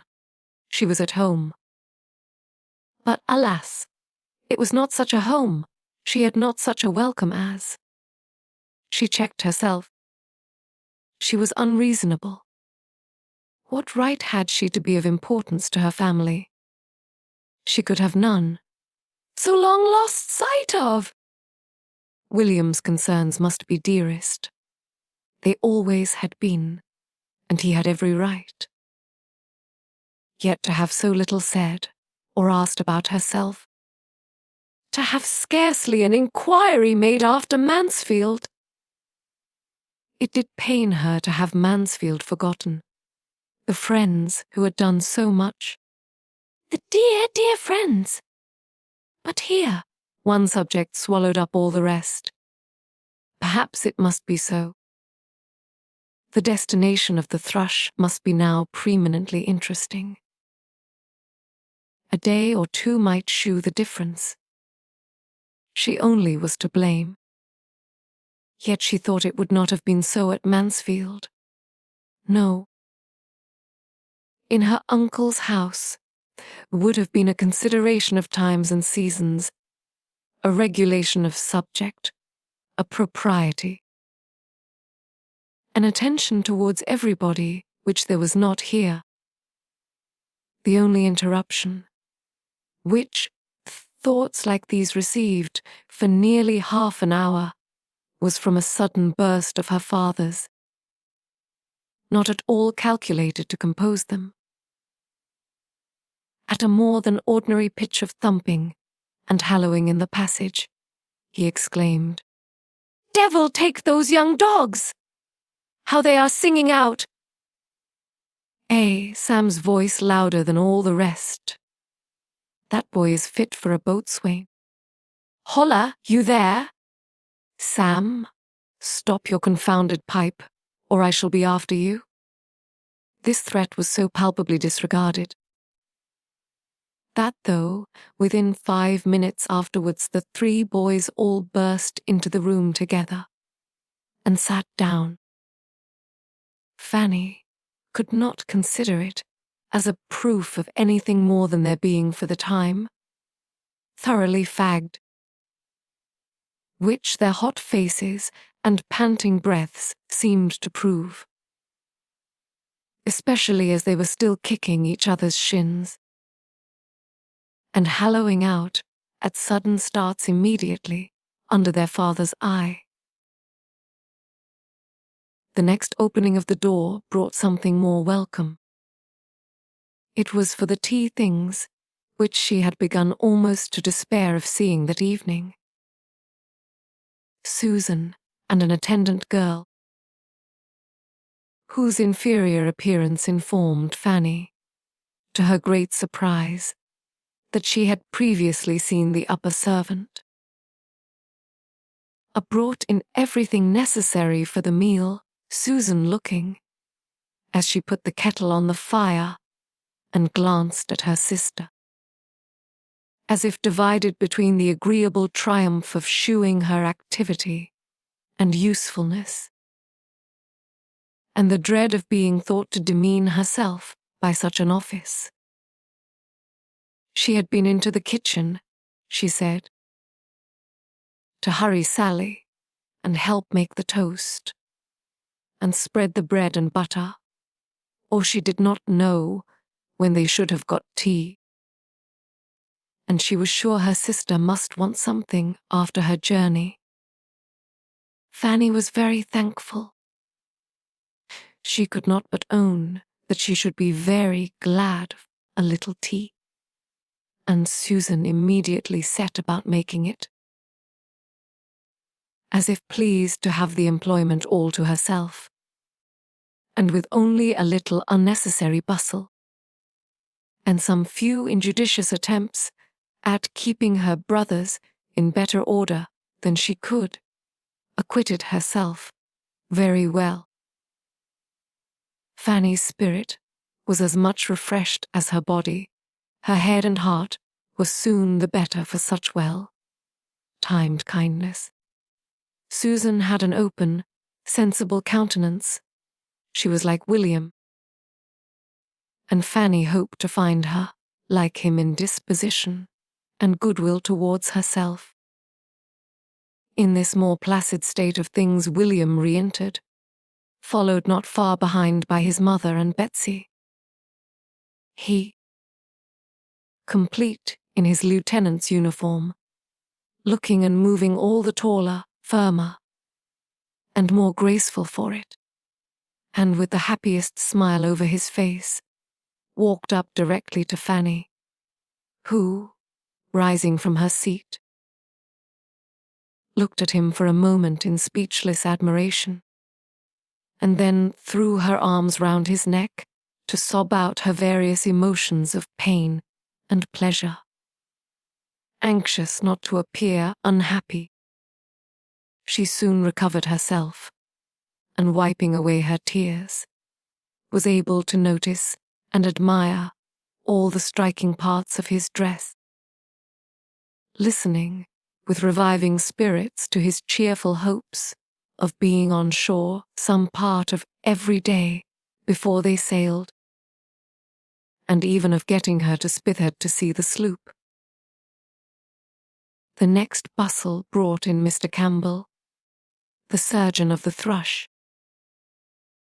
a very well-behaved young man who came to call for his friend, and for whom there was with some contrivance found a chair, and with some hasty washing of the young tea-makers, a cup and saucer, and after another quarter of an hour of earnest talk between the gentlemen, noise rising upon noise, and bustle upon bustle, men and boys at last all in motion together. The moment came for setting off. Everything was ready.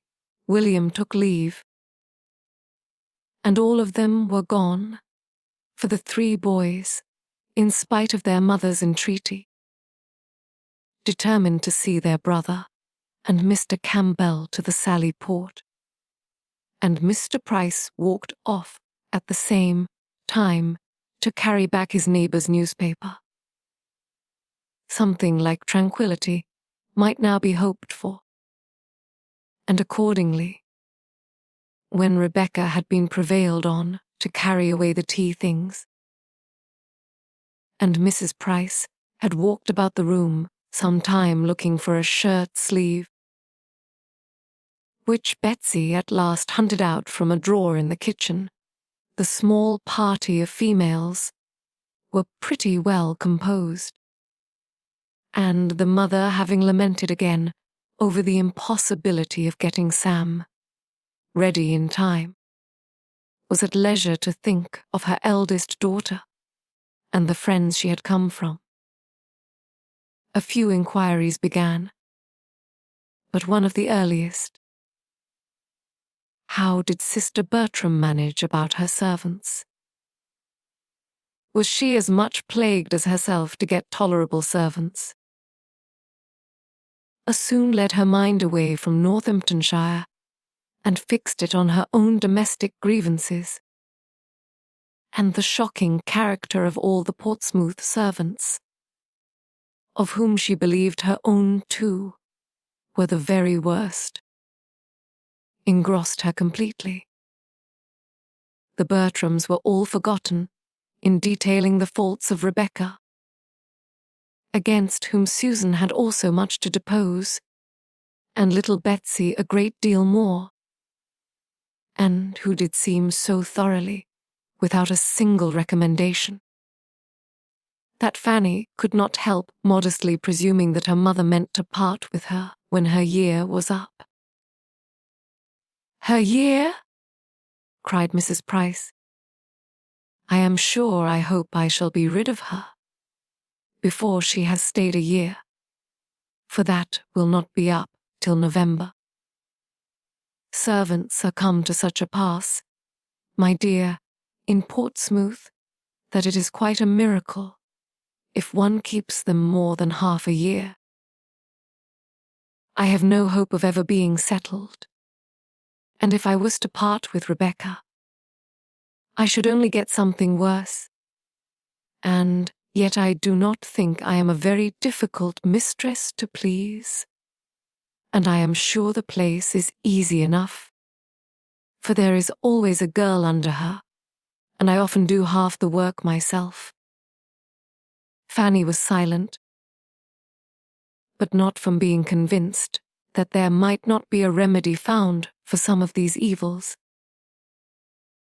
As she now sat looking at Betsy, she could not but think particularly of another sister, a very pretty little girl, whom she had left there not much younger when she went into Northamptonshire, who had died a few years afterwards. There had been something remarkably amiable about her. Fanny in those early days had preferred her to Susan, and when the news of her death had at last reached Mansfield, had for a short time been quite afflicted. The sight of Betsy brought the image of little Mary back again. But she would not have pained her mother by alluding to her for the world.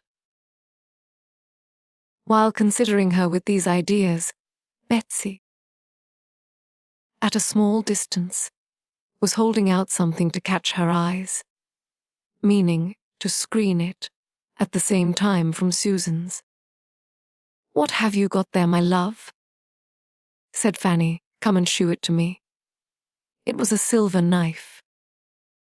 Up jumped Susan, claiming it as her own, and trying to get it away. But the child ran to her mother's protection, and Susan could only reproach, which she did very warmly, and evidently hoping to interest Fanny on her side. It was very hard that she was not to have her own knife. It was her own knife. Little sister Mary had left it to her upon her deathbed, and she ought to had it to keep herself long ago. But Mamma kept it from her, and was always letting Betsy get hold of it. And the end it would be that Betsy would spoil it, and get it for her own, though Mamma had promised her that Betsy should not have it in her own hands. Fanny was quite shocked. Every feeling of duty, honor, and tenderness was wounded by her sister's speech and her mother's reply. "Now, Susan," cried Mrs. Price, in a complaining voice now, "how can you be so cross? You are always quarreling about that knife. I wish you would not be so quarrelsome. Poor little Betsy, how cross Susan is to you. But you should not have taken it out, my dear, when I sent you to the drawer. You know I told you not to touch it, because Suzanne is so cross about it. I must hide it another time. Betsy." Poor Mary Little thought it would be such a bone of contention when she gave it me to keep, only 2 hours before she died. Poor little soul. She could but just speak to be heard, and she said so prettily, "Let Sister Susan have my knife, Mamma, when I am dead and buried." Poor little dear! She was so fond of it, Fanny, that she would have it lay by her in bed, all through her illness. It was the gift of her good godmother, old Mrs. Admiral Maxwell, only 6 weeks before she was taken for death. Poor little sweet creature! Well, She was taken away from evil to come. My own Betsy. Fondling her, you have not the luck of such a good godmother. Aunt Norris lives too far off to think of such little people as you.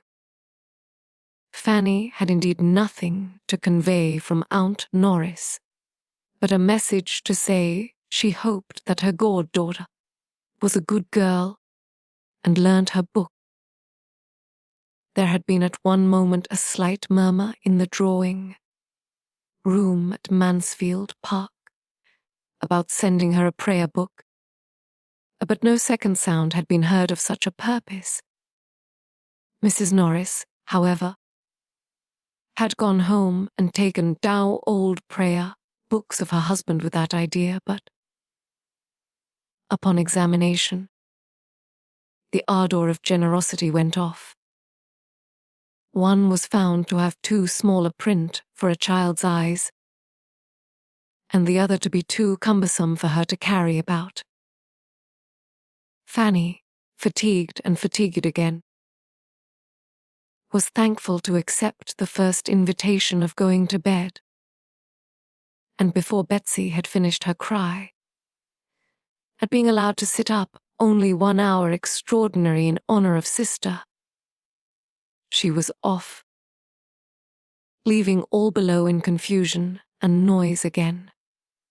The boys begging for toasted cheese, her father calling out for his rum and water, and Rebecca never where she ought to be. There was nothing to raise her spirits in the confined and scantily furnished chamber that she was to share with Susan. The smallness of the rooms above and below, indeed, and the narrowness of the passage and staircase, struck her beyond her imagination. She soon learned to think with respect of her own little attic at Mansfield Park.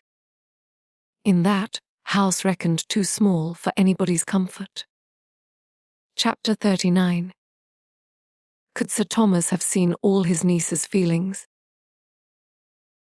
When she wrote her first letter to her aunt, he would not have despaired, for though a good night's rest, a pleasant morning, the hope of soon seeing William again, and the comparatively quiet state of the house, from Tom and Charles being gone to school, Sam on some project of his own, and her father on his usual lounges, enabled her to express herself cheerfully on the subject of home. There were still, to her own perfect consciousness, many drawbacks suppressed. Could he have seen only half that she felt before the end of a week, he would have thought Mr. Crawford sure of her, and been delighted with his own sagacity. Before the week ended, it was all disappointment. In the first place, William was gone. The thrush had had her orders, the wind had changed, and he was sailed within 4 days from their reaching Portsmouth. And during those days, she had seen him only twice. In a short and hurried way, when he had come ashore on duty. There had been no free conversation, no walk on the ramparts, no visit to the dockyard, no acquaintance with the thrush, nothing of all that they had planned and depended on.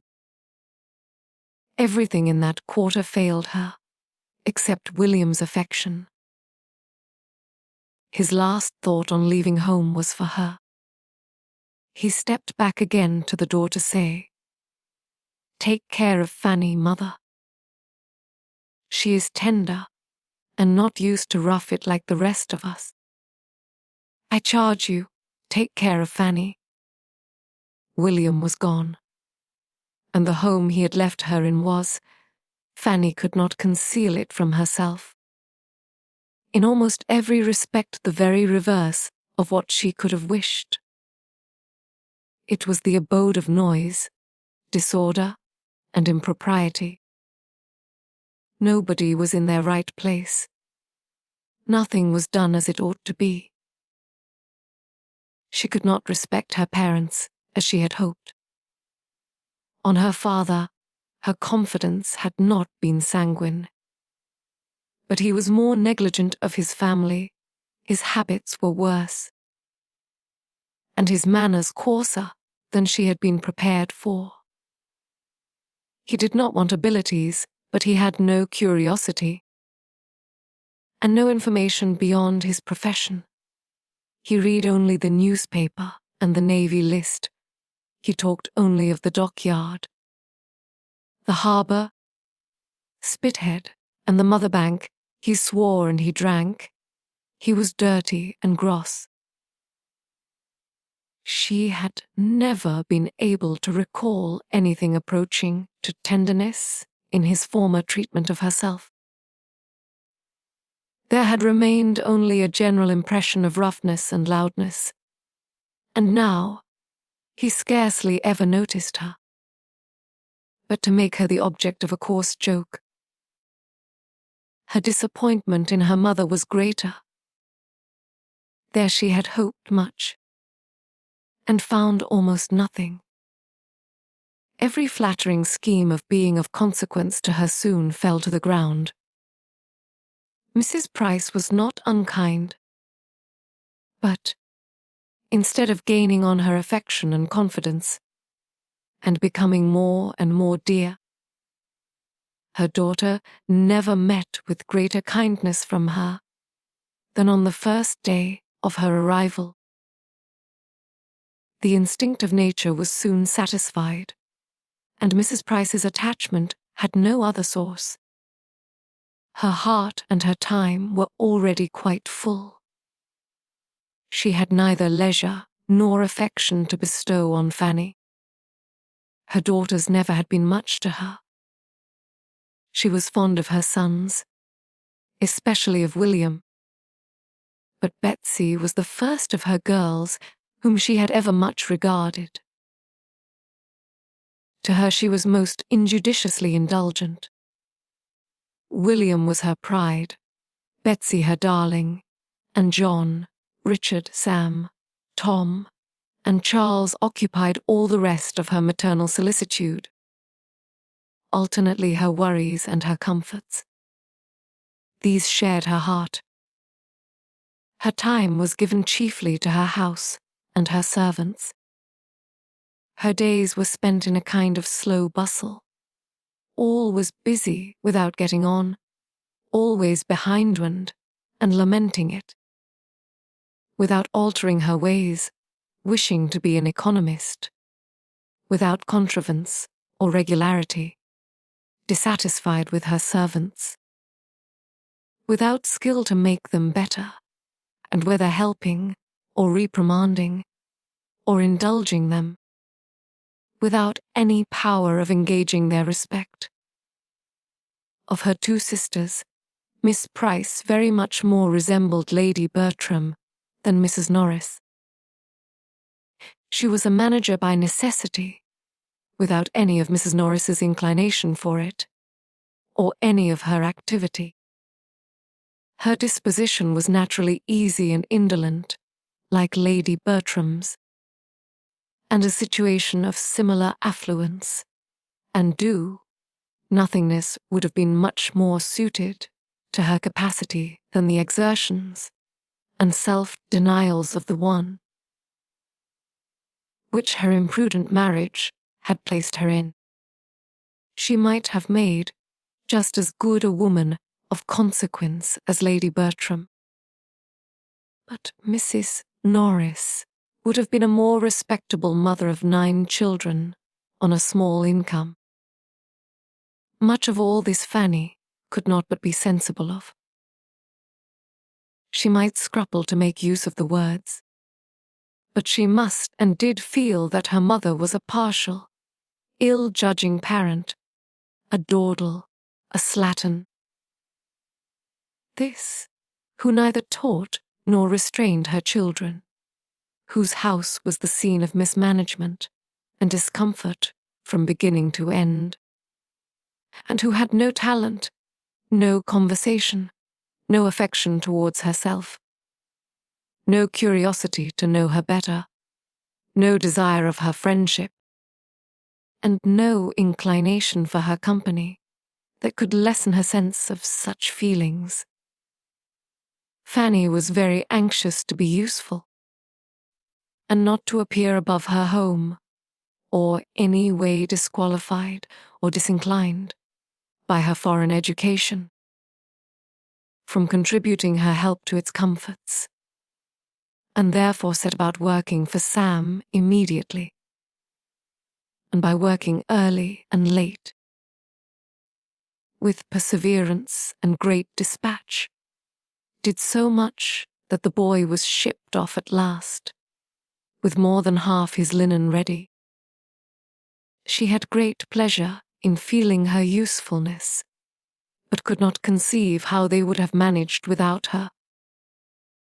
Sam, loud and overbearing as he was, she rather regretted when he went, for he was clever and intelligent, and glad to be employed in any errand in the town, and though spurning the remonstrance of Susan, given as they were, though very reasonable in themselves, with ill-timed and powerless warmth, was beginning to be influenced by Fanny's services and gentle persuasions, and she found that the best of the three younger ones was gone in him. Her Tom and Charles being at least as many years as they were his juniors distant from that age of feeling and reason, which might suggest the expediency of making friends and of endeavoring to be less disagreeable. Their sister soon despaired of making the smallest impression on them. They were quite untamable by any means of address which she had spirits or time to attempt. Every afternoon brought a return of their Rioter's games all over the house, and she very early learned to sigh at the approach of Saturday's constant half-holiday. Betsy, too, a spoiled child, trained up to think the alphabet her greatest enemy, left to be with the servants at her pleasure, and then encouraged to report any evil of them. She was almost as ready to despair of being able to love or assist. And of Susan's temper, she had many doubts. Her continual disagreements with her mother, her rash squabbles with Tom and Charles, and petulance with Betsy were at least so distressing to Fanny that, though admitting they were by no means without provocation, she feared the disposition that could push them to such length must be far from amiable, and from affording any repose to herself. Such was the home which was to put Mansfield out of her head, and teach her to think of her cousin Edmund with moderated feelings. On the contrary, she could think of nothing but Mansfield, its beloved inmates, its happy ways, everything where she now was in full contrast to it. The elegance, propriety, regularity, harmony, and perhaps, above all, the peace and tranquillity of Mansfield were brought to her remembrance every hour of the day by the prevalence of everything opposite to them here. The living in incessant noise was, to a frame and temper delicate and nervous like Fanny's, an evil which no superadded elegance or harmony could have entirely atoned for. It was the greatest misery of all.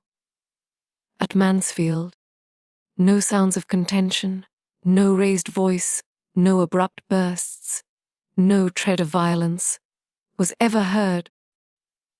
All proceeded in a regular course of cheerful orderliness. Everybody had their due importance. Everybody's feelings were consulted. If tenderness could be ever supposed wanting, good sense and good breeding supplied its place. And as to the little irritations sometimes introduced by Aunt Norris, they were short. They were trifling. They were as a drop of water to the ocean, compared with the ceaseless tumult of her present abode. Here everybody was noisy. Every voice was loud, excepting, perhaps, her mother's, which resembled the soft monotony of Lady Bertram's, only worn into fretfulness. Whatever was wanted was hallowed for, and the servants hallowed out their excuses from the kitchen. The doors were in constant banging. The stairs were never at rest. Nothing was done without a clatter. Nobody sat still, and nobody could command attention when they spoke. In a review of the two houses, as they appeared to her before the end of a week, Fanny was tempted to apply to them Dr. Johnson's celebrated judgment as to matrimony and celibacy, and say that though Mansfield Park might have some pains, Portsmouth could have no pleasures. Chapter 40. Fanny was right enough in not expecting to hear from Miss Crawford.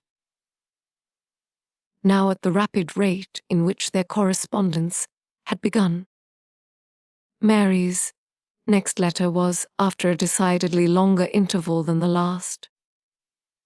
But she was not right in supposing that such an interval would be felt a great relief to herself.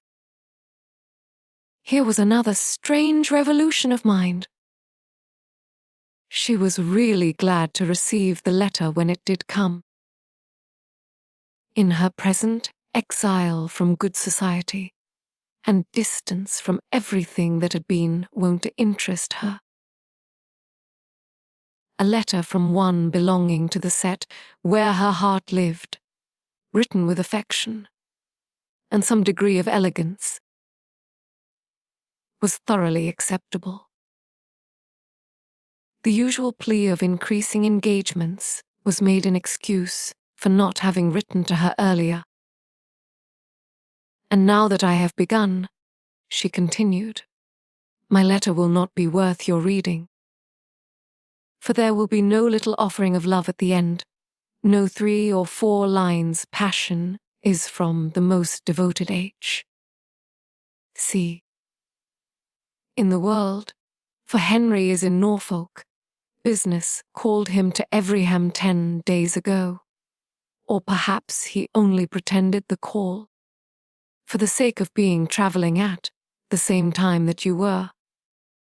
But there he is, and, by the by, his absence may sufficiently account for any remissness of his sisters in writing, for there has been no Mary, when do you write to Fanny? Is not it time for you to write to Fanny? To spur me on. At last, after various attempts at meeting, I have seen your cousins, dear Julia and dearest Mrs. Rushworth.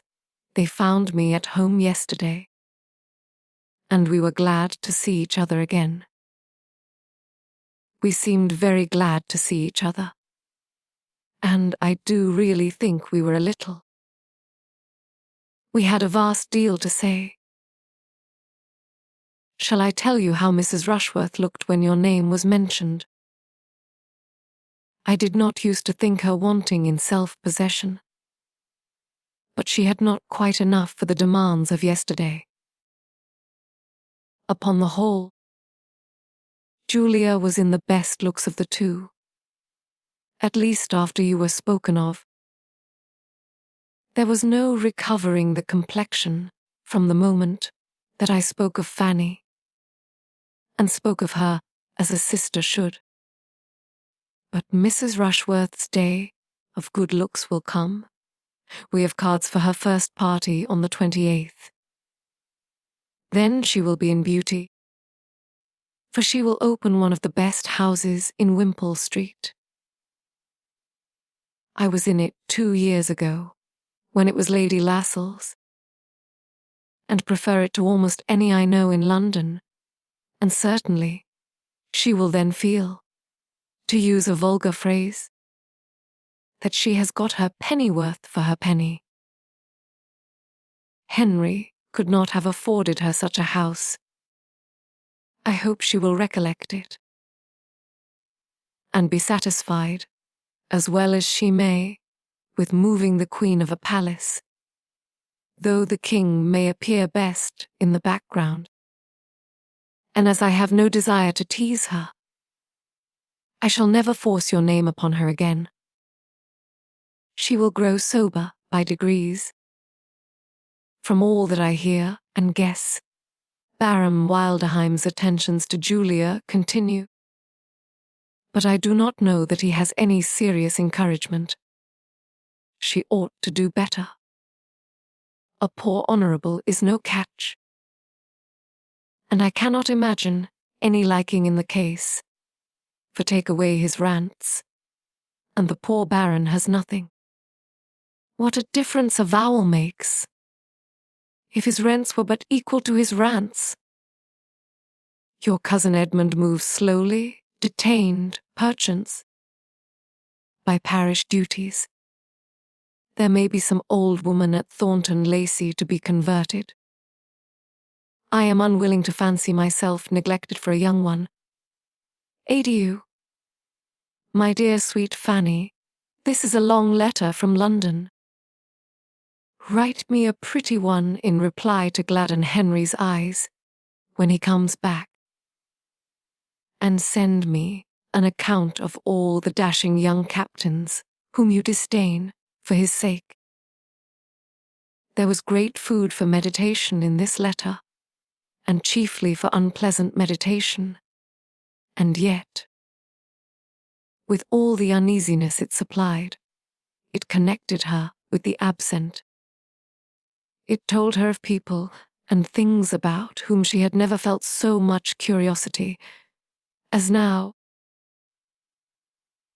and she would have been glad to have been sure of such a letter every week. Her correspondence with her Aunt Bertram was her only concern of higher interest. As for any society in Portsmouth, that could at all make amends for deficiencies at home. There were none within the circle of her father's and mother's acquaintance to afford her the smallest satisfaction. She saw nobody in whose favour she could wish to overcome her own shyness and reserve. The men appeared to her all coarse, the women all pert, everybody underbred, and she gave as little contentment as she received from introductions either to old or new acquaintance. The young ladies who approached her at first with some respect, in consideration of her coming from a baronet's family, I was soon offended by what they termed airs, for, as she neither played on the pianoforte nor wore fine pelisses, they could, on farther observation, admit no right of superiority. The first solid consolation which Fanny received for the evils of home, the first which her judgment could entirely approve, and which gave any promise of durability, was in a better knowledge of Susan, and a hope of being of service to her. Susan had always behaved pleasantly to herself, but the determined character of her general manners had astonished and alarmed her, and it was at least a fortnight before she began to understand a disposition so totally different from her own. Susan saw that much was wrong at home and wanted to set it right. That a girl of 14, acting only on her own unassisted reason, should err in the method of reform was not wonderful. And Fanny soon became more disposed to admire the natural light of the mind which could so early distinguish justly, than to censure severely the faults of conduct to which it led. Susan was only acting on the same truths, and pursuing the same system, which her own judgment acknowledged, but which her more supine and yielding temper would have shrunk from asserting. Susan tried to be useful, where she could only have gone away and cried. And that Susan was useful she could perceive, that things, bad as they were, would have been worse but for such interposition, and that both her mother and Betsy were restrained from some excesses of very offensive indulgence and vulgarity.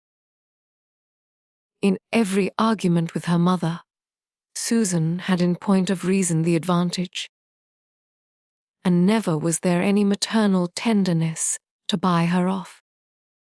The blind fondness which was forever producing evil around her, she had never known.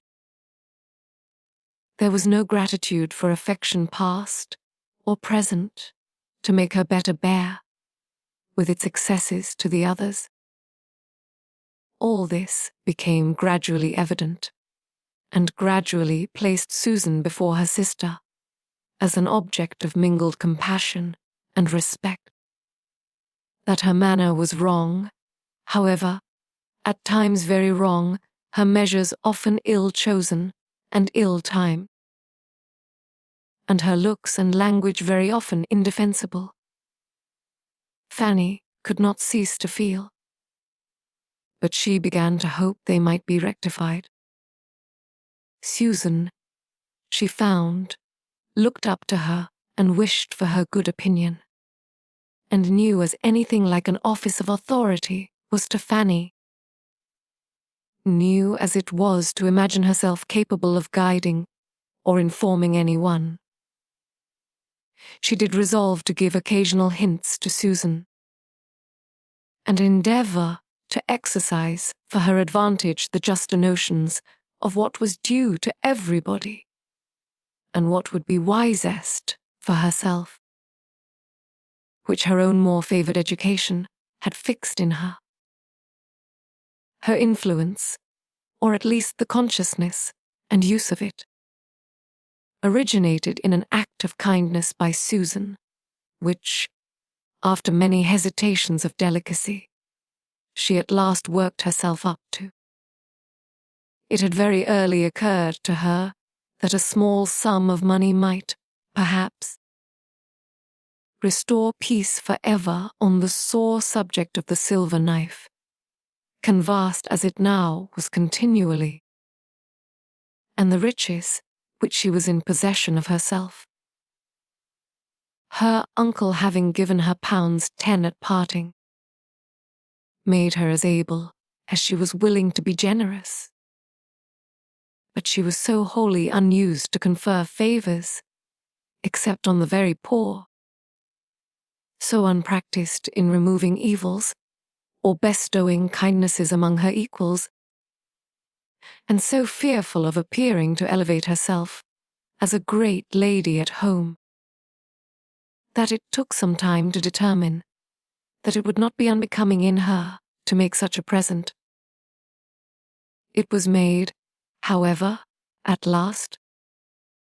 A silver knife was bought for Betsy and accepted with great delight, its newness giving it every advantage over the other that could be desired.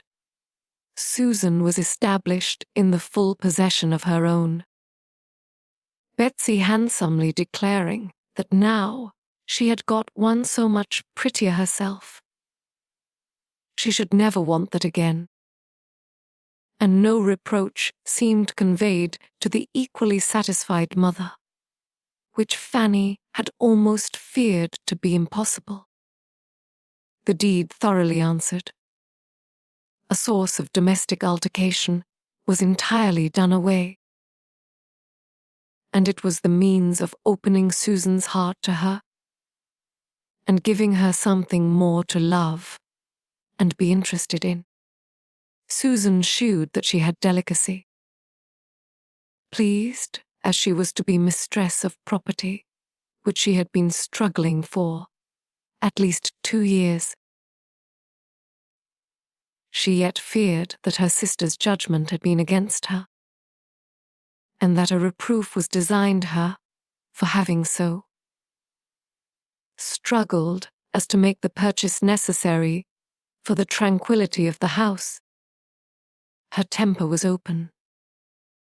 She acknowledged her fears, blamed herself for having contended so warmly, and from that hour Fanny, understanding the worth of her disposition, and perceiving how she was inclined to seek her good opinion and refer to her judgment, began to feel again the blessing of affection, and to entertain the hope of being useful to a mind so much in need of help, and so much deserving it.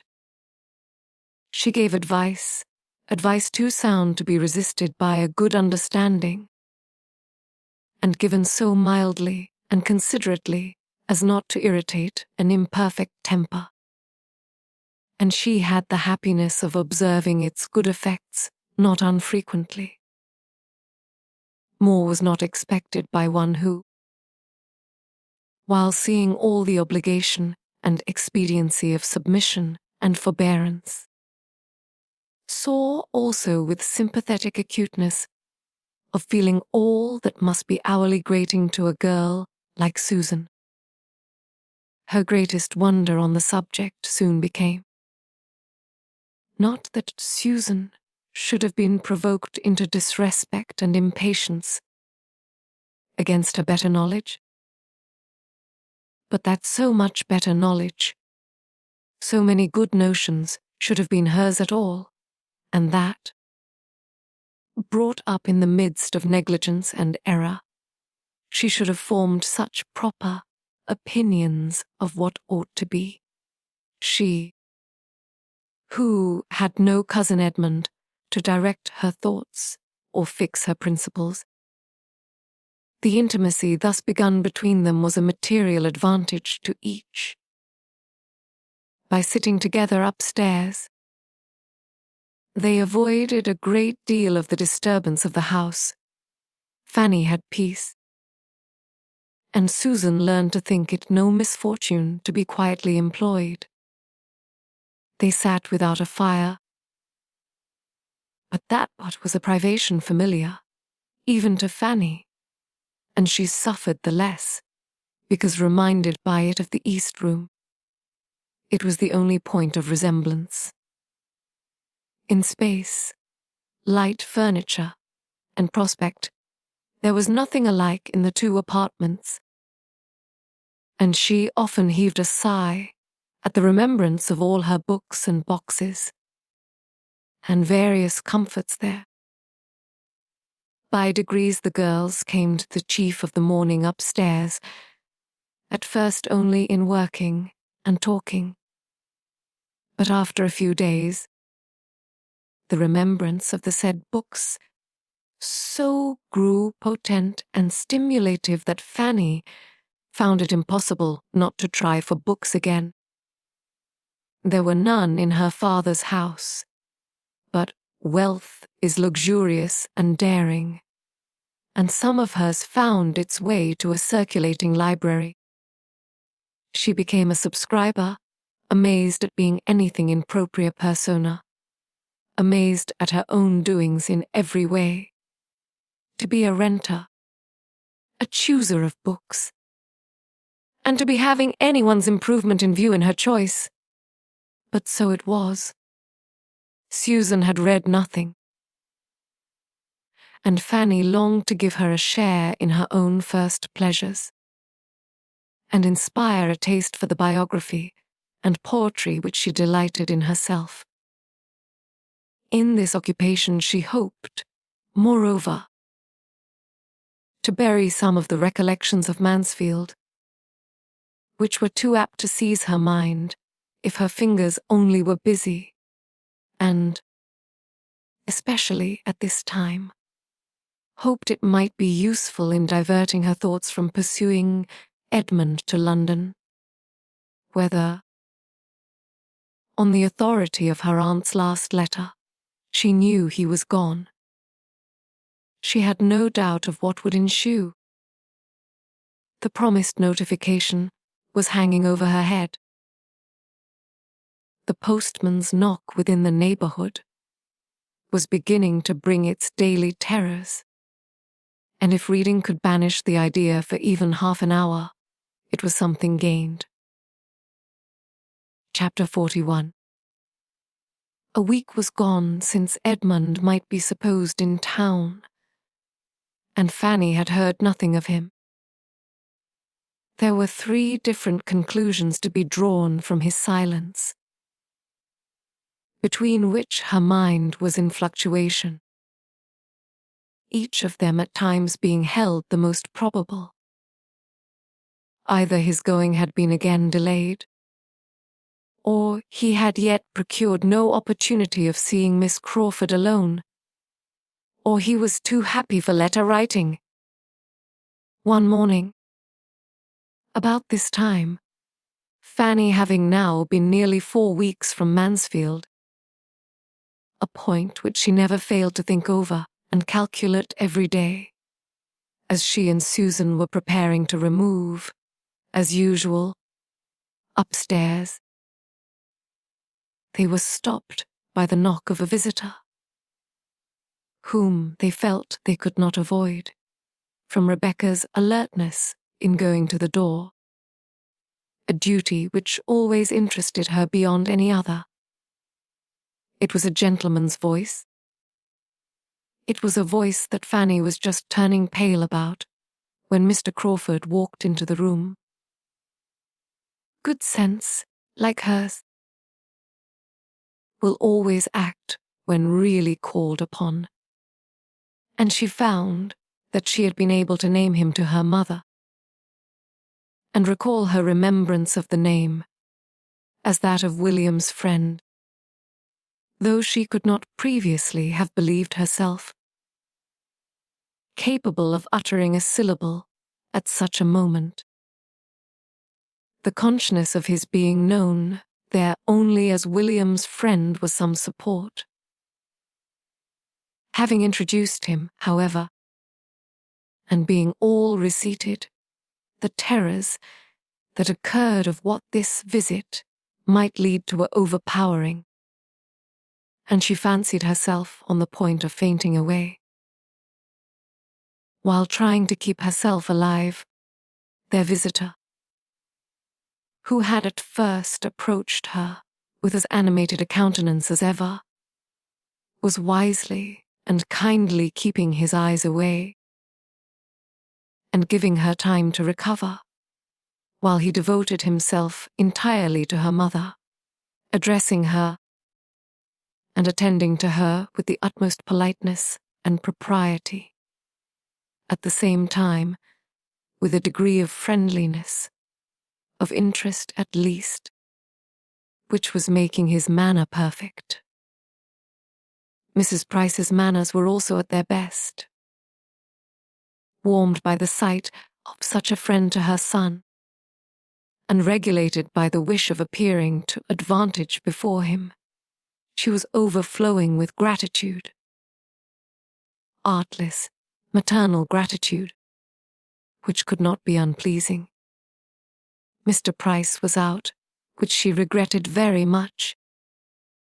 Fanny was just recovered enough to feel that she could not regret it, for to her many other sources of uneasiness added the severe one of shame for the home in which he found her. She might scold herself for the weakness, but there was no scolding it away. She was ashamed, and she would have been yet more ashamed of her father than of all the rest. They talked of William, a subject on which Mrs. Price could never tire, and Mr. Crawford was as warm in his commendation as even her heart could wish.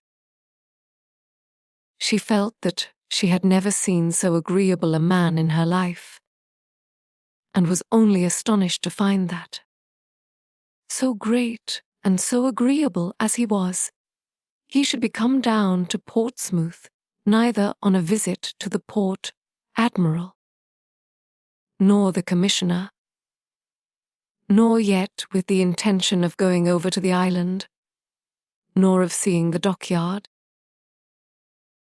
and nothing of all that she had been used to think of as the proof of importance, or the employment of wealth, had brought him to Portsmouth. He had reached it late the night before, was come for a day or two, was staying at the Crown, had accidentally met with a navy officer or two of his acquaintance since his arrival, but had no object of that kind in coming. By the time he had given all this information, it was not unreasonable to suppose that Fanny might be looked at and spoken to, and she was tolerably able to bear his eye, and hear that he had spent half an hour with his sister the evening before his leaving London, that she had sent her best and kindest love, but had no time for writing, that he thought himself lucky in seeing Mary for even half an hour, having spent scarcely 24 hours in London. After his return from Norfolk, before he set off again, that her cousin Edmund was in town, had been in town, he understood. A few days, that he had not seen him himself, but that he was well, had left them all well at Mansfield, and was to dine, as yesterday, with the Frasers. Fanny listened collectedly, even to the last mentioned circumstance. Nay, it seemed a relief to her worn mind to be at any certainty, and the words, "Then, by this time it is all settled," passed internally without more evidence of emotion than a faint blush. After talking a little more about Mansfield, a subject in which her interest was most apparent, Crawford began to hint at the expediency of an early walk. It was a lovely morning, and at that season of the year a fine morning so often turned off, that it was wisest for everybody not to delay their exercise, and such hints producing nothing, he soon proceeded to a positive recommendation to Mrs. Price and her daughters to take their walk without loss of time. Now they came to an understanding. Mrs. Price, it appeared, scarcely ever stirred out of doors, except of a Sunday. She owned she could seldom, with her large family, find time for a walk. Would she not, then, persuade her daughters to take advantage of such weather, and allow him the pleasure of attending them? Mrs. Price was greatly obliged and very complying. Her daughters were very much confined. Portsmouth was a sad place. They did not often get out, and she knew they had some errands in the town, which they would be very glad to do, and the consequence was that Fanny, strange as it was, strange, awkward, and distressing, found herself and Susan, within 10 minutes, walking towards the High Street with Mr. Crawford. it was soon pain upon pain, confusion upon confusion. For they were hardly in the high street before they met her father, whose appearance was not the better from its being Saturday. He stopped, and, ungentlemanlike as he looked, Fanny was obliged to introduce him to Mr. Crawford. She could not have a doubt of the manner in which Mr. Crawford must be struck. He must be ashamed and disgusted altogether. He must soon give her up, and cease to have the smallest inclination for the match. And yet, though she had been so much wanting his affection to be cured, this was a sort of cure that would be almost as bad as the complaint. And I believe there is scarcely a young lady in the United Kingdoms who would not rather put up with the misfortune of being sought by a clever, agreeable man than have him driven away by the vulgarity of her nearest relations. Mr. Crawford probably could not regard his future father-in-law with any idea of taking him for a model in dress, but, as Fanny instantly, and to her great relief, discerned, her father was a very different man. A very different Mr. Price in his behaviour to this most highly respected stranger from what he was in his own family at home. His manners now, though not polished, were more than passable. They were grateful, animated, manly.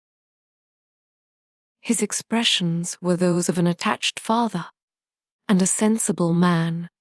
His loud tones did very well in the open air, and there was not a single oath to be heard. Such was his instinctive compliment to the good manners of Mr. Crawford, and, be the consequence what it might, Fanny's immediate feelings were infinitely soothed. The conclusion of the two gentlemen's civilities was an offer of Mr. Price's to take Mr. Crawford into the dockyard, which Mr. Crawford, desirous of accepting as a favour what was intended as such, though he had seen the dockyard again and again, and hoping to be so much the longer with Fanny, was very gratefully disposed to avail himself of, if the Miss Prices were not afraid of the fatigue, and as it was somehow or other ascertained, or inferred, or at least acted upon, that they were not at all afraid. To the dockyard they were all to go, and but for Mr. Crawford, Mr. Price would have turned thither directly, without the smallest consideration for his daughter's errands in the High Street. He took care, however, that they should be allowed to go to the shops they came out expressly to visit, and it did not delay them long, for Fanny could so little bear to excite impatience, or be waited for, that before the gentlemen, as they stood at the door, could do more than begin upon the last naval regulations, or settle the number of 3-deckers now in commission, their companions were ready to proceed. They were then to set forward for the dockyard at once, and the walk would have been conducted, according to Mr. Crawford's opinion, in a singular manner, had Mr. Price been allowed the entire regulation of it, as the two girls, he found, would have been left to follow, and keep up with them or not, as they could, while they walked on together at their own hasty pace. He was able to introduce some improvement occasionally, though by no means to the extent he wished. He absolutely would not walk away from them, and at any crossing or any crowd. When Mr. Price was only calling out, "Come, girls, come. Fan, come, Sue, take care of yourselves, keep a sharp lookout," he would give them his particular attendance. Once fairly in the dockyard, he began to reckon upon some happy intercourse with Fanny,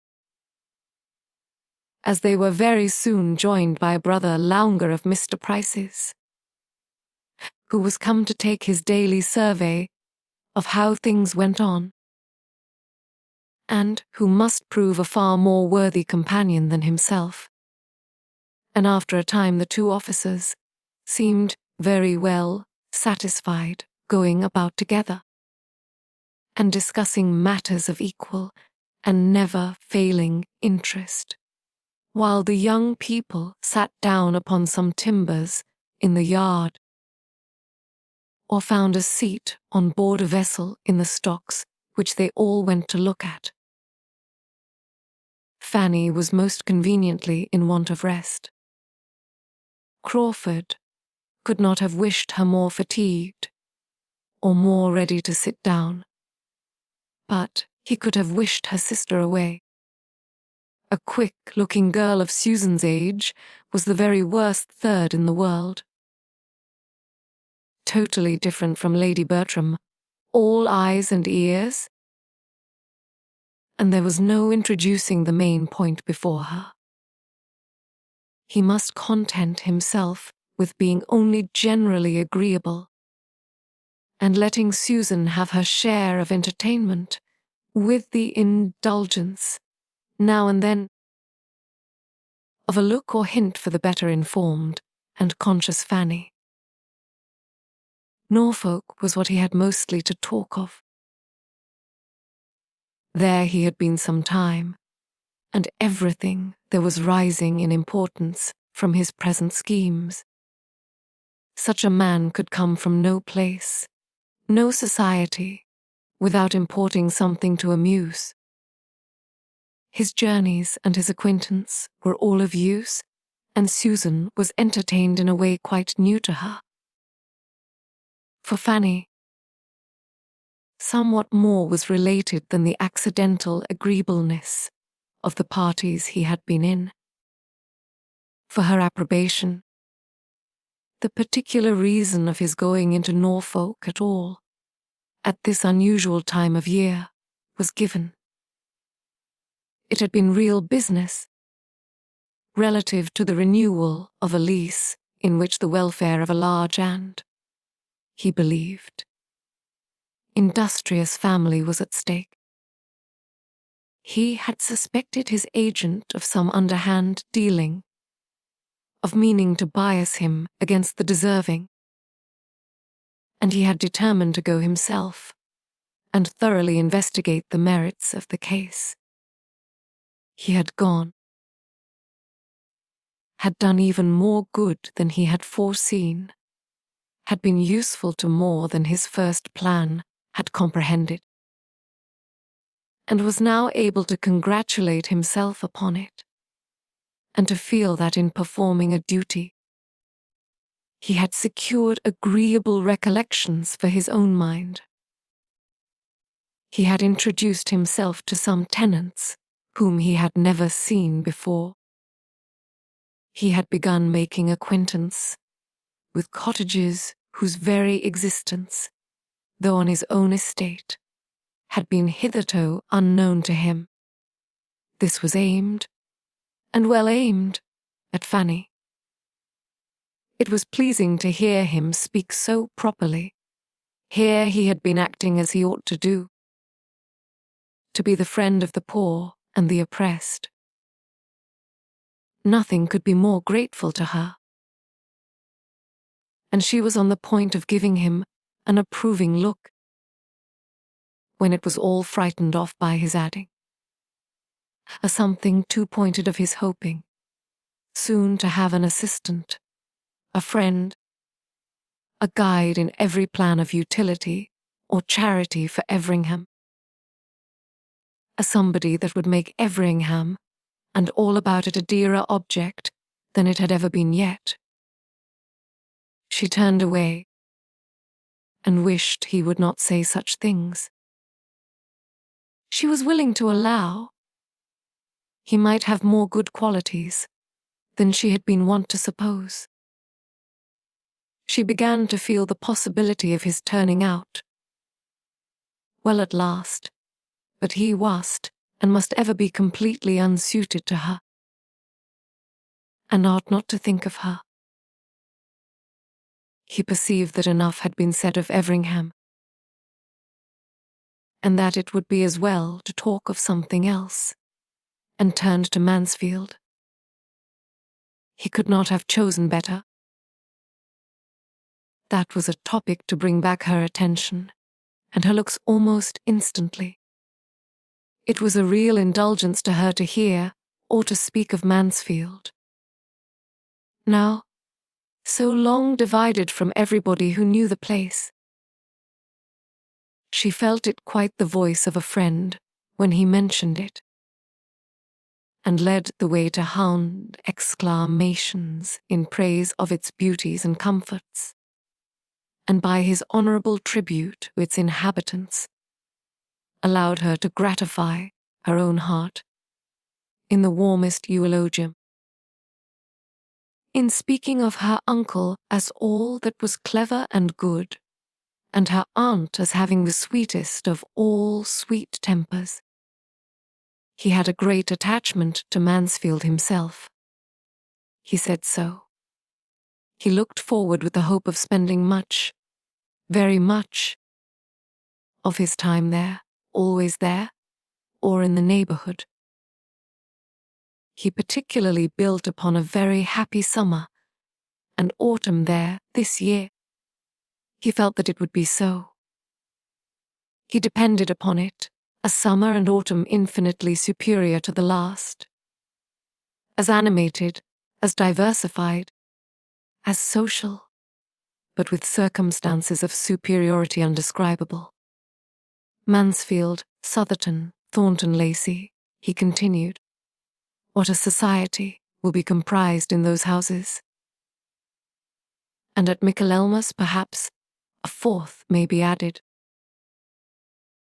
Some small hunting box in the vicinity of everything so dear, for as to any partnership in Thornton Lacey, as Edmund Bertram, once good-humouredly proposed, I hope I foresee two objections.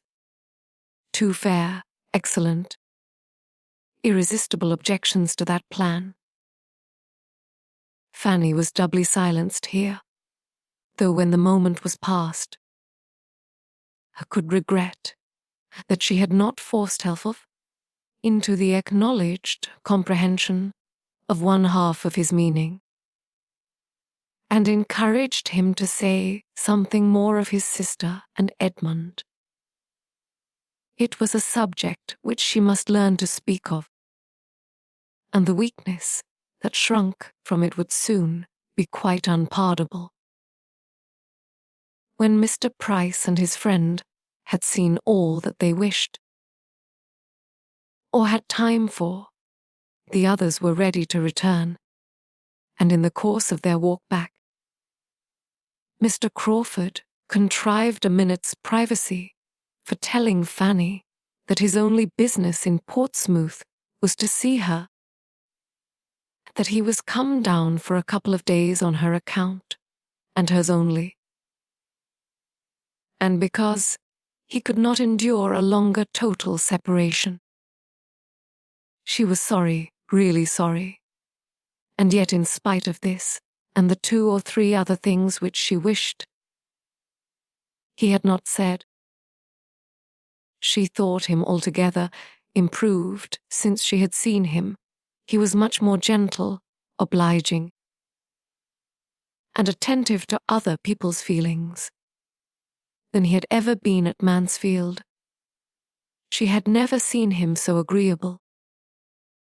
So near being agreeable, his behaviour to her father could not offend. And there was something particularly kind and proper in the notice he took of Susan. He was decidedly improved. She wished the next day over. She wished he had come only for one day. But it was not so very bad as she would have expected. The pleasure of talking of Mansfield was so very great. Before they parted, she had to thank him for another pleasure, and one of no trivial kind. Her father asked him to do them the honor of taking his mutton with them. And Fanny had time for only one thrill of horror before he declared himself prevented by a prior engagement. He was engaged to dinner already both for that day and the next. He had met with some acquaintance at the Crown who would not be denied. He should have the honor, however, of waiting on them again on the morrow, etc. And so they parted, Fanny in a state of actual felicity from escaping so horrible an evil. To had him join their family dinner party and see all their deficiencies would have been dreadful. Rebecca's cookery and Rebecca's waiting, and Betsy's eating at table without restraint, and pulling everything about as she chose, were what Fanny herself was not yet enough inured to for her often to make a tolerable meal. She was nice only from natural delicacy, but he had been brought up in a school of luxury and epicurism. Chapter 42. The Prices were just setting off for church the next day when Mr. Crawford appeared again. He came not to stop, but to join them. He was asked to go with them to the garrison chapel, which was exactly what he had intended, and they all walked thither together. The family were now seen to advantage. Nature had given them no inconsiderable share of beauty, and every Sunday dressed them in their cleanest skins and best attire. Sunday always brought this comfort to Fanny, and on this Sunday she felt it more than ever. Her poor mother now did not look so very unworthy of being Lady Bertram's sister, as she was but too apt to look. It often grieved her to the heart to think of the contrast between them, to think that where nature had made so little difference, circumstances should have made so much, and that her mother, as handsome as Lady Bertram, and some years her junior, should have an appearance so much more worn and faded, so comfortless, so slatternly, so shabby. But Sunday made her a very creditable and tolerably cheerful-looking Mrs. Price, coming abroad with a fine family of children, feeling a little respite of her weekly cares, and only discomposed if she saw her boys run into danger, or Rebecca pass by with a flower in her hat. In chapel they were obliged to divide, but Mr. Crawford took care not to be divided from the female branch, and after chapel he still continued with them, and made one in the family party on the ramparts. Mrs. Price took her weekly walk on the ramparts every fine Sunday throughout the year, always going directly after morning service and staying till dinner time. It was her public place. There she met her acquaintance, heard a little news, talked over the badness of the Portsmouth servants, and wound up her spirits for the 6 days ensuing.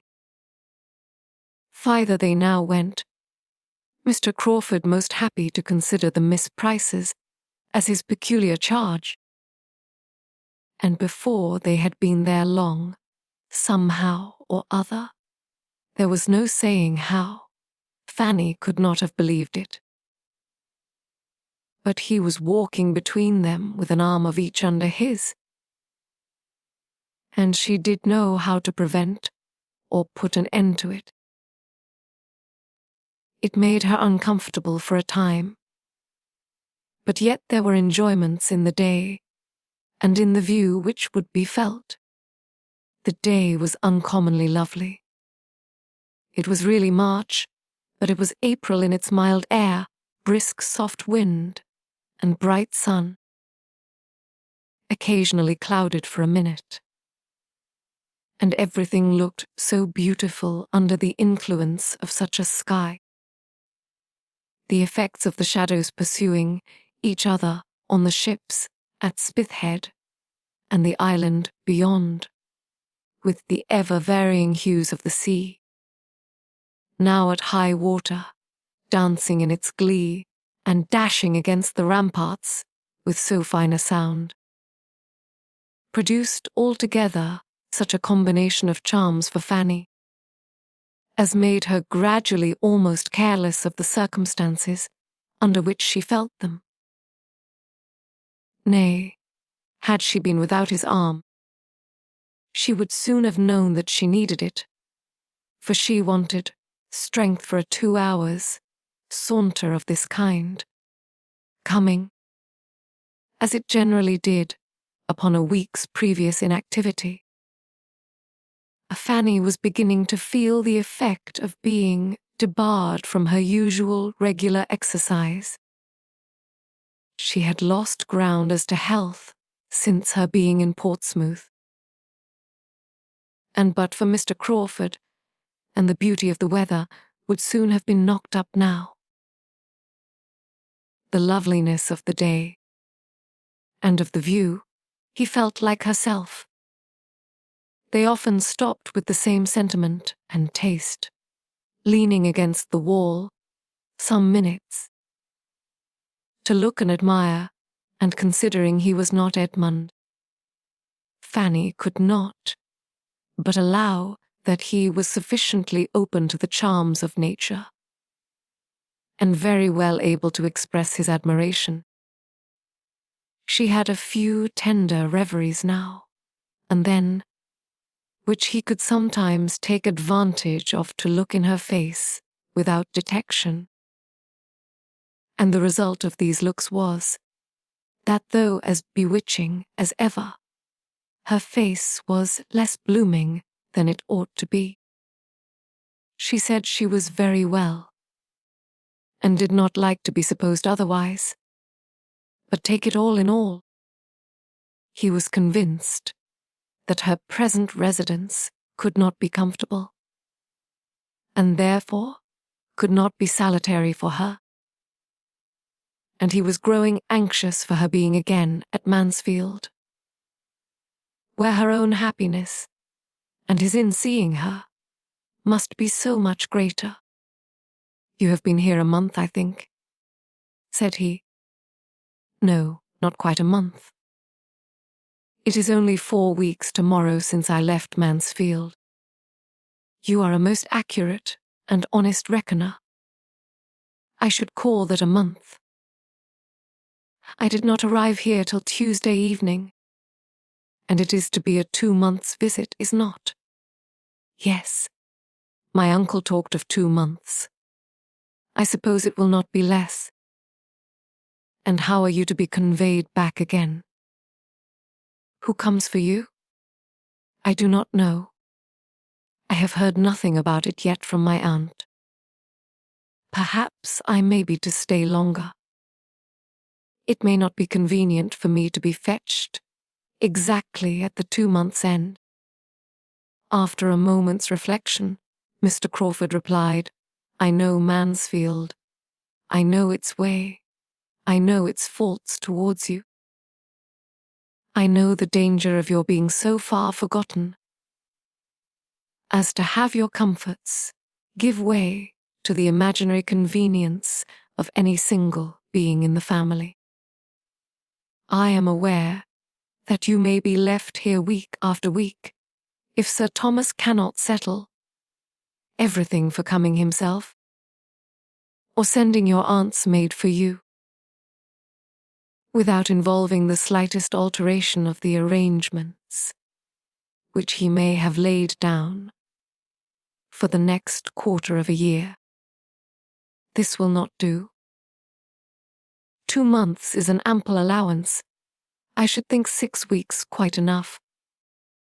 I am considering your sister's health, said he, addressing himself to Susan, which I think the confinement of Portsmouth unfavourable to. She requires constant air and exercise. When you know her as well as I do, I am sure you will agree that she does, and that she ought never to be long banished from the free air and liberty of the country. If, therefore, turning again to Fanny, you find yourself growing unwell, and any difficulties arise about your returning to Mansfield, without waiting for the 2 months to be ended, that must not be regarded as of any consequence. If you feel yourself at all less strong or comfortable than usual, and will only let my sister know it, give her only the slightest hint. She and I will immediately come down and take you back to Mansfield. You know the ease and the pleasure with which this would be done.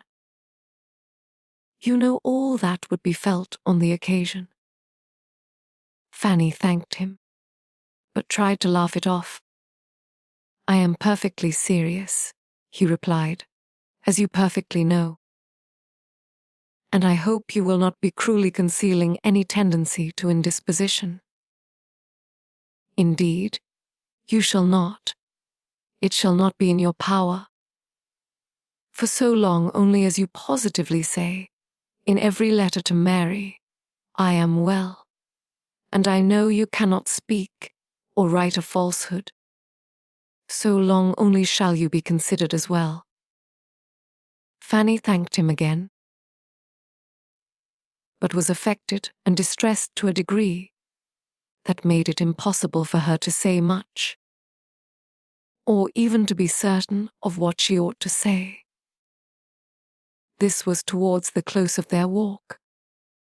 He attended them to the last, and left them only at the door of their own house, when he knew them to be going to dinner, and therefore pretended to be waited for elsewhere. I wish you were not so tired, said he, still detaining Fanny after all the others were in the house. I wish I left you in stronger health. Is there anything I can do for you in town? I have half an idea of going into Norfolk again soon.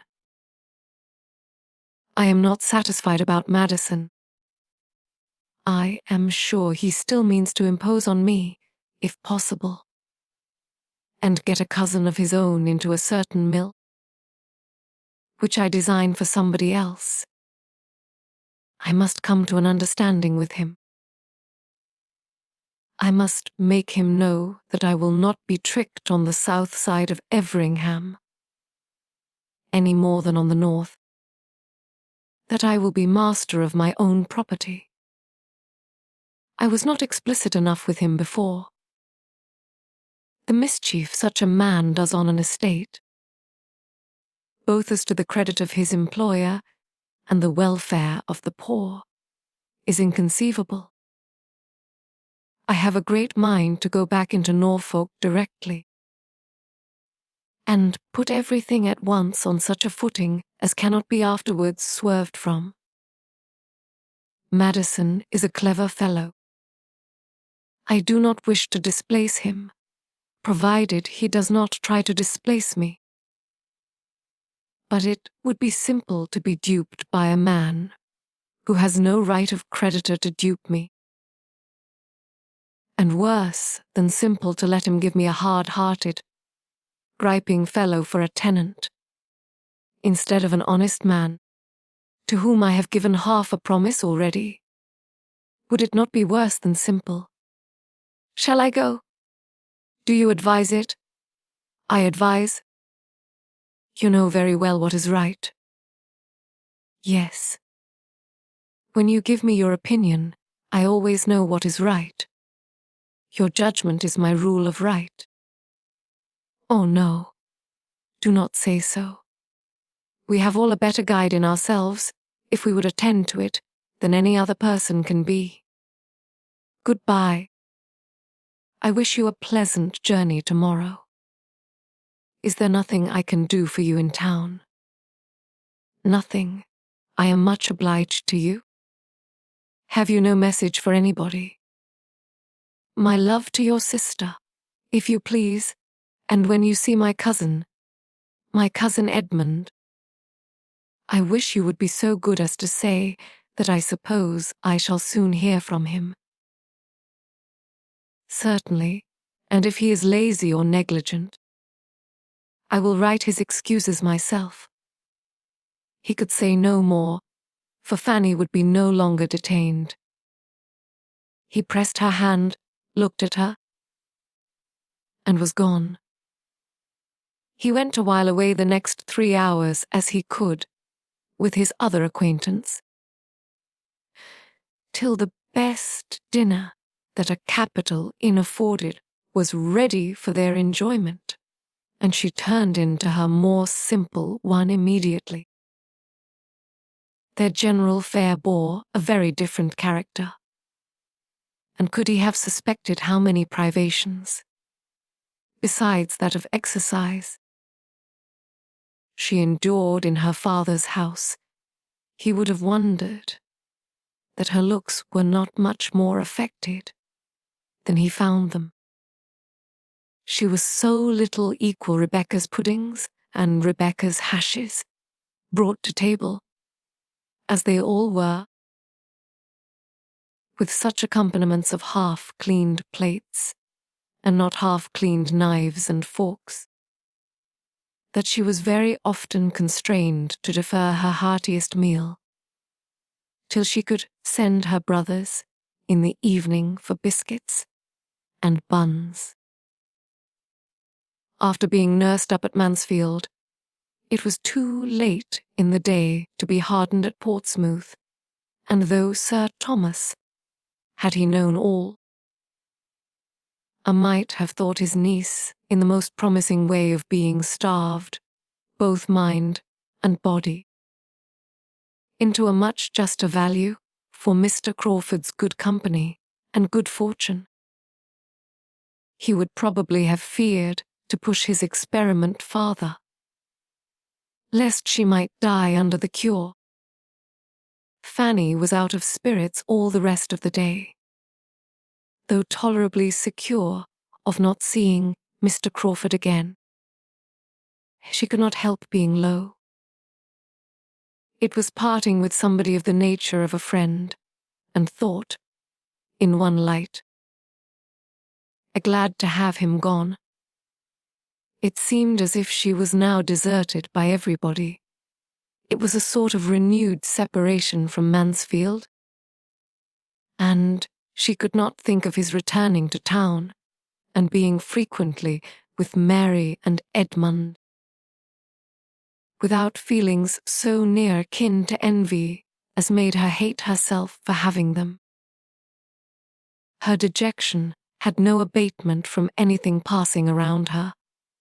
A friend or two of her father's, as always happened if he was not with them, spent the long evening there, and from 6 o'clock till 9:30. There was little intermission of noise or grog.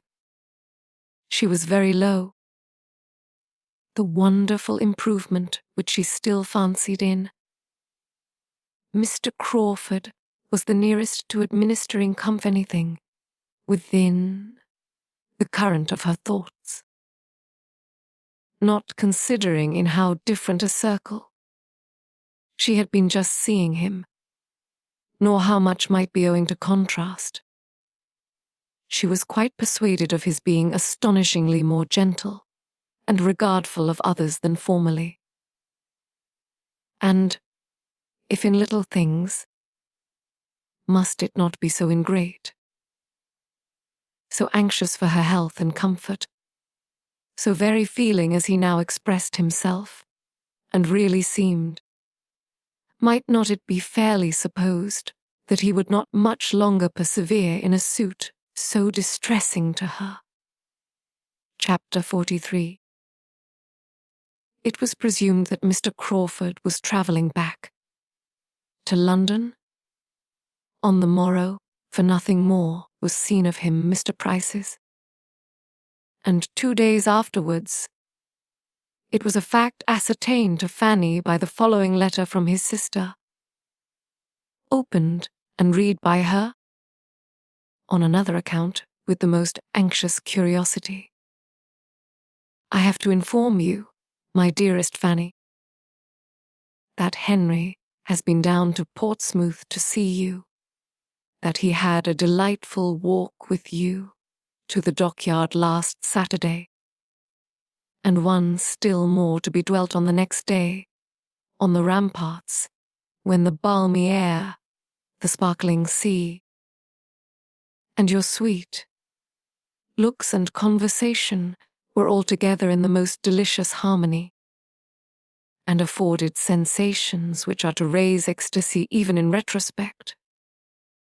This, as well as I understand, is to be the substance of my information.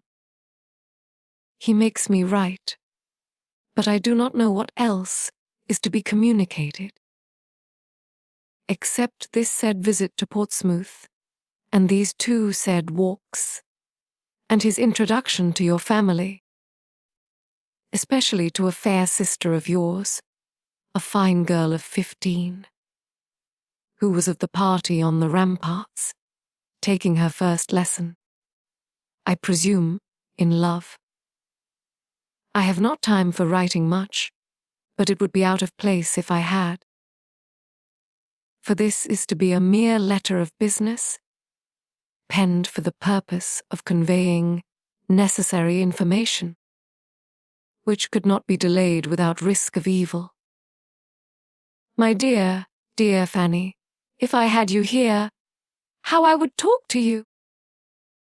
You should listen to me till you were tired, and advise me till you were still tired more. But it is impossible to put 100th part of my great mind on paper. So I will abstain altogether, and leave you to guess what you like. I have no news for you. You have politics, of course, and it would be too bad to plague you with the names of people and parties that fill up my time. I ought to have sent you an account of your cousin's first party, but I was lazy, and now it is too long ago, suffice it, that everything was just as ought to be, in a style that any of her connections must have been gratified to witness, and that her own dress and manners did her the greatest credit. My friend, Mrs. Fraser, is mad for such a house, and it would not make me miserable. I go to Lady Stornoway after Easter. She seems in high spirits and very happy. I fancy Lord S. is very good-humoured and pleasant in his own family, and I do not think him so very ill-looking as I did. At least, one sees many worse. He will not do by the side of your cousin Edmund. Of the last-mentioned hero, what shall I say? If I avoided his name entirely, it would look suspicious. I will say, then, that we have seen him 2 or 3 times, and that my friends here are very much struck with his gentlemanlike appearance.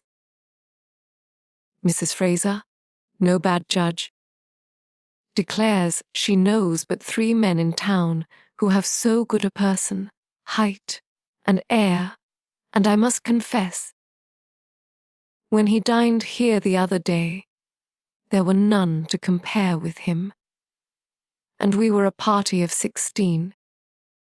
Luckily, there is no distinction of dress nowadays to tell tales, but yours affectionately. I had almost forgot. It was Edmund's fault. He gets into my head more than does me good. One very material thing I had to say from Henry and myself. I mean about our taking you back into Northamptonshire. My dear little creature, do not stay at Portsmouth to lose your pretty looks. Those vile sea breezes are the ruin of beauty and health. My poor aunt always felt affected if within 10 miles of the sea, which the Admiral of course never believed, but I know it was so. I am at your service and Henry's, at an hour's notice. I should like the scheme, and we would make a little circuit, and shew you Everingham in our way. And perhaps you would not mind passing through London, and seeing the inside of St. George's, Hanover Square. Only keep your cousin Edmund from me at such a time. I should not like to be tempted.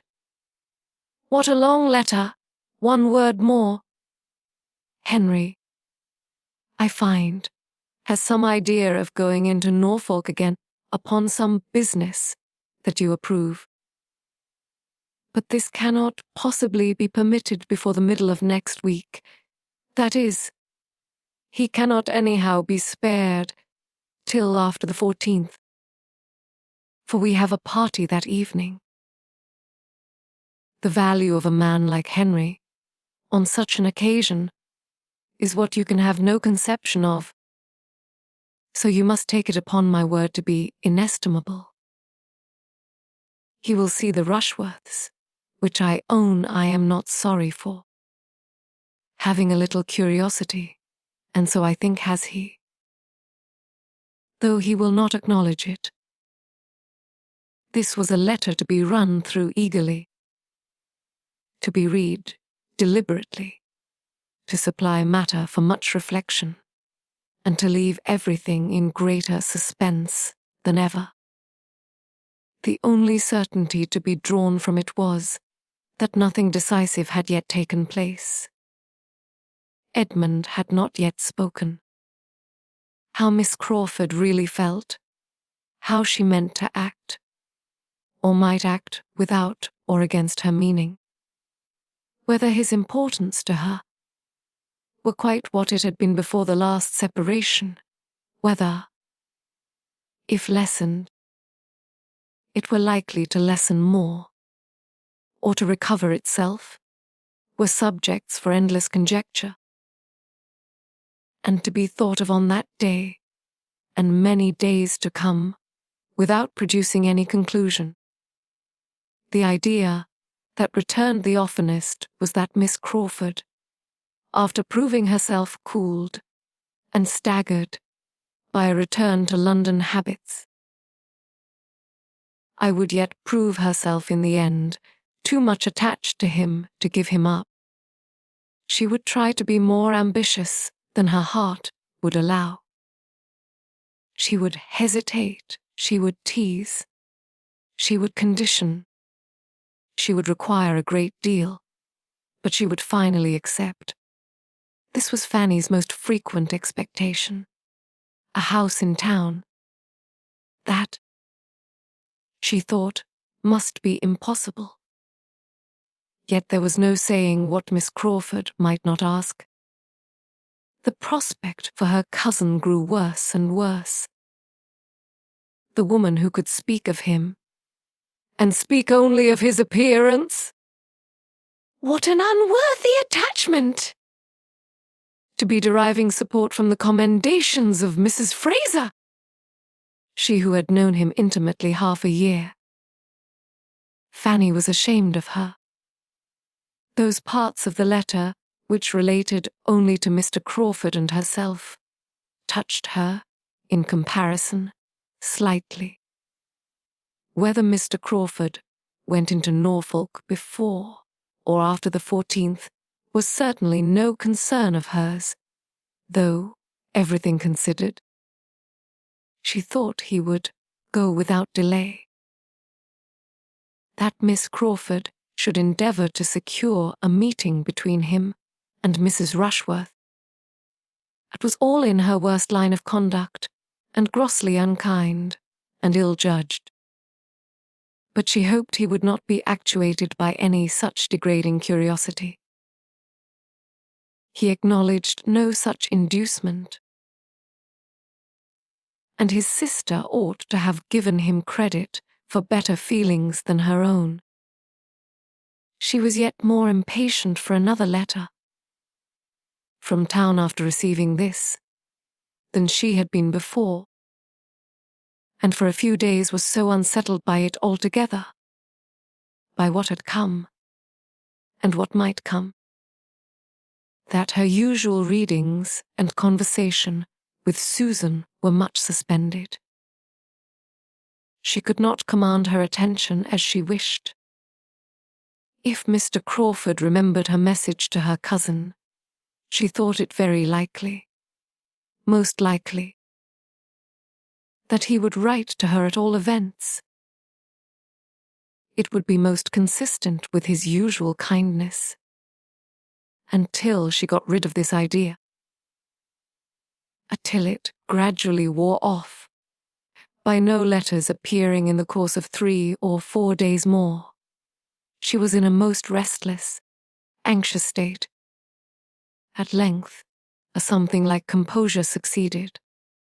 Suspense must be submitted to, and must not be allowed to wear her out and make her useless. Time did something, her own exertions something more, and she resumed her attentions to Susan, and again awakened the same interest in them. Susan was growing very fond of her,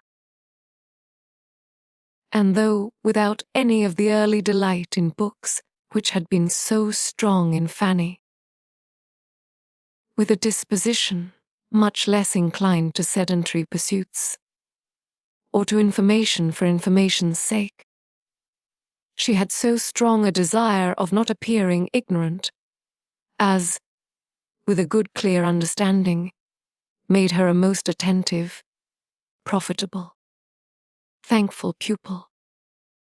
Fanny was her oracle. Fanny's explanations and remarks were a most important addition to every essay, or every chapter of history.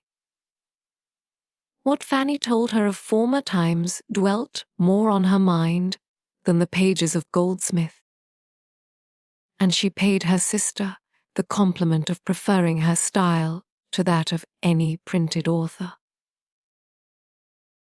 The early habit of reading was wanting. Their conversations, however, were not always on subjects so high as history or morals. Others had their hour, and of lesser matters. None returned so often, or remained so long between them, as Mansfield Park, a description of the people, the manners, the amusements, the ways of Mansfield Park. Susan, who had an innate taste for the genteel and well-appointed, was eager to hear, and Fanny could not but indulge herself in dwelling on so beloved a theme. She hoped it was not wrong, though, after a time, Susan's very great admiration of everything said or done in her uncle's house, and earnest longing to go into Northamptonshire, seemed almost to blame her for exciting feelings which could not be gratified. Poor Susan was very little better fitted for home than her elder sister, and as Fanny grew thoroughly to understand this, she began to feel that when her own release from Portsmouth came, her happiness would have a material drawback in leaving Susan behind. That a girl so capable of being made everything good should be left in such hands distressed her more and more.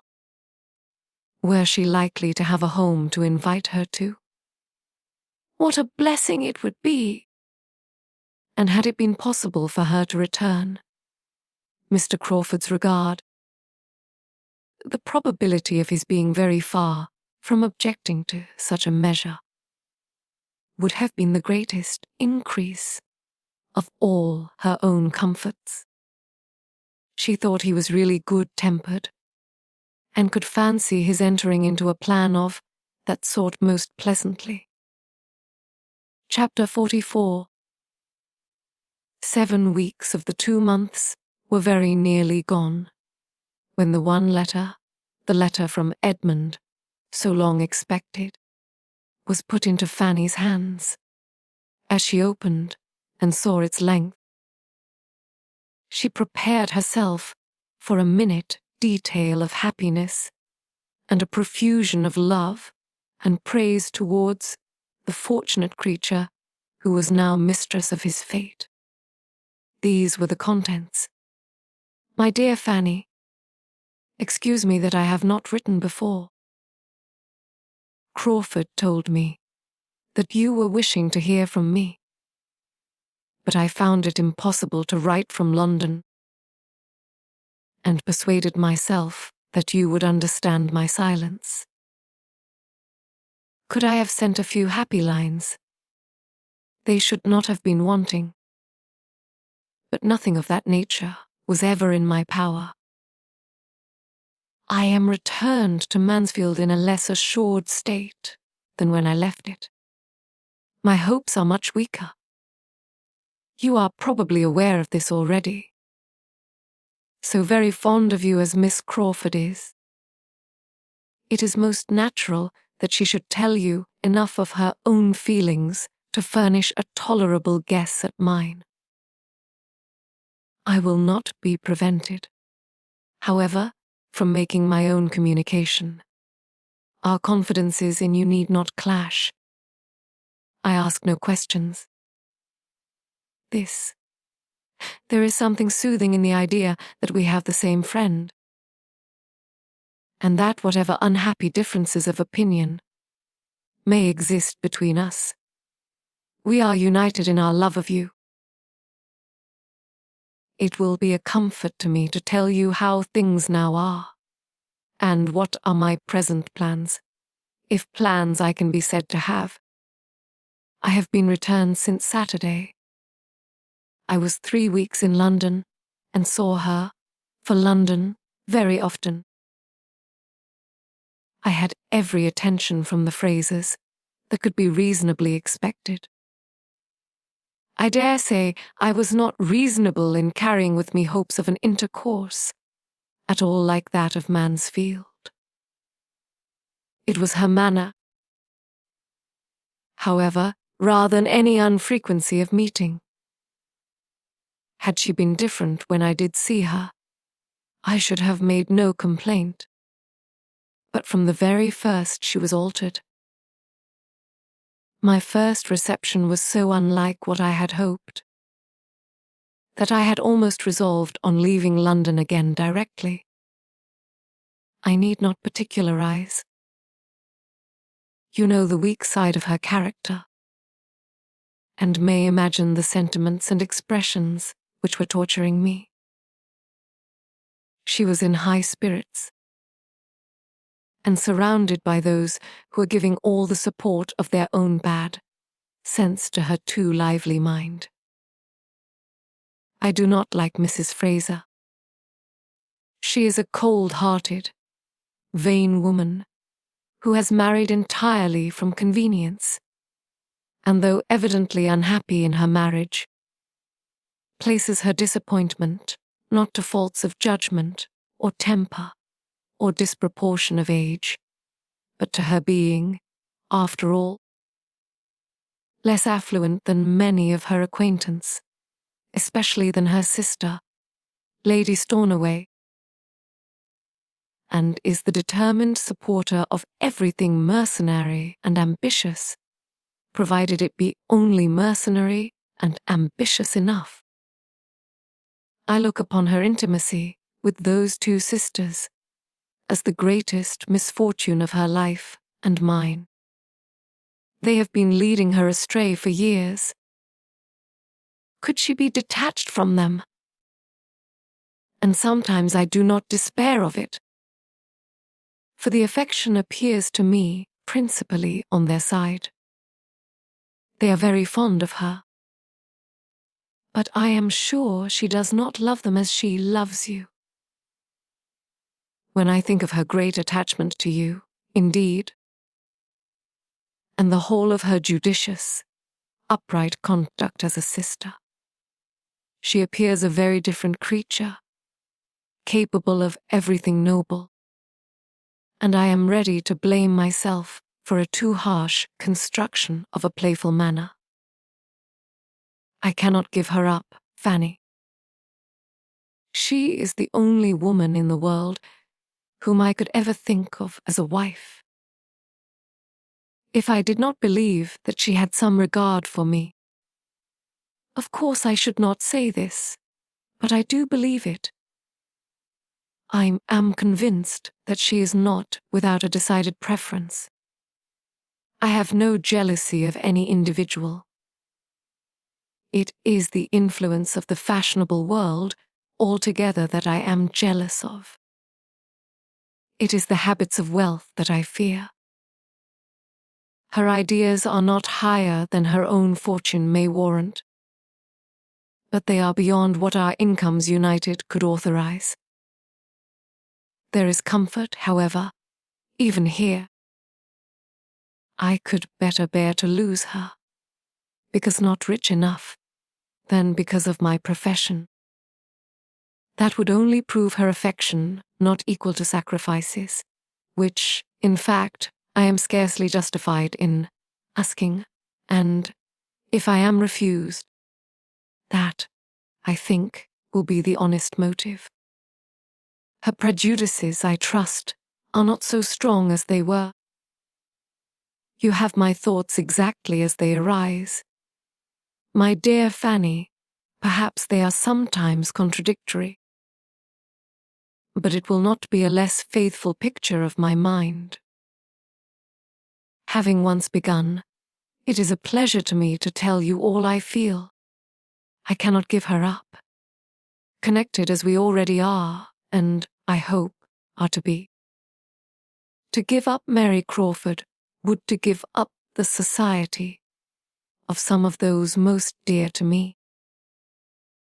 To banish myself from the very houses and friends whom, under any other distress, I should turn to for consolation. The loss of Mary I must consider as comprehending the loss of Crawford and of Fanny. Were it a decided thing, an actual refusal,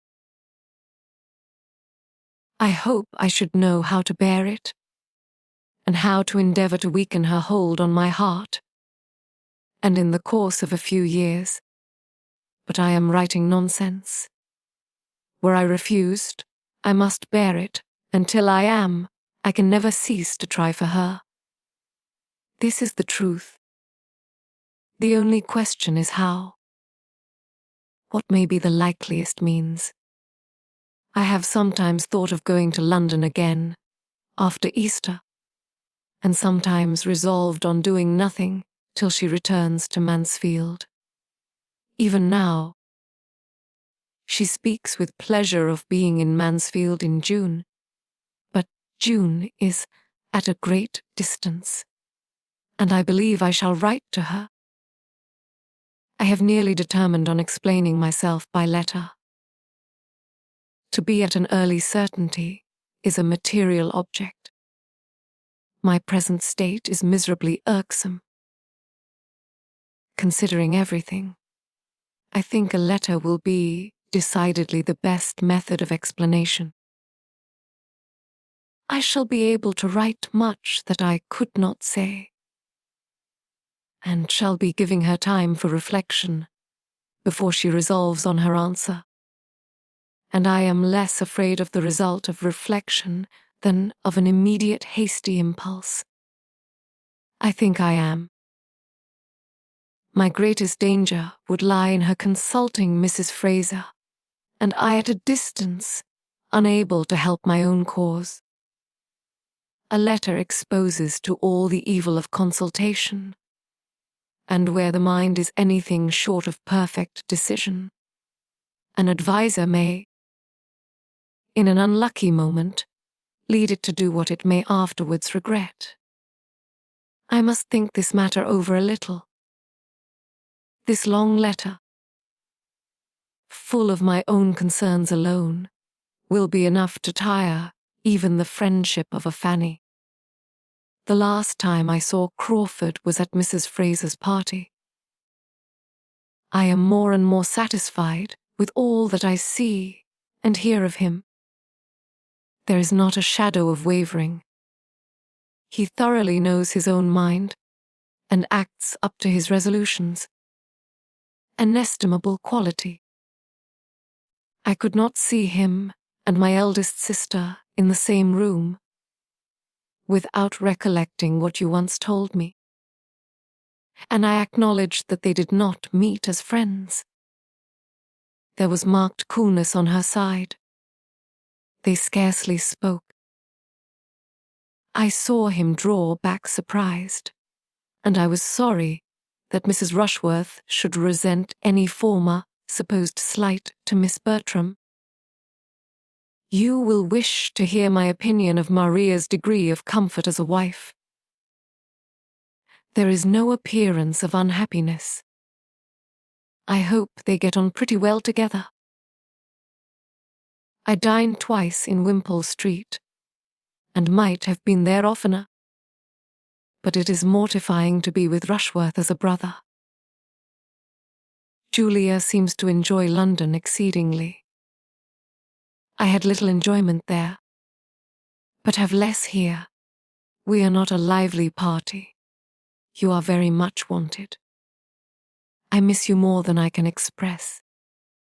My mother desires her best love, and hopes to hear from you soon. She talks of you almost every hour, and I am sorry to find how many weeks more she is likely to be without you. My father means to fetch you himself, but it will not be till after Easter, when he has business in town. You are happy at Portsmouth, I hope. But this must not be a yearly visit. I want you at home, that I may have your opinion about Thornton Lacey. I have little heart for extensive improvements till I know that it will ever have a mistress. I think I shall certainly write. It is quite settled that the Grants go to Bath. They leave Mansfield on Monday. I am glad of it. I am not comfortable enough to be fit for anybody. But your aunt seems to feel out of luck that such an article of Mansfield news should fall to my pen instead of hers. Yours ever, my dearest Fanny.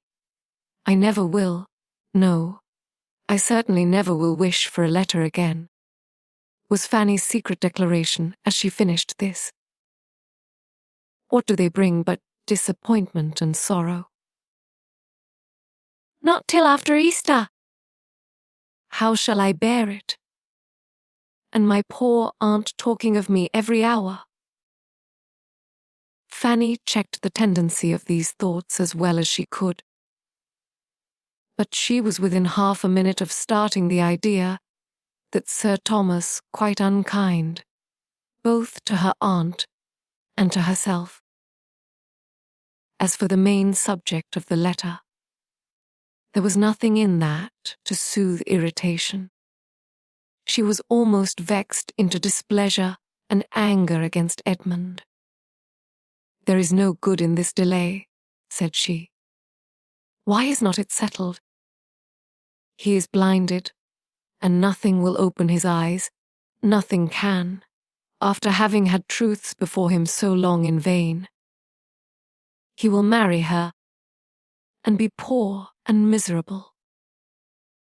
God grant that her influence do not make him cease to be respectable. She looked over the letter again. So very fond of me. 'Tis nonsense all. She loves nobody but herself and her brother. Her friends leading her astray for years. She is quite as likely to have led them astray.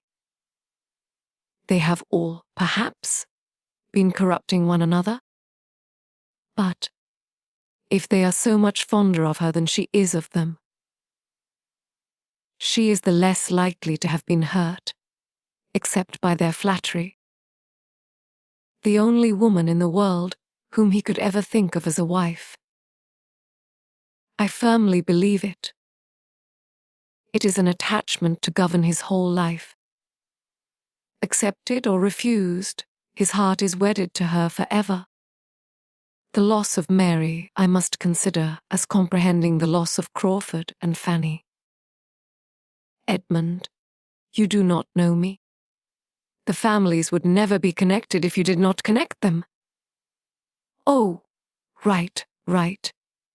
Finish it at once. Let there be an end of this suspense. Fix, commit, condemn yourself. Such sensations, however, were too near akin to resentment to be long guiding Fanny's soliloquies. She was soon more softened and sorrowful. His warm regard, his kind expressions, his confidential treatment, touched her strongly. He was only too good to everybody. It was a letter, in short, which she would not but have had for the world, and which could never be valued enough. This was the end of it. Everybody at all addicted to letter writing, without having much to say, which will include a large proportion of the female world at least, must feel with Lady Bertram that she was out of luck in having such a capital piece of Mansfield news as the certainty of the Grants going to Bath occur at a time when she could make no advantage of it, and will admit that it must have been very mortifying to her to see it fall to the share of her thankless son, and treat it as concisely as possible at the end of a long letter, instead of having it to spread over the largest part of a page of her own. Like this. For though Lady Bertram rather shone in the epistolary line, having early in her marriage, from the want of other employment, and the circumstance of Sir Thomas's being in Parliament, got into the way of making and keeping correspondence, and formed for herself a very creditable, commonplace, amplifying style, so that a very little matter was enough for her. She could not do entirely without any. She must have something to write about, even to her niece. And being so soon to lose all the benefit of Dr. Grant's gouty symptoms and Mrs. Grant's morning calls, it was very hard upon her to be deprived of one of the last epistolary uses she could put them to. There was a rich amends, however, preparing for her. Lady Bertram's hour of good luck came.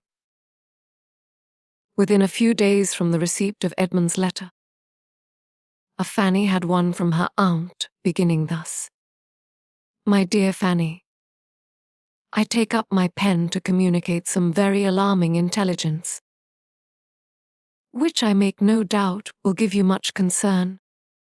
This was a great deal better than to have to take up pen to acquaint her with all the particulars of the Grants' intended journey. For the present intelligence was of a nature to promise occupation for the pen for many days to come. being no less than the dangerous illness of her eldest son, of which they had received notice by express a few hours before.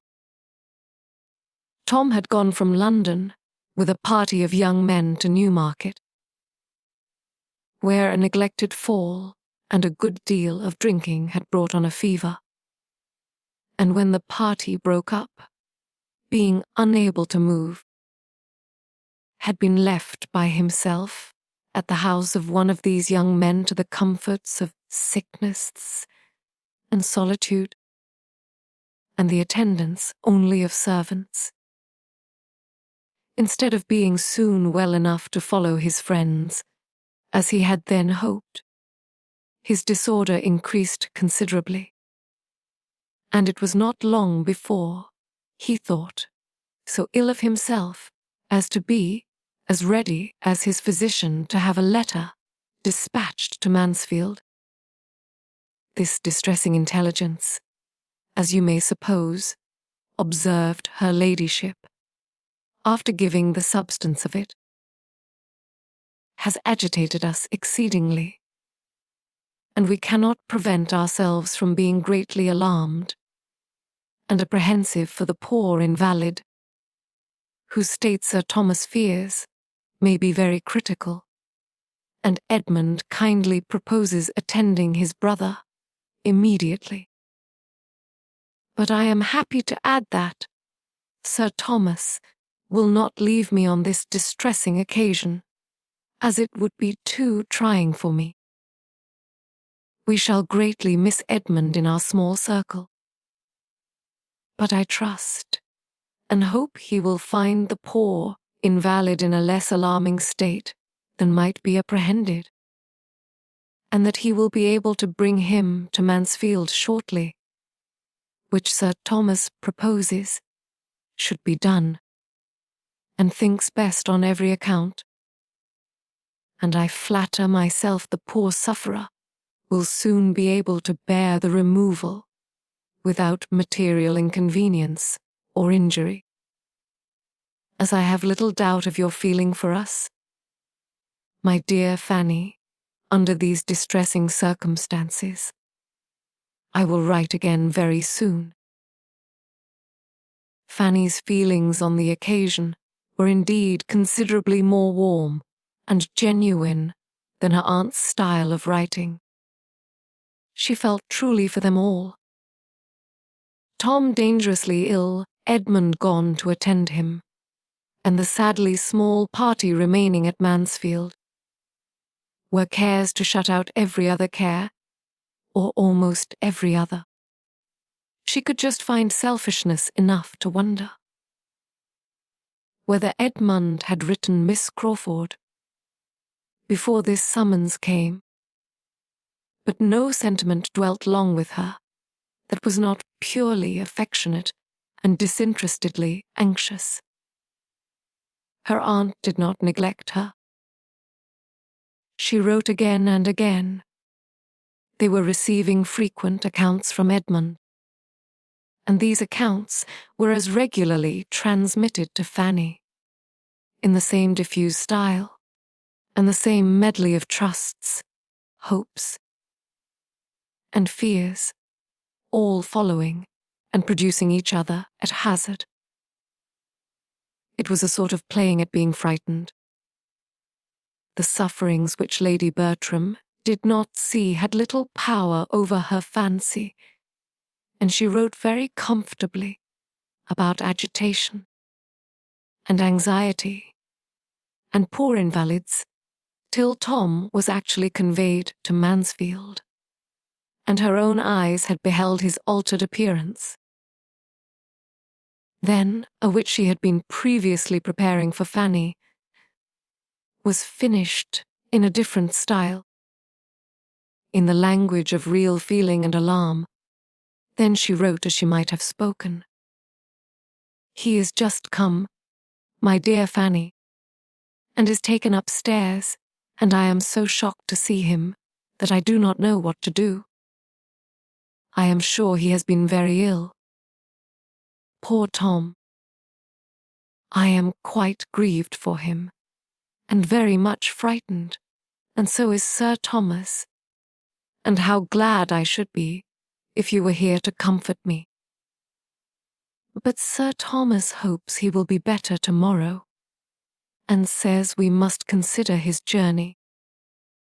The real solicitude, now awakened in the maternal bosom, was not soon over. Tom's extreme impatience to be removed to Mansfield and experience those comforts of home and family which had been little thought of in uninterrupted health, had probably induced his being conveyed thither too early, as a return of fever came on, and for a week he was in a more alarming state than ever. They were all very seriously frightened. Lady Bertram wrote her daily terrors to her niece, who might now be said to live upon letters, and pass all her time between suffering from that of today and looking forward to morrows, without any particular affection for her eldest cousin. Her tenderness of heart made her feel that she could not spare him, and the purity of her principles added yet a keener solicitude when she considered how little useful, how little self-denying his life had apparently been. Susan was her only companion and listener on this, as on more common occasions. Susan was always ready to hear and to sympathize. Nobody else could be interested in so remote an evil as illness in a family above 100 miles off, not even Mrs. Price. Beyond a brief question or two, if she saw her daughter with a letter in her hand, and now and then the quiet observation of, "My poor sister Bertram must be in a great deal of trouble," so long divided and so differently situated. The ties of blood were little more than nothing. An attachment, originally as tranquil as their tempers, was now become a mere name. Mrs. Price did quite as much for Lady Bertram as Lady Bertram would have done for Mrs. Price. 3 or 4 Prices might have been swept away, any or all except Fanny and William, and Lady Bertram would have thought little about it, or perhaps might have caught, from Miss Norris's lips, the count of its being a very happy thing, and a great blessing to their poor dear sister Price, to have them so well provided for. Chapter 45. At about the week's end from his return to Mansfield, Tom's immediate danger was over, and he was so far pronounced safe as to make his mother perfectly easy, for being now used to the sight of him in his suffering, helpless state, and hearing only the best, and never thinking beyond what she heard, with no disposition for alarm, and no aptitude at a hint. Lady Bertram was the happiest subject in the world for a little medical imposition. The fever was subdued. The fever had been his complaint. Of course he would soon be well again. Lady Bertram could think nothing less, and Fanny shared her aunt's security till she received a few lines from Edmund, written purposely to give her a clear idea of his brother's situation, and acquaint her with the apprehensions which he and his father had imbibed from the physician with respect to some strong, hectic symptoms, which seemed to seize the frame on the departure of the fever. They judged it best that Lady Bertram should not be harassed by alarms which, it was to be hoped, would prove unfounded. But There was no reason why Fanny should not know the truth. They were apprehensive for his lungs. A very few lines from Edmund Shewed, and the sick room in a juster and stronger light than all Lady Bertram's sheets of paper could do. There was hardly anyone in the house who might not have described, from personal observation, better than herself. Not one who was not more useful at times to her son. She could do nothing but glide in quietly and look at him. But when able to talk, or be talked to, or read to, Edmund was the companion he preferred. His aunt worried him by her cares, and Sir Thomas knew not how to bring down his conversation, or his voice to the level of irritation and feebleness. Edmund was all in all. Fanny would certainly believe him so at least, and must find that her estimation of him was higher than ever when he appeared as the attendant, supporter, cheerer of a suffering brother. There was not only the debility of recent illness to assist. There was also, as she now learnt, nerves much affected, spirits much depressed to calm and raise, and her own imagination added that there must be a mind to be properly guided. The family were not consumptive, and she was more inclined to hope than fear for her cousin, except when she thought of Miss Crawford. But Miss Crawford gave her idea of being the child of good luck, and to her selfishness and vanity it would be good luck of Edmund, the only son. Even in the sick chamber the fortunate Mary was not forgotten. Edmund's letter had this postscript. On the subject of my last, I had actually begun a letter when called away by Tom's illness. But I have now changed my mind, and fear to trust the influence of friends. When Tom is better, I shall go. Such was the state of Mansfield, and so it continued, with scarcely any change till Easter. A line occasionally added by Edmund to his mother's letter was enough for Fanny's information. Tom's amendment was alarmingly slow. Easter came particularly late this year, as Fanny had most sorrowfully considered. On first learning that she had no chance of leaving Portsmouth till after it. It came, and she had yet heard nothing of her return. Nothing even of the going to London, which was to precede her return. Her aunt often expressed a wish for her. But there was no notice, no message from the uncle on whom all depended. She supposed he could not yet leave his son. But it was a cruel, a terrible delay to her. The end of April was coming on. It would soon be almost 3 months, instead of 2, that she had been absent from them all, and that her days had been passing in a state of penance,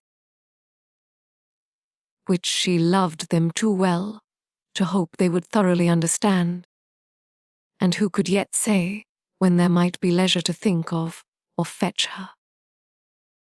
Her eagerness, her impatience,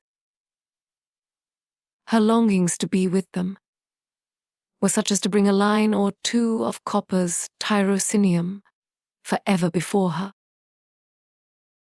With what intense desire she wants her home was continually on her tongue,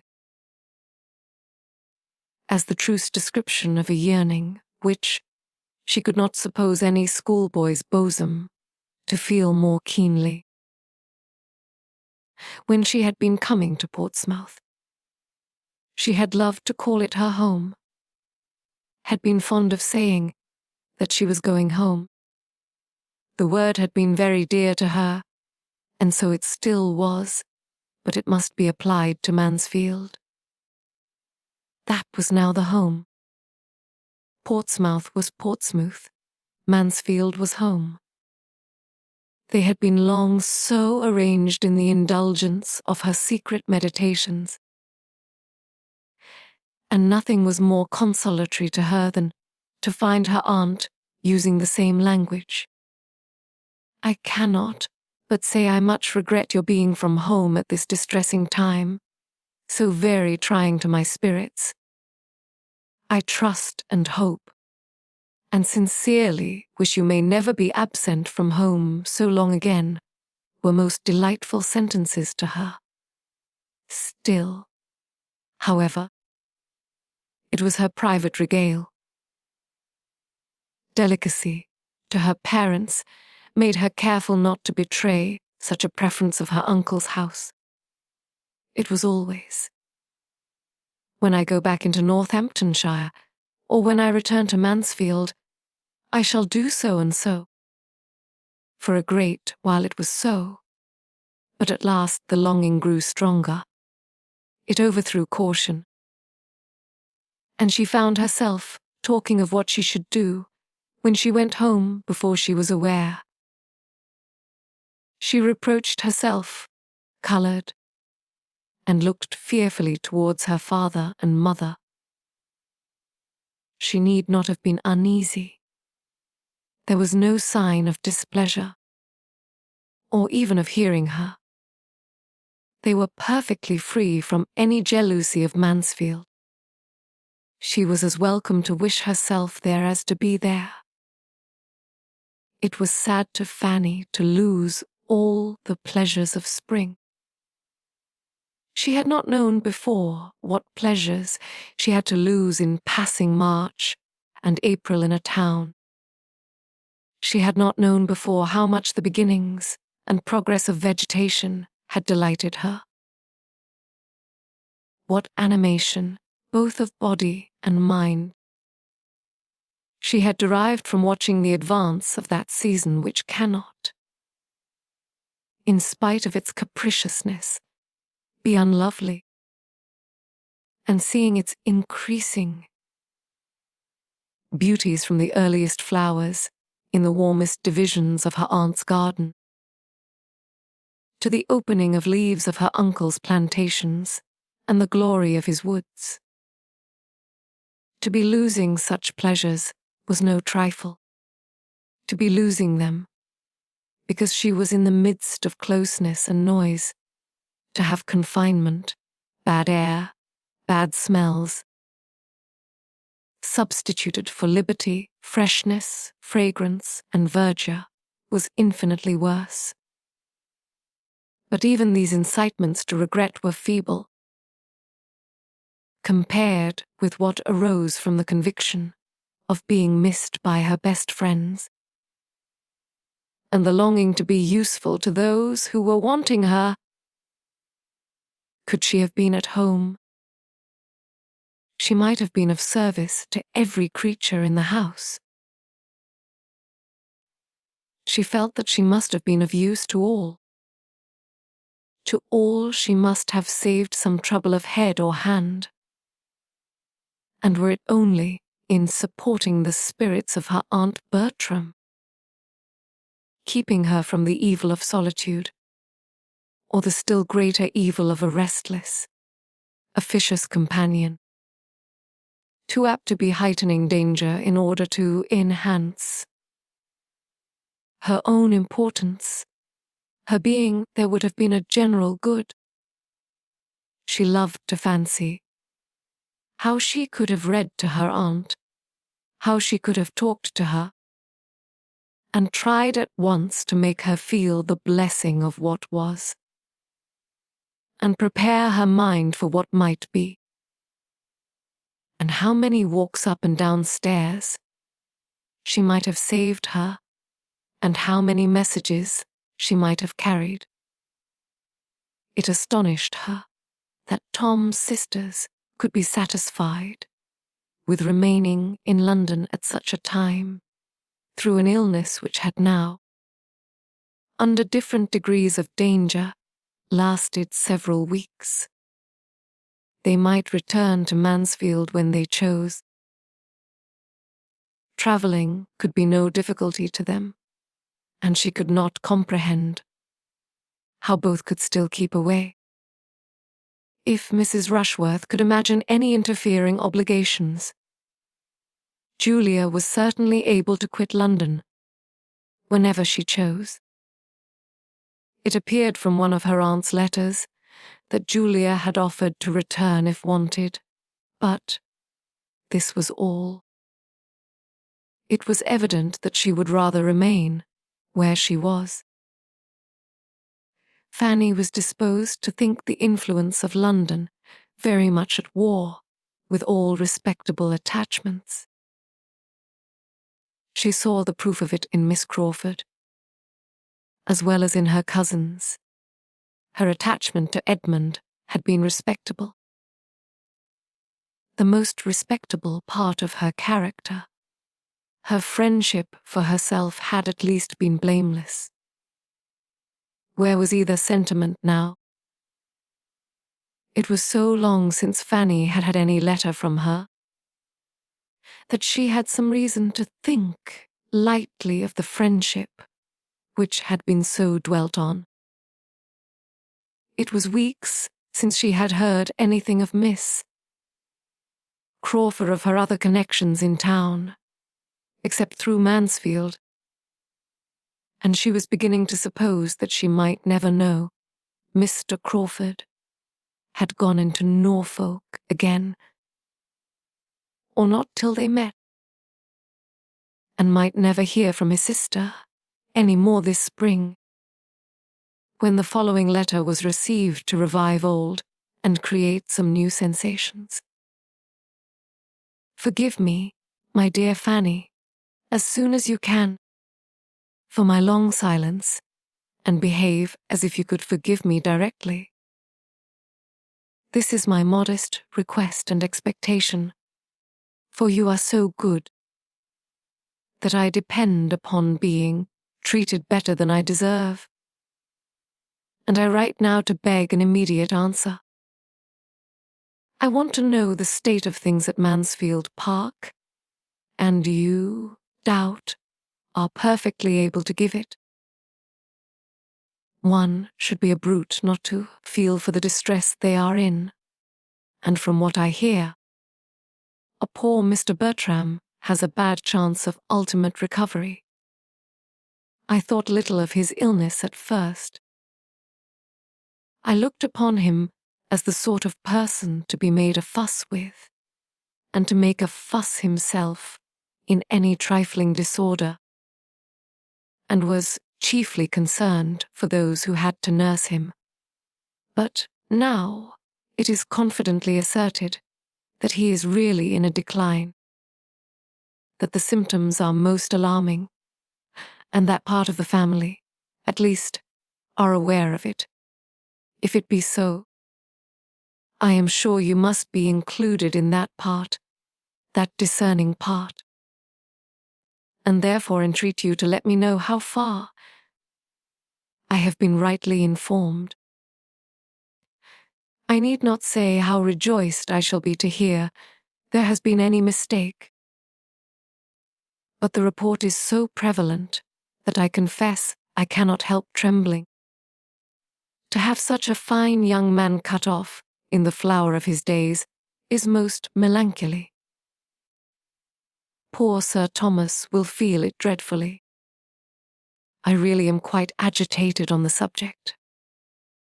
Fanny, Fanny, I see you smile and look cunning, but, upon my honour, I never bribed a physician in my life. Poor young man. If he is to die, there will be 2 poor young men less in the world. And with a fearless face and bold voice would I say to any one, that wealth and consequence could fall into no hands more deserving of them. It was a foolish precipitation last Christmas, But the evil of a few days may be blotted out in part. Varnish and gilding hide many stains. It will but the loss of the esquire after his name. With real affection, Fanny, like mine, more might be overlooked. Write to me by return of post, judge of my anxiety, and do not trifle with it. Tell me the real truth, as you have it from the fountainhead. And now, do not trouble yourself to be ashamed of either my feelings or your own. Believe me, they are not only natural, they are philanthropic and virtuous. I put it to your conscience. Whether Sir Edmund would not do more good with all the Bertram property than any other possible, sir. Had the Grants been at home, I would not have troubled you. But you are now the only one I can apply to for the truth. His sisters not being within my reach. Mrs. R. has been spending the Easter with the Aylmers at Twickenham, as to be sure you know, and is not yet returned, and Julia is with the cousins who live near Bedford Square, but I forget their name and street. Could I immediately apply to either, however? I should still prefer you, because it strikes me that they have all along been so unwilling to have their own amusements cut up, as to shut their eyes to the truth. I suppose Mrs.'s Easter holidays will not last much longer. No doubt they are thorough holidays to her. The Aylmers are pleasant people, and her husband away. She can have nothing but enjoyment. I give her credit for promoting his going dutifully down to Bath, to fetch his mother. But how will she and the Dowager agree in one house? Henry is not at hand, so I have nothing to say from him. Do not you think Edmund would have been in town again long ago, but for this illness? Yours ever, Mary. I had actually begun folding my letter when Henry walked in, but he brings no intelligence to prevent my sending it. Mrs. R. knows a decline is apprehended. He saw her this morning. She returns to Wimpole Street today. The old lady is come. Now, do not make yourself uneasy with any queer fancies, because he has been spending a few days at Richmond. He does it every spring. Be assured he cares for nobody but you.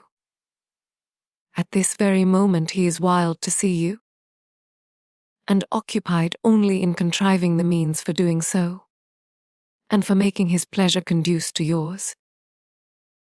In proof, he repeats, and more eagerly, what he said at Portsmouth about our conveying you home, and I join him in it with all my soul. Dear Fanny, write directly and tell us to come. It will do us all good. He and I can go to the parsonage, you know, and be no trouble to our friends at Mansfield Park. It would really be gratifying to see them all again, and a little addition of society might be of infinite use to them. And as to yourself, you must feel yourself to be so wanted there that you cannot in conscience, conscientious as you are, keep away when you have the means of returning. I have not time or patience to give half Henry's messages. Be satisfied that the spirit of each and every one is unalterable affection. Fanny's disgust at the greater part of this letter, with her extreme reluctance to bring the writer of it, and her cousin Edmund together, would have made her, as she felt, incapable of judging impartially whether the concluding offer might be accepted or not. To herself, individually, it was most tempting to be finding herself, perhaps within 3 days, transported to Mansfield, was an image of the greatest felicity. But it would have been a material drawback to be owing such felicity to persons in whose feelings and conduct, at the present moment, she saw so much to condemn. The sister's feelings, the brother's conduct, her cold-hearted ambition, his thoughtless vanity. To have him still the acquaintance, the flirt perhaps, of Mrs. Rushworth. She was mortified. She had thought better of him. Happily, however, she was not left to weigh and decide between opposite inclinations and doubtful notions of right. There was no occasion to determine whether she ought to keep Edmund and marry asunder or not. She had a rule to apply to, which settled everything. Her awe of her uncle, and her dread of taking a liberty with him, made it instantly plain to her what she had to do. She must absolutely decline the proposal. If he wanted, he would send for her. And even to offer an early return was a presumption which hardly anything would have seemed to justify. She thanked Miss Crawford, but gave a decided negative. Her uncle, she understood, meant to fetch her. And as her cousin's illness had continued so many weeks, without her being thought at all necessary, she must suppose her return would be unwelcome at present, and that she should be felt an encumbrance. Her representation of her cousin's state this time was exactly according to her own belief of it, and such as she supposed would convey to the sanguine mind of her correspondent the hope of everything she was wishing for. Edmund would be forgiven for being a clergyman, it seemed, under certain conditions of wealth, and this, she suspected, was all the conquest of prejudice, which he was so ready to congratulate himself upon. She had only learnt to think nothing of consequence but money. Chapter 46. As Fanny could not doubt that her answer was conveying a real disappointment, she was rather in expectation. From her knowledge of Miss Crawford's temper, of being urged again. And though second letter arrived for the space of a week, she had still the same feeling when it did come. On receiving it, she could instantly decide on its containing little writing, and was persuaded of its having the air of a letter of haste and business. Its object was unquestionable, and 2 moments were enough to start the probability of its being merely to give her notice that they should be in Portsmouth that very day, and to throw her into all the agitation of doubting what she ought to do in such a case. If 2 moments, however, can surround with difficulties, a third can disperse them, and before she had opened the letter, the possibility of Mr. and Miss Crawford's having applied to her uncle and obtained his permission was giving her ease. This was the letter. A most scandalous, ill-natured rumor has just reached me, and I write, Dear Fanny, to warn you against giving the least credit to it, should it spread into the country. Depend upon it, there is some mistake, and that a day or 2 will clear it up, at any rate, that Henry is blameless, and in spite of a moment's eturdery, thinks of nobody but you. Say not a word of it, hear nothing, surmise nothing, whisper nothing till I write again. I am sure it will be all hushed up, and nothing proved but Rushworth's folly. If they are gone, I would lay my life they are only gone to Mansfield Park, and Julia with them. But why would not you let us come for you? I wish you may not repent it. Yours, etc. Fanny stood agaste, as no scandalous, ill-natured rumour had reached her. It was impossible for her to understand much of this strange letter. She could only perceive that it must relate to Wimpole Street and Mr. Crawford, and only conjecture that something very imprudent had just occurred in that quarter to draw the notice of the world, and to excite her jealousy in Miss Crawford's apprehension if she heard it. Miss Crawford need not be alarmed for her. She was only sorry for the parties concerned and for Mansfield. If the report should spread so far, but she hoped it might not.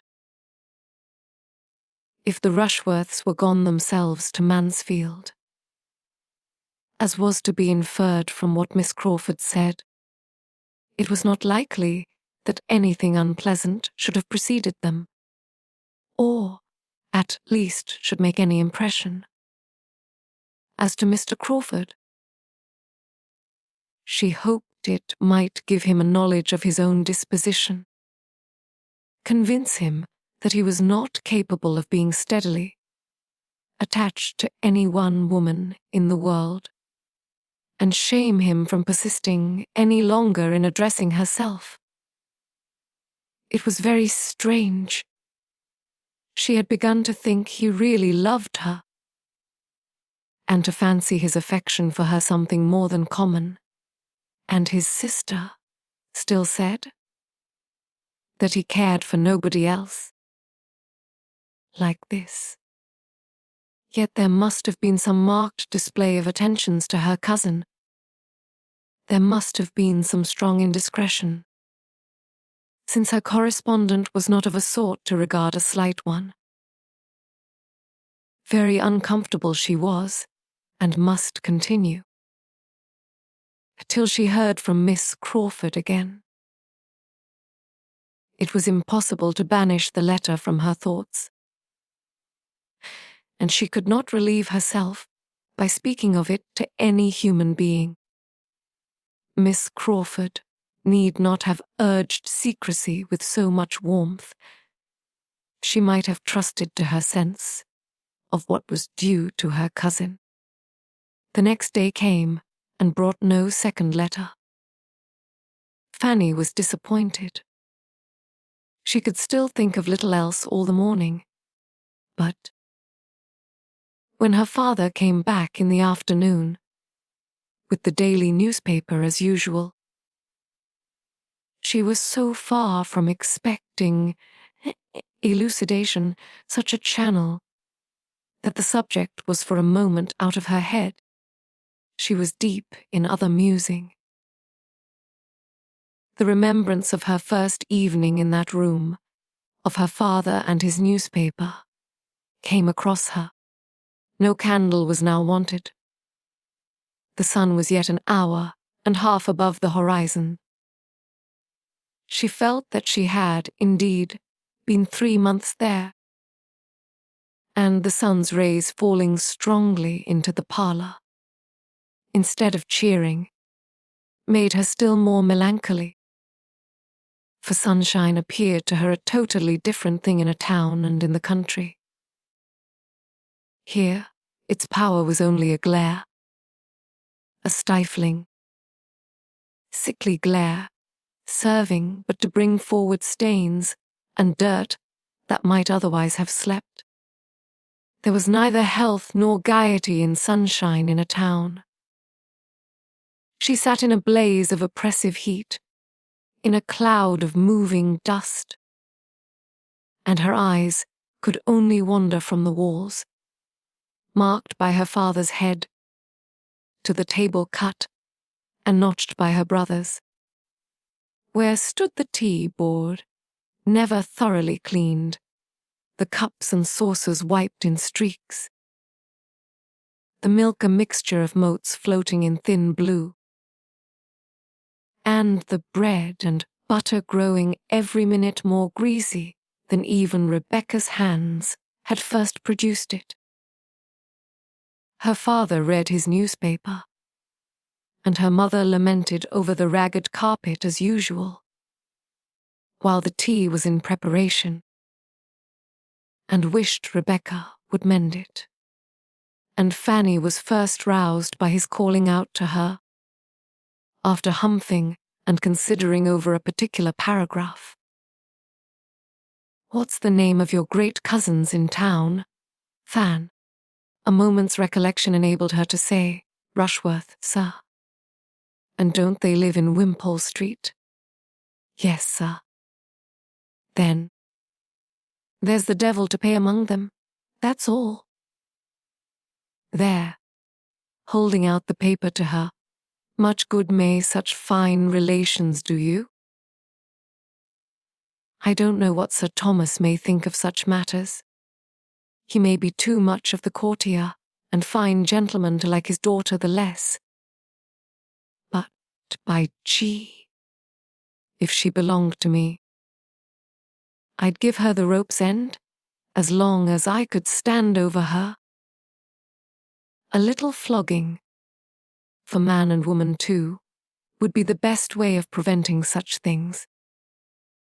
Fanny read to herself that it was, with infinite concern, the newspaper had to announce to the world a matrimonial fracas in the family of Mr. of Wimpole Street, the beautiful Mrs. Darr, whose name had not long been enrolled in the lists of Hymen, and who had promised to become so brilliant a leader in the fashionable world, having quitted her husband's roof in company with the well-known and captivating Mr. C, the intimate friend and associate of Mr. Her. And it was not known even to the editor of the newspaper whether they were gone. "It is a mistake, sir," said Fanny instantly. "It must be a mistake. It cannot be true. It must mean some other people." She spoke from the instinctive wish of delaying shame. She spoke with a resolution which sprung from despair, for she spoke what she did not, could not believe herself. It had been the shock of conviction as she read. The truth rushed on her, and how she could have spoken at all, how she could even have breathed, was afterwards matter of wonder to herself. Mr. Price cared too little at the report to make her much answer. It might be all a lie, he acknowledged. But so many fine ladies were going to the devil nowadays that way, that there was no answering for anybody. Indeed. "I hope it is not true," said Mrs. Price plaintively. "It would be so very shocking. If I have spoken once to Rebecca about that carpet, I am sure I have spoke at least a dozen times, have not I, Betsy? And it would not be 10 minutes' work." The horror of a mind like Fanny's, as it received the conviction of such guilt, and began to take in some part of the misery that must ensue, can hardly be described. At first, it was a sort of stupefaction, but every moment was quickening her perception of the horrible evil. She could not doubt. She dared not indulge a hope. of the paragraph being false. Miss Crawford's letter, which she had read so often as to make every line her own, was in frightful conformity with it. Her eager defense of her brother, her hope of its being hushed up, her evident agitation, were all of a piece with something very bad. And it was a woman of character in existence who could treat as a trifle this sin of the first magnitude, who would try to gloss it over and desire to have it unpunished. She could believe Miss Crawford to be the woman. Now she could see her own mistake as to who were gone, or said to be gone. It was not Mr. and Mrs. Rushworth. It was Mrs. Rushworth and Mr. Crawford. Fanny seemed to herself never to have been shocked before. There was no possibility of rest. The evening passed without a pause of misery. The night was totally sleepless. She passed only from feelings of sickness to shudderings of horror, and from hot fits of fever to cold. The event was so shocking that there were moments even when her heart revolted from it as impossible, when she thought it could not be. A woman married only 6 months ago, a man professing himself devoted, even engaged to another, that other her near relation. The whole family, both families connected as they were by tie upon tie, all friends, all intimate together. It was too horrible a confusion of guilt, too gross a complication of evil for human nature, not in a state of utter barbarism, to be capable of.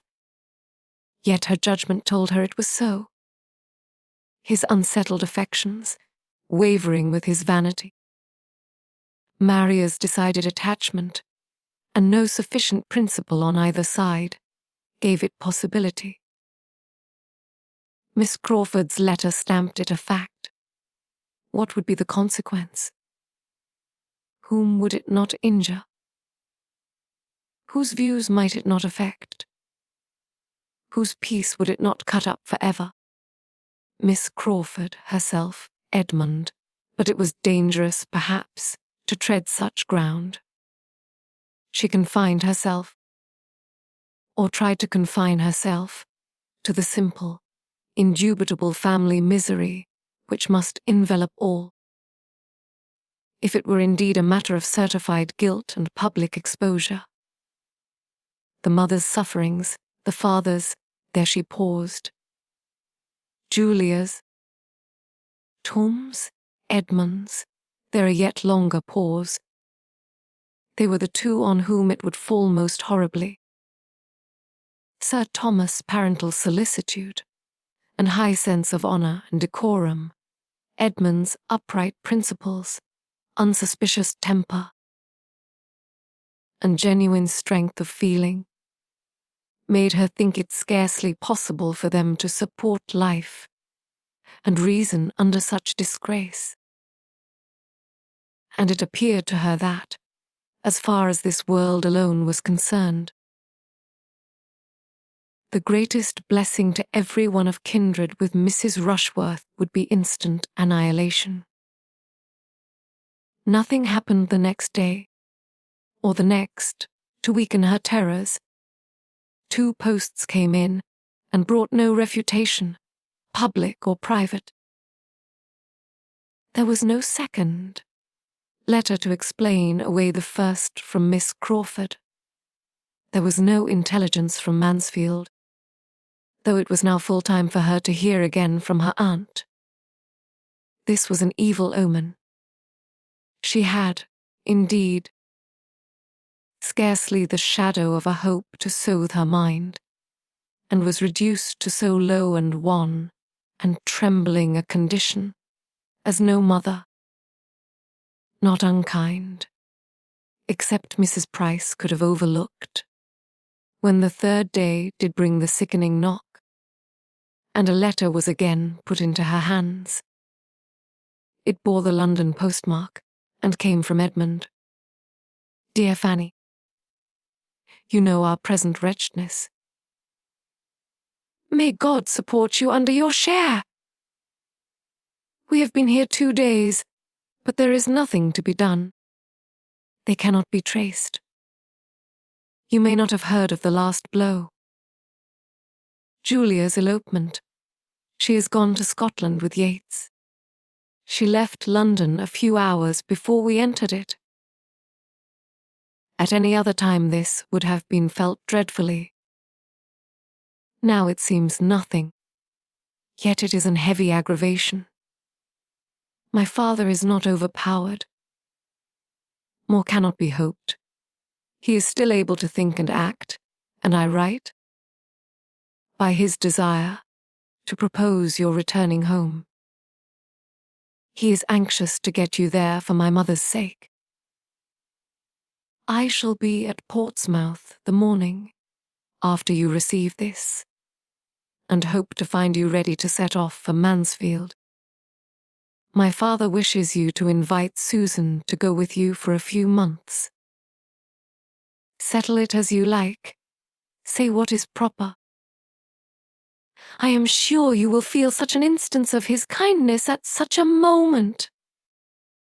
Do justice to his meaning, however I may confuse it.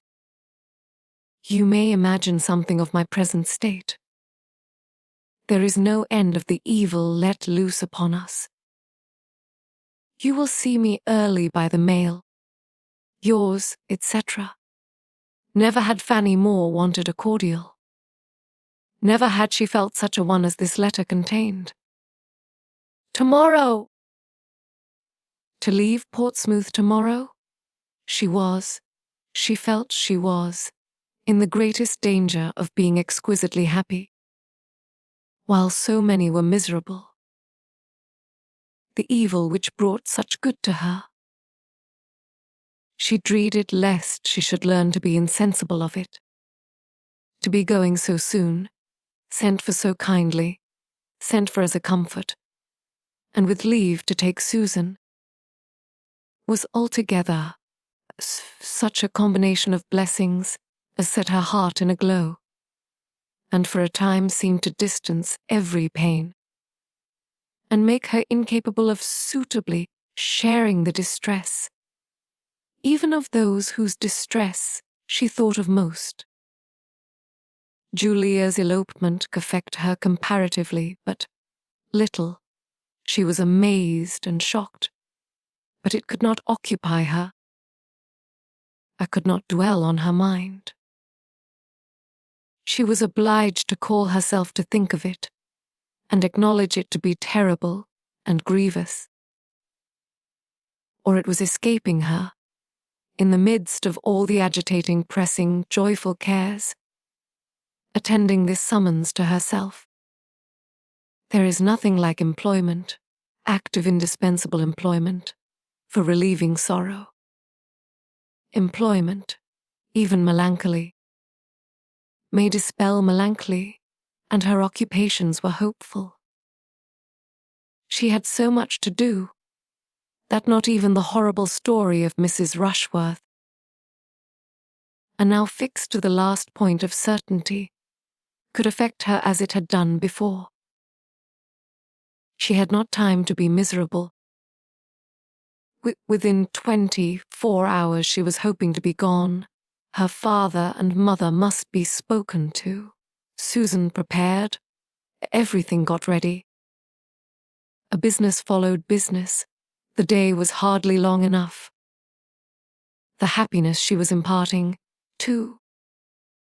Happiness, very little alloyed by the black communication, which must briefly precede it. The joyful consent of her father and mother to Susan's going with her. The general satisfaction which the going of both seemed regarded, and the ecstasy of Susan herself, was all serving to support her spirits. The affliction of the Bertrams was little felt in the family. Mrs. Price talked of her poor sister for a few minutes. But how to find anything to hold Susan's clothes? Because Rebecca took away all the boxes and spoilt them, was much more in her thoughts. And as for Susan, now unexpectedly gratified in the first wish of her heart, and knowing nothing personally of those who had sinned, or of those who were sorrowing, if she could help rejoicing from beginning to end, it was as much as ought to be expected from human virtue at 14. As nothing was really left for the decision of Mrs. Price, or the good offices of Rebecca, everything was rationally and duly accomplished, and the girls were ready for the morrow. The advantage of much sleep to prepare them for their journey was impossible. The cousin who was travelling towards them could hardly have less than visited their agitated spirits. One all happiness, the other all varying and indescribable perturbation. By 8 in the morning Edmund was in the house. The girls heard his entrance from above, and Fanny went down. The idea of immediately seeing him, with the knowledge of what he must be suffering, brought back all her own first feelings. He so near her, and in misery. She was ready to sink as she entered the parlour. He was alone, and met her instantly. And she found herself pressed to his heart with only these words, just articulate, "My Fanny, my only sister, my only comfort now." She could say nothing, nor for some minutes could he say more. He turned away to recover himself, and when he spoke again, though his voice still faltered, his manner shewed the wish of self-command, and the resolution of avoiding any farther allusion. "Have you breakfasted? When shall you be ready? Does Susan go?" were questions following each other rapidly. His great object was to be off as soon as possible.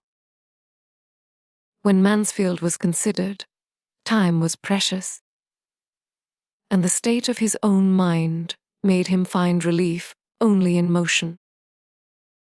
It was settled that he should order the carriage to the door in half an hour. Fanny answered for their having breakfasted, and being quite ready in half an hour.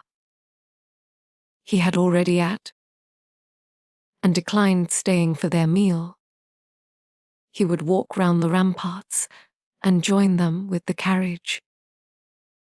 He was gone again, glad to get away even from Fanny. He looked very ill, evidently suffering under violent emotions, which he was determined to suppress. She knew it must be so, but it was terrible to her. The carriage came, and he entered the house again at the same moment, just in time to spend a few minutes with the family and be a witness. But that he saw nothing of the tranquil manner in which the daughters were parted with, and just in time to prevent their sitting down to the breakfast table, which, by dint of much unusual activity, was quite and completely ready as the carriage drove from the door. Fanny's last meal in her father's house was in character with her first. She was dismissed from it as hospitably as she had been welcomed. How her heart swelled with joy and gratitude as she passed the barriers of Portsmouth, and how Susan's face wore its broadest smiles, may be easily conceived. Sitting forwards, however, and screened by her bonnet, those smiles were unseen. The journey was likely to be a silent one. Edmund's deep sighs often reached Fanny. Had he been alone with her? His heart must have opened, in spite of every resolution, but Susan's presence drove him quite into himself, and his attempts to talk on indifferent subjects could never be long supported. Fanny watched him with never-failing solicitude, and sometimes catching his eye, revived an affectionate smile, which comforted her. But the first day's journey passed without her hearing a word from him on the subjects that were weighing him down. The next morning produced a little more. Just before their setting out from Oxford, while Susan was stationed at a window, in eager observation of the departure of a large family from the inn, the other two were standing by the fire, and Edmund, particularly struck by the alteration in Fanny's looks, and from his ignorance of the daily evils of her father's house, attributing an undue share of the change, attributing all to the recent event, took her hand, and said in a low, but very expressive tone, "No wonder. You must feel it. You must suffer. How a man who had once loved could desert you? But your regard was new compared with Fanny. Think of me." The first division of their journey occupied a long day, and brought them, almost knocked up, to Oxford, but the second was over at a much earlier hour. They were in the environs of Mansfield long before the usual dinner time, and as they approached the beloved place, the hearts of both sisters sank a little. Fanny began to dread the meeting with her aunts and Tom under so dreadful a humiliation, and Susan to feel with some anxiety that all her best manners, all her lately acquired knowledge of what was practiced here, was on the point of being called into action. Visions of good and ill breeding, of old vulgarisms and new gentilities, were before her, and she was meditating much upon silver forks, napkins, and finger-glasses. Fanny had been everywhere, awake to the difference of the country, since February. But when they entered the park, her perceptions and her pleasures were of the keenest sort. It was 3 months, full 3 months, since her quitting it, and the change was from winter to summer. Her eye fell everywhere on lawns and plantations of the freshest green, and the trees, though not fully clothed, were in that delightful state when Father Beauty is known to be at hand, and when, while much is actually given to the sight, more yet remains for the imagination. Her enjoyment, however, was for herself alone. Edmund could not share it.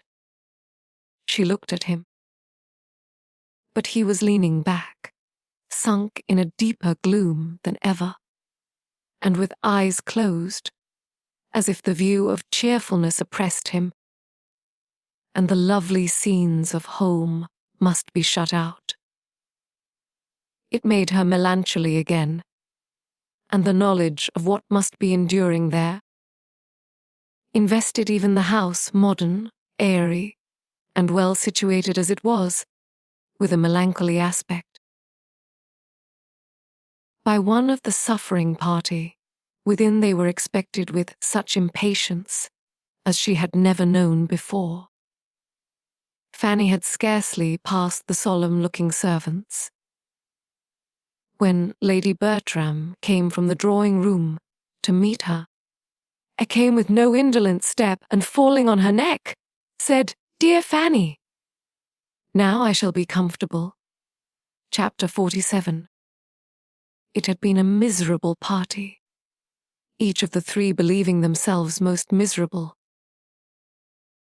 Mrs. Norris, however, as most attached to Maria, was really the greatest sufferer. Maria was her first favourite, the dearest of all. The match had been her own contriving, as she had been wont with such pride of heart to feel and say. And this conclusion of it almost overpowered her. She was an altered creature, quieted, stupefied, indifferent to everything that passed. The being left with her sister and nephew, and all the house under her care, had been an advantage entirely thrown away. She had been unable to direct or dictate, or even fancy herself useful. When really touched by affliction, her active powers had been all benumbed, and neither Lady Bertram nor Tond received from her the smallest support or attempt at support. She had done no more for them they had done for each other. They had been all solitary, helpless, and forlorn alike. And now the arrival of the others only established her superiority in wretchedness.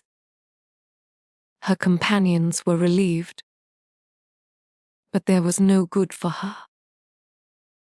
Edmund was almost as welcome to his brother as Fanny to her aunt, but Mrs. Norris, instead of having comfort from either, was but the more irritated by the sight of the person whom, in the blindness of her anger, she could have charged as the Damon of the piece. Had Fanny accepted Mr. Crawford, this could not have happened. Susan, too, was a grievance.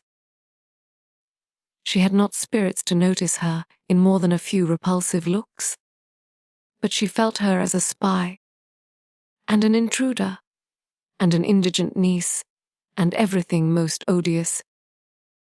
By her other aunt, Susan was received with quiet kindness. Lady Bertram could not give her much time, or many words, but she felt her, as Fanny's sister, to have a claim at Mansfield, and was ready to kiss and like her, and Susan was more than satisfied, for she came perfectly aware that nothing but humour was to be expected from Aunt Norris, and was so provided with happiness, so strong in that best of blessings, an escape from many certain evils, that she could have stood against a great deal more indifference than she met with from the others. She was now left a good deal to herself, to get acquainted with the house and grounds as she could, and spent her days very happily in so doing, while those who might otherwise have attended to her were shut up, or wholly occupied, each with a person quite dependent on them, at this time, for everything like comfort. Edmund trying to bury his own feelings in exertions for the relief of his brothers, and Fanny devoted to her Aunt Bertram, returning to every former office with more than former zeal, and thinking she could never do enough for one who seemed so much to want her. To talk over the dreadful business with Fanny, talk and lament, was all Lady Bertram's consolation. To be listened to and borne with, and hear the voice of kindness and sympathy in return, was everything that could be done for her. To be otherwise comforted was out of the question. the case admitted of no comfort. Lady Bertram did not think deeply, but, guided by Sir Thomas, she thought justly on all important points, and she saw, therefore, in all its enormity, what had happened, and neither endeavoured herself, nor required Fanny to advise her, to think little of guilt and infamy. Her affections were not acute, nor was her mind tenacious. After a time, Fanny found it not impossible to direct her thoughts to other subjects, and revive some interest in the usual occupations. But whenever Lady Bertram was fixed on the event, she could see it only in one light, as comprehending the loss of a daughter, and a disgrace never to be wiped off. Fanny learnt from her all the particulars which had yet transpired.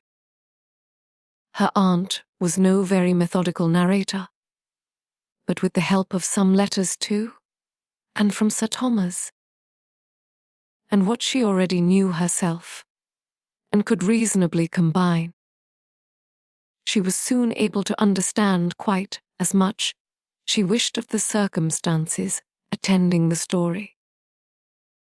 Mrs. Rushworth had gone for the Easter holidays to Twickenham with a family whom she had just grown intimate with.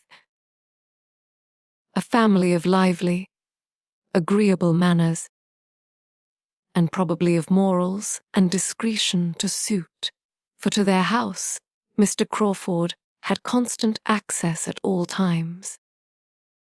His having been in the same neighbourhood Fanny already knew.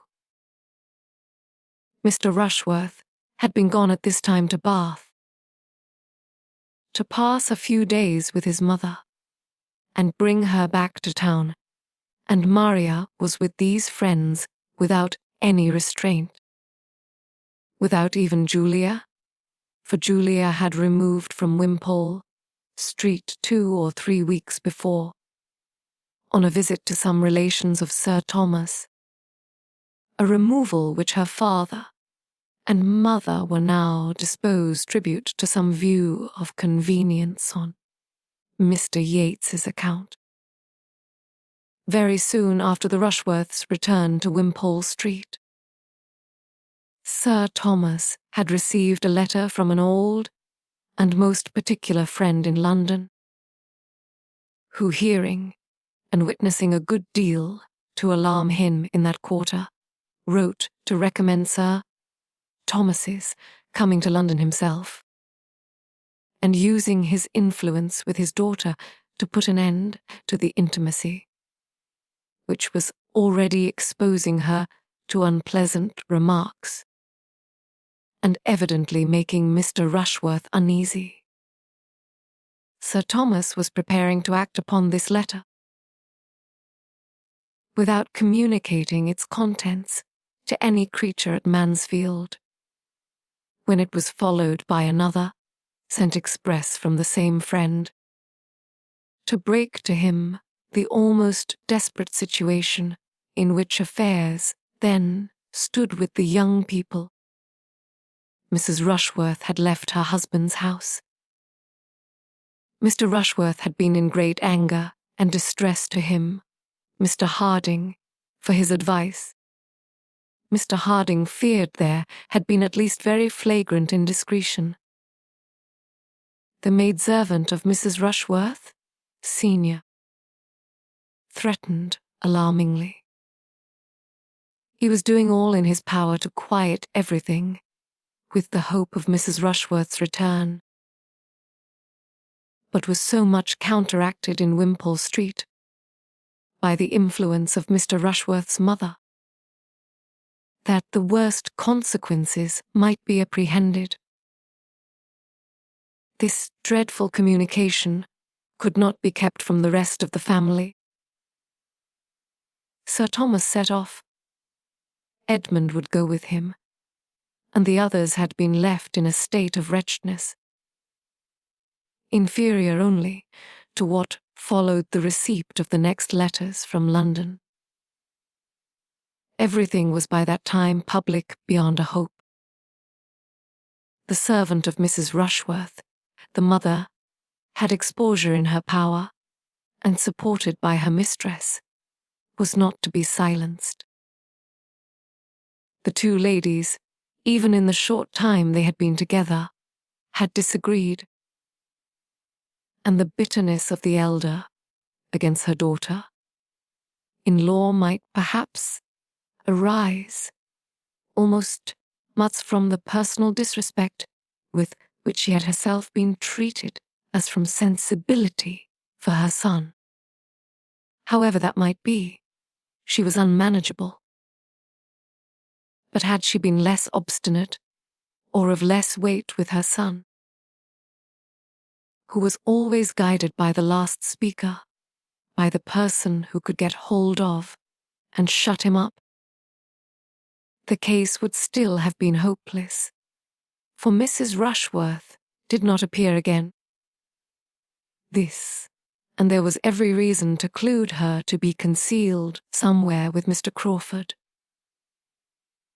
who had quitted his uncle's house, as for a journey, on the very day of her absenting herself.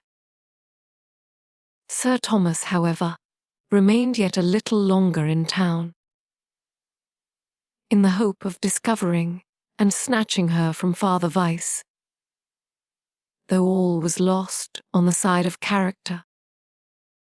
His present state Fanny could hardly bear to think of. There was but one of his children who was not at this time a source of misery to him. Tom's complaints had been greatly heightened by the shock of his sister's conduct, and his recovery so much thrown back by it, that even Lady Bertram had been struck by the difference, and all her alarms were regularly sent off to her husband.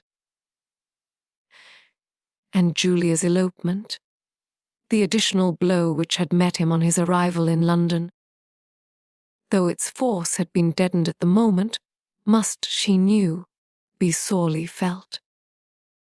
She saw that it was. His letters expressed how much he deplored it. Under any circumstances, it would have been an unwelcome alliance. But to have it so clandestinely formed, and such a period chosen for its completion, placed Julia's feelings in a most unfavourable light, and severely aggravated the folly of her choice. He called it a bad thing, done in the worst manner, and at the worst time, and though Julia was yet as more pardonable than Maria, as fully than Vice, he could not but regard the step she had taken as opening the worst probabilities of a conclusion, hereafter like her sister's. Such was his opinion of the set into which she had thrown herself. Fanny felt for him most acutely. He could have no comfort but in Edmund. Every other child must be racking his heart. His displeasure against herself she trusted, reasoning differently from Mrs. Norris, would now be done away. She should be justified. Mr. Crawford would have fully acquitted her conduct in refusing him, but this, though most material to herself, would be poor consolation to Sir Thomas. Her uncle's displeasure was terrible to her, but what could her justification or her gratitude and attachment do for him? His stay must be on Edmund alone. She was mistaken, however, in supposing that Edmund gave his father no present pain. It was of a much less poignant nature than what the others excited. But Sir Thomas was considering his happiness as very deeply involved in the offence of his sister and friend.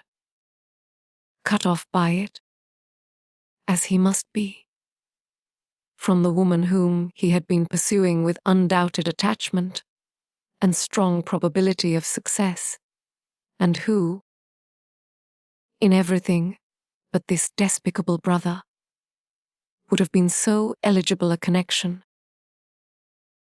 He was aware of what Edmund must be suffering on his own behalf, in addition to all the rest, when they were in town. He had seen or conjectured his feelings, and, having reason to think that one interview with Miss Crawford had taken place, from which Edmund derived only increased distress, had been as anxious on that account as on others to get him out of town, and had engaged him in taking Fanny home to her aunt, with a view to his relief and benefit, no less than theirs.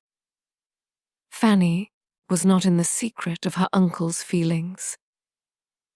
Sir Thomas, not in the secret of Miss Crawford's character.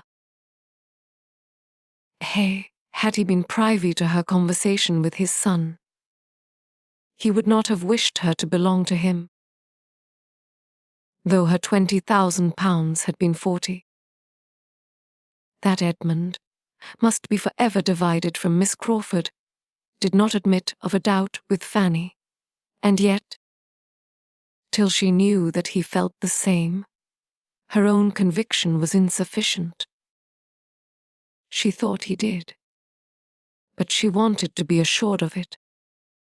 If he would now speak to her with the unreserve, which had sometimes been too much for her before, it would be most consoling, but that she found was not to be. She seldom saw him, never alone. He probably avoided being alone with her. What was to be inferred?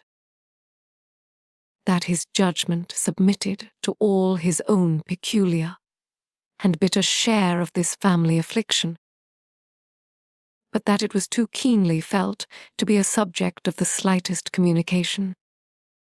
This must be his state. He yielded, but it was with agonies which did not admit of speech. Long would it be ere Miss Crawford's name passed his lips again, or she could hope for a renewal of such confidential intercourse as had been. It was long. They reached Mansfield on Thursday, and it was not till Sunday evening that Edmund began to talk to her on the subject. Sitting with her on Sunday evening, a wet Sunday evening, the very time of all others when, if a friend is at hand, the heart must be opened and everything told. No one else in the room except his mother, who, after hearing an affecting sermon, had cried herself to sleep. It was impossible not to speak, and so, with the usual beginnings, hardly to be traced as to what came first, and the usual declaration that if she would listen to him for a few minutes, he should be very brief, and certainly never tax her kindness in the same way again. She need not fear a repetition. It would be a subject prohibited entirely. He entered upon the luxury of relating circumstances and sensations of the first interest to himself, to one of whose affectionate sympathy he was quite convinced. How Fanny listened, with what curiosity and concern. What pain and what delight. How the agitation of his voice was watched, and how carefully her own eyes were fixed on any object but himself, may be imagined. The opening was alarming. He had seen Miss Crawford. He had been invited to see her. He had received a note from Lady Stornoway to beg him to call, and regarding it as what was meant to be the last, last interview of friendship, and investing her with all the feelings of shame and wretchedness, which Crawford's sister ought to have known. He had gone to her in such a state of mind, so softened, so devoted, as made it for a few moments impossible to Fanny's fears that it should be the last. But as he proceeded in his story, these fears were over. She had met him, he said, with a serious, certainly a serious, even an agitated air. But before he had been able to speak one intelligible sentence, she had introduced the subject in a manner which he owned had shocked him.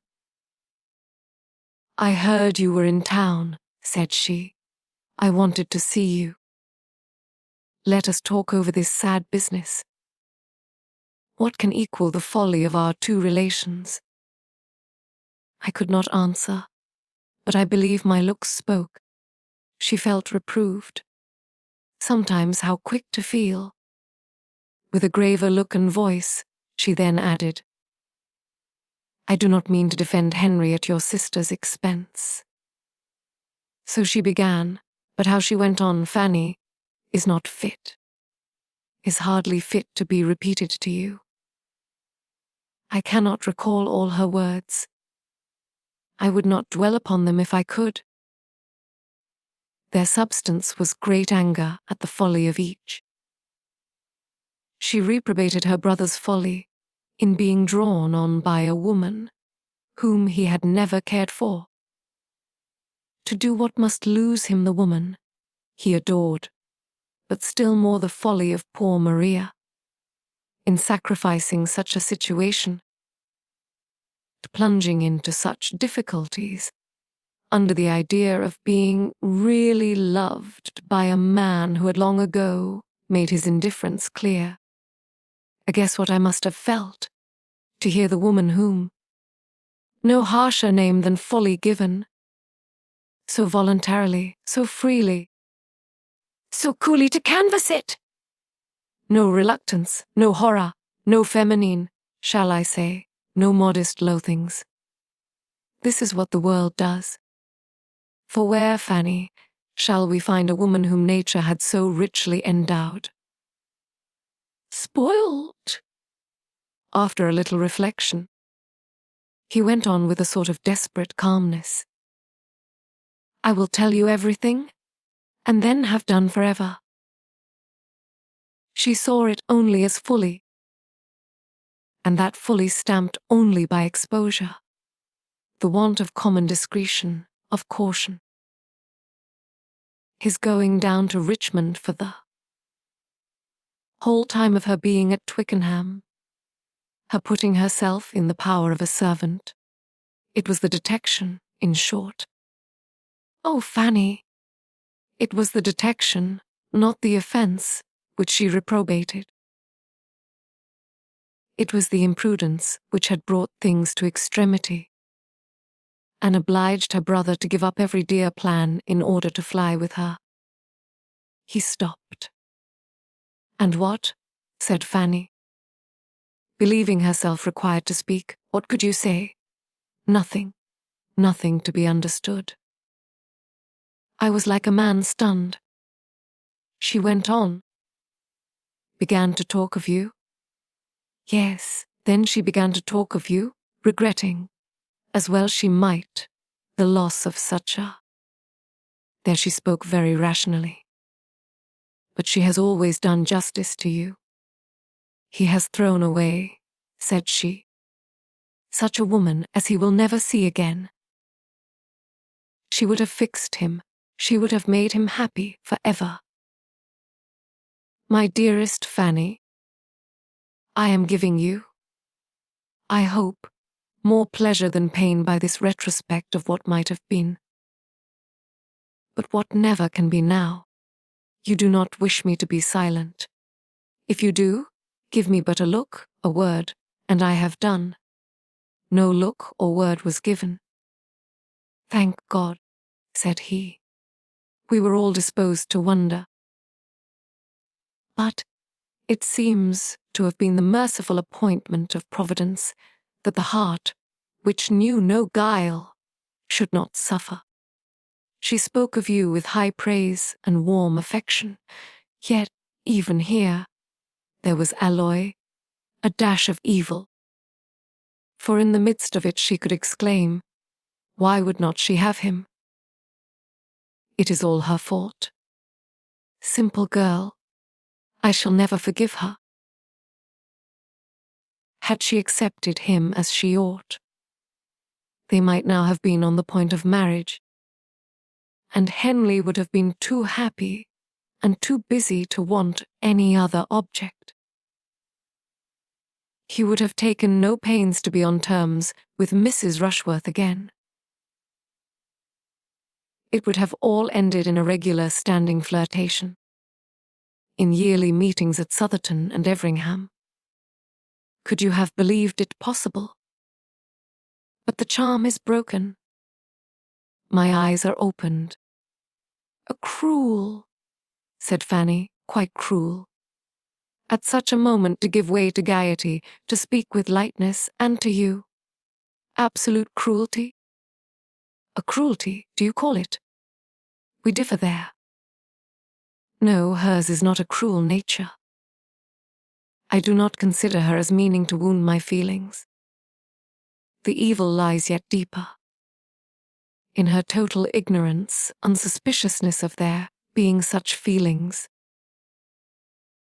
In a perversion of mind which made it natural to her to treat the subject as she did.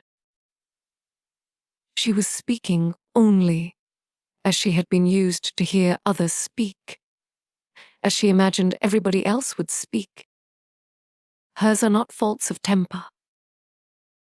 She would not voluntarily give unnecessary pain to anyone, and though I may deceive myself, I cannot but think that for me, for my feelings, she would.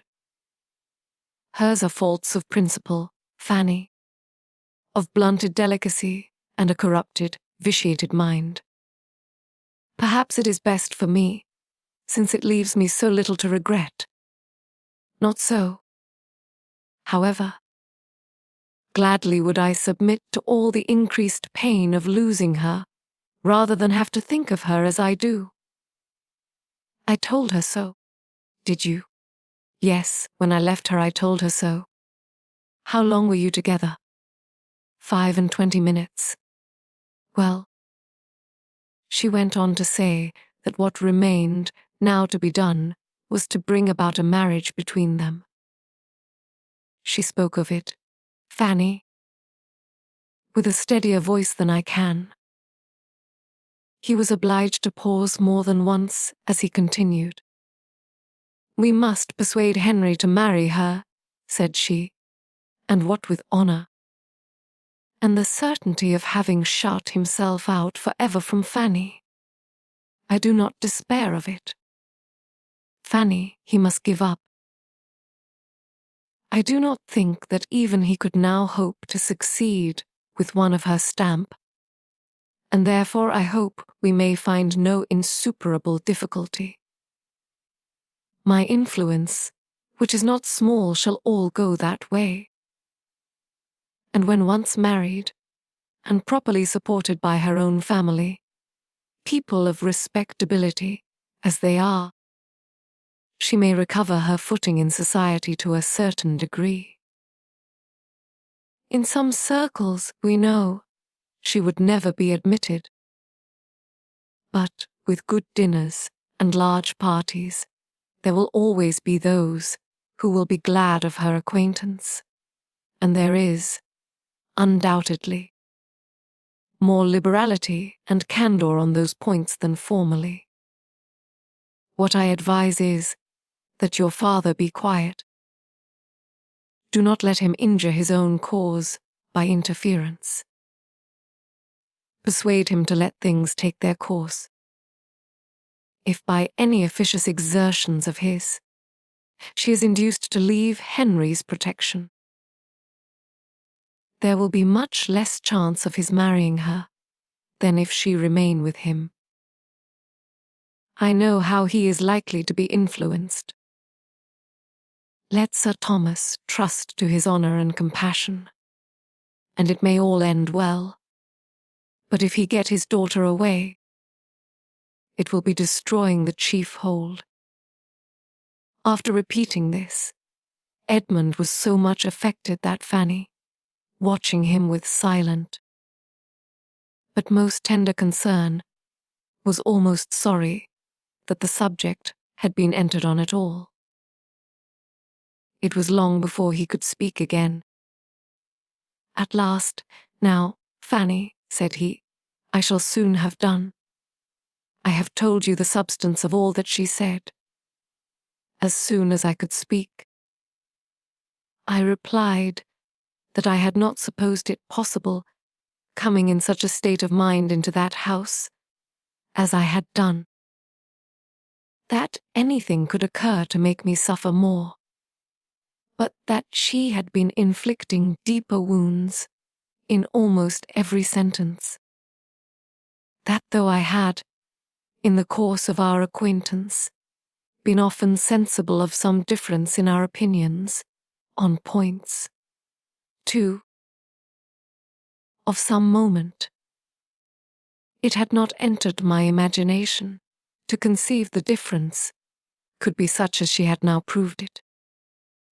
That the manner in which she treated the dreadful crime committed by her brother and my sister, with whom lay the greater seduction, I pretended not to say, but the manner in which she spoke of the crime itself, giving it every reproach but the right, considering its ill consequences only as they were to be braved or overborne by a defiance of decency and impudence in wrong, and last of all, and above all, recommending to us a compliance, a compromise, an acquiescence in the continuance of the sin, on the chance of a marriage which, thinking as I now thought of her brother, should rather be prevented than sought. All this together most grievously convinced me that I had never understood her before, and that, as far as related to mind, it had been the creature of my own imagination, not Miss Crawford, that I had been too apt to dwell on for many months past. That, perhaps, it was best for me. I had less to regret in sacrificing a friendship, feelings, hopes which must, at any rate, have been torn from me now.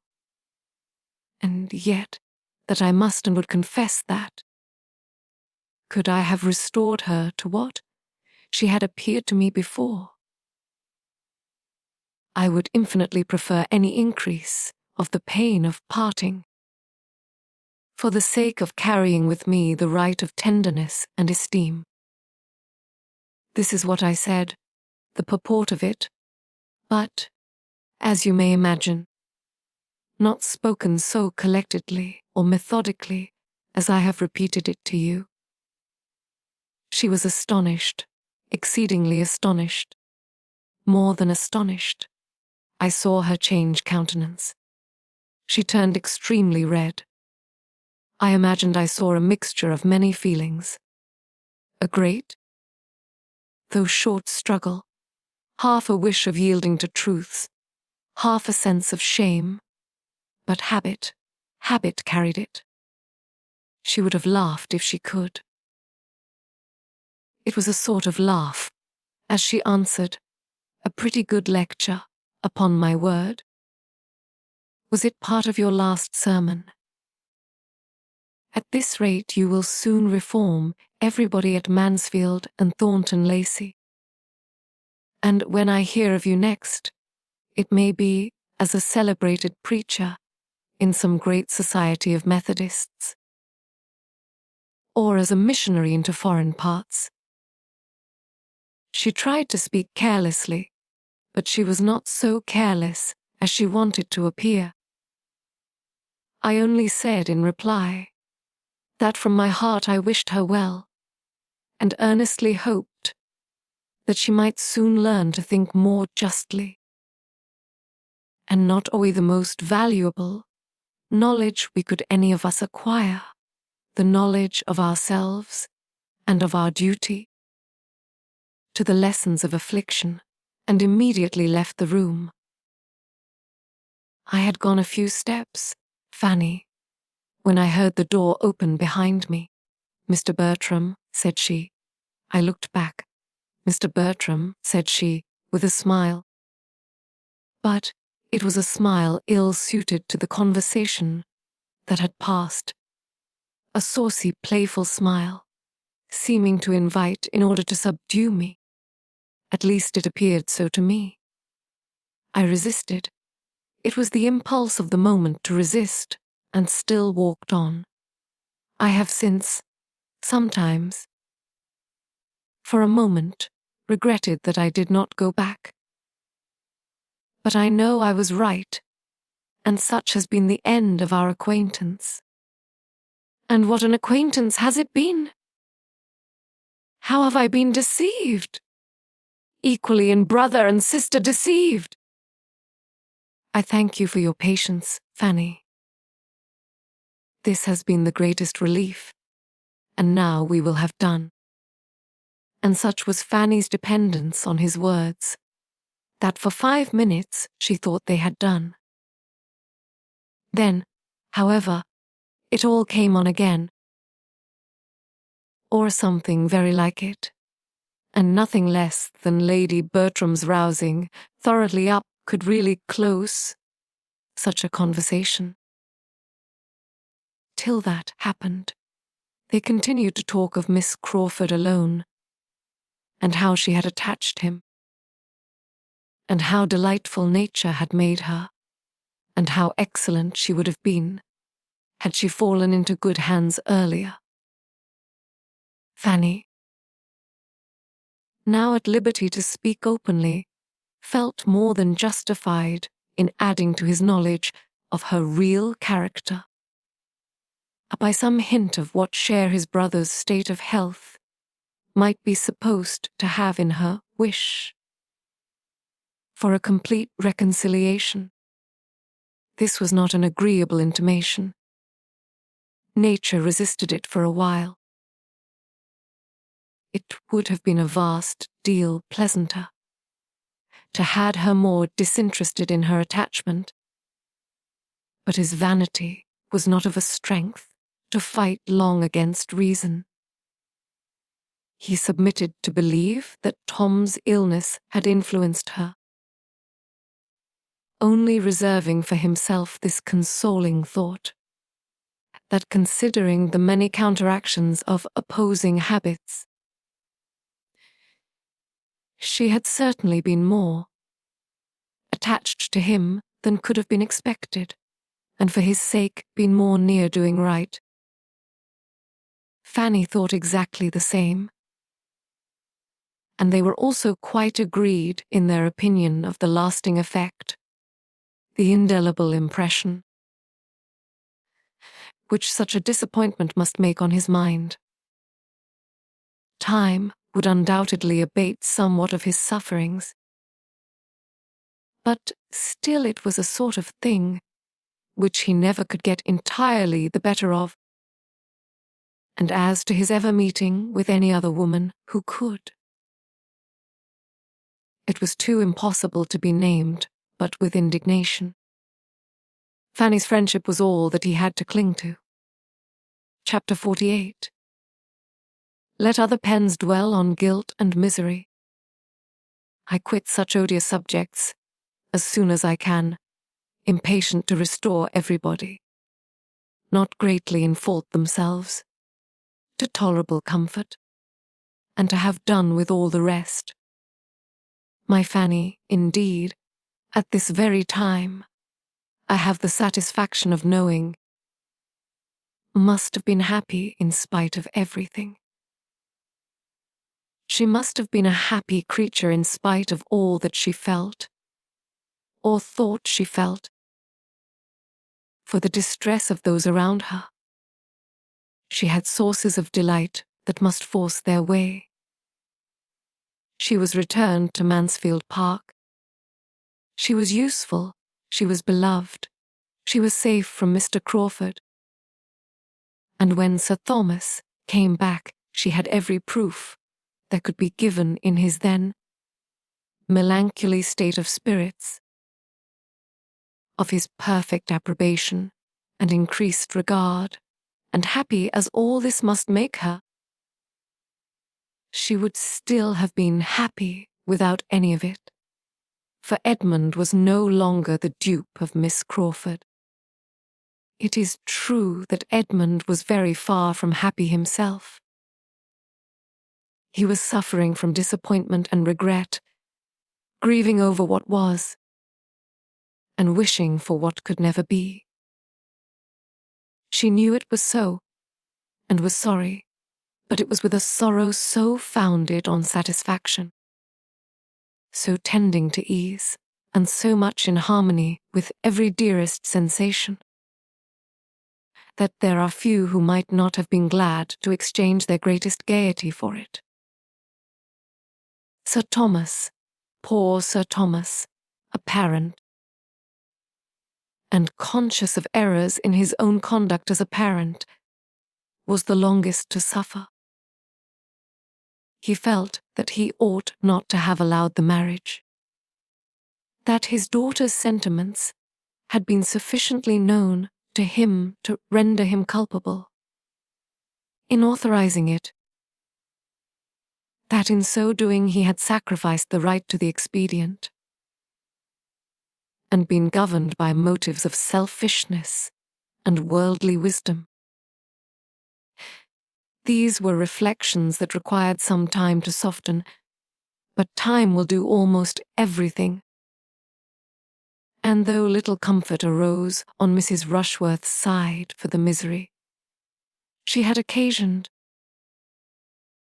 a comfort was to be found greater than he had supposed in his other children. Julia's match became a less desperate business than he had considered it at first.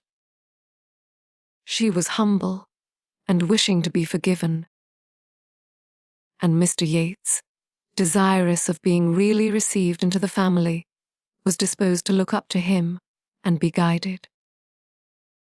He was not very solid,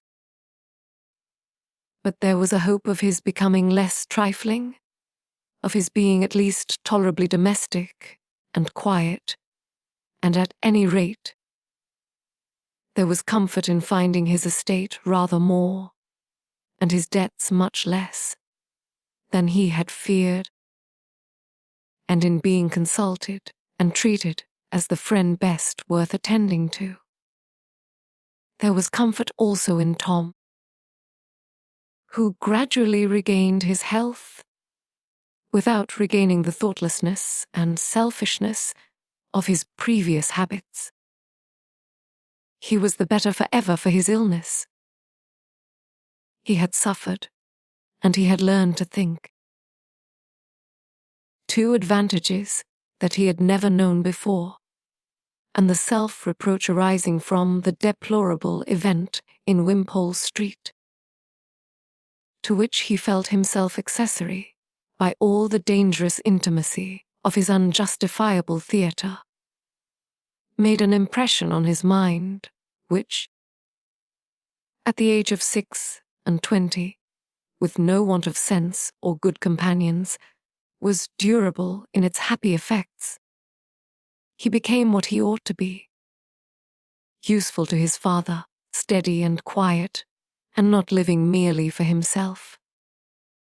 Here was comfort indeed! And quite as soon as Sir Thomas could place dependence on such sources of good, Edmund was contributing to his father's ease by improvement in the only point in which he had given him pain before, improvement in his spirits. After wandering about and sitting under trees with Fanny all the summer evenings, he had so well talked his mind into submission as to be very tolerably cheerful again.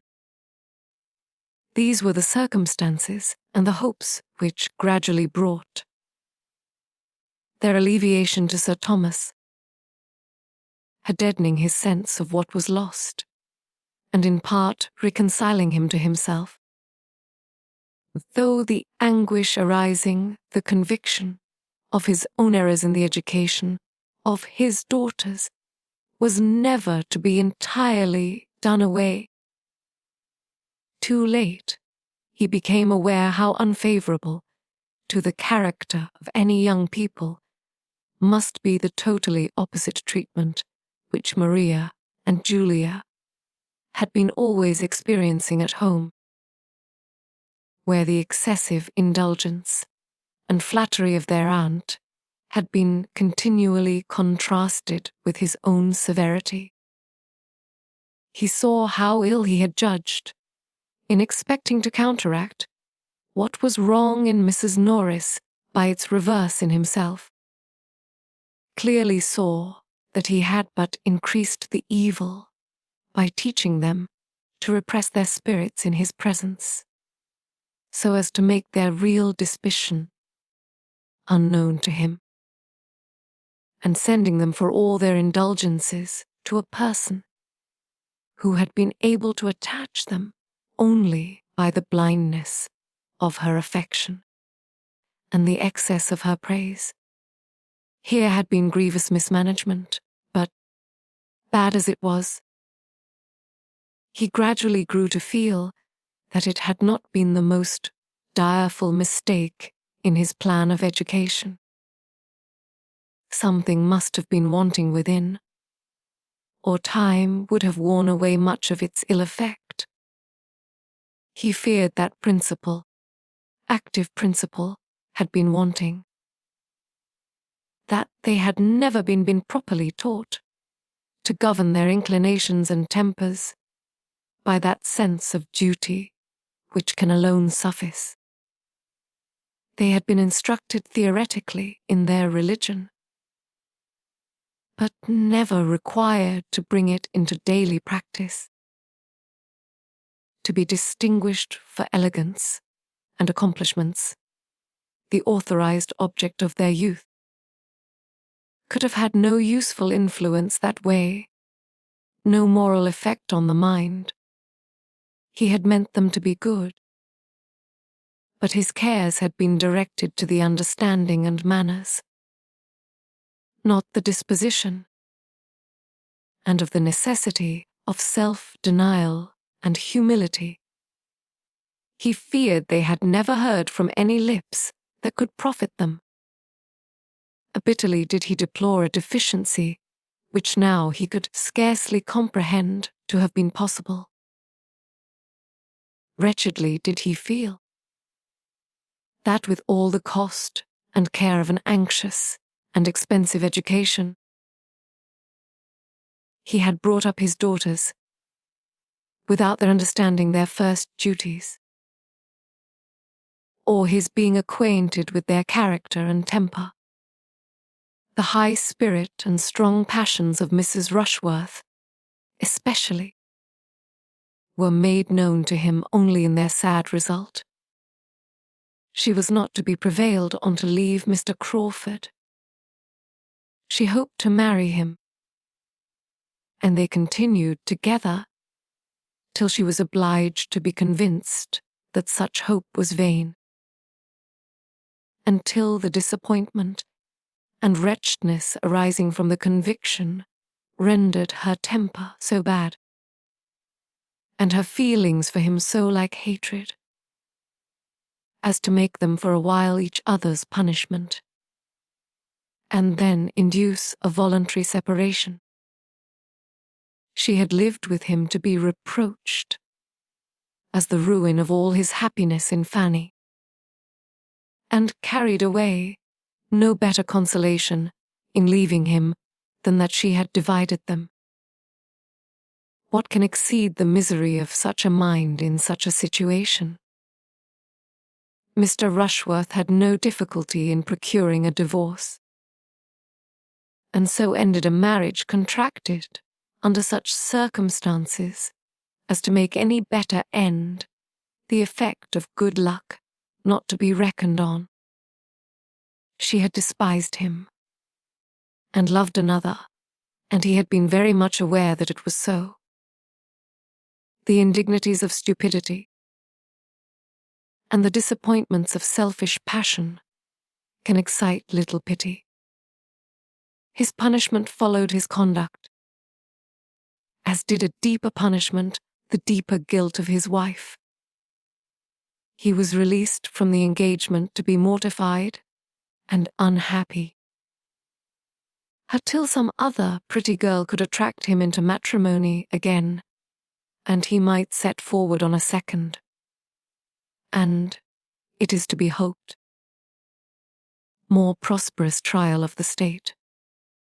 If duped, to be duped at least with good humour and good luck, while she must withdraw with infinitely stronger feelings to a retirement and reproach which could allow no second spring of hope or character. Where she could be placed became a subject of most melancholy and momentous consultation. Mrs. Norris, whose attachment seemed to augment with the demerits of her niece, would have had her received at home and countenanced by them all. Sir Thomas would not hear of it, and Mrs. Norris's anger against Fanny was so much the greater from considering her residence there as the motive. She persisted in placing his scruples to her account, though Sir Thomas very solemnly assured her that, had been no young woman in question, had there been no young person of either sex belonging to him, to be endangered by the society or hurt by the character of Mrs. Rushworth, he would never have offered so great an insult to the neighbourhood as to expect it to notice her. As a daughter, he hoped a penitent one, she should be protected by him, and secured in every comfort, and supported by every encouragement to do right, which their relative situations admitted. But farther than that he could not go. Maria had destroyed her own character, and he would not, by a vain attempt to restore what never could be restored, by affording his sanction to vice, or in seeking to lessen its disgrace, be anywise accessory to introducing such misery in another man's family as he had known himself. It ended in Mrs. Norris's resolving to quit Mansfield and devote herself to her unfortunate Maria, and in an establishment being formed for them in another country, remote and private, where, shut up together with little society, on one side, no affection, on the other no judgment, it may be reasonably supposed that their tempers became their mutual punishment. Mrs. Norris's removal from Mansfield was the great supplementary comfort of Sir Thomas's life. His opinion of her had been sinking from the day of his return from Antigua. In every transaction together from that period, in their daily intercourse, in business, or in chat, she had been regularly losing ground in his esteem, and convincing him that either time had done her much disservice, or that he had considerably over-rated her sense, and wonderfully borne with her manners before. He had felt her as an hourly evil, which was so much the worse, as there seemed no chance of its ceasing. But with life, she seemed a part of himself that must be borne forever. To be relieved from her, therefore, was so great a felicity that, had she not left bitter remembrances behind her, there might have been danger of his learning, almost to approve the evil which produced such a good. She was regretted by no one at Mansfield. She had never been able to attack even those she loved best. And since Mrs. Rushworth's elopement, her temper had been in a state of such irritation as to make her everywhere tormenting. Not even Fanny had tears for Aunt Norris, not even when she was gone forever. That Julia escaped better than Maria was owing, in some measure, to a favourable difference of disposition and circumstance. But in a greater to her having been less the darling of that very aunt, less flattered and less spoilt. Her beauty and acquirements had held but a second place. She had been always used to think herself a little inferior to Maria. Her temper was naturally the easiest of the two. Her feelings, though quick, were more controllable, and education had not given her so very hurtful a degree of self-consequence. She had submitted the best to the disappointment in Henry Crawford. After the first bitterness of the conviction of being slighted was over, she had been tolerably soon in a fair way of not thinking of him again. And when the acquaintance was renewed in town, and Mr. Rushworth became Crawford's object, she had had the merit of withdrawing herself from it, and of choosing the time to pay a visit to her other friends, in order to secure herself from being again too much attracted. This had been her motive in going to her cousins. Mr. Yates's convenience had had nothing to do with it. She had been allowing his attention some time, but with very little idea of ever accepting him. And had not her sister's conduct burst forth as it did, and her increased dread of her father and of home, on that event, imagining its certain consequence to herself would be greater severity and restraint, made her hastily resolve on avoiding such immediate horrors at all risks. It is probable that Mr. Yates would never have succeeded. She had not eloped with any worse feelings than those of selfish alarm. It had appeared to her the only thing to be done. Maria's guilt had induced Julia's folly. Henry Crawford, ruined by early independence and bad domestic example, indulged in the freaks of a cold-blooded vanity a little too long. Once it had, by an opening undesigned and unmerited, led him into the way of happiness. Could he have been satisfied with the conquest of one amiable woman's affections? Could he have found sufficient exultation in overcoming the reluctance, in working himself into the esteem and tenderness of Fanny Price? There would have been every probability of success and felicity for him. His affection had already done something. Her influence over him had already given him some influence over her. Would he have deserved more? There can be no doubt that more would have been obtained, especially when that marriage had taken place, which would have given him the assistance of her conscience in subduing her first inclination, and brought them very often together. Would he have persevered, and uprightly? Fanny must have been his reward, and a reward very voluntarily bestowed. Within a reasonable period from Edmund's marrying Mary, had he done as he intended, and as he knew he ought? By going down to Everingham after his return from Portsmouth, he might have been deciding his own happy destiny. But he was pressed to stay for Mrs. Fraser's party. His staying was made of flattering consequence, and he was to meet Miss Rushworth there.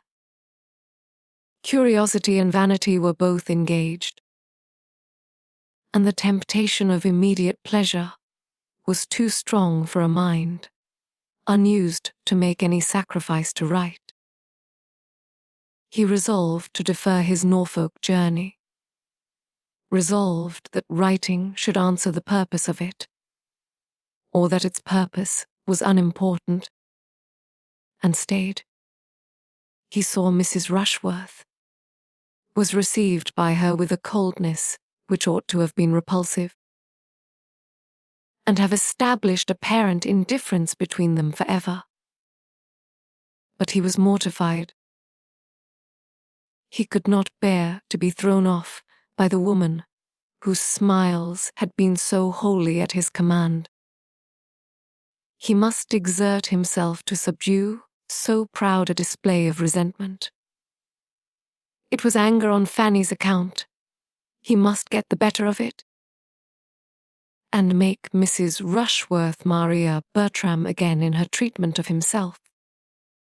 In this spirit he began the attack, and by animated perseverance had soon established the sort of familiar intercourse, of gallantry, of flirtation, which bounded his views, but in triumphing over the discretion which, though beginning in anger, might have saved them both. He had put himself in the power of feelings on her side, more strong than he had supposed. She loved him. There was no withdrawing attentions avowedly dear to her.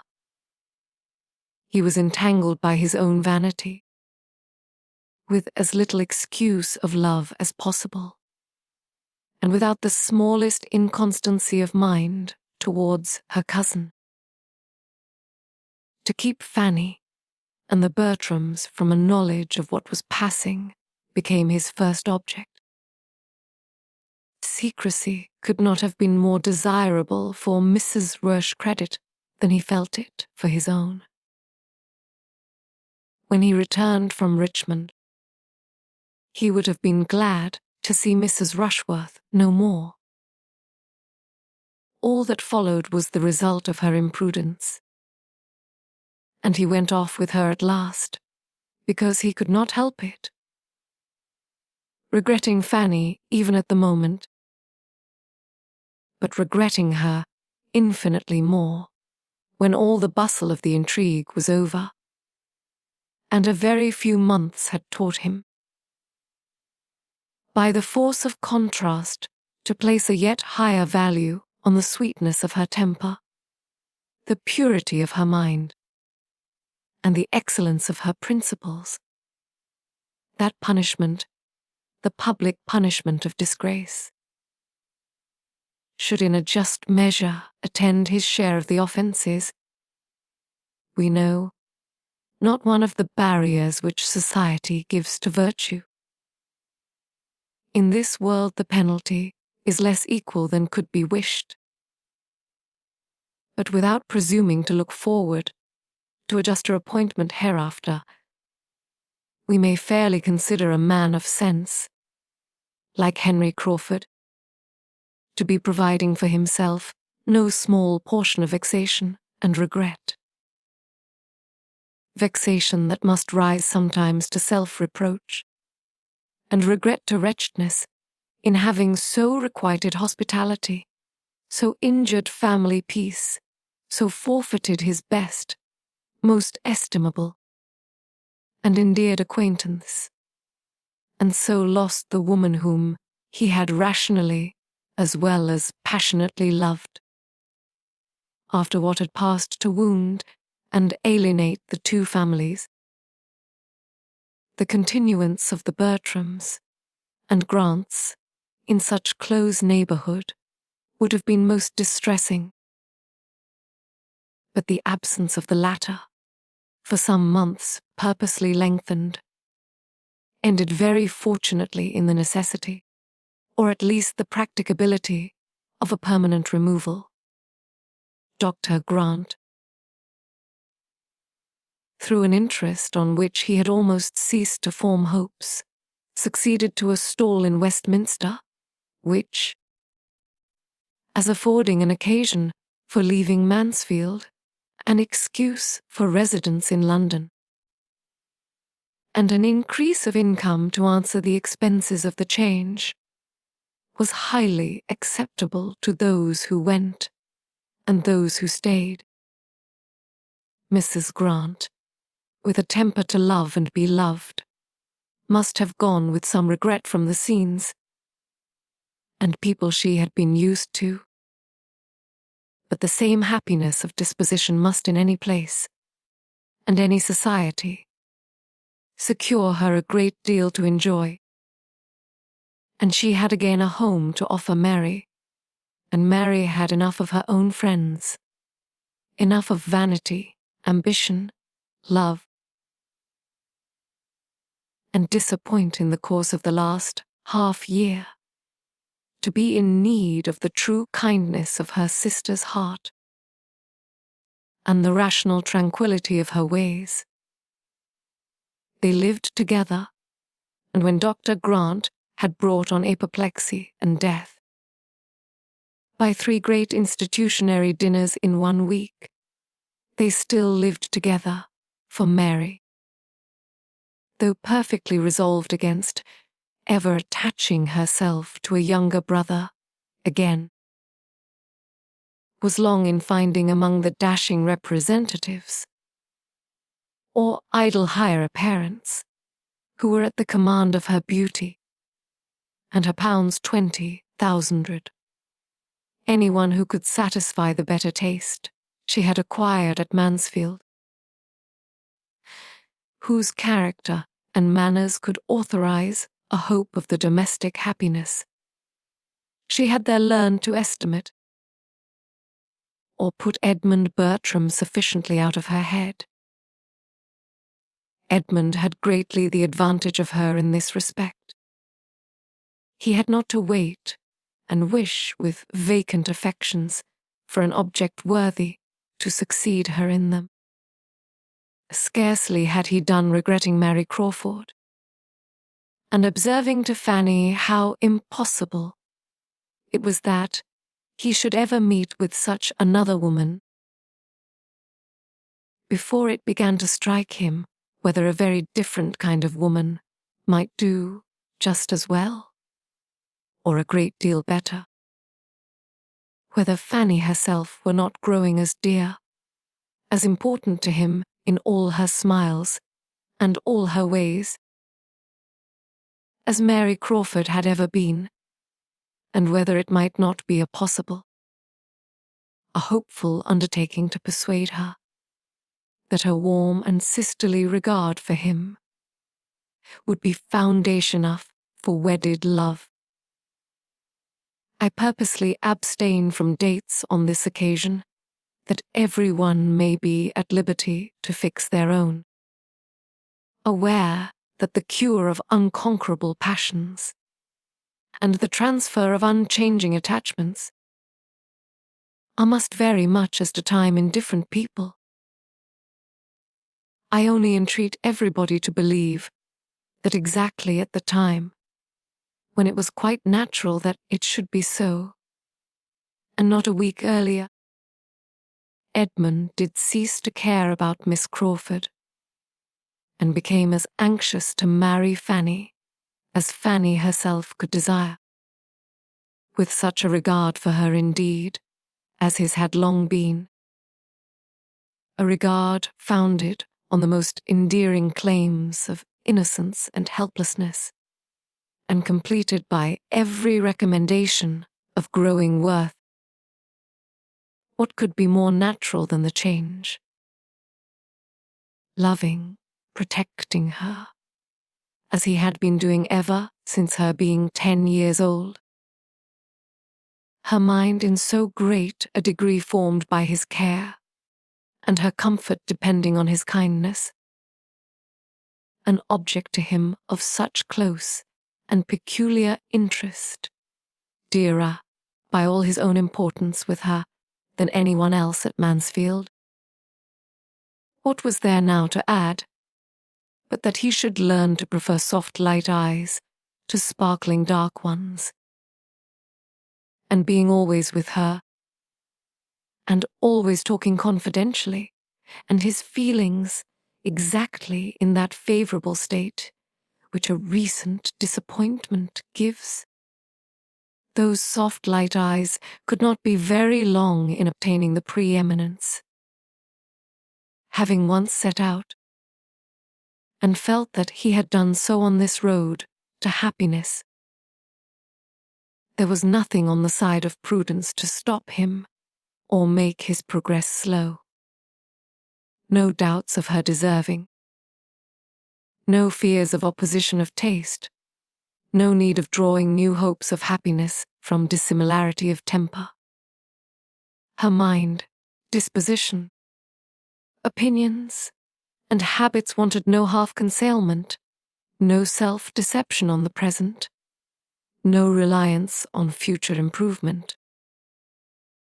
Even in the midst of his late infatuation, he had acknowledged Fanny's mental superiority. What must be his sense of it now?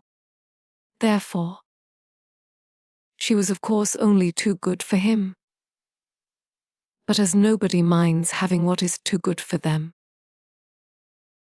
he was very steadily earnest in the pursuit of the blessing, and it was not possible that encouragement from her should be long wanting. Timid, anxious, doubting as she was, it was still impossible that such tenderness as hers should not, at times, hold out the strongest hope of success. Though it remained for a later period to tell him the whole delightful and astonishing truth. His happiness in knowing himself to have been so long the beloved of such a heart must have been great, enough to warrant any strength of language in which he could clothe it to her, or to himself. It must have been a delightful happiness. But there was happiness elsewhere which no description can reach. Let no one presume to give the feelings of a young woman on receiving the assurance of that affection of which she has scarcely allowed herself to entertain a hope. Their own inclinations ascertained, there were no difficulties behind, no drawback of poverty or parent. It was a match which Sir Thomas's wishes had even forestalled. Sick of ambitious and mercenary connections, prizing more and more the sterling good of principle and temper, and chiefly anxious to bind by the strongest securities all that remained to him of domestic felicity. He had pondered with genuine satisfaction on the more than possibility of the two young friends finding their natural consolation in each other for all that had occurred of disappointment to either, and the joyful consent which met Edmund's application. The high sense of having realized a great acquisition in the promise of Fanny for a daughter formed just such a contrast with his early opinion on the subject, when the poor little girl's coming had been first agitated, as time is for ever producing between the plans and decisions of mortals, for their own instruction and their neighbours' entertainment. Fanny was indeed the daughter that he wanted. His charitable kindness had been rearing a prime comfort for himself. His liberality had a rich repayment. and the general goodness of his intentions by her deserved it. He might have made her childhood happier, but it had been an error of judgment only which had given him the appearance of harshness and deprived him of her early love. And now, on really knowing each other, their mutual attachment became very strong. After settling her at Thornton, Lacey, with every kind attention to her comfort, the object of almost every day, was to see her there, or to get her away from it. Selfishly dear, as she had long been to Lady Bertram, she could not be parted with willingly by her. No happiness of son or niece could make her wish the marriage. But it was possible to part with her, because Susan remained to supply her place. Susan became the stationary niece, delighted to be so, and equally well adapted for it by a readiness of mind and an inclination for usefulness, as Fanny had been by sweetness of temper and strong feelings of gratitude. Susan could never be spared, first as a comfort to Fanny, then as an auxiliary, and last as her substitute. She was established at Mansfield, with every appearance of equal permanency. Her more fearless disposition and happier nerves made everything easy to her there. With quickness in understanding the tempers of those she had to deal with, and no natural timidity to restrain any consequent wishes, she was soon welcome and useful to all.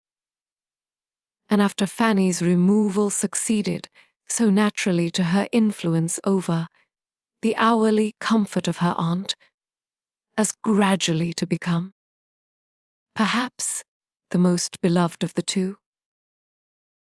In her usefulness, in Fanny's excellence, in William's continued good conduct and rising fame, and in the general well-doing and success of the other members of the family, all assisting to advance each other, and doing credit to his countenance and aid, Sir Thomas saw repeated, and forever repeated, reason to rejoice in what he had done for them all, and acknowledge the advantages of early hardship and discipline, and the consciousness of being born to struggle and endure, with so much true merit and true love, and no want of fortune and friends.